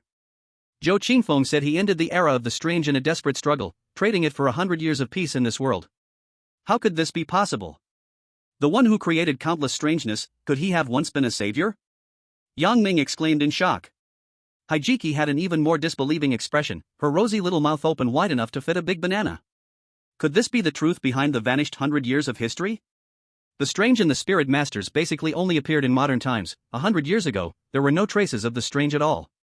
If what is written here is true, doesn't that mean that 100 years ago, Zhou Qingfeng eliminated all strangeness in the world and led a group of spirit masters to their deaths? Yet such a person actually says that humans can never triumph over the strange. He says humans in front of the strange are just ants and can only be ants, using the word ant 3 times. It's truly unimaginable what kind of horror Zhou Qingfeng, who ended the era of the strange, encountered on the other shore along with all the strong humans. Even Bai Qi, who was usually quiet and expressionless, surprisingly spoke a long segment, showing his inner shock. In response to everyone's exclamations, Fang Xiu remained silent. He just calmly stared at the two words ant. Suddenly, he smiled. Ants, huh? He. Whether humans or ants, it doesn't matter. What matters is, as long as I don't die, the strange must die. Fang Xiu didn't care how strong Zhou Qingfeng once was, nor did he care how powerful the strange were, because no matter how strong the enemy, he would seek revenge. Perhaps he would die on the road to revenge, or perhaps he would encounter strangeness that even death could not resolve, but so what? Just because the strange are strong, should revenge not be taken? Can hatred that has faced death 100 times be forgiven? If a person can forgive everything, then everything they experienced is what they deserved. It seems there are words on the back, Hijiki exclaimed. Fang Xiu paused and turned the parchment over. It was written, I am Zhou Qingfeng. The favor of fate made me believe I was the special one until I stepped onto the other shore, where a blood-weeping bride waved a storm of blood and rain, and the twisted strange faces cried endlessly. I lived again, believing I saw the highest scenery. I firmly believed I could reach the top, yet suddenly encountered the terrifying devourer that swallows heaven and earth, and only then did I realize what the peak was. The young and tender began to break apart, the angel tore my flesh and bones apart. It turned out that the peak power of humanity was just a despairing ember. Upon reading this passage, Fang Xiu's pupils suddenly contracted. Fate. Devourer. Young scars. Carved flames and thorns. Three terrifying figures unconsciously emerged in his mind, the devourer swallowing heaven and earth on the other shore, standing above the nine heavens, wearing a crashing and boiling imposing attire, high above the dome like the sun, with giant eyes of blood, adorned with white wings streaked with blood. Fang Xiu never imagined that Zhou Qingfeng had such a past behind him. He thought he was merely the director of Qing Mountain Psychiatric Hospital, a researcher capable of creating S-level strangeness and completely insane, but he never expected Zhou Qingfeng turned out to be the fate of the last generation, and successfully ended an era of strangeness. The level of strength required to achieve such a feat was already beyond words. Yet, such an existence, representing the peak power of humanity, ultimately sought to initiate universal strangeness. When you truly can't win, you join in. Now Fang Xiu finally understands what kind of terrifying existence Zhou Qingfeng has encountered to give birth to such a desperate thought. It turns out to be a glutton, a rabbit-headed bride, and an angel. If they are those kinds, it is not hard to understand. Although he was not stopped by Ji Yao, Fang Xiu has already sensed the strangeness from the glutton, realizing just how powerful it really is. It is no exaggeration to say that any one of these three, if they descended to the world, would be enough to extinguish it. Later. Chapter 209, Fishing in the Graveyard. All the spirit masters in the world, one by one, combined together, would not be a match for any one of these three. The gap in strength, only Fang Xiu, who has experienced it hundreds of times, truly understands. It is not the gap between humans and gods, but the gap between ants and gods. From this description, it is not hard to see that Zhou Qingfeng must have led the human strong to the other side, first encountering the blood-weeping bride, and the twisted eerie faces that led to their total annihilation. But he himself might possess some kind of resurrection ability, or perhaps the favor of destiny kept him from dying. At that time, he had not given up hope. He still believed he could become stronger, reach the peak, and defeat the Eerie. This is very normal. After all, he is the peak strong of humanity from the last century, who naturally would not be easily defeated. However, when Zhou Qingfeng once again mustered up his confidence, he encountered the glutton and the Jiban angel, these beings like deities, and was torn apart like a toy, ultimately falling into complete despair, realizing the true gap between humanity and the Eerie. Thus he came to the idea that humanity could never overcome the Eerie. So the question arises, who built the Qingshan Psychiatric Hospital? Is it the resurrected Zhou Qingfeng, or the inheritor of his will? Fang Xiu tends to lean towards the latter, for he does not believe anyone could survive after seeing such powerful Eries, of course, except for himself. Moreover, if he is not mistaken, this graveyard is likely where Zhou Qingfeng and his comrades are buried. Who buried them? It is highly likely to be someone who inherited Zhou Qingfeng's will, perhaps his descendant or follower. Zhou Qingfeng should really be dead, otherwise, why would destiny have become Yang Ming? Of course, everything currently is just speculation. With Fang Xiu's current strength, it is hard to imagine what such a level of existence can accomplish, or perhaps Zhou Qingfeng is just Zhou Qingfeng, he really didn't die. He actually was the former destiny. Yang Ming rarely appeared a bit low-spirited. Maybe he thought of himself, after all, the former destiny failed, what about himself? This made him involuntarily ask, Xiugu, is it really impossible for humans to defeat the Eerie? They can. Yang Ming was momentarily stunned, a glimmer of hope appearing in his eyes. Really? Fang Xiu calmly looked at him and said faintly, I have seen the future. Yang Ming's pupils instantly widened, a smile unconsciously appearing on his face. Ha ha. I knew it. I just knew it. In contrast to Yang Ming's joy, Bai Qi was somewhat silent. He clearly knew that Fang Xiu was speaking falsehoods. Because judging from the facts, Fang Xiu was only a second-tier spirit master, and each of his precognitive moments was not long, mostly just that day or within a few days. So, he could not predict the distant future, the victory of humanity. Bai Qi cast a worried glance at the delighted Yang Ming. He did not know whether Yang Ming truly could not hear Fang Xiu's lies or simply did not want to hear them. Living truly requires hope, even if that hope is false. But what Bai Qi did not know was that what Fang Xiu said was not precognition, but his own belief. He would eventually see such a future, and if he could not see it, it could only mean he was already dead. You all quickly look. The words on the parchment have disappeared. Suddenly, Hei Jiji let out a startled cry. Everyone hurriedly looked over and saw the writing on the parchment slowly fading away, much like the spirit of the Qing Mountain Mental Hospital. Even more bizarrely, the corpse of Zhou Qingfeng began to vanish as well, gradually turning into dust, blown away by the wind, disappearing into the world without a trace. Is it happening again? Everything about Zhou Qingfeng, once discovered, will fade away. Has someone erased his existence? Or has he erased his own existence? Fang Xiu pondered for a moment and stopped thinking. He decided to go and check the burial site. He speculated that the burial site might be the spatial node Zhou Qingfeng mentioned, the boundary between the other side and reality. This is also why the graveyard is filled with the thin gray mist from the other side. However, to enter the burial site, they must first conquer the strange happenings of the graveyard. They had been walking for a while, yet so far, they still hadn't encountered any of the graveyard's oddities. Keep moving deeper into the graveyard. With Fang Xiu's command, everyone set out again, heading deeper into the graveyard. The graveyard seemed endless. According to their pace, they walked for a long time, yet still saw no end. Moreover, the graves surrounded them endlessly. If it weren't for the mist getting thicker, it would have felt like they were just going in circles. Suddenly, a chilling wind blew through. They heard the eerie laughter of a girl in their ears. Who is it? Hey Gigi was startled, nervously scanning the surroundings. Yang Ming and the others were the same. Only Fang Xiu remained calm, for he was very familiar with this laughter. It was the wind from the other side, blowing as if a girl were laughing. It's just the sound of the wind, Fang Xiu explained. The others were stunned. A wind that sounds so strange could actually exist in the world. Cough cough. Bai Qi suddenly started coughing violently, covering his mouth and nose with his hand. When he opened it again, there were conspicuous red bloodstains on it. The mist is too thick, and that wind seemed to have an erosive effect on the body. Even though I've been using my spirit to resist, I can't be entirely immune. Instead, it has consumed a lot of my spirit. The injured Bai Qi said. Little Bai, why don't you go back and find Fatty and the others? Yang Ming suggested worriedly. Upon hearing this, Bai Qi instantly became angry. Ever since he didn't become the leader, he had been competing with Yang Ming but always fell short. Yang Ming is the captain, he is the vice captain. Yang Ming broke through to the third level first, and now he has two. How could he leave before Yang Ming? Humph, it's just a small injury. True, you've always been getting hurt, you should be used to it by now. Bastard, what are you saying? Do you believe I'll kill you? After some banter, the previously dispirited Bai Qi felt invigorated again. Everyone continued walking deeper, and this time, they finally saw something different. To be precise, they saw a figure. Deep within the grey mist sat a hunched, elderly figure, completely still, like a statue, holding a fishing rod, fishing in the graveyard. Seeing such a bizarre scene, everyone immediately stood alert. Fang Xiu led them closer and finally got a clear look at the old figure. He resembled a corpse, dry and stiff, with a pale blue complexion, bearing signs of decay, and the line from his fishing rod was connected to a grave. Everyone felt a sense of disbelief. Was he fishing for corpses? Dear ones, the Tomato 2023 gift competition has begun. Please help me out. Click on the comment link at the end of the chapter or the pin post in the book circle to join the event. Every day, gifts can be drawn for a prize, and free gifts are also welcome. If you make it onto the reward leaderboard, you're sure to win big prizes. The rewards include iPhone 14, Apple headphones, Redmi phones, Tomato VIP, and so on. Please help me make it onto the leaderboard too, thank you all. Chapter 210, The Fisherman of Corpses. As the crowd drew closer, the fisherman of corpses began to move. He gently lifted his fishing rod, and the soil of the grave suddenly broke apart, revealing a body that he fished out. The body was incredibly large and fat, measuring about 6 feet 3 inches and weighing over 500 pounds, appearing like a giant meatball. Yet this hefty corpse was effortlessly hoisted by the fisherman with one hand, and with a gentle flick, the fishing line fell away, and the body stood firmly in place.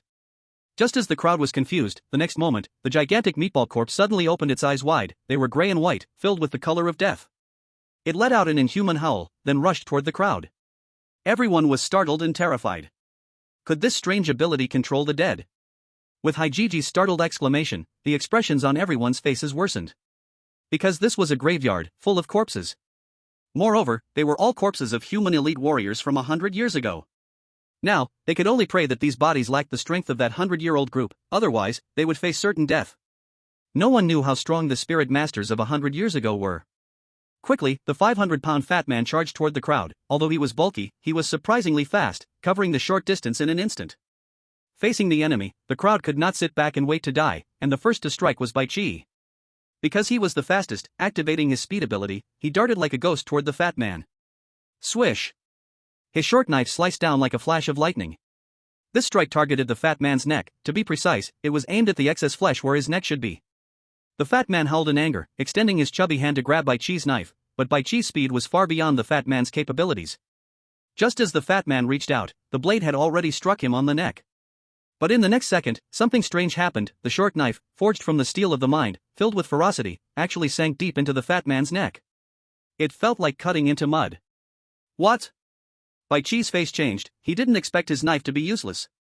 What kind of physique did this fat man have, that the blade was stuck in his neck, squeezed by fat? Clearly, this was the fat man's ability. At this moment, the fat man's hand was already reaching for Bai Qi.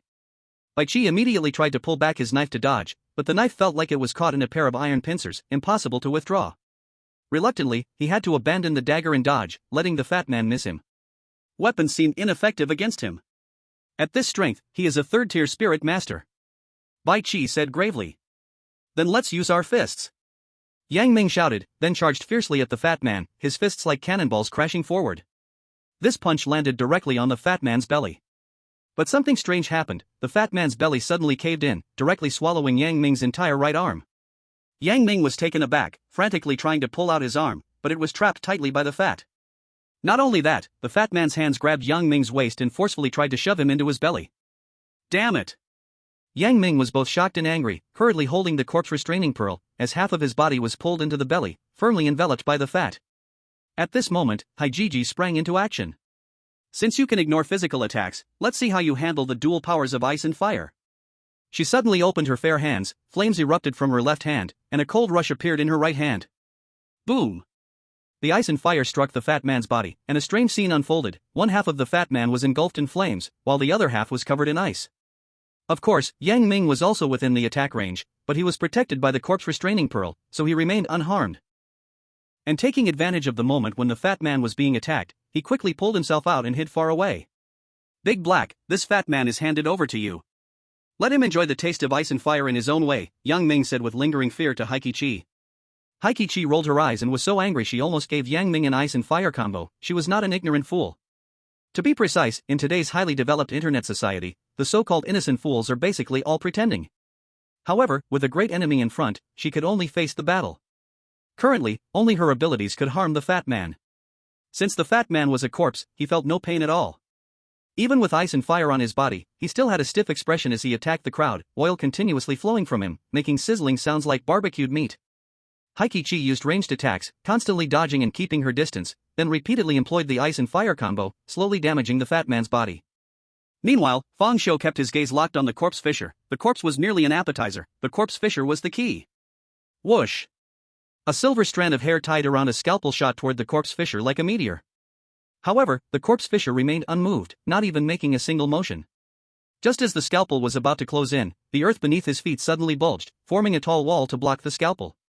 Then, the fishing rod swung, and the fishing hook fell into a grave again. With a gentle tug, another corpse appeared on the scene. It was a woman with long hair cascading down, dressed in coarse cloth that couldn't hide her delicate features, but her skin exhibited a unique pallor of death. Suddenly, the woman opened her eyes, revealing a pair of gray-white eyes filled with the essence of death. She stared straight at the crowd, and blood began to flow from all 7 orifices, crimson and foul-smelling blood streaming from her eyes, ears, mouth, and nose, looking indescribably terrifying, like a monster crawling out of hell. As the blood flowed more profusely, it gradually began to evaporate, as if water vaporizing into steam. Her blood transformed into a blood mist, continuously spreading around her and enveloping herself tightly. When the blood mist neared the crowd, a stinging sensation arose on their skin, accompanied by sizzling sounds. Everyone's expression changed drastically. The blood mist is toxic. Bai Qi suddenly darted aside, avoiding the attack range of the blood mist. While Yang Ming pressed forward, relying on the corpse-suppressing pearl to take on the challenge. Leave her to me, you all go deal with that weird thing. We can't let it fish for corpses anymore. To be continued. Chapter 211, True and False Prophecy of the Future.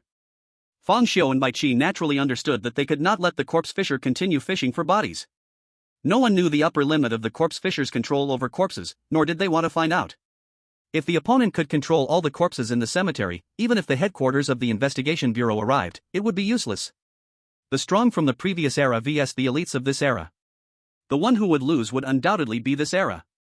Because the strong from the previous era had already crossed to the other shore to launch a counterattack against the creepy lair, but their results were not to be mentioned for now. It was already extraordinary that they could step to the other shore. One must know that the thin gray mist in the cemetery could harm even a third-tier spirit manipulator, which means third-tier spirit manipulators could not reach the other shore. If they did, they would die. In this case, the buried strong individuals here must have been at least third tier and above. As for why they didn't use their domains, it was probably related to the fact that they were dead. After all, they had already died, and even if their corpses could be controlled, it would be hard to unleash their full power from before their death. Whoosh, whoosh. Fang Shou and Bai Qi turned into 2 shadows, attacking the corpse fisher from left and right. But just as they were about to get close, a tall earthen wall suddenly rose beneath their feet, blocking their path. The two kept changing directions, but the earthen walls would rise up, continuously blocking their way. At that moment, the corpse fisher struck again. The fishing hook was thrown towards the nearby grave. Bang! Another corpse was pulled up. It was a middle-aged peasant man, a bit hunched, with shallow lines on his face and an old axe for chopping wood in his hands. Once the peasant appeared, his eyes widened in anger, letting out a furious roar. Then his whole body burst with blue veins as his muscles crazily expanded, and in the blink of an eye, he transformed into a devilishly muscular figure over 2 meters tall. His face was no longer the honest one from before, but filled with rage and ferocity, as if he had gone mad. He roared and raised the axe, charging towards the closest Bai Chi. Bai Chi's eyes turned cold, and the short knife in his hand slashed out like lightning. Clang! A violent metal clash rang out. Bai Chi only felt an unstoppable force strike him, he was directly sent flying. Yet, his reflexes were sharp, using his waist power to twist his body and land steadily. However, that blow still made his palm split, and blood began to flow from where he held the short knife. The pain ignited his fighting spirit. He knew he couldn't match the peasant in strength, but in speed, he believed he was unbeatable. Whoosh!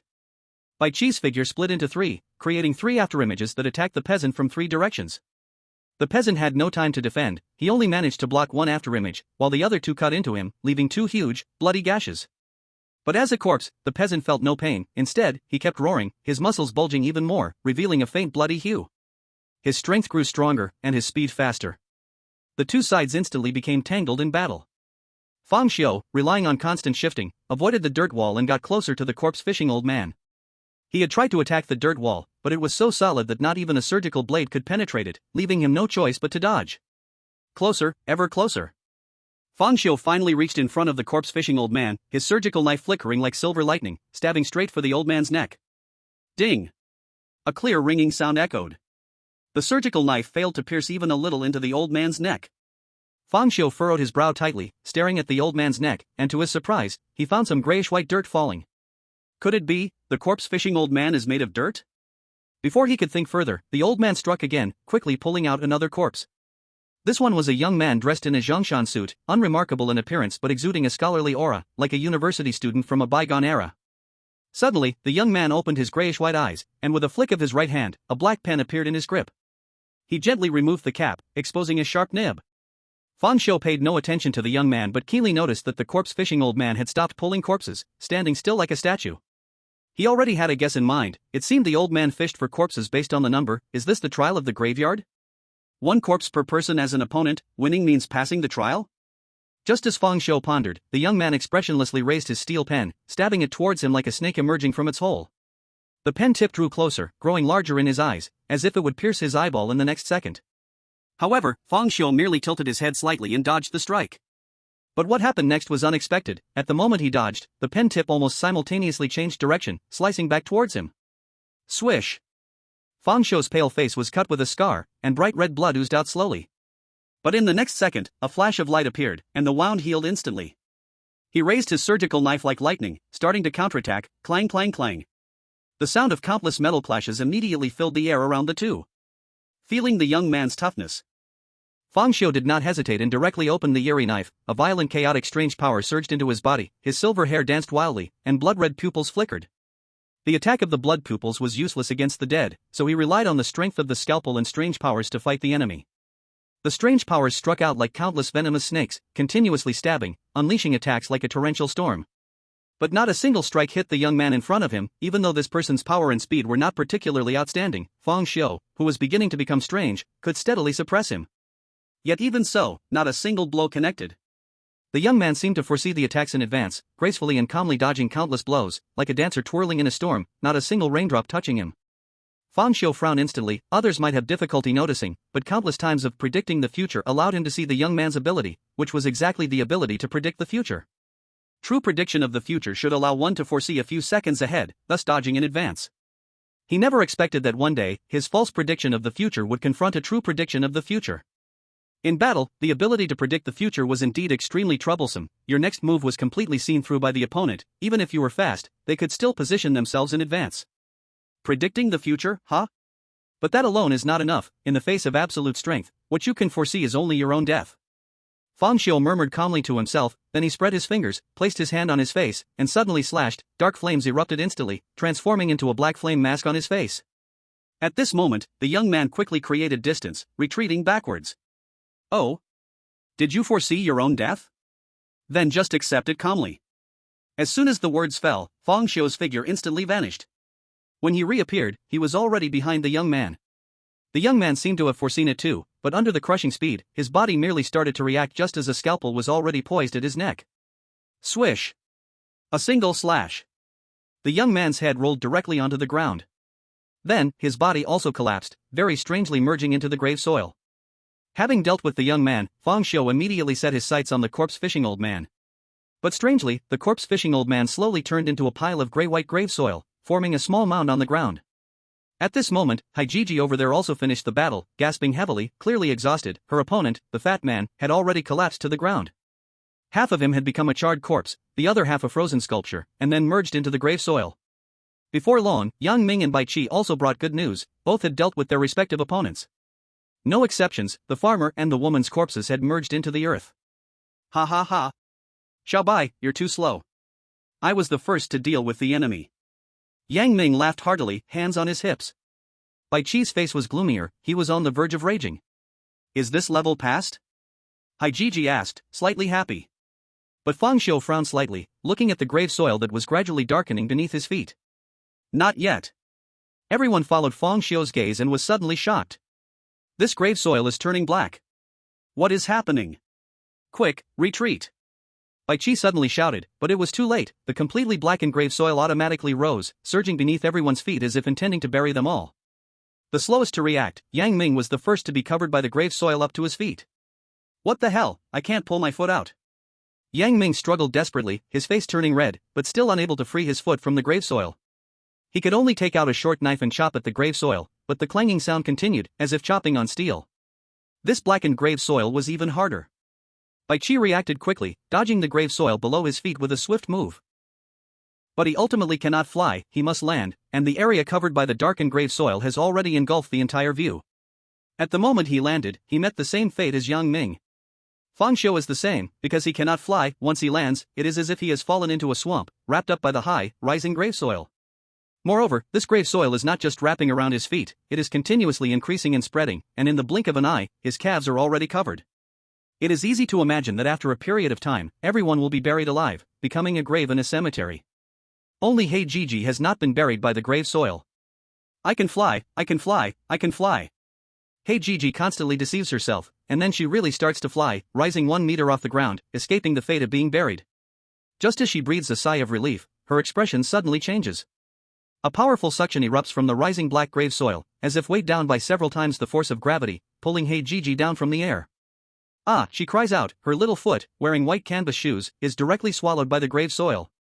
At this point, all of them are consumed. The grave soil continues to rise, like the sea level, wanting to bury everyone alive. Fang Xiu looks at the grave soil that has already covered his calves, and he suddenly unleashes the power of the original mask, black flames burning terrifyingly on his body. Boom! With the explosion of immense power, the grave soil is immediately shaken, blasting open. But in the next second, endless grave soil surges back, once again burying Fang Xiu's calves. Fang Xiu furrows his brow, scanning the surrounding grave soil that has turned completely black, almost endless at a glance. Like before, even if he were to explode again, he wouldn't be able to do it many times. After all, he is currently only a second-tier spirit master. He roughly estimates that bursting free, then rapidly escaping, then being buried again, and so forth, the spirit energy simply cannot support him all the way out of the graveyard.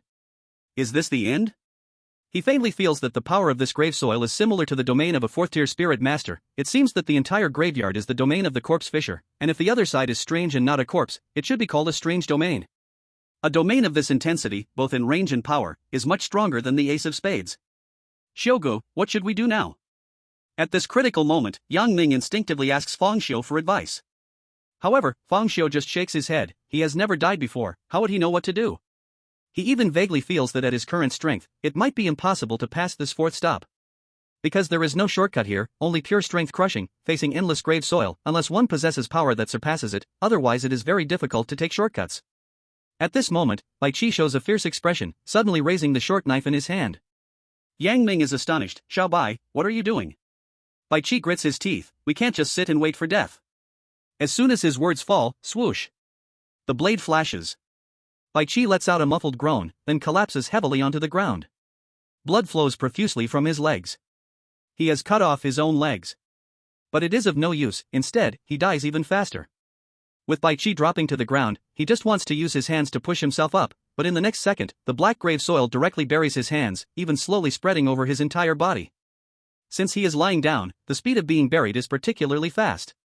Bai Qi is shocked, struggling desperately, but everything is in vain, he is directly buried alive. Xiao Bai. Yang Ming's eyes are about to burst, but he is completely unable to move past to help due to the grave soil's restraint.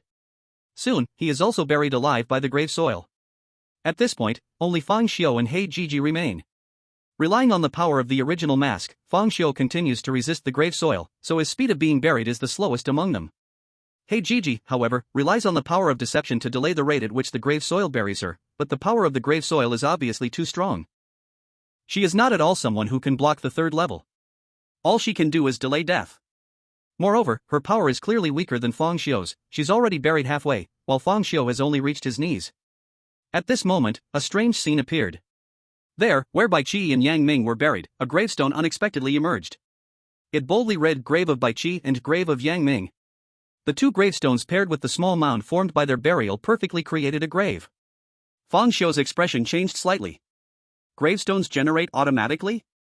It seems that Zhou Qingfeng really buried himself back then. Just lying down in the grave took care of everything. Compared to Fang Xiu's calmness, He Jiji, facing death, was extremely flustered. Brother Xiu, why are you so calm? Do you have a way out? No. Fang Xiu said calmly. If it weren't for the fact that she was about to die, He Jiji would really want to retort, if you have no way, why always act like you're certain? We're about to die, should you be so calm? But why are you not afraid at all? Do you not fear death? I'm used to it. That casual remark left He Jiji stunned. At this moment, the grave soil had reached her chest, and she could feel her breathing becoming strained. The threat of death was becoming more imminent, yet He Jiji was no longer as panicked as before, almost as if she had resigned to her fate. When fate cannot be changed, all one can do is accept it calmly. She glanced at Yang Ming and Bai Qi's graves and said to Fang Xiu, "It seems I will die first. When I die, could you please check the name on my gravestone?" These words surprised Fang Xiu slightly. Is there really someone who doesn't know their own name? Chapter 213, Lies. He Jiji seemed to realize her words raised questions, her fair and exquisite face dimmed slightly as she smiled. Well, I'll be dead anyway, so the next words might be the only truth I ever speak in this lifetime. I don't want to die with a mouth full of lies. You've likely guessed my ability during this journey. That's right, my ability is lies. I can accumulate the power of lies by constantly deceiving others. The more people I deceive, the stronger the power of lies becomes. Then, using this power, I can turn lies into reality. Of course, the more outrageous the reality, the more power it consumes, and the greater the drain on my spirit. Listening to He Jiji's explanation, Fang Xiu felt no surprise at all, he had already guessed it from her previous behavior. What he hadn't guessed was that the power of lies needed to be accumulated through deception. He always thought that lying was He Jiji's flaw, similar to Zhao Hao's characteristic. It turns out the reason she never spoke the truth was to accumulate the power of lies. I grow stronger through lies, but I also gradually lose myself because of them. I deceive too many people that sometimes I deceive myself, to the point where I forget who I am. He Jiji is just one of many names I have, I'm not even sure if my current appearance is truly me. As He Jiji spoke, the loneliness on her face deepened, and bitter smiles filled her lips. You must be puzzled why lying can make one forget their own name and appearance. It's because I have deceived too many people and have been seen through many times, which has caused me to offend many. So I had to change my appearance, I must deceive myself, and completely forget my past names and looks to escape pursuit. The abilities of spiritual practitioners are bizarre, and there are many who can see through disguises, even lie-detecting devices can uncover my lies. Only by thoroughly deceiving myself and transforming lies into reality can I avoid being seen through. Moreover, I once encountered a strange event related to consciousness. It can erase a person's personality. For the sake of survival, I had no choice but to weave one false personality after another to substitute for the one that died. That strange force that repeatedly erased my personality, although I survived in the end, I can't even be sure if the remaining personality still resembles the original one. Perhaps the real me has long since died, and now I am just a hollow shell built upon countless lies.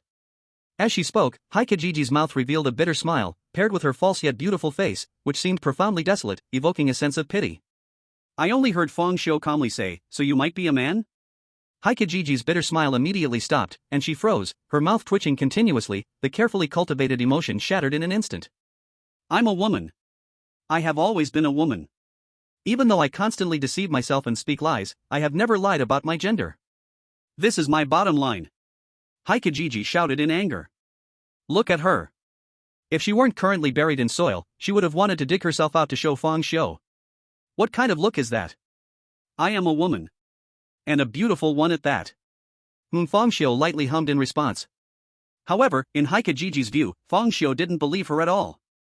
She became increasingly frantic, seemingly wanting to explain something, but at that moment, the dirt had already buried her fair neck and was even beginning to creep up towards her chin. A flash of panic crossed her eyes as she hurriedly said, "Fang Xiu, remember to look at my name. Even though we will all die, I still hope that in the final moments, someone will remember my name, even if it's just for an instant. If you miraculously survive, just burn my name." At this point, Haikajiji's words suddenly stopped, as the dirt had overwhelmed her mouth, then her nose, her eyes, and then her head. A moment later, Haikajiji was completely buried, transformed into a mound of earth, with a gravestone prominently standing before it. Fang Xiu calmly glanced at the gravestone. It read, "Grave of Xiao Chuxia." Chuxia. Xiao Chuxia. So, Haikajiji's real name is Xiao Chuxia. After only a glance, he withdrew his gaze and began to observe the graveyard. At this moment, the dirt on him had already reached his chest. He observed for a long time but still found no way to break free. This was simply a matter of brute strength. Without enough power, he could only be suppressed and buried alive by the dirt. It seemed that with his current strength, he was completely unfit to step onto the burial ground. With that thought, Fang Xiu directly gave up resistance, retracted the original mask, and allowed the dirt to cover him. Without the counterbalance of the strange power, the dirt accumulated rapidly, and in just a moment, the place where Fang Xiu was became a grave. Like others, a gravestone appeared out of nowhere before his grave, yet Fang Xiu, who was buried alive, would never see the name on the gravestone. After being buried alive, Fang Xiu first felt a wave of suffocation, followed by an overwhelming sense of emptiness. His entire body was consumed by nothingness, and the connection between his consciousness and flesh gradually severed, and soon he could barely sense the existence of his body, and then his consciousness began to blur. The third stop, the ancient house. Fang Xiu calmly walked out of the ancient house and saw Yang Ming and the others waiting outside. "Everyone, come in." They all nodded, without any hesitation, and followed Fang Xiu into the ancient house. Soon, they saw an ancient well inside the house, where a slowly swirling white hole had appeared. "Let's go, let's leave this place." As he spoke, Fang Xiu walked towards the white hole. That's right, he planned to leave, because it was currently impossible to cross the fourth stop, and the strange dirt was temporarily unresistible, waiting to break through the third level before coming back. "Brother Xiu, why did you change your mind? Didn't you say you wanted to go to the next stop? Why are you leaving for the white hole now?" Xiao Chuxia curiously asked. Fang Xiu replied without turning around, "Because at the next stop, everyone will die." The plain words fell on everyone's hearts like a thunderbolt on a sunny day. They never doubted Fang Xiu's words, since he said everyone would die at the next stop, then they would definitely die. Damn, I didn't expect the graveyard to be so dangerous. Everyone will die? Luckily, Brother Xiu, you foresaw it, otherwise, we would have been doomed, Yang Ming said, his face filled with lingering fear, as if he had truly experienced life and death. The others basically had similar expressions. Only Xiao Chuxia was still not used to it and was even quite curious. "Brother Xiu, what is the weirdness of the next stop? Why is it so strong?" Before Fang Xiu could answer, it was Yang Ming who became impatient. "Hey, big guy, why do you have so many questions? Just follow Brother Xiu, let's hurry up. Just thinking about how we might be wiped out in this ghost place makes me want to leave immediately." So everyone jumped into the white hole, not caring what was behind the white hole. Anyway, if Brother Xiu said to jump, they would jump. Xiao Chuxia looked angrily at everyone, stomped her foot, and finally had to follow. Chapter 214, Return. After everyone entered the white hole, they were all enveloped by a soft white light that wasn't dazzling but obscured all vision. The fat guy exclaimed in the white hole, "I can sense spatial fluctuations, this feels very similar to my teleportation." Soon, the white light slowly dissipated, and everyone appeared in a deep tunnel. The moment they materialized, they were all stunned. Because the tunnel was actually filled with people. To be exact, it was rows and rows of soldiers in special combat uniforms, holding submachine guns. Countless dark gun muzzles were aimed at Fang Xiu and the others. Everyone was startled but not panicked. With their current strength, facing firearms wasn't too frightening.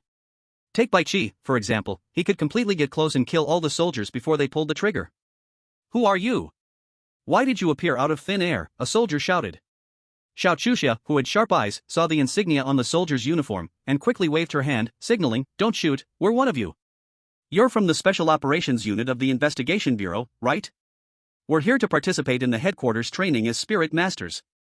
Even though Xiao Chuxia explained, the soldiers still did not lower their guns without receiving orders. At this moment, a handsome man in black casual clothes walked out from the group of soldiers. He looked serious and alert as he scanned Fang Xiu and the others. "I'm an investigator from the headquarters of the Investigation Bureau, Wen Yang. You say you're here for training at the headquarters? Then why don't you tell me the full name of the investigation bureau? The full name of the investigation bureau? Haiji immediately wanted to prove his identity. But as soon as he opened his mouth, he got stuck. That long and smelly name, like an old woman's foot binding cloth, he really couldn't recall. I know, Yang Ming said proudly. Isn't the full name of the investigation bureau the Global Anomalies, the Attack and Defense Investigation Bureau? The more he spoke, the more he faltered, and in the end, he collapsed entirely. Hey, what exactly is the full name of the investigation bureau? Can you all think about it? Zhao Hao and the fat guy exchanged glances. Who the hell could remember that? In the end, it was still Yang Ming scratching his head, smiling bitterly. Investigator 1, can we prove it in another way? How about you give the Luoting City Investigation Bureau a call? But... Looking at the bitter faces of the crowd, the originally serious Wen Yang couldn't help but laugh out loud. Alright, I was joking. If anyone can say the full name of the Investigation Bureau in one breath, then there's something wrong. It's normal not to be able to say it. Wen Yang's laughter was very approachable, without a sharp edge, just like an old friend they had known for years. Joking? Yang Ming was taken aback. Yes, it's just a joke. The famous Captain Yang Ming of the Green Vine City Investigation Bureau, and the world's only second-tier spirit master who has solved S-Class strange events, the Prophet Feng Xiu, along with others involved in S-Class strange events, who doesn't know them? I've already seen your photos. Wen Yang spoke with great skill. A joke closed the distance between them, accompanied by a small compliment that instantly won everyone's favor. Oh right, there's also the strongest spirit master of Shihong City, Miss Bai Jie. He did not miss anyone, treating all equally and showing no favoritism. This is like a toast at a banquet. Either you do not toast at all, or you toast everyone, but the worst thing is to toast everyone except one person. Bai Jie. Zhao Hao exclaimed in surprise, his eyes bulging like copper bells as he stared at the lovely Xiao Chuxia. Xiao Chuxia playfully smiled at everyone. Sorry, I tricked you all. It was my first time meeting you. I didn't dare to use my real name. I hope you won't hold it against me. Who cares about such things? But I really want to know, is your name really Bai Jie? Is your ability ice and fire? Zhao Hao quickly asked. His focus often landed on strange matters. Xiao Chuxia wore a pure smile and blinked. Yes, what's wrong with being called Bai Jie? I think my name sounds beautiful. Zhao Hao smiled awkwardly. It is nice. I have a teacher named Bai Jie too. Really? Xiao Chuxia's eyes sparkled with surprise. What does your teacher teach? Zhao Hao's expression instantly changed, and he stumbled over his words, unable to speak. On the other hand, the chubby guy smirked and said, what else could she teach? Of course, biology. Like, spring has come, and it's time for. If you don't shut up, no one will think you're dumb. Zhao Hao hurriedly covered the chubby guy's mouth. Ha, you all have such a good relationship. Wen Yang laughed, and the atmosphere suddenly felt a bit harmonious. Mr. Fong, this place is not suitable for a long stay. How about we get in the car to talk in detail? Wen Yang seemed to have already done some research and knew who the leader of this group was, directly asking Feng Xiu for his opinion. Feng Xiu nodded. Then, Wen Yang ordered the soldiers to put away their guns and took Feng Xiu and others into a black luxury van, which had everything from refrigerators to TVs inside. During this time, Wen Yang also took out his identification for everyone to check, to prove his identity. There are drinks and alcohol in the fridge. I didn't know your preferences, so I prepared a bit of everything. Please help yourselves. Wow, so nice. I want to drink iced cola. Xiao Chuxia acted like a freshly graduated girl from university, seemingly naive to the world. She directly took out a can of iced cola and started drinking. However, the truth was that the iced cola completely vanished when it reached her mouth, not a drop went into her stomach. Having often tricked others, her wariness was much stronger than that of ordinary people. She trusted no one, not even herself. It was only the last time she was buried in grave dirt, due to the cause of death, that she spoke some truths. Everyone found Wen Yang's preparations very useful. After all, they had seen many eccentric spirit masters, and suddenly encountering such a gentle and approachable spirit master from headquarters was indeed a pleasant surprise. Then, Wen Yang began to chat with everyone. If I'm not mistaken, you must have just come out of the bizarre domain, right?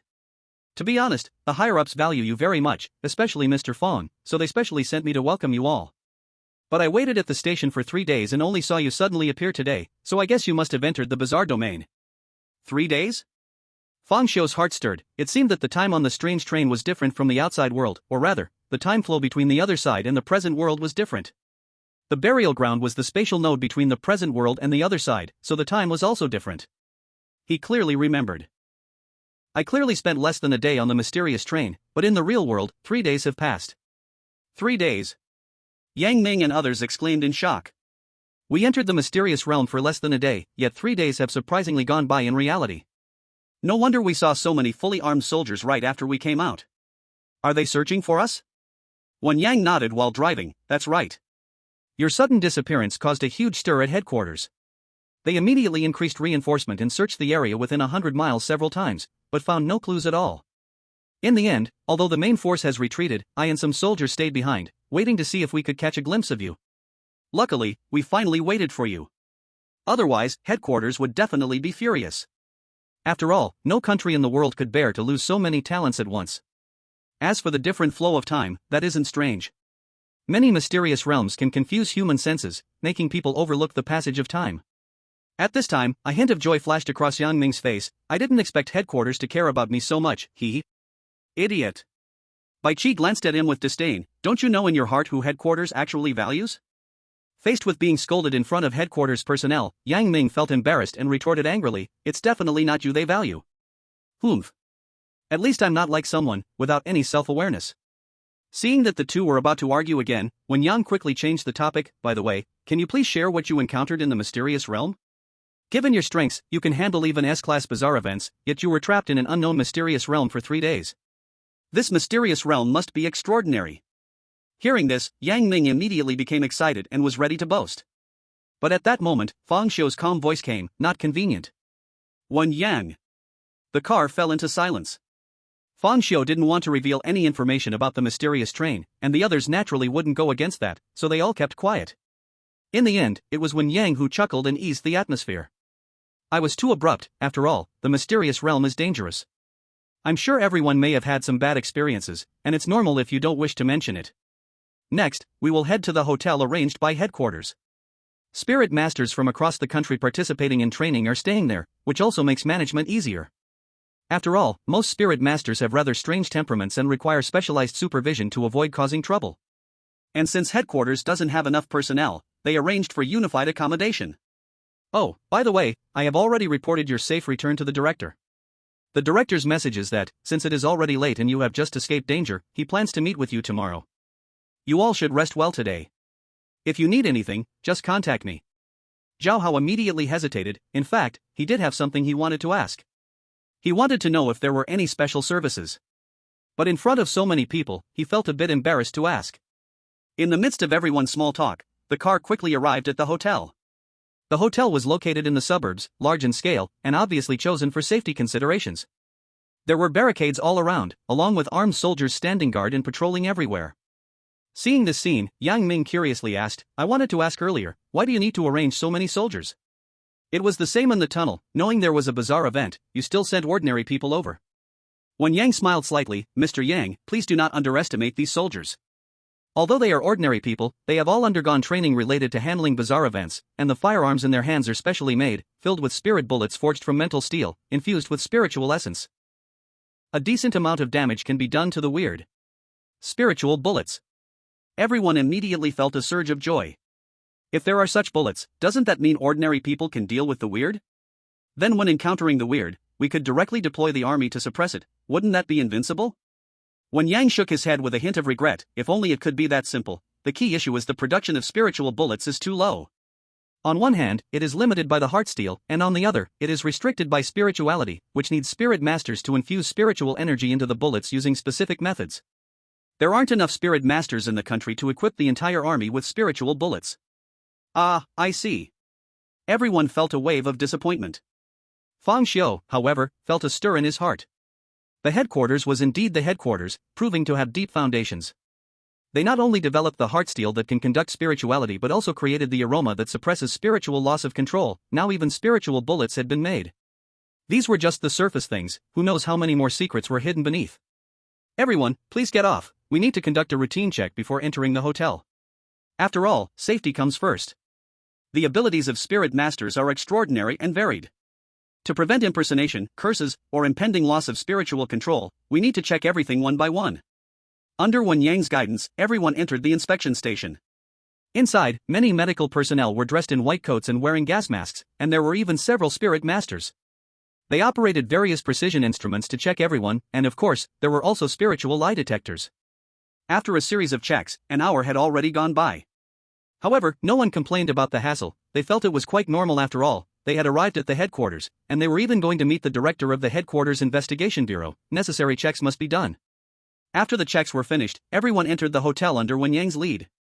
The interior of the hotel was very luxurious, with dark gold and mysterious patterns carved into the floors and walls, making it look very grand. Fang Xiu immediately recognized the dark golden patterns. It was heart steel. What a grand gesture, to actually use heart steel to build a hotel, although not entirely, just the engraving alone must have consumed an enormous amount. Yang Ming and others naturally recognized the heart steel as well, gasping in surprise. So much heart steel. How much would this cost? I really want to take a little. When Yang smiled slightly, Mr. Yang, please exercise some restraint. These heart steel patterns are specially made by the headquarters, possessing defensive effects against the weird. Damaging them privately is punishable. Yang Ming chuckled awkwardly, I was just joking, am I such a greedy person? You are. Bai Qi ruthlessly added. Seeing the two about to argue again, Wen Yang hurriedly said, your rooms are on the 8th floor, the elevator is this way, please follow me. As he spoke, he led everyone to the elevator, and soon they arrived at the 8th floor. As soon as everyone stepped off the elevator, they heard the sounds of fighting and screams coming from deep within the 8th floor. Wen Yang's face immediately changed, everyone, please wait, I will be right back. He quickened his pace and vanished like a ghost. The explosive speed surprised everyone slightly. They then realized that the mild-mannered Wen Yang possessed such terrifying strength, this speed was enough to crush most third-level spirit masters. Such speed! This Mr. Wen should also be a third-level spirit master, and a top one at that. It's no wonder the headquarters sent someone like him to pick us up, Xiao Chuxia said in surprise. Yang Ming, however, replied, is now the time to be surprised by Wen Yang's strength? Aren't you curious who dares to fight here? Aren't you curious? Then I will go take a look. Saying this, Yang Ming transformed into a bystander and strode deep into the 8th floor. The others exchanged glances, and one by one, they followed along. It's human nature to watch the excitement. Although Fang Xiu also followed the crowd, a thoughtful expression flashed in his eyes. Gravity, huh? He was very sure he hadn't seen wrongly, Wen Yang's ability was gravity. That's right, it was the same ability that Ma Xingbang had plagiarized. The reason Wen Yang's speed was so fast was that he used gravity power, just like during the battle against Ma Xingbang. Ma Xingbang had his own gravity to increase his speed. Seeing this gravity ability, Fang Xiu couldn't help but think of many things.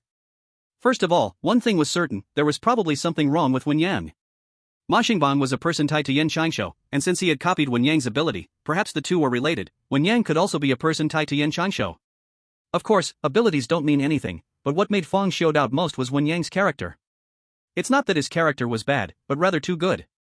A normal spirit master who shows normal behavior is the biggest abnormality. Soon, the crowd caught up with Wen Yang. They saw a young man covered in blood and injuries, trampling on someone while laughing madly. Such terrifying injuries would have killed an ordinary person many times over, yet this man laughed loudly and arrogantly. Around, there were many spirit masters watching the show, as well as a group of soldiers holding submachine guns with anxious expressions. Ha ha ha. The infamous Guisho Wu Xin, I didn't expect that seeing you today would truly disappoint me. The man trampled on the ground, Guisho Wu Xin, showed a furious expression and shouted, Chu Feng. If you have the ability, let me go, I will definitely kill you. He struggled constantly, with his right arm covered in pitch-black scales, gripping Chu Feng's foot tightly. Crack, crack, the sound of bones breaking kept coming, but Chu Feng remained unfazed, still laughing wildly. Kill me? I'm immortal. The person who can kill me hasn't been born yet. Stop it. Wen Yang shouted angrily. However, no one paid him any attention.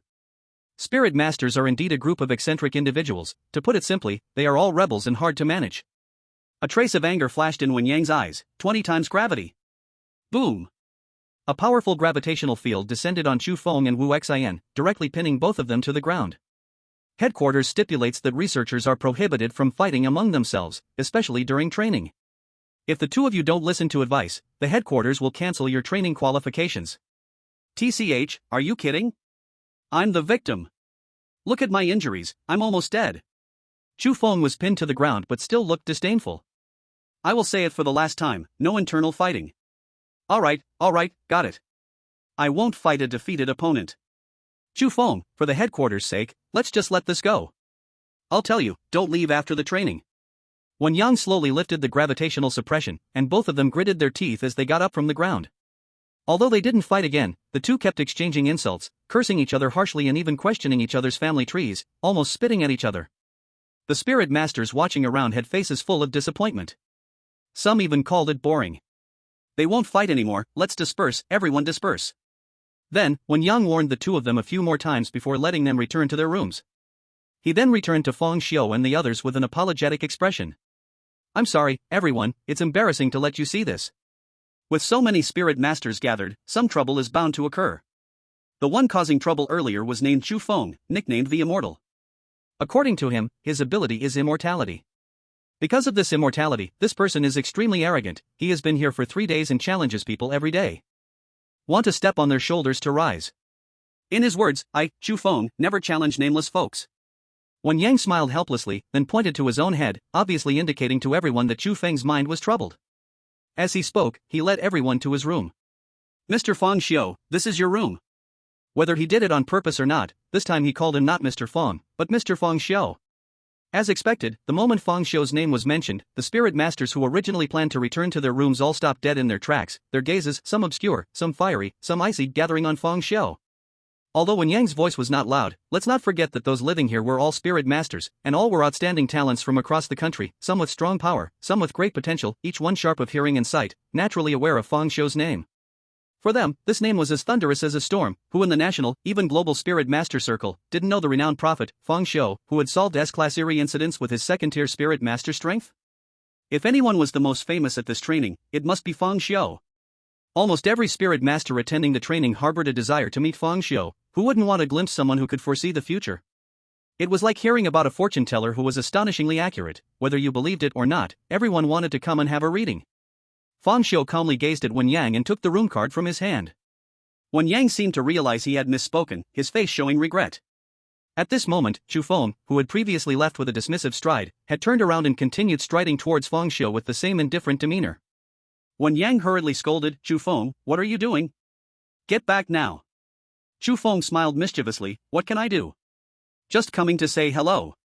As he spoke, his injuries visibly began to heal at a rapid pace, even the blood absorbed back into his body. In the blink of an eye, he had transformed from critically injured to being alright. He looked up and down at Feng Xiu with a very frivolous gaze.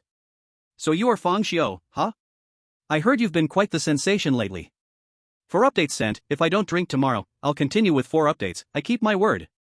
Chapter 217, you will regret today's provocation for a lifetime. With Chu Feng's provocative voice, the spirit masters who were originally ready to return to their rooms all ignited a curiosity to watch the show. After all, his target of provocation was not some random nobody, but the infamous prophet, Feng Xiu. Everyone wanted to see if Feng Xiu was as legendary as rumored. Even some jealous of his fame wanted to see Feng Xiu make a fool of himself in public. Chu Feng. I said no internal fighting during the training. Go back. Wen Yang shouted angrily. Chu Feng, however, casually dug at his ear. I heard, I'm just here to say hello, right? Surely I won't scare the distinguished prophet Feng Xiu simply by greeting him? Chu Feng's gaze towards Feng Xiu was filled with provocation. But Feng Xiu was completely unfazed. He had seen too many self-proclaimed immortal fools, never regarding such scum with concern. Now that the greeting is done, hurry and go back. Wen Yang chided. Chu Feng, however, smiled wickedly, why the rush? I haven't finished my greeting yet. At least I should let the renowned prophet know who stands before him. Feng Xiu, listen well, my name is Chu Feng, alias the Immortal, remember this name well. Feng Xiu calmly glanced at him and said lightly, do you even deserve me remembering? Oh. Chu Feng exclaimed dramatically, no wonder you were someone who solved S-class Eerie incidents, your tone is indeed grand, as if you don't put me, the Immortal Chu Feng, in your eyes at all. Beside Feng Xiu, Yang Ming and the others covered their eyes unwillingly, their faces filled with regret. Tisk, there's no way to seek death like this. Does anyone have earplugs?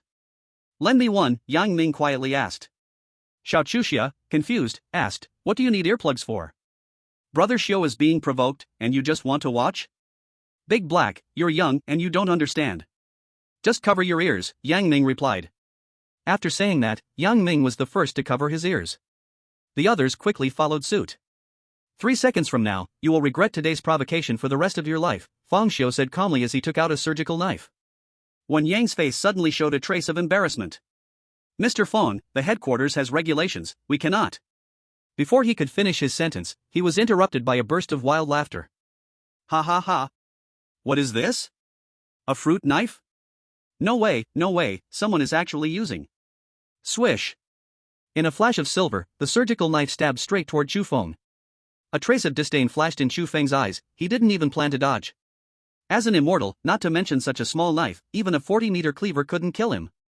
So, he let the surgical knife pierce into his body. Put. That was the sound of the surgical knife entering flesh. A scornful smile appeared on Xu Feng's lips. Just as he was about to ridicule this, the pain surged forth in the next moment. Ah! A heart-wrenching scream pierced through the entirety of the hotel. Xiaochuxia, who hadn't covered her ears, felt a sharp pain in her eardrum and quickly covered her ears. At that moment, she finally understood why Yang Ming wanted earplugs earlier. The entire 8th floor was the same, nearly fainting from the sound. But soon, the screams stopped abruptly. Because Chu Feng had directly fainted from the pain. But Fang Xiu would not let him off that easily. Instead, he slightly twisted the surgical knife, releasing an even more intense wave of pain. Ah! Chu Feng instantly awoke with a scream. The intense pain made him constantly roll his eyes, foam at the mouth, and convulse all over. Damn! What's on your knife? Why does it hurt so much?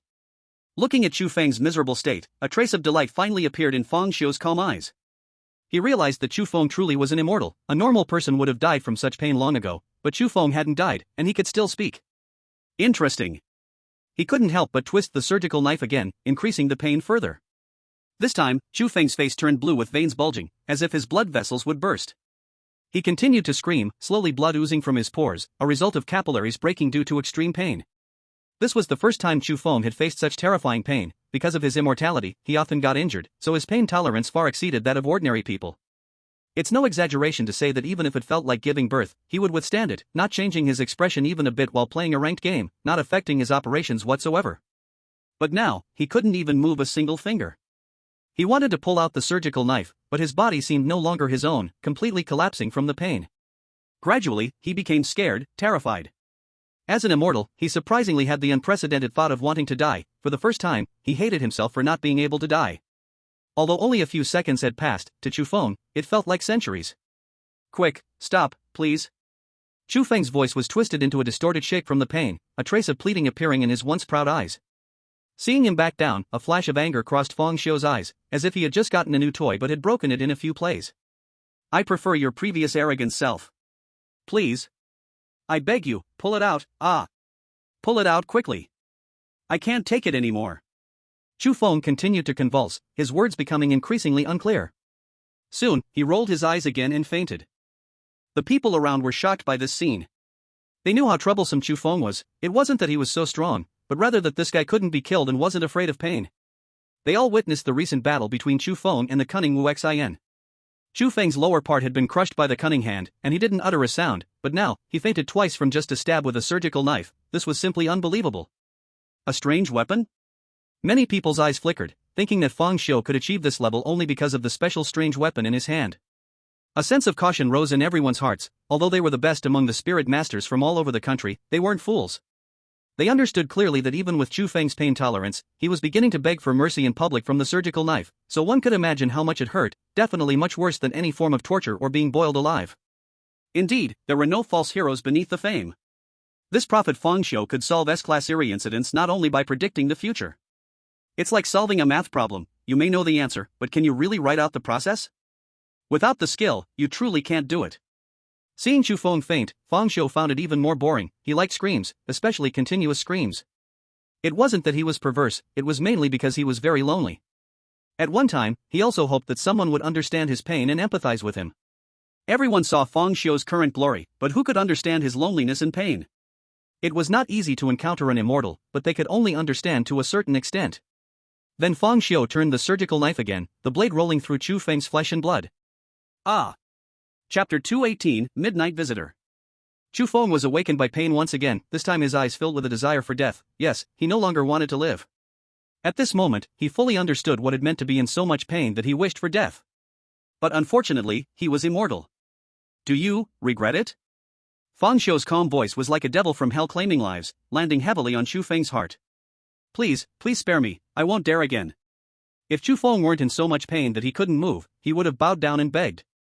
Fang Xiu shook his head in disappointment. How boring.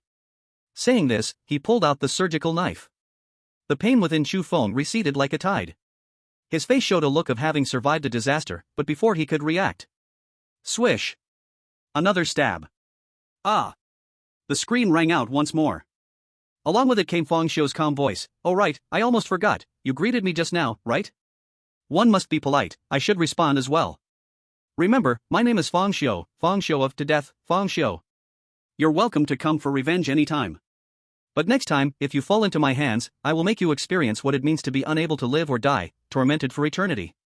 Clearly, these were extremely calm words, but to everyone, they were bone-chilling and sending shivers down their spines. Some who had originally been eager to act immediately abandoned their thoughts. After all, there was more than one spirit master wanting to step over Fang Xiu to rise to power. If Fang Xiu resolved an S-Class Eerie incident, wouldn't defeating him also mean that one resolved another S-Class Eerie incident? Although it sounds absurd, let's not forget, they were spirit masters, and their thinking was different from ordinary people. In fact, Fang Xiu took action this time to intimidate the lowly, he didn't have that much time to waste on some trash. Then, Fang Xiu pulled out the surgical knife again. This time, just as the surgical knife left his body, Chu Feng sprang out, rolling and crawling away, not daring to look back, let alone talk tough. He was thoroughly terrified of the pain. As for revenge? He didn't have the courage, even now, he didn't have the courage to face Fang Xiu. After a farce, Wen Yang dismissed the crowd and did not punish Fang Xiu, just giving a brief explanation before leaving. Given the headquarters' current level of attention towards Fang Xiu, such struggles without death are generally overlooked, and punishments are not easily handed down. Moreover, the troublemaker was someone else. In the deep night, Fang Xiu lay alone on the hotel bed and fell into a dream. Every deep night, when others were asleep, it was his busy time. He first entered Chu Feng's dream. Without any surprise, Chu Feng was having a nightmare, dreaming of being tormented by a scalpel.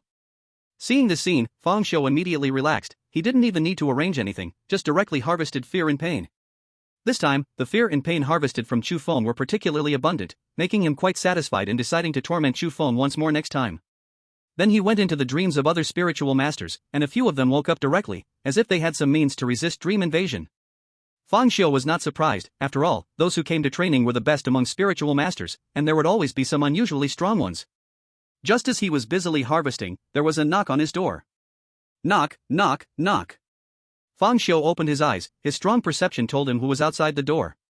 It was Xiao Chuxia. Brother Xiu, are you asleep? Can you let me in? I just had a nightmare, and I'm scared to sleep alone. A somewhat pitiable voice came from outside, like an injured little beast. However, in response to Xiao Chuxia's request, Fang Xiu's answer was just one word. Go away. You. Outside the door, Xiao Chuxia was almost furious, her chest heaving. Fang Xiu. Do you understand how to cherish a lady? After all, we have been through life and death together, hurry and open the door, I have something to find you for. Xiao Chuxia originally wanted to use her charm, but she did not expect Fang Xiu was not moved at all. Helpless, she had to change her tactics. Let's discuss it tomorrow. There was a sudden silence outside the door. After a moment, there was a click. The door opened by itself, and a graceful figure slipped in under the cover of night. It was Xiao Chuxia, who, possessing the power of lies, found it easy to open a door. She walked to Fang Xiu's bedside, pouting and looking angrily at him as he rested his eyes. Hey! Wake up! I have something I want to ask you. Fang Xiu remained unmoved. Don't ask for free. I can pay you, how much spirit coins do you want? At this moment, Fang Xiu slowly opened his eyes, and what met his gaze was an angry, pouting delicate face. I don't want spirit coins. Xiao Chuxia immediately became alert and quickly crossed her arms to step back. Then what do you want? Let me tell you, you better not make any excessive requests, I will not agree. Put away your ridiculous act, it's useless to me. Fang Xiu said calmly. Xiao Chuxia's expression of vigilance slowly faded, her look appearing somewhat cold as she gazed at Fang Xiu. I really can't deceive you, the soothsayer Fang Xiu. Since you can predict the future, I'm sure you also know the reason I'm here. Fang Xiu nodded, you came to find me to know your name. As soon as he said this, a storm surged in Xiao Chuxia's heart, but her expression remained calm. He really predicted it. That's right, I do want to know my own name. In fact, Fang Xiu did not predict this time but guessed, since Xiao Chuxia had been thinking about her name until her death, it was likely she was here for that name. It was clear she had a strong obsession with her name, wanting to know who she truly was, seeking to reclaim her true self. I indeed saw your name in the future. Xiao Chuxia's breath quickened, a glimmer of hope flashing in her eyes. Really? Quickly tell me, what is my name? But Fang Xiu remained silent. Xiao Chuxia gritted her teeth, what do you want? Let me know up front, it could be learning a foreign language, doing my hair, or getting a glow-in-the-dark watch. Don't even think about asking for help with something like this.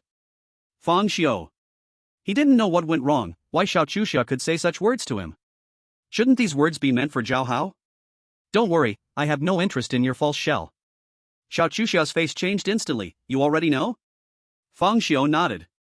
At that moment, Xiao Chuxia began to understand the horror of foreseeing the future. She was truly curious about what Fang Xiao saw concerning her future, that he even knew her biggest secret so clearly. In front of Fang Xiao, she felt all her woven lies had become a joke, with no secrets left. I can tell you your name, the price is for me to work for you for 3 years. Chapter 219, Mr. Fang's Might. Xiao Chuxiao's face changed instantly. 3 years. You want me to work for you for a name? Yeah. Fang Xiao calmly nodded. This request was something he had thought carefully about, because Xiao Chuxiao's ability was of great use to him. The moment he learned about her ability to lie, a vague idea began to form in his mind. If this idea could be implemented, it would bring immeasurable benefits. No way, I will never agree. Who knows what your so-called work is? What if you make me? You are surnamed Xiao. As soon as these words were spoken, Xiao Chuxia felt as if her heart was struck by something, leaving her momentarily stunned. The surname Xiao seemed to carry some kind of magic, making her inexplicably flutter. She instinctively felt that she might really be surnamed Xiao, a sense of familiarity that resonated deep in her bones. Xiao what? She asked eagerly. But Fang Xiao fell silent. Xiao Chuxiao's face began to darken. After a moment of inner struggle, she bit her silver teeth and said, "What exactly do you want me to do for you? Just so you know, selling my body is out of the question, going against morals is also out of the question, and anything dangerous is out of the question." Translated, her words meant that this won't do, and that won't do either. Don't worry, I just want to make use of your ability. You don't have to constantly worry about your body. I'm not interested in you, just your ability, that's all. Upon hearing Fang Xiao say this, Xiao Chuxia immediately breathed a sigh of relief, yet she felt an inexplicable sense of loss. Even she herself did not know what she was grieving over. Perhaps it was because of Fang Xiao's previous performance that made her quietly interested in him. She also longed to be unconditionally trusted like Fang Xiao was. This led her to focus excessively on Fang Xiao. But in the end, the one she focused on didn't care about her at all and merely saw her as a tool, which was why she felt disappointed. Though her heart felt some loss, she would not admit defeat verbally. Humph. It's best that way. I am not the slightest bit interested in you either, only in your ability. We can consider it mutually beneficial. You use my ability, I use your ability. Then, the deal is struck. Aren't you afraid I'll trick you? After you tell me the name, I'll just go back on my word? You wouldn't dare. Fang Xiao casually replied with those 3 words. Xiao Chuxiao's breath caught, and an image of Chu Feng's screams involuntarily flashed in her mind, making her swallow hard. Humph. I'm not that kind of untrustworthy person. If I say I'll work for you for 3 years, I'll work for 3 years, not even a day more. Deal's done, now tell me the name. Seeing Xiao Chuxia agree, Fang Xiao didn't keep her in suspense and directly said it. Chuxia, your name is Xiao Chuxia.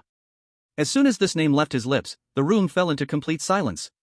Xiao Chuxia was momentarily stunned. Upon hearing this name, it felt as if a spell had been cast on her. She felt as though her soul was lost, and inexplicably, in her heart, there was this undeniable sensation that this was her name. She kept murmuring, Chuxia, Xiao Chuxia, so this is what I'm called. In the next moment, an unprecedented brilliance ignited in her beautiful eyes. The whole person seemed to be reborn, like a puppet infused with a soul. Crystal clear tears silently slipped from the corners of her eyes, and before she knew it, her face was drenched in tears. Woo woo. I am Xiao Chuxia, it turns out my name is Xiao Chuxia, such a nice name. Step back, your tears are wetting my bed. Fang Xiao's calm voice was like the silence in a game skill, directly interrupting Xiao Chuxiao's brewing emotions. Xiao Chuxia. You. Fang Xiao. You are such a jerk.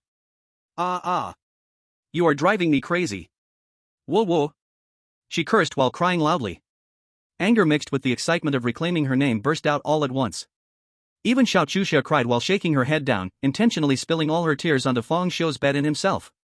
I will wet your bed. Soaking it through, driving you crazy.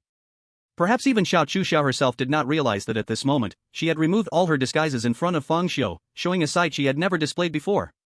Just then. Knock knock knock. Fang Xiao's door was knocked again. He frowned immediately, not expecting to be so busy this evening. Moreover, it seemed that a stranger was outside the door. Mr. Fang, I apologize for visiting so late at night. Get lost. There was immediately a dead silence outside the door. Xiao Chuxia, who had been crying loudly, quickly wiped her tears and, as usual, hid her emotions again. But for some reason, hearing that get lost again made her feel a bit happy. Perhaps it was because Fang Xiao was not targeting her but telling everyone to get lost that made her feel happy. Click.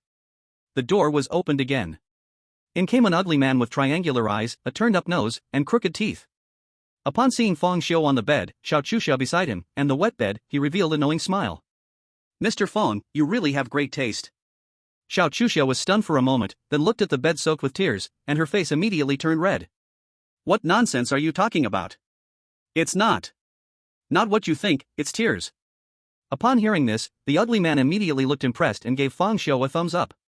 Mr. Feng is powerful, I admire you. Xiao Chusha understood instantly, her face turning even redder, so angry that she stammered while speaking. You. Did I not tell you to get lost? Feng Xiu ignored the farce and coldly stared at the ugly man. The ugly man seemed to ignore him and slightly smiled. Let me introduce myself, I am Sun Dehua. I have long heard of the name of the prophet Feng Xiu, and I have come to visit. Feng Xiu slowly stood up and took out a scalpel. It seems that the tormenting of Chu Feng was not enough, as there are always people repeatedly coming to my door. Mr. Feng, I am not like the trash of Chu Feng. I come here today to discuss important matters. You resolved the S-Class weird incident this time, and I heard that the headquarters is going to offer a magical item as a reward. I have come for this magical item. I hope that after you obtain it, you will not be stingy and will grant it to me. I would be very grateful. Magical item? Hearing this unfamiliar term, Feng Xiu couldn't help but reflect. Could it be a new weapon developed by the headquarters? At this moment, Xiao Chusha scoffed. Grant? You have quite the face to ask that. Sun Dehua glanced at the graceful Xiao Chusha, as if remembering something. He added, oh, and this lady, I hope Mr. Feng will grant her as well. At this point, if Feng Xiu still couldn't see the problem, then it would be pointless for him to have died so many times. It was clear that Sun Dehua was deliberately provoking him. So what was his purpose? Feng Xiu knew very well that this was his first time at the headquarters, and the only person he had offended was Yin Changshu. You were sent by Yin Changshu?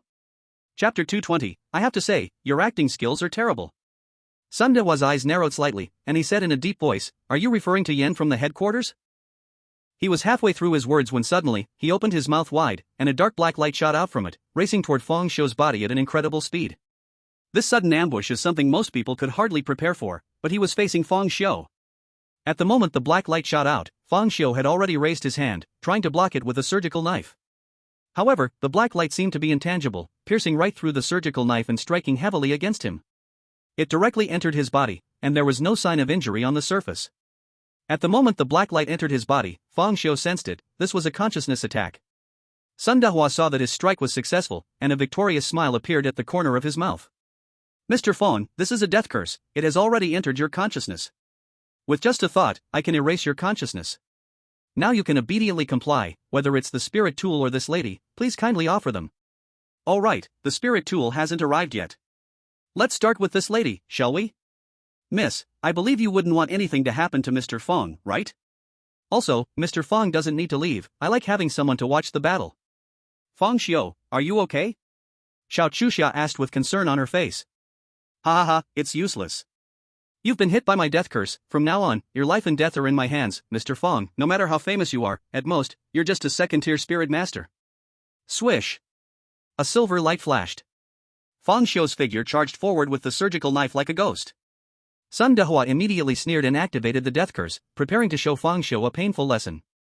However, when he tried to control the death curse, he was horrified to find that the curse inside Feng Xiu was like a stone sinking into the sea, showing no reaction at all. What? He was instantly terrified. How could this be? Before he could finish his words, a sharp surgical knife plunged directly into his neck. Ah! An ear-piercing scream suddenly erupted, shaking the entire hotel. Gradually, Sun Dehua died in endless pain.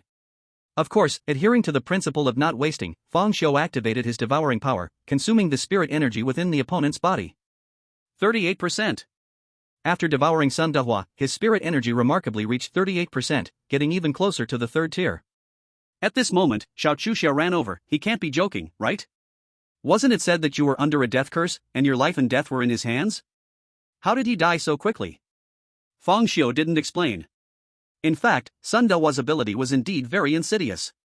For an ordinary spirit master, once hit by the death curse, it meant basically no chance of survival. But because of the existence of the nightmare, he was unafraid of consciousness attacks. The so-called death curse was directly locked in a dream he casually wove. Soon, the alarm outside the hotel rang. Then came the sound of hurried footsteps.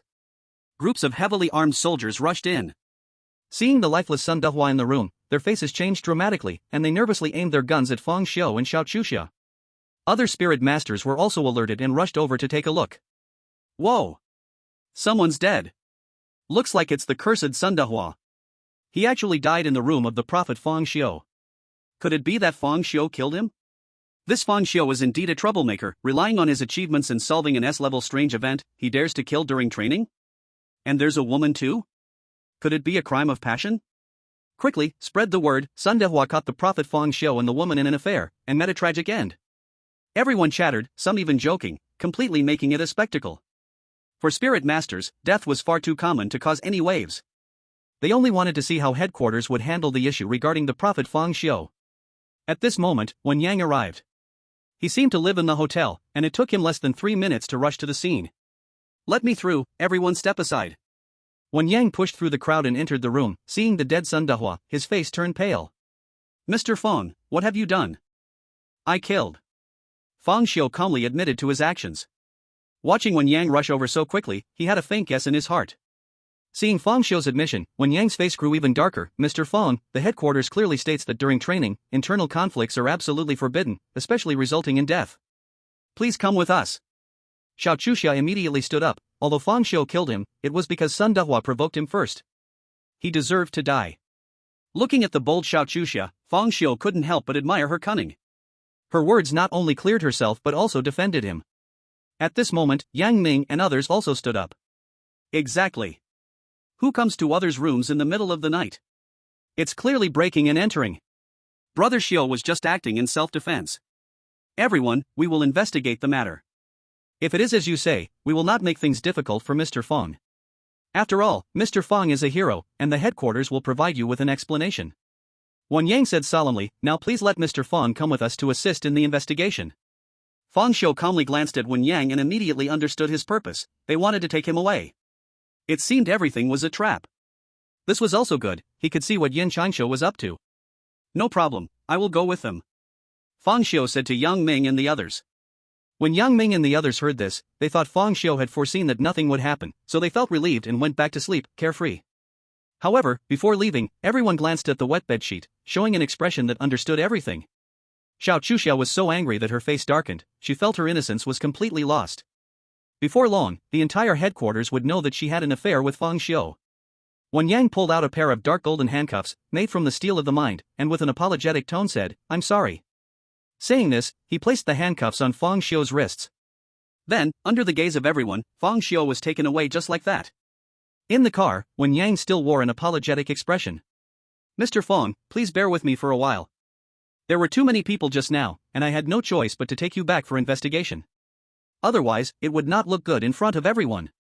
But rest assured, everything will be fine. With your achievements, and since Sun Dehua actively provoked you, I estimate they will at most reprimand you and finally label Sun Dehua's actions as a loss of control, and this matter will just fade away. Looking at the apologetic Wen Yang, Fang Xiu couldn't help but smile scornfully. I must say, your acting is terrible. Chapter 221, Boring Tricks. What do you mean by that, Mr. Fang? Wen Yang paused for a moment, confusion evident on his face. Fang Xiu quietly observed the other's performance, a sneer flashing across his face. Calling out my name intentionally in the hotel, wanting me to clash with Chu Feng, then instructing Sun Dehua to provoke me, it was all arranged by you, right? The goal was to find a legitimate reason to take me away. It seems the law enforcement team is under Yin Changshu's control, so that's why you used such means. After Fang Xiu exposed him, the warm smile on Wen Yang's face slowly faded, replaced by a cold expression. A cold smile appeared on his lips. No wonder you are the man who solved the S-level weird incident, you cannot be deceived. But since you know our purpose, why would you get into the car? Isn't that throwing yourself into the net? Oh? Is there a misunderstanding? You overestimate yourselves. Just because you are trash, why should I be afraid to take a trip? Ha ha ha. When Yang suddenly burst into a cold laugh, Fang Xiu, it seems your foresight is not infallible. If you really saw the future, you should know that the moment you wear the handcuffs, you are already the meat on the felt board. As soon as the words fell, Fang Xiu suddenly felt a sharp pain in his wrist. He looked down and saw that the handcuffs had a hidden mechanism, from which a very fine needle grew, injecting an unknown liquid into his body. As the liquid entered his body, he immediately sensed something was wrong. His spiritual energy could no longer be mobilized. Not only that, but even the strange power within him fell into silence. Fang Xiu, you must be feeling it now. This is an extremely precious spirit-suppressing agent. Just this little bit is enough to make you an ordinary person for 1 hour. During this hour, no matter what secret cards you hold, you won't be able to stir up any waves. Facing Wen Yang's sense of victory, Fang Xiu shook his head with slight disappointment. At first, I had some expectations for Captain Yan Changshu. Perhaps he could give me some unexpected surprise, but now seeing your methods, it's truly disappointing. Using schemes is not shameful, but what's shameful is only knowing how to use schemes. Humph. Wen Yang snorted coldly. I hope you still have the courage to say this when you meet Captain Yan. Soon, the vehicle arrived at a hidden detention place. Fang Xiu didn't make any extreme moves, but walked in leisurely, looking nothing like a prisoner, more like someone casually strolling in their own backyard. He was quickly taken to an interrogation room, but strangely, he wasn't interrogated. Instead, another person entered, a middle-aged man who was quite plain in appearance. After entering, he nodded to Wen Yang, then walked straight towards Fang Xiu. When he reached Fang Xiu's side, he directly extended his hand and placed it on Fang Xiu's shoulder. A magical scene unfolded. The middle-aged man's body and appearance slowly began to change, becoming exactly the same as Fang Xiu. The two of them looked like twin brothers, no, even more alike than twins, as if one was a perfect replica of the other. Seeing this, Fang Xiu roughly guessed the intentions of Yan Changshu and the others. Let's go. Now you can meet Captain Yan, Wen Yang said coldly. Afterwards, the middle-aged man who had transformed into Fang Xiu sat in the interrogation room and was interrogated. The process was very formal, with 2 interrogators coming in, recording everything on tape and writing notes. Fang Xiu was taken back to the vehicle again. This time, the vehicle drove to a secluded estate. The estate was vast and isolated, surrounded by tall trees that blocked the view from the outside, adding a sense of eeriness. Finally, Fang Xiu met Yan Changshu in the estate's dining room, where he was having a meal. At this moment, Yan Changshu wore a well-tailored black robe, with his long black hair tied behind his head. Holding a knife and fork, he was cutting into a bloody piece of meat on his plate. He sat at a rectangular redwood dining table, which was covered with bloody meats arranged in various delicate forms, with flower petals scattered on top. It looked like an elegant savage eating human flesh. Indeed, he was eating human flesh. Having been devoured raw hundreds of times by the gluttonous, Fang Xiu recognized it instantly. Captain Yan, Fang Xiu is here, Wen Yang respectfully announced. Yan Changshu leisurely put down his knife and fork, wiped the blood from the corner of his mouth with a white napkin, then smiled and said, Mr. Fang, please have a seat.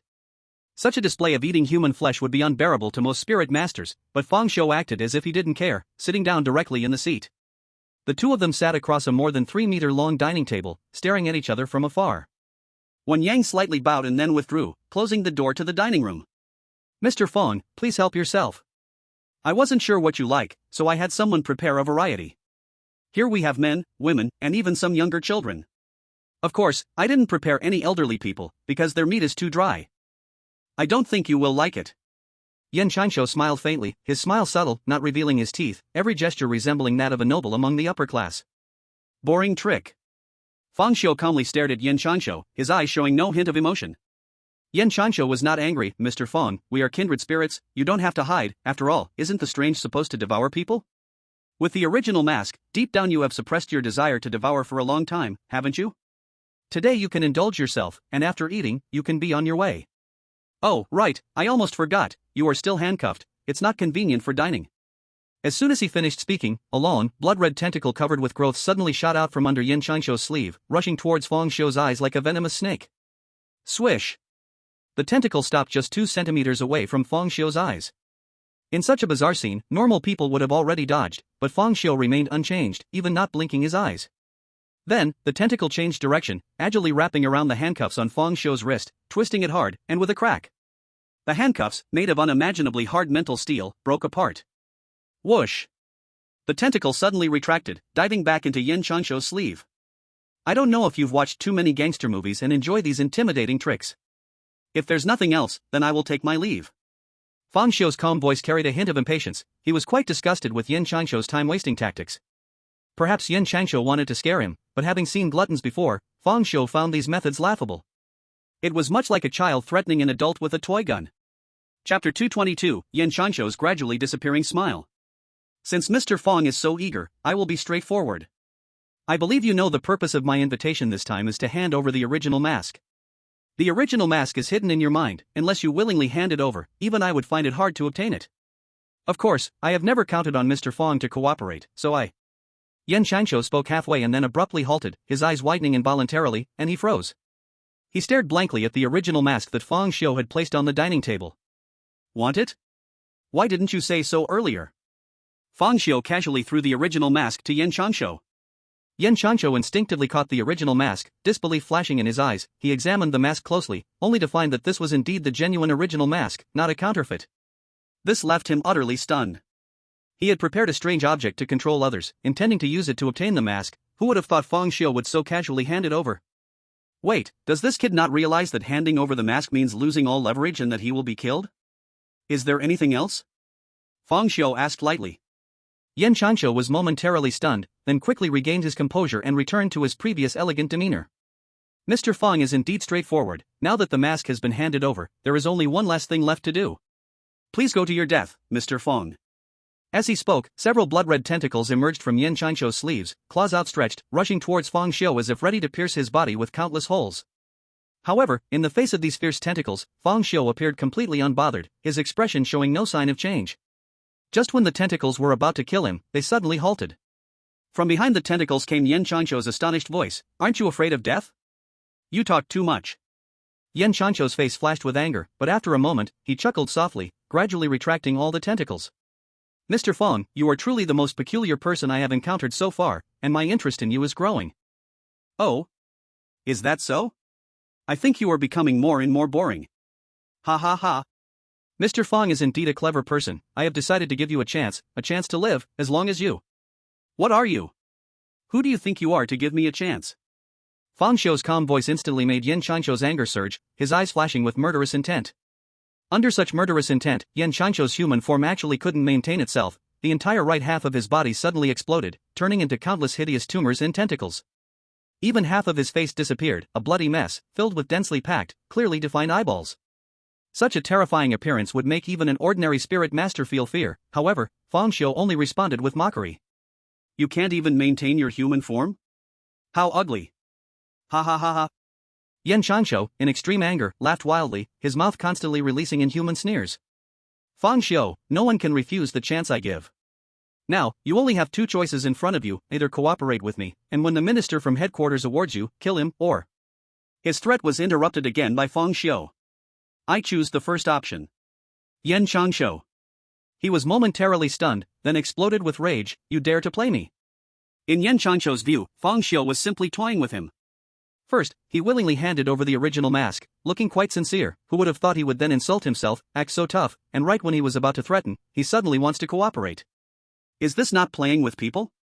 What the hell are you, tough or genuine? In fact, Fang Xiu wasn't that bored. The main reason for this operation was that Yan Changshu revealed part of his plan. Kill the minister from headquarters during the award ceremony? Hearing a crucial piece of information, he temporarily changed his mind and wanted to hear Yan Changshu's entire plan. I'm not that bored. Tell me how we will cooperate. What benefits can I get from the cooperation? Facing the furious Yan Changshu, Fang Xiu replied very casually. This left Yan Changshu in a bind. If he got angry, the other person was talking about cooperation, and if he didn't get angry, it made him feel uncomfortable inside. In a fit of anger, he tossed out a piece of parchment, filled with countless strange symbols. Just looking at it made one feel uncomfortable in the chest, inexplicably nervous, as if it contained some strange power. Yan Changshu coldly laughed. Don't you want to cooperate? Then first show your sincerity, drop your blood on the parchment. It contains a strange curse, as long as you. I've finished dropping it. Fang Xiu's calm voice interrupted. Yan Changshu. He couldn't remember how many times he felt speechless. He remembered the last time he felt like this was when Fang Xiu just agreed to cooperate. Can't you let people finish their sentences?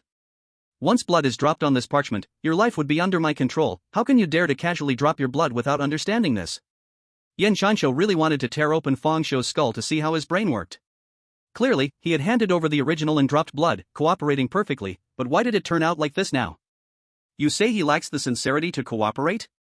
He does everything you ask, but if you say he has sincerity, where the hell is it? This situation had completely exceeded Yan Changshu's previous expectations. To him, there were only two possible outcomes today. One was Fang Xiu refusing to give in and being used by him to obtain the original, and then letting a substitute take Fang Xiu's place to accept the award and kill the director. Although there was a risk of the substitute being discovered, that was the only way.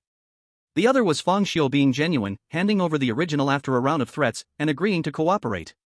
Now it was fine. Fang Xiu directly and defiantly agreed to cooperate, even at the cost of his life. This absurd result, even Yen Chancho would not have imagined, even with two heads. Yen Chancho's chest heaved violently. It took him a long time to finally calm down his emotions. Fang Xiu, do you know that the moment your blood drops, your life will? Can you stop your annoying habit of talking nonsense? Are we discussing blood droplets now? I'm talking to you about cooperation, understand? Fang Xiu grew increasingly impatient, and his disdain for Yen Chancho deepened. The initial agreement had been made, the blood had been dropped, yet they couldn't just calmly talk about cooperation? Stop interrupting me! Yen Chancho roared. This time he was genuinely furious and directly unleashed the power from the parchment. A black light flashed across the parchment and shot directly into Fang Xiu's body. Don't you like interrupting others? Now I'll let you taste the feeling of your life being controlled by someone else. Don't worry, I won't kill you. I'll make you feel the pain of 1,000 ants gnawing at your heart.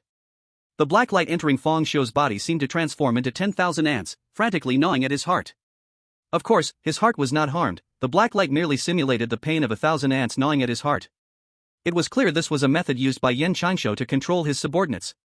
Then, the power of pain contained within Fang Xiu began to grow. Because the pain was absorbed by him. It was said that he had never died from the pain of 1,000 ants, and today he just happened to gather a different kind of pain. With a sinister smile, Yen Chancho watched Fang Xiu. Yet Fang Xiu remained as calm as ever. As their gazes locked, time passed by minute by minute. 1 second, 2 seconds, 3 seconds. Yen Chancho's smile grew increasingly stiff, eventually fading away completely. Chapter 223, Spiritual Artifact. You, don't feel pain? The smileless Yen Chancho looked at the calm Fang Xiu and finally managed to squeeze out these 3 words. Should I feel pain? A rhetorical question almost choked Yen Chancho. This is impossible. How can you not feel pain? How can you not feel pain? Frustrated, Yen Chancho intensified his curses. Then, the pain within Fang Xiu grew even more joyously. Seeing Yen Chancho on the verge of insanity, Fang Xiu decided to give him a way out to extract plans and ideas. Put away your ridiculous tricks. I was born without emotions, without any feelings. Naturally, I can't feel fear or pain. Yen Chancho's increasingly mad expression momentarily froze. Emotionless? Unable to feel pain? Considering Fang Xiu's previous unwavering and defiant agreement to cooperate, it seemed that what he said made some sense. This explained why Fang Xiu, though very sincere, showed no signs of fear in his words, but instead displayed contempt. It turned out he was emotionless and didn't even know what fear was. It wasn't intentional to toy with me, yet why do I still feel so angry? Huff. Yen Chancho took a deep breath, slowly calming his emotions. Since you are emotionless, without fear and pain, why would you still give up the original mask and choose to cooperate with me? Logically, someone like you shouldn't be easily threatened. After speaking, he fixedly stared at Fang Xiu, seemingly trying to discover some clue. To such a simple question, Fang Xiu could casually come up with dozens of reasons. You should know that I also have a cooperative relationship with the poker card organization, which is why your previous attempts to assassinate me were ineffective. After all, the ability to predict the future is highly coveted by any power. Yen Chancho nodded thoughtfully. He could accept this point since predicting the future is something that anyone would want to possess. Even he was no exception. This is why he didn't kill Fang Xiu after obtaining the original mask. It was not only to have Fang Xiu kill the headquarters minister, but more importantly, to exploit the ability to predict the future.